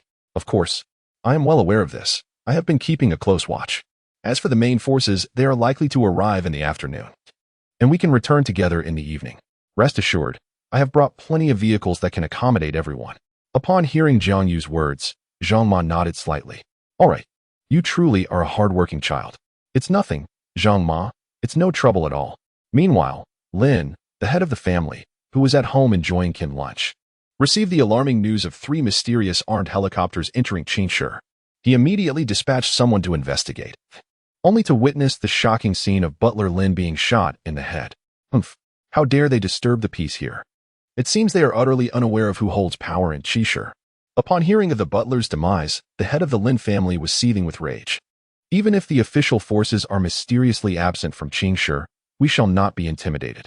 That group has shown us such disrespect. A counterattack is imperative. At that moment, He also received news that his third son had been murdered, and soon after, he laid eyes upon his son's mutilated corpse. Who? Who could it possibly be? I will not let this go unpunished. The head of the Lin family shouted furiously. Through interrogating the survivors at the scene, it was revealed that the assailants were piloting 3 armed helicopters. Gather the troops. Today, I demand their utter annihilation. An hour later, under the command of the head of the Lin family, the entire clan was mobilized. 1,000-strong force assembled, fully armed and poised for further instructions. Have the divine beings returned yet? Yes, Patriarch. They will require approximately 3 more hours to return. Very well, we shall wait for a few hours. Although the Patriarch was seething with rage, he retained a semblance of rationality. Despite possessing merely 3 armed helicopters, intelligence indicated that their arsenal was far from insignificant. Should hostilities erupt, they would undoubtedly seize the high ground, and if his forces failed to down the helicopters at the outset, they would become mere targets. Furthermore, he had no faith that the occupants of those helicopters were mere novices in combat. Thus, the most prudent course of action was to await the return of the divine beings, then negotiate a price for their assistance in piloting the armed helicopters into battle. Even if it served merely as a deterrent, it was preferable to engaging in a direct confrontation without aerial support. Meanwhile, as the Patriarch simmered in anger, Jiang Yu was engaged in a game of hide and seek with the children. It must be said that the official construction of this shelter, while not particularly remarkable, serves its purpose of defense adequately. Yet, for the game of hide and seek, it is undeniably ideal. To achieve a comprehensive defensive effect, the shelter must be devoid of any vulnerabilities, thus eliminating concerns of someone inadvertently escaping. Furthermore, with numerous rooms and structures within, there are ample hiding spots available for anyone seeking concealment. Once the children had found their hiding places, Jiang Yu stood in the hall and counted to 100. A subtle smile gracing his lips as he activated his earpiece and spoke. Jarvis, scan the entire shelter. Very well, sir. I have detected 122 children in hiding and am currently devising the optimal capture route. Planning complete. I wish you an enjoyable game, sir. In the following 5 minutes, armed with Jarvis's meticulously crafted route, Jiang Yu appeared to possess an almost supernatural insight as he swiftly located each child. This display left the children of the orphanage in awe, their faces painted with astonishment. Meanwhile, the guards and Mahjong, observing this scene, could hardly suppress their amusement. They had not anticipated that Jiang Yu, at his age, would employ artificial intelligence to outsmart these children, raising concerns about the appropriateness of such a tactic. As the game unfolded, a group of caregivers and teachers approached Mahjong with downcast eyes, filled with remorse. Mahjong, we apologize. Had it not been for us, this incident would not have occurred at noon. Observing their expressions, Mahjong paused momentarily before speaking with a complex tone. Later, I will ask Jiang Yu to leave some supplies for you. Since you are all locals from Qing City, once we depart, you may return home. Upon hearing Zhang Ma's words, everyone was taken aback. They were well aware of the dire situation outside. After all, they had finally found a strong ally in Jiang Yu. Yet Zhang Yuan insisted they leave. How could they possibly survive alone in this cannibalistic apocalypse? They were unwilling to accept such a fate. Zhang Ma, we have endured so much together. We have shared both hardships and life itself. How can you do this to us? A teacher implored, his face a mask of reluctance. Indeed, Zhang Ma, while we may have made some minor mistakes, we have acknowledged our wrongdoings. Can you not, for the sake of our past camaraderie, forgive us just this once? Minor mistakes? You dare to label the near destruction of the entire orphanage as trivial?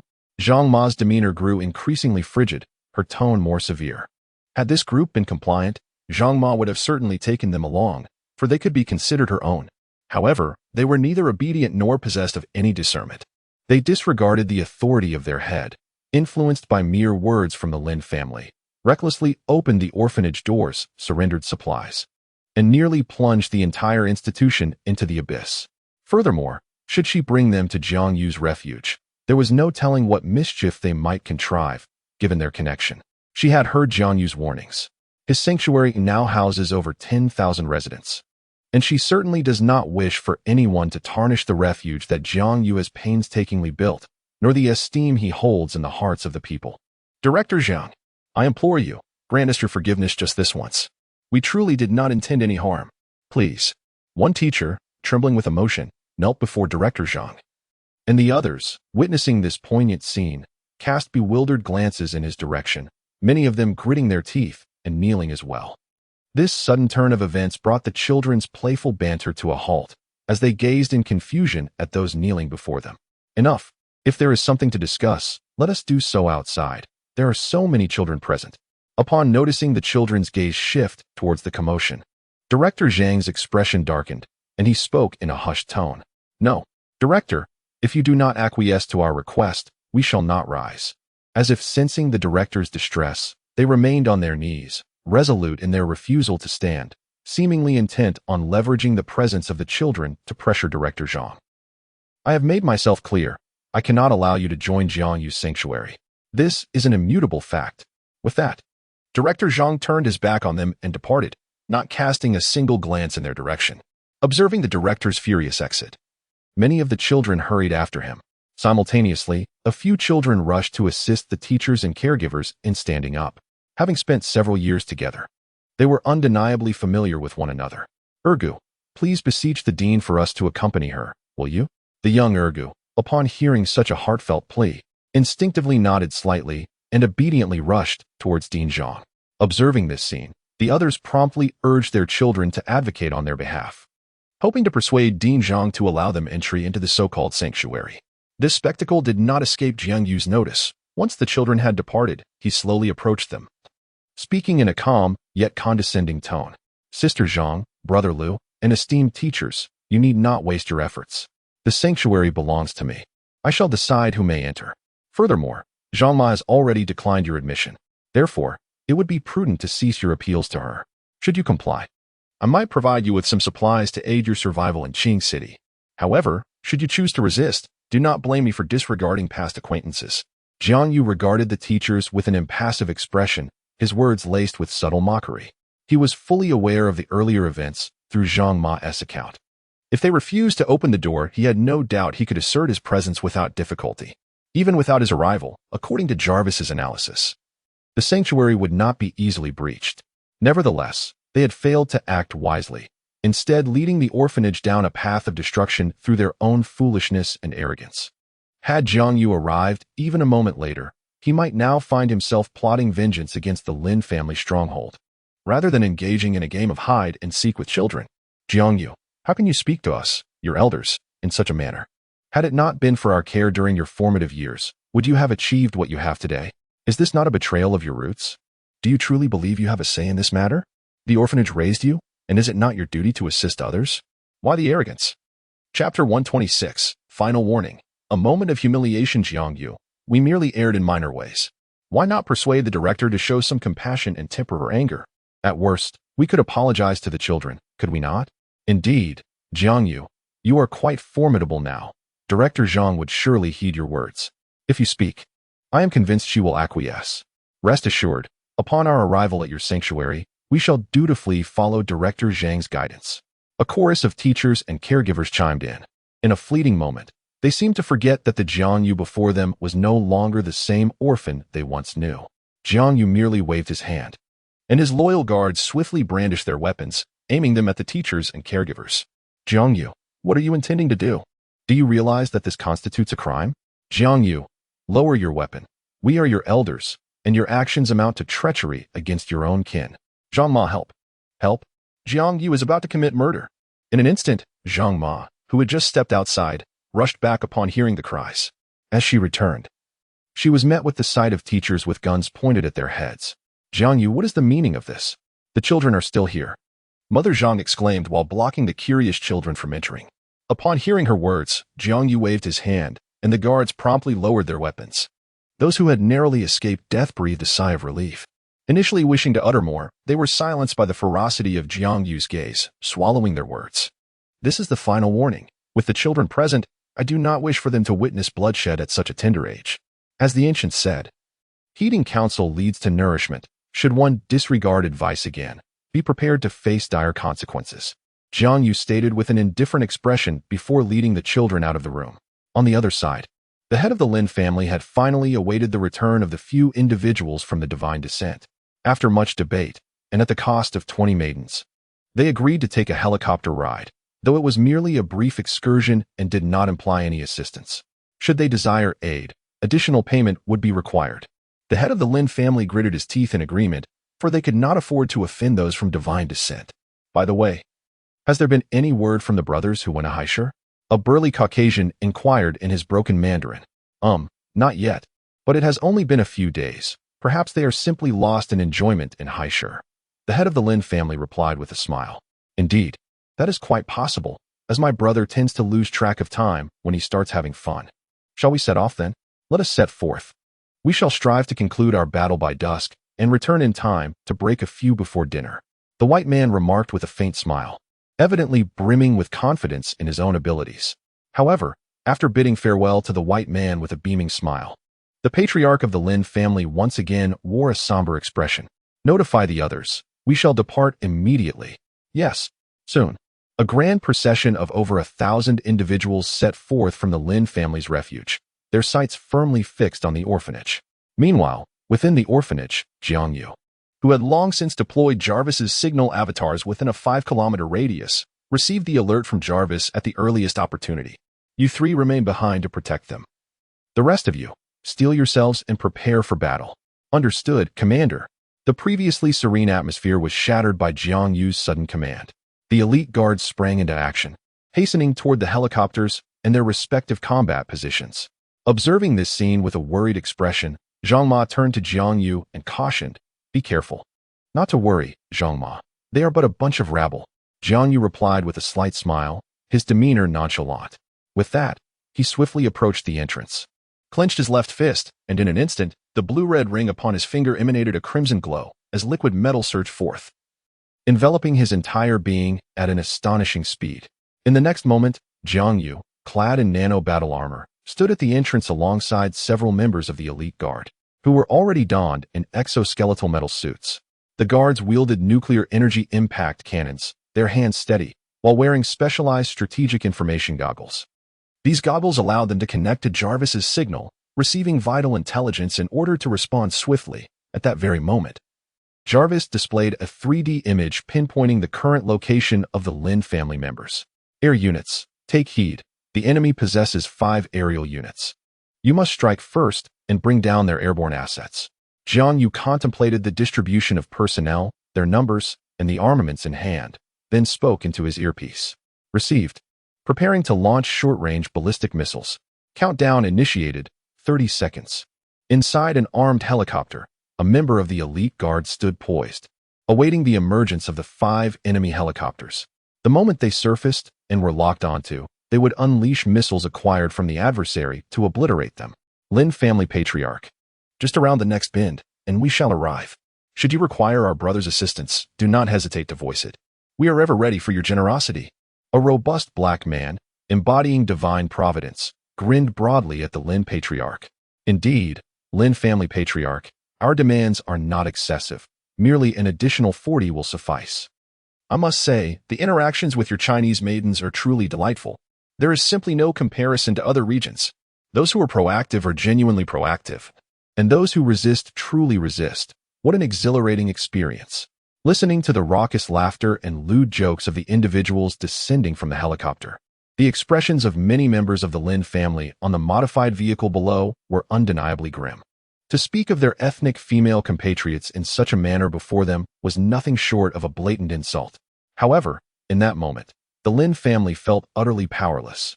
These foreigners, as affiliates of the deities, were the very reason the Lin family had achieved such development.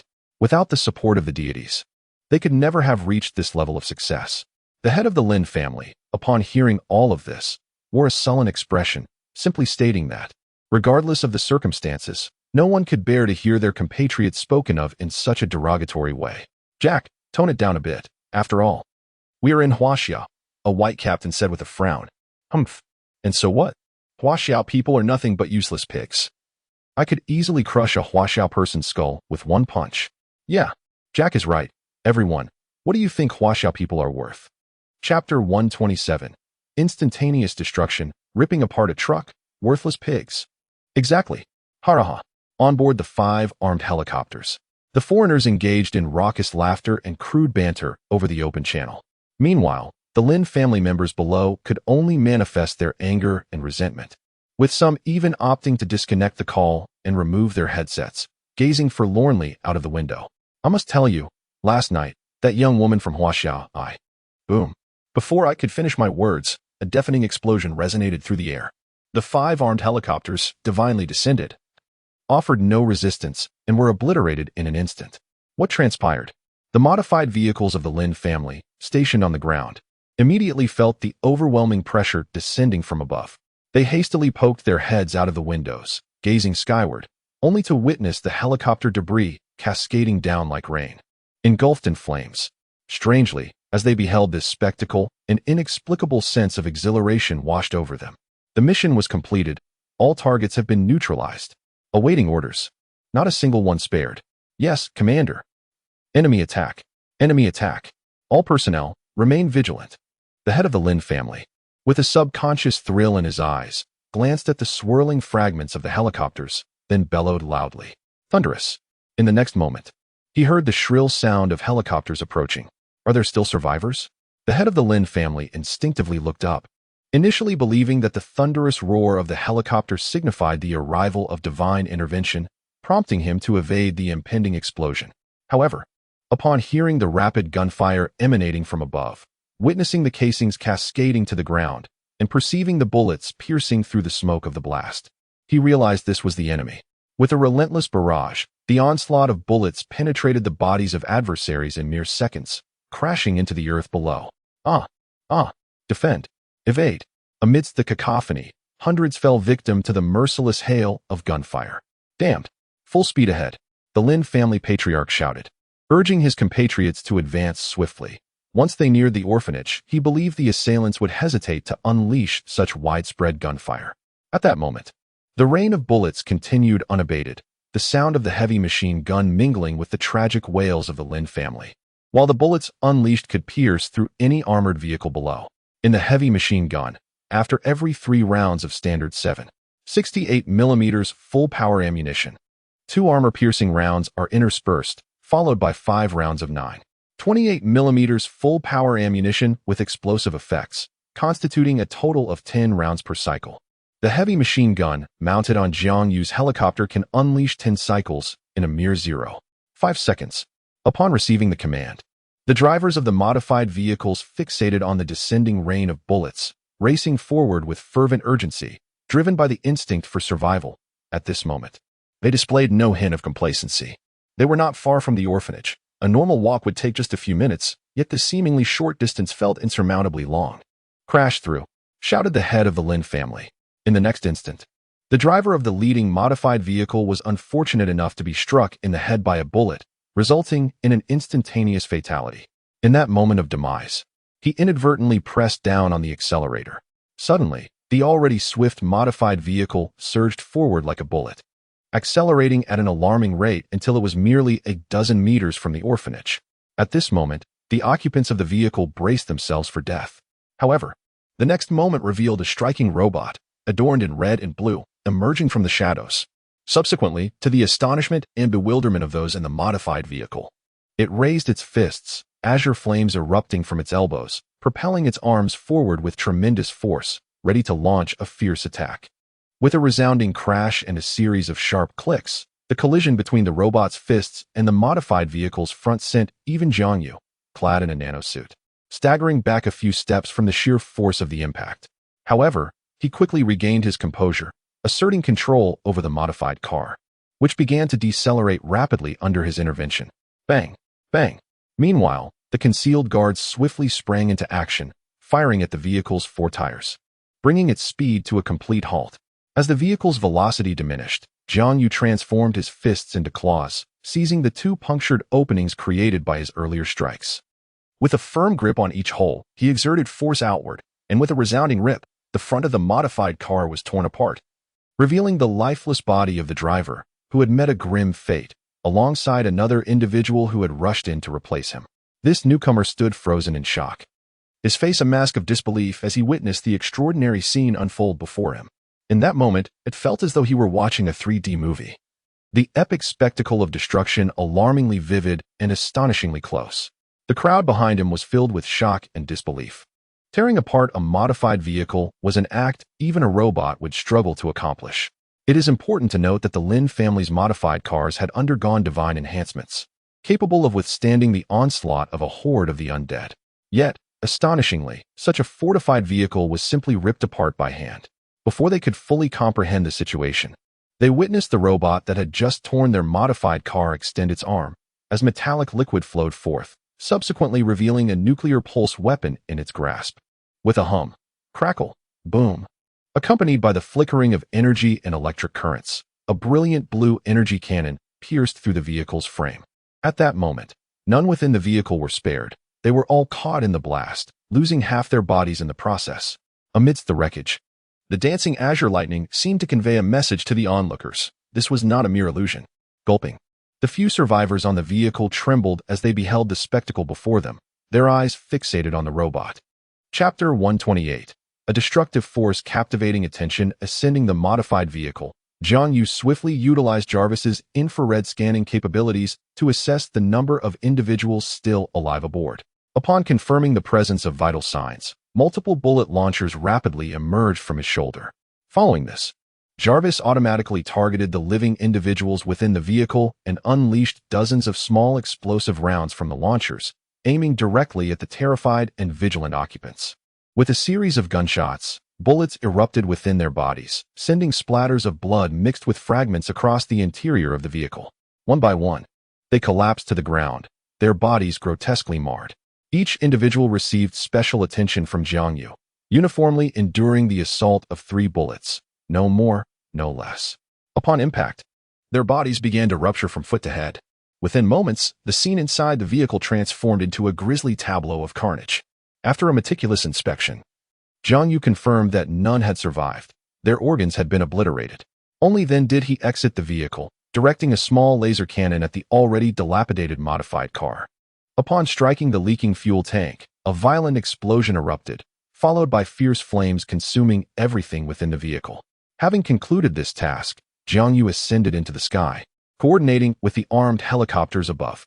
He disabled the power of the Lin family's trucks, rendering them immobile, while the aerial gunfire from the helicopters hunted down the helpless occupants.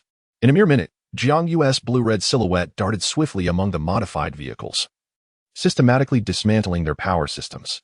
Consequently, the occupants were compelled to disembark, armed with heavy machine guns, to unleash a barrage of fire upon the helicopters overhead and the armored Jiang Yu nearby. As the relentless gunfire echoed, it became apparent that the height of the armed helicopter rendered it difficult to accurately aim, forcing a futile barrage into the sky. Meanwhile, those who directed their fire at Jiang Yu were struck by disbelief and confusion as they witnessed the heavy machine gun's bullets ricochet harmlessly off the nanotechnology suit enveloping him. The seemingly devastating weapon, which they believed to possess formidable firepower, proved utterly ineffective against Jiang Yu, who stood impervious amidst the hail of bullets. The resounding clamor of metal clashing filled the air, and at that moment, the machine gun's sole utility appeared to be the ability to push Jiang Yu back a few steps through sheer kinetic force. After approximately a minute of relentless shooting, many subconsciously ceased their fire, their faces etched with shock as they beheld Jiang Yu bathing in a storm of bullets. Each individual instinctively recoiled, as if attempting to retreat, a palpable fear swelling within them. As silence momentarily fell, Jiang Yu's left hand summoned liquid metal, which soon coalesced into a more dazzling version of the heavy machine gun he had just witnessed. "Allow me to introduce myself." Jiang Yu's cold voice emanated from within his helmet. The next instant, disbelief rippled through the crowd as they realized he was, in fact, human and not a mere automaton. In that moment, the heavy machine gun in Jiang Yu's grasp erupted into a torrent of fire. The bullets, blazing blue, surged forth from the muzzle with a deafening roar. The bullets were aimed directly at the members of the Lin family. Once the orphanage was eliminated and its supplies acquired, the Lin family would truly reign supreme in Qing City. Indeed, one wonders where the official forces have vanished to, allowing the Lin family to act with such impunity. Who can say? It seems as if the authorities have mysteriously disappeared overnight. Wait, do you see that figure? Is that not the head of the Lin family? Indeed, it appears so. Is he running? No, it seems he is fleeing. Goodness, look behind him. On a narrow street just 2 blocks from the main battlefield, some survivors witnessed a scene that left them utterly astonished. They hurried to the scene in shock. Before them was the infamous head of the Lin family, rapidly escaping under the protection of dozens, Yet every passing moment saw casualties among his followers. He seemed to remain oblivious, carelessly sprinting forward. Behind them, a robot, radiating a brilliant blue and red light, was in hot pursuit. Its hands bore two Azure impact cannons, and with each shot, the Lin family members were reduced to mere fragments without a chance to resist. What on earth is happening? The once mighty head of the Lin family is reduced to such a pitiable state. This is perplexing. How did this group evolve so silently without any prior notice? Moreover, is it truly possible to create such a robot with current technology? Incredible! Under the apocalypse, all manner of grotesque beings have emerged. It seems that the situation following the cleansing of the city will become exceedingly complex. Captain, he is catching up. Curse it. Master of the house, you must flee. We will hold him off. A robust man accompanying the head of the Lin family, upon witnessing the formidable prowess of Jiang Yu clad in nano-battle armor, pondered momentarily before resolutely instructing a dozen individuals to swiftly turn around. They simultaneously activated the high-explosive grenades in their hands and charged towards the oncoming Jiang Yu. Boom! In an instant, a terrifying explosion reverberated through the narrow street. The devastation wrought by the simultaneous detonation of several high-explosive grenades sufficient to obliterate multiple buildings. This diminutive thoroughfare could scarcely withstand the catastrophic damage and shockwave of such an explosion. The already precarious structures began to collapse, heavily descending upon Jiang Yu's position. Many witnesses observed this scene, their expressions tinged with resignation. TSK. Such a ferocious explosive force, even the mightiest of machines would likely suffer grievous harm. Alas, I had hoped that the Lin family would thus descend into decline. Wait, look! The ground amidst the ruins began to tremble and quake, as though something were poised to emerge from beneath the earth. Finally, to the astonished gaze of the onlookers, a brilliant blue beam of light surged skyward from the debris. Shortly thereafter, a figure adorned in a blend of blue and red emerged from the beam of light. Many individuals raised their telescopes for a closer look, and aside from a few specks of dirt, there were no discernible signs of injury upon him. Chapter 129. The demise of the Lin Patriarch. Astonishing statements what he has done. Witnessing the seemingly unscathed automaton emerge from the ruins, numerous onlookers were struck with profound shock and disbelief, marveling at the formidable defensive capabilities of this machine. Then, the metallic figure swiftly darted towards the location of the Lin family patriarch. At this juncture, only 3 individuals remained by his side, anxiously guarding him. The 4 of them gazed, terror-stricken, at the silhouette suspended in midair before them. The figure, turned away from the brilliance, had its cold exterior shrouding the sun's rays, while the lights in its eyes emanated an unmistakable aura of lethal intent. Friend, I acknowledge that provoking the orphanage was my folly. Yet you have also annihilated nearly 1,000 members of the Lin family. Surely, that should suffice for your vengeance. If you choose to slay me today, rest assured that the divine retribution behind me will not be easily dismissed. I must inform you, the divine is not something to be easily vanquished simply because you are clad in such attire. Therefore, let us conclude this matter here and now, shall we? The Lin Patriarch declared, his countenance darkened. Thud, thud, thud. Jiang Yu hovered in the air, gradually gliding towards the location of the Lin family patriarch. As he approached, the patriarch's heartbeat quickened, and his breath became increasingly labored. My friend, let me impart another piece of news. The reason the officials in Qing City have vanished entirely is to thwart the invasion of the divine. Therefore, do you truly believe that donning this attire will allow you to rival the officials? As the figure drew nearer, the patriarch's tone grew more urgent, and his expression became fraught with anxiety. Although it was winter, beads of cold sweat began to emerge uncontrollably from his body. Thud, thud, thud, thud. The ground trembled with a resounding roar, echoing ominously in the sky. Simultaneously, the sounds of numerous modified vehicles revving up, accompanied by deep, resonant noises, reverberated from all directions. The Lin Patriarch's expression shifted dramatically as he surveyed his surroundings. He beheld countless heavily armed figures swiftly approaching along the main road. The imposing presence of the muscular men at the forefront exuded an aura reminiscent of the elite among the divine.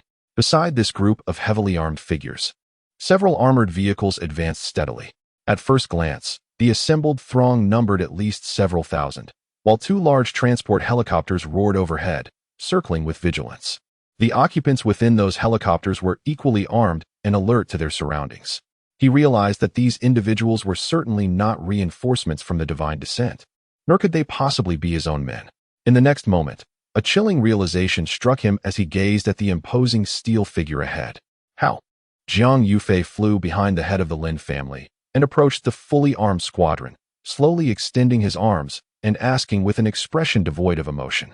At that moment, upon seeing Jiang Yu, who resembled a deity descended from the heavens, the Lin family patriarch turned pale. He understood that with such a formidable array, if the divine descent did not deploy elite troops, their chances of victory were utterly non-existent. However, even the elite forces of the divine descent were primarily dispatched to confront the elite of Huaxia. Who exactly are you?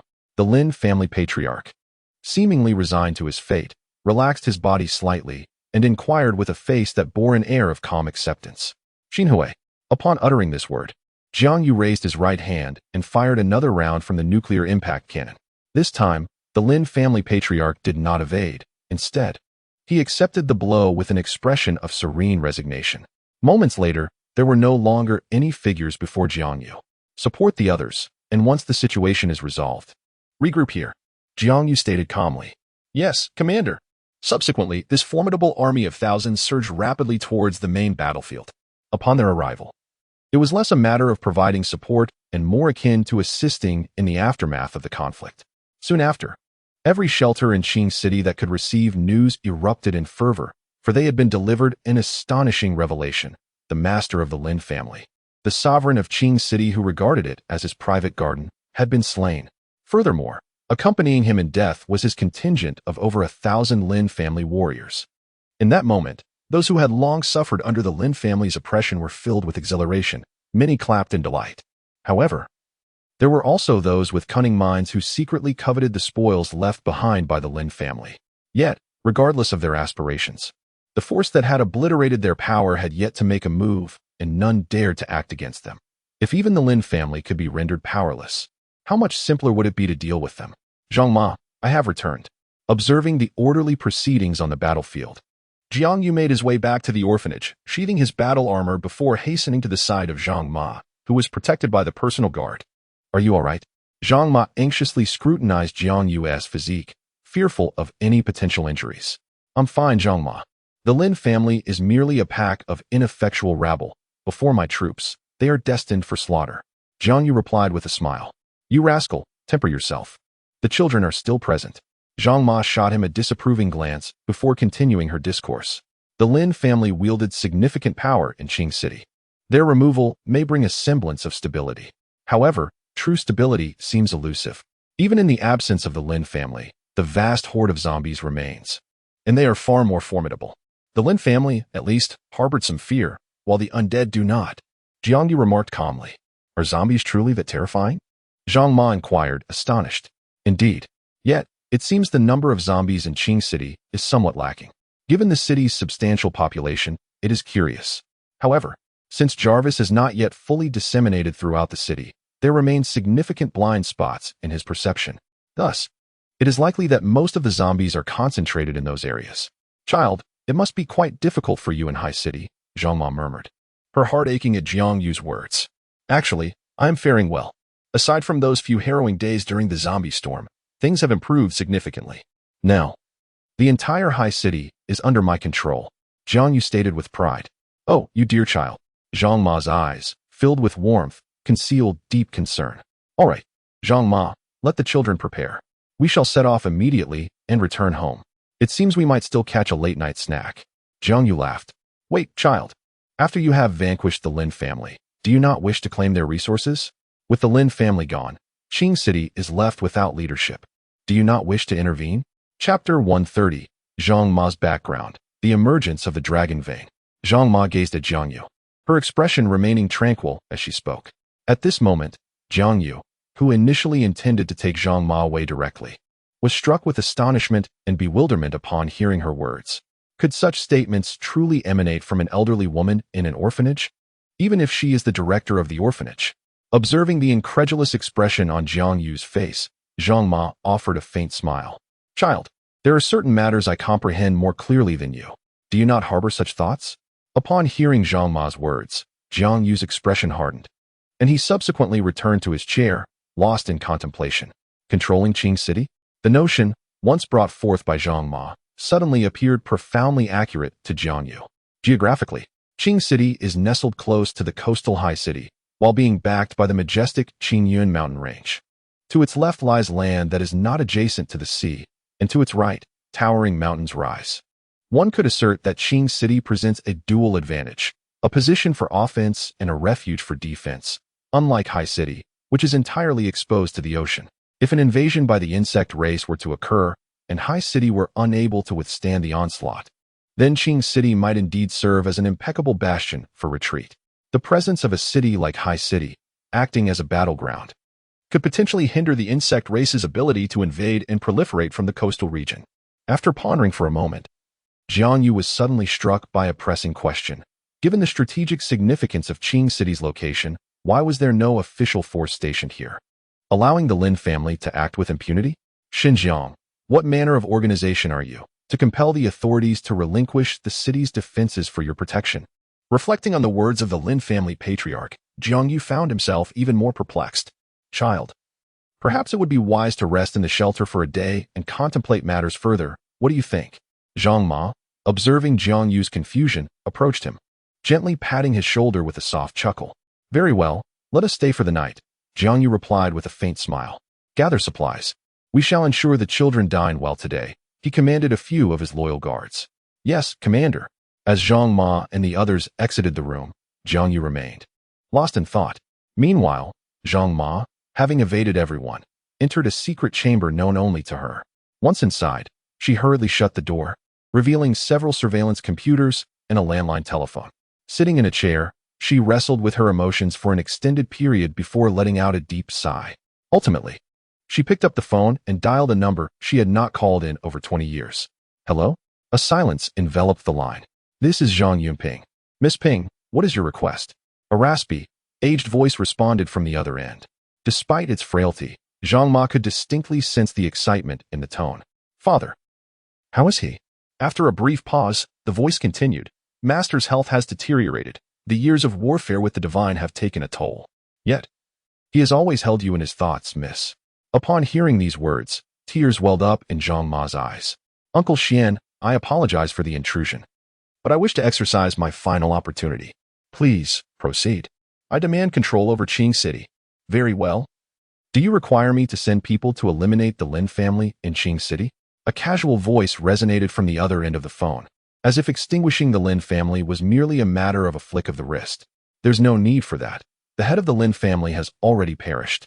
They can be extinguished by tomorrow. A brief silence followed on the line, before the voice continued. All right, but allow me to make one thing clear. Miss Ping, your privileges have reached their limit. Should you wish to wield power again, a price must be paid. Understood. Zhang Ma gritted her teeth, responding with conviction. Then the contract is established. Miss, you may act freely in Qing City, as long as you do not erase it from the map. No official force will impede you. Thank you, Uncle Xian. You're welcome, Mississippi. Do visit when you can. The elder truly misses you. Sighing, she pondered. I wonder if that will ever be possible in this lifetime, after all. Sir, not long ago, I discovered a plethora of urgently encrypted network information in Qing City. Just as I was about to decrypt it, it suddenly became accessible for anyone to read. What information was contained within? Do you have any idea why this happened? Jiang Yu inquired. The reasons for the unraveling remain unclear, yet among the myriad of information, one term stands out due to its frequent occurrence, the dragon vein. Within the city of Qing, there exists a legendary dragon vein. At the mention of this term, Jiang Yu's expression shifted in surprise. Had this been before the apocalypse, he would have dismissed such news with a scoff. However, in the wake of the cataclysm, he now approached it with a mix of skepticism and curiosity. Indeed, upon examining the Lin family's information, he discovered that they too were in pursuit of the dragon vein's location. The Lin family is searching for the dragon vein? Does this imply that the divine beings aiding the Lin family are also in quest of it? What purpose could they have in seeking the dragon vein? Jiang Yu murmured, his brow furrowed in deep confusion. For now, the records are too vague. Jarvis, expedite the decryption of all information. I must comprehend the entirety of this event. Jiang Yu stated gravely. At that moment, he suddenly realized that this so-called doomsday game might not be as straightforward as he had initially presumed. It was far more than merely a game. Meanwhile, in a mysterious underground city, an elderly man ended a phone call and, trembling, made his way into a vast room filled with medical apparatus. Approaching a large hospital bed, he found an array of diagnostic equipment alongside an imposing computer screen. The old man utilized the instruments to awaken the elderly patient lying on the bed. "Sir, Miss Ping is on the phone." "What did she say?" As soon as the words were spoken, 4 characters appeared on the computer screen. Miss Ping called to seize the control of Qing City, bringing people to annihilate the Lin family. The screen rapidly displayed these phrases once more. The lady declared that she could obliterate the Lin family by tomorrow. The reason? She did not disclose. The screen dimmed, and the elder closed his eyes, once again succumbing to slumber. Yet the smile at the corner of his mouth remained unabated. Chapter 131. Secrets of the Dragon Vein, hastening to the Lin family. Upon witnessing the elder who had fallen back into slumber, he slightly bowed and swiftly exited the room. He ascended the city wall, gazing at the distant scenery, murmuring, "Miss, please return swiftly." "Old Xian, I heard that the eldest sister has called back again. Is that true?" Just as the elder was lost in thought, a sharp voice pierced the air. He turned to see a woman of striking figure and exquisite features approaching, accompanied by a charming young lady. "Third miss, it is indeed true. Humph, that eldest sister truly does not know what is good for her. Abandoning the princess of the Xianyuan family to become the head of an orphanage? I cannot fathom what she is thinking." The woman scoffed disdainfully upon hearing the news, and with that, she departed swiftly, her high heels clicking against the ground. The young girl beside her frowned slightly, but chose not to say much, merely nodding gently at the elder before turning to leave. Miss Shuang walked slowly. During dinner time, the orphanage was filled with an atmosphere of exuberance. Due to the renovations, the orphanage lacked a proper kitchen, instead relying on simple heating devices. However, this was evidently insufficient to satisfy Jiang Yu's requirements, prompting everyone to take their food outside for a delightful barbecue. The night was splendid, with a full moon illuminating the sky, and the children were filled with joy and excitement as they feasted. Meanwhile, the guard team was divided, with half monitoring the equipment while the other half vigilantly patrolled the surroundings. Thanks to Jarvis's scanning assistance, nothing occurring within a 3-kilometer radius would go unnoticed. Consequently, the ravenous individuals nearby could only watch enviously at the bonfire outside the orphanage and the tantalizing aroma of meat wafting through the air. After dinner, everyone returned to rest. Jiang Yu lay on his bed, contemplating everything that Aunt Zhang had said. Early the next morning, Jiang Yu rose from bed, feeling somewhat restless without the comforting presence of Muti. It wasn't until late in the night that he finally drifted off to sleep. "Sir, after a night of consolidation, I have finally gathered all the information." "Oh, please share," Jiang Yu replied while enjoying his breakfast. According to the official records of Qing City, there exist dragon veins extending from Qing City to several other cities, which are of great significance to the authorities.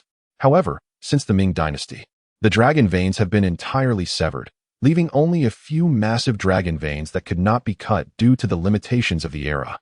Thus, ever since the knowledge of dragon veins became known, the authorities have dispatched countless military forces to safeguard them. Here in Qing City lies one such severed dragon vein. According to the records of the Lin family and the divine descent, they sought to locate this broken dragon vein, the specific purpose of which remains unknown. Consequently, they approached the Lin family for assistance in the search. However, due to discrepancies in information, the Lin family was unable to pinpoint the location of the dragon vein. This led to the strategy of first controlling the entire Qing City before conducting a broader search, with considerable assistance from the divine descent in the process. The integration of information between Qing City and the Lin family comprises these details, along with various records of their quest for the dragon vein. They must not have succeeded, correct? Indeed, sir, despite scouring much of Qing City, they have not uncovered any news of the dragon vein. Huh. I had no idea there was such a story behind it, Jiang Yu murmured, his expression complex. Furthermore, sir, through data integration, there is an 80% probability of locating the dragon vein's position. What? Where is it? In a cemetery situated 500 meters away from the Lin family estate. My meticulous observations revealed that the Lin family had not ventured to that particular graveyard. More importantly, the zombies of Qing City had begun to converge there almost since the onset of the apocalypse. Upon hearing Jarvis's words, Jiang Yu's expression grew grave. If what Jarvis said holds true, could it be that all the zombies in Qing City are congregated at that cemetery? However, With such a multitude of zombies, would there be sufficient space for them? Moreover, given the proximity to the Lin family stronghold, how could this have gone unnoticed? A wave of profound confusion washed over Jiang Yu, but after much contemplation, he offered a faint smile and shook his head slightly. Rather than dwelling on endless uncertainties, it would be more prudent to take a step forward and ascertain the truth for himself.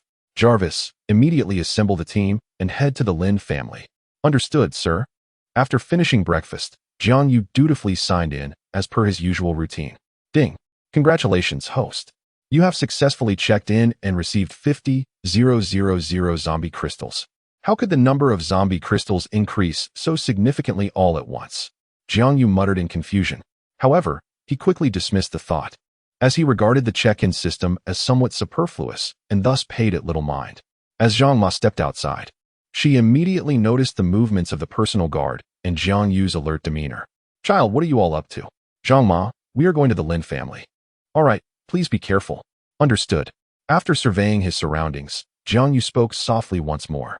Zhang Ma, I have stationed 10 personal guards here. When the time comes, please close the orphanage's gates. Do not open them for anyone else until my return, understood? Of course, I have no objections. However, do remember to exercise utmost caution. Outside the orphanage, Jiang Yu observed as Zhang Ma shut the main gate, and then summoned everyone to head towards the Lin family estate. Jarvis, keep a vigilant watch on the situation here. Understood, sir. Soon, news of Jiang Yu's force of thousands setting off towards the Lin family spread throughout the entire Qing city, with many speculating that the orphanage's influence could no longer remain passive and was intent on seizing whatever remained of the Lin family's resources. Sir, we shall reach the Lin family in 5 minutes. All units, be on high alert. Anyone daring to obstruct us shall face dire consequences. Jiang Yu's voice resonated through the headsets. Affirmative, Commander. In no time, Jiang Yu's contingent arrived at the threshold of the Lin family estate, where they were met by a throng of the elderly, women, and children. Within the Lin family residence, the younger brother of the family patriarch gazed outside at the formidable array of weaponry that seemed almost divine in power, beads of cold sweat forming on his brow. At this moment, he could only pray that his own tactics would prove effective. He could hardly believe that their commander would dare to commit such an outrageous act, slaughtering the elderly, the weak, and women and children. Outside, many witnesses lamented the cunning nature of the Lin family. Commander, we. Observing the scene, the crowd hesitated. Chapter 132. The Lin family seeks peace within the cemetery. Jiang Yu, witnessing this spectacle, paused momentarily. The sheer number of elderly and vulnerable individuals gathered at the Lin family's entrance made it difficult for him to take decisive action against them. My dear friend, I am the current head of the Lin family. The previous head was my elder brother, who has perished at your hands. As the old saying goes, it is better to resolve enmity than to foster it. I am willing to offer half, if not 3/4, of the Lin family's resources in exchange for peace. What do you say? Through the broadcast, the voice of the Lin family's younger brother resonated. The surrounding crowd was taken aback by the Lin family's unexpected display of submission. They were well aware of the Lin family's notorious dominance. Previously, after forcibly subduing them, the Lin family had seized half of the resources from their refuge before departing. Yet now, this once formidable Lin family was seemingly bending to the will of other factions to such an extent. As the ancients said, evil begets evil. And there is wisdom in that. One could not help but wonder about the organization behind this formidable force that had brought the Lin family to their knees. Pleading for mercy, rumor has it they hail from the Sea City. Sea City? Upon hearing that the individuals were from a neighboring city, the crowd was momentarily taken aback, soon pondering if they had any relatives in the coastal city. Observing the silent Jiang Yu, the demeanor of the Lin family patriarch grew increasingly anxious. Should the opposing party truly disregard all consequences and plunge into battle, he would find himself bereft of any opportunity to flee. No need for further deliberation. The Lin family's business has borne considerable animosity towards me. It would be best to sever ties directly. If this knot cannot be untied, then let it be cut. Jiang Yu's cold voice reverberated throughout the surroundings. With Jarvis's assistance, the electronic devices around each individual amplified the sound. Damn it! Who the hell provoked such a ruthless individual? The current head of the Lin family could not help but curse the offender. Boom. Just as Jiang Yu contemplated taking ruthless action and crushing them outright, a tremendous explosion resonated nearby. This explosive sound instantly captured everyone's attention. Jarvis, what is happening? Sir, the location appears to be the graveyard we were headed towards. It has inexplicably erupted. Immediately, Jarvis displayed the footage. In the next moment, a scene that sent chills down Jiang Yu's spine unfolded before him. Thousands of second-tier zombies were frantically and swiftly leaping out from a massive crater created by the explosion in the graveyard, rapidly charging towards the Lin family's position. Fall back immediately and establish a defensive line. Upon receiving Jiang Yu's command, the guard team promptly retreated. As Jiang Yu's team swiftly retreated like a receding tide, a flicker of astonishment crossed the eyes of the Lin family patriarch. Was it possible they withdrew merely at the sound of an inexplicable explosion? Such timidity seemed implausible. The onlookers, witnessing Jiang Yu and his companions retreat, wore expressions of bewilderment. After all, it was merely the echo of an explosion. How could it instill such fear? Yet, their bemusement was short-lived, as they soon beheld a swarm of zombies surging from the vicinity of the Lin family estate.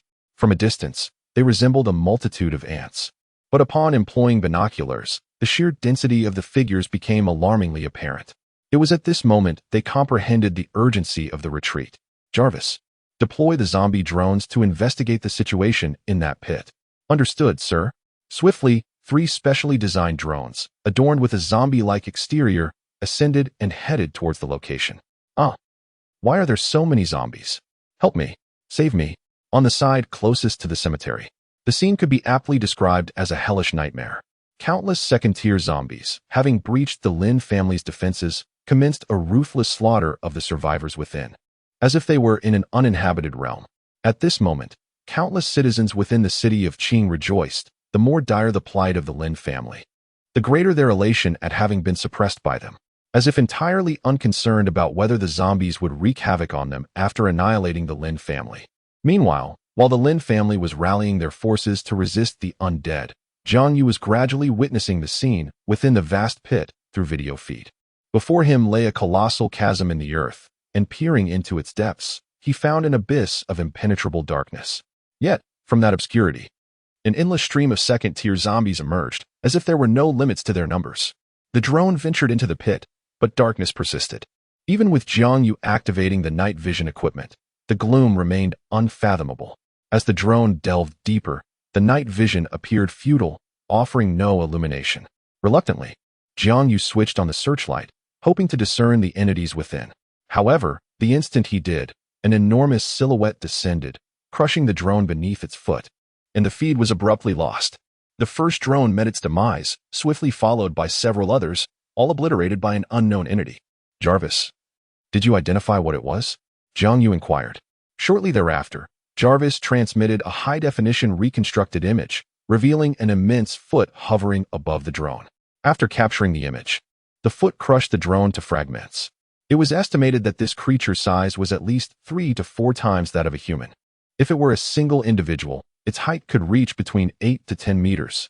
Reflecting on this, Jiang Yu pondered, is this the dragon vein? If it pertains to the dragon vein, then a grand offensive can be launched. In the face of modern weaponry, no matter how towering one may be, as long as one is human, the fear of such arms is inevitable. Thus, even if one's height exceeds 100 meters, unless one is a being of extraordinary abilities, it poses no issue. The initial conjecture was erroneous. Rather, as per official records, the dragon vein is considered the lifeblood of Huaxia. Although it resides beneath the earth and is fractured, the enduring essence of the dragon that nourishes it would render such an environment implausible. Therefore, this location might merely serve as a burial ground for the deceased. A burial ground? For the undead? Upon hearing this, Jiang Yu was taken aback. Could it be another divine descent? Could the pursuit of the dragon vein be a guise for raising the undead? In his contemplation, Jiang Yu realized that such a possibility was not beyond the realm of imagination. After all, even if a dragon vein truly existed, the one in Qing City had been severed, rendering it utterly useless. Sir, we have detected numerous combat units advancing towards our location. In the next moment, Jarvis's voice echoed once more, accompanied by video footage. The screen displayed an array of war machinery swiftly approaching. A dozen armed helicopters, scores of armored vehicles, and nearly 10,000 fully armed combat personnel were on their way. Chapter 133, Instant Invasion, the sequence of events. Jarvis, can you ascertain their point of origin? After analysis and calculations, it was determined that they were approaching from the neighboring city of Qing City, Yin City. City? Upon hearing these two words, Jiang Yu was momentarily stunned. City is a neighboring locale to Qing City and can also be considered adjacent to Hai City. It is a remarkably suitable place for retirement, characterized by low living expenses and commendable environmental policies. Meanwhile, within the Lin family, the current head's younger brother found himself utterly bewildered upon witnessing the inexplicable emergence of zombies. Previously, there was at least some semblance of conversation with Jiang Yu and his companions, but with zombies, there exists no basis for dialogue. One either vanquishes them or becomes their prey. Must the Lin family, which has persevered through 4 generations, fall to ruin by my hand? Head of the family, a phone call. The head of the Lin family was momentarily taken aback as he received the call. Upon hearing the voice on the other end, he was instantly filled with elation. My lord, are you here to provide assistance? With the support of divine intervention, could they transform their misfortune into fortune today? Hearing the unusual tone from the head of the Lin family, the caller paused briefly before responding. Where is your elder brother?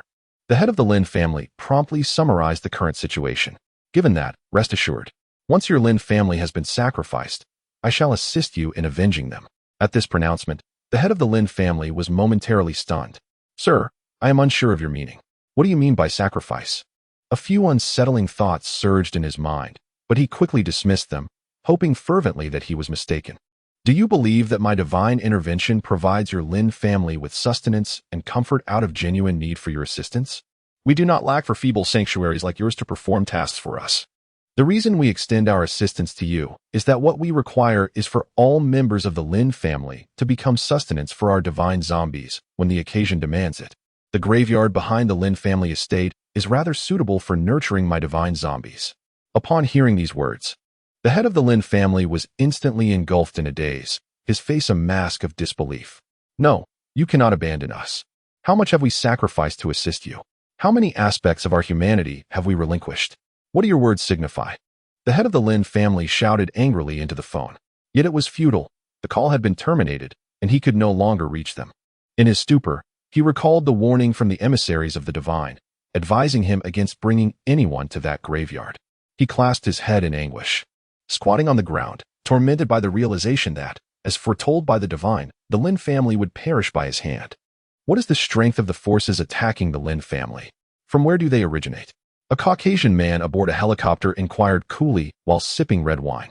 After analysis, the force was identified as the Ember Sanctuary, and the following information regarding the Ember Sanctuary was presented. Oh, it is them. I recall they were also responsible for disrupting our arrangements in the coastal city, were they not? Indeed, sir, the strength of the Ember Sanctuary is remarkable. In a one-on-one confrontation, even elite forces pale in comparison to the Ember Guard. The mercenaries dispatched to assault Ember in the last mission met with complete annihilation. How impressive. The elite squad members have all unlocked the second-tier genetic locks, yet the Ember Guard surpasses them in prowess. Is infiltration possible? Not at the moment. The Ember base is equipped with an artificial intelligence defense, and I am no match for it. You are no match? The white man exclaimed in astonishment. Would the AI sent from headquarters actually be intimidated? Will you be susceptible to an invasion from Ember's AI? After assessment, the probability of Ember Sanctuary's AI infiltrating mine is equal to my chance of infiltrating theirs, both standing at a minuscule 0.0000000001. The divine messenger's words carried a hint of human pride. Fascinating. The Ember Sanctuary, is it? No wonder it has repeatedly thwarted my divine descent plans. Sir, I just detected an attempt to scan the information of the Ember base, but it was blocked by my firewall. Upon hearing Jarvis's voice, Jiang Yu paused. Can you trace who is conducting the scan? Currently tracking. Tracking complete. Location, the renowned tourist site in Yun City, beneath Yun Mountain. The signal originated from Yun City? Jiang Yu murmured. Jarvis, have you infiltrated the entire network of this team? Is there an issue? None at all, sir. There is merely a low-level artificial intelligence operating. I am currently infiltrating and have detected an enemy AI attempting to bypass, unable to circumvent.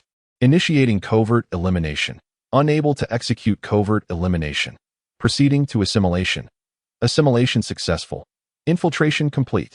After approximately half a minute, Jarvis adeptly subdued the divine descent's artificial intelligence. Furthermore, he meticulously categorized and organized the inventory, roster, and equipment associated with this divine descent. Observing Jarvis's swift and efficient operations, Jiang Yu couldn't help but smile faintly.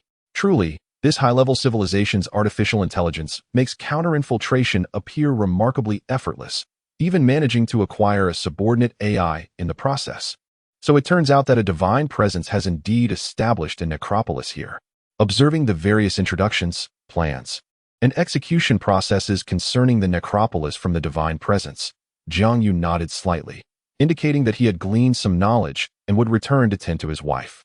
At last, he comprehended that the divine presence's objective was to use the dragon vein as a pretext to deceive the local authorities, compelling them to dispatch a considerable military force to safeguard the still intact dragon vein, while the fractured dragon vein in Qing City would naturally warrant less attention. The followers of the divine presence were well aware of this, which is why they aimed to conceal their intentions under the guise of seeking the dragon vein. At this point, Jiang Yu finally understood why the local authorities in Qing City had vanished. However, he pondered, must everyone truly depart in order to protect the dragon vein? It must be said that this scheme is rather formidable. They are acutely aware of the significance of the dragon veins to us. Thus, they boldly declare their intent to sever these vital veins, compelling the authorities to exert every effort to safeguard their integrity. After all, as long as the dragon veins remain intact, Huaxia shall not perish, allowing them to freely cultivate zombies here without fear of interference from the officials. Indeed, with the support of the Lin family, they may not even need to lift a finger. Mere words would suffice. Chapter 134, The Fall of the Lin Family. The Return of the Zombies. Perhaps it is precisely due to the absence of official obstruction that they have been able to cultivate zombies in such a brief period. Once these zombies are birthed, they are likely to rival or even surpass the likes of Mudi, becoming high-tier zombies. At that point, it is conceivable that the entire Qing City could meet its doom at their hands. Contemplating this, Jiang Yu furrows his brow. One cannot help but acknowledge the malevolence of the divine descent plan. Were Huaxia to possess no hidden cards, Qing City might swiftly transform into a city of the dead. However, as Jiang Yu pondered briefly, had he not vanquished the zombified Mudi, it is conceivable that, had Mudi gained complete control over the undead in Haishur, the city could have similarly transformed into a desolate necropolis, devoid of life. After all, Mudi's strength had reached the formidable third tier. Delving deeper into this thought, if both Haishur and Qingshi were to succumb to such a fate, under the dominion of the divine descent, reclaiming these cities would undoubtedly pose a formidable challenge for the authorities. Yet, they had not anticipated the presence of one such as me, a beacon of hope. Jiang Yu gazed at the floating screen before him, a subtle smile gracing his lips. However, upon reflecting upon the entire sequence of events, a significant question arose within him. How many cities had the divine descent orchestrated similar necromantic schemes? Unfortunately, as Jarvis's signal was presently limited to Qingshi and Haishur, the network in other regions remained disconnected, leaving Jarvis unable to ascertain further information.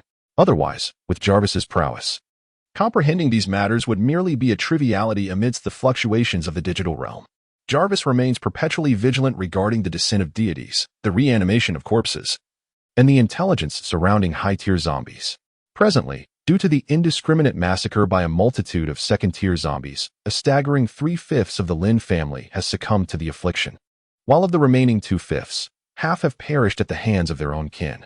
The atmosphere within the Lin residence is rife with wails of despair, the sounds of frantic flight, curses, and the guttural roars of the undead, creating an unending cacophony. Numerous members of the Lin family, witnessing the inevitable annihilation of their lineage, contemplated fleeing.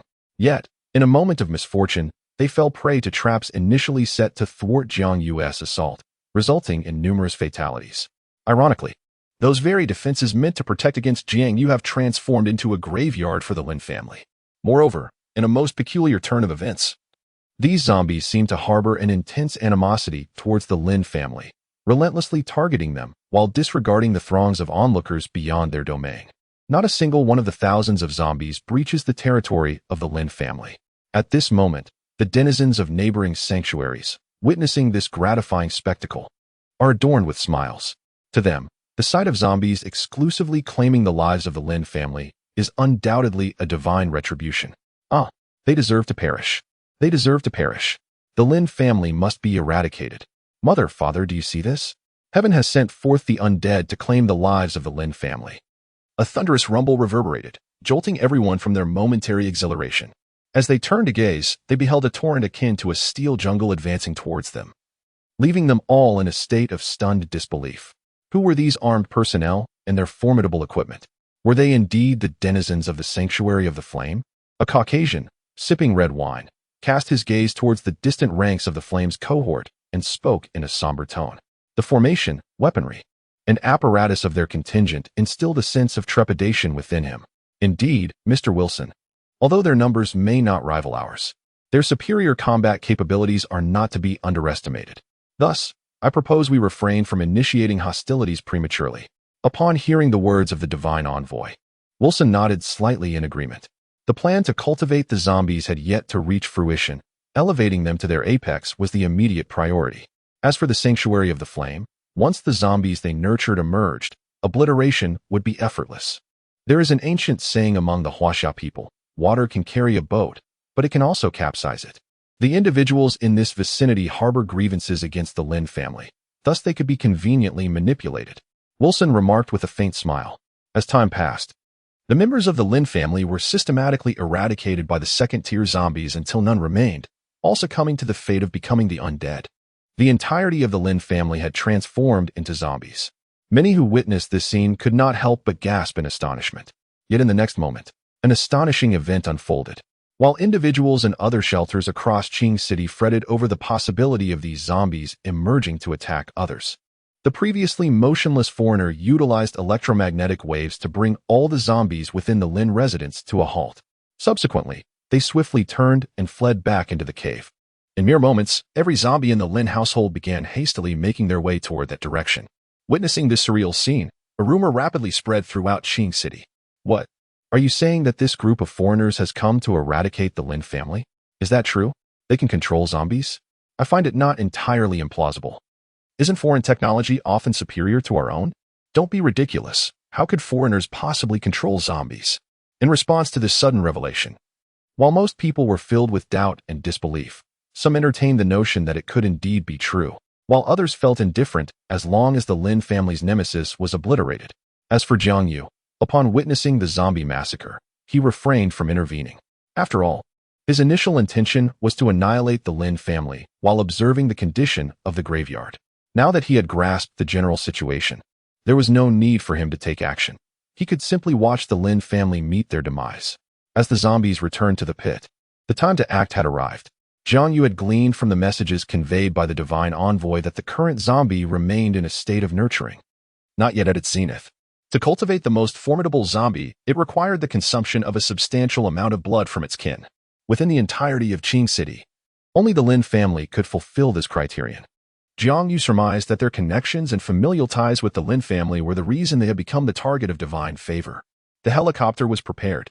Jiang Yu's voice resonated within the armed helicopter hovering above.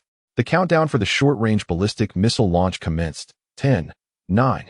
Chapter 135. The war begins. Fishing in troubled waters. As the countdown unfolded, two armed helicopters adjusted their course toward the large pit, gradually ascending to a more advantageous altitude for striking. Accompanying them was another armed helicopter, taking to the skies simultaneously to serve as a guardian, ever vigilant against the forces of the divine. Mr. Wilson, the divine faction is about to launch a short-range ballistic missile. What? Intercepted immediately, Wilson shouted. Prepare to launch surface-to-air missiles. No sooner had the envoy finished speaking than an armed helicopter promptly unleashed a missile. Surface-to-air missile launched. Boom. A resounding explosion erupted, giving rise to a colossal mushroom cloud in the sky. The target missile has been intercepted. Boom. However, immediately following was a thunderous explosion emanating from the direction of the massive pit. What on earth is happening? Wasn't the interception successful? Wilson inquired, his face a portrait of anger and astonishment. Sir, the adversary launched two missiles simultaneously, and I only detected one. Are you utterly incompetent? Is this all you can manage to detect? What use are you to me? Wilson retorted furiously. The divine messenger fell into a profound silence. Observing this scene, Jiang Yu couldn't help but smile faintly. Had it been the previous divine messenger, it would undoubtedly have detected both missiles. However, the current divine messenger had been trained by Jarvis and had become a subordinate artificial intelligence of his own. When launching the missiles, Jiang Yu had configured it to detect only one. thereby allowing for the bombardment of the zombie pit, while simultaneously alleviating any suspicions regarding divine intervention. I apologize, sir. It is my fault. The divine messenger's tone carried a hint of human-like remorse. Damn it, this useless artificial intelligence. I have always said that AI is unreliable. Yet headquarters insisted on sending it over. Wilson expressed his dissatisfaction. However, the immediate priority now is to thwart the forthcoming assault from Xinhua. Although he remains perplexed as to why Xinhua has suddenly launched an attack, he does not believe that they are privy to their plans. Nevertheless, he will not permit anyone to disrupt the evolution of the undead. The individuals from the Xinhua sanctuary, this pit of zombies, is the rightful property of my Eaglehead Nation. You, the Huaxiao people, have no authority to interfere or manage it. Depart from this place at once, or we shall be compelled to expel you by force. From the Divine Descent side, a man of African descent utilizes the loudspeaker system of an armed helicopter to issue expulsion orders to Jiang Yu's team. Upon hearing these words, Jiang Yu lets out a cold laugh. This is indeed within Huaxiao territory, and the zombies here have been transformed by our own people. How can they possibly belong to you, the Eaglehead Nation? To expel us? To drive out Huaxiao people from Huaxiao land? You from the Divine Descent are not part of Huaxia. Vacate our territory immediately, or face dire consequences. On board the armed helicopters serving as their guard, a robust man with a clear voice sneers, Huaxiao people, you are violating the peace treaty. Do not be so obstinate. The Divine Descent personnel retort. It is you who are being obstinate. You have 3 seconds. If you do not leave, you shall face death. Without waiting for their reactions, the elite guards immediately commenced a countdown. Wilson was evidently taken aback by the unwavering stance of the Phoenix faction, which starkly contrasted with his previous encounters with individuals from Huaxia. However, the considerable resources expended to nurture these zombies could not be squandered. This battle was imperative. As the countdown reached its conclusion, the grand conflict erupted instantaneously. Armed helicopters soared high above, unleashing a barrage of artillery upon their adversaries. In mere seconds, countless shells intersected in midair, resulting in a symphony of explosions. On the ground, armored vehicles from both sides relentlessly returned fire, with projectiles detonating shortly after being launched. A thick cloud of smoke enveloped the entire street, leaving bystanders from nearby shelters astounded and bewildered. They were left pondering the cause of this confrontation, unaware of the underlying zombie crisis, rendering them mere spectators in a perplexing spectacle. Deploy the 300 elite guards to execute the decapitation plan. Jiang Yu's voice resonated through every modified vehicle, reaching the ears of each guard. Understood, Commander. The balance of power was currently skewed, and sustained artillery attacks were unlikely to endure for long. Thus, executing the decapitation operation emerged as the most prudent course of action. Amidst the swirling smoke, the 300 guards, fully armed and wielding nano-shields, advanced swiftly towards the Divine Descent. On the other side, many of those in the shelters who were initially watching the commotion began to pick up weapons. Just then, Jiang Yu suddenly received a message from a large shelter within Qing City. Comrades, please cease your actions immediately. These are foreign friends, and your behavior is quite unfriendly. We urge you to stop and apologize at once, or we shall be compelled to take military action against you alongside our foreign allies. Upon reading this message, Jiang Yu dismissively deleted it, regarding it as foolishness. Meanwhile, Wang Weidong, the leader of the Wang family shelter, the second shelter in Qing City, stared at his phone, which showed no signs of a response, and fury surged within him. How dare they not respond? Do they think they have the backing of the Lin family? Those short-lived scoundrels?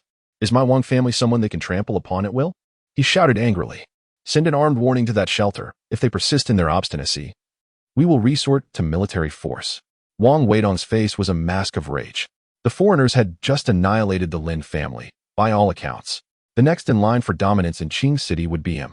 He would not permit this inexplicably emerging shelter to overshadow him.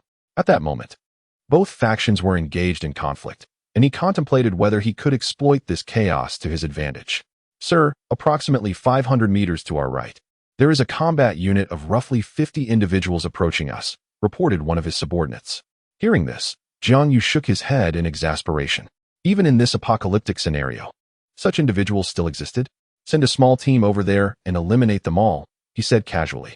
On the other side, the decapitation plan of the 300 elite guards was progressing remarkably well, with the protective and offensive capabilities afforded by nanotechnology. And under the command of Jarvis and the Divine Envoy, The guards appeared to possess a form of X-ray vision. In a mere 5 minutes, numerous foreign adversaries had already been annihilated. As the death toll mounted and the formation began to shift, Wilson quickly grasped the situation. Quickly deploy the elite team. All units, mobilize. Chapter 136. The Royal Trump Card. Devastating power at the refuge of the flame. Since you are so earnest in seeking death, I shall oblige you. Perhaps a single elite member may not suffice, but can 5 of you defeat me? Your guards cannot possibly prevail. Wilson sneered. In the next moment, several modified vehicles belonging to the Divine Envoy surged forth as hundreds of fully armed elite team members, having unlocked their second-tier genetic locks, sprang into action. Amidst the billowing smoke and deafening artillery fire, the two sides swiftly engaged in close combat. 5 operatives from the same elite squad soon encountered a lone guard. Haha, little monkey from Huaxia, let us have some fun with you. The 5 elite black operatives grinned menacingly at the slender figure of the guard before them. In turn, the lean guard met their gaze with a similarly bloodthirsty smile. As the 5 elite teams beheld the bloodthirsty smile, a shiver ran through their hearts, prompting them to exchange astonished glances before swiftly regaining their composure and advancing cautiously. Meanwhile, the Wang family, in an effort to solidify their position in Qing City, executed this armed operation with unabashed audacity, presenting themselves openly before the public. Observers were taken aback as they witnessed the Wang family's contingent hastening towards the direction of the fire of revival. Is that not the Wang family's trump card team? Why are they aiding the foreigners? Who can say? It seems the Wang family aspires to become the next Lin family, despite the latter's downfall. They once basked in unparalleled glory. Look, a team has also been dispatched from the fire of revival. Wait, only 10 individuals? Has fire of revival truly sent forth merely 10 people? In contrast to the Wang family's approximate 50-member trump card team, does this signify a lack of respect for the Wang family, or do they believe these 10 can vanquish them? Alas, the leader of the Fire of Revival Sanctuary appears to be overly complacent. Do they really think the Wang family's trump card team can be so easily eradicated? The members of the Wang family are seasoned veterans from the battlefield, individuals who have truly endured countless trials. Indeed, it was the Lin family that initially suppressed the Wang family with their advanced weaponry, coupled with their numerical superiority. This allowed them to maintain dominance over the Wang family. The leadership of the Sanctuary of Flames appears to be rather imprudent. In that moment, many present began to recognize the disparity. While the weaponry of the Sanctuary of Flames is formidable, it does not equate to the valor of the soldiers. Consequently, onlookers lamented that the individuals from the Sanctuary of Flames might suffer greatly due to their underestimation of the Wang family. The captain leading the Wang family team observed the 10 approaching adversaries with a flicker of disdain crossing his resolute face. They were acutely aware of the might of the Sanctuary of Flames weaponry, which they coveted, yet they believed there was a distinct difference when it came to combat against soldiers. He mused that had the Wang family possessed such powerful and abundant weaponry, they might have already dominated the entire Qing City. Let us take the heads of these 10 individuals and demonstrate our prowess to the people of the Sanctuary of Flames. Stand down your weapons. There are only 10 of them, and with 5 of us against 1, let us show the Sanctuary what the Wang family is capable of. Yes, Captain. It seems the opponents intend to engage us in close combat. I see. They must regard us as easy prey, do they? Oh, I am quite eager to witness their true strength. In no time, the two sides were locked in combat.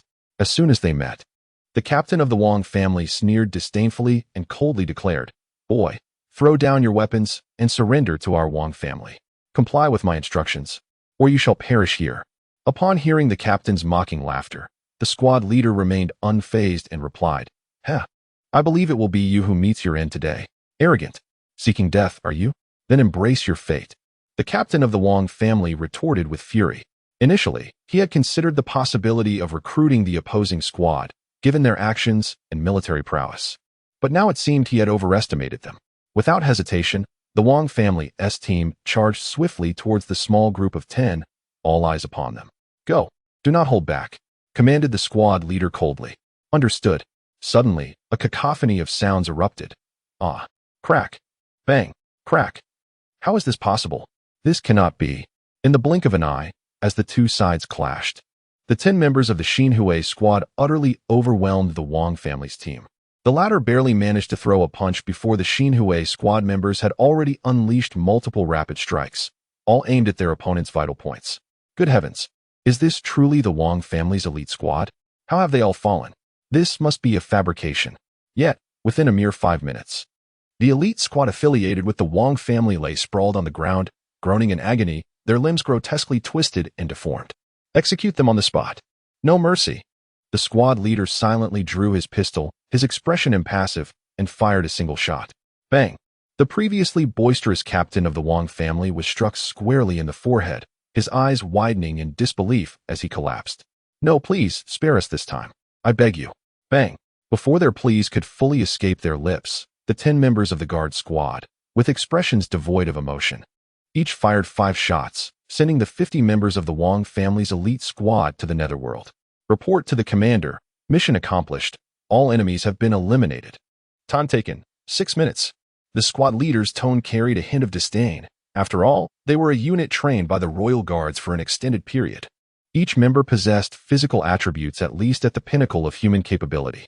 Furthermore, they had been instructed in numerous combat techniques, and many among them were veterans, allowing them to easily overpower such an unrefined group. Received. Warm-up complete. Return to your positions and remain vigilant. Understood. The 10 guards nodded slightly, discarding 2 grenades to obliterate the corpses of the Wang family before swiftly departing the scene. It was noted by some that their entire operation, from arrival to departure, took merely 10 minutes. Meanwhile, the onlookers from the refuge stood dumbfounded, their eyes wide with utter astonishment and disbelief. Chapter 137. Instant Annihilation. Capturing the thief requires capturing the king. The elite squad of the Wang family was annihilated so effortlessly? This seemed utterly implausible.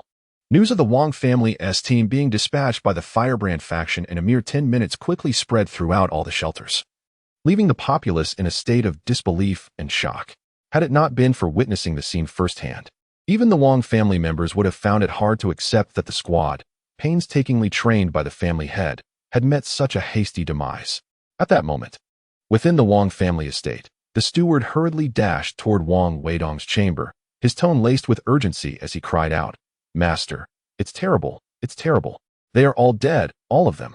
Upon receiving this alarming report, Wang Weidong could hardly fathom the gravity of the situation. What? All dead? In just 5 minutes, they were all gone? He exclaimed, disbelief etched on his face as he processed the full extent of the report. Indeed. The personnel from the Sanctuary of Flame dispatched merely a 10-member squad, effortlessly annihilating our Wang family's elite team. What do you propose we do next? Upon hearing the steward's words, Wang Weidong's countenance instantly paled, for he understood that even the Lin family lacked such capability. Suddenly, as if struck by a revelation, he shouted urgently, "Immediately secure the gates, promptly erase any threatening messages. Once the skirmish at the Sanctuary of Flame concludes, we must go. Not to lick our wounds, but to pay a visit." The steward, momentarily taken aback by Wang Weidong's frantic entreaty, nodded slightly and swiftly exited. Outside, while others from different sanctuaries speculated whether the Wang family would retaliate, they were taken aback to witness the Wang family sealing themselves off. They locked the sanctuary's doors, withdrew all weapons and equipment, and retreated from the public eye. In just 10 minutes, it was as if the Wang family had never been present. This scene left many utterly astonished. Who would have thought that the illustrious Wang family could be so thoroughly intimidated? Indeed, witnessing the swift demise of a carefully cultivated elite team in a mere 10 minutes dealt a significant blow to Wang Weidong. What manner of formidable entity is this Sanctuary of Flame, capable of dismantling the Wang family's elite forces with such ease? Alas, life has become quite arduous. Meanwhile, Jiang Yu paid no heed to the recent affairs concerning the Wang family, considering them merely a trifling organization that could be effortlessly eradicated. Should he feel excessively vexed, he could simply summon an armed helicopter to unleash a missile, undoubtedly affording him a sense of exhilarating relief. "Jarvis, what is the status of the battle?" "Sir, the 300 elite guards have already eliminated over 100 of the local elite members, dispatched dozens of squad leaders, and inflicted 20% damage on enemy facilities." Jiang Yu glanced at the clock. Merely 10 minutes had elapsed, and he nodded slightly in acknowledgement. On the other side, upon receiving the report from the envoy, Wilson's expression soured dramatically. "What did you say? How could so many perish in such a brief span of time? Are you jesting with me?" The sheer number of casualties in such a short duration left Wilson utterly perplexed. Yet, A notion lingered in the recesses of his mind, stubbornly suppressed, as he refused to voice it. He could not believe that the elite forces within the divine descent could so easily fall to the hands of the Emperor.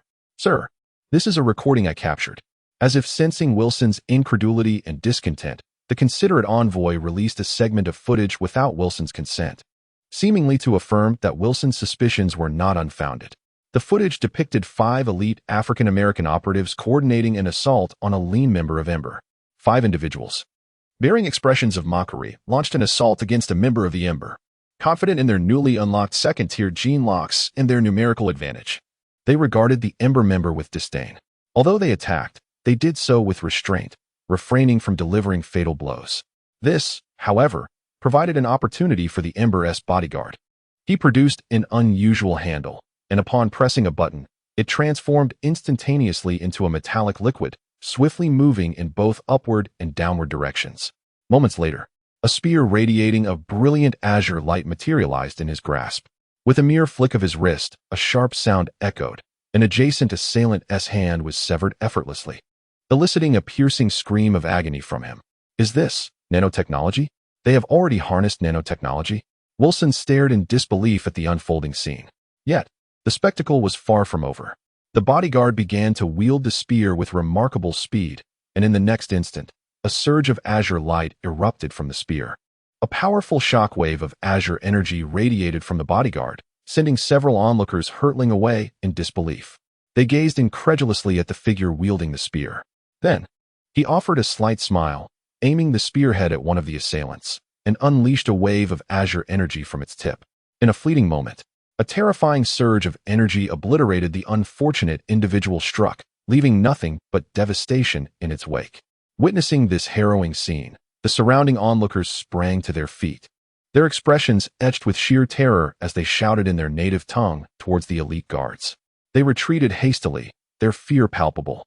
The guards, having discerned the underlying cowardice, unleashed another volley of shockwaves from their spears. With each powerful blast, those few remaining were reduced to mere ashes upon the battlefield.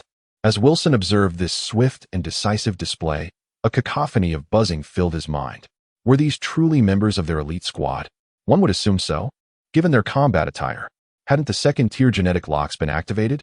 Why, then, were they so effortlessly dispatched? A sudden dryness crept into his throat. Was it the same elsewhere? Wilson inquired, is it similar in other regions? In my observations, aside from the manner of death, there is no discernible difference, the divine envoy replied with a chilling indifference. Meanwhile, under the scrutiny of the divine envoy, the 10 elite guards swiftly located the vehicle where Wilson was stationed. The surrounding populace was silently and swiftly eliminated by the guards, leaving only those from the sanctuary of the flame by Wilson's side. Sir, there is someone outside seeking your attention. It appears they have uncovered something significant, the divine envoy relayed, having received instructions from Jiang Yu, addressing Wilson with urgency. Chapter 138, The Leader's Demise. A shattered cohesion, cursed be it. Did I not explicitly instruct you not to disturb me at this hour? Who is the reckless fool daring to intrude upon my solitude? At this moment, Wilson was still preoccupied with devising strategies to vanquish his adversaries, unaware that an unwelcome interruption awaited him. With a hint of irritation, he opened the door, only to be met with the sight of dozens of unfamiliar figures clad in strange combat attire, encircling his vehicle. As the commander-in-chief, Wilson was well acquainted with the countenances and demeanors of his subordinates, yet these individuals were entirely unknown to him, a certainty he could not shake. Who are you? Wilson instinctively inquired, his expression shifting as he caught sight of the insignia emblazoned upon their chests. In an instant, his complexion paled. Before he could fully comprehend the situation, his bodyguards, with sinister grins, forcefully shoved him into the car. With a resounding thud, the last of the bodyguards closed the door, and at that very moment, the cruel smile of one could still be faintly observed. Bang! Click! No, please! No! As anguished cries echoed, the vehicle began to sway erratically and swiftly. Sir, the enemy leader Wilson has surrendered. Approximately 10 minutes had elapsed when Jarvis's voice echoed in Jiang Yu's ear. Aside from him, a few captains from their so-called elite team remained, while the rest were all eliminated. Jiang Yu spoke with a detached tone, as if he were discussing a mere flock of chickens or ducks. However, in truth, the distinction was minimal. Very well, sir. Why? How could you know my whereabouts? Wilson, having endured considerable torment, now looked utterly disheveled as he faced the vigilant firelight guard. He was perplexed as to how they managed to locate his command so swiftly. Even if they were executing a decapitation plan, their efficiency was astonishingly rapid and precise. Divine Envoy, would you care to elaborate? The captain of the guard smiled faintly. Upon hearing the term Divine Envoy, Wilson's expression shifted dramatically.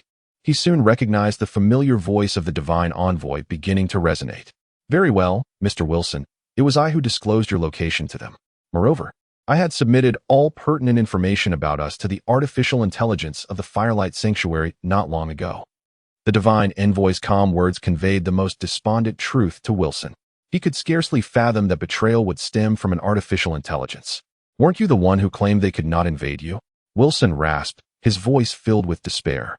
At this moment, he harbored an intense desire to strangle the insufferable fool within the base who had relentlessly promoted artificial intelligence to him. Just look at the wastrel you're advocating. Mr. Wilson, regrettably, I have made an error in my calculations. I assure you that I will strive to minimize such mistakes in the future. This nonchalant declaration of a mere oversight only deepened Wilson's despair and fury. The future? In this instance, I may very well lose my life, and you dare to speak of a next time? Do you wish to endanger me once more in another life? However, upon a moment's reflection, he could not help but marvel at the astonishing prowess of the Sanctuary's artificial intelligence, which had inadvertently allowed the divine messenger to infiltrate. Now, it is time to discuss the matter of the zombie you have been nurturing. The squad leader turned to Wilson and inquired. Humph. Ha ha ha. I shall divulge no information to you. In due course, the god shall descend. Ha ha. The next moment, Wilson's countenance turned fierce, his face flushed, and he appeared to be in excruciating torment. This is not good. The squad leader immediately recognized this grim scene as an act of suicide by poison. Just as they attempted to intervene, it was already too late. Wilson's eyes had glazed over, indicating that there was no hope of salvation. Observing this dire situation, the squad leader sighed resignedly and turned to his fellow team members, whose expressions had shifted with concern. Later, clean yourself up and prepare to face the commander's wrath. Oh, he is dead? I never imagined that someone capable of commanding so many figures would actually be a death warrior. Upon hearing the news of Wilson's demise, Jiang Yu was taken aback. He had presumed that someone of Wilson's stature would possess some knowledge, yet before he could inquire further, the man had already taken his own life. With Wilson's fall, the entire Divine Descent team is now utterly leaderless, lacking a core command. The remaining members find themselves exhausted in battle, devoid of any strategic direction. Simultaneously, they must brace for the surprise assaults from the elite guard, and under such onslaughts, they are helplessly slaughtered. As time passes, the forces of Divine Descent are systematically eradicated, a spectacle witnessed by others. To them, it appears that the Divine Descent members possess overwhelming manpower and resources, yet they cannot breach the Sanctuary of Ember. Strangely, some of the Divine Descent weapons even turn against their own. Jarvis, take care of those helicopters above. Half an hour has passed. And I wonder how that zombie is faring, Jiang Yu remarked indifferently. Very well, sir. I shall set off immediately. Soon, a small box adorned in red and blue fell from the slot of an armed transport helicopter soaring through the sky. As it plummeted swiftly towards the ground, it began to ooze a metallic liquid in all directions. Ultimately, amidst the shrouding smoke of gunfire, a robot, resplendent in red and blue, emerged. Just as it was about to collide with the Earth, its mechanisms whirred to life. With the activation of its thrusters, the robot soared into the air. What could that be? The onlookers from the nearby refuge beheld, in astonishment, the robot breaking through the veil of smoke and rising skyward. Subsequently, as they gazed in disbelief, the robot withstood the onslaught of heavy machine gun fire from the divine-armed helicopter, deftly evading the incoming missiles. Chapter 139, Eradicating Future Threats, 4th Stage Zombie. Amidst rapid leaps and evasive maneuvers, when only a few meters separated it from the enemy helicopter, the robot's left hand swiftly transformed into a luminous sword radiating a brilliant blue light. Thereupon, before the astonished and bewildered eyes of all, it executed a swift and fierce downward strike. With a swift motion, the blue lightsaber sliced through the air as effortlessly as cutting through tofu. The terrifying and extreme heat severed the sturdy steel in an instant. A resounding explosion erupted as the robot unleashed another laser cannon, obliterating the armed helicopter before it. At that moment, All present gazed in astonishment at this breathtaking spectacle that shook them to their core. One individual, wielding a single sword, had annihilated an armed helicopter in a mere heartbeat. Was this the technology of the Sanctuary of Flame? It was indeed terrifying, reminiscent of a scene from a science fiction blockbuster. The onlookers at the sanctuary were profoundly struck by the advancements in technology, while they still relied on firearms in battle. The Sanctuary of Flame had already developed combat robots. This visual feast felt as though the realms of science fiction had converged with reality, leaving them utterly astounded. Following the explosion of the first helicopter, a powerful shockwave ensued, impacting the stability of other helicopters in flight. With another decisive swing, the robot in the sky continued its assault, wielding the fearsome lightsaber with effortless grace. Another thunderous boom reverberated as yet another armed helicopter was destroyed. The robot's strikes falling like swift, merciless blows, quickly bringing down the helicopter above. After all the armed helicopters had detonated, the blue and red robot hovered in the air, resembling a deity as it gazed down upon the crowd below. Within its emotionless mechanical eyes, the onlookers could perceive a profound indifference.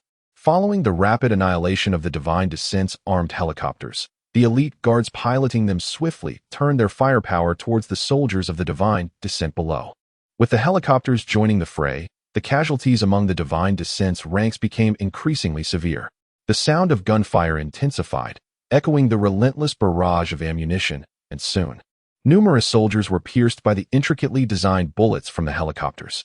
Even the elite troops, donned in the latest model of bulletproof vests and who had activated their second-stage gene locks, fell to the ground, their faces etched with disbelief. What transpired? How could the invincible Divine Descent be vanquished so swiftly? Where had their firepower vanished? This is the contemplation of the Divine Descent at the moment of its fall. Ultimately, when the once mighty legion of thousands dwindled to mere hundreds, this seemingly one-sided yet profoundly brutal slaughter came to a halt. In the astonished gaze of the onlookers, the inhabitants of the Sanctuary of Flames demonstrated within a mere 40 minutes what it truly means to deliver a dimensional strike, to achieve victory against overwhelming odds, and to exhibit the sheer and ultimate might of technology. However, what left them most astounded and aghast was the fleeting appearance of the combat robot. Its arrival instantaneously tilted the balance of power on the battlefield. Sir, all captives of the Divine Descent have been thoroughly apprehended, their teeth shattered, mouths forcibly pried open, tendons severed, and bodies reduced to a state of severe fracture, completely eliminating any possibility of self-destruction. Upon hearing Jarvis's words, Jiang Yu nodded slightly. One cannot tread the same pitfall twice. Since they are determined to perish, let them remain alive. As long as they live, there will come a day when they divulge the information he seeks. Advance the armed helicopters and flush out the zombies from that pit, Jiang Yu remarked coolly. This time, the target was the captive zombie, not the Divine Descent. Boom, boom. In an instant, the missiles from the armed helicopters were unleashed into the abyss, and the thunderous roar echoed throughout the vicinity. Roar. As the smoke and dust spread, a terrifying roar, filled with unimaginable rage, erupted from the cave. Attention all units, it is emerging. Upon hearing this sound, Jiang Yu's brow furrowed. The pressure exerted by the zombified Mu Di back then was nothing compared to this. It was evident that this creature had likely reached the formidable fourth tier of zombification, and it would be prudent to prevent its emergence at all costs. Fire at will. Jarvis, you too. Ensure it remains trapped within that cave. Do not allow it to escape. Jiang Yu contemplated briefly before speaking calmly. Understood, sir. With Jiang Yu's command, the entity that was Jarvis reappeared before the assembled crowd. To their astonishment, Jarvis seemed to adopt a new form. Liquid metal coursed across its entire body until it transformed into a multitude of cannon barrels, emanating an intense blue glow. With a hum, each barrel began to gather blue energy. Boom, boom. Once the energy reached a certain threshold, countless azure shockwaves, electromagnetic cannons, and electromagnetic pulses surged forth in unison, complemented by the heavy firepower support from armed helicopters and armored vehicles. The firepower unleashed at that moment could be described as the entire arsenal of the current refuge. As the bombardment persisted, small mushroom clouds ascended rapidly from the depths of the massive pit. Everything seemed akin to the fireworks deliberately unleashed by the Sanctuary of Ember, resplendent yet perilous. Gurgle. At this moment, the onlookers stood entranced, marveling at the formidable technological prowess on display. This epitomized the true aesthetic of violence. They felt that collectively. They could not hope to triumph over a technological marvel as formidable as the Sanctuary of Ember. Within the Wang household, Wang Weidong, who had aspired to be the foremost figure in Qing City, gazed at the unfolding scene outside, filled with remorse as he slapped his own face in regret. Why had he been so foolish just an hour prior, inexplicably provoking such a monstrous entity as the Sanctuary of Ember? Chapter 140, Post-War Cleanup and the Return Home. The more formidable the technology and combat capabilities exhibited by the Sanctuary of Ember, the more palpable Wang Weidong's anxiety and regret became. If they were to revisit old grievances after attending to their current affairs, his family would surely be the first to bear the brunt. Lost in thought, Wang Weidong struck his remorseful face once more. At the same time, upon seeing the butler approach swiftly, he inquired loudly, "Well, have the gifts been prepared?" Wang Weidong's expression was one of urgency as he looked toward the butler. "Yes, they are ready, all set," the butler replied, wiping the sweat from his brow. Panting heavily, boom, boom, the bombardment continued unabated, the mushroom clouds rising persistently, while the roars and cries of the creatures within the pit grew increasingly faint. At last, the sounds dwindled to a whisper before ultimately vanishing. This fourth-tier zombie, deprived of sunlight, exhausted all its strength, yet could not withstand the inexplicable onslaught of firepower raining down from above. Even with its formidable fourth-tier physique and an instinct for self-preservation, it was powerless against such overwhelming force. "Jarvis, deploy the zombie drones to assess the situation." Upon hearing the diminishing roars of the zombies in the pit, Jiang Yu slightly reduced the intensity of the bombardment and dispatched the drones to investigate. After all, this was a fourth-tier zombie, and it held significant research value that could be analyzed thoroughly later. "Understood, sir." Jarvis promptly dispatched 3 zombie drones, which swiftly penetrated the depths of the cave. The interior of the cave was now a stark contrast to its state just an hour prior. It was now riddled with numerous craters left by the relentless bombardment. Within these large holes lay the remnants of other zombies, mangled limbs reduced to mere fragments by the ferocious artillery. In some areas, grotesque chunks of flesh from the obliterated zombies were strewn about. The walls of the cave bore dark brown scorch marks, remnants of the recent devastation. As the drones ventured deeper into the darkness, they activated their spotlights, illuminating the grim scene within. Most of the zombies had perished in the earlier assault, leaving behind only one towering figure, sprawled on the ground, its body cloaked in darkness and oozing dark red blood. The figure trembled slightly, as if attempting to acclimate to the pain coursing through its body, yearning for a swift alleviation of its torment. As the drone approached gradually, one could even discern its profoundly fatigued and low, furious growls. Witnessing this scene, Jiang Yu nodded subtly. The gunfire ceased, and the elite guard moved in to apprehend the zombie, while half of the escort remained behind to safeguard the combat equipment. The other half was dispatched to collect the divine weaponry and organize all of the Lin family's supplies, ensuring that nothing was left behind. Should anyone dare to disrupt or encroach upon our offensive perimeter, there would be no mercy. Jiang Yu articulated swiftly. "Affirmative, Commander." The elite guard and escort responded in unison, hastening to their armored vehicles and speeding towards the vast pit. Meanwhile, on the other side, the inhabitants of the other shelters, witnessing the complete cessation of gunfire, let out a collective sigh of relief. At long last, it was over. How terrifying. Indeed, it was astonishing that what seemed to be the plot of a science fiction film was, in fact, a grim reality. If this were to be transformed into a cinematic production, even the grandest foreign action blockbusters would pale in comparison. Yet, what could possibly lie within that pit? What could compel both factions to engage in such a fierce conflict? Uncertain, yet it must be of considerable value. Otherwise, there would be no reason for such a violent struggle. A throng of onlookers continued to observe the spectacle, engaged in conversation, while some leaders of the shelters pondered solemnly. Lost in thought. "Brother, did you see that? The so-called people of the Sanctuary of Ember are truly remarkable. A single individual, with merely a kick, sent an armored vehicle flying. Such feats are beyond human capability. It is perplexing. How can they possess such extraordinary abilities, even if their technology is advanced? Why are the individuals themselves so formidable? They are all born of parents, yet they seem to exhibit genetic mutations." This question lingered in the minds of everyone within the sanctuaries. How did the Sanctuary of Ember achieve such prowess? They are clearly not an official force, yet they possess an astonishing level of strength. Despite the multitude of questions swirling in their minds, No one provided answers, and they dared not inquire. Nor did they have the audacity to press for information. Within the cave, the severely injured fourth-tier zombie, on the brink of death, observed the fully armed elite guards entering. It longed to resist, but found itself utterly powerless, forced to submit to their firm grasp and be extracted from the cave it had inhabited for so long. As the blazing sunlight illuminated the fourth-tier zombie, those outside finally beheld its true form. Towering at nearly 5 meters, this fourth-tier zombie was impressively muscular, with fists that were astonishingly the size of a small car. Its arms bore a pair of seemingly razor-sharp hand blades. However, following the recent bombardment, these blades were left in a state of utter disrepair, and its body was marred with scars and wounds inflicted by the earlier assault. At this moment, he was utterly incapable of even lifting his head, merely gazing helplessly at the sky before being taken away. The sight of this captured zombie drew a collective gasp from the onlookers. Such a terrifying entity, should it unleash carnage within Qing City? Which faction could possibly withstand its slaughter? The spectators from the shelter pondered, and the answer was none, not a single one. Even the previously formidable Lin family of Qing City would be powerless against it. Just a single blow from its fists could shatter the defenses of their sanctuary. And yet, this horrifying being was actually captured alive by the Flame Sanctuary.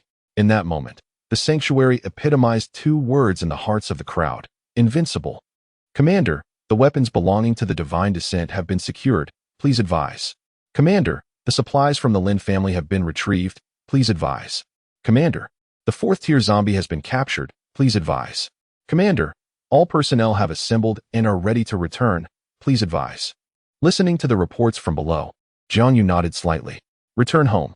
With Jiang Yu's command, they swiftly boarded the modified vehicles, departing in a neat and orderly fashion. Chapter 141. Seizing the opportunity, the Divine Descent arrives as the personnel from the Flame Sanctuary departed in grandeur. The expressions of the onlookers from the shelter revealed a complex mixture of emotions. Amidst a whirlwind of emotions, relief, fear, joy, jealousy, and envy, such a terrifying existence, if confined within Qing City, would surely find it difficult to slumber. Beneath the looming specter of the apocalypse, while the undead are indeed fearsome, it is humanity that poses an even greater threat. Not far from Qing City, within the vast expanse of an underground metropolis in Yun City, the atmosphere is tense. Commander, the nurturing plan for Qing City has failed. In a spacious office, a man clad in a suit kneels on the floor, his expression eerily calm as he observes a muscular man engaged in physical exertion alongside a golden-haired beauty.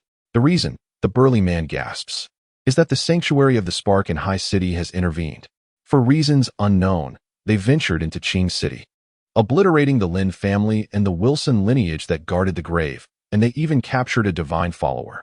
As the suited man finishes his statement, a profound silence envelopes the office, punctuated solely by the sound of dripping water and the collision of 2 entities composed of water, protein, and other elements. Fuck! A roar escapes the muscular man's lips as, in a fit of rage, he rends the golden-haired woman before him in 2, her blood instantly staining the entire office. I recall that the fellow from High City also perished at the hands of the Sanctuary of the Spark, did he not? The robust man casually took a sip of the vivid red liquid in his hand and spoke softly. Ah, the Sanctuary of the Ember, what a remarkable haven it is. I never expected there to be an organization capable of rivaling our divine intervention, aside from the official forces of Huaxia. He gazed out at the scenery, a faint smile gracing his lips, seemingly unperturbed by the numerous subordinates who had fallen to the hands of those at the Ember Sanctuary. Commander, shall we dispatch someone to suppress them? Inquired the man in the suit, maintaining a tone of utmost respect. No need for that. Isn't Heisher under that wretched woman's control? Furthermore, isn't she embroiled in a fierce conflict with the authorities?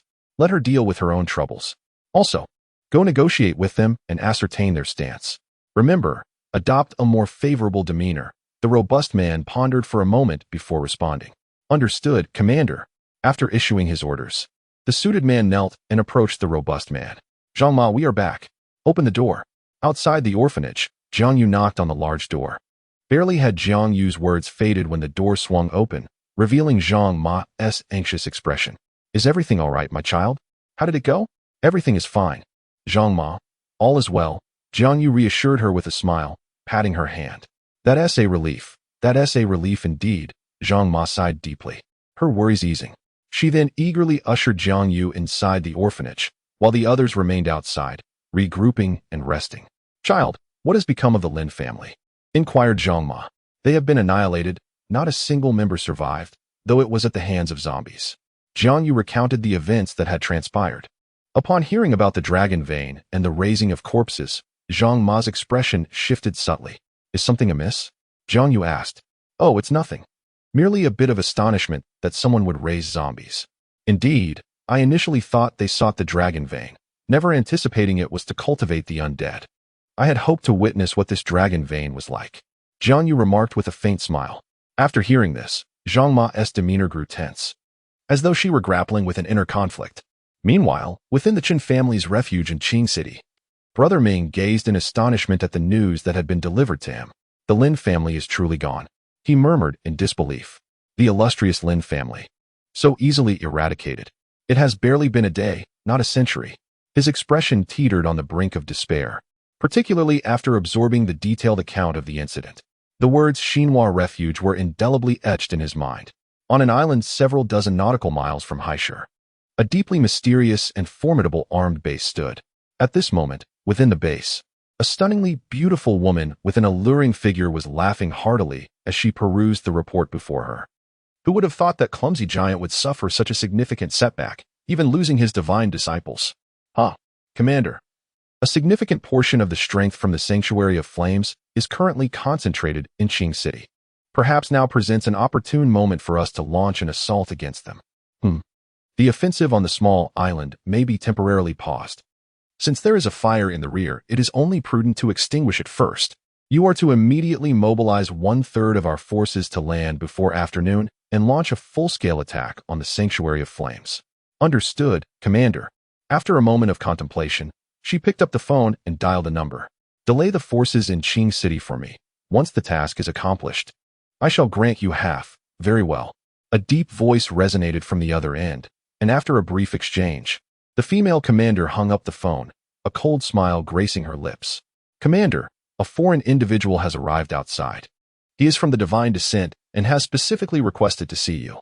After lunch, Jiang Yu was resting with his eyes closed, contemplating their return to Haishur in the afternoon, when he received news from Jarvis. "Oh." Hearing this, Jiang Yu raised an eyebrow. The arrival of someone from Divine Descent at this juncture is quite intriguing. "Let him wait outside. I shall go to meet him." After a moment's reflection, Jiang Yu resolved to meet him, for should he choose to act within the orphanage, such as detonating himself, it would spell doom for those inside. "Greetings, Mr. Jiang Yu. My name is Stephen, and I come on behalf of our commander to discuss matters with you," Stephen said with a broad smile. "What shall we discuss?" "Speak, then." Jiang Yu glanced at the seemingly refined middle-aged man and inquired. "Our commander greatly admires the strength of your sanctuary and is eager to collaborate with you." "Oh, what manner of collaboration do you propose? What would I stand to gain?" Jiang Yu asked. "Quite simply, some of your technological weaponry has piqued our commander's interest. Should you be willing to part with it?" Chapter 142, Secrets of Divine Descent. The deterrence of nuclear weapons. Upon hearing that the purpose of this divine descent was to acquire his weaponry, Jiang Yu raised an eyebrow, a look of mild surprise gracing his features as he remarked with a faint smile. "I had assumed that the legendary Divine Descent would be a formidable organization, yet it appears you cannot even develop the weaponry within my humble sanctuary?" Unfazed by Jiang Yu's words, Stephen replied with an impassive demeanor, "We certainly do not lack conventional strategic weapons. However, our organization is not solely dedicated to weapon development. We embrace a more diversified approach, thus we are still some distance from achieving controllable nuclear fusion. You must be aware that whichever nation pioneers controllable nuclear fusion will inevitably alter the global landscape. You, coincidentally, could be the catalyst for such a change. Should you bring controllable nuclear fusion into our fold, you could instantly ascend to the esteemed rank of a son of God within our divine descent." "A son of God? What does that entail?" Jiang Yu inquired. "Within the ranks of the divine descent, individuals are hierarchically classified from the God King down to the God Spirit, Son of God, servants of God, disciples, and believers. Should you choose to join us, you would ascend to the rank of Son of God, second only to the God Spirit. The identity of the Son of God allows you to traverse the entirety of Blue Star, enabling you to command all divine servants, followers, and ordinary members within the organization. Even at this moment, The number of individuals holding the title of Son of God across Blue Star is merely a few hundred. Once you attain this status, you will access unimaginable benefits, wealth, prestige, companionship, and anything else you desire. We shall assist you in acquiring it all, Stephen smiled.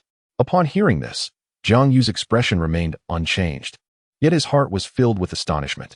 To think that out of billions of people worldwide, only a handful could ascend to such heights.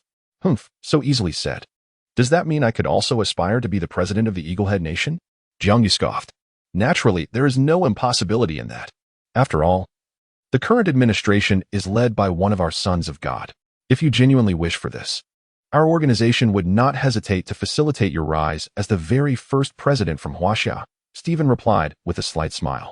Jiang Yu was taken aback by this revelation. If what he said was true, did it not imply that the Eaglehead Nation was essentially a puppet state of their organization? What manner of entity could exert such influence over the selection of a national leader? And if the Eaglehead Nation was under such sway, what about Huaxia? In that moment, a profound sense of trepidation enveloped Jiang Yu. By your own admission, should you not be invincible? Why then do you require my weaponry? Ah, sir. Talent is a resource that no organization deems excessive. Should you develop controllable nuclear fusion, regardless of the power at play, you would be met with the utmost reverence. What must I sacrifice in return? The internal benefits of divine descent are so abundant that Jiang Yu cannot believe there are no equivalent demands. It is quite simple. In addition to controlled nuclear fusion, one must adhere to the divine directives and fulfill certain tasks, such as assaulting the rebel forces in a specific location. Should you succeed, you will earn divine points, and upon accumulating a sufficient amount, you shall be immediately elevated to the status of a deity, commanding all beneath your divine rank. Naturally, given your identity as a citizen of Huaxia, we would not have you confront the local powers of Huaxia, but would instead direct you towards adversarial forces, such as those from the island nation or the land of pickled vegetables. Upon hearing Stephen's words, Jiang Yu smiled faintly. To be frank, this divine descent is rather humane. Recognizing the advantages of targeting foes and thus deliberately opting for such an approach. Well, I have conveyed all that I needed to. I wonder what your intentions are. Stephen gazed at Jiang Yu with a hint of anticipation. My response is, I decline. Upon hearing Jiang Yu's unequivocal refusal, Stephen displayed a mysterious smile, unperturbed. It matters not. I shall remain within Qing City for the time being. I hope you will contemplate and provide me with your response in due course. Oh, I sincerely apologize, but I must depart for Haisher shortly. You need not wait any longer. Please return promptly to report. This matter is inconsequential, for we have strategically positioned a nuclear weapon with an approximate yield of 10,000 tons at the midpoint between Qingshi and Yunshi. The moment you make any move to leave Qingshi, we shall immediately launch this strategic weapon. Thus, for your own sake and mine, I implore you to prepare yourself mentally. Upon hearing Stephen's utterly calm tone, Jiang Yu's brow furrowed tightly. A yield of 10,000 tons is reminiscent of the bomb dropped on that fortunate island nation. Are you not aware of the consequences of threatening me? I cannot say for certain, but I can surmise. However, death holds little significance for one bestowed with divine descent. If my demise could grant you entry into the divine realm, I would have no regrets. Stephen closed his eyes, a smile gracing his lips. In that moment, he seemed to embrace his fate with acceptance. Witnessing this scene, Jiang Yu's expression darkened considerably. Even though the nano-armor could swiftly evade the nuclear blast radius, others would not be so fortunate. A single nuclear detonation could devastate a significant portion of Qingshi, including this orphanage. After a long pause, Stephen slowly opened his eyes and offered a faint smile. It appears you are on the verge of making the right decision. I shall not disturb you further. Should any thoughts arise, do not hesitate to contact me. This is my business card. With that, he placed a card down and turned to leave. Wait. Oh, have you made up your mind so soon? Stephen inquired as he turned back. Just as he did, a flash of blue caught his eye. Moments later, he lost consciousness and his body collapsed swiftly. This is the fate that awaits those who threaten me. Observing Stephen, now reduced to only his lower half, Jiang Yu let out a cold smirk. After all, he had mentioned that it would be no trouble to kill him. Thus, why not proceed? It would serve as a release of pent-up frustration. However, reflecting on the situation now, it seemed returning would not be so simple. Jarvis ascertained the veracity of this matter. Ding. Initiating verification. Sir, traces of a nuclear weapon have indeed been discovered between Qing City and Yun City. Upon hearing Jarvis's affirmative tone, Jiang Yu's expression grew grave. A nuclear weapon posed a significant threat. He currently possessed no means to counter such a force. While a shelter could provide some protection, they were not within one at the moment. The government-sanctioned all-defense structure would be insufficient to withstand the might of a nuclear explosion. Chapter 143. Visitors from the Sea, Before the Storm Dam. This divine intervention truly lacks any sense of martial ethics. How can one start with such an overwhelming strike? As Jiang Yu contemplated his strategies, a robust man gazing out at the scenery from within the underground city of Intercity received the news of Stephen's demise. Alas, what a splendid cup it was, he remarked with a hint of regret. Meanwhile, in High City, although Jiang Yu had taken the majority of his combat prowess to Qing City, the residents of the shelter thrived in an environment of remarkable tranquility and harmony, with the city remaining relatively stable under the complete control of Xinhua. By the seaside, a spirited group of individuals was busy catching fish and shellfish, eagerly anticipating a hearty meal. If only we hadn't been expelled, the cafeteria should be serving food by now, lamented a young man with sun-kissed skin. What can we do? It's our own foolishness, he continued. Foolishness. I believe it's the commander of the shelter who is being stingy. There is an abundance of food, yet he refuses to share with those in need. Another chimed in. Indeed, we could have exchanged corpse crystals for food, but now that the zombies have vanished, hunting for corpse crystals has become futile, and we find ourselves struggling for sustenance. A slightly older man among them admonished the youth. Enough of this chatter. What purpose does it serve? Do you truly wish to confront the commander? Having been expelled, what purpose do their complaints serve? They would be better off casting their nets a few more times. Upon hearing the words of the middle-aged man, the others ceased their grievances and resumed their efforts in fishing. It was evident to all present that this man held great respect for the commander of the sanctuary, for it was the commander who had rescued him in his direst hour of need. Thus, upon being cast out, he bore no resentment, unlike the others, who found themselves continually reminiscing about their days within the sanctuary. As time swiftly passed, 2 hours had elapsed, and the middle-aged man gazed at the meager catch in his net, letting out a resigned sigh. Let us return. This will suffice for today. The group fell into a contemplative silence as they began their slow journey back to their refuge. After their expulsion, they had sought shelter in a multi-story department store, which boasted ample facilities and a reasonable stock of supplies. In this tranquil city devoid of the zombie crisis, their lives had settled into a semblance of comfort, albeit modestly. Suddenly, just as they were about to leave the beach, a deafening roar echoed in the air. They turned to see several large vessels anchored just offshore. What could that be? The expressions on their faces were filled with confusion. Could it be the commander and his crew? It hardly seemed likely, especially since the sanctuary was situated deep in the mountains. They emerged from the depths of the sea. The crowd gazed in bewilderment at the suddenly appearing vessel, murmuring among themselves. Thunderous roars filled the air. Yet, in the next instant, they beheld several armed helicopters and heavy transport choppers swiftly ascending into the sky above them.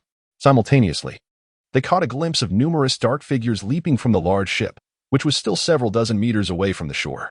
In their astonished eyes, they watched these individuals leap with astonishing agility, fully armed and donning masks, their demeanor shifting to one of heightened vigilance. Goodness, are these people truly that formidable? I recall even the elite guards could not achieve such feats. Enough talk. Let us be on high alert. They are approaching us. The middle-aged man set down his seafood, his expression grave as he scanned the surroundings, uncertain of the intentions of the newcomers. Who are you? What do you seek? If we have inadvertently trespassed upon your territory, we can offer our apologies. The middle-aged man spoke with a hint of regret as he regarded the shadowy figures around him. Although he had never heard of the beach being owned, it was prudent to adopt a low profile in such circumstances. Fear not, people of Huaxia, we harbor no ill will. We merely wish to inquire about certain information regarding the refuge of the flame. A blonde, maskless leader among them inquired. What is it that you desire? There is nothing significant. We have been commanded to eradicate the Ember Sanctuary. We wonder if you could provide us with some information? The Ember Sanctuary is not so easily vanquished, at least not by your kind. The middle-aged man remarked with a cold smile as he glanced at the equipment in the sky and sea. Oh, by your words. It seems you possess considerable knowledge about the Ember Sanctuary. Indeed, despite being expelled, we were once part of the sanctuary's guard, having spent time within its confines. A young man behind the middle-aged man responded. Ah, that is reassuring. Your tone suggests there exists a significant conflict between you and the Ember Sanctuary. Rest assured, our divine descent is not as straightforward as it may appear. You need only to share everything you know with us, the blonde-haired foreigner said with a smile. Upon hearing his words, everyone turned their gaze toward the middle-aged man, their expressions revealing hesitance. Can you truly annihilate the Ember Sanctuary? The middle-aged man inquired. Naturally. It is merely a small refuge, the foreigner replied. After a brief silence, the middle-aged man recounted everything he knew about the Ember Sanctuary. Under the astonished gaze of the others. I see very well. Thank you for your assistance. By the way, would you like to witness the demise of the Ember Sanctuary together? The foreign captain invited. The middle-aged man pondered for a moment, then slightly nodded in agreement. As they traveled towards the sanctuary, a few young individuals exchanged bewildered glances, their expressions suggesting they were meeting him for the first time. There's no need to look at me like that. I simply strive to do what is right at the right moment, the middle-aged man remarked calmly. Drawing upon his recent observations and instincts, coupled with the current inadequacy of the sanctuary's defenses, he sensed that this might be an opportunity for him. Chapter 144. Receiving the news and closing the gates while the middle-aged man was deep in thought, the young individuals shared knowing looks, perceiving astonishment and disbelief in each other's eyes. In their minds, this middle-aged man was regarded as someone who revered the sanctuary of Ember as a sacred place, resolutely disallowing anyone to tarnish its sanctity. Moreover, it was not merely within the confines of the sanctuary, even after being expelled. They did not hear a single utterance of complaint from him. At times, he even urged them to refrain from disparaging the refuge. Their minds could still vividly recall the words spoken by that middle-aged man. Yet, astonishingly, it was this very individual who, despite the dire circumstances, was the first to divulge all information regarding the Sanctuary of Flames, even expressing a willingness to witness the moment it was besieged. Had they been questioned at that moment, even those among them who had incessantly grumbled would have hesitated, sensing the need for discretion regarding a place that had once shown them kindness, unlike him, who laid everything bare without reservation. Meanwhile, within the sanctuary, as Miss Moody watched a soap opera during her respite, she received alarming messages from the zombies and warnings from Jarvis upon the arrival of the divine beings into the urban area. Miss Moody, a significant number of armed personnel have been detected landing at the seaside of Highshire and are swiftly advancing towards the sanctuary. Please issue commands. Prior to his departure, Jiang Yu had entrusted Jarvis's command authority to Moody, thereby making her one of the overseers of the sanctuary and granting her access to most of its facilities. Upon hearing this report, Moody's mind conjured images of the zombies observed at the outposts. To complement Jarvis's comprehensive surveillance of Highshire, Moody had deployed numerous zombies throughout the city to fill in the gaps of information. A multitude of fully armed combat troops, accompanied by several armored vehicles, 3 armed helicopters, and 2 heavy transport helicopters, could be seen hastily traversing the streets. A rough estimate indicated that at least 1,000 combatants were swiftly approaching the sanctuary, their running speed nearly matching that of the armored vehicles ahead, ensuring they remained closely aligned without falling behind. Jarvis immediately analyzed the enemy's weaponry and equipment. Can the combat capabilities of the sanctuary's guard force secure a victory? How much will be lost? Calculating. The computation is complete. After analysis, the probability of the guard squad achieving victory stands at a mere 1%, while the likelihood of suffering a 90% loss of personnel is unequivocally 100%. Upon hearing this data, Moody's expression shifted dramatically. Although Jiang Yu had taken away half of the combat strength, a considerable number remained. Not to mention, the guard squad comprised thousands, with many seasoned veterans who had participated in numerous battles alongside Jiang Yu. Thus their combat capabilities were evident. In stark contrast, the individuals approaching in the video numbered no more than 1,000. By this reckoning, could it truly be that over 3,000 could falter against merely 1,000? With only a 1% chance remaining, had it not been for his awareness of Jarvis being an advanced artificial intelligence, Moody would have started to harbor doubts. According to the monitoring, all members of the combat troops in the video had activated their genetic locks, while the guard squad consisted merely of ordinary soldiers, highlighting a significant disparity in strength. Upon hearing Jarvis's explanation, Moody finally comprehended. Those who had activated their genetic locks indeed possessed the capability to create a vast chasm in comparison to those who had not. Jarvis, summon all residents of the base and initiate a state of alert, then seal the shelter. Once the shelter is secured, they will be unable to breach it. Understood, Miss Moody. As long as the shelter remains closed, not even an enemy armed with a nuclear weapon can penetrate it. Thus, Moody's strategy has been meticulously calculated by Jarvis and can be deemed the most effective solution at present. Simultaneously, within the confines of the shelter, the guard team, who had been in a state of training, began to prepare themselves, each individual arming themselves in response to Jarvis's directive. With all preparations complete, the shelter was fully sealed, cutting off all external access. Meanwhile, the oblivious residents continued their daily lives, unaware that the shelter had entered a state of alert. This is the first time I have witnessed the interior of the shelter being sealed. Indeed, but what kind of adversary would necessitate such a drastic measure? Nonetheless, I am curious as to who commanded the closure of the shelter. I recall the commander had gone to Jiang City. Although Jarvis is quite formidable, he is, after all, merely an artificial intelligence. Within the guard team, those poised for action murmured softly among themselves. Silence, bellowed Battle Bull, observing the whispering crowd. Though the commander is not present, it is possible he is exerting remote control. Do not indulge in baseless speculation. The commander's capabilities far exceed your imaginations. If you disrupt the order of the base due to your idle chatter, I shall hold you accountable. Upon hearing the furious reprimand of the war bull, the rear fell into a profound silence. Oh, are you saying there is artificial intelligence within the shelter? The white captain, seated on the bus heading towards the Ember shelter, was momentarily taken aback by the words of the middle-aged man. Indeed, the artificial intelligence of the Ember shelter, known as Jarvis, is remarkably capable, overseeing the entire operation of the refuge. Oh, does that imply that if Jarvis were to be shut down, it would be akin to severing the very limbs of the shelter? Well, one could say that. However, we have no idea how to deactivate it. Perhaps only the elite guards possess that knowledge. The elite guards? You mean those formidable individuals far superior to your so-called protectors? Indeed. The commander of the Ember shelter holds them in high esteem. Whenever there are advanced weapons, it is they who wield them. Oh, it appears that the disparity between your so-called protectors and the elite guards is quite significant. Yes, though the elite guards are few in number, they are treated as a trump card by the commander, the middle-aged man continued. The white captain wore a broad smile.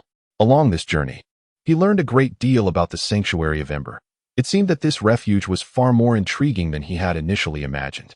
Chapter 145, Forum Revelations. A chorus of opinions. Merely the presence of Jarvis, the one responsible for the entire operation of the sanctuary, was no less impressive than the divine artificial intelligence they revered. How fascinating, truly fascinating. The captain gazed into the distant sky, his expression filled with boundless excitement. He eagerly anticipated the moment when he could obliterate such a formidable sanctuary. Hey, look, someone intends to assault the sanctuary of Ember. What? Are you jesting? The entire city is under the control of the sanctuary. Who could possibly mount an attack? Just take a look at the forum goodness. It's true. Look, they claim they are even prepared to launch a nuclear strike on our sanctuary. What? A nuclear weapon? ISNT, that's something only governments handle? Oh my. A nuclear bombardment? Can this sanctuary withstand such an assault? In the minds of many, nuclear arms represented the most terrifying force on Earth, and nothing could withstand their devastating might. After all, the concept of nuclear deterrence was etched into the very essence of every inhabitant of Blue Star at this moment. On the forum, prompted by the middle-aged man's warning, the captain instructed the emissary to disseminate information on the forum, inciting panic among the inhabitants of the sanctuary. As soon as discord begins to stir within their ranks, the white captain is unafraid that the sanctuary of flames will ignite like a spark, rapidly escalating into a roaring inferno. What a shocking turn of events. This group of scoundrels is resorting to such tactics truly insidious upon Jarvis's admonition. Moody also perused the news on the forum. Initially, she had intended to close the sanctuary and await Jiang Yu's return. However, the emergence of this information on the forum unexpectedly incited a wave of panic within the base. Jarvis, is the news about the nuclear bomb credible? Within the confines of Haishur, there are currently no records indicating the presence of a nuclear weapon, Jarvis replied. Then it is likely a fabrication within the sanctuary. Many individuals observed the forum's updates, their anxiety escalating with each passing moment. What nonsense about a nuclear bomb possessing a yield of several 100,000 tons. The bomb that devastated the Japanese was only a tenth of that power. As long as the Sanctuary of Flame surrenders, they will refrain from launching a nuclear strike. They are also urging the inhabitants of the sanctuary to open their gates and capitulate. What about the commander? Why hasn't he appeared during such a critical time? Indeed. Where's the commander? He hasn't abandoned us, has he? What? The commander has fled the sanctuary. What? Are we left here to await our demise? What? Are we to be obliterated? As the public's imagination ran wild, each individual conjured vivid scenes in their minds of the commander of the shelter fleeing, leaving them to await their grim fate. Subsequently, chaos began to unfold. Miss Moody, the residents are urgently demanding the commander's appearance. Jarvis, can you reach Jiang Yu? Yes, but he claims he cannot return immediately. What on earth? Has he truly fled? Moody inquired. Not quite. Rather, it is because. Upon Jarvis relaying the gist of the message, Moody's expression abruptly shifted. These individuals possess such ruthless cunning. In order to compel Jiang Yu to join Xinjiang, they have resorted to deploying real nuclear weapons to keep him in Qing City, preventing his return, and swiftly annihilating the shelter in High City to achieve their goal. Meanwhile, on the truck, observing the various messages from the residents of the shelters on the forum, Captain Bai couldn't help but smile slightly. The lower class remains the lower class. With just a few words and images, their feeble minds are ensnared in a whirlwind. Witnessing this, the middle-aged man and others wore expressions of complexity. Indeed, it was merely a few phrases and images that incited unrest among the residents of the shelter. And now, with Jiang Yu absent, there was no one to stabilize the morale of the troops. If this trend continued, chaos would undoubtedly erupt within the shelter. Have you truly deployed nuclear bombs? The middle-aged man inquired. Indeed, each divine child is permitted to possess but a single nuclear warhead. Acquiring additional ones requires the expenditure of battle points. Furthermore, Helena's warhead serves as a deterrent, rarely to be unleashed, especially not in such a confined space. Captain White, in his forthright manner, elucidated this point. Jarvis, the situation is dire. Can you create a 3D projection of Jiang Yu? I will mimic his voice to reassure the residents, Moody inquired, observing the anxious expressions of the inhabitants on the surveillance feed. Certainly, came the prompt response. Shortly thereafter, every resident's phone illuminated with Jiang Yu's visage, broadcasting live. To all in the shelter, I am currently engaged in clearing the city and am hastening back to support you. Until then, I implore you to maintain a positive mindset and disregard any malicious rumors. The shelter is unequivocally secure. Not even a nuclear bomb could breach its doors. As Jiang Yu's words resonated, many within the shelter felt a slight easing of their tension. However, for some, their composure shattered completely.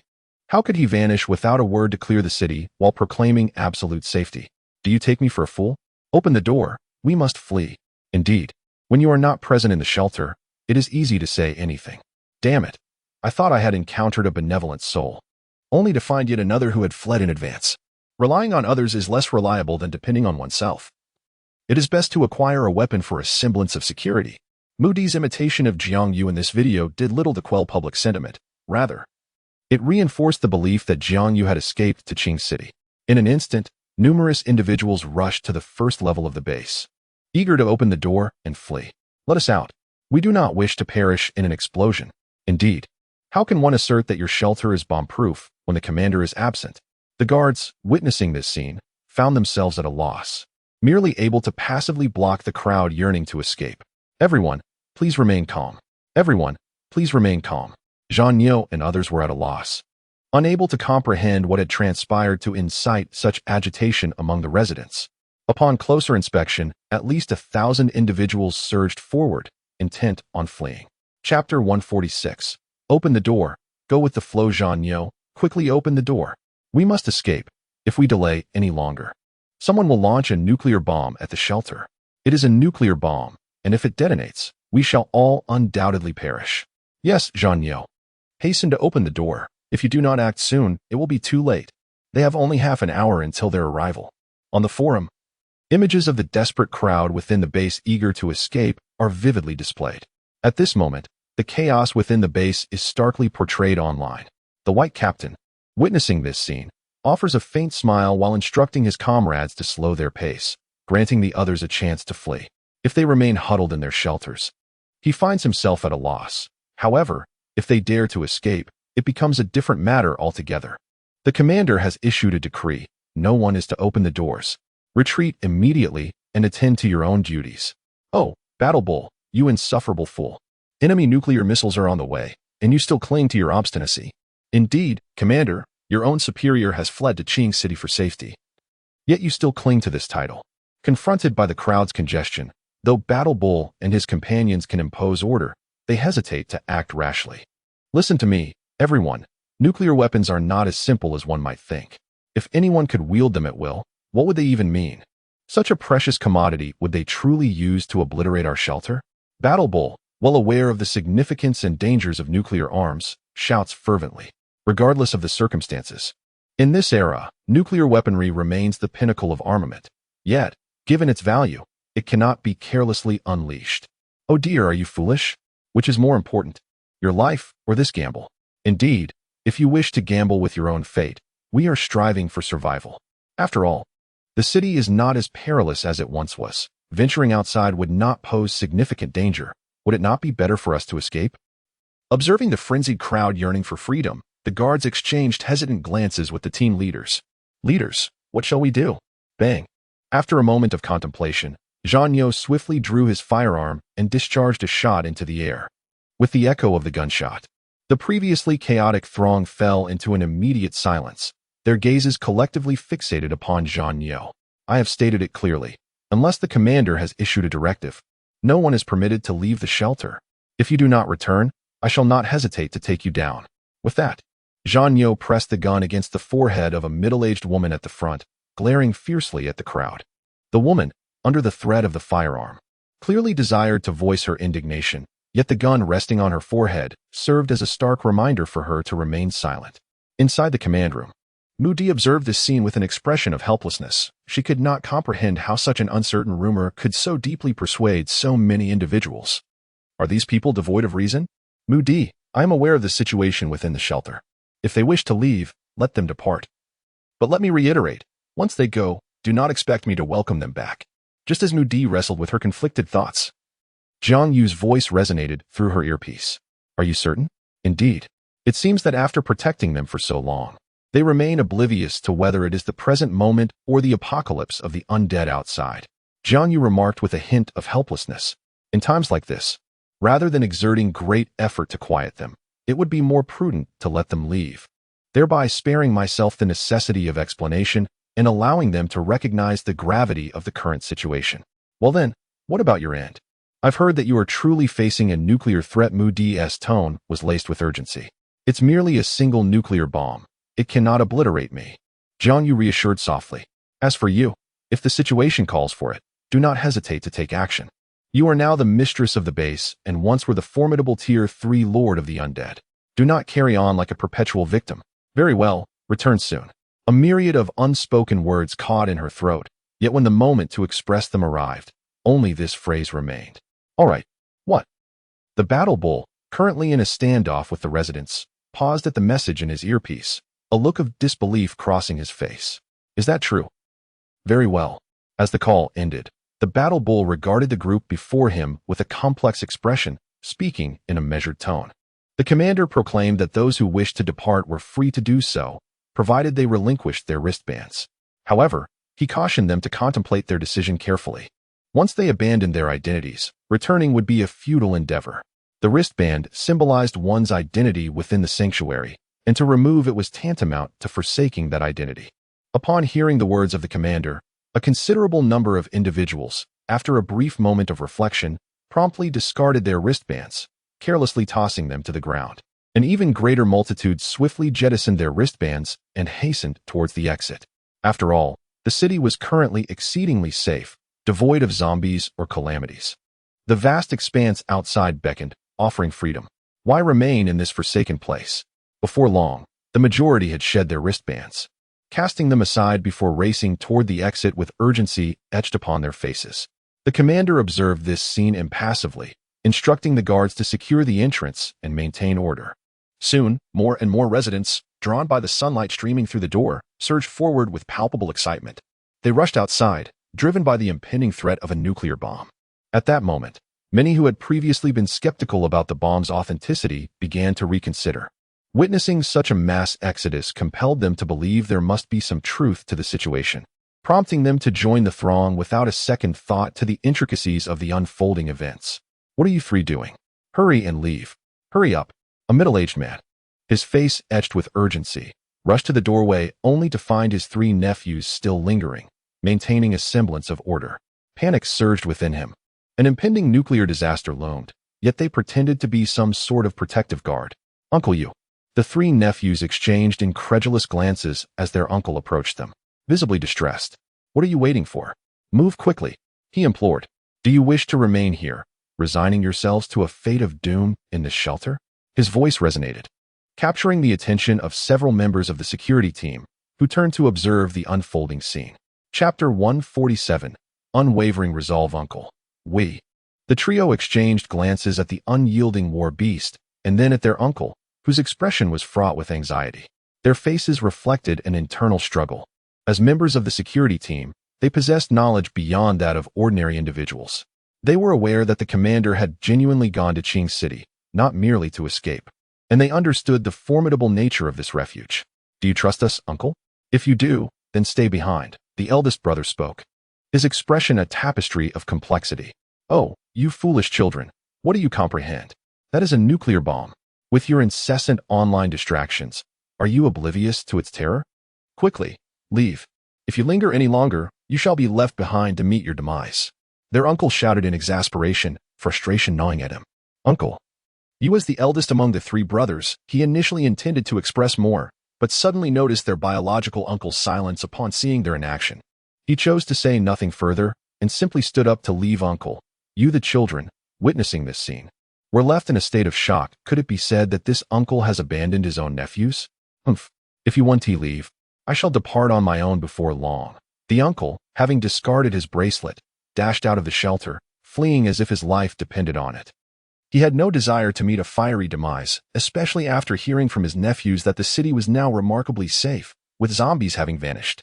If that were the case, why remain trapped in the shelter like a caged bird? Watching their uncle depart without a hint of hesitation, the three brothers felt a profound sadness. He was their only remaining relative, and throughout their time in the guard team, they had dedicated most of their earned points to this kin. To think he would just run away, refusing even to hear them out until the end?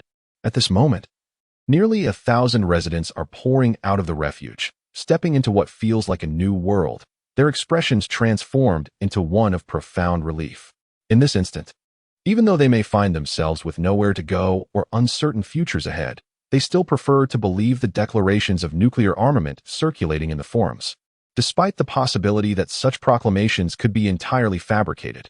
Sister Wang, this one, and this one, serve them all, exclaimed a voice. Oh, little son, you are the first again. Sister Wang chuckled. Hee hee, if you are not enthusiastic about eating, how can you work effectively? With a beaming smile, Sunda responded. Come on, eat more. You need to be well fed to muster the energy for hard work. With that, Sister Wang added a generous scoop of vegetables to Sunda's plate. Thank you, Sister Wang. Sunda laughed heartily, then turned to find his seat. As he gazed out the window, watching the fleeting figures of those escaping, a slight smile crept across his face. The scenery was surprisingly appetizing. Mom, why are you still here? Haven't you heard that the refuge is about to be bombarded with nuclear weapons? Shouldn't we hurry and escape? A father and daughter outside the dining hall shouted anxiously. Escape? What are you talking about? Are you both out of your minds? Or has your head been filled with nonsense? The commander has assured us that the refuge can withstand a nuclear strike. Why would you run? Furthermore, even if a missile were to come, how far do you think you could get by fleeing now? Do you not understand the destructive range of nuclear weapons? Return to your respective tasks at once. If I hear any of you utter the word run again, I shall slap you so hard that you will see my father, who has been deceased for 20 years. Sister Wang glared at her bewildered husband and daughter with a countenance that bore the weight of seriousness. However, what is this however? I tell you, even if it means death here today, you are not to leave. The commander saved our family during the apocalypse of zombies. Oh, now, at the first hint of gossip, you wish to flee? You intend to abandon the sanctuary? Do you consider me, Wang Xiaofan, to be so heartless and ungrateful? As Sister Wang's words rained down upon them like a machine gun's fire, her husband and daughter found themselves utterly at a loss. They glanced at the others nearby, who were calmly enjoying their meals, and their faces flushed with embarrassment. Ah, old son, what brings you here? Come, let us share a drink. Old Lu, Sister Wang's husband, immediately donned a cheerful smile to divert the conversation upon noticing Sunda enjoying his lunch. His daughter, too, joined her father at the table, her head bowed in contemplation. The other patrons in the dining hall, witnessing the conclusion of this minor spectacle, resumed their meals and returned to their television shows. After all, it was already after work hours, though some chose to stay and work overtime. Old son, why are you also remarkably composed? After all, they have nuclear weapons. Old Lu whispered. Old Lu, I must say, you are not a child anymore. Why are you still so stubborn? Just because they claim to possess them, do you truly believe it? Should we take their words at face value? Sundu inquired. How can we not believe it? What if it's true? If it is, we are doomed. This shelter, buried deep underground, would be our certain grave should it collapse. And if it is true, what then? As Wang Jie said, if you run out now, how far can you really escape? Can you outrun the speed of a nuclear explosion and the radiation that will permeate your body? Therefore, take it easy. The commander has constructed a shelter of this caliber for a reason. Surely, he has devised a comprehensive strategy. Do you honestly think the commander fears a nuclear strike? Personally, I believe that even 2 nuclear bombs may not suffice to breach this sanctuary. Having finished his meal, Old Son calmly wiped his mouth and, noticing Old Lu's contemplative expression, smiled and spoke. Father, that does seem plausible. After a moment of reflection, Old Lu clenched his teeth and declared, to hell with it. If death is inevitable, then so be it. I refuse to flee. My wife and child are here. Why should I run? If we are to perish, let us do so together. Daughter, go fetch your mother, prepare some food, and inform her to deduct it from my allowance next month. Old Lu spoke resolutely to his daughter Lu Ting. Lu Ting gazed upon her father, who at that moment exuded an unwavering confidence, and she couldn't help but wonder how long he could maintain such composure. However, when she approached her mother, she found her silently preparing several meat dishes, before gently presenting the meal and saying, wait for me.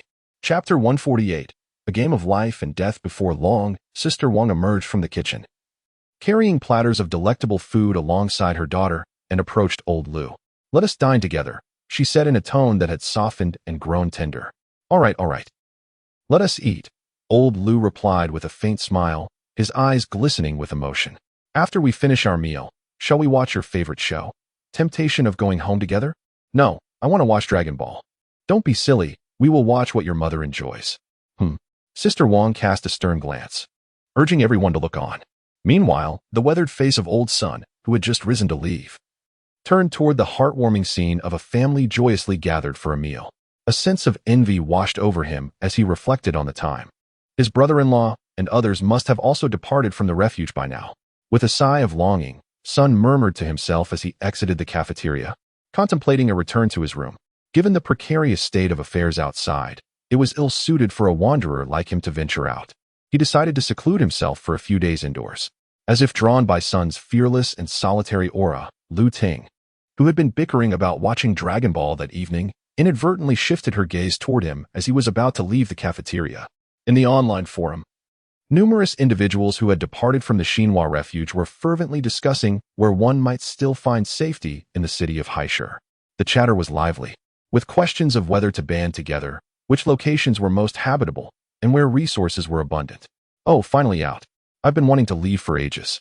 The city of Haishur is safe now. Why linger in that wretched place? One voice exclaimed. They keep demanding we do this and that without any proper compensation, offering only meager points for mere survival. What use are those? In an underground refuge, where the ceiling might collapse at any moment, there is hardly a chance to escape. Another added. I'd rather leap from here than ever return. Indeed, upon returning, we are but dogs. Is this truly the essence of freedom? The air outside is exhilaratingly fresh. In an instant, the forum is abuzz with the outpouring and grievances of those who have escaped the refuge, alongside the exuberant expressions of those who have ventured forth. Simultaneously, they mercilessly mock those who remain within the confines of the shelter, deriding their ignorance and folly, proclaiming that they shall forever be mere pawns of the avaricious capitalists. Many within the base have also witnessed these comments unfold on the forum. While some are incensed by the remarks, a good number regard the spectacle with disdainful amusement, casually shutting down the forum and returning to their daily tasks.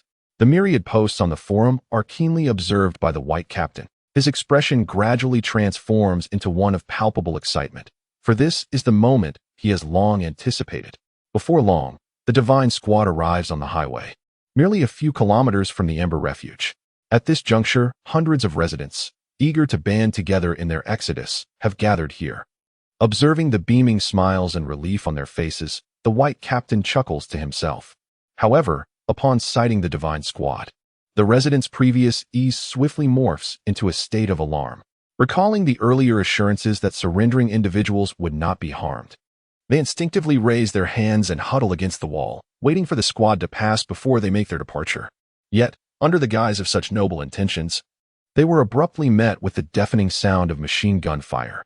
Rat-a-tat-tat, pow, pow. In an instant, the tension that had already gripped them upon witnessing the divine descent escalated to an unbearable level. The moment the gunfire erupted, the taut thread of their composure snapped with a resounding crack. Help! They're killing people. We must return. The divine has turned murderous. At the sound of the gunshots, many instinctively dashed back, yearning to seek refuge in the sanctuary they had previously scorned, desperate to preserve their lives. However, several who were slower fell victim to a bullet, their lives extinguished on the spot. Meanwhile, within the vehicle, the white captain activated the loudspeaker, his voice dripping with malice. Let's play a game, shall we? Whoever reaches the entrance of the refuge first shall be spared. His deranged proclamation echoed over the airwaves. Hurry back to the refuge, hurry. Yes.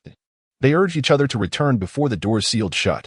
Upon hearing the captain's words, numerous individuals hastily discarded their belongings retrieved from the sanctuary, lightening their load as they sprinted towards safety. Yet, no matter how swift their legs moved, how could they possibly outpace those wielding armored vehicles? Every 5 minutes, those seated in the last row are commanded by the white captain to have his subordinates shoot them down. As the individuals at the rear observe those in front swiftly retreating, they are momentarily taken aback, gazing ahead in surprise. Attempts to halt them for inquiries prove futile. And ultimately, upon hearing the gunfire, their expressions shift dramatically as they too quickly turn to flee. Wasn't it said that those who surrender would be spared? Why then are shots still being fired? How should I know? Let us just run first and sort it out later. Damn the guards of the sanctuary. Why are they not coming to our rescue? Well, is there anyone else who wishes to escape?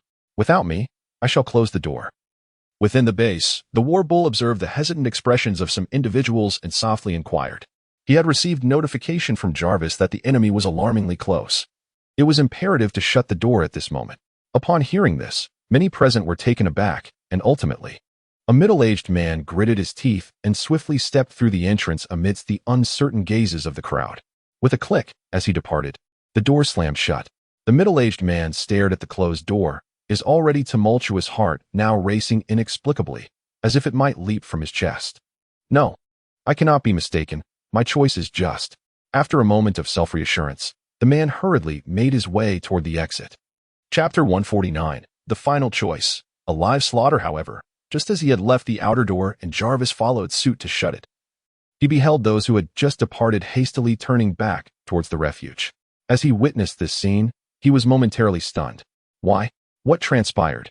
Before he could comprehend the situation, he found himself lost and blocked by the throng at the outer entrance. Yet, due to the closure of the outer door, they could only remain outside, unable to gain entry. In desperation, they could only shout at the door. Open the door. The divine assailants are in pursuit. Indeed, please open the door. You cannot be so heartless. Hurry, open the door. The divine assailants are disregarding all martial ethics, currently unleashing gunfire. Please, open the door quickly. Battle Bull, come forth and rescue us. We are but residents of the sanctuary. Outside, everyone is frantically shouting, yet those inside, including Battle Bull and others, remain oblivious to the chaos, for Jarvis has severed their connection to these sounds. Well, the opportunity has been extended to you, yet your choice remains to stay. Thus, let everyone return to their respective duties. Lingering here entangled will only lead to a conversation with my firearm. Upon hearing Battle Bull's words, those who were once hesitant exchanged bitter smiles. Ultimately, they found themselves unable to surmount their own hesitations and indecisions, ultimately lagging behind others. At this moment, even though they were aware that their uncertainty could lead to their demise, they dared not voice any further concerns. For this group of vacillating individuals, they lacked even the audacity to stir up trouble. They pondered extensively, yet acted very little. In the end, they could only depart with bitter smiles. Making their way to the cafeteria, many were left to seek self-reassurance, resigning themselves to the notion that even in death, one might as well be a satiated specter.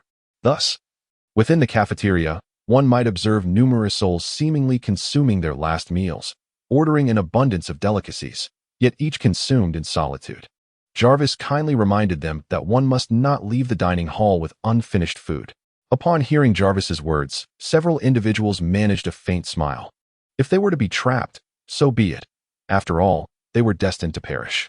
Many regarded this statement with indifference, treating it as a counsel unworthy of adherence. Miss Muddy, a substantial crowd has gathered outside the shelter. After calculations, it appears that apart from those who were shot, the majority of those who ventured out are now at the entrance.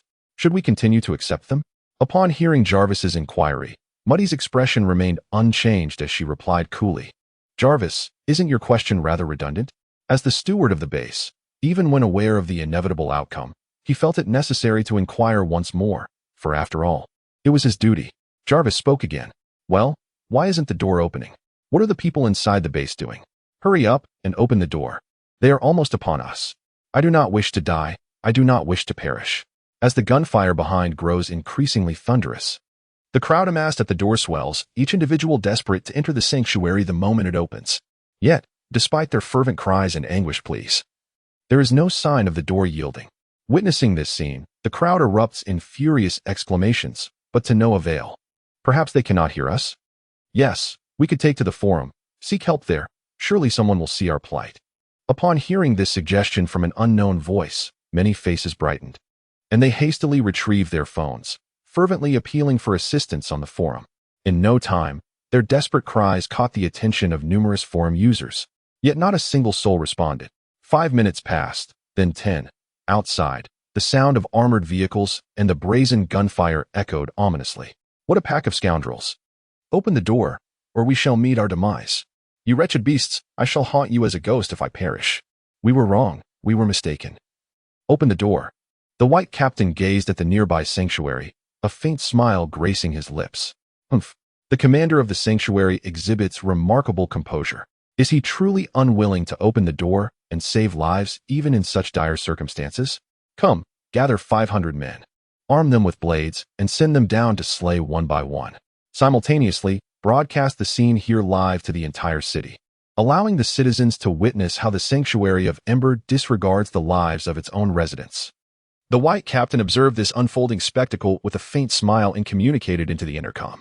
Shortly thereafter, 500 soldiers, brandishing long knives and clad in combat attire, rushed towards the anxious residents. With swift, vicious strikes, several individuals in the rear were cleaved in half. Their faces contorted in agony as they gazed upon their severed lower halves. The air erupted with agonizing cries. The carnage blossomed amidst the crowd. Soon, those at the forefront witnessed the harrowing scene, their expressions morphing into shock and horror, engulfed by an overwhelming sense of fear and regret. Even after enduring the apocalypse for so long, this was their first encounter with such visceral brutality unfolding before their eyes. As the unparalleled psychological shock surged through their minds, they instinctively intensified their desperate pounding on the outer gate.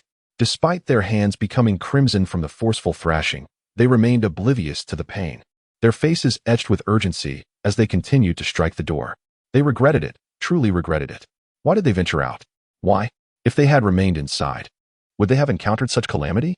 I'm sorry, please open the door. They are coming for us." In an instant, the air filled with wails, roars, the sound of cutting, and pleas for mercy echoed outside the shelter's door. This scene was also broadcast live on the forum.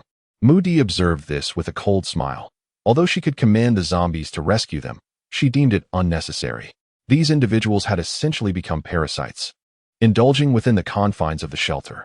At the slightest hint of danger, they abandoned the sanctuary to save themselves, showing no regard for the shelter's past generosity. They never considered placing their trust in the haven, only questioning its decisions.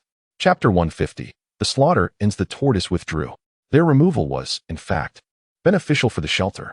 By eliminating them, perhaps the remaining inhabitants of the Ember Sanctuary could foster greater unity. Jarvis had previously inquired whether to terminate the broadcast. Moody chose otherwise. This spectacle had to be witnessed by the people within the shelter. She intended for them to grasp that the world outside was not a harmonious society, but rather an apocalyptic reality. In such dire circumstances, a misjudgment could lead to dire consequences. Prior to this moment, Jiang Yu had granted them the autonomy to make their own choices, and he had respected those choices. However, the consequences that followed, regardless of their nature, were to be borne solely by this group. The Sanctuary of Flames would no longer subsidize their impulsiveness. Now was the time for them to face the repercussions of their decisions. After all, the Sanctuary of Flames was not a charitable institution, and it was unnecessary to cater to the feelings of every individual. Within the confines of the base, many individuals observed the live broadcast with expressions of complex emotions. Some, unable to endure the unfolding events, intermittently switched their gaze away. Due to the graphic nature of the content, even children under the age of 16 were prohibited from viewing it by Jarvis. The footage revealed familiar faces, once bold and mocking on the forums, now pleading for mercy and wailing under the enemy's merciless blade. The disparity between their previous bravado and their current helplessness was stark, with merely 20 minutes having elapsed between the two states. In the dining hall, those who had ordered an abundance of delectable dishes, resigned to their fates, instinctively slowed their consumption upon witnessing the spectacle. They watched as various liquids of vibrant hues splattered across the screen, evoking a visceral sensation that it might splatter upon their own faces. In that instant, they felt their stomachs churn, as if the morsels they had hastily consumed were poised to surge forth, akin to a carp leaping over the dragon's gate, ready to burst forth from their bodies. Gag! Gag! In an instant, the sound of retching echoed throughout the cafeteria, relentless and incessant. Many individuals, engrossed in their meals and oblivious to the live broadcast, cast disdainful glances at the source of the noise before hastily resolving to finish their food and depart. However, as they opened the forum in search of some light-hearted videos to accompany their meal, they were met with the harrowing images of the gruesome slaughter occurring outside the base. The vibrant hues flashing across the screen, reminiscent of a rainbow, coupled with the cacophony of retching sounds, overwhelmed them, and in the next moment, they too succumbed. Gag! In an instant, the repugnant sounds within the base intensified, saturating the entire dining hall with their grotesque cacophony. Those who had labored throughout the afternoon, eager to partake in a meal, were met with this disheartening spectacle and promptly departed with expressions of disdain, seeking refuge in another eatery. Jarvis gently reminded them that one cannot leave the dining hall with unfinished food. Outside, the carnage persisted, and a middle-aged man, standing closest to the entrance, found himself overwhelmed by the shocking scenes that assaulted his senses and psyche. His demeanor grew increasingly dazed. Why? Why did I venture out? Why? Why did I foolishly take that step when I had hesitated for most of my life? Why was I so decisive in this matter? Had I chosen to remain inside, perhaps I would not be enduring such torment now. At this moment, the man's expression was one of utter vacancy.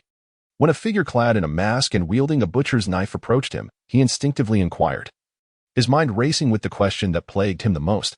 Without this apparition, perhaps they would never have emerged at all. Do you truly possess nuclear weapons that will be launched towards us? The masked figure let out a cold laugh, responding with a tone devoid of warmth. If we had nuclear weapons to launch, do you truly believe we would be here toiling so laboriously? With that, he raised his long knife high into the air. The weapon, stained with the blood of the sanctuary's inhabitants, now swung mercilessly towards the head of the middle-aged man. Had we truly misjudged the situation to such an extent? As he beheld the descending blade, reminiscent of the Grim Reaper's scythe, his expression gradually transformed into one of indifference. Ultimately, he was merely aware of a gust of wind sweeping past him. Then, following an excruciating wave of pain, he sensed his consciousness fading rapidly, becoming ethereal until it vanished completely. This moment was broadcasted live, leaving many viewers in stunned silence upon hearing his final words. The news of the nuclear bomb was, in fact, a fabrication, just as the war-bulls and commanders had claimed. Was it truly false? Outside, those who overheard the residents were equally bewildered, to the point where witnessing death before their eyes rendered them numb, blood splattering like soda, yet evoking little reaction.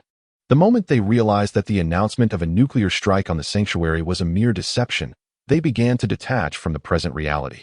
In that instant, their hearts were engulfed by a profound sense of regret, their gazes vacant as they stared at the collapsing figures around them.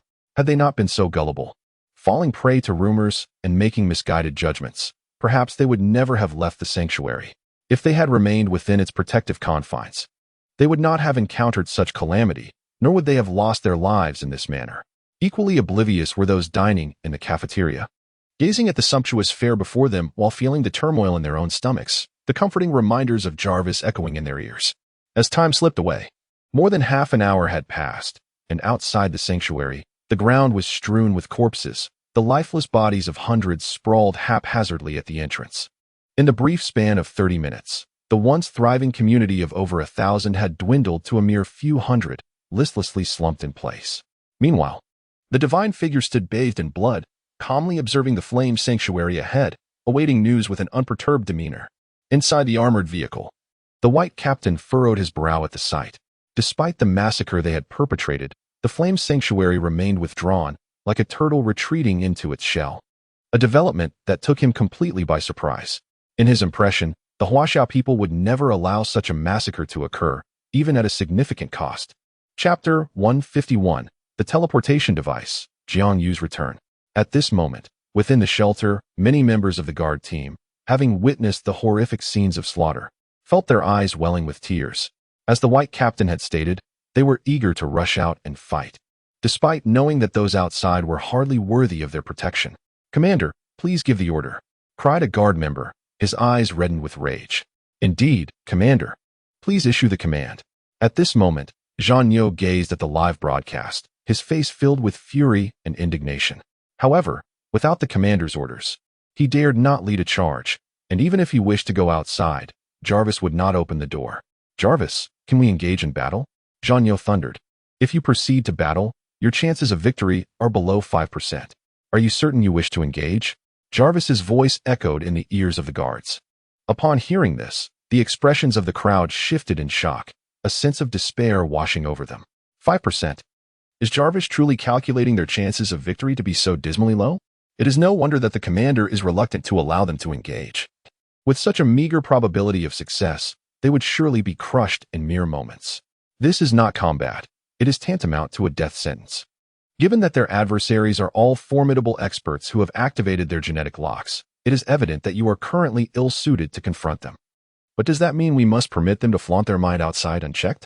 The expression on Jiang Yu's face was one of profound anguish. As a former elite soldier of the army, he felt utterly frustrated. The emergence of genetic locks had rendered his once proud combat prowess exceedingly feeble.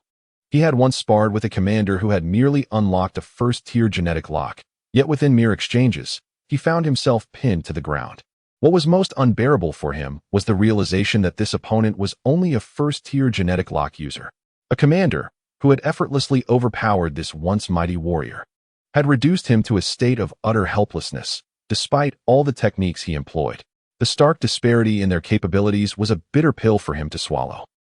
Jiang Yu's words plunged many into despair. In the face of foes wielding genetic locks, their well-trained guard team appeared as powerless as mayflies attempting to shake a tree. "There is no need for concern, Captain John. The commander is on his way back and is expected to arrive in 5 minutes. "What? The commander is returning from Qing City?" Jiang Yu's return struck the beleaguered guard team like a revitalizing tonic, infusing them with renewed vigor amidst their previous despondency. Indeed, although the enemy has truly deployed a nuclear weapon in Qing City, the commander has nonetheless adeptly addressed the situation and is on his way back. "What? Is there really a nuclear bomb in Qing City?" Upon hearing this news, the members of the guard team were visibly taken aback. They had not anticipated that the commander possessed such extraordinary capabilities, able to resolve even a nuclear threat. Meanwhile, Jiang Yu gazed at the group teleportation device before him and could not help but smile subtly. "All right, everyone, our homeland is under siege, our families are in peril, and our lives are being disrupted. Let us return to our home and eradicate all intruders." Before the teleportation device, Jiang Yu donned his nano-combat suit, his voice resonating powerfully and coldly throughout the space. "Fight! Fight! Fight! Jarvis, initiate group teleportation. Target, outside the sanctuary of the flame." "Understood, sir. Estimated activation time, 10 seconds. 10, 9, 8. Jarvis, open the gates. Let us engage them in a proper contest." Jiang Yu instructed. "Yes, sir." As his words echoed, the divine being stationed at the entrance of the sanctuary of the flame noted that the great doors had swung open. "Aha! I was wondering how long they could withstand the pressure. I didn't expect them to give in so quickly." The white captain laughed heartily at this sight, harboring no doubt as to why the doors had suddenly opened, and promptly ordered his team to charge inside. In an instant, The originally deserted and spacious platform was suddenly filled with a throng of divine beings. Several armored vehicles slowly approached the entrance of the shelter, and then, boom, boom, several shells were launched, directly striking the entrance of the refuge. The tremendous sound of the explosions reverberated, leaving one to ponder, was this truly the sanctuary of the flame? Was this all there was to it? Were they merely going to cower like turtles? Ahaha. The white captain could not help but burst into laughter at this scene. Once they breached this gate, they would gain entry into the refuge, free to unleash their whims. Meanwhile, the expressions of those aboard the armored vehicles were a complex tapestry of emotions. They had not anticipated that their return, after being expelled, would manifest in such a manner. Just as the white captain reveled in his frenzied anticipation of the slaughter that would ensue upon breaching the sanctuary, a sharp, mocking laughter pierced through the headsets of him and the other divine beings. They had long heard of the formidable reputation of the divine, yet they had not expected them to be mere bullies, taking advantage of the absence of the strong. Since you wish to battle, let us engage in combat. Upon hearing this derisive laughter, the expression of the white captain shifted slightly. His previously nonchalant and frenzied demeanor transformed into one of grave seriousness. Whomp! Bang! Above, two shockwaves tore through the sound barrier, echoing across the heavens. The crowd instinctively looked up, and in the next moment, they beheld two mechanical figures swiftly diving downwards. Simultaneously, an array of weapons on their bodies transitioned into charging mode. Quickly intercept them. The expression of the white captain altered dramatically upon witnessing this scene. He had heard whispers of the technology employed by the Sanctuary of Flames. The entities in the sky were poised to unleash something far beyond conventional weaponry. Now, should they be allowed to release their arsenal, the consequences would be unimaginable. With a commanding shout from the white captain, countless gun barrels redirected their aim towards the two figures soaring above. Fire! As his voice thundered, the formations of firearms on the ground unleashed a barrage towards the aerial intruders. Dense clouds of smoke billowed into the sky, and the valley reverberated with deafening explosions. Within the sanctuary, the onlookers were transfixed by the uninterrupted live broadcast, each person enveloped in astonishment and shock. It appeared they had witnessed the return of the commander of the Sanctuary of Flames. Chapter 152. Invitation to the Trap. Call for reinforcements once more. The roar of boosters resonated in the ears of the white captain. He gazed upwards, and soon, amidst the swirling brown smoke, a brilliant azure light began to emerge. He instinctively rubbed his eyes with force, intending to scrutinize the scene more carefully. In the next moment, he beheld a piercingly blue beam of light, akin to divine retribution, penetrating the smoke-laden sky and crashing down upon the earth with tremendous force. Boom! This azure radiance struck several armored vehicles on the ground, and in an instant, those vehicles were consumed by the searing heat, reduced to ashes in the blink of an eye. The extreme temperature even reached a few elite team members who had not managed to withdraw in time. Their robust bodies, already enhanced by the second-tier gene lock and fully armed, disintegrated as if made of paper meeting flames, evaporating so swiftly that they could not even utter a cry of despair. What is this? What on earth is this? The expression of the white captain shifted dramatically, his pallid face turning toward the diminishing beam of light. As the light faded, two figures hovered in the air, exuding a palpable aura of menace as they gazed downwards. Upon seeing these two figures, the white captain's countenance changed. Is it them? But weren't they trapped in Qing City by a nuclear bomb, unable to return? How did they come back? In Qing City, there lies a genuine nuclear threat constantly aimed at them.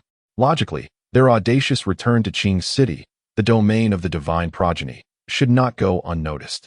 The nuclear arsenal in Qing City is not merely a tool for intimidation against the fools sheltered within. It is a fully operational system, primed for launch at any moment. Unless they can completely eradicate the divine progeny of Qing City, how could they possibly return? Yet, is it feasible to eliminate the divine progeny? Setting aside the formidable defenses surrounding their location, the mere act of locating the divine progeny poses a considerable challenge. At that moment, the captain of the white team found himself perplexed, unable to comprehend why those who should be under threat in Qing City had suddenly appeared in Haishur, catching him utterly off guard. While he was lost in thought, he noticed several armored vehicles slowly coming to a halt near the entrance through which they had just entered, their weapons now trained upon him. Before the captain could react, he witnessed two armed helicopters crashing to the ground, their fuselages crackling with errant blue electricity. The descent of these helicopters seemed to signal the beginning of a cascade. Shortly thereafter, several more helicopters, similarly adorned with shimmering blue currents, plummeted to the earth, erupting into a brilliant display of smoke and flame upon impact. The sudden turn of events left the captain somewhat taken aback. It had only been a short while since the Sky unit was utterly defeated and fell from grace. And now he and his comrades found themselves ensnared in the enemy's prison. The captain was rapidly contemplating their next course of action. The entrance to the refuge was, without a doubt, impenetrable in the short term, and behind them loomed the returning forces from the Ember Refuge. In an instant, the once spirited group appeared as cornered beasts, caught in a predicament with no clear way out. He could scarcely believe that such a drastic shift in circumstances had occurred in so little time. Charge out. Immediately. Charge out. With a resolute heart, the captain commanded everyone to push forward, believing that if they could break free and join the rescue team he had already summoned, they might mount a counterattack. With his order, the nearly 1,000-strong contingent surged towards the periphery of the refuge. They showed no fear of the terrifying barrage of artillery raining down upon them, boldly advancing through the overwhelming firepower. Witnessing this scene, Jiang Yu refrained from intervening, swiftly directing the armored division to disperse into two lines, creating a pathway in the center as if to bid them farewell. However, this passage, while seemingly allowing their escape, was, in reality, a setup for the guards to act as live targets. If they wish to flee, they must endure the relentless barrage from the guards on either side. Yet if they choose to remain, they will face the absolute crushing force of the guards. The white captain, upon witnessing this scene, instantly comprehended Jiang Yu's intentions. His expression shifted to one of profound rage, followed by an overwhelming sense of helplessness. In the captain's eyes, this passage was not a pathway to survival, but rather a perilous route to certain death. Nevertheless, even if it is a path fraught with peril, one must still charge forth.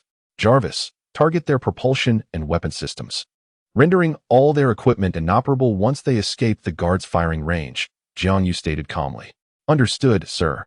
Helena, the divine envoy. Trock has issued a distress call to you. On the surface of the sea, a strikingly voluptuous woman engaged in a meditative posture heard the message relayed by the ship's artificial intelligence. What? A distress signal? I sent him with so many people. And not only has he failed to secure the situation, but now he is asking for reinforcements? What is he doing? Ask him if he is incapable after I drained him dry last night. Upon receiving this news, the divine envoy Helena turned in fury towards the messenger. Without the slightest concern for the robust man beneath her, who had been rendered incapacitated by the motion of her body. How mundane. Helena gazed at the muscular figure, now frothing at the mouth and with eyes glazed over.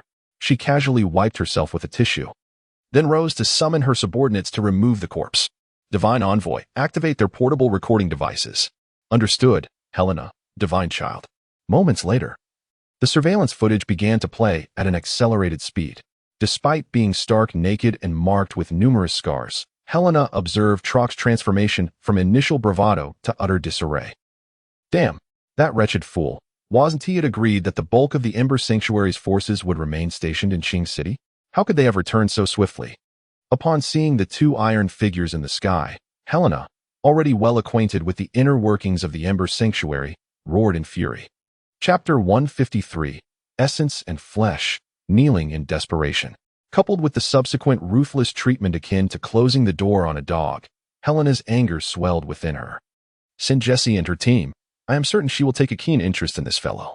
As the members of the Divine Descent stepped into the corridor, the elite guards from the armored and modified vehicles on either side commenced indiscriminate and frenzied gunfire. In the midst of the corridor, the members of the Divine Descent found themselves besieged by a barrage of gunfire from both sides. They could only passively defend themselves, for any sign of exposure would likely lead to a swift demise. Yet, if they could endure this perilous stretch, escape would be within reach. On board the armored vehicle, some of the elite guards received directives from Jarvis, directing their sights upon the modified vehicle's power core and weaponry. Boom, boom, with several shells fired. The armored vehicle's wheels were obliterated. Devoid of the wheel's assistance, even the armored vehicle was rendered immobile. The members of the Divine Descent, witnessing the destruction of their transport, had no choice but to brave the relentless gunfire as they hastily disembarked and pressed forward. Before long, as they finally broke free from the encirclement, a collective sigh of relief escaped their lips. In that moment, The once spirited warriors were reduced to a state of utter disarray. The white captain glanced back, observing that the inhabitants of the Sanctuary of Flames did not pursue. Instead, they remained stationary. In an instant, confusion washed over him regarding the commander's strategy. Was it disdain for them that led to their reluctance to chase? The captain murmured in puzzlement. Yet, he understood that this was not a time for questions. Thus, with uncertainty lingering in his mind, he sprinted along the highway. However, after covering several hundred meters, before them lay a dense throng of zombies, among which were hundreds of second-tier undead, seemingly lying in wait, anticipating their arrival. At that moment, he comprehended why the inhabitants of the Ember Refuge had not pursued them. Muti, these evolved flesh and blood are ideal for the zombies to consume and evolve. Encourage your first-tier zombies to feast more, in hopes of producing additional second-tier ones. Jiang Yu remarked coolly through the earpiece. Certainly, but it is somewhat regrettable. I have yet to sample the flavor of those who have unlocked their genetic locks. Muti replied, tinged with a hint of longing. Having reverted to her human form, she could no longer indulge in flesh. Never tried? How is that possible? Did you not consume mine last time? You nearly choked and had to spit it out. Get lost. Jarvis, summon assistants to help with the aftermath. Clear the area, collect the spoils, and handle the corpses. After a brief exchange of banter, Jiang Yu spoke into the earpiece. Very well, sir. Soon, the guard squad led by the battle bulls swiftly emerged, and upon their arrival, they beheld Jiang Yu, standing with his hands clasped behind his back. Each member regarded him with a mixture of awe and fervor. Subsequently, under the organization of Jarvis, a vast throng of thousands commenced their extensive cleanup operations. At that moment, a group of fortunate survivors hastily approached Jiang Yu, kneeling on the ground and exclaiming, Commander, why have you only just arrived? My family has perished. Indeed, Commander, the battle bull and his team witnessed our slaughter without any intention of providing aid. You must deliver justice upon them. In an instant, nearly 100 remaining individuals fell to their knees before Jiang Yu, their bodies stained with blood as they cried out, as if bearing some unimaginable grievance. Commander, I. Hearing their words, the guard squad led by the battle bull seethed with resentment. Their ability to cast blame was truly remarkable. They had explicitly chosen to abandon their identities as residents of the shelter, yet now they dared to reproach him? There was no need for further explanation. I am well aware. The absence of the battle bull was a command I issued, and you are no longer residents of our shelter. Thus, the guard squad has no obligation to protect you. All of this is the result of your own choices. Jiang Yu stated with an indifferent expression. Upon hearing Jiang Yu's words, those present fell silent, lowering their gazes to the ground. Jiang Yu was not mistaken. All that had transpired was a result of their own choices. Had they not opted to depart, perhaps they would still be living in tranquility. Might we rejoin the sanctuary? We assure you, henceforth, we shall share in the sanctuary's fate. Indeed, Commander, grant us another chance. Commander, consider this a momentary lapse on our part. Please, acquiesce to our request. We have been long-standing members of the sanctuary. Grant us this opportunity, Commander. Listening to the mournful pleas of the crowd, Jiang Yu chuckled coldly.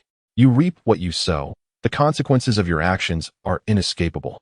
I had offered you a chance before, yet you failed to cherish it. This outcome is of your own making, and I cannot be held accountable.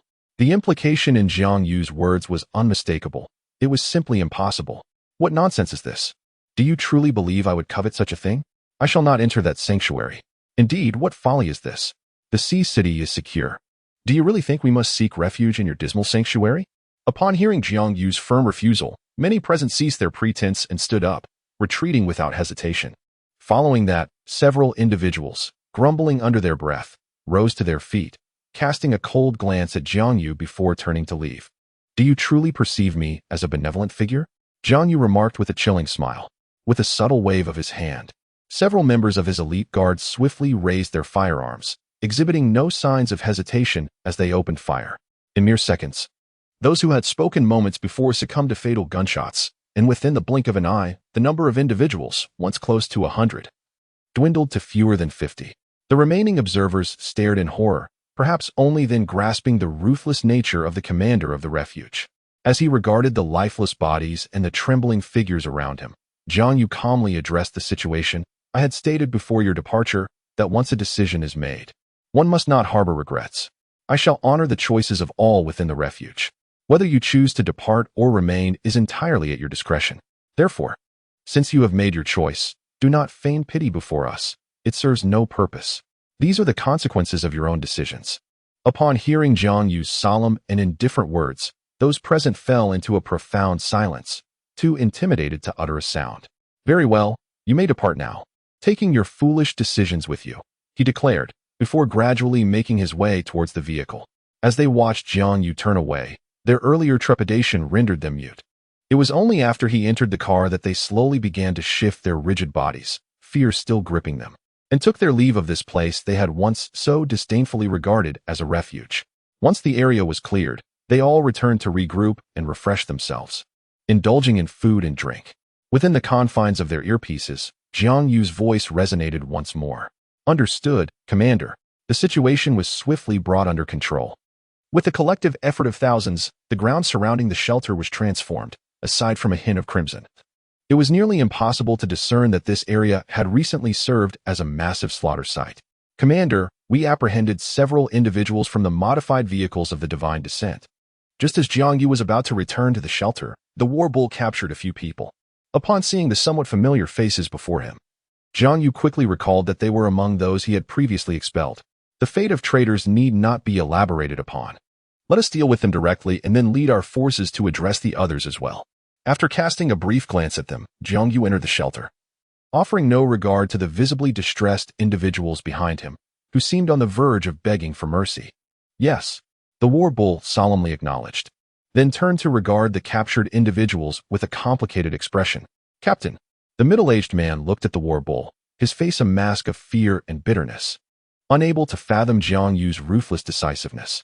"Enough of this. These are the commander's orders. I shall have your former leader carry them out, allowing you a sense of closure." With that, the war bull departed, soon followed by another imposing figure. Bang! Bang! With a complex expression, the burly man discharged several rounds, personally executing his former comrades. Half an hour later, the escort team, led by the war bull, found the others who were living securely within the department store. Without excessive words, in a mere 10 minutes, all hundreds of them met their demise. "Commander, the area has been cleared." The news of the war bull reached Jiang Yu's ears very well. "Helena, the divine child. Jesse has returned him. What of Trock? How is his condition? Is he still alive?" Helena inquired with a calm demeanor. "Trock has perished by the time Jesse arrived. He had been reduced to mere bones by the zombies." "What? How could this be?" "No matter his shortcomings, Trock was a product of my training. How could he fall at the hands of the undead?" Helena asked, astonished. Surveillance footage reveals that after their escape from the Ember Sanctuary, they were besieged by a horde of zombies, and not just any horde, but one comprising high-level second-tier zombies. Outnumbered and devoid of weaponry, they had no choice but to succumb. Upon hearing this, Helena fell silent. "Oh, it is no easy task to train such a suitable pawn. Mobilize half of our forces to thoroughly investigate everything concerning the Ember Sanctuary. Next time, I shall personally confront them." At this moment, Helena's interest in the Ember Sanctuary was palpable, especially given how frequently their divine beings had encountered setbacks. Simultaneously, she harbored intentions regarding the organization and its leaders there, contemplating a confrontation with the leader to assess his true capabilities. "Very well, Helena, the divine child." Just as Jiang Yu was tidying the battlefield, the expressionless Jack, the divine child of Qing City, scrutinized the report delivered by his subordinates. To his astonishment, amidst our tightly woven surveillance network, the inhabitants of the Sanctuary of Flames managed to depart from Qing City unbeknownst to us. Jack's fingers tapped rhythmically on the table, his demeanor inscrutable, revealing nothing of his thoughts. "Withdraw the nuclear warheads and closely monitor the orphanage within Qing City. Do not act rashly without my directive." "Understood." Simultaneously, at a maritime base located in a certain sea area, the reports for Jack and Helena were also presented on the desk of a divine entity. "Grandfather, it seems they dispatched a large contingent to Haishur not long ago, seemingly to assault the Sanctuary of Flames." Elder Chun reclined in his chair, gently swaying, and remarked with a faint smile, "I am aware. Should we send troops for support?" "There is no need for concern. The Ember Sanctuary is not as feeble as you might envision." Ji Ningxuang furrowed her brow, uncertain of where her grandfather's confidence stemmed from. Nevertheless, since he had spoken, there was no necessity for her to offer assistance. Yet, deep within her heart, Ji Ningxuang could not help but lament the impending demise of the Ember Sanctuary. They had proven themselves formidable, yet fate had dealt them a hand of divine adversaries. Captain. At that moment, a loyal guard approached her, whispering in her ear. What? Really? Ji Ningxuang exclaimed, her delicate features displaying shock. Yes, the information is accurate. Ji Ningxuang turned her gaze towards the direction of the Ember Sanctuary, a flicker of curiosity dancing in her eyes. Had they truly emerged victorious? Meanwhile, the members of the guard, having completed their tasks, prepared to return to the sanctuary. Is this truly all right? One questioned. Of course, it is perfectly fine. No one witnessed it. Who would take it upon themselves to inspect a corpse? Rest assured, outside the sanctuary, the majority of the guard had returned to their posts, leaving only a few engaged in the final tidying up.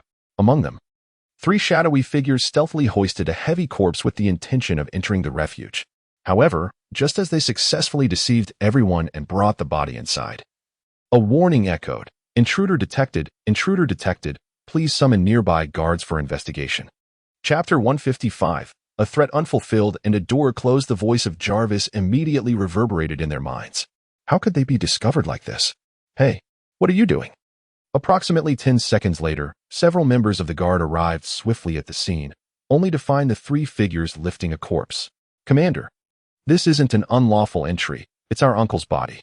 Since he has passed, we intended to show our filial piety by retrieving him. Upon hearing this, the guard furrowed their brows. Retrieving a body? If it were indeed a corpse, Jarvis would not have reported an unlawful entry. Now, what exactly is going on? Seeing the serious expressions on the guards' faces, the 3 brothers exchanged panicked glances. Jarvis scanned the body, noticing their silence. The leader instructed Jarvis to carry out the scan. The examination concluded, revealing that although the individual's health was in a precarious state, he was still alive. After Jarvis spoke, he accompanied his words with an infographic.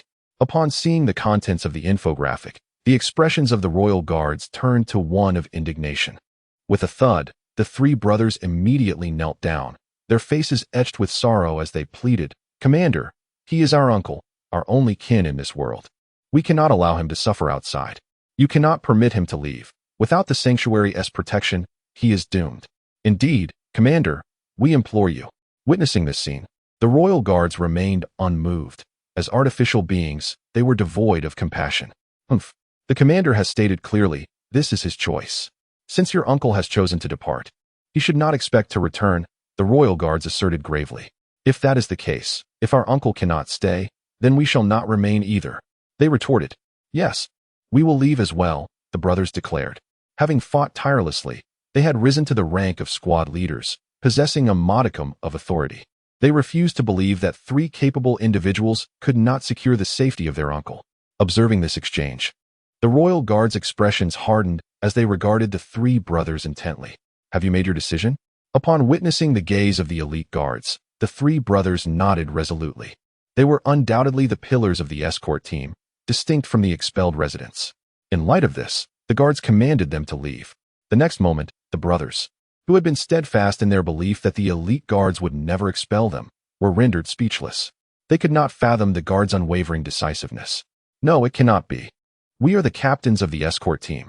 We have protected the sanctuary. You cannot act so recklessly. Do you not fear that your actions will dishearten others? The eldest brother voiced his protest. The commander had stated that anyone wishing to leave would not be retained, provided they had no regrets. Now, immediately remove your gear, exchange your points, and depart from the sanctuary. With that, the elite guards raised their submachine guns, as if ready to fire at the slightest hint of defiance. You.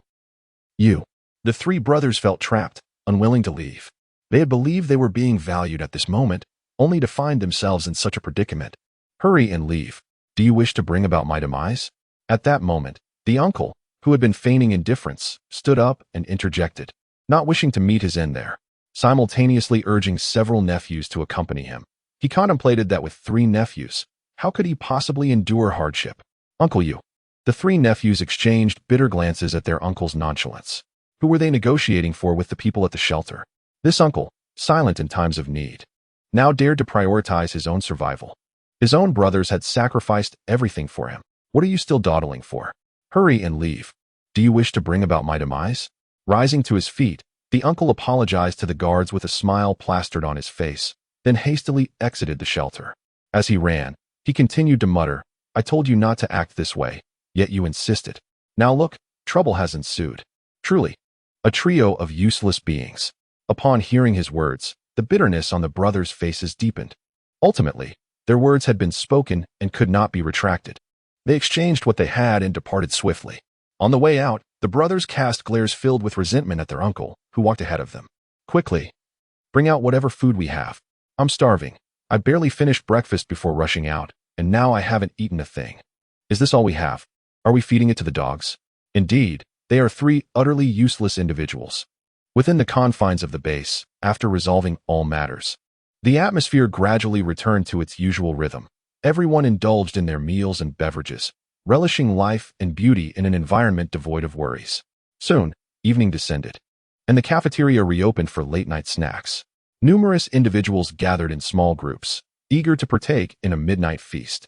However, prior to their arrival, a few dapper gentlemen had found themselves, due to misguided decisions, erroneous thoughts, and ill-timed circumstances, reluctantly dining from afternoon into evening. Residents passing by paused to observe the scene, and it was only after spending considerable time here that they truly grasped the veracity of Jarvis's statement. A gentle reminder, one must not leave the cafeteria with unfinished food. With a sigh of relief, Jiang Yu finally relaxed, sweat pouring down his brow.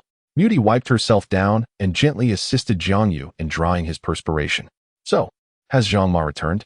After a brief moment of tidying up, they sat at the dining table, replenishing their strength with food while conversing. No. Zhang Ma has decided to remain in Qing City to oversee the shelter there. What? You have a shelter in Qing City as well? Muti exclaimed, her expression one of astonishment as she turned to Jiang Yu. Initially, there was nothing, but due to certain circumstances. Chapter 156, The Teleportation Device. Dragon Vein. What is that? Muti inquired with confusion. Jiang Yu recounted everything that had transpired in Qing City, and when he reached moments that were difficult to articulate, he had Jarvis play the recorded footage for her viewing. I see. I never expected the legends of the Dragon Vein in Huaxia to be true. Muti remarked, astonished after listening to Jiang Yu's experiences in Qing City. However, what does this have to do with your establishment of a refuge in Qing City? It's quite simple. Even if the Dragon Vein is fractured, we must safeguard it. The officials in Qing City are resisting the divine descent, and as for the Dragon Vein, it falls upon me to protect it. Thus, the construction of the refuge is imperative, Jiang Yu replied calmly. After absorbing all this information, Muti cast a deep glance at Jiang Yu and softly said, You have worked hard. Embracing Muti's soft and ample form, Jiang Yu smiled gently. His words contained a mixture of truth and falsehood, the truth being what he expressed openly, while the falsehood pertained to the enhancement the Dragon Vein provided to the system within him. The concept of the system was too fantastical, and Jiang Yu had no intention of revealing it to anyone. Once dawn breaks tomorrow, we shall head to Qing City. I will introduce you to Zhang Ma and the children at the orphanage. That sounds fine, but is it appropriate? Wouldn't that leave the refuge unattended? Muti queried. Rest assured, all is well. Should any issues arise, we can return at any time. Furthermore, have you not longed to know how I managed to escape the deterrent range of the nuclear bomb? Tomorrow, you shall find out the next day. Jiang Yu arrived at the lowest level of the armory, situated to the left of the shelter, accompanied by the elegantly attired Muti. Where is this place? Muti inquired, despite holding access to this area, as it was her first visit. Jiang Yu guided Muti into a private elevator that descended to the lowest floor, entering a room accessible solely to him at that moment. Upon Jiang Yu's entrance, the previously pitch-black room was instantly illuminated. The space, modest in size at approximately 50 square meters, housed a massive circular platform at its center, beneath an enormous, multifaceted, and enigmatic apparatus. This is a spatial teleportation device. I possess a similar one in the shelter at Qing City. It is thanks to this mechanism that we can return so swiftly a spatial teleportation device? Muti murmured in bewilderment. Indeed, after the completion of the shelter in Qing City, I connected the coordinates of both shelters via Jarvis, employing spatial folding technology to create a warp in space, thereby achieving the purpose of teleportation in simpler terms. Once the device is activated and the portal opened, we merely need to step through it to arrive at my shelter in Qing City. Upon hearing Jiang Yu's explanation, Muti gazed at him with astonishment. Within the sanctuary, the nano-battle armor and high-tech weaponry, even the zombies' transformation apparatus, were somewhat acceptable to her. However, at this moment, The spatial conversion device left her utterly astounded. She could not help but question whether this was truly a product of contemporary human civilization. All right, let us embark on this experience. I have granted you access. Henceforth, you may enter at your leisure, Jiang Yu remarked with a smile.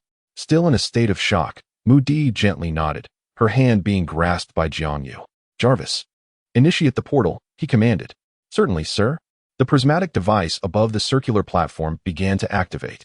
The components that were previously fused together separated under Jarvis's operation, dispersing into 5 distinct diamond-shaped devices, evenly distributed across the circular platform. In the next moment, 5 beams of white light simultaneously emanated from the tips of these diamond shapes, converging in the center of the circular platform to form an energy sphere with a diameter of approximately half a meter. After a few seconds, the energy began to expand, transforming the sphere into a luminous screen that extended to cover 3/4 of the circular platform. Before long, a vast circular light screen stood prominently at the center. Within the midst of the light screen, the chaotic mist gradually cleared, revealing a spacious, pristine white laboratory, bustling with several guards clad in the attire of the elite guard unit. Commander, once the light curtain fully opened, the 2 locations finally became interconnected. The guards opposite immediately greeted Jiang Yu upon seeing his figure. Jiang Yu nodded slightly and stepped through the portal with Di. In that instant, though it was merely a step away, Di distinctly felt the differences between the 2 realms. Turning back, she gazed with a complex expression at the spot she had just occupied. Where is Zhang Ma? Jiang Yu inquired of the guards. Zhang Ma is in the conference room receiving guests. Many leaders from various factions have come today to negotiate for certain exchanges, one guard replied. Jiang Yu was taken aback by this response. Receiving guests? Did I not expressly instruct that the news of the sanctuary should remain undisclosed until my return? How is it that meetings are happening so soon? He questioned, bewildered. After your departure, Zhang Ma indeed did not disclose any information, even going so far as to close the doors of the shelter. However, yesterday, the individuals you had expelled returned with a group of refugees and several influential figures from other shelters, all of whom were aware that there was still a substantial amount of food available here. Zhang Ma, wishing to avoid any significant conflict, allowed them to enter and discuss matters. Upon hearing the words of the guards, Jiang Yu furrowed his brow. Those he had expelled yesterday were among the very ones who had recently supported surrendering to the Lin family. Out of respect for Zhang Ma's plea, Jiang Yu had spared them, only to find that they had turned around and betrayed the shelter. You handle the situation. I'll take a leisurely stroll, Di remarked, noticing the glint of menace in Jiang Yu's eyes. Very well, wander as you wish. Once I have resolved this matter, I shall take you to meet Zhang Ma. He replied. From now on, in my absence, you will heed her words. Jiang Yu instructed his guards. Understood, Commander. Several guards responded respectfully, bowing. Subsequently, Jiang Yu hastily departed, entering his private elevator and making his way to the conference room where Zhang Ma and others were gathered. As he approached the door, he could hear voices emanating from within. Director Zhang, we are not coercing you. It is simply that you possess the most resources in the entirety of Qing City. Purchasing some supplies with money to save lives should not be deemed as extortion, should it? Indeed, Director Zhang, as the esteemed head of the orphanage, you must possess a profound understanding of the hardships experienced by others. Chapter 157. Execution of the traitor seizing the opportunity as Jiang Yu pushed open the door. He was met with a cacophony of voices fervently addressing Ma Zhang. However, Ma Zhang retorted each remark with precision, igniting a protracted debate. Who are you? Can't you see we are in the midst of a discussion? A burly man with a beer belly fixed a stern gaze upon Ma Zhang, inquiring, Director Zhang, is this how you instruct your subordinates? Indeed, Director Zhang. As the leader, you must maintain order among your staff. It is inappropriate to barge into the conference room like this. Several others chimed in, their mockery tinged with disdain. Humph, I must say, your lack of discernment is quite astonishing. No wonder you struggle to thrive in this post-apocalyptic world. I assure you, he is the true leader of our sanctuary of hope. Ma Zhang adjusted her glasses with a hint of pride amidst their incredulous stares. What? The revelation left the group astounded. The individual who appeared younger than their own sons was, in fact, the leader of the refuge? Director Zhang, this is hardly the time for jest. Indeed. Director Zhang, even if you are joking, the occasion must be appropriate. Do you truly believe I am jesting? Zhang Ma gently assisted Jiang Yu in taking a seat beside her, poised to lend him a helping hand at any moment. Witnessing this scene, those present were compelled to believe what they had initially doubted. They exchanged glances, momentarily silent, until a burly man with a beer belly burst into laughter. Ha ha ha. Who would have thought that the leader of this sanctuary is so remarkably young? I must apologize for my earlier clumsiness. Next time you visit me, I shall drink 3 cups as penance. Ha ha. Indeed, it's astonishing that you manage such a luxurious refuge at such a tender age. That's quite impressive. Upon their arrival, they had noticed the exquisite decor and furnishings within the sanctuary, and the presence of such advanced technology led them to believe that the resources here must be abundant. In an instant, the previously fierce expressions of the group transformed into smiles. After all, one does not strike a smiling face. They were eager to ascertain Jiang Yu's limits. Observing Jiang Yu's silence, they exchanged glances once more, and the leader spoke up. Brother, though I feel somewhat awkward at this moment, for the sake of the elderly and vulnerable in my sanctuary, I must gather the courage to speak. Here is my proposition. I intend to offer 1 million for your provisions. May I ask if you would consider this? The jovial man with the beer belly spoke earnestly. Brothers, do not underestimate our predicament. Our sanctuary is truly destitute. If we were not in dire straits, we would not resort to purchasing essentials with such a precious commodity as money. Indeed, my friends, we all face hardships. You see, you possess an abundance of supplies. Why not part with a little for us? Amidst a cacophony of voices, the crowd began to morally pressure Jiang Yu. After 10 minutes of self-indulgent chatter, their impatience grew as Jiang Yu remained silent. Tell me, brother, do you look down upon us? The sum of money we brought this time must be close to 10 million, right? We are willing to exchange a substantial amount of cash for your provisions. Yet you seem reluctant? Exactly, brother. When one is away from home, having more friends opens more doors. Indeed, brother.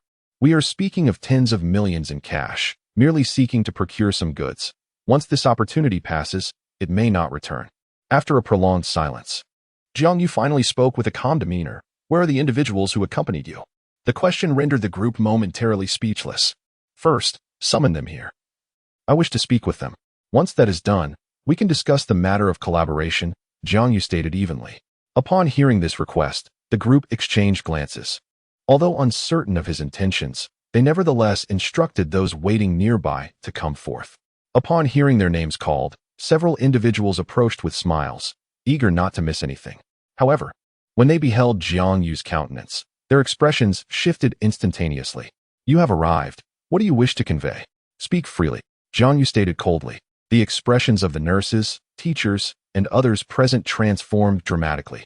Subsequently, Jiang Yu nonchalantly waved his hand, and 2 members of the personal guard advanced, drawing their firearms. In the midst of their astonishment and horror, a gunshot rang out. The 2 fell lifelessly to the ground, struck in the head. In their final moments, disbelief lingered in their eyes. They had not anticipated Jiang Yu's decisive action, nor did they foresee his swift return. Minutes later, the conference room floor had been cleared. Jiang Yu's gaze fell upon the leaders of the shelters, whose faces reflected a tumult of emotions. If you wish to barter, it can be done, but not with currency. Rather, with corpse crystals. The apocalypse has persisted long enough. I trust you are aware of what corpse crystals entail. Money in this era is but worthless paper. Do not entertain such trifles. Jiang Yu sat in his seat, his eyes glinting with menace, causing discomfort among those who met his gaze. At this moment, the leaders of the sanctuary fell silent, for though they too had blood on their hands, they had not anticipated that Jiang Yu would be even more resolute than they. He was indeed a figure of decisive action. They murmured bitterly within, having believed they were confronting a mere lamb, only to find a fierce tiger instead. Well then, let us return to gather the corpse crystals. We shall take our leave now, they said, their voices tinged with resignation. Upon witnessing Jiang Yu's menacing demeanor, they understood that all plans for the day must be abandoned. It was wiser to retreat and contemplate their strategies anew. Thus, they chose to depart. As they left, their eyes roamed over the technologically advanced orphanage, stirring within them a deeper sense of agitation. Though words escaped their lips, their gazes betrayed a glimmer of insatiable greed. Zhangma, did I not instruct you? Do not allow anyone to enter before I return, Jiang Yu said with a hint of exasperation. I truly did not wish to let them in, but they implored me. You know how long they have been here. Over a decade, Zhangma replied, a touch of guilt in her tone. Through her observations, she realized that had it not been for Jiang Yu's return, they might have truly embraced the notion of not seeing the rabbit without releasing the eagle. Chapter 158. Failed teasing. Gazing at Zhang Ma's somewhat self-reproachful demeanor, Jiang Yu could only shake his head in resignation. Zhang Ma, his steadfast guardian, possessed many admirable qualities, yet her age had rendered her somewhat nostalgic, leading her to exhibit a softer disposition at times. Zhang Ma, the present is not what it once was. In these apocalyptic times, if you lack a bit of ruthlessness, be prepared to be devoured whole. Therefore, assert your authority as the director. When it is time to be stern, you must be uncompromising. If you cannot manage that, then perhaps you should accompany me back to Haishur for a peaceful retirement. Jiang Yu remarked with a smile. Oh dear, you know I cannot abandon this orphanage. Zhang Ma replied with a resigned smile, her expression shifting to one of seriousness. Very well, let me show you what a woman from the Xianyuan family is truly like. Upon witnessing the confident and composed gleam in Zhang Ma's eyes, Jiang Yu sensed a distinct difference in her demeanor compared to mere moments ago. By the way, Zhang Ma, come with me. I wish to introduce you to someone. Who? Before Zhang Ma could process his words, Jiang Yu had already pulled her along. Jarvis, where's Miss Moody now? Miss Moody exited the orphanage 5 minutes ago. Jarvis's voice resonated. Upon hearing the location, Jiang Yu seized Zhang Ma's hand and made their way to the entrance of the orphanage. Soon, they arrived at the grand door via a private elevator, only to be met with a scene of chaos. Several dozen armed individuals were pointing their guns at Moody, who was currently standing on the belly of a burly man with a beer belly, his face etched with fury. Little girl, you certainly possess a fiery spirit. I advise you to release me promptly. Otherwise, once I seize you, prepare to be overwhelmed by dozens of men. The middle-aged man with the beer belly snarled menacingly. Seeking death, Moody's eyes glimmered with ferocity, and the faint glimmer of crimson sent shivers down the spine of the middle-aged man. Release him, or we will open fire, shouted a man wielding a pistol from the side. Click, click. As his words echoed, the others swiftly chambered their handguns, all aimed squarely at Moody. Heh, little beauty, you're quite bold. I admire that. Release me, and I shall grant you a taste of ecstasy. Before the beer-bellied man could finish his sentence, a brilliant blue energy cannon surged forth, detonating amidst the crowd not far behind Moody. In an instant, the several bodyguards who had been standing nearby were obliterated by a cerulean energy cannon, not even letting out a single cry of despair. The man turned to glance back and was taken aback to see Jiang Yu wielding a striking blue iron gauntlet, its firing port pulsating with azure luminescence. Upon sighting this formidable gauntlet, the middle-aged man's eyes sparkled with realization he had not anticipated such a powerful weapon within the orphanage, and he resolved to acquire it by any means necessary. Mr. Jiang, please help me remove this lunatic. The moment I stepped outside, she inexplicably pinned me down. Assist me just this once, and I shall owe you a favor. The middle-aged man, eager to rise from the ground, felt the sting of humiliation at being subdued by a woman, yet in his haste, he seemed to overlook the fact that Jiang Yu was, in truth, eliminating his own men. Boom. Another energy cannon surged forth, instantly annihilating more individuals. Hey, Mr. Jiang, where are you aiming? Shooter. The middle-aged man, witnessing yet more of his comrades fall, was seized by panic and questioned in confusion. However, Jiang Yu offered no response, instead directing his gaze at Moody. Moody, what is happening? At this inquiry, the middle-aged man was momentarily taken aback, thinking to himself, what else could it be? Clearly, she finds me appealing and intends to claim me for herself. Moody replied with a slight smile, her tone devoid of warmth. Ah, this. Ha, Mr. Jiang, I had no idea this young lady was yours. Upon witnessing this scene, the middle-aged man hastily attempted to explain. Jiang Yu, known for his decisive nature and possessing formidable weaponry, certainly did not wish to incur a deadly offense. Mr. Jiang, our leader did not mean any harm. Could we possibly let this matter slide? We shall surely offer our sincere gratitude afterward. A middle-aged man, resembling a butler, approached Jiang Yu and spoke softly. Let it go? On what grounds? You believe you have the right to bully my people and expect me to overlook it? Jiang Yu inquired with an indifferent expression. You, Mr. Jiang, it is better to resolve enmities than to deepen them. Moreover, as you can see, the dynamic of who is bullying whom is still uncertain. Perhaps we could settle this amicably, which would be beneficial for both parties. The middle-aged man said with narrowed eyes. I have already stated that you lack the qualifications, and as for the one being bullied, I might offer a lesson, but those who intend to bully her, I typically deal with in a more permanent manner." With that, Jiang Yu raised his hand, placing his palm before the astonished and bewildered man. Then, with a thunderous roar, boom, another energy cannon was fired at close range, the terrifying heat instantly evaporating all liquids, objects, and matter, leaving only a headless corpse that slowly collapsed. Royal Guard. "Show no mercy," Jiang Yu declared with a commanding voice. "Yes, Commander."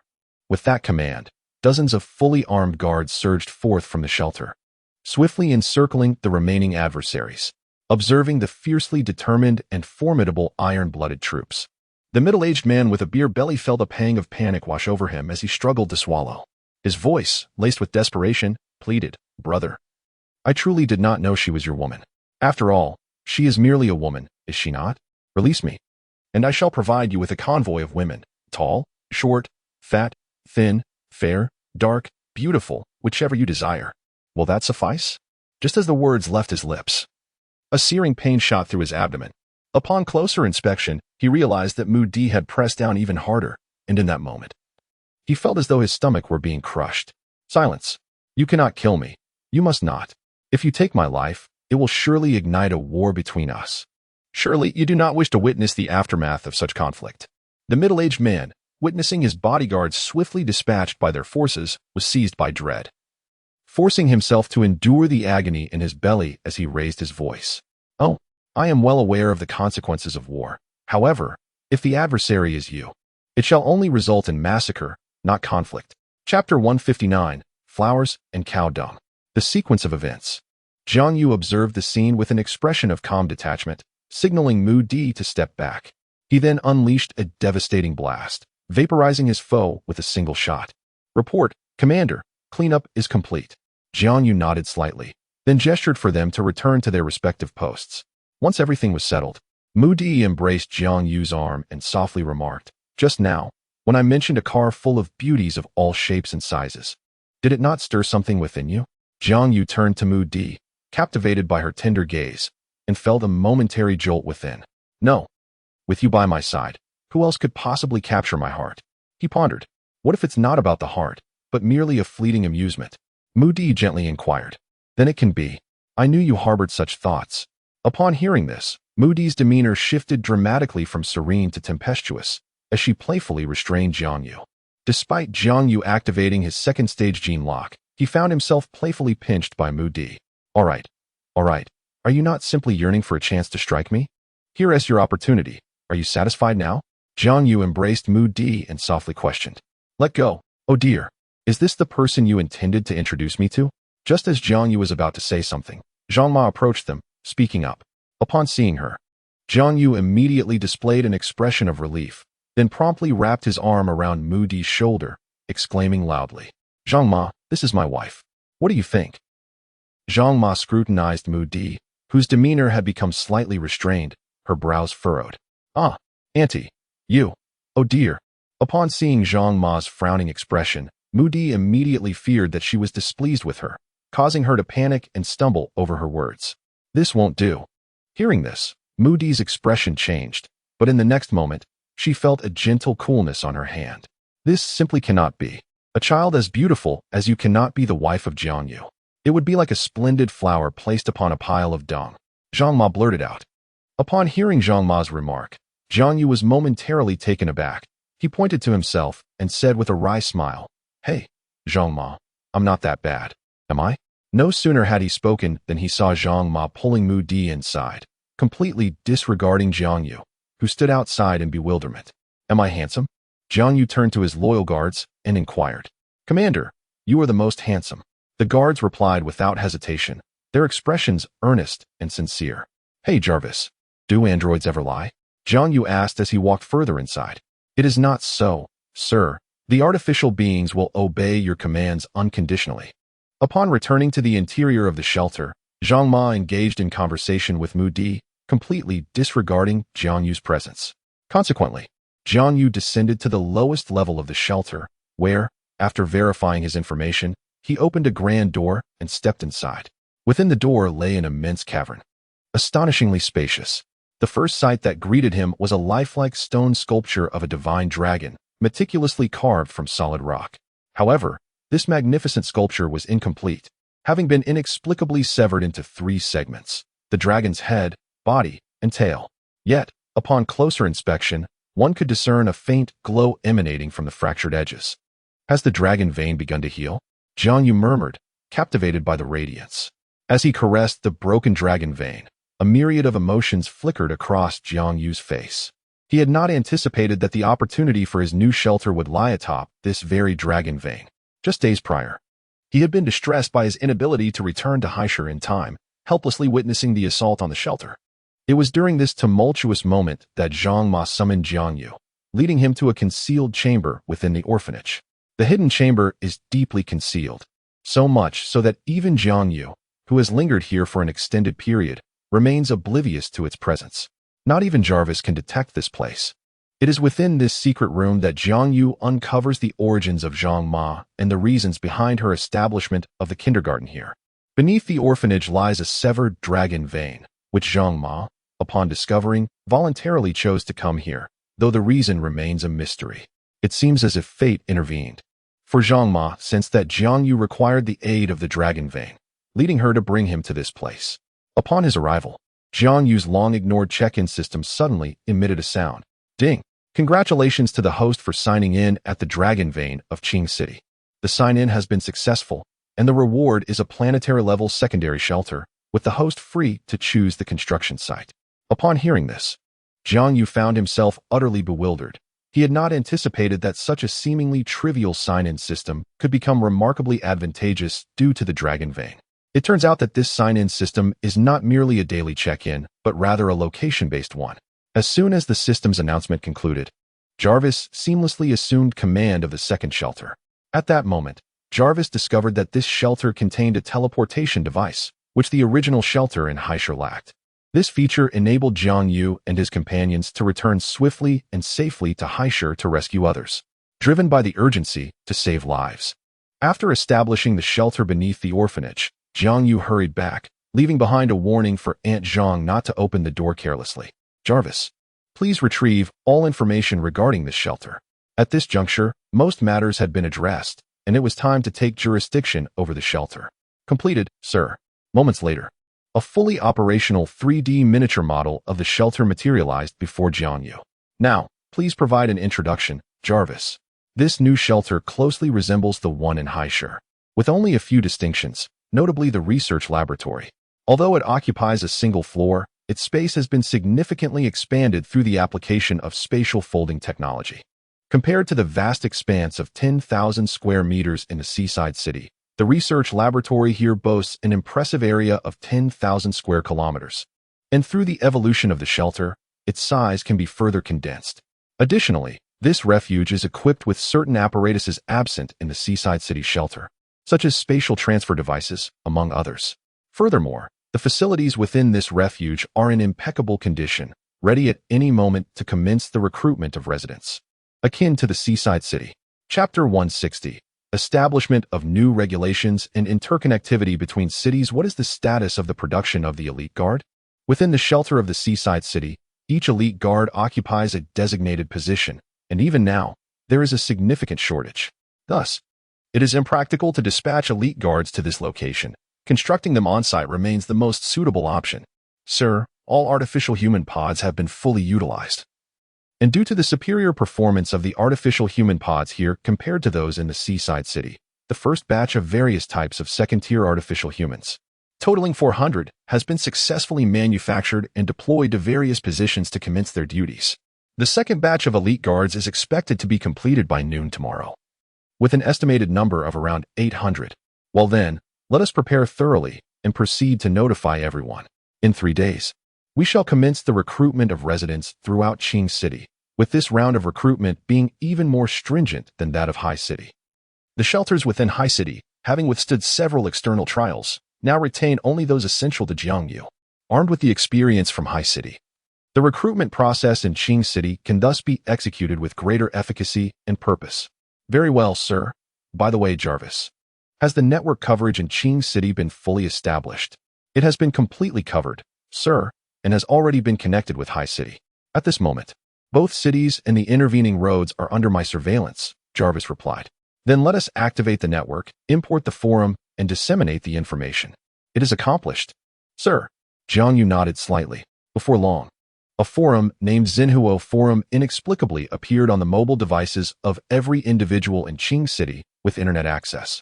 Simultaneously, many discovered that the previously disconnected network was inexplicably operational once more. As Jarvis lifted the restrictions on internet access, the residents of Qing City were astounded. They curiously began to browse the web on their devices. The deeper they delved into the internet, the more astonishing discoveries they encountered. Concurrently, the forum icon that had mysteriously appeared on their phones captured considerable attention, and upon entering, expressions of horror and disbelief washed over their faces. The Xinhuo Sanctuary? Is it truly possible that such a paradise exists in this world? It is unfathomable, simply beyond comprehension, judging by these conditions. Even the former Lin family could scarcely have possessed such capabilities. Is it possible to join? I must be a part of it.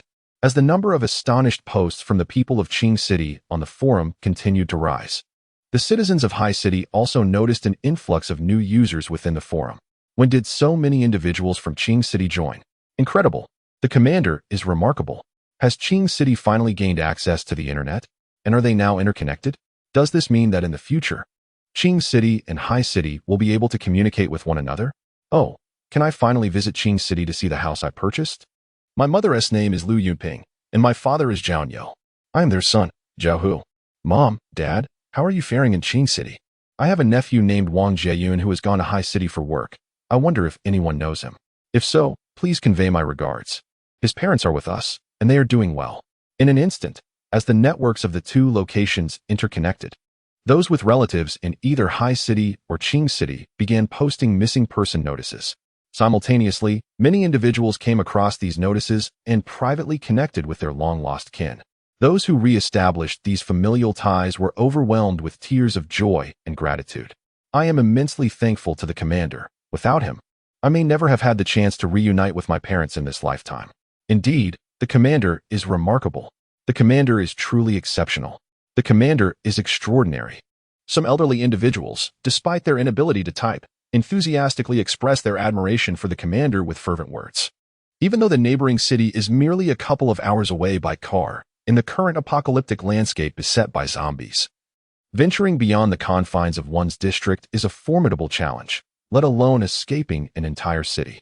However, Jiang Yu's endeavor to connect the networks of two cities has enabled their inhabitants to share a common digital space, allowing many to locate relatives they had long worried about. In this poignant moment, the deep longing and nostalgia of the people from both cities overflowed in their expressions. Within Qing City, some individuals were lost in their reminiscences, while others were diligently studying the conditions for joining the Sanctuary of Flames. The criteria for this application, in addition to the fundamental requirements from Haishur, included several new stipulations.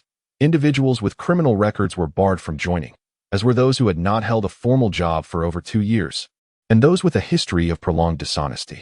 Conversely, individuals such as military personnel and retired veterans, along with various professionals, continued to enjoy preferential access.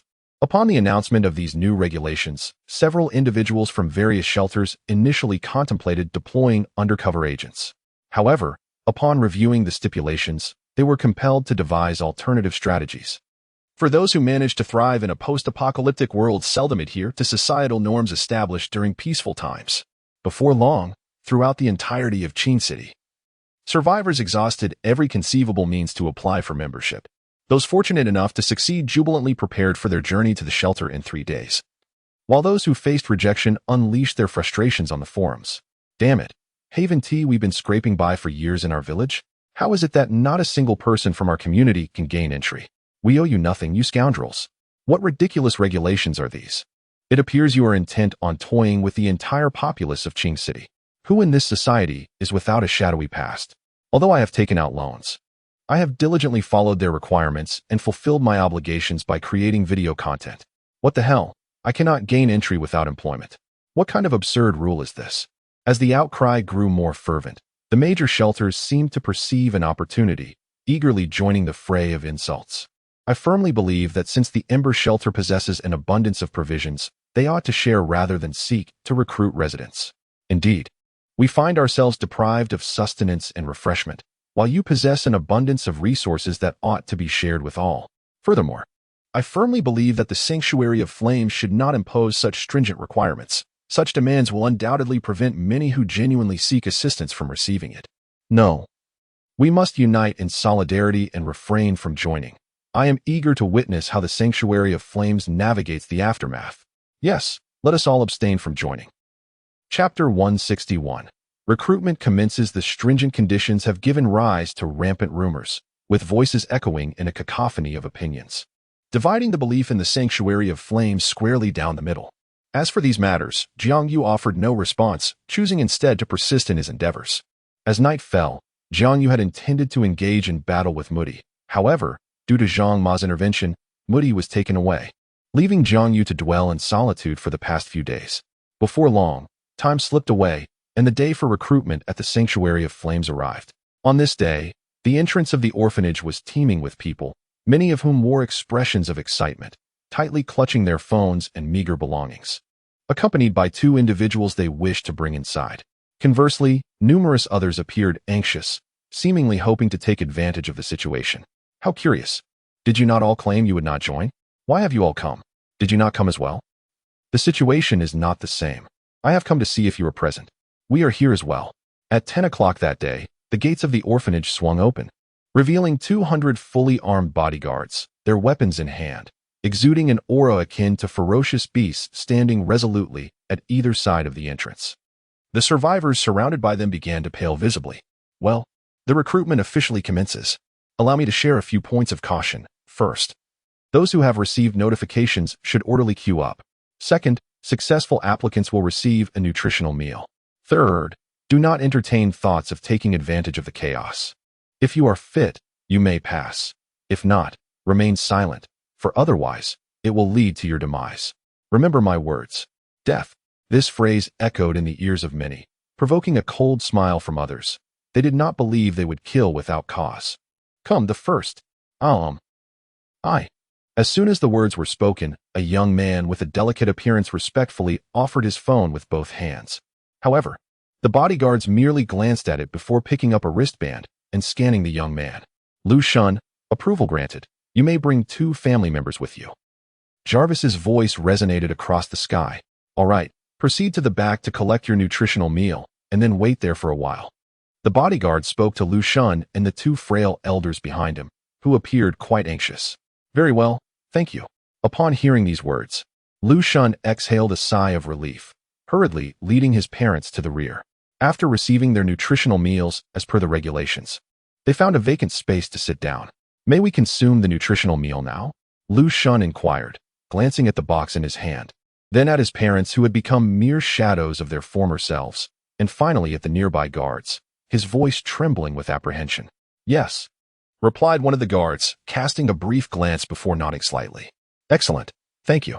Lu Shun exclaimed with joy, swiftly opening the box to reveal 4 dark, rectangular gelatinous blocks. He immediately handed one to each of his parents before taking one for himself. After finishing their portions, Lu Shun tore the remaining block in half, distributing it between his parents. Child, we are full, you eat, his mother said gently. Indeed, dear, you should eat. We do not know what further challenges await us. You brought us here. You should eat first, his father added softly, as they offered the meal back to Lu Shun. In their eyes, they had gained entry here through their son's capabilities, hence everything had to revolve around him. If they were to be expelled over a single nutritional meal, guilt would consume them. Dad, Mom, it's all right, you 2 go ahead and eat. Look at how much weight you've lost. Lu Shun, as their son, could hardly bear to witness their plight any longer. Since the onset of the apocalypse, even his father, who had always been exceedingly strict, had silently acquiesced to his wishes, no longer exhibiting the authority of a father. Meanwhile, his mother would invariably save any morsel of food for him. Consequently, the elderly couple often succumbed to fainting from hunger, all the while enduring the injustices inflicted by others in silence. The guards quietly observed all of this. As time passed, the recruitment process proceeded methodically.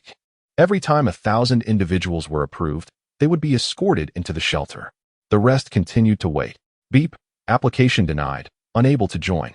Reason, untrustworthy individual, previously incarcerated for 10 years. The guards, gazing at the phone displaying the results before them, regarded the man with an inexplicable expression. What? How could this be? Wasn't I approved? Why? The man's demeanor shifted to one of panic as he spoke. Brother, why not try again? Perhaps there was an error in the assessment? He inquired anxiously. No more. Failure is simply failure. Jarvis is devoid of any possibility of error. And you should be most aware of whether there was any mistake, the Guardian remarked nonchalantly. Absolutely not. How could this be? You are deceiving me. This is clearly a mark of approval. You are conspiring against me. The man shouted angrily, brandishing his phone towards the Guardians. Bang! In the next instant, the sound of a gunshot reverberated, and the anxious crowd, upon hearing this noise, instantly became alert.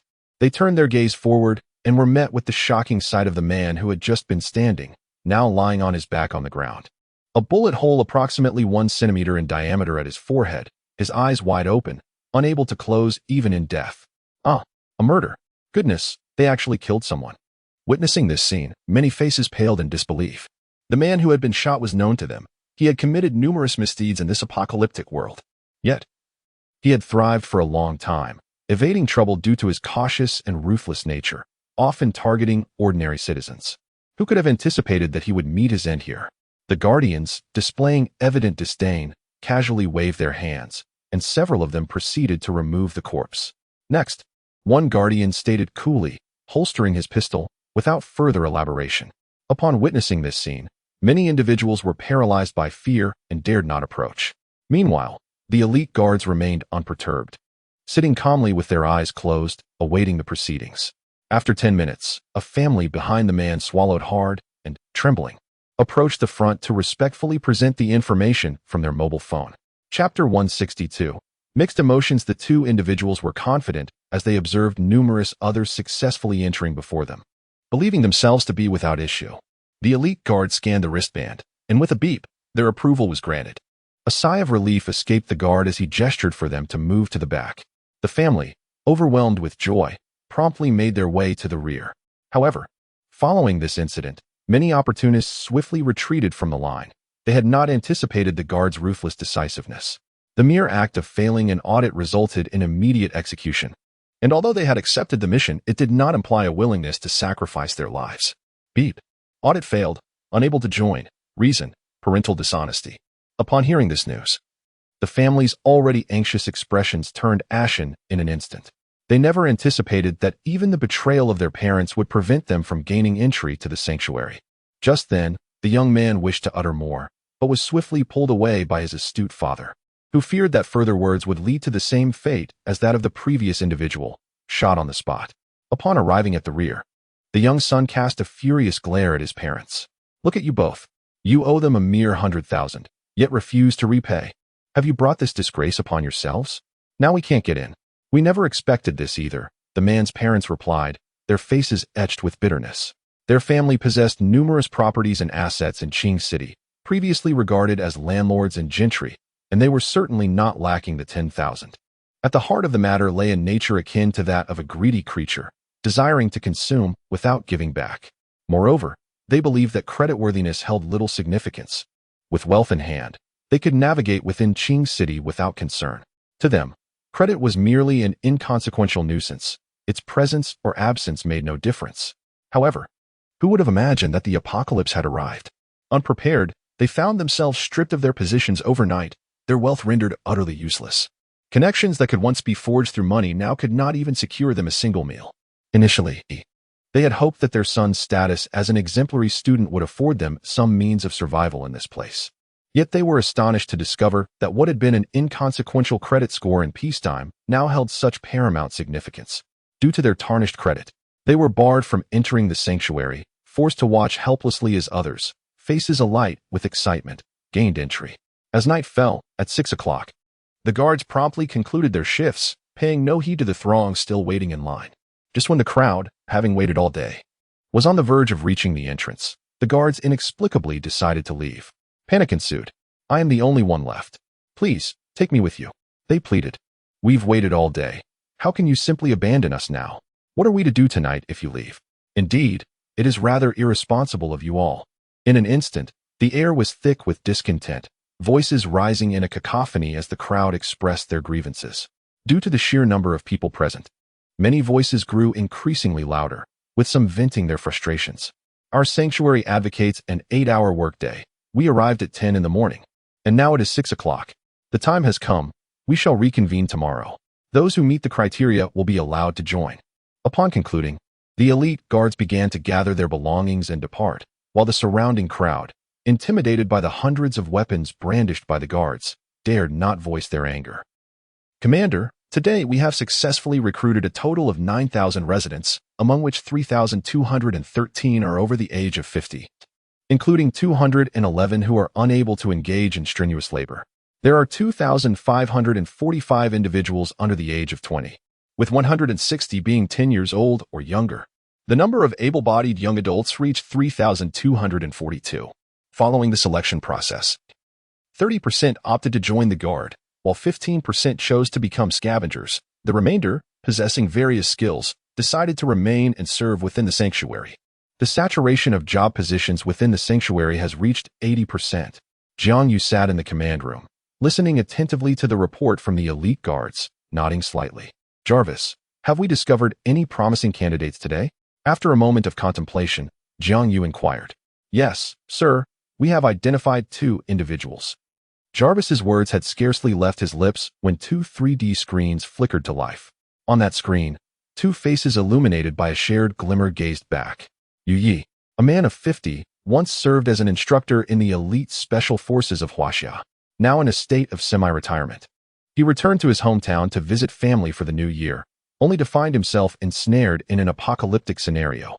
According to records, during this cataclysmic period, he has managed to lead a stable life with his family amidst the tensions of various factions. Though their existence is humble, they remain untroubled. He has now joined the security team, taking on the role of an instructor.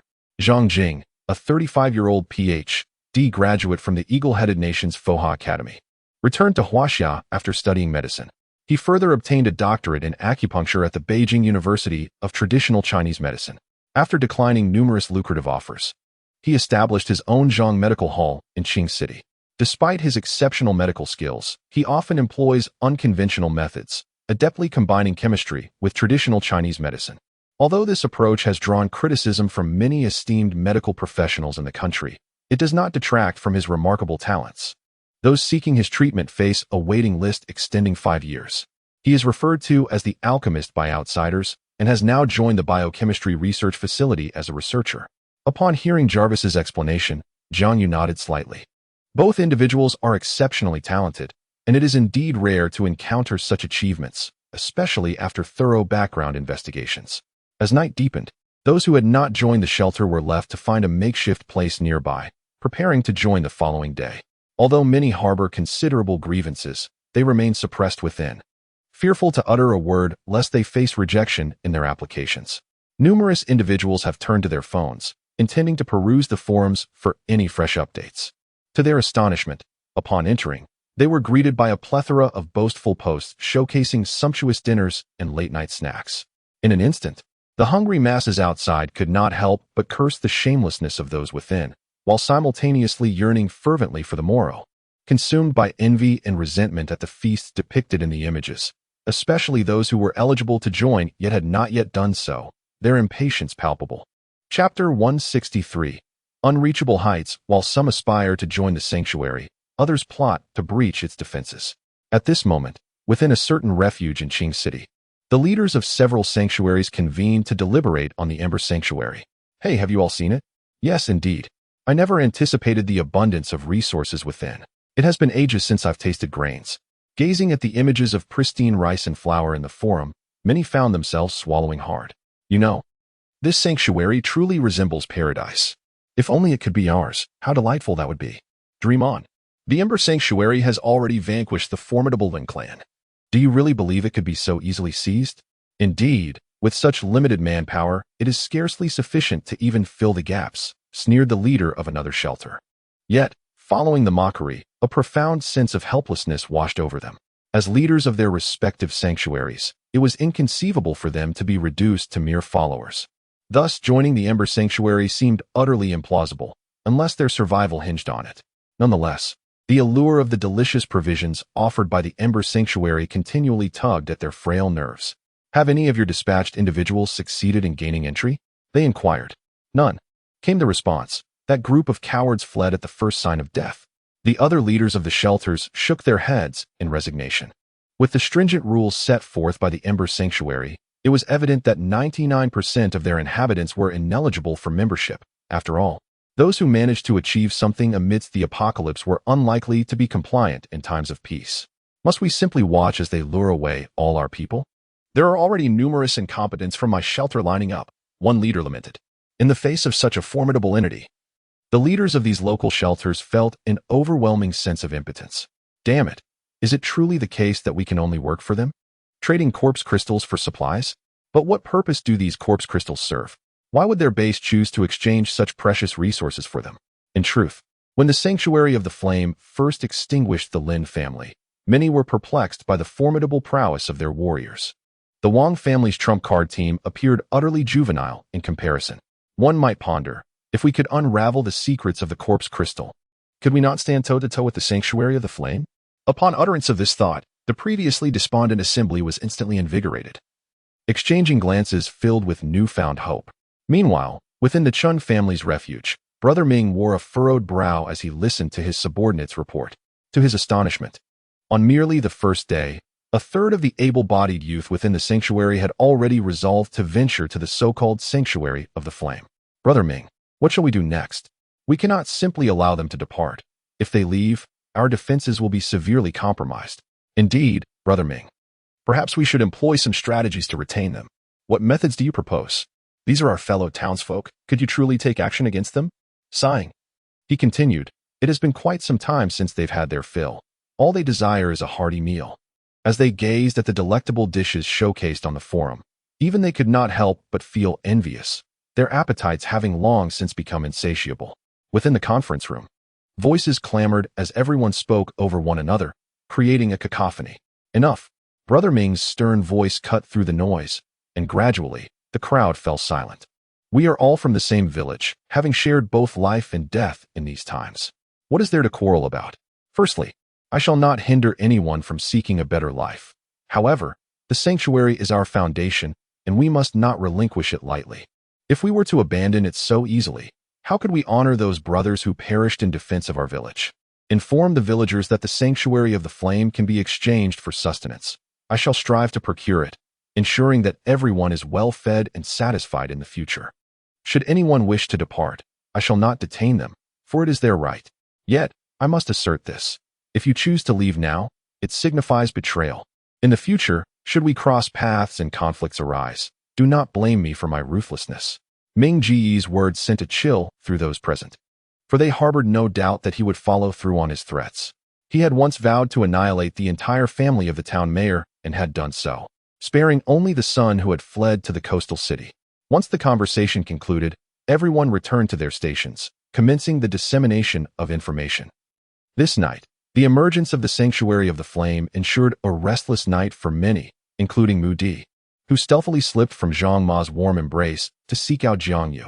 The following morning at 10 o'clock, the guard brigade appeared promptly at the entrance. Upon their arrival, they were greeted by the sight of a line of people, eerily quiet, orderly, and composed, in stark contrast to the previous day's clamor. The review continued swiftly, with each individual passing through the scrutiny, while those awaiting their turn gazed ahead with eager anticipation.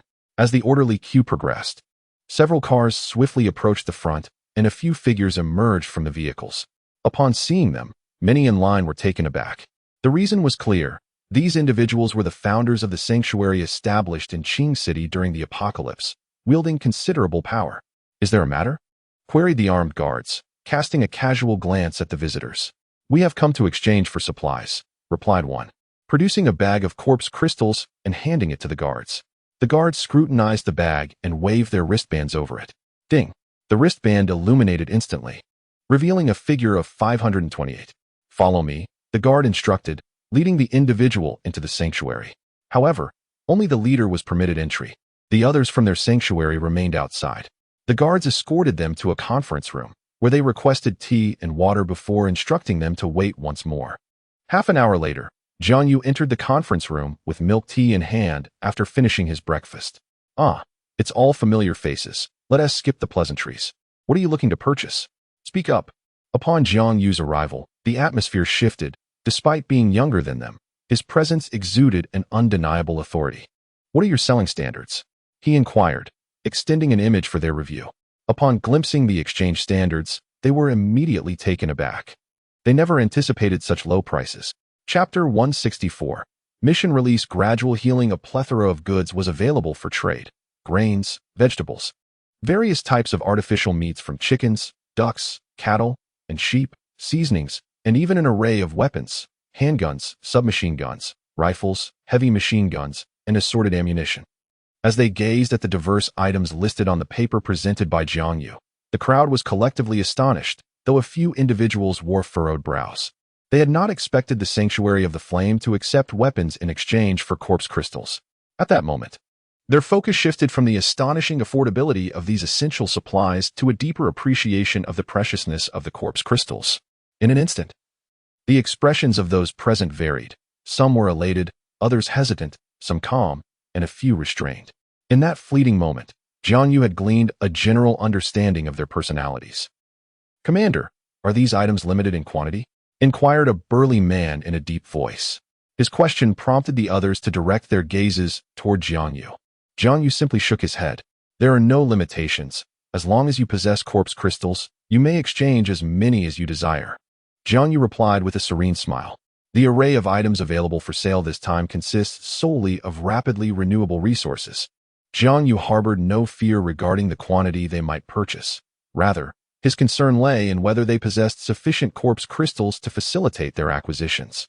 A collective gasp escaped the crowd upon hearing his words, for it required an extraordinary level of wealth to utter such a statement at this juncture.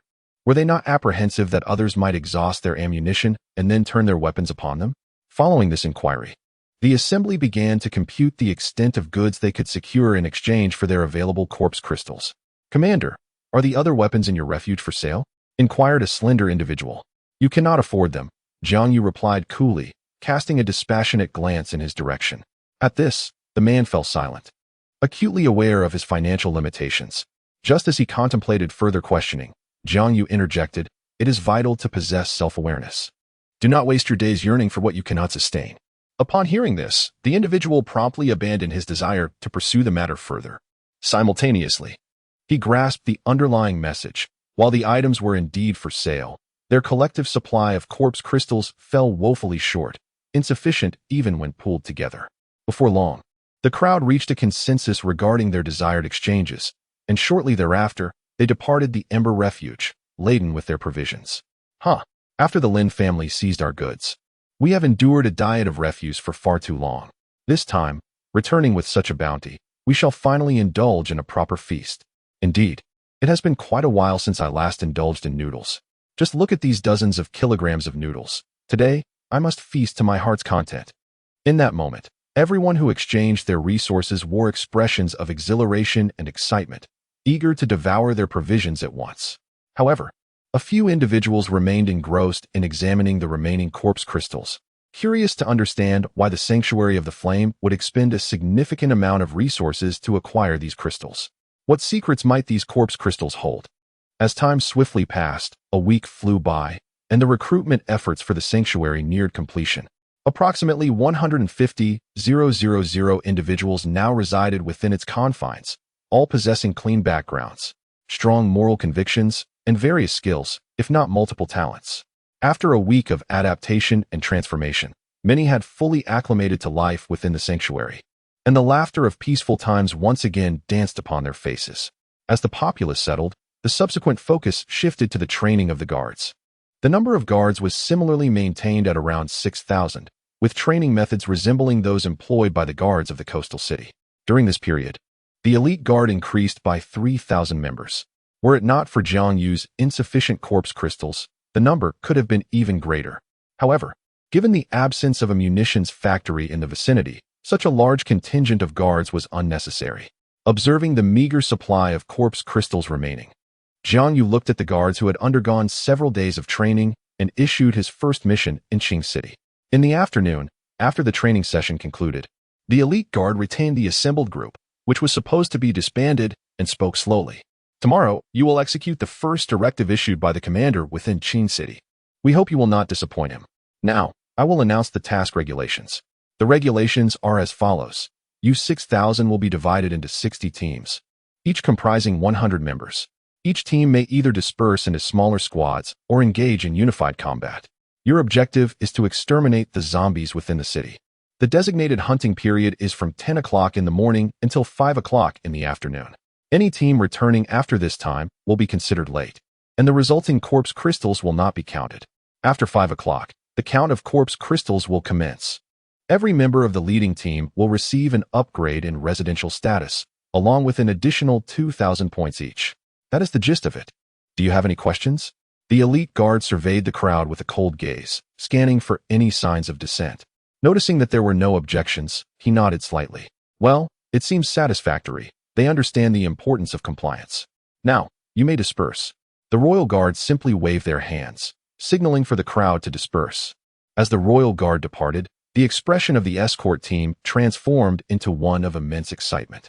Having been under Jiang Yu's care for so long, they had long harbored the desire to contribute to the sanctuary.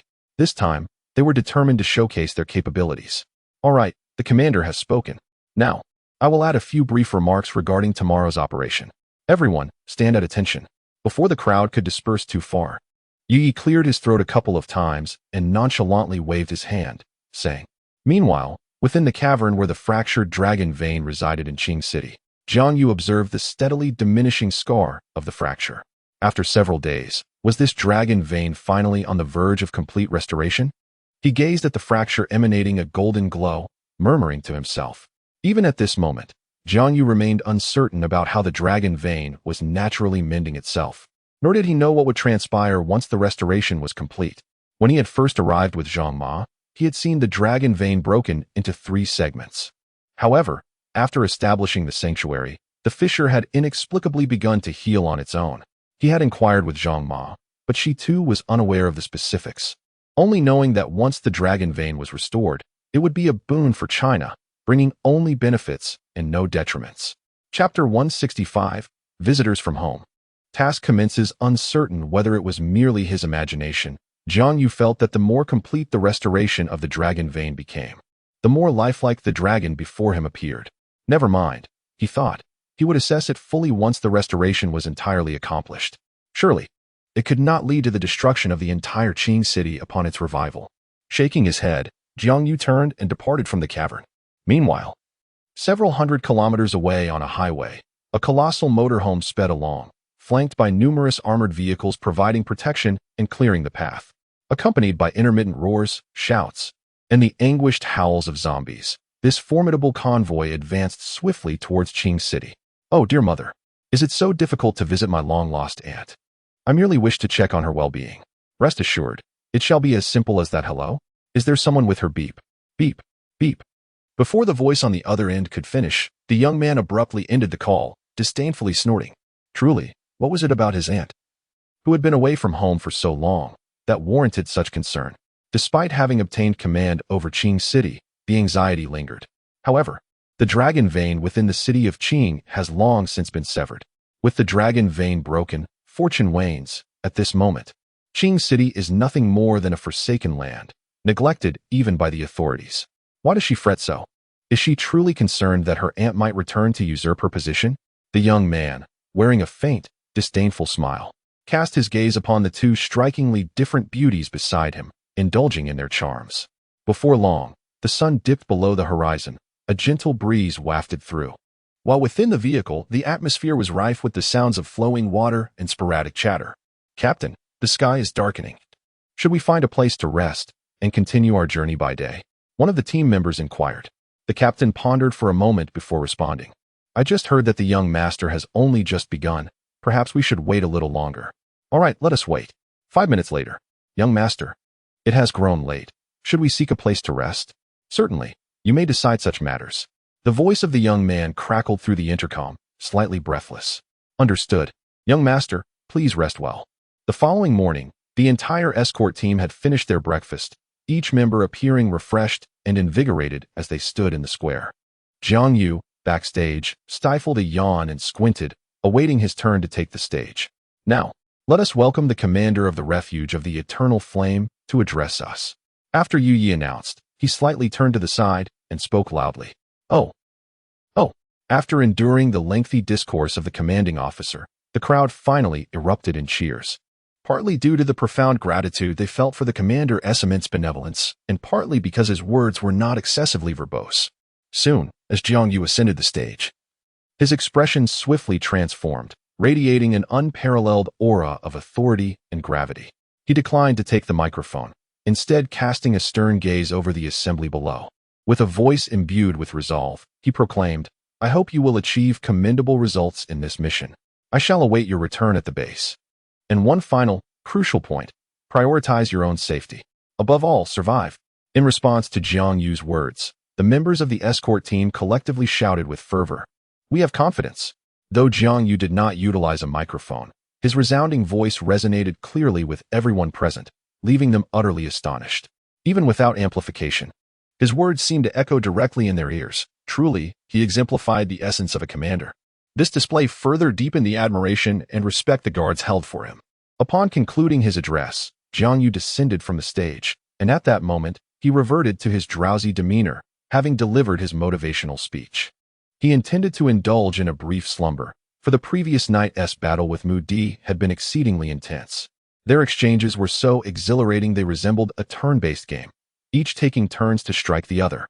What was particularly daunting was that while Jiang Yu's attacks drained his stamina, Mu Di astonishingly regained hers. Even after enduring a barrage that left her convulsing, she quickly recuperated and re-entered the fray. Consequently, Jiang Yu employed a myriad of combat strategies to subdue Mu Di, utilizing various enhancements to amplify his berserk state, ranging from black and white techniques to unconventional buffs associated with different personas. Despite his efforts, Mu Di maintained a slight edge, ultimately reinforcing her superiority as the initiator of the third-tier gene lock. As of their ongoing competition, the score stood at 3-6 in her favor. Jiang Yu San and Mu Di Lu, aside from the initial encounters where Mu Di lacked experience, in subsequent battles, Mu Di has been able to stand toe-to-toe with Jiang Yu. At 10:01, the members of the guard team began to leave the orphanage's gates, subsequently proceeding in accordance with their prearranged plan. 6,000 individuals, divided into 60 teams, dispersed throughout the entire Qing city, embarking on a 7-hour sweep. At most, they could clear only a district of the zombies, as Qing City is a third larger than Hai City. Thus, acting in separate units was the most prudent strategy. Meanwhile, the residents of other shelters observed the fully armed guard teams departing in groups of 100, and although they were puzzled, they dared not voice their concerns, given the affiliation with the Sanctuary of the Flame. On another front, a colossal RV, accompanied by several armored vehicles, entered Qing City via the highway. "Young master, we have arrived in Qing City. Shall we proceed directly to find the young miss?" the captain of the guard inquired. "No need for that. Let us first visit the Lin family and inquire about how my aunt is faring," came the youthful voice from the intercom. Regarding the annihilation of the Lin family, apart from the individuals within Qing City and the deities who descended, it is noteworthy that Qing City has been allocated to Zhang Susu. Thus, the Lin family remains unaware of their impending doom for the time being. Meanwhile, a contingent of individuals is presently en route to the Lin family's location as per prior arrangements. Chapter 166. The Afterthoughts. Emergency Assembly within the confines of the base.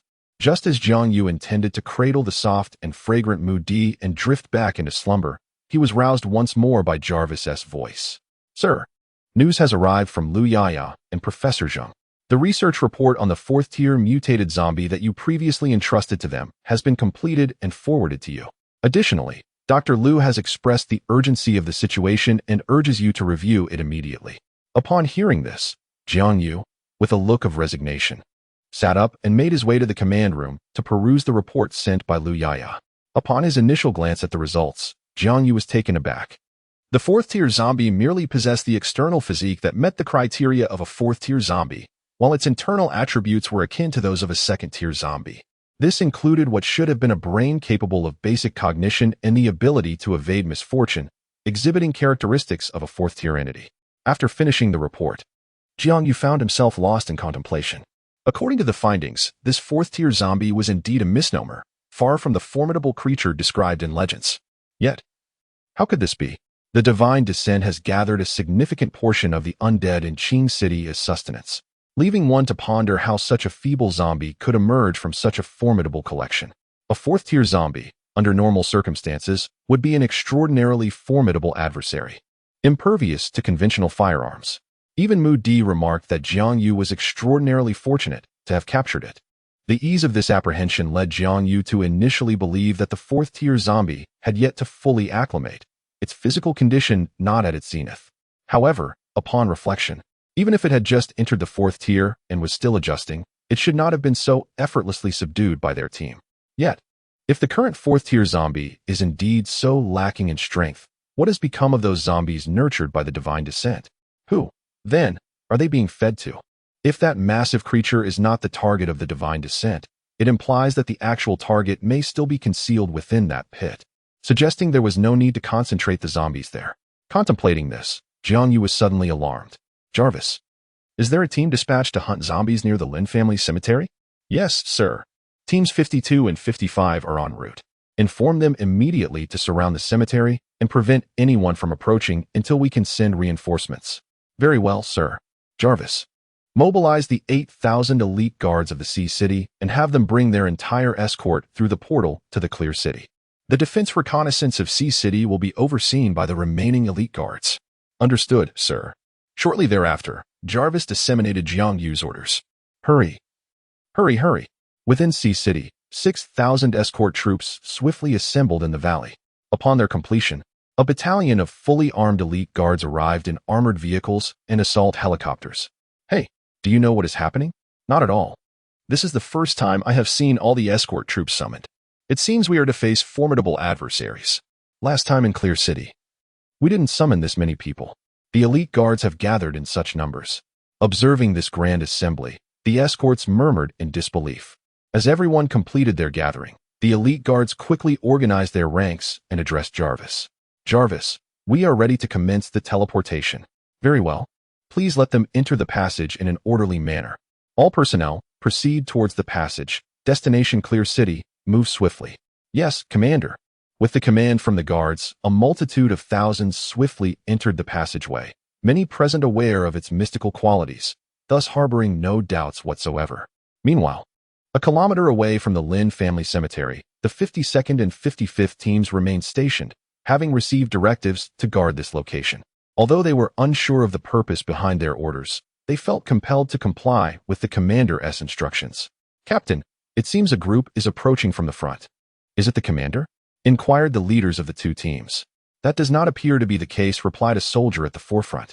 Peering through binoculars with a furrowed brow, I can see a massive RV accompanied by 7 or 8 fully equipped, large armored vehicles. An RV? The two captains were taken aback at the mention of such a vehicle. Could there truly be RVs in this era? And could they warrant the escort of several armored cars? It was evident that the individuals within the RV were of no ordinary stature, and their intentions seemed ominous. Stop them. We cannot allow them to enter the cemetery. Those are the commander's explicit orders. Understood, sir. Halt. Access is prohibited ahead. With the arrival of the armored vehicles, the guards furrowed their brows and gripped their weapons tightly, for upon closer inspection, the opulence of these armored cars' weaponry was striking, perhaps even surpassing that of the vehicles within the base. Have the Lin family lost their minds? How dare they obstruct young Master Xin Yuan? A burly man leaped from one of the armored vehicles, his anger palpable. Where's the head of the Lin family? Young Master Xin Yuan has arrived. Why hasn't he come forth to greet him?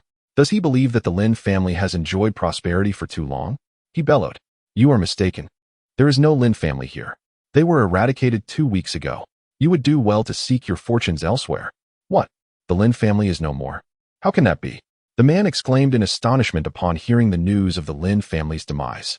Although the current governance of Qing City lay in the hands of Miss Xin Yuan, he doubted her capability to have eliminated the Lin family so swiftly.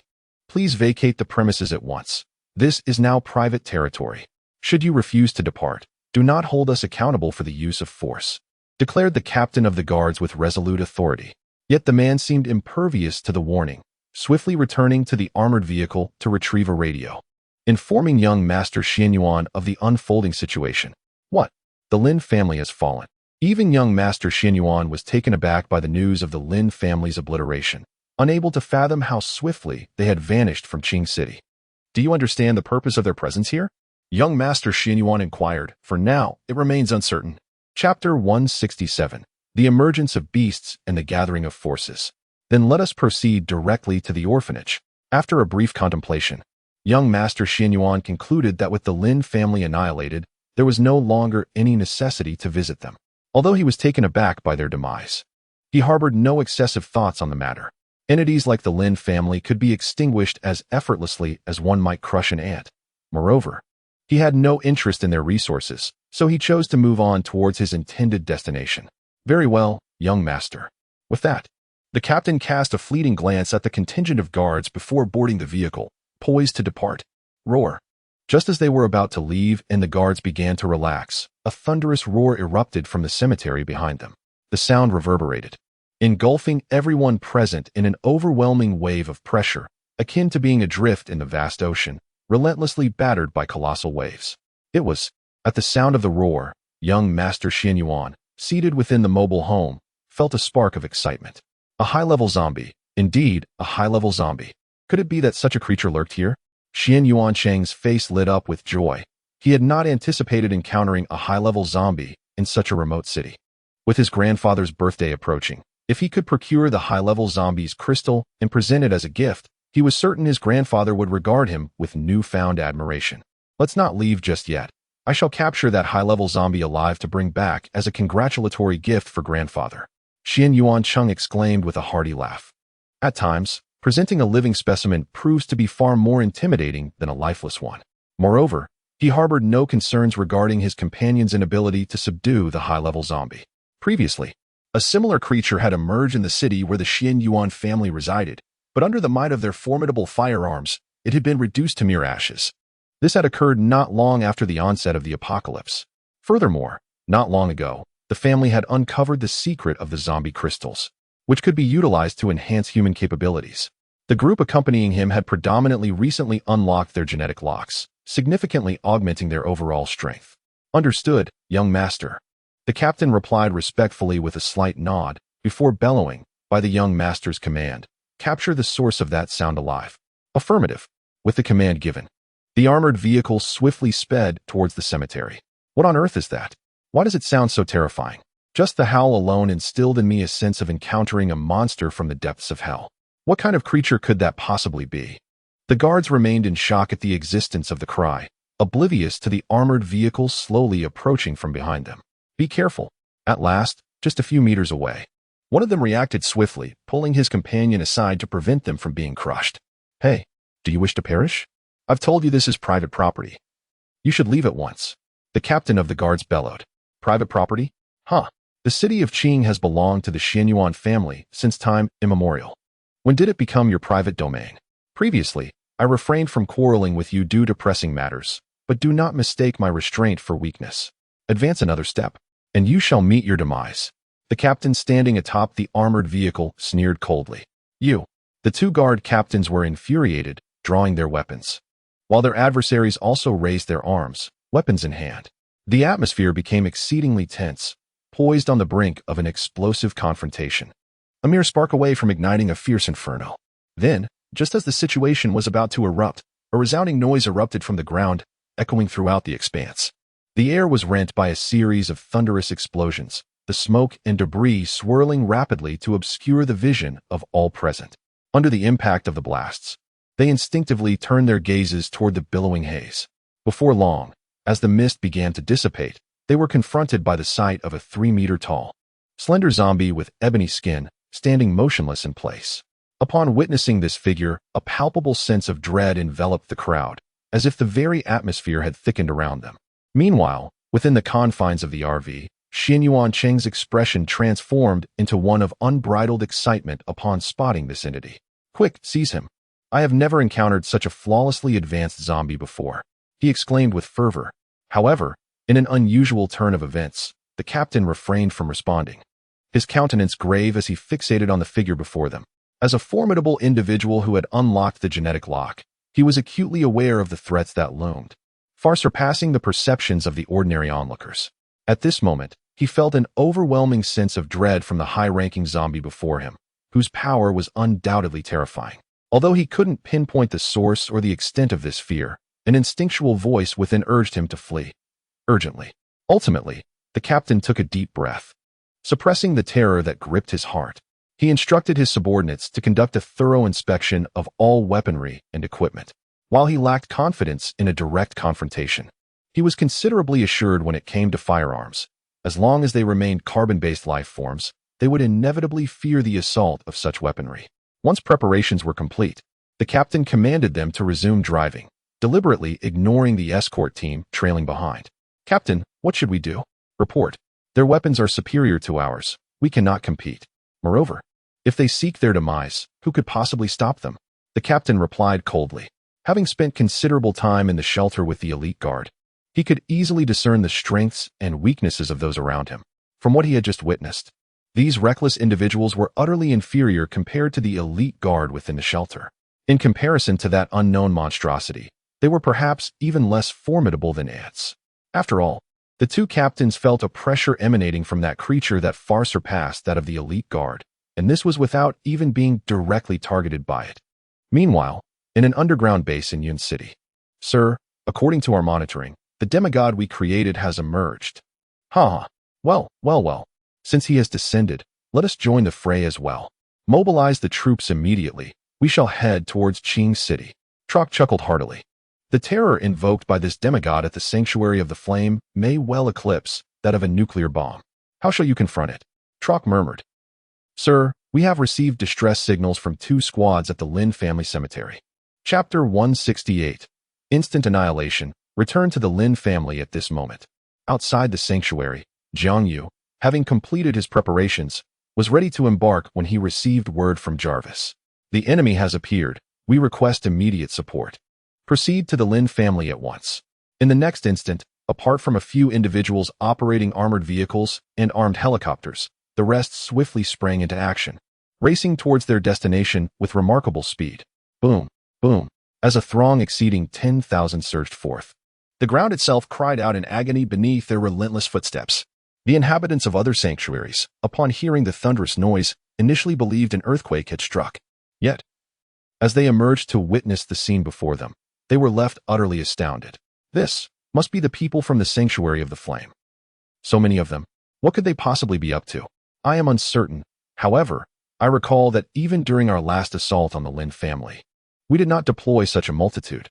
It is peculiar, as one would assume that no faction in Qing City would dare to confront them directly at this juncture. Indeed, even the Wang family, who once resided beneath the Lin family's shadow, chose to circumvent the area upon encountering individuals from the refuge of the flame. The onlookers, engulfed in bewilderment, pondered the sudden convergence of so many. For what purpose could they be convening? Thus, amidst the crowd's confusion, some curious souls decided to follow the distant procession, eager to discern the circumstances.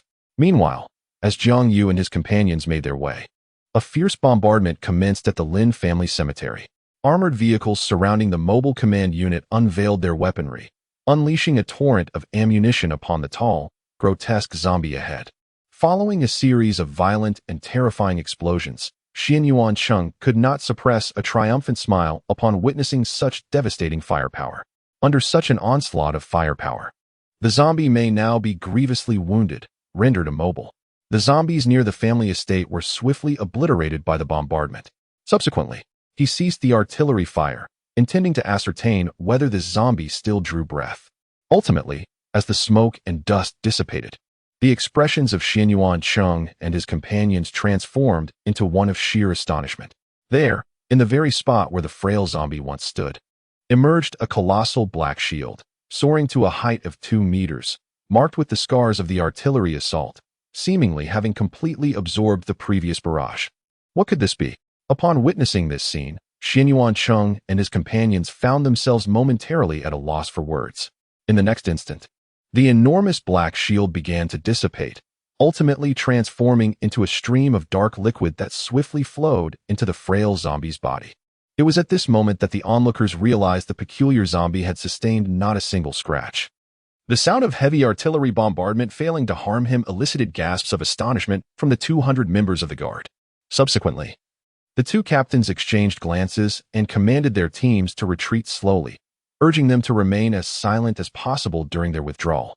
Similarly, the cacophony emanating from the Lin family estate drew the attention of several nearby refuge members, who, filled with curiosity, readied themselves, fully armed. As they made their way to the Lin family cemetery to ascertain the source of such a formidable assault, as Xianyuan Cheng observed this unfolding spectacle, the shock on his face gradually gave way to a profound excitement. Remarkable, truly remarkable. I must capture him. I must, he murmured inwardly. Continue the assault, engage from a distance. Once he approaches, we shall all converge for close combat. It is imperative that we take him alive. Within the intercom, Xianyuan Cheng's irresistible command echoed forth. The captain, upon hearing the directive, could not help but take a deep breath, his expression turning grave as he cast a wary glance at the frail zombie. From the initial onslaught, he discerned that the existing firearms posed little threat to it. After a barrage of fire, the creature remained virtually unscathed. Even if they continued their bombardment, it was foreseeable that the results would likely be negligible. Contemplating this, the captain's demeanor shifted. The only recourse was to overwhelm the foe with sheer numbers, to triumph through superiority. Sometimes, when quantity reaches a certain threshold, a qualitative transformation occurs. Continue the attack, he bellowed, his thoughts crystallized. In the next moment, a torrent of artillery rained down upon the frail zombie with the speed and precision of shooting stars. Boom, boom, boom. In an instant, the violent assault resounded once more in the vicinity of the graveyard. Meanwhile, on the other side, upon hearing the cacophony of explosions resume, the denizens of other shelters quickened their pace, eager to uncover the source of the commotion. Approximately 5 minutes had elapsed when the cacophony of gunfire ceased, replaced by the chilling and heart-rending sounds of desperate pleas for mercy. Ah, save me, oh save me. My body, ah. In an instant, many who heard this anguished cry halted in their tracks. What dreadful entity lurked in the Lin family cemetery, capable of such horrors even now? Soon, a group of individuals hastily approached the Lin family graveyard. Upon arrival, they beheld 2 squads from the far-off refuge of Xinhui, and then the blood-soaked expanse of the Lin family cemetery. There, at a distance of several meters from the graveyard, a frail, shadowy figure was seen grasping 2 heavily armed men, one in each hand, viciously biting into their necks, drinking their blood while savagely gnawing at their flesh. The 2 strong men, held captive, could only watch in despair as their blood drained rapidly, their wounds multiplying, rendered utterly powerless. Meanwhile, on the ground, the once pristine white snow was now stained crimson with the blood spilling from their injuries. The warm, bright red blood stood in stark contrast against the snowy landscape, accompanied by wisps of rising steam. Chapter 169. Reinforcements arrive, terrifying power witnessing this scene. The captain, barely clinging to life, wore a bitter expression. He had failed. His belief in the advantage of numbers had proven misguided. Perhaps it had induced a qualitative change. But to this horrifyingly powerful zombie, squashing an ant and a cockroach might have been of little consequence. In just a brief 5 minutes, dozens of fully armed individuals, equipped with superior weaponry, had met such a fate. Ultimately, the captain cast a worried glance towards the RV, his eyes betraying his concern, before gradually falling silent. What was that? What on earth is this? Hadn't the majority of the zombies in the city been eradicated? Where did this terrifying creature come from? The other residents of the shelter, witnessing this scene, were utterly bewildered. As they regained their senses, they noticed the gaunt figure's gaze shifting towards them. It sensed the warm blood and fresh flesh gathered not far away. A roar escaped the emaciated zombie, which then discarded the desiccated corpse and swiftly charged towards the group of shelter inhabitants, surrounded by flickering crimson light. In the blink of an eye, the distance of several dozen meters was swiftly closed. Run, flee for your lives. Upon seeing the approaching zombie, the onlookers finally remembered to escape. A few hastily dashed backward, while others, with a keen sense of urgency, quickly made their way towards the direction of the Fire Guardian squad. Yet, there were still a few individuals who remained unconvinced. Upon witnessing the monstrous creature charging towards them, instead of fleeing, they seized their weapons and unleashed a torrent of gunfire. Rat-a-tat-tat. Boom. Rat-a-tat-tat. In a matter of moments, these few individuals, with grave expressions, discharged hundreds of rounds. Thud. Thud. However, they beheld the creature's left hand seamlessly dissolve and transform into a liquid state, subsequently forming a shield large enough to encompass its form, completely concealing itself behind this barrier. All the assaults from their firearms were absorbed by this shield. Good heavens, it can do that! Observing this scene, the gunmen were left astounded. Before they could regain their composure, a flash of red darted before their eyes, and they felt a sharp pain in their throats. In the next instant, their heads twisted backward at a 180-degree angle. At that moment, the remnants of their consciousness allowed them to behold the detailed visage of the zombie. Aside from slightly darker skin and crimson pupils, it bore a striking resemblance to a human. With their awareness fading, the last thing they glimpsed was the gaping maw of the creature, before their consciousness ultimately dissipated. After dispatching these individuals, the zombie cast its gaze towards the now larger gathering of the Ember Guardians. After scrutinizing for a moment, it swiftly charged in their direction. Damn it, everyone run, quickly. Upon witnessing this scene, the two captains felt their pupils constrict. They shouted fervently while raising their heavy weaponry to assault the monstrous zombie. The sound of gunfire echoed, rapid and relentless, like a tempest unleashed. Yet, much like before, the creature's shield deflected every round. Damn, is this fiend's shield truly that impenetrable? How can it withstand such onslaught? The gravity of the situation weighed heavily on the two captains as they continued to fire. They needed to buy time for their comrades to escape. They understood that if they did not stand their ground, they would all perish. After a brief moment, when all methods proved futile, the two ceased their resistance, extracting every possible means of restraint from their persons. Even in the face of death, they resolved to delay the creature's advance for as long as they could. Without retreating, they surged forward. The zombie, seeing its prey still willing to resist, let out a cold, mocking laugh. Just as it prepared to strike down its foes, a beam of laser light shot swiftly towards its position. Zzzt. Instinctively, the zombie raised its shield to defend itself. However, as the brilliant blue laser collided with its shield, that once invulnerable barrier was cleaved asunder. Subsequently, the zombie gazed with an unusual expression at the dazzling azure light that flickered before it, crashing into the ground and carving a slender trench. As the laser ceased, the zombie instinctively retreated swiftly, while the shield, once severed in twain, began to mend itself rapidly. It lifted its gaze towards the origin of the laser and was immediately met with the sight of two figures suspended in the air. Is everything all right? The two squad leaders, witnessing the zombie's sudden withdrawal, had yet to exhale a sigh of relief when a resonant voice echoed from behind them. Upon hearing this voice, their expressions brightened with joy. Commander! The duo turned to see, and their faces paled in astonishment. Unbeknownst to them, when the commander had arrived, a swarm of armed helicopters circled in the sky, while dozens of armored vehicles lined the ground. Coupled with the dense throng of armed forces before them, it was evident that there were easily over 10,000 personnel. A military force of such magnitude had only utilized less than half during the assault on the Lin family. Very well, you have all performed admirably now. Please retire to the rear and allow us to take over. The elite guards gently patted the shoulders of the two, speaking in a calm tone. Yes. Despite their overwhelming astonishment at this formidable assembly, they instinctively obeyed the command and began to make their way to the back of the ranks. In the next moment, a tremendous explosion reverberated, and they turned to behold two formidable iron figures engaged in a fantastical battle against the monstrous creature. Roar echoed through the air. 10 minutes later, the zombie, relentlessly assaulted by the armored suits controlled by Jiang Yu and Jarvis, began to feel the searing pain coursing through its body, inciting a wave of fury and agitation. It yearned to seize them and rend them apart, yet the agility of the nano-armor rendered such attempts futile, even when grasped. Jiang Yu and his companions could effortlessly extricate themselves, with the nanoparticles swiftly mending any damage sustained before resuming their onslaught. In this moment, the zombie found itself relegated to a mere passive recipient of relentless attacks. Chapter 170, Tactical Shift, Incoming Missiles Simultaneously. Jiang Yu was increasingly alarmed by the intensity of the combat.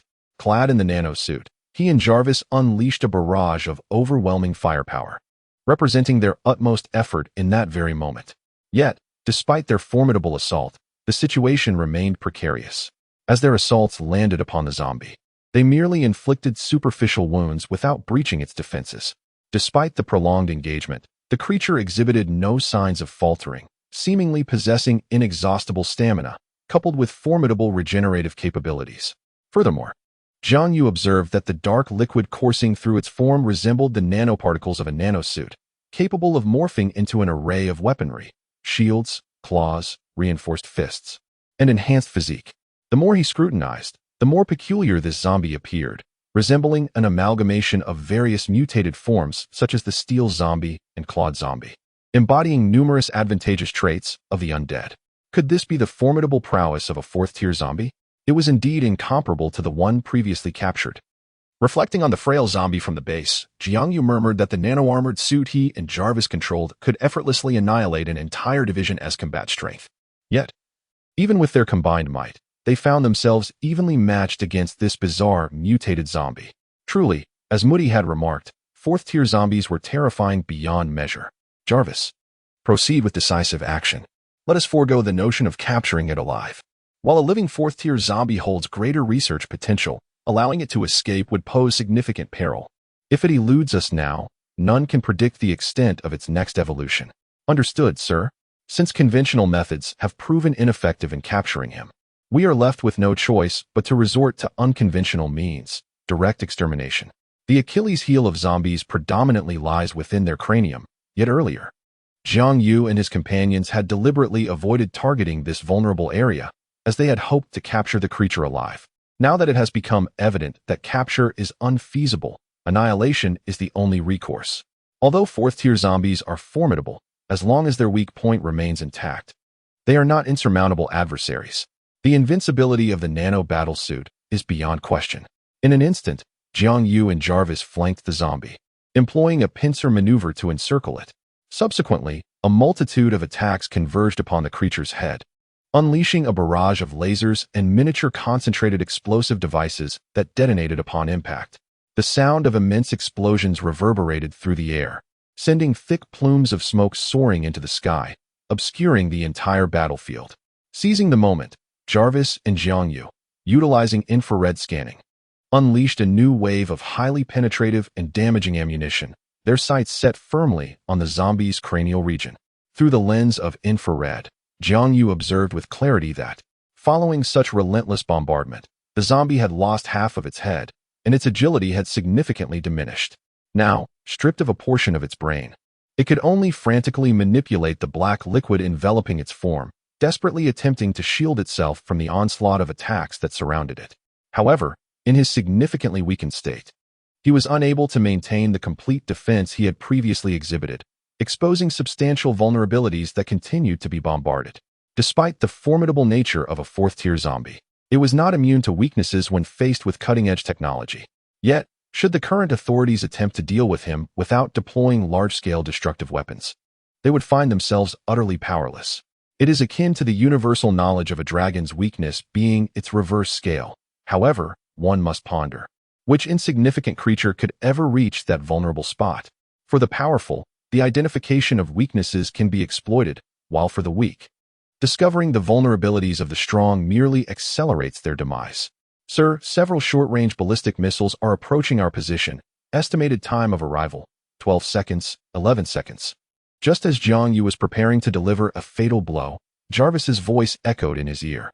Instantly, Jiang Yu turned in the indicated direction and beheld several missiles with fiery trails in their wake. Damn it! Jiang Yu furrowed his brow, swiftly merging his hands. The nanoscopic particles at his fingertips dispersed and reformed, culminating in the creation of a massive energy cannon within 2 seconds. With a deep hum, a brilliant blue energy coalesced, and 2 seconds later, an enormous azure laser was unleashed. Within mere fractions of a second, it obliterated the incoming short-range ballistic missiles, triggering a cataclysmic chain reaction that erupted in the sky. Boom!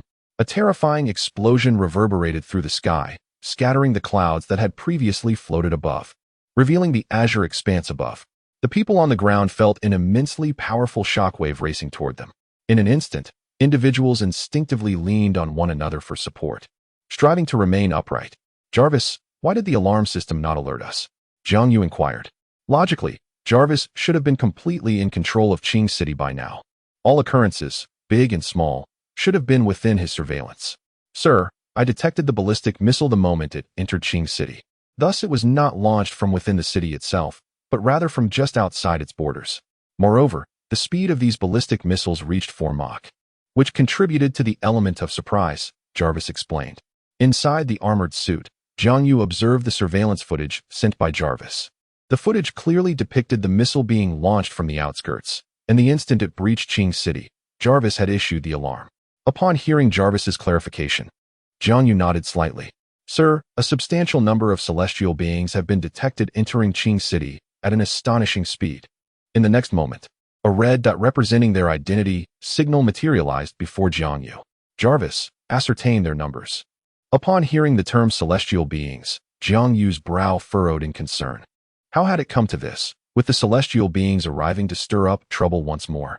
While contemplating, his gaze shifted downward to the zombie, only to find that its head had vanished, lying motionless on the ground as if it were lifeless. Sir, a total of 362 celestial personnel detected. With 5 armed helicopters, 20 armored vehicles, 2,000 first-tier ability unlockers, 1,000 second-tier genetic unlockers, 500 third-tier genetic unlockers, and the remainder being ordinary combat personnel. Chapter 171, Nuclear Deterrence, Tea and Conversation. Moments later, Jarvis promptly relayed the information to Jiang Yu, who immediately commanded, "All troops, stand by." Instantly, the words filled with gravitas echoed through the headsets of the elite guards and the protective team. "Yes, sir." Below, tens of thousands of voices rose in unison. And in an instant, all the individuals chambered their bullets, their spirits reaching a zenith, gazes ablaze as they looked ahead. "They have arrived." Jiang Yu turned his head and was greeted by the sight of several armored vehicles making their advance, while overhead, armed helicopters soared in tandem, swiftly approaching his position. Before long, at a distance of 1 kilometer, the Divine Legion came to a halt, patiently awaiting further orders. As the Divine forces paused, an eerie silence enveloped both sides. The onlookers understood that this ominous stillness, once shattered, would herald a cataclysmic conflict with devastating casualties. "Commander of the Refuge of Ember, I hope you remember me. Artalik's son wishes to speak with you. May I inquire if you have a moment?" Just as Jiang Yu pondered their purpose for coming, a somewhat familiar voice resonated in his ear. Following Jarvis's guidance, Jiang Yu spotted an elegant middle-aged gentleman in a suit waving towards him from below. "Stephen?" Jiang Yu murmured in astonishment upon recognizing the newcomer. Subsequently, as if a thought struck him, he called up a certain segment of surveillance footage. Through the comparison with Jarvis's monitoring, he discovered that the probability of the individual, Stephen, whom Jiang Yu had previously slain, was a staggering 99%. Upon seeing this data, Jiang Yu was momentarily bewildered. He had distinctly obliterated Stephen with a single shot, even going so far as to destroy the corpse himself. How could he have suddenly resurrected? Jarvis, alert. "Yes, sir." With that, Jiang Yu gradually descended, arriving before Stephen. "Greetings, Commander. It is a pleasure to see you again." Stephen greeted him with the same respectful bow. Observing Jiang Yu's silence, Stephen continued, "You need not be perplexed. Although you have taken my life once, I bear no ill will. My existence holds little significance. Please, follow me. Our deity has been awaiting your arrival." With that, Stephen led the way ahead, while Jiang Yu, clad in his battle armor, wore a look of astonishment.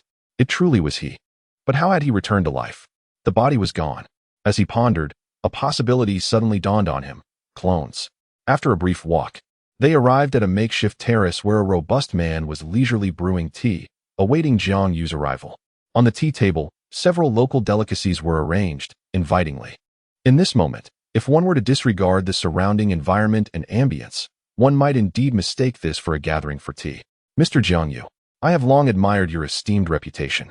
Knowing that you hail from Qing City, I have taken the liberty to learn the art of tea preparation most suitable for hosting guests in Qing City, and I hope it meets your approval."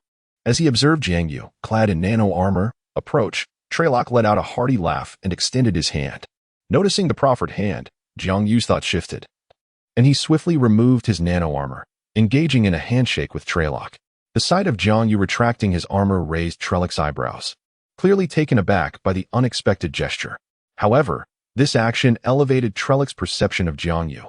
Such magnanimity, in his experience, was rarely exhibited even by deities. The reason Jiang Yu felt emboldened to retract his nano armor was threefold.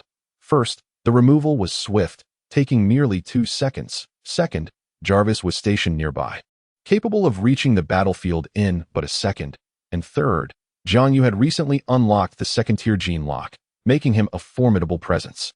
As long as he was not facing a barrage from large-scale weaponry, he possessed ample time to react. "Pray tell, what is it that you seek?" Jiang Yu inquired, taking a seat with a composed smile. "You are indeed forthright, a quality I appreciate, for I too am averse to evasiveness. The zombies you are currently targeting are creatures I have nurtured under divine decree. Thus I hope you will return them to me," Traylock stated. "By what right?" Jiang Yu fell silent for a moment before calmly posing his question.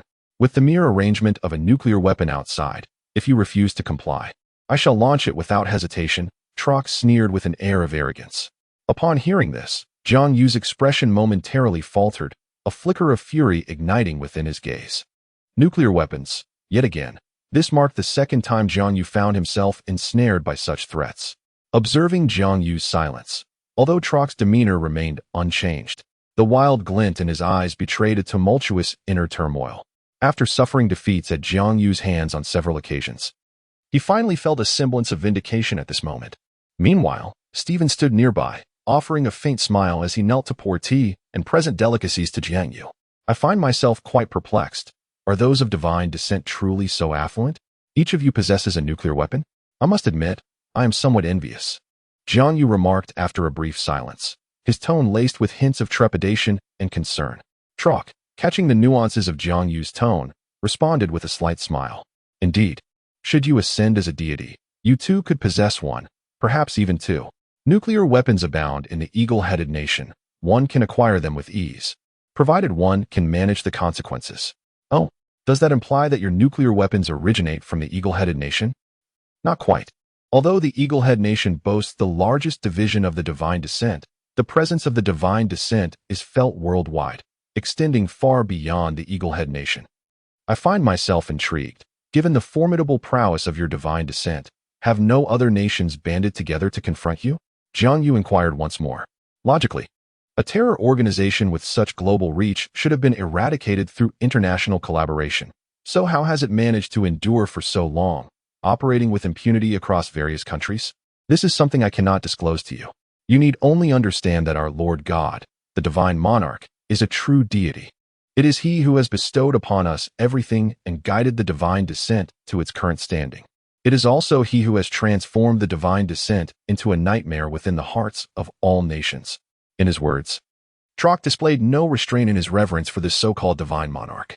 Upon hearing this, Jiang Yu fell silent once more, contemplating for a moment before asking, "Have you ever encountered this so-called divine monarch?" Chapter 172, The Plan Completed, Prolonging Time. "Indeed, I have. On the day I was ordained as a son of God, it was the divine monarch himself who conducted my inauguration ceremony. Furthermore, during each new son of God and deity's enthronement, the divine monarch personally presides over the event, assisting in your ascension." As Trock spoke, his eyes shimmered with profound admiration for this so-called divine monarch. "Since you are so intrigued by us, why not join our ranks? If you are willing, you shall witness a far broader expanse of possibilities.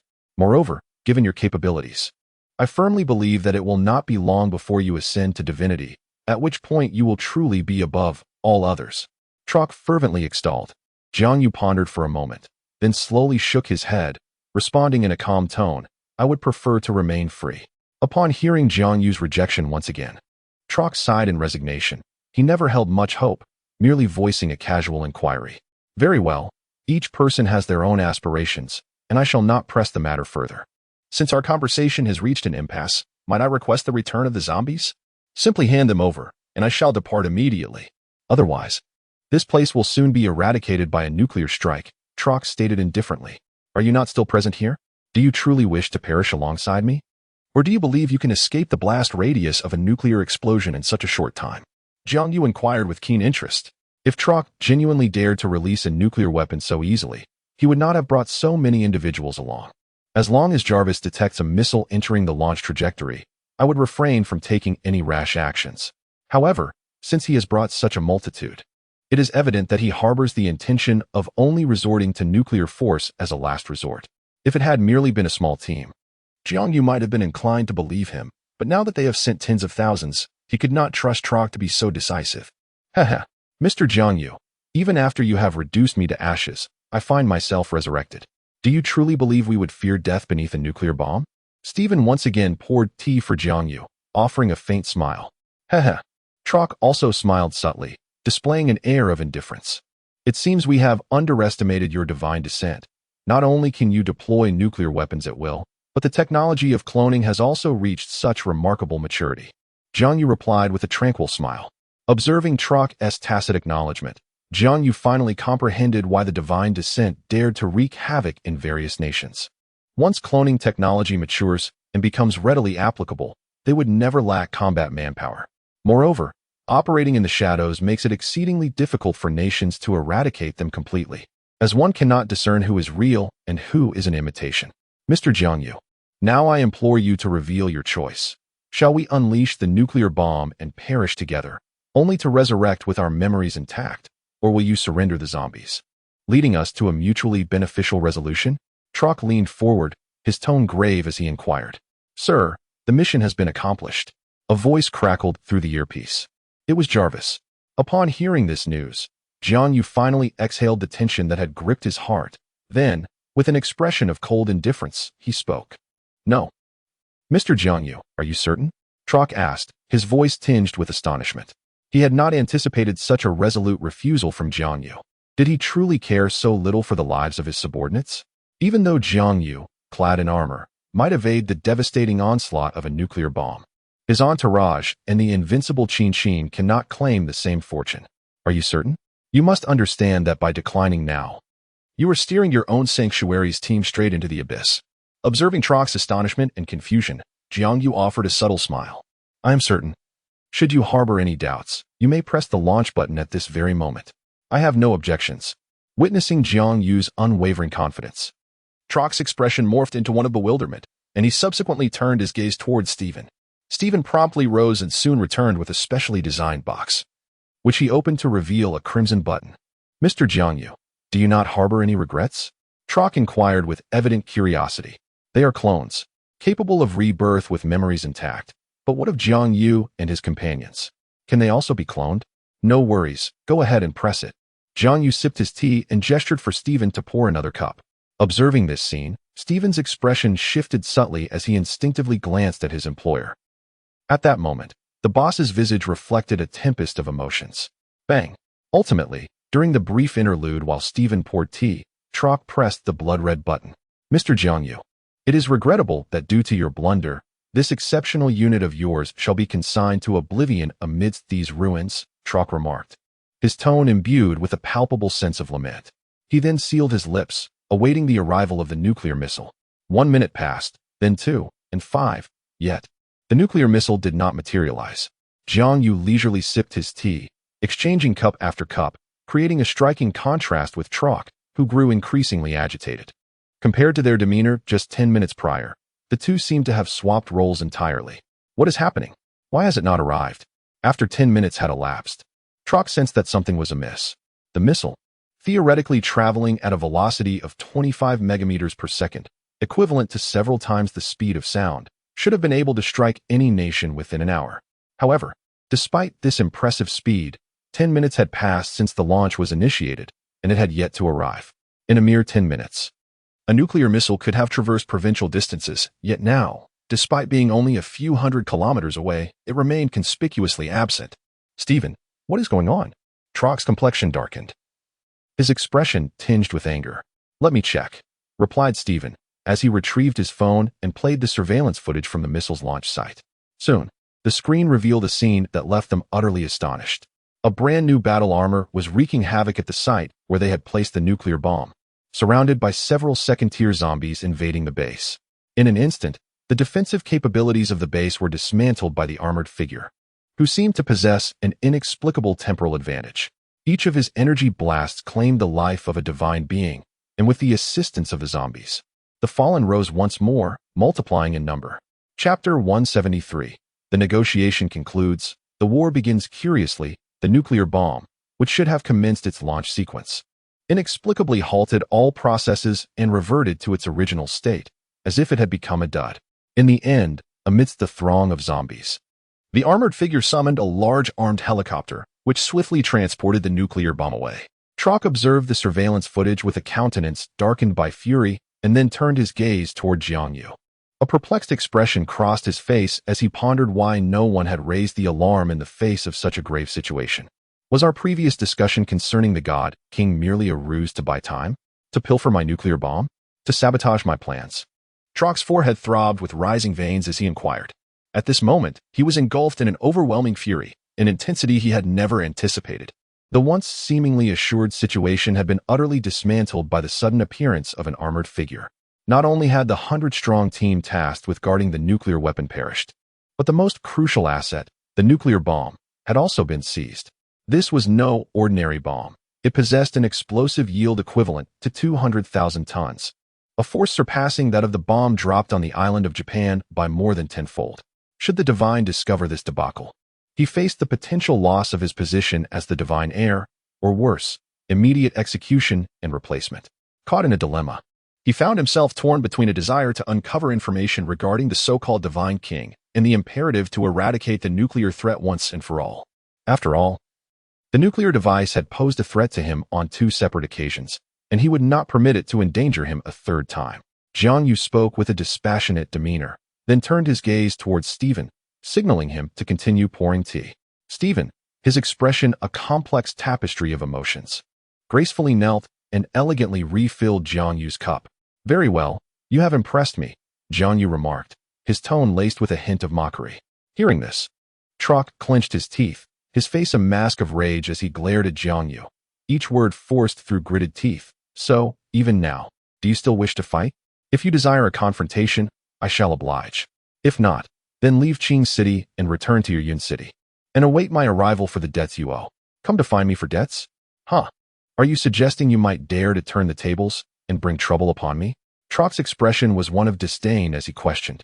Although he was astonished by Jiang Yu's technology and methods, he did not believe that Jiang had the capability to infiltrate their branch in Yun City. The organization known as Divine Descent could establish bases in various countries without lacking any trump cards.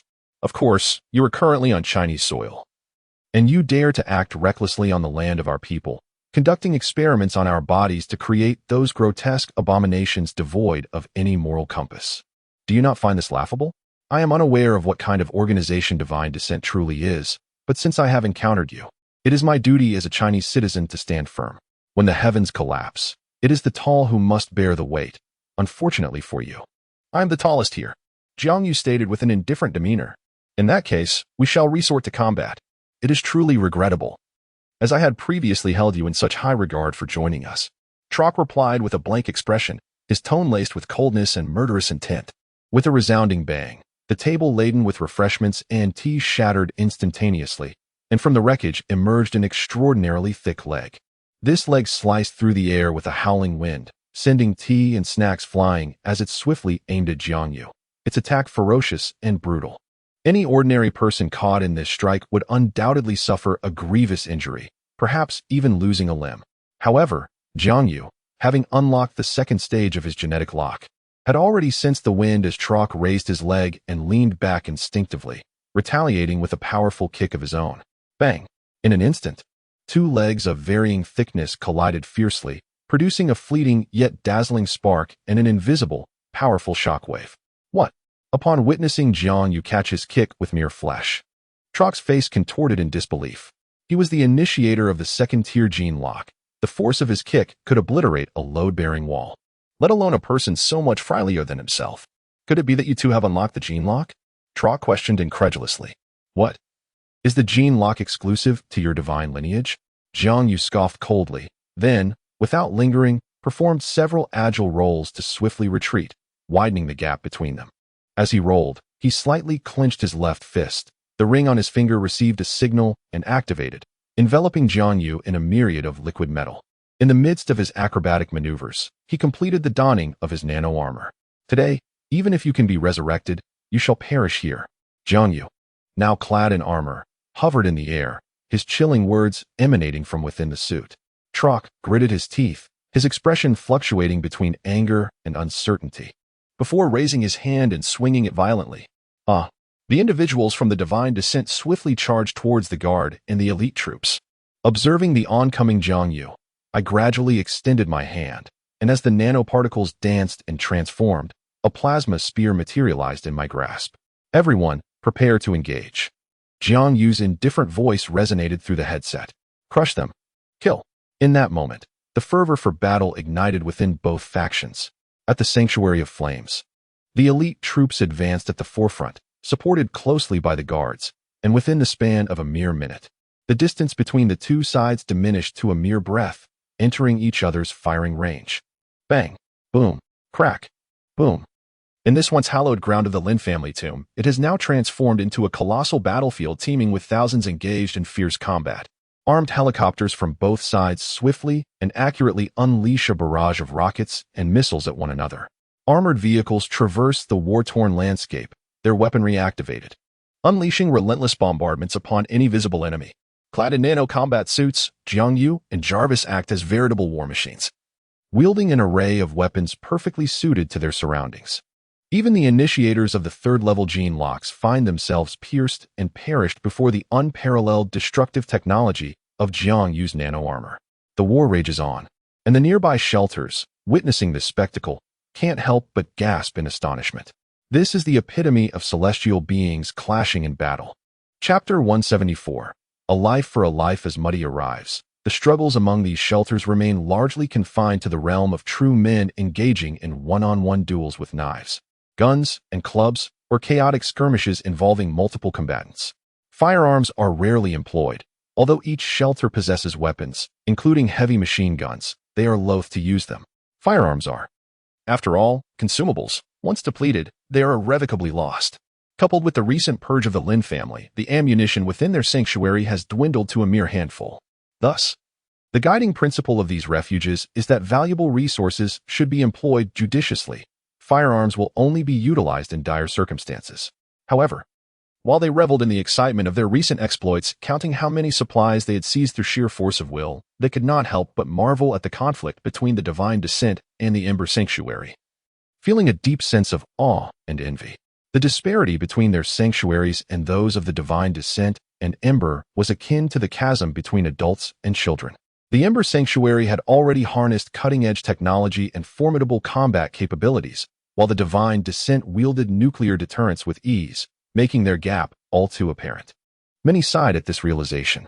Why, despite being human and both classified as sanctuaries, was the divide so vast? Jarvis prioritized the armed helicopters hovering above.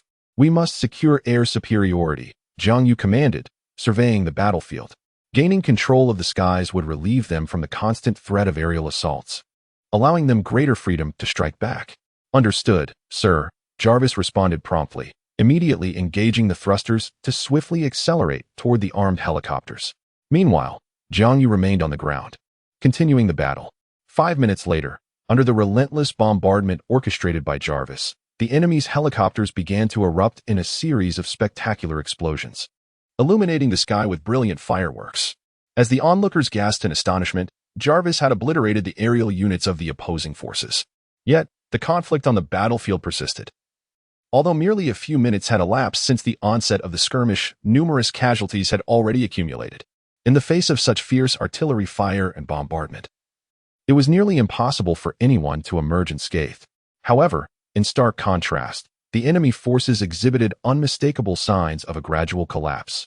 The Sanctuary of Ember benefited from the support of Jiang Yu and Jarvis, who commanded the advanced nano-armored suits. Without the deterrent of nuclear weaponry, the enemy's combat capabilities fell significantly short when compared to the Sanctuary of Ember. In terms of weaponry, the Sanctuary boasted cutting-edge technology, equipped with laser weapons and exoskeleton gear, among other revolutionary arms. It could be said that they achieved a resounding victory in technological warfare, while the enemy had unleashed formidable individuals who had unlocked the third-level gene locks. The Sanctuary had its own cadre of second-level artificial beings capable of matching these formidable foes in combat prowess. Moreover, within the Ember Sanctuary, there exists a high-level artificial intelligence named Jarvis, capable of swiftly analyzing the battlefield's dynamics and shifts. In contrast, despite possessing the so-called Divine Messenger AI, the Divine Forces falter under Jarvis's incursion, betraying their own in mere moments. Damn it, why? Is our disparity so monumental? Trock gazed upon the increasingly lopsided situation, his expression shifting from fury to pallor. The earlier skirmishes had led him to underestimate the Ember Sanctuary's prowess. Yet, as the war unfolded. He was struck by the realization of their formidable strength, effortlessly dominating his forces with brutal efficiency. If this continued, although they could revive, their deaths would be utterly devoid of significance. "Commander, I have an idea that could render your team's demise more meaningful," Stephen remarked, his gaze penetrating the chaotic scene. "Oh, what is your proposal?" "There is an ancient Chinese saying, one must be prepared to face death to truly live. Since our forces can resurrect, why should we fight with such trepidation? Are you suggesting?" "It's quite simple. Since death is inevitable, why not take a companion along for the journey? The Ember Sanctuary cannot revive like we can." Stephen adjusted his glasses, speaking with a calm demeanor. "Indeed, indeed. Haha. Indeed, Divine Envoy. Relay the order for a mass suicide assault. If we manage to take down one, we break even. 2 would yield profit, 3 would be a significant gain, and 4 a tremendous windfall." Trock exclaimed, embracing Stephen fervently before bursting into laughter. "Very well, sir." Upon receiving the command, the Divine Envoy promptly disseminated the message to everyone present, including Jiang Yu, who had already infiltrated the Divine Envoy's ranks. Damn it. Are they truly resorting to such tactics, relying on their immortality? Jiang Yu furrowed his brow upon hearing their plan. Although the Divine Descendants were showing signs of defeat, they still boasted several thousand members. If they were to launch a coordinated suicide attack, even with their numbers exceeding 10,000, the losses would be catastrophic. After all, in such scenarios, the greater the numbers, the more devastating the damage. "Sir, Miss Muty has arrived with over 1,000 zombies." "Oh, Muty is here? Connection established." "Jiang Yu, are you finished? If so, I shall return for afternoon tea." Muty's voice echoed through the comms. "Not yet. We were close. But they have abandoned all notions of honor and initiated a suicide assault." "What do you mean?" Muty inquired. What an ingenious strategy from the Divine Descendants to devise such a plan. Jiang Yu elaborated on their desperate measures, leaving Muty momentarily speechless. "What are your next steps?" she asked. Jiang Yu pondered for a moment before responding. "I wish to unleash the undead upon the battlefield, transforming the fallen into zombies, and directing them to confront those who are willing to exchange their lives for victory. I shall command the Royal Guard and the Protectors to gradually retreat, widening the front, while we take charge of long-range eliminations, allowing your zombies to spread infection and retaliate against the Divine Descendants." Upon hearing Jiang Yu's plan, Muty nodded slightly, sensing its feasibility. "Thus, I shall permit their entry into the fray." Chapter 175. An eye for an eye. Jarvis, execute the orders. "Understood, sir." In the next moment, every individual on the battlefield received Jiang Yu's retreat command. Although the Protectors were engulfed in confusion and disbelief, they had no choice but to hastily withdraw upon witnessing the Royal Guard swiftly retreating in response to the directive.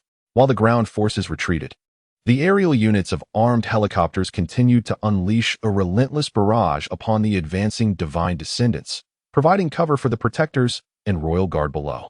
At this moment, the Sanctuary of the Flames, having secured air superiority, bombarded the Divine Descendants without restraint, making it exceedingly difficult for them to advance even a single step. Despite many on the Divine Descendants receiving orders for a suicidal assault, they still required time to prepare. The situation on the battlefield was ever-changing, and it was implausible for them to be ready under such pressing circumstances. In the command room, Trock was momentarily stunned upon witnessing the scene before him. He could not comprehend why, after issuing a directive that demanded lives be exchanged, the individuals from the Sanctuary of Flame retreated with such alarming swiftness. As if they had somehow anticipated his orders, they had swiftly established a division on the battlefield and even arranged for a fallback. Could it be that they had heard my command? Have I inadvertently opened all channels? Trock looked at Stephen in bewilderment. What is happening? In response to Trock's confusion, Stephen's expression mirrored his own, filled with uncertainty. He too was perplexed as to why, the moment the command was issued, the people from the Sanctuary of Flame distanced themselves from his troops so rapidly. "Sir, the zombies led by Miss Moody have entered the fray and are advancing from the outskirts," Jarvis reported. "Very well. First ensure that the envoys do not become aware of the situation. Until we have amassed a sufficient number, the zombies pose little threat. Let them develop for a while and form a small horde. Moody, remain concealed for the time being." "Understood, sir." "Excellent." Acknowledgement of the envoys preparing to report the arrival of zombies onto the battlefield has been detected. Interception successful at this moment. The perplexed Trock at the command center felt as though he were blind, utterly unaware of the situation on the battlefield. With the communication channel to the divine envoy severed, they were left solely reliant on human messengers, whose ability to convey information was inherently unstable simultaneously. At the periphery of the battlefield, a group was preparing for an imminent suicide charge. It's fine. We can resurrect anyway. What is there to fear? Let us dive into their ranks and self-detonate. Let us see who can take out the most. I'll take 5. I'll take 6. Roar, I'll take 10. Suddenly, a familiar zombie's roar echoed, leaving everyone bewildered. How could there be zombies here? Turning their heads, they were met with the sight of a towering, formidable zombie glaring fiercely at them. Roar. In the next moment, several first-tier zombies slowly approached their vicinity. FUCK. What? This is impossible. Surrounded by zombies, this group of divine operatives was momentarily stunned. What was happening? Why had zombies suddenly appeared on the battlefield? As the crowd stood in bewilderment, the zombies, having received the command from Moody, did not hesitate. They began to feast. Before long, an individual was brutally pierced through the chest by a second-tier zombie, their heart crushed in an instant. With the emergence of the Forerunner, the remaining zombies eagerly attacked their pre-selected prey. In a mere half-minute, this group of people had succumbed to the horde, their bodies laden with the instruments of self-destructive assault. This scene unfolded swiftly and repetitively from the fringes of the battlefield. Within a brief span of 10 minutes, the majority of the outer members of the Divine Descent had already transformed into zombies.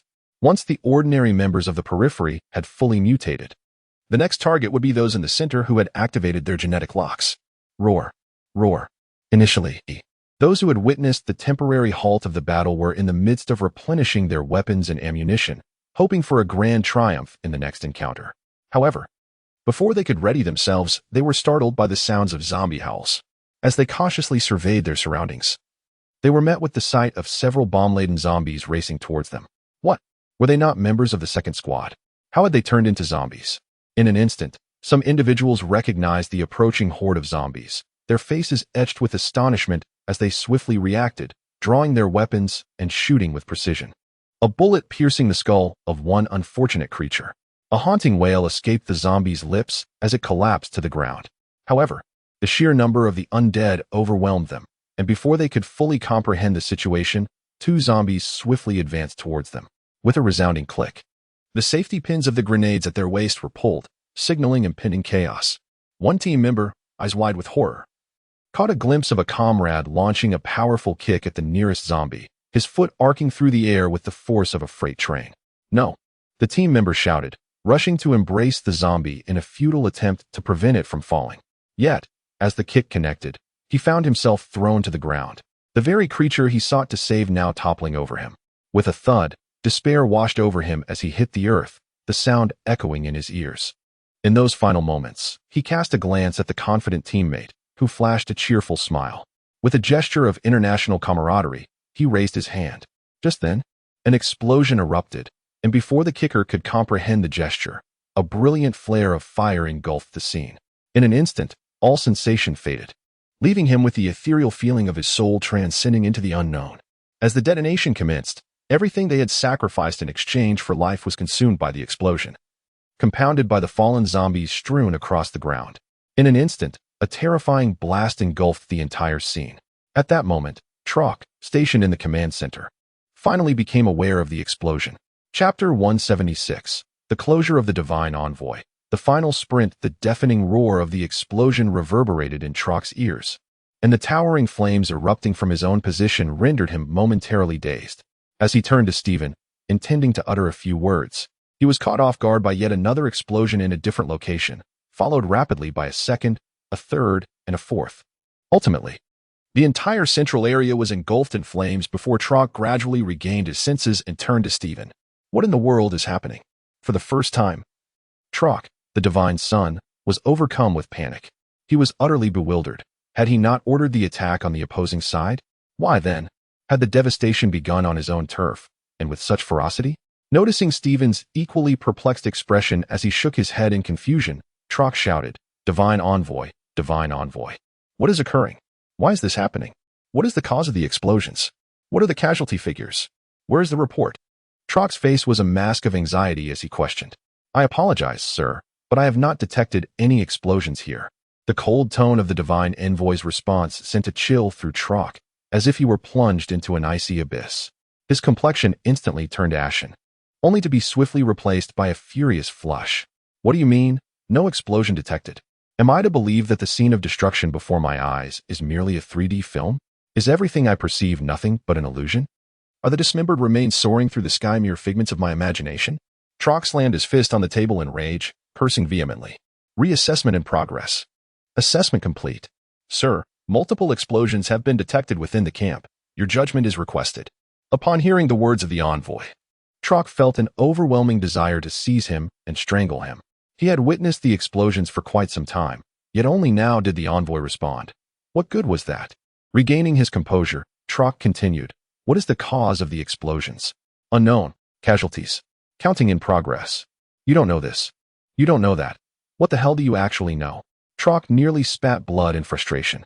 The weather is clear today, with a slight chance of rain in the evening. Fuck. Within the command room, Trock was enveloped in a tempest of fury, his face contorted with rage as he fervently pounded the table. This sudden occurrence abruptly derailed all his meticulously crafted plans and strategies. Commander, in half an hour, a level 2 gale will strike, with wind speeds reaching 2.5 ms, potentially escalating to 2 km/h. Please don additional clothing to prevent catching a cold. As Trock struggled to suppress his anger and contemplate a countermeasure, the AI once again commenced its weather report. With a resounding crash, Trock's patience shattered in an instant.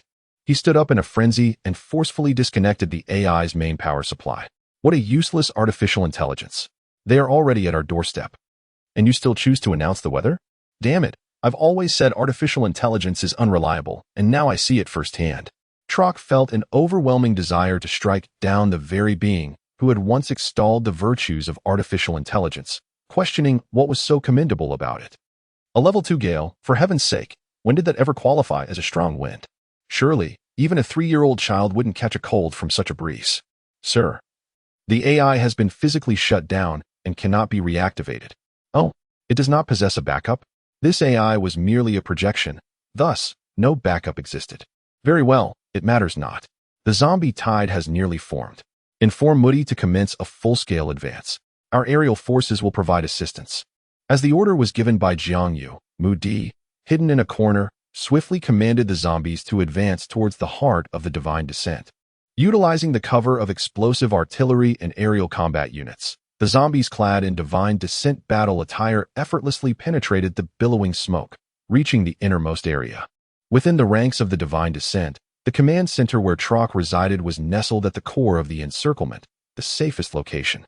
Surrounding him was a contingent of divine descent personnel who had activated their second-tier genetic locks. They served as both guardians and the final line of defense. However, at this moment, the sudden explosions and the resultant cloud of smoke rendered them incapable of executing their next move. Moreover, Commander Trock had seemingly vanished, failing to emerge and direct the operations. Consequently, they found themselves acting independently amidst the obstructive haze, akin to a disassembled puzzle. Has the commander still not responded? Indeed. We have called several times, but the divine envoy remains occupied. Damn it. Has anyone been dispatched to inform the commander? Yes, they were sent 3 minutes ago. Yet there has been no word since. What in the world is happening? A group of battle-worn warriors, faces etched with anxiety, gazed upon the unfolding scene, bewildered by the inexplicable events transpiring before them. They were at a loss, uncertain whether to adhere to their original plan or to alter their course of action. The unknown loomed over them like a dark cloud. Their chaotic state, reminiscent of headless flies, did not escape the notice of Jiang Yu, who observed everything from above, etching the scene into his memory. What is that? A voice broke the tension, and the others turned to see a multitude of figures, limping and staggering, emerging through the haze. Prepare for battle. The squad leader urgently alerted his comrades. However, as the figures drew closer, the divine warriors were seized by a wave of shock and dread. Before them stood their former comrades, who had only recently fought valiantly alongside them, now grotesquely transformed into zombies due to an unknown affliction. Isn't that the vanguard? How could they all have turned? A trembling warrior inquired, his voice barely above a whisper. The chilling reality of their predicament enveloped them, leaving an icy dread in their hearts. Just moments ago, they had shared laughter and dreams of returning home to visit the local flower girls, and now, They were confronted with the horrifying sight of their fallen friends, now mindless creatures of despair. The suddenness of this transformation left them reeling, struggling to comprehend the horror unfolding before their eyes. "Stop dawdling. We must act," a burly man with a shaved head bellowed, snapping them from their stupor. At this command, the warriors reluctantly raised their weapons, their expressions a tumult of confusion and resolve, and began to engage the advancing horde of zombies. Chapter 177. Understanding the cause in the final moments, just as they grasped their weapons. Two brilliant beams of azure light cascaded from the heavens, exploding right before their eyes. The shockwave sent the bewildered crowd hurtling backward, enduring their pain as they gazed up at the metallic figure suspended in the sky. With a thunderous roar drawing nearer, the warriors, gritting their teeth against the agony, rose to confront the zombies before them. Yet, in the very next instant as they raised their weapons, that familiar azure light detonated once more before them. Bang! Damn! Many began to realize that the figure above had no intention of allowing them to wield their arms. But without their weapons, how could they contend with the ever-increasing horde of zombies? As the undead swarmed around them, despair deepened in the eyes of the warriors. Though they were the bearers of the second-tier gene lock, they were not invincible nor tireless. Faced with such a multitude of zombies, coupled with the looming presence of the iron figure above, escape seemed utterly impossible. At that moment, an overwhelming sense of despair enveloped them all. Jiang Yu, after a period of rapid development, witnessed the divine descent dwindle from several thousand to now 2/3 transformed into zombies, all under my control. Only a little over 400 remained at the center, yet they were all initiators of the second-tier genetic lock, and dealing with them would undoubtedly require some time. I shall send the Royal Guard to assist you. Your sole responsibility is to transform them into zombies, not to kill them. What do you mean, not to kill them? Moody inquired. I wish to test whether those who have been transformed into zombies can still be resurrected by the method of divine descent. It is essential to note that although zombies are corpses, they possess a rudimentary consciousness. I am curious to discover the basis upon which the divine descent allows for resurrection. Jiang Yu remarked. Ever since he learned of the possibility of resurrection through divine descent, Jiang Yu had been pondering the underlying principles that enabled the revival of individuals. Reviving a person is not a simple matter of relying on computer code. It necessitates a foundational element. Jiang Yu was skeptical that divine descent could casually revive someone, akin to making a wish to a dragon. It is similar to a zombie transformation device, which requires the crystal of a zombie to undergo significant material consumption, ultimately achieving the goal of resurrection. The individuals of divine descent were evidently different from himself. They might not require such substantial material expenditure to accomplish resurrection, especially since Trock had so nonchalantly mentioned it. Jarvis, instruct the Royal Guard to collaborate with the zombies and convert this group of second-tier personnel into zombies, he commanded. Understood. Sir. Following Jiang Yu's instructions, the Royal Guard stationed at the rear received the message from Jarvis. First, second, and third teams, follow me, let's set off. Upon receiving Jiang Yu's command, they did not hesitate for a moment and swiftly rushed towards the battlefield ahead. The guards were momentarily taken aback by this scene. Just as they were about to take action, they were halted by the remaining elite guards. The commander has given orders. You are to remain concealed here.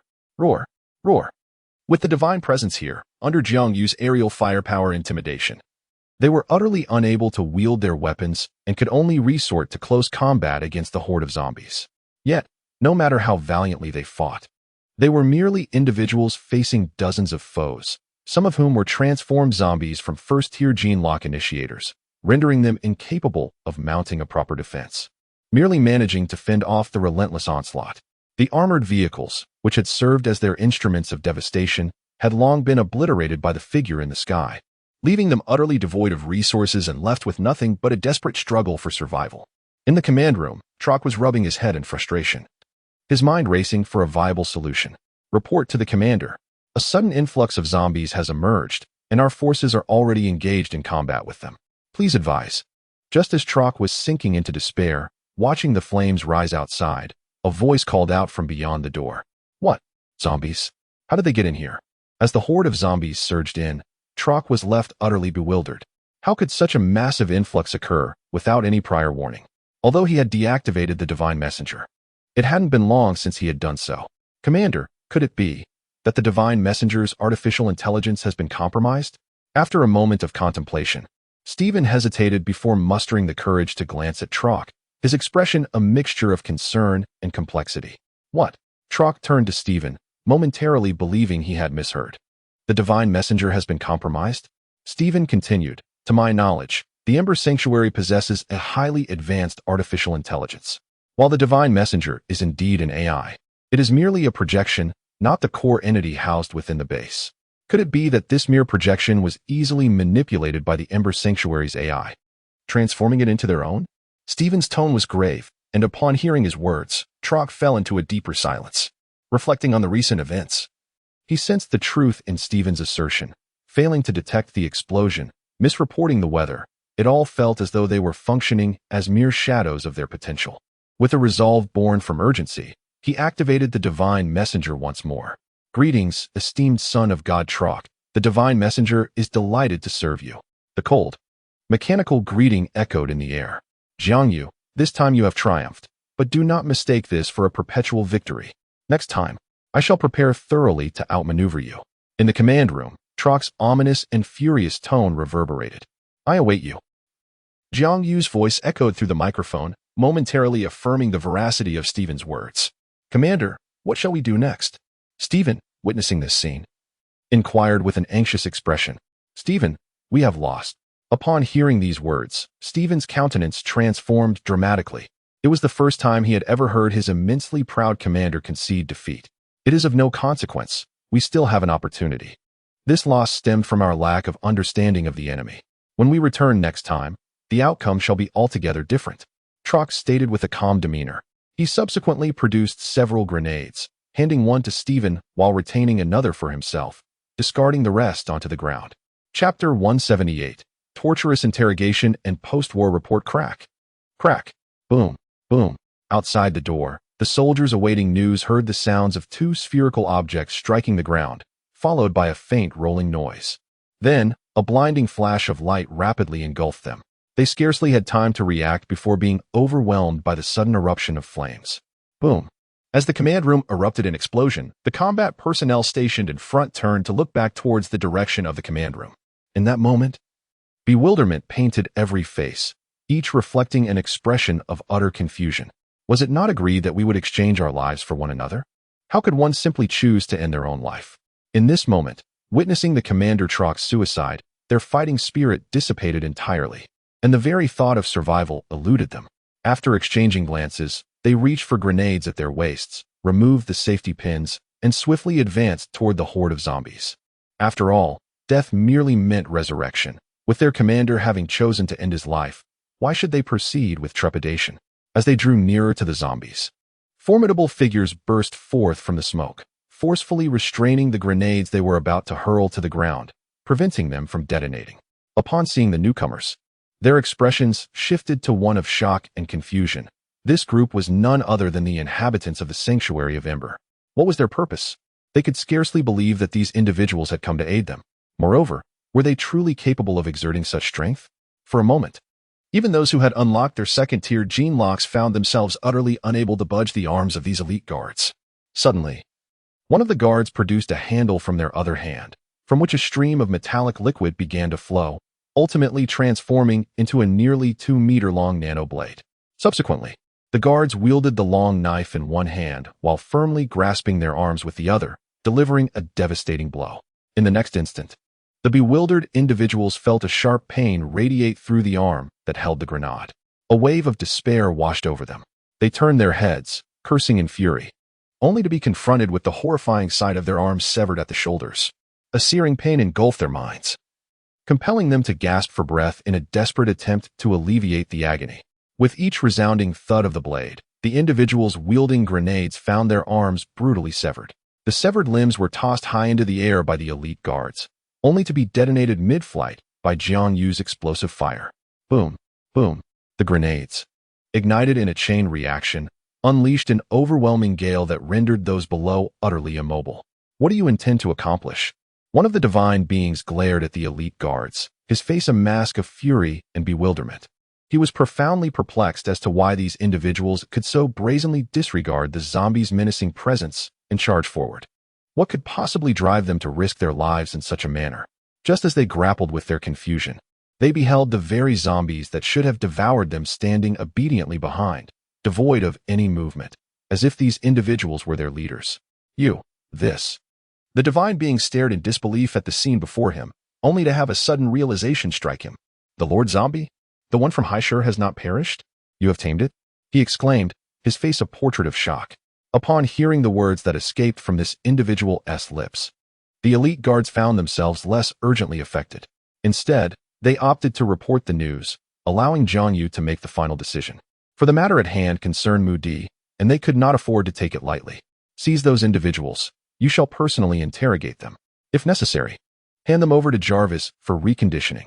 We must extract some intelligence, as our understanding of the divine descent is woefully inadequate, Jiang Yu commanded. Yes, Commander, responded the leader of the elite guards with utmost respect, casting a glance towards the combat personnel of the divine descent ahead of them. Ah, fortunate you are. The commander has entrusted you to me for some inquiries. It would be wise for you to cooperate. I might even extend a semblance of mercy and treat you to a decent meal. Otherwise, I shall ensure that you are fed your own fowl and its eggs, sneered the elite guard. As the divine descent personnel beheld the guard's formidable claw techniques, honed through countless hours of practice, a chill ran through them, and they instinctively swallowed hard.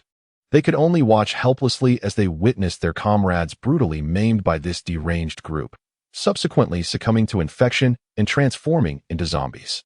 In the end, once the battle had subsided, Jarvis swiftly reported the outcomes of the conflict. Sir, the casualties among the guards stood at 522 injured, with 130 dead. The elite guards suffered 130 injuries, with 30 fatalities. Enemy casualties, transformed into controllable zombies. 7,250 dead, approximately 3,100 injured, no prisoners taken, 10. Upon hearing the battle report relayed by Jarvis, Jiang Yu fell into a momentary silence. Although these figures appeared quite impressive, they were contingent upon the subsequent arrival of zombies under Mu Di's control. Otherwise, the death toll would have surely multiplied several times over. Moreover, the audacity of those bastards from the divine descent to exchange lives for victory was alarming. Should they succeed, the losses on our side would be incalculable. It seems imperative that the plan to unlock everyone's genetic potential must be expedited. Jiang Yu muttered with a furrowed brow. As the apocalypse progressed, the unlocking of genetic potential became increasingly vital. Only through this collective enhancement could more individuals survive in similar future conflicts. Jarvis, what is the status of Lu Yayao's research? Jiang Yu inquired. Sir, according to the experimental records, the research is approaching its conclusion. As long as the upcoming human trials yield no issues, we should be in the clear. Very well. Instruct them to accelerate their efforts and aim to produce the first batch of serum within the next few days. Certainly, sir. The two shelters, Qing City and Hai City, are filled with numerous individuals. The activation of genetic locks for each person will undoubtedly require a considerable amount of time. Moreover, without a production line, the creation of potions will not proceed swiftly. Thus, we must bide our time. However, the advent of the glacier is imminent, with just over a month remaining. Chapter 179, The Fourth Order Mutation, Resurrection Successful. Jarvis, instruct the team to clear the battlefield and gather all usable supplies to bring back. Muti, take your horde of zombies and find a location near the orphanage to remain. Simultaneously, establish peripheral surveillance. While they need not engage in battle, they must be able to witness all that is visible to the eye, and then collect that information. Understood, sir. Muti acknowledged with a nod and swiftly emerged from a concealed corner, soaring into the sky. With a mere thought, she directed the zombies towards the orphanage. As these thousands of zombies departed the battlefield and entered the streets, the sight of them marching in unison left the onlookers in awe. Particularly, the figure clad in battle armor, seemingly leading the horde from above, drew their gaze upwards in admiration. The spectators from the surrounding shelters were equally astonished by this grand spectacle, left dumbfounded. Who would have imagined that the Sanctuary of Ember not only possessed remarkable technology, but could also control mindless zombies at this stage? What more is there to say? Kneel and sing of conquest. Ah, within the city of Qing, with the authorities absent, it appears we must regard the Sanctuary of the Flame as paramount. If it is to be esteemed, so be it. It is certainly preferable to allowing the Lin family to hold that honor. The Sanctuary of the Flame, though transformed into a refuge, advocates for barter, whereas the Lin family, they would be fortunate not to seize from you.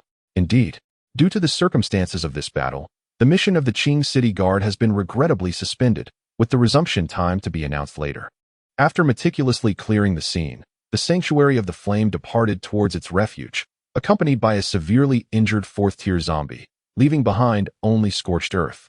The clash between the Sanctuary of the Flame and the divine intervention has rendered the surrounding area into a desolate wasteland, stretching for dozens of kilometers.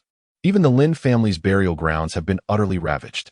Simultaneously, this confrontation has extinguished any covetous aspirations held by the other sanctuaries within Qing City towards the Sanctuary of the Flame. Under such overwhelming might, they dare not harbor even the slightest disloyalty. Many schemes have been promptly abandoned in favor of currying favor with the Sanctuary of the Flame. Within the Sanctuary of Haishu, Jiang Yu stands before the cage containing the fourth-tier zombie, flanked by Lu Yaya, his teacher, and his junior sister. Is this truly the formidable fourth-tier zombie? It is indeed incomparable, Lu Yaya remarked, her face brimming with curiosity. Indeed, even its mere presence is akin to confronting a mountain. Professor Zheng added with a calm demeanor. Only the little spirit had long been equipped with various instruments for dissection, drilling, and cutting, gazing with keen interest at the colossal entity before her. Well, I entrust him to you. Should force be necessary, consult Jarvis, who will assist you. All right. We shall commence our research promptly, Lu Yaya proclaimed. I will require the finished gene serum within the next couple of days. Is there any issue with that? Not at all. Tomorrow, all reports will be ready, and I can organize everything for you by the day after. Jiang Yu replied with a slight nod before departing the laboratory and returning to the orphanage in Qing City. For Jiang Yu, traversing through the teleportation device was merely akin to opening a door. Sir, the battlefield has been thoroughly cleared, and the seized weapons have been transported to the armory. Once the inventory is completed, we will begin disassembling the parts to be reintroduced into the production lines for various weapons.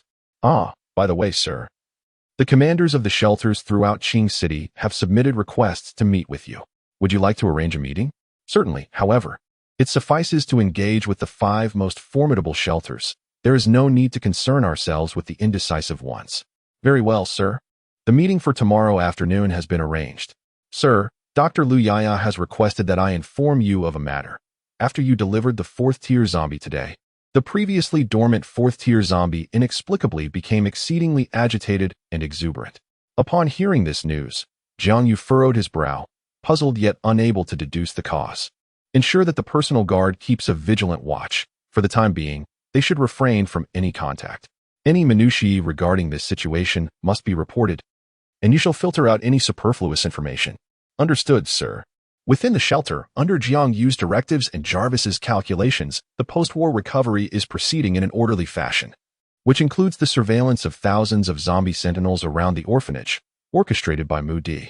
Simultaneously, in an underground base situated in Yun City, at the lowest level, there exists a vast chamber adorned with an immense pure white plaza. The plaza is encircled by white bricks, devoid of any other hue, and is composed of numerous 5 by 5 square white frames. At the forefront of the plaza, a colossal pure white screen looms, which, previously devoid of illumination, suddenly displays the names of various divine personnel. Behind each name, starkly inscribed in bold crimson letters, are the words death. With the emergence of these names, a chilling voice began to resonate throughout the square. The detection of death waves confirmed the number of casualties, and the list of the deceased was being compiled. The resurrection application is underway. Application successful. Initiating revival. Constructing the body. Construction complete. Restoring initial state. Restoration successful. Inputting brainwaves. Input successful. Resurrection successful. Awakening from slumber. Awakening successful. The biological pods are beginning to eject. As a series of artificial intelligence deities' voices echoed across the vast square, the pristine white blocks scattered across the expansive area shattered instantaneously. With each block fracturing, individual biological pods, capable of accommodating one person, rapidly ascended from beneath the square. The biological pod has successfully ejected, and resurrection is complete. Resurrectors, please vacate the biological pod swiftly. As the divine messenger's words concluded, a series of robust figures pushed open the grand doors of the pod, standing still and exchanging glances filled with complexity and unyielding spirit. In their eyes, a sense of discontent and defiance was palpable. Meanwhile, Trock, with Steven's assistance, exited the biological pod. Gazing at this familiar yet foreign space before him, Trock's expression shifted rapidly, ultimately settling into a resigned smile. Chapter 180. The Divine Messenger's Restoration Today. Everyone has worked hard. Please return to rest. Trock addressed the diverse assembly around him with a calm demeanor. Yes, Commander. After a brief silence, the gathered individuals saluted respectfully and strode out of the pristine white chamber. Following the departure of the first group, a second batch of biological pods swiftly ascended from below. Similarly, once they emerged from the pods, Trock promptly ushered them away. Divine Messenger. How many war god points were consumed in this resurrection? Once the others had been dismissed, Trock turned to the Divine Messenger, his face revealing a hint of bitterness. Originally, the operation aimed to eliminate the commander of the Sanctuary of the Flame with a nuclear bomb. Securing the sanctuary would have been exceedingly effortless. Once the sanctuary was breached, I would have reaped a substantial bounty of divine points as a reward, even in the absence of the commander's demise. Bringing back the meticulously cultivated zombie would suffice to fulfill the mission. However, this operation not only failed to retrieve the fourth-tier zombie, but also resulted in an incomplete mission, devoid of any divine points earned. Moreover, due to negligence, the casualty rate surged excessively, leading to a significant depletion of divine points. And we even lost an exceedingly precious nuclear bomb. Sir, your resurrection this time consumed a total of 3,500 divine points. Remaining divine points, 9,021. What? How can it be so few? Upon hearing this news, Trock's expression shifted dramatically. He had revived over 10,000 individuals. How could it only cost 3,500 points? A standard soldier's resurrection typically requires between 10 to 50 divine points. How could he have revived over 10,000 with merely 3,500 points? Wait, how many people have not been resurrected? As if recalling something urgent, Trock inquired anxiously. All personnel have been successfully resurrected. Number of successful resurrections, 2. Number of failed resurrections, 0. The Divine Messenger concluded, and a 3D screen materialized before Trock's eyes, vividly displaying the number of resurrected individuals, their names, identities, and the remaining divine points. 2 times? Why only 2 times? Isn't the rebirth square capable of accommodating 2,000 individuals at once? Why, then, are there so many resurrected this time? Having resurrected only twice implies a maximum revival of 4,000 souls. Trock initially believed that the rebirth square had already operated 5 times, considering himself part of the 4th batch and thus paying little heed. However, he was taken aback to discover he was actually among the first batch. Divine Messenger. Promptly display the list of the deceased. The list has been displayed. No sooner had Trock uttered these words than he beheld the resurrection list. The more he scrutinized it, the more his heart tightened with anxiety and confusion. Why were the resurrected merely ordinary soldiers, with so few having unlocked the first-tier gene lock, and not a single elite from the second tier? Why? I distinctly witnessed their demise. Why have they not returned? Trock questioned, his face a mask of bewilderment. It is unclear. My system indicates that it did not receive any death signals for the individuals you mentioned, hence resurrection cannot be arranged. The Divine Messenger responded with a chilling tone. Upon hearing this, Trock's expression turned blank, and Stephen beside him inquired, if they have transformed into zombies, can they still be resurrected? At Stephen's question, Trock turned to the Divine Messenger with curiosity. Those who have become mindless zombies can indeed be resurrected. The Divine Messenger swiftly replied, given the circumstances, there appears to be but one possibility. Perhaps they are not dead. Stephen said, his expression grave. Not dead. How is that conceivable? With such fierce artillery bombardment, how could anyone possibly survive? I might believe 1 or 2, but this time there were thousands. Reflecting on the explosive scene witnessed not long ago, Trock questioned that even if he had lingered within it, he would surely have perished, let alone the others. This is the only possibility. While listening to Stephen, Trock wished to retort, yet he found himself at a loss for words. I still find it hard to believe they are alive. This time, over 7,000 did not return. I refuse to believe that the commander of the sanctuary would show such mercy as to spare so many lives. Trock spoke. Hearing Trock's words, Stephen could only manage a wry smile. The specifics remain unknown, but since they cannot be revived, the likelihood that they are still alive is the most plausible. As Trock pondered, he gradually began to accept this notion. However, unbeknownst to them, his team members were indeed alive, though not in the conventional sense. They were under the control of Moody, possessing her consciousness, which distinguished them from ordinary zombies. Divine Messenger. Your avatar on the battlefield is being manipulated by the enemy's artificial intelligence. This is an issue that requires your attention. Trock directed an irate gaze towards the Divine Messenger at the base, his tone laced with indignation. Had it not been for the intrusion of the Divine Messenger system, they would have been oblivious to many critical matters and ill-prepared to respond. Thus, such a swift and devastating defeat would have been inconceivable. This looming threat must be addressed immediately.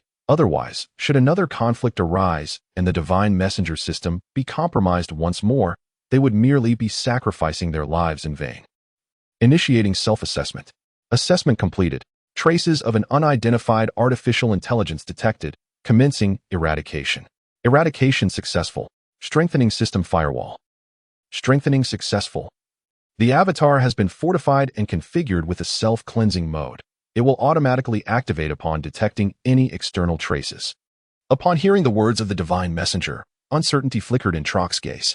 Yet, considering that they were within the base, the very core of the Divine Messenger's existence, it seemed improbable that even the most formidable artificial intelligence could infiltrate this sanctuary. Reassured, he subsequently departed from the Rebirth Square. As the two Trocks departed, the Resurrection Square once again succumbed to darkness. The pure white lights were gradually extinguished, and ultimately, the display screen indicating the number of resurrections dimmed as well. A few seconds later, the entire Resurrection Square was enveloped in a profound silence. Shortly thereafter, a faint glimmer emerged on the Resurrection Count display. Sir, the tracking signal previously installed on the Divine Emissary's avatar has been destroyed. However, I managed to fragment and disperse it within his system, ultimately establishing a new signal in an exceedingly concealed location. Chapter 181. A new day, oldly in distress within the sanctuary of the Ember, Jiang Yu, seated in the command room, received a report from Jarvis. Oh, has the seed you planted last time begun to stir? Then lie low for now, gather your strength, and ensure that the opposition remains oblivious to your next move, Jiang Yu said with a gentle smile. Understood, sir. Jarvis, ever the remarkable entity, even as a mere fragment of a fragment, could infiltrate other artificial intelligences without detection. If a base were to be established in the Divine Descent base, I am confident that Jarvis could dismantle the Divine Emissary's artificial intelligence in no time.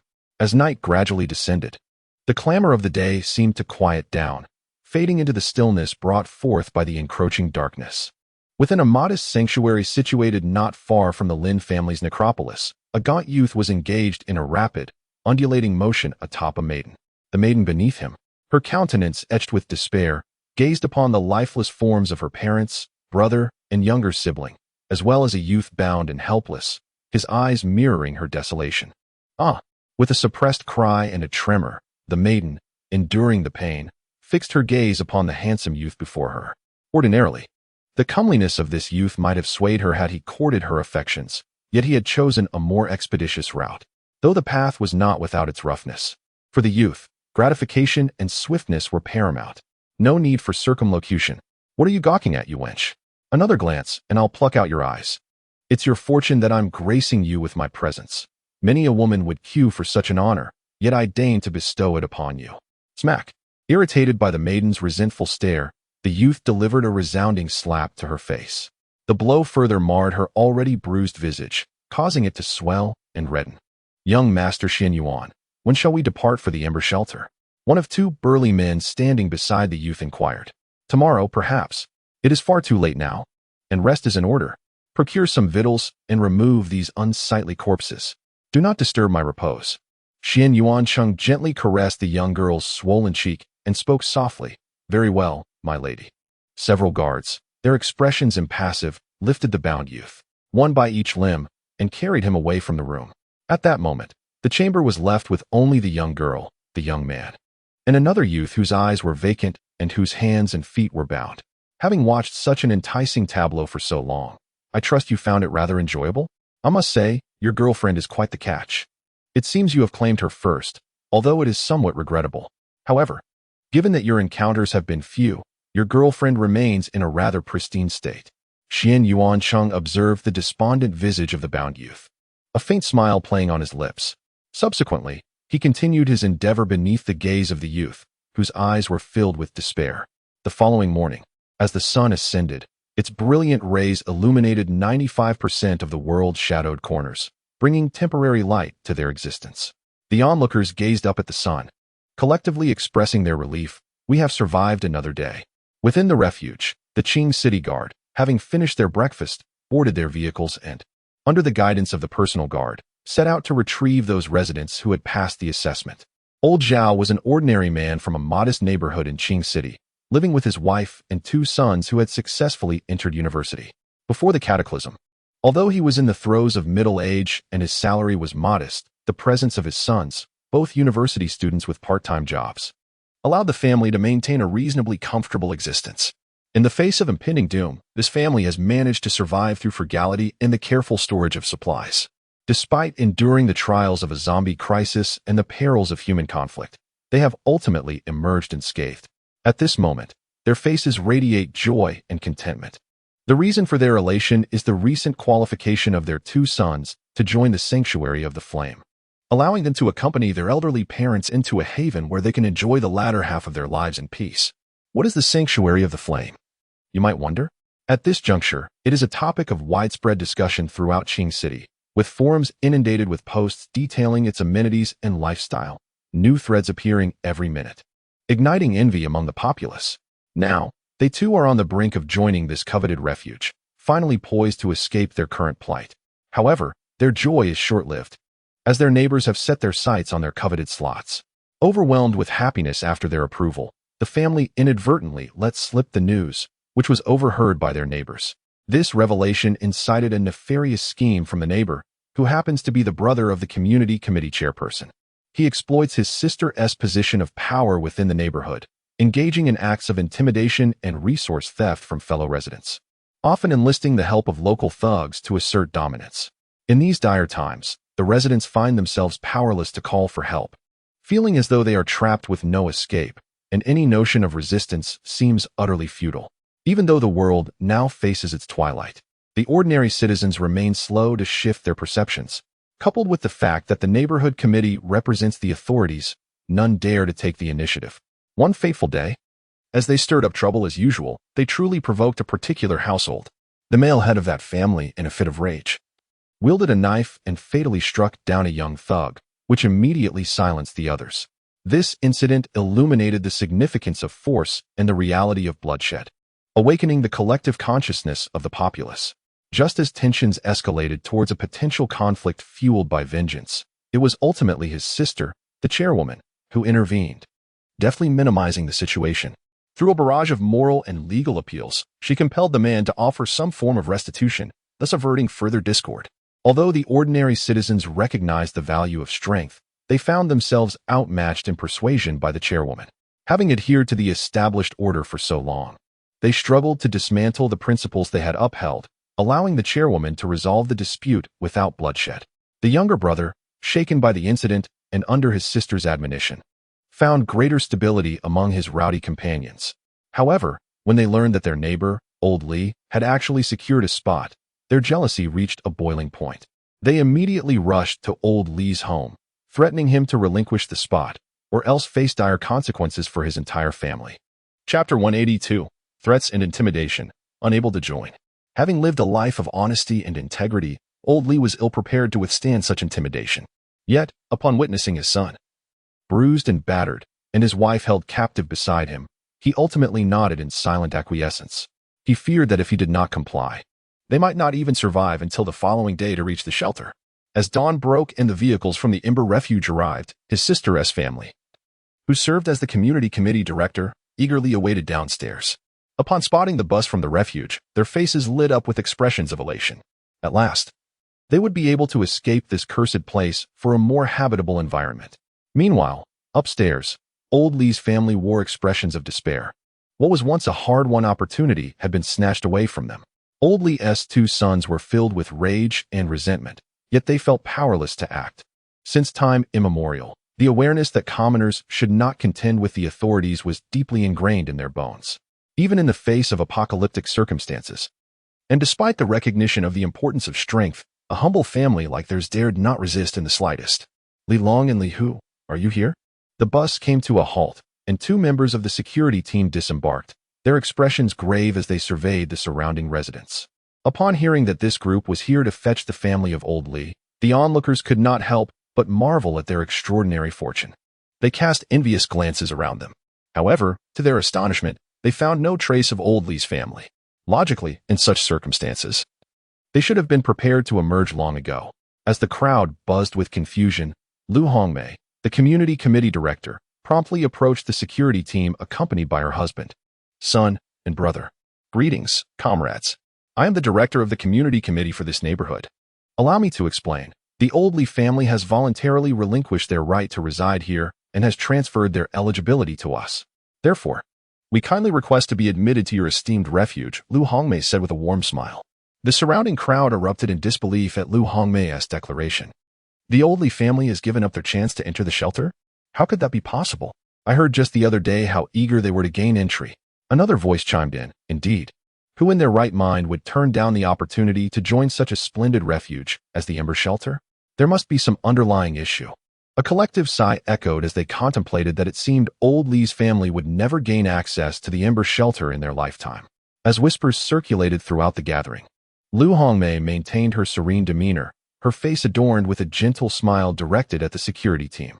Yet beneath this facade of tranquility, her heart churned with fury. A bunch of imbeciles. If your senseless gossip prevents me from entering the shelter, I shall make you regret it. The guards of the shelter evidently encountered this situation for the first time. After a brief exchange of glances, one of them swiftly approached the vehicle to inquire with the accompanying personal guards. Soon, the individual returned and nonchalantly inquired about their names, Lu Hongmei, Lu Chong, Lu Ho, and Sun Yun. Upon realizing that the inquiry had commenced, the family's smiles widened, suggesting that they were close to a favorable outcome. Subsequently, the guards scanned the individuals with their wristbands, and after a few moments, they spoke with an expression devoid of emotion. "You do not meet the criteria for joining the shelter. Perhaps you should call out the Li family instead." The Lu family, who had been beaming with joy, was instantly rendered speechless by this statement. What did it mean that they did not meet the requirements? Did it not suffice that they had a quota? "Captain, please consider our situation. Although we do not meet the requirements, we surely possess the qualifications for entry," Lu Hongmei implored anxiously. If it were not for their failure to pass the review, they would not have to resort to pressuring others. Qualifications are indeed important, but they are not the sole determining factor. If you do not fulfill our residency criteria, then even having qualifications is of no avail, replied the guards. Upon hearing these words, Lu Hongmei's countenance transformed into one of profound despair. Despite her considerable efforts, she found herself utterly unable to gain admission. Meanwhile, those surrounding her observed the scene with evident delight, their expressions brimming with joy. They were well aware of Lu Hongmei's family's reputation. They had been less than respectable even before the apocalypse, and post-apocalypse, they had indulged their son in reckless behavior. If such individuals were permitted entry into the sanctuary of the flame, they would much prefer to remain outside. Hey, do not be overly harsh. Must you be so meticulous? How about this? I've heard that joining your sanctuary requires points. In that case, I shall offer you half of my initial points if you can overlook this just this once. What do you say? Lu Hongmei's brother, Lu Chong, interjected. I have already stated that you do not meet the criteria for admission. Now, summon the old Li family immediately, the guard replied, his brow furrowed, sensing the family's intent to cause a disturbance. The old Li family has already departed. They relinquished their qualification to us before leaving, and their whereabouts are unknown. In this community, we are the only ones who possess such eligibility, Lu Hongmei retorted with a cold smirk. In that case, we shall withdraw and proceed to the next location. The guard, seeing the futility of further delay, promptly turned to depart. Lu Hongmei was taken aback by the decisiveness of the sanctuary's personnel as they made their exit. Wait, are you leaving just like that? What about us? I have made it clear that you do not meet the requirements to join the sanctuary. Several members of the guard team cast disapproving glances at Lu Hongmei. Having recently joined the guard, they still possessed a modicum of patience. The expression on Lu Hongmei's face darkened considerably as the chairwoman of the neighborhood committee. It was the first time she had been so blatantly disregarded. Just as she was about to voice her protest, a shout echoed through the air. Hey, brothers at the sanctuary, it's Li Hu. I'm right here. Upon hearing that voice, Lu Hongmei's demeanor shifted dramatically. The guards also paused, turning towards the source of the sound. Stop him. Lu Hongmei commanded the two ruffians beside her. The two nodded and immediately dashed forward, intent on obstructing Li Hu's approach. However, the guards were quicker, swiftly intercepting the two ruffians and allowing Li Hu to advance. "You are Li Hu." "That's me. Have you forfeited your spot?" "No, we did not. It was forcibly taken from us." Li Hu recounted the events of the previous night. Chapter 183, The Last Household. "Suddenly attacked, I noticed you all had not departed. And fueled by my unwillingness to accept this fate, I decided to sneak down and test my luck. Upon hearing Li Hu's words, the crowd's expressions revealed their understanding. Only threats and intimidation could possibly compel the Li family to relinquish their quota. Lu Hongmei, after absorbing this information, wore a face full of resentment, her gaze fixed intensely on Li Hu, as did his brother and son. "Given this situation, I shall grant you 20 minutes to bring those you wish to take. You may collectively bring 4 individuals with you," the guards remarked, glancing at the clock. "All right with that." Li Hu swiftly ascended the stairs, intending to fetch his parents. Meanwhile, observing Li Hu's retreating figure, the venomous resentment on Lu Hongmei's face intensified. "Are you not a refuge? Why would you allow only the Li family to join in such a vast community? This is clearly against the rules," Lu Hongmei stated, her expression grave as she addressed the guards. "Indeed, under normal circumstances, you should permit more individuals to enter." Upon hearing Lu Hongmei's words, many began to ponder, voicing their thoughts. "In such dire times, even if we are not allowed into the refuge, surely some provisions could be distributed. Yet why is it that there is not even a morsel of food being shared?" As if they had discovered a breakthrough, the crowd, filled with a glimmer of hope, began to speak up, attempting to secure some benefit. The guards remained silent, patiently waiting for the cacophony of voices to subside before calmly inquiring. "Our sanctuary's requirements are not stringent. Any reasonable individual can meet them. Yet, in such a vast community, home to thousands, only one family has fulfilled our criteria. Shouldn't you reflect on this?" Upon hearing the guards' words, the expressions of those present subtly shifted. They were acutely aware of the reasons for their exclusion. However, a sense of resentment lingered. Just yesterday, they had shared in the same hardships as their neighbors, who had suddenly thrived and become prosperous overnight. Meanwhile, they remained in dire poverty, uncertain of their next meal. The stark contrast was unbearable, and their discontent festered. Yet at this juncture, no matter how discontented they felt, they found themselves powerless. They dared not confront those from the sanctuary, for the reputation of the Sanctuary of the Flame was built upon formidable strength, not mere benevolence. Time passed swiftly. Within mere minutes, Li Hu and Li Long arrived, hastily accompanied by their parents. Their luggage was minimal, with each individual carrying only what they could manage in their hands. "You can take 4 people in total. Are you certain you wish to leave 2 behind?" the guards inquired. Upon hearing this, the eyes of the other onlookers brightened, eager to interject and appeal for consideration, but were interrupted by Old Li's voice. "Indeed, everyone has arrived. Old Li is unwilling to grant these 2 spots to anyone. After enduring the apocalypse for such a long time, he has gained a profound understanding of human nature. Well then, let's board the vehicle." The guards cast a cursory glance and said indifferently, "Ah, certainly." Soon, the family, wearing joyful smiles, boarded the car, leaving behind the community director's family, who stood with expressions of deep resentment, as well as the other residents of the community, who looked on with complex emotions. Damn it, Lu Hongmei, witnessing this scene, was consumed by envy, jealousy, and hatred. By the way, I forgot to mention that the slots for the Sanctuary of Hope cannot be substituted at will, and those who wish to take someone else's place should prepare themselves adequately. The guards, observing the Li family entering the vehicle, addressed Lu Hongmei in a nonchalant manner. "What?" As Lu Hongmei remained in a state of confusion, the next moment, she heard the sound of 4 gunshots ringing out. Instantly, an excruciating pain surged through her head, and her vision quickly blurred by a mysterious liquid. She wiped her hand across her face, only to discover it was drenched in vivid crimson blood. Thud! At that moment, silence enveloped the neighborhood, aside from the sound of bodies collapsing. No one dared to utter a sound, not even a breath, as they suppressed their fears. As the bus drove further away, the eyes of Lu Hongmei and her companions widened in terror, appearing utterly haunting. Scenes reminiscent of this grim tableau unfolded throughout the entirety of Qing City. For those who met the criteria for refuge were predominantly individuals from uncomplicated social backgrounds. In the apocalypse, such individuals were particularly vulnerable to the cruelties of others. As the process of gathering individuals continued, more and more people were brought on board. Approaching noon, the bus arrived at a modest shelter located near the Lin family cemetery. The shelter was managed by a family of 3, who, due to their slight connection to the Lin family, had largely escaped disturbances and lived a relatively stable life. Just the day before, the family's daughter had successfully passed the screening and was granted admission to the Ember Refuge. Upon reaching their designated location, the bus soon came upon a concealed small door as the guards prepared to push it open. However, in the next moment, as an inexplicable gust of wind swept through, the expressions of several members of the escort team changed dramatically. Just as they were about to make a move to defend themselves, an intense pain engulfed their minds. Oh! The members of the escort team could not help but cry out. Subsequently, their bodies were hurled backward, collapsing onto the ground, unable to rise for a time.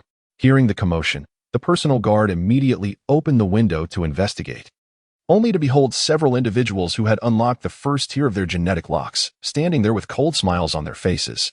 Humph! Is this the esteemed escort team of the Ember Sanctuary? I expected something more formidable, yet. Is this all it takes for me to send you flying with a mere slap? A middle-aged man remarked with a cold, indifferent smile. Who are you? The fallen members of the escort team questioned, their faces ashen. Although it was a surprise attack, their assailants had only struck once. And yet they were sent sprawling to the ground, an utter humiliation. Moreover, is this not the small sanctuary? Where are the family members? The 2 middle-aged men remained silent, bowing slightly towards the exit, murmuring softly, "Young master." Before long, a handsome young man emerged from the small door of the sanctuary. He cast a fleeting glance at the fallen members of the escort team, a disdainful smile gracing his lips. Following closely behind him were a pair of individuals supporting each other. "Let us go. Take me to the Ember Sanctuary," Xian Yuancheng said with indifference. Subsequently, with a face full of disdain, he strode towards the bus. Chapter 184. Encounters and Identity Confirmation. Listening to Xian Yuancheng's tone, which resembled a command, the guards present displayed unfriendly expressions. The few who remained standing had already drawn their weapons, prepared to fire. Yet, Xian Yuancheng appeared to disregard them entirely. Hastening to the side of the bus, peering through the window, he beheld the ordinary individuals who had passed the screening, and upon observing their disheveled appearances, his face contorted in disgust. "You there, compel everyone aboard the bus to disembark. Do you not recognize my status? How dare you share a vehicle with me?"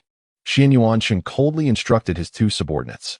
It was utterly inconceivable for a young master such as himself to share a vehicle with such lower-class individuals. "Yes, young master." The 2 guards, upon receiving the command, swiftly approached the entrance. However, just as they attempted to board the bus, they suddenly felt an overwhelming force pressing against their chests. In the next moment, unable to withstand the immense pressure, they found themselves uncontrollably propelled backward. Bang! With 2 resounding crashes, the pair were forcefully thrown to the ground. What kind of rubbish is this? Is the vehicle of the Sanctuary of Ember something you can board at will? Truly, you've sullied my shoes. How revolting. 2 accompanying guards slowly descended from the vehicle, wiping their shoe soles on the steps with faces full of contempt. Xian Yuancheng observed his subordinate being effortlessly kicked away, his expression immediately turning grave. The 2 individuals by his side had unlocked the first tier of the gene lock, and being seasoned veterans, they possessed formidable combat prowess. It was well within their capabilities to vanquish ferocious beasts single-handedly. Yet, now they had been so easily dispatched by the person before them. "Who might you be?" Xian Yuancheng inquired with calmness, his hands clasped behind his back. "You've injured the guard squad of my Sanctuary of Ember. Do you comprehend the consequences?" One of the guards glared menacingly at Xian Yuancheng, who could, with but a thought, end his life in an instant. "Consequences? Humph. Did my aunt fail to inform you of my identity when she sent you to retrieve me? Your aunt?" A flicker of confusion crossed the faces of the 2 guards upon hearing this.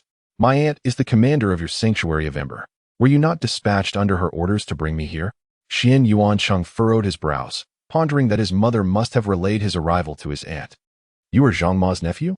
The guards, taken aback by this revelation, exchanged glances, for in Qing City's sanctuary, Jiang Yu had appointed Zhang Ma as the nominal leader, making her claim to command quite valid.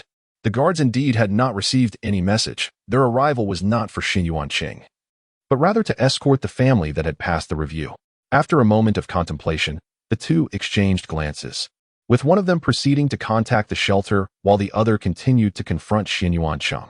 Meanwhile, in the base, Zhang Ma, who was teaching the children, received notification from Jarvis. Upon learning that her nephew had arrived, her expression was one of considerable joy. Although she had been away from home for decades and was unaware of her nephew's character, the prospect of reuniting after such a long absence brought her happiness.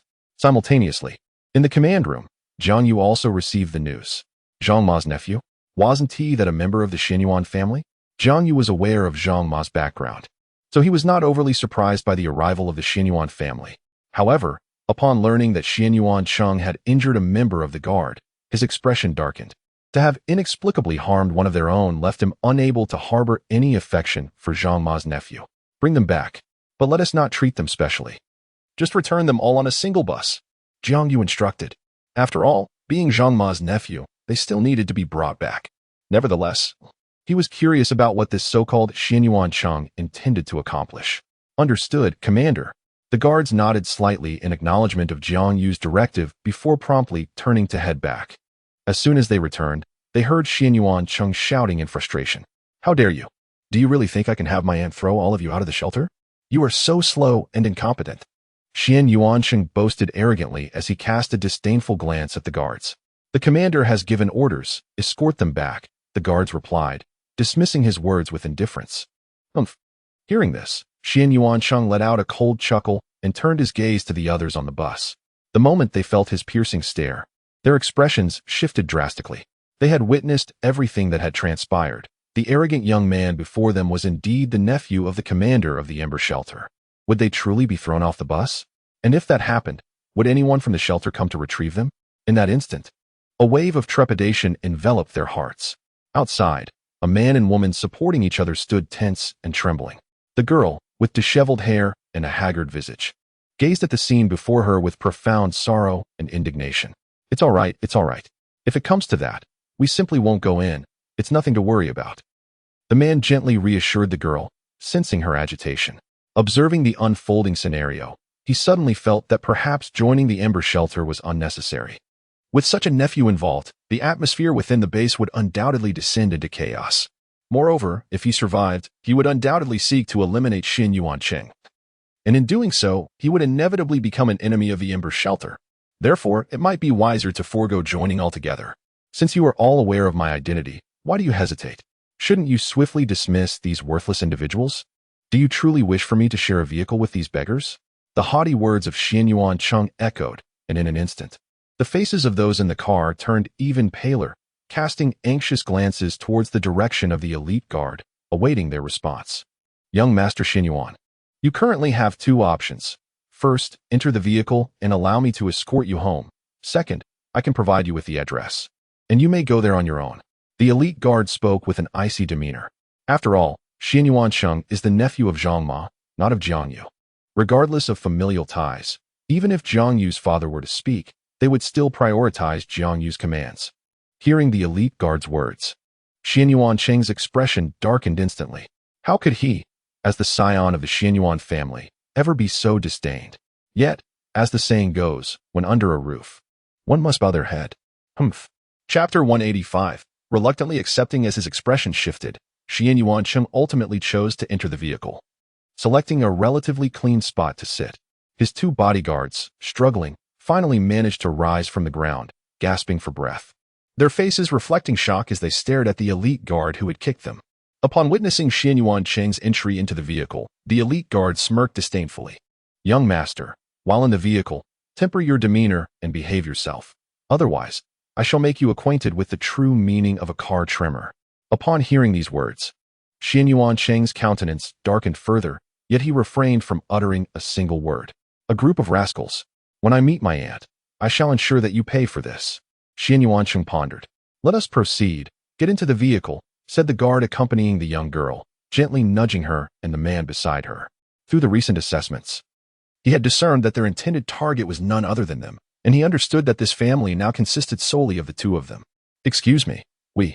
Upon seeing Xianyuan Cheng enter the vehicle, the man's expression shifted subtly. He was about to speak when he was halted by the girl beside him. Wait. The girl's murky eyes turned towards the man, and she softly uttered, Get in. The man, who had initially intended to outright refuse, found himself silenced by the gaze of the girl. He closed his mouth and assisted her into the vehicle at a measured pace. Behind them stood two members of the guard, their expressions complex. They had surveyed the interior of the shelter and could easily imagine the events that transpired the previous day. "Come, my little beauty, I did not expect you to join us. Do take a seat beside me," Xian Yuancheng remarked with a slight smile upon seeing the girl, patting the chair beside him. The man standing next to the girl remained silent, instead positioning himself protectively behind her, his actions speaking volumes. "Young man, it seems you still haven't had enough of a beating from yesterday. After all, I provided you with a night of unrestrained indulgence. Is there truly no gratitude in your heart?" Xian Yuancheng said with a cold smile. "I only wish to end your life." The man's face remained devoid of emotion as he spoke softly, his words seemingly insignificant. Within the confines of the bus, the atmosphere was thick with his deathly whispers. Upon hearing this, even Xian Yuancheng could not help but gradually withdraw his smile, responding coldly, "If that is the case, then you shall perish first, so I may find my peace." As soon as Xian Yuancheng finished speaking, a guard at his side swiftly drew his pistol, poised to execute the man. Crack! However, in the next moment, a sound reminiscent of breaking bones echoed through the air. The guard, having just extended his arm, was struck down by a member of the personal guard standing nearby. The guard's elbow and upper arm twisted grotesquely at a horrifying 90-degree angle after the blow. The intense pain surged through him, eliciting a cry of agony. "You!" Xian Yuancheng's anger flared at the sight, appalled that his own men could be so ruthless. Yet before he could voice his fury, the personal guard spoke up.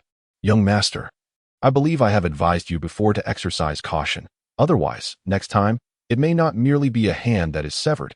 Xian Yuancheng, witnessing the brutal ferocity of the personal guard, was taken aback as one of his own protectors had their hands severed in a single strike. The stark contrast of this event was almost too much for him to bear. Ultimately, Xian Yuancheng could only silently return to his seat, his brow furrowed with indignation. "Thank you."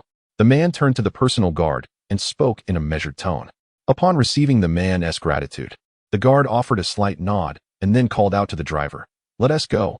It's time to return for our meal." Acknowledged. The driver, upon hearing this, promptly engaged the vehicle and sped swiftly towards the direction of the refuge. "Those scoundrels!" Xian Yuancheng gazed out of the window, his face ablaze with fury, having already sentenced all those within the vehicle to death in his mind.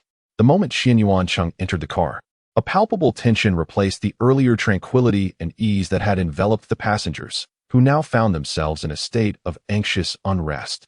Fully aware of his identity and temperament, many among them lamented the fact that Xian Yuancheng was the nephew of the commander of the Sanctuary of Flame. Despite its formidable reputation, it seemed implausible that true impartiality could ever be maintained. As the diverse expressions of the other survivors reflected their unease, the vehicle arrived at the orphanage. Upon finally reaching their destination, curiosity momentarily subdued their intricate thoughts, and they turned to gaze out the window. "We've arrived, let us disembark." With the bus entering the orphanage, they ascended to the sanctuary's interior via a lift, arriving at a vast platform designed for buses and modified vehicles. Wow! In an instant, the enormity of this platform left the passengers in awe. Even Xian Yuancheng, the scion of the Xianyuan family, could not conceal his astonishment at the futuristic, sci-fi ambience of the expansive space. "Is this truly my aunt's sanctuary of flame?" At this moment, Xian Yuancheng's gaze gradually intensified with fervor. As the bus came to a steady halt, the crowd disembarked in an orderly fashion. Upon stepping off, they were led away from the platform and into a garden.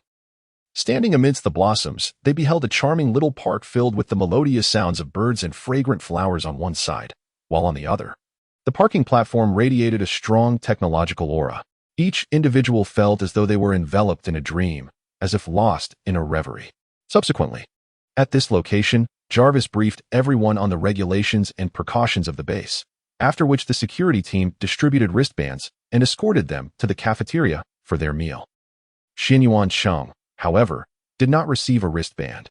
Instead, he was accompanied by a personal guard to the dining hall.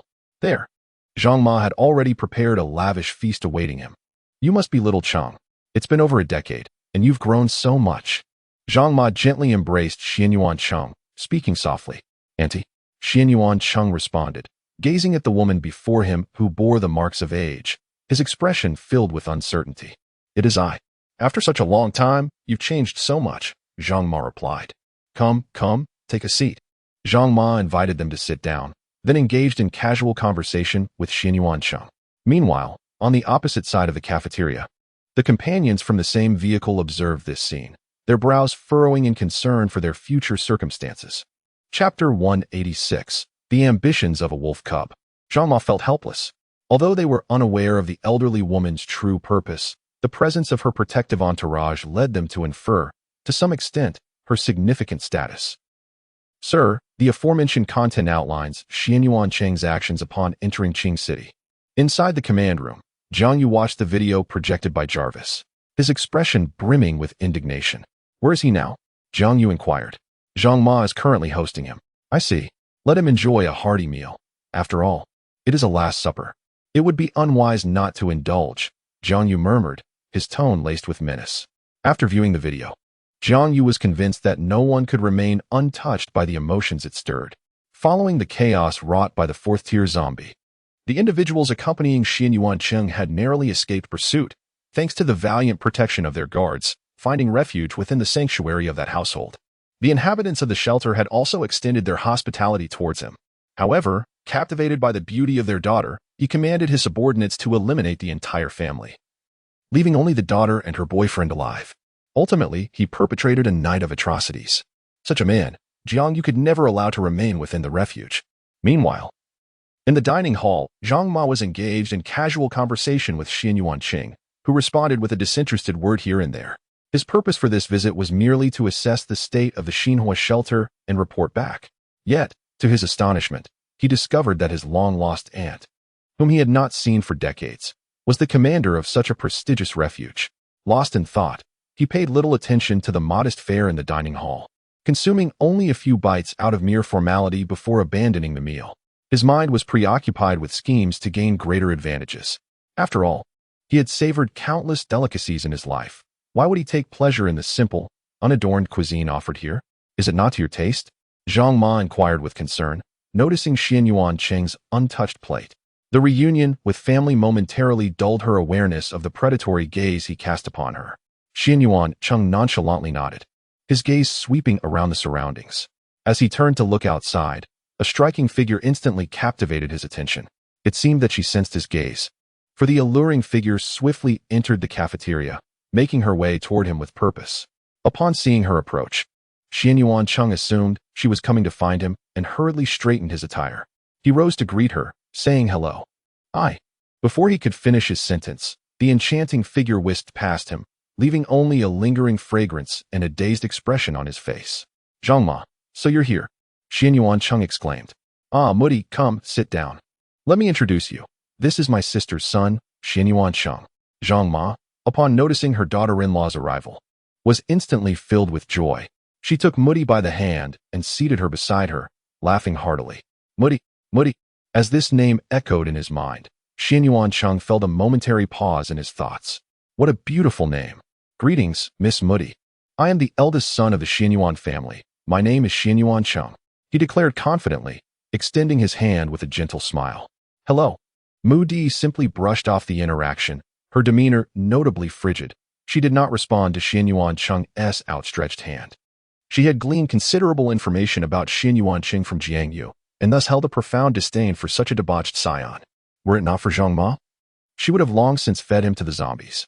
Yet, upon witnessing Mudi's frigid demeanor, Xian Yuancheng felt not the slightest displeasure. Rather, he was invigorated. A frosty beauty like her is precisely the conquest I should pursue. As for the methods of conquest, Xian Yuancheng had his own myriad strategies. Within the territory of her aunt, he hardly feared her slipping from his grasp. "Aunt, why not take me on a tour of this refuge?" Xian Yuancheng inquired, casting a glance at his aunt. "All right, Mudi, please return to Jiang Yu and inform him that I shall pay him a visit in due course." "Very well." Upon hearing this, Mudi departed, leaving behind an alluring silhouette. Zhang Ma rose, observing Xian Yuancheng lost in thought as he gazed at Mudi's retreating form, her brows furrowing slightly. "Aunt, who is this girl? Could you introduce me?" Xian Yuancheng asked with eager eyes, barely a moment after Mudi had exited. "Xiao Cheng, Mudi is not someone you can covet. You will stay for the night and return home tomorrow morning," Zhang Ma replied, her tone growing cooler. "Oh." Noticing the shift in Zhang Ma's demeanor, Xian Yuancheng refrained from further comment and obediently followed her out of the dining hall. After leaving the cafeteria, Aunt Zhang led Xian Yuancheng through the first 30 floors of the shelter, which were accessible to ordinary people. As for the other levels, she refrained from taking him there. Once their exploration concluded, Aunt Zhang brought Xian Yuancheng into her office at the orphanage, a tranquil space free from disturbances. Aunt, I heard that this shelter has dozens of floors. Why didn't you take me to see the other places? Xian Yuancheng inquired. You are not a resident of the shelter, nor do you possess the qualifications to enter, Aunt Zhang replied coolly. With you here, what qualifications do I lack? Whether I can enter or not is simply a matter of your word, he retorted. My dear Cheng, given your character, you cannot join the shelter. Thus, you should enjoy your stay here for a few days and then return home, Aunt Zhang stated, her tone laden with complexity. After Xian Yuancheng arrived, she had instructed Jarvis to investigate, but it was determined that his character was unsuitable for admission. Furthermore, Jarvis later clarified the situation and conveyed Jiang Yu's sentiments. How can this be? Aunt, you are my aunt after all, and isn't the shelter yours? It should be as simple as you saying so. Why is it not possible? Upon seeing Xian Yuancheng's expression, Aunt Zhang sighed in resignation, yet maintained her stance. Enough of this. You must listen to me. You will return home tomorrow, all right? Hearing Aunt Zhang's words, Xian Yuancheng's demeanor darkened. Aunt, considering how well my mother treated you in the past, I never imagined you would refuse to assist me with such a trivial matter. I truly misjudged you. Xian Yuancheng sat down heavily, enveloped in silence. Zhang Ma, witnessing this scene, let out a resigned sigh. Chapter 187, Late-Night Conversations in the Park. As for the past, Zhang Ma preferred not to delve into it any further. Yet she was astounded by Xian Yuancheng's recent actions. She never anticipated that the once mischievous little follower would evolve into this formidable figure. It seemed that her dreadful sister's upbringing had indeed been abysmal. Furthermore, his insistence on departing the following day stemmed from Zhang Ma's understanding that Jiang Yu, valuing their past connection, would only tolerate the situation until tomorrow at most. Familiar with Jiang Yu's temperament, Zhang Ma knew he could never allow someone so arrogant to remain in their midst. Her current counsel was solely motivated by the bond they once shared. Enough of this, she said. You should rest well. I am perfectly fine here. Please extend my regards to your mother when you return. With that, Zhang Ma rose and exited the office, leaving Xian Yuancheng, his face clouded with shadows. Alas, Zhang Ma bore her own burdens.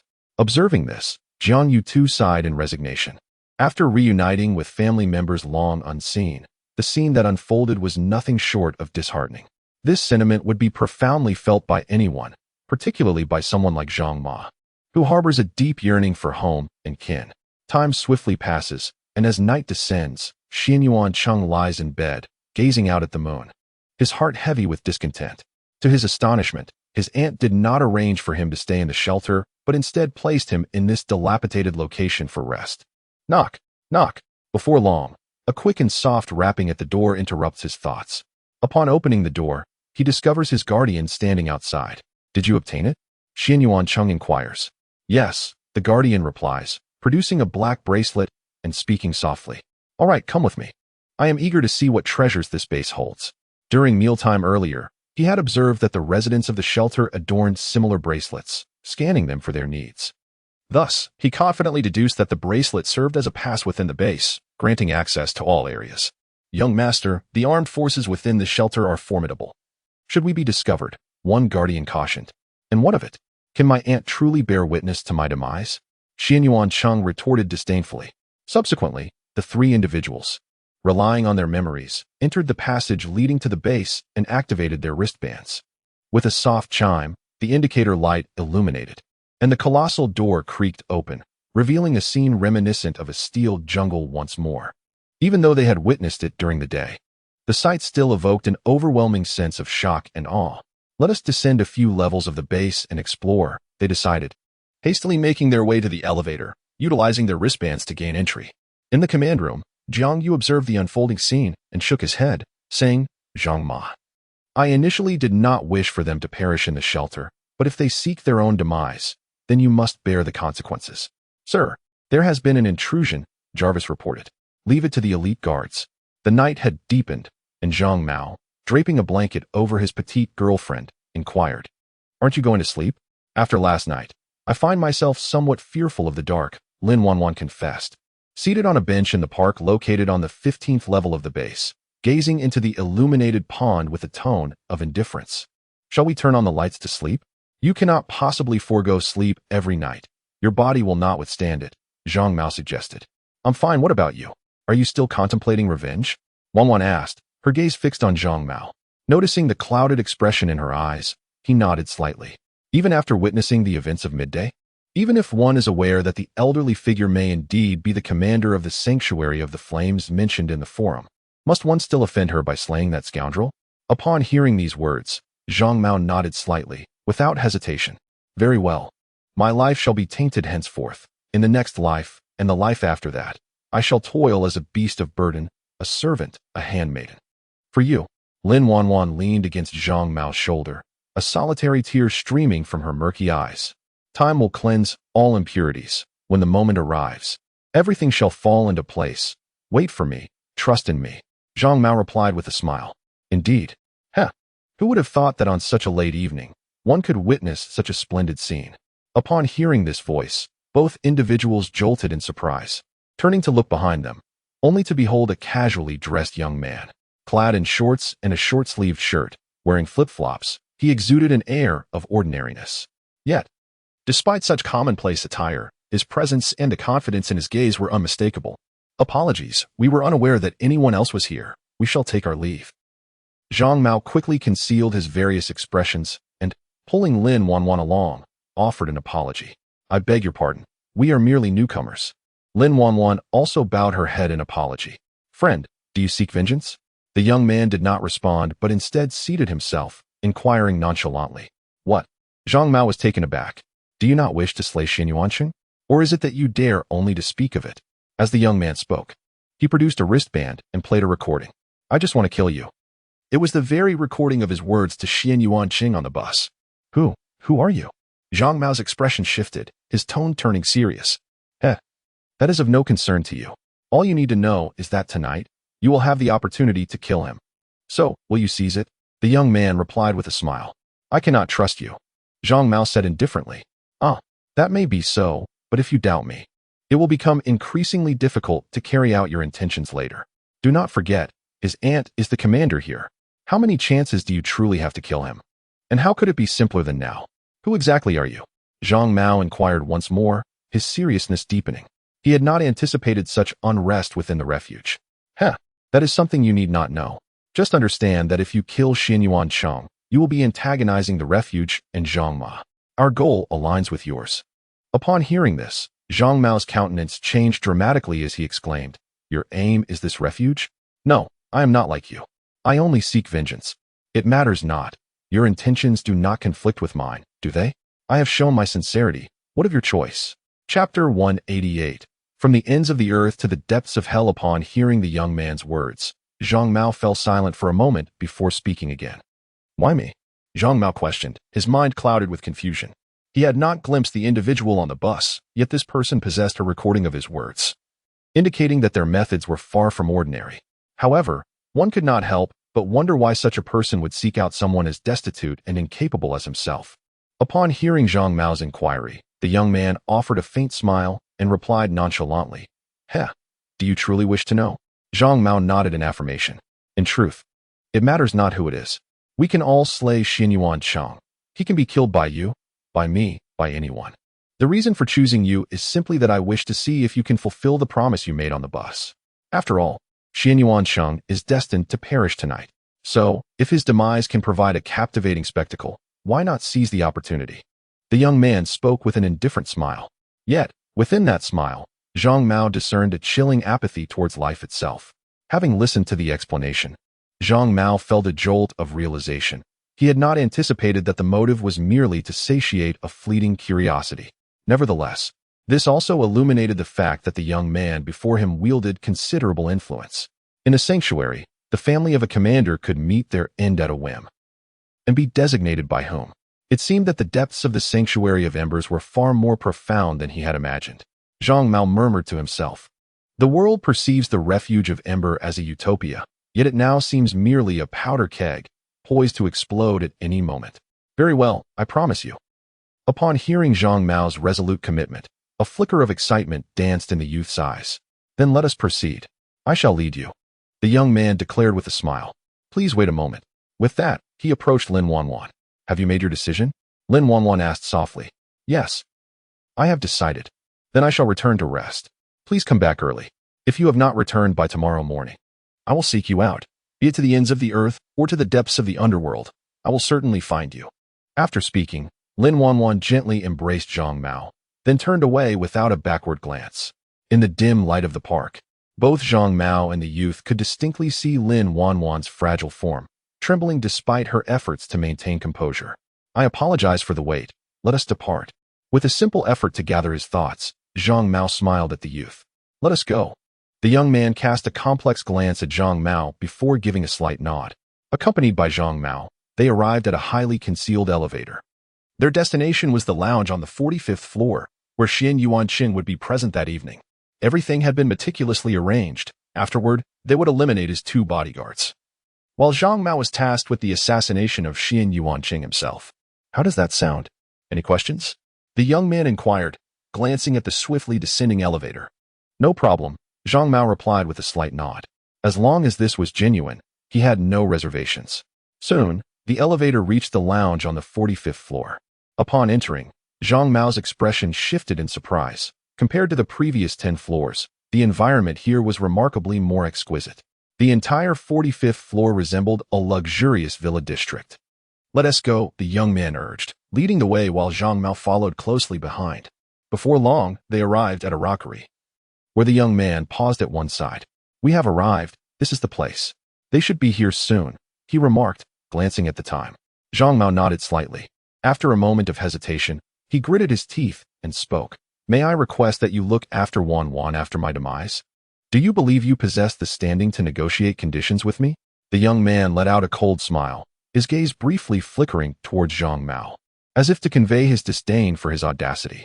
Yet, Zhang Mao remained unfazed by that familiar look of contempt. After all, he had endured such gazes countless times before. My apologies, I must have been daydreaming, Zhang Mao said with an apologetic smile. However, since you have dared to make this proposition, I believe I can offer you an opportunity. What do you mean? 5 minutes.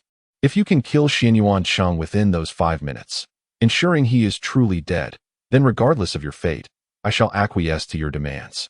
Conversely, should you fail to slay him within that time frame, both of you will be expelled from the sanctuary. So, do you dare to wager? Upon hearing the young man's words, Zhang Mao fell into a deep silence. To kill a grown man in 5 minutes, without resorting to ambush, was nearly impossible. After all, the instinct for survival in the face of death is exceedingly strong, and this was under the stipulation of ensuring his demise. Observing Zhang Mao's silence, the young man wore an expectant smile. I accept, Zhang Mao replied with solemnity. Have you made your decision? Well, the worst outcome would merely be leaving the sanctuary, right? As long as I can eliminate Xian Yuanqing, the question of whether I stay or go becomes less significant, Zhang Mao responded, a newfound clarity illuminating his expression. His purpose for coming here was solely to eliminate Xian Yuanqing. Everything else was expendable. In this apocalyptic world, no one knows how long they can survive. So addressing some regrets while still alive is indeed a worthwhile endeavor. The future can be dealt with later, but past grievances must be resolved. As the two awaited, a disheveled figure was hastily approaching their location. Commander, Xian Yuanqing is heading in your direction, came the voice of the personal guard through the earpiece. The young man acknowledged, glancing at Zhang Mao. He is coming. From here on, it's up to you. All right. I hope it will be a performance that meets your expectations. Zhang Mao nodded slightly, then, grasping a jagged stone, he stepped outside with measured pace. Xian Yuanqing, utterly exhausted, sprinted down the road, knowing he could not afford to stop. Halting would mean being captured by those behind him. His 2 bodyguards had already perished at their hands, and all he needed was to find his aunt to ensure his survival. Yet, the vastness of the 45th floor made it nearly impossible to locate her after such a prolonged search. Aunt, help me. Where are you? Xian Yuanqing cried out desperately within his heart. As Xian Yuanqing searched frantically like a headless ant, a stone concealed in the shadows of a rockery swiftly soared towards him, striking his head with a resounding thud. Damn it! Xian Yuanqing exclaimed, clutching his bleeding head, his face contorted with rage as he glared at the direction from which the stone had come. From the shadows of the rockery, he distinctly observed a figure striding forth. Is it you? His expression shifted in astonishment upon recognizing the silhouette. How had this rascal ended up here? However, before he could fully comprehend the situation, he saw Zhang Mao hurling 2 more stones, which struck Xianyuan Cheng squarely on the head. A sharp gasp escaped him as the searing pain coursed through his body. What the hell? Do you think anyone can bully me? He thought, dismissing the thought of why Zhang Mao was present. Being tormented by his own guards was one thing, but now he was being harassed by a lowly individual? In a fit of indignation, Xianyuan Cheng picked up a stone and hurled it back, only for Zhang Mao to evade it effortlessly. Just as Xianyuan Cheng prepared to grab another stone, his peripheral vision caught sight of Zhang Mao rushing towards him. Before he could react, a sudden pain erupted from his groin, rendering him weak and helpless.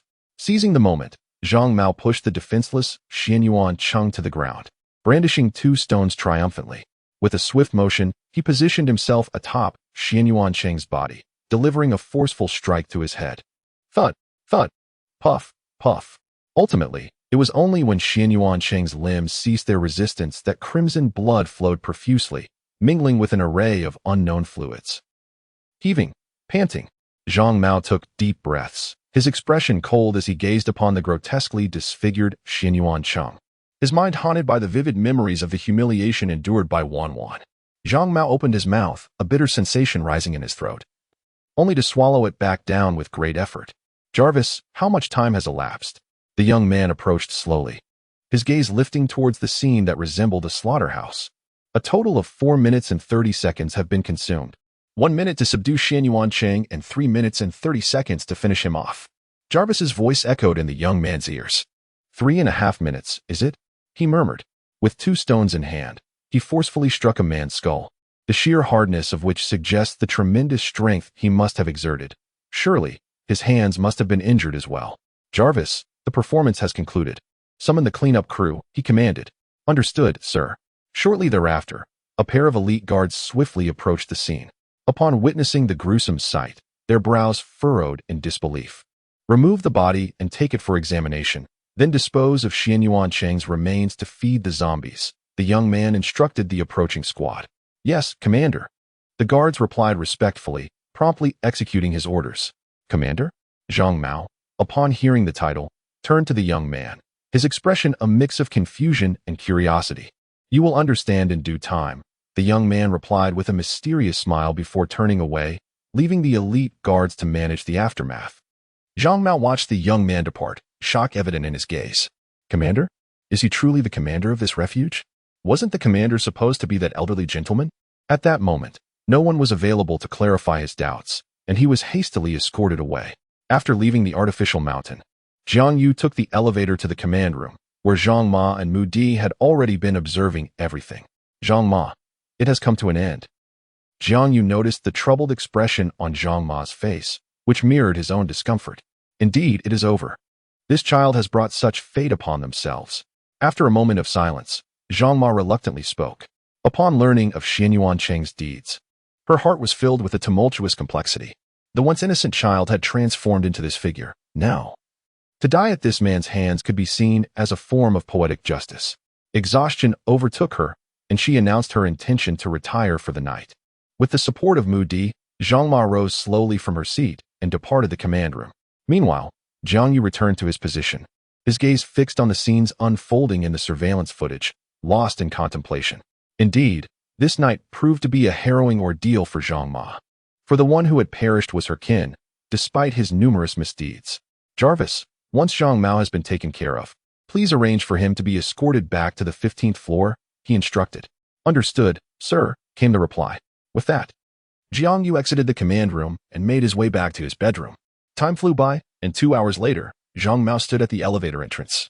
Gazing at the park he had just traversed, his expression a tapestry of conflicting emotions. Upon returning to his room, he found it brightly lit. Lin Wanwan lay quietly with her eyes closed. Not wishing to disturb her, Zhang Mao tiptoed back to his own bed, reclining as the events of the past 2 hours echoed in his mind. Sanctuary, he murmured softly, recalling the name of the refuge. As the night grew deep, both those outside the shelter and its inhabitants had largely succumbed to slumber, save for a few still laboring and the guards. The following morning, the slumbering Zhang Mao was gently roused by a soft nudge.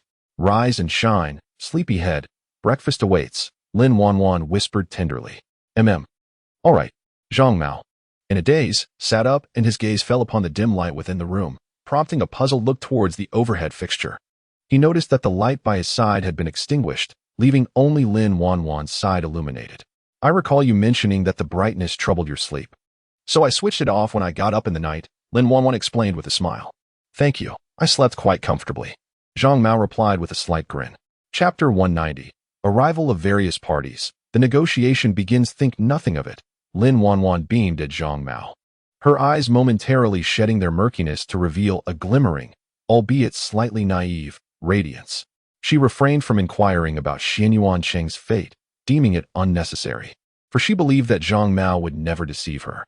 Hand in hand, they made their way to the dining hall, ordered 2 breakfasts, and found a seat. So, have you thought about what work you'd like to pursue? Lin Wanwan asked.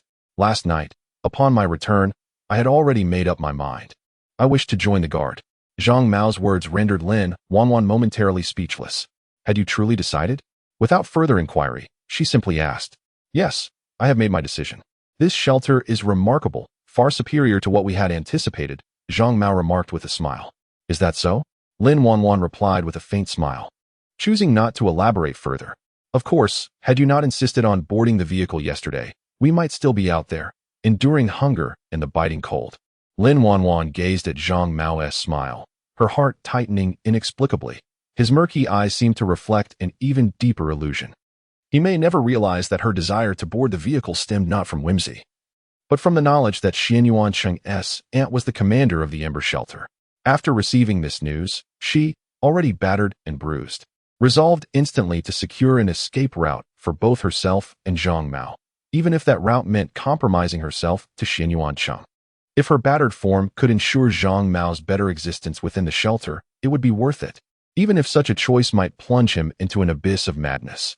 Yet, in this cannibalistic world of apocalypse, what does madness truly signify? Perhaps embracing madness is preferable. It might increase one's chances of survival, for in these times, survival remains the paramount concern. That night, as Xianyuan Cheng lay upon her, she contemplated many things and silently resolved numerous decisions. Yet, these choices were ones she could never disclose to Zhang Mao. In the days that followed, she would only allow Zhang Mao to perceive the Lin Wanwan from before that fateful evening, concealing the Lin Wanwan that emerged thereafter. Fortunately for Lin Wanwan, the refuge of Xinhua appeared to be quite promising, so much so that she suddenly felt her plans rendered unnecessary. Meanwhile, in Jiang Yu's room, he and Mu Di were enjoying breakfast together. How did Zhang Ma sleep last night? He inquired. Fairly well, though she wept in the middle of the night. Sigh. Mu Di responded with a sense of helplessness. Anyone who witnesses a loved one's demise would react similarly. Yet, if one must commit such an act, why not do so discreetly? Why let Zhang Ma witness it at all? Mu Di chided Jiang Yu. What you sow is what you reap. Zhang Ma must see that Xianyuan Cheng met his end as a consequence of his own actions. This will ease her pain considerably. After all, we are not mere wood or grass. Who among us is devoid of compassion? You grieve for your own kin. Yet do you not feel even a twinge of sympathy for the plight of others? Jiang Yu remarked with a smile. Had it not been for the desire to uplift Zhang Ma's spirits, Jiang Yu would not have felt compelled to don his casual shorts and short sleeves late at night to engage in a dispute with Zhang Mao. It seems this could be interpreted as a form of fighting fire with fire. Upon hearing the explanation, Mu Di nodded subtly. After finishing breakfast, Jiang Yu heard the voice of Jarvis resonate.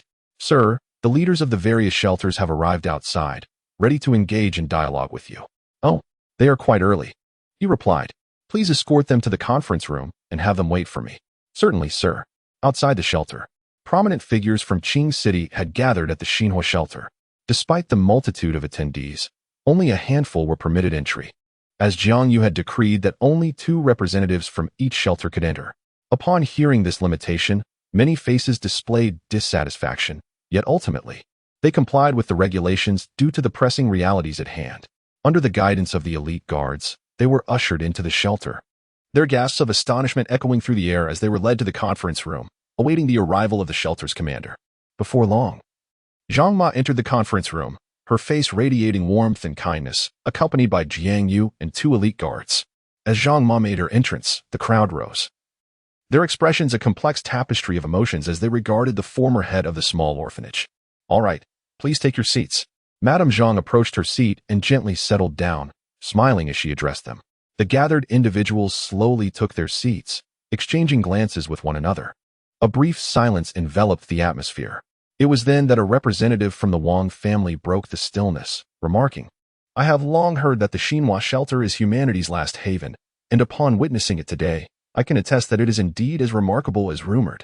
The ability of Director Jiang to assist so many individuals at once is truly commendable, and I, Wang, deeply admire her noble intentions."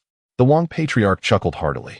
Upon hearing the Wang family's head speak, the others hastened to offer their respectful praises, showering compliments one after another. Yet, as these words were spoken, Madame Jiang maintained her kind smile, showing no sign of being affected by the flattery.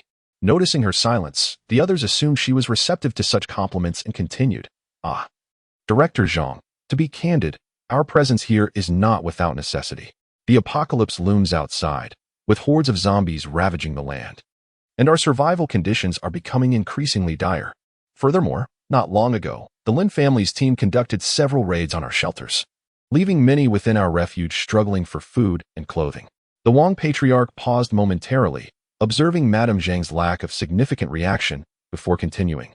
We were hoping to inquire if we might procure some food from you, as it would alleviate our immediate plight. Rest assured, we will certainly issue the promissory note. Once society regains stability and our resources are abundant, we will undoubtedly repay you with both principal and interest. What do you think? Upon witnessing their true colors, Jiang Yu could not help but let out a cold laugh. Meeting them for the first time, they extolled the virtues of humanity to pressure Zhang Ma, only to subsequently engage in moral coercion. The rhetoric of these shelters lacked any semblance of originality.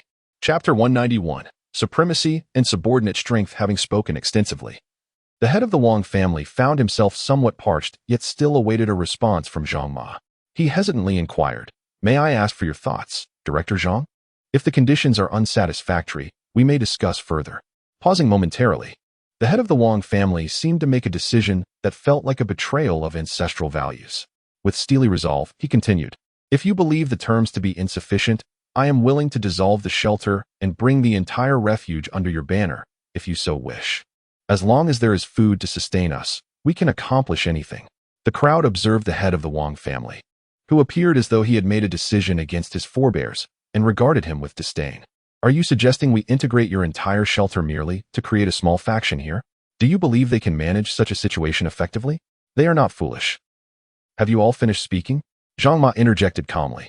The onlookers, taken aback by her unyielding expression, exchanged glances of confusion and instinctively nodded in response.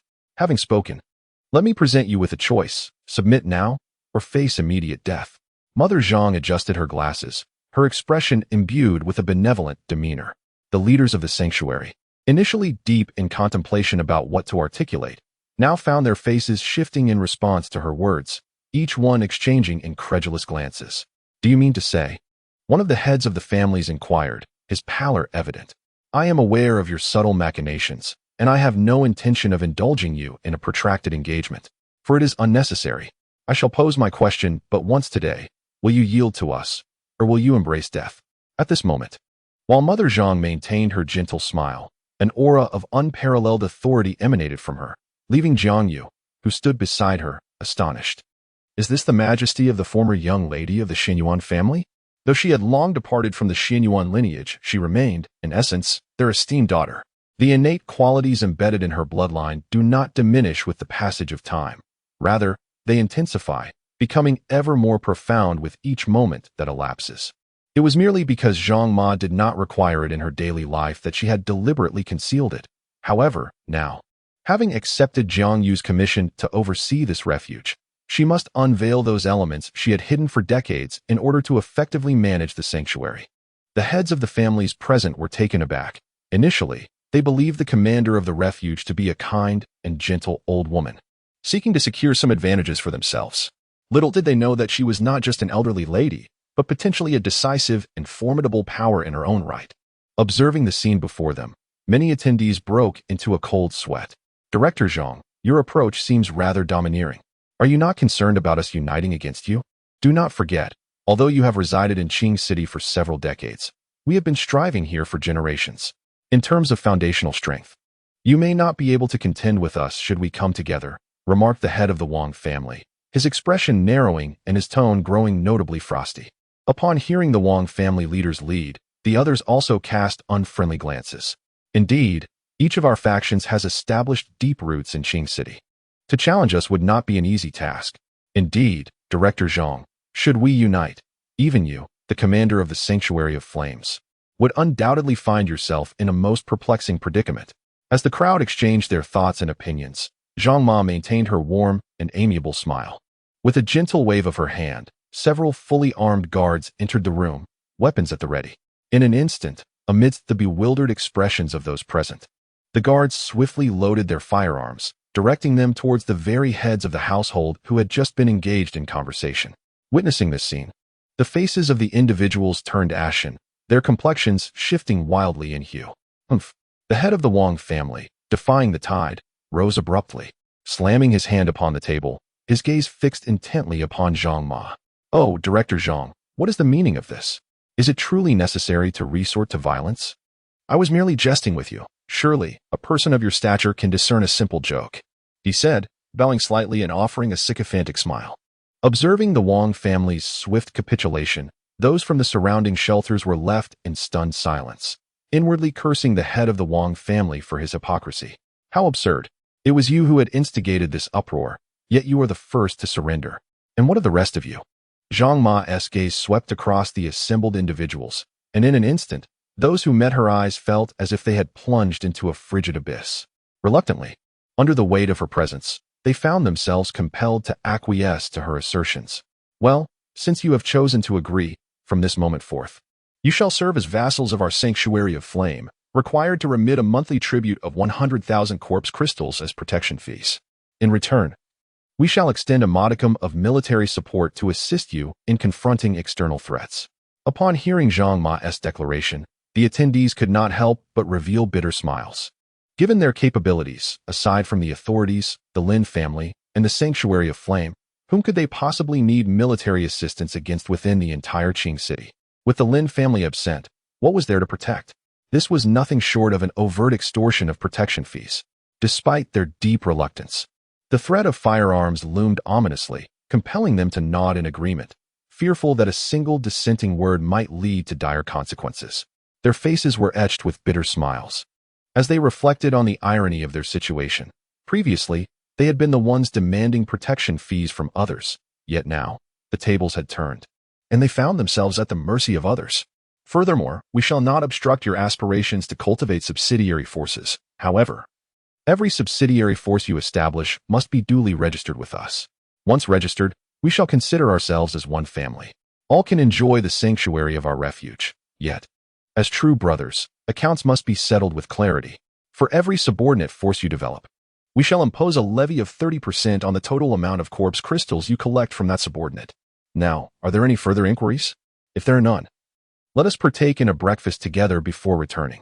Chapter 192. The commanding Zhang Ma takes control of Qing City upon hearing Zhang Ma's words. The previously reluctant assembly began to ponder deeply, and soon their expressions brightened with realization. According to the implications within Zhang Ma's discourse, they could leverage the esteemed reputation of the Ember Refuge to attract subordinates, and additionally, they could adopt the refuge's methods to collect protection fees.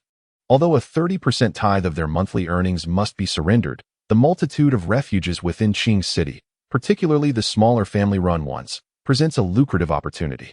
Collectively, these contributions could amount to a significant sum. 10,000 a month does not seem excessive, and after fulfilling the obligation, the remainder would belong solely to them. Though they remain unaware of the precise utility of the corpse crystals, the substantial levy imposed by the Ember Refuge suggests that these crystals possess a complexity far beyond their apparent simplicity. Thus, it would be prudent to retain a portion of these mysterious yet potentially valuable resources for unforeseen needs. As the minds of the crowd began to whirl, expressions of excitement gradually illuminated each face, dispelling the previous gloom that had lingered. Enlightened, they collectively turned their gaze towards Zhang Ma, shedding the disappointment and bitterness of having been coerced into paying protection fees. Meanwhile, the astute head of the Wang family swiftly rose, his face adorned with an obsequious smile as he spoke. "Director Zhang, your magnanimity is commendable." Witnessing the disarray within Qing City, where individuals act independently like grains of sand. It is remarkable that you have devised such an exceptional and elegant plan to unite the shelters. Not only will this swiftly eradicate the chaos, but it will also enhance the cohesion among all survivors in Qing City. To conceive such a strategy and possess the audacity to implement it, surely, Director Jiang must be a celestial being descended from the heavens. Upon hearing Wang's flattery, the attendees exchanged bemused glances, their hearts stirred with a sense of awe. It became evident that the Wang family, standing as the foremost clan beneath the Lin family, relied not solely on brute strength. Perhaps this silver tongue of his was indeed a formidable asset. Many in the assembly silently lamented why they had not been the first to voice such sentiments. In response to the Wang patriarch's praise and sycophantic remarks, Zhang Ma merely scoffed with disdain. She had long since become immune to such remarks. Having heard them countless times before, she calmly spoke again. Well, since everyone has no objections, I shall treat you all to breakfast. After we finish, everyone can return to prepare, for in just 10 days, the first of next month will arrive.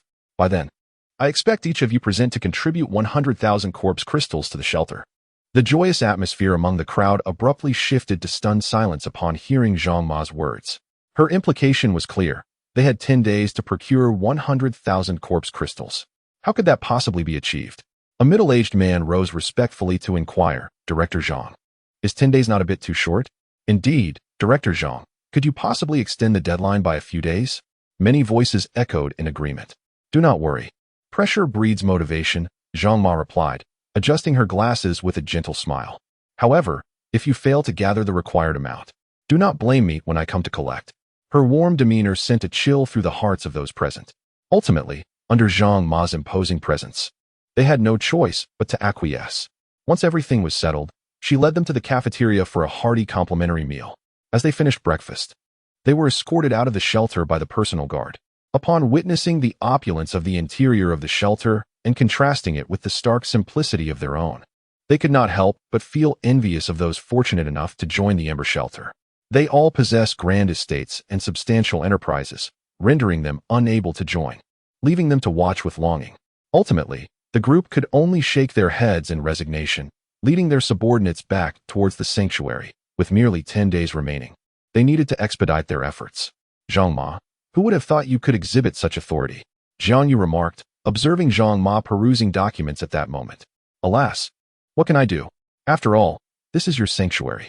To ease your burdens, I must take matters into my own hands, Zhang Ma replied with a light laugh.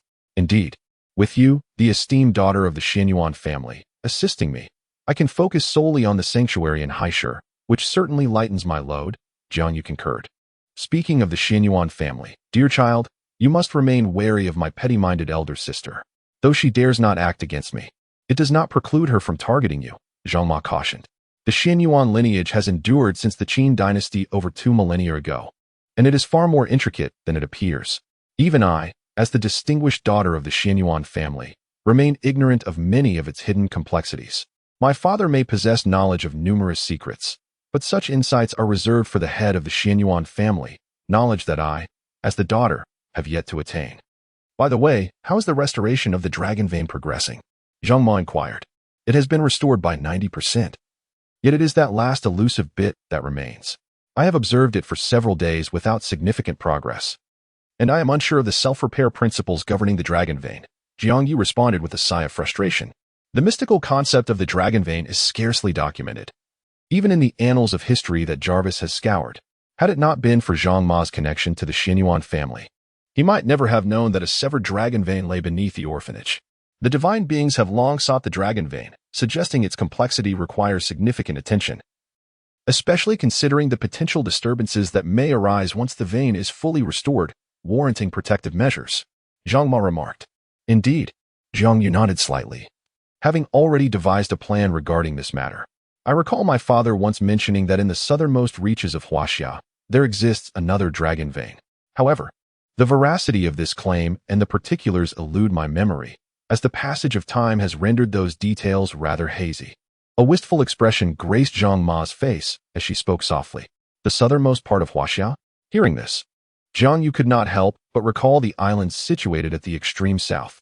As the situation in Qing City approached stability, The preparations for the sanctuary progressed with unwavering determination. In just 5 short days, the shelters within Qing City had essentially transformed into auxiliary sanctuaries of the Flame Sanctuary. Upon surrendering a certain share of corpse crystals, one could enjoy the protection afforded by the Flame Sanctuary. Chapter 193. Terrifying consumption journey to Qing City. As long as they were under the guardianship of the Flame Sanctuary, survivors typically faced only mindless zombies, devoid of the threat posed by their treacherous compatriots lurking behind them. Meanwhile, within the research laboratory, Lu Yaya and her colleagues finally relayed some promising news to Jiang Yu. What are the results of the data? Jiang Yu inquired, standing before the computer. Mr. Jiang, after testing, everything appears normal. The likelihood of side effects has been reduced to a mere 0.01. Jiang Yu, the physical conditions of the experimental subjects we observed during this period are exemplary. It seems we can commence a full-scale implementation, Lu Yaya and Professor Zheng exclaimed with palpable excitement. After nearly 2 months of research, they had finally unveiled the secrets of the corpse crystals. However, the most pivotal factor in this endeavor was Jarvis's simulations and experimental processes. Without Jarvis's assistance, each of their simulated experiments would have consumed an exorbitant amount of time, rendering rapid completion of the research nearly impossible. How many individuals can be enhanced within a single day? And what is the requisite consumption of corpse crystals? Jiang Yu pondered for a moment before posing his question. According to calculations, an evolution chamber can simultaneously accommodate 20 individuals undergoing enhancement, with a requisite 30-minute duration for the gas to gradually permeate into every part of the body, every gene, and every cell. Additionally, the compression and vaporization of the newly introduced corpse crystals also require 30 minutes for preparation, allowing for the enhancement of 20 individuals each hour. However, it is generally understood that the human body cannot withstand the simultaneous unlocking of genetic locks. Thus, each individual must absorb the corpse crystal gas 3 times to ensure the perfect assimilation of the gas within their cells and genes, thereby enabling the proper unlocking of their genetic locks. In total, this process can produce 180 guardians with first-level genetic locks each day. The activation of one evolution chamber necessitates 200 corpse crystals, and completing the entire process of unlocking genetic locks requires 600 corpse crystals. Consequently, a total consumption of 4,800 corpse crystals is needed daily. Listening to Jarvis's calculations, Jiang Yu nodded slightly. 600 corpse crystals could unlock the genetic locks of 20 guardians, not excessively high, yet certainly not insignificant. Currently, Jiang Yu's shelter houses approximately 12,000 guardians. To enhance all of them would require 360,000 corpse crystals. Given that only 180 can be produced each day, the time required would be at least 2 months. This timeline coincides perfectly with the impending cold wave. Jarvis, how many corpse crystals are currently available in the base? Jiang Yu inquired. Sir, as the Qing City shelter has just been established, numerous guards have been formed along with various weapon production lines, leading to a substantial consumption of corpse crystals. Therefore, your remaining stock of corpse crystals is rather limited, approximately around 100,000. 100,000? Upon hearing Jarvis's voice, Jiang Yu murmured. Very well, let us first allow the captains within the guard to unlock their genetic locks. Then, after 10 days when the additional shelter personnel deliver the corpse crystals, we shall gradually arrange for more individuals to proceed. Understood, sir. Presently, due to the lack of corpse crystals, Jiang Yu has no intention of activating additional evolution chambers, as it seems unnecessary. If the need arises later, when there are more corpse crystals available and more individuals requiring the unlocking of genetic locks, we shall proceed then.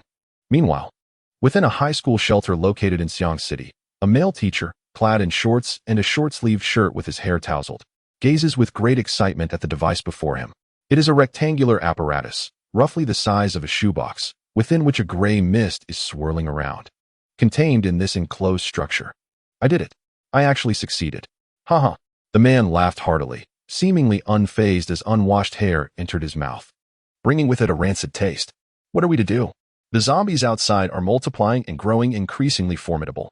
The survival supplies within the school are dwindling, and each excursion claims the lives of several students. If this continues, who will remain to venture out for food? Indeed, another chimed in, the last time we ventured out, a dozen of us armed with guns from the neighboring government nearly faced annihilation at the hands of a towering zombie. We expended all our ammunition without success, and accidentally attracted a swarm of lesser zombies. Had it not been for our swift escape, none of us might have returned. As they lamented their dire situation, the raucous laughter of the male teacher echoed around them. Damn it, I've tolerated him for far too long. As a man, it's one thing not to seek out supplies, but to rely on us for sustenance. If his research bore fruit, it might be justifiable, but after all this time and with hundreds of zombie crystals acquired, he has yet to produce anything of value. We risked our lives for those crystals. Exactly. I suspect our leader has lost his senses. The government is utterly helpless in the face of our current predicament. What can a mere bookworm contribute? Alas, as a graduate student of Shannon University, he possesses the privilege of our leader's favor. What can we, lacking any academic credentials, do beyond offering our labor?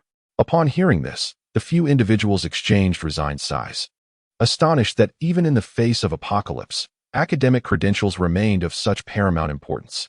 Throughout this period, the supplies they had salvaged were appropriated by their leader to benefit that high-achieving student, a decision that provoked considerable dissent among the others in the school's refuge, with incessant rumors swirling around. Nevertheless, their leader appeared oblivious, continuing to lavish care upon the research professor. Just as they were lamenting, a voice crackled through the intercom, summoning them. Come in. Understood. The three exchanged weary glances, rose to their feet, and, armed, made their way to their leader's office. After traversing two dimly lit corridors and a staircase, they arrived at the door of an office. They knocked lightly before entering. Leader, you all have arrived. Inside, the room was populated by the prominent figures from the school. Once everyone was assembled, Leader Lu broke the silence. I have received news of a refuge in Qing City, known as the Ember Refuge, where one can exchange corpse crystals for food and weapons. Therefore, I would like you to lead a team to procure some supplies. Lu spoke with a calm demeanor. Corpse crystals? Aren't those considered vital by Professor Zhao? Someone inquired, perplexed. Indeed, the corpse crystal is of utmost importance to Professor Zhao, and everything we retrieved has been meticulously guarded by him. To my astonishment, the corpse crystal is indeed valuable. I had thought it merely a figment of Professor Zhao's imagination. When it was suggested that food weapons could be exchanged for the corpse crystal, many present were taken aback. After all, in their view, it would be far more prudent to gather tangible supplies rather than pursue seemingly useless corpse crystals. While it is true that Professor Zhao requires the corpse crystal, the pressing reality is that the students are in greater need of sustenance. This urgency cannot be overlooked. Since the Sanctuary of the Flame can trade corpse crystals for goods, I find it difficult to decline this opportunity. As for Professor Zhao, I will explain the situation to him. I trust he will understand the gravity of the matter in these trying times. Your only responsibility is to ensure the safe return of the items. Having concluded, Big Lu produced a map and pointed to a location at the intersection of Qing City and Xiang City. This area marks the boundary where the two cities converge, and the valley connecting them offers a picturesque landscape. However, the terrain is rather steep, which means that apart from the bustling tourist season each year, only a small village remains inhabited. Notably, the outbreak occurred during the New Year, a time when tourists are scarce, suggesting that the number of zombies in this area may be limited. We can follow this route directly to the foot of the mountain, traverse the valley, and reach Qing City. As far as I know, the Sanctuary of the Flame is not far from the valley's exit, at most a distance of a few kilometers. I have also heard that due to the Sanctuary of the Flame, the zombies in Qing City have been gradually brought under control, making the area relatively safe. We merely need to remain vigilant against sudden zombie attacks on the road. Upon your arrival in Qing City, should you find yourselves without a place to stay, you may seek refuge at the Lu family sanctuary. It belongs to my elder brother, and after disclosing your identities, he shall make arrangements for you. Thus, this is the plan. Who among you is willing to volunteer? Lu Laodao inquired. Upon hearing his words, the expressions of those present were tinged with hesitation. Although Lu Laodao spoke with great conviction, such accounts were merely hearsay, and the true circumstances of the journey remained uncertain. Furthermore, they had no assurance that the Sanctuary of the Flame would genuinely exchange food for zombie crystals. It could very well be a deception. Observing the apprehensive demeanor of the crowd, Lu Laodao let out a sigh, fully aware that his information was based on rumor and lacked substantial certainty.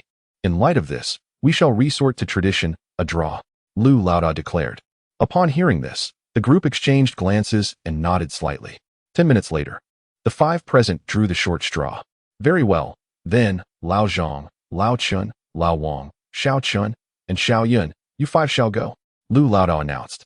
In response, The 5 individuals mentioned nodded slightly. Just moments ago, even the leader, Lu, had drawn lots, so they had little to say about drawing the short straw. Time swiftly passed, and before they knew it, the second day had arrived. The team leader, Old Jiang, along with the other 4, was fully equipped for their expedition.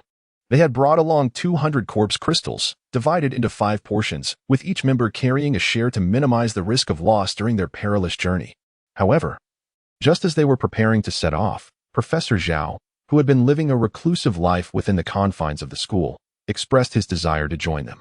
Initially, they disagreed, but when Professor Zhao asserted that only he understood the true value of the corpse crystals, Lu reluctantly acquiesced, instructing the others to take good care of the professor along the way. The journey was already fraught with danger, and now they had to accommodate such a substantial liability. Yet, without Professor Zhao, they were unaware of how to articulate the true worth of the corpse crystals. They feared being deceived. Thus, they had no choice but to bring him along. After a hasty breakfast at the meager shelter, the 6 set off. Their route had been meticulously planned in advance. And as they passed through, others had drawn the nearby zombies away, allowing them to traverse quickly. Consequently, they managed to reach the vicinity of the valley before noon. From here on, we must proceed on foot, they declared, gazing at the winding and rugged mountain path before them. A bitter expression surfaced on the faces of those present. Only Professor Zhao remained composed, his eyes betraying a hint of excitement. When they ventured into the valley, it was already afternoon. The sweltering heat left them drenched in sweat, sapping their strength. Yet, to everyone's astonishment, the typically reclusive and frail Professor Zhao emerged without a single bead of perspiration. Logically, one would expect someone of his stature to be utterly exhausted after merely half an hour of walking. Why then? Were the 5 robust individuals completely drained, while the research-oriented Professor Zhao maintained his serene demeanor, without even breaking a sweat? Time slipped away, and before they knew it, darkness enveloped the sky. Trapped in the valley, they had no choice but to rest on the spot. Just then, a fierce tiger's roar echoed near their camp. The sound jolted them awake, and they instinctively grasped their weapons, scanning their surroundings with vigilance. Moments later, amidst the rustling of foliage, a fearsome tiger, its eyes glinting with hunger, emerged before them, its massive frame exceeding 3 meters in length. The sight of such a colossal creature sent the group retreating in alarm. They exchanged wary glances, gradually inching backward in silence. However, with each step they took, the tiger advanced a step closer, and the situation grew increasingly tense. In the next moment, Professor Zhao awoke from his slumber, surveying the scene with a scowl, as if irked by the interruption of his repose. He strode directly towards the tiger. Upon noticing the approaching figure, the tiger lunged forward. Yet, in an astonishing turn of events, the human before it grasped its paw firmly. And amidst the astonished gazes of onlookers and the tiger itself, effortlessly lifted the leaping creature. With a thunderous crash, the tiger was slammed back onto the ground. Feeling the sting of pain, the tiger contemplated retaliating, but its innate instinct for self-preservation dawned upon it. This human standing before it was perhaps unlike any it had encountered before. Ultimately, after a moment of internal conflict, the tiger resignedly turned to depart. Chapter 195. Arrival in Qing City. Observations and experiences behind him. Under the moonlight, the onlookers were struck as if by lightning. Witnessing the extraordinary display, they discerned that Professor Zhao possessed remarkable physical prowess. However, the ability to lift an adult tiger and send it fleeing was far beyond mere physical strength. Professor Jiang Yu, this. The individuals present were all taken aback by the sudden eruption of Zhao's might. I have previously mentioned that you remain oblivious to the true value and purpose of the corpse crystal. Professor Zhao remarked with a subtle smile, pride radiating from his demeanor. He then returned to his previous position, resuming his rest. The true value of the corpse crystal, could it truly possess such formidable abilities? The 5 individuals present were momentarily taken aback by this revelation, recalling how not long ago they had mocked Professor Zhao for his fervent obsession with the corpse crystal. Yet now it seemed, the real jesters were they themselves. It dawned upon them that they had been blind all along. Old Zhang gazed at the slumbering Professor Zhao, his expression a tapestry of complexity. As dawn broke, the group resumed their journey, although the same 6 individuals remained.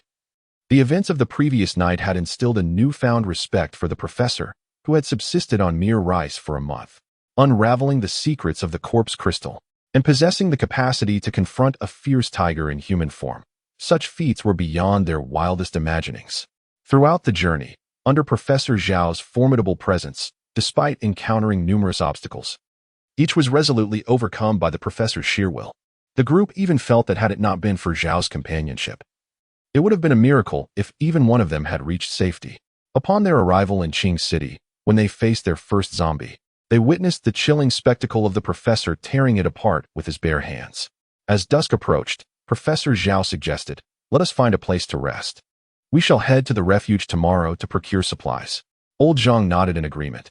Indeed, that seems to be the only course. After 2 days of traversing the rugged mountain paths, compounded by their diminishing stamina, their need for rest had increased, considerably prolonging their journey.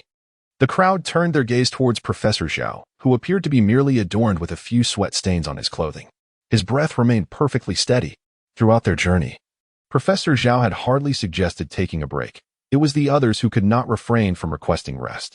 Old Zhang and the others even sensed that, were it not for Professor Zhao waiting for them, he could have traversed the valley at an astonishing speed. They soon discovered a dilapidated shop, where Professor Zhao first conducted a thorough search to ensure safety before allowing the others to enter. The night slipped by in the blink of an eye, and by the following morning, they rose early to make their way towards the refuge of the flame.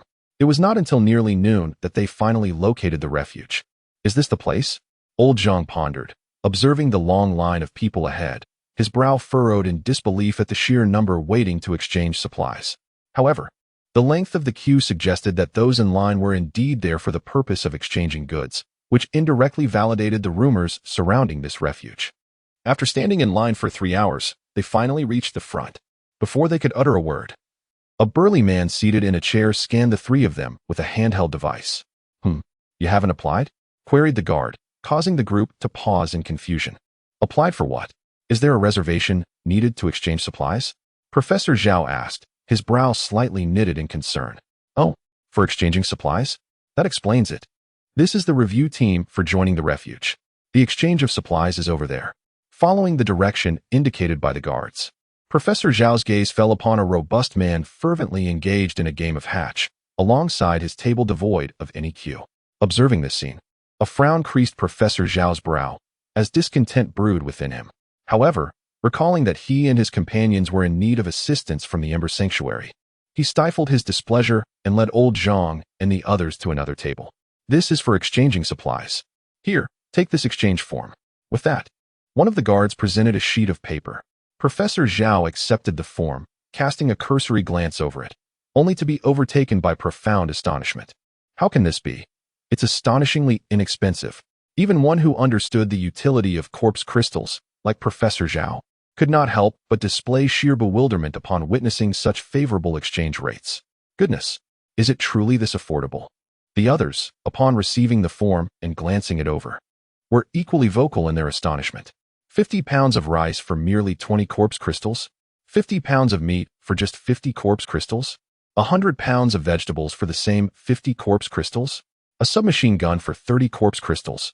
And 30 corpse crystals can procure 3 fully loaded magazines for the submachine gun? 80 corpse crystals can even exchange for a heavy machine gun? 500 corpse crystals can secure 5 fully loaded magazines for the heavy machine gun?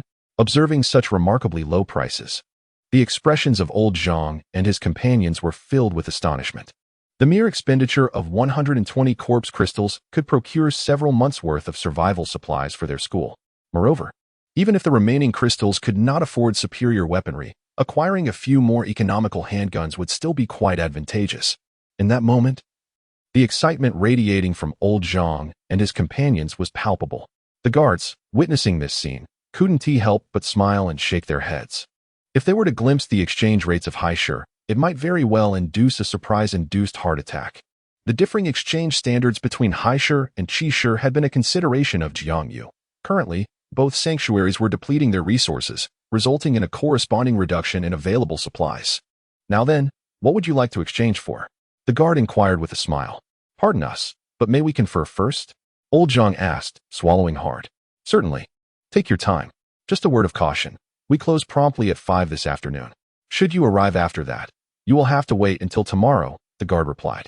Closing at 5 upon hearing this, the group couldn't help but feel a pang of envy. While they were still struggling for food outside, The people of the Sanctuary of Flames had begun to adhere to a punctual work schedule. Before long, the group gathered in a corner to deliberate. We must exchange for food.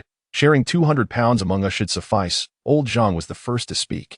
With only 80 corpse crystals remaining, they decided to exchange them for handguns and ammunition, leaving thoughts of submachine guns and heavy machine guns aside. Old Wang also spoke up. Chapter 196, Following and Tracking. Nighttime assault. After deliberating for several minutes and finalizing their plan, the group turned to Professor Zhao, who had remained silent thus far. Professor Zhao, what is your opinion? Old Jiang inquired. The professor paused for a moment before nodding slightly. You may decide as you see fit. I am not well versed in these matters, and there is no need to conserve corpse crystals. Given my current abilities, hunting zombies has become exceedingly simple. Upon hearing Zhao's words, the others nodded in agreement, acknowledging that someone capable of repelling fierce tigers would surely find battling zombies even more manageable. Subsequently, the group made their way to the Resource Exchange Center, where they traded for rice, meat, vegetables, and 15 handguns along with a substantial amount of ammunition. The 200 corpse crystals they had meticulously calculated were entirely spent, leaving no reserves. Shortly thereafter, the escort team delivered 4 large packages containing all the exchange supplies. Old Zhao and the others received the items with expressions of excitement. But as they were about to inspect the contents, they suddenly felt the weight of numerous covetous gazes around them. While those from the larger shelters might dismiss these supplies, the scattered individuals unable to join the Sanctuary of Flames were in dire need of resources. Thus, feeling the intensity of those looks, the group swiftly departed from the entrance of the shelter. Although wealth should not be ostentatious, it is inescapable under the watchful eyes of the crowd. In response to this scrutiny, Professor Zhao appears remarkably indifferent, his confidence soaring after unlocking the first tier of the genetic lock. Gradually, he begins to look down upon those around him and their affairs. After exchanging supplies, Professor Zhao harbors a singular desire to swiftly return and eliminate zombies, seize their crystal cores, and ultimately assist in cultivating more formidable individuals within the school who have also unlocked their genetic locks. Once the safety of the institution no longer demands his attention, he can resume his research. After departing from the Ember Shelter, Professor Zhao and his companions hasten towards the valley at a remarkable pace. Meanwhile, those with ulterior motives, having observed their exit, swiftly follow suit. They dare not rob at the entrance of the Ember Shelter, as that would be tantamount to courting death. Moreover, it is evident that they are outsiders, and the regulations of the Ember Shelter prohibit theft from locals. Thus, targeting outsiders seems permissible. At midday, under the blazing sun, old Zhao and his companions, having traveled tirelessly for days with meager sustenance and burdened by loads weighing dozens of pounds, find their previously regained energy nearly depleted. Upon observing the weary crowd, Professor Zhao could only urge them to pause for rest while he remained vigilant of his surroundings. Professor Zhao, it's unfeasible for us. We are utterly exhausted, and our stamina cannot be replenished. However, if we linger here any longer, the situation will become even more perilous, old Zhang remarked with a wry smile. After contemplating this, Professor Zhao recalled that Lu Laoda had mentioned his elder brother's refuge was located here. Let us seek shelter there, he proposed. Steeling themselves, the group promptly rose and hastened towards Lu Laoda's designated location. Before long, they arrived at the entrance of a fully enclosed building, where they encountered the sentinels of the Lu family's sanctuary. After a brief explanation of their intentions, they were granted entry. Meanwhile, those who trailed behind them, upon witnessing their entrance into the Lu family's refuge, let out a disgruntled huff before turning away. Within the sanctuary, upon learning that this contingent was dispatched by his younger brother, Lu Laoda welcomed them with warmth and hospitality. Lu Laoda, we apologize for imposing on you this time, Professor Zhao expressed with a smile. Not at all. Since you are my brother's people, you are my people as well. Please, rest well. In this territory of Qing City, the Lu family still holds a degree of influence. Lu Laodai laughed heartily.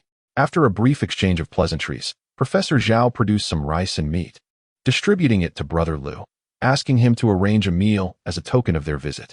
The inhabitants of Lu's shelter were astonished to see Professor Zhao presenting meat, and their surprise deepened upon learning that he had procured it from the Ember Shelter. The realization dawned on them that such an abundance of supplies could only come from the Ember Shelter or other large refuges. As time swiftly passed, nightfall enveloped them.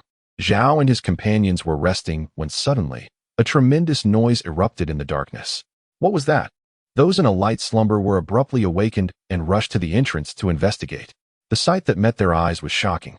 Outside the shelter, a horde of hundreds of zombies was inexplicably assaulting their refuge. 2 sentries were struggling to fend them off. Witnessing this scene, everyone immediately joined the fray. Among the zombies, 2 first-tier mutated creatures had breached the defenses and surged into the shelter. Just as they were about to unleash a massacre, the frail Professor Zhao stepped forward. Confronting the 2 mutated zombies, despite his fatigue, with the aid of his handgun, he managed to hold his ground against the first-tier abominations. The onlookers, witnessing such a brutal spectacle, were left in a state of shock. Wasn't Professor Zhao a researcher? How? Lu Degu inquired, his face a mask of astonishment. This is a long story. Let us discuss it in detail later, Lao Zhang and the others replied with a wry smile. It was not that they were unwilling to speak, but rather that they too were only partially informed. Sir, for some unknown reason, multiple small-scale zombie outbreaks have suddenly erupted within Qing City, targeting the smaller shelters. Shall we send assistance? Within the base, Jiang Yu was roused by Jarvis's voice.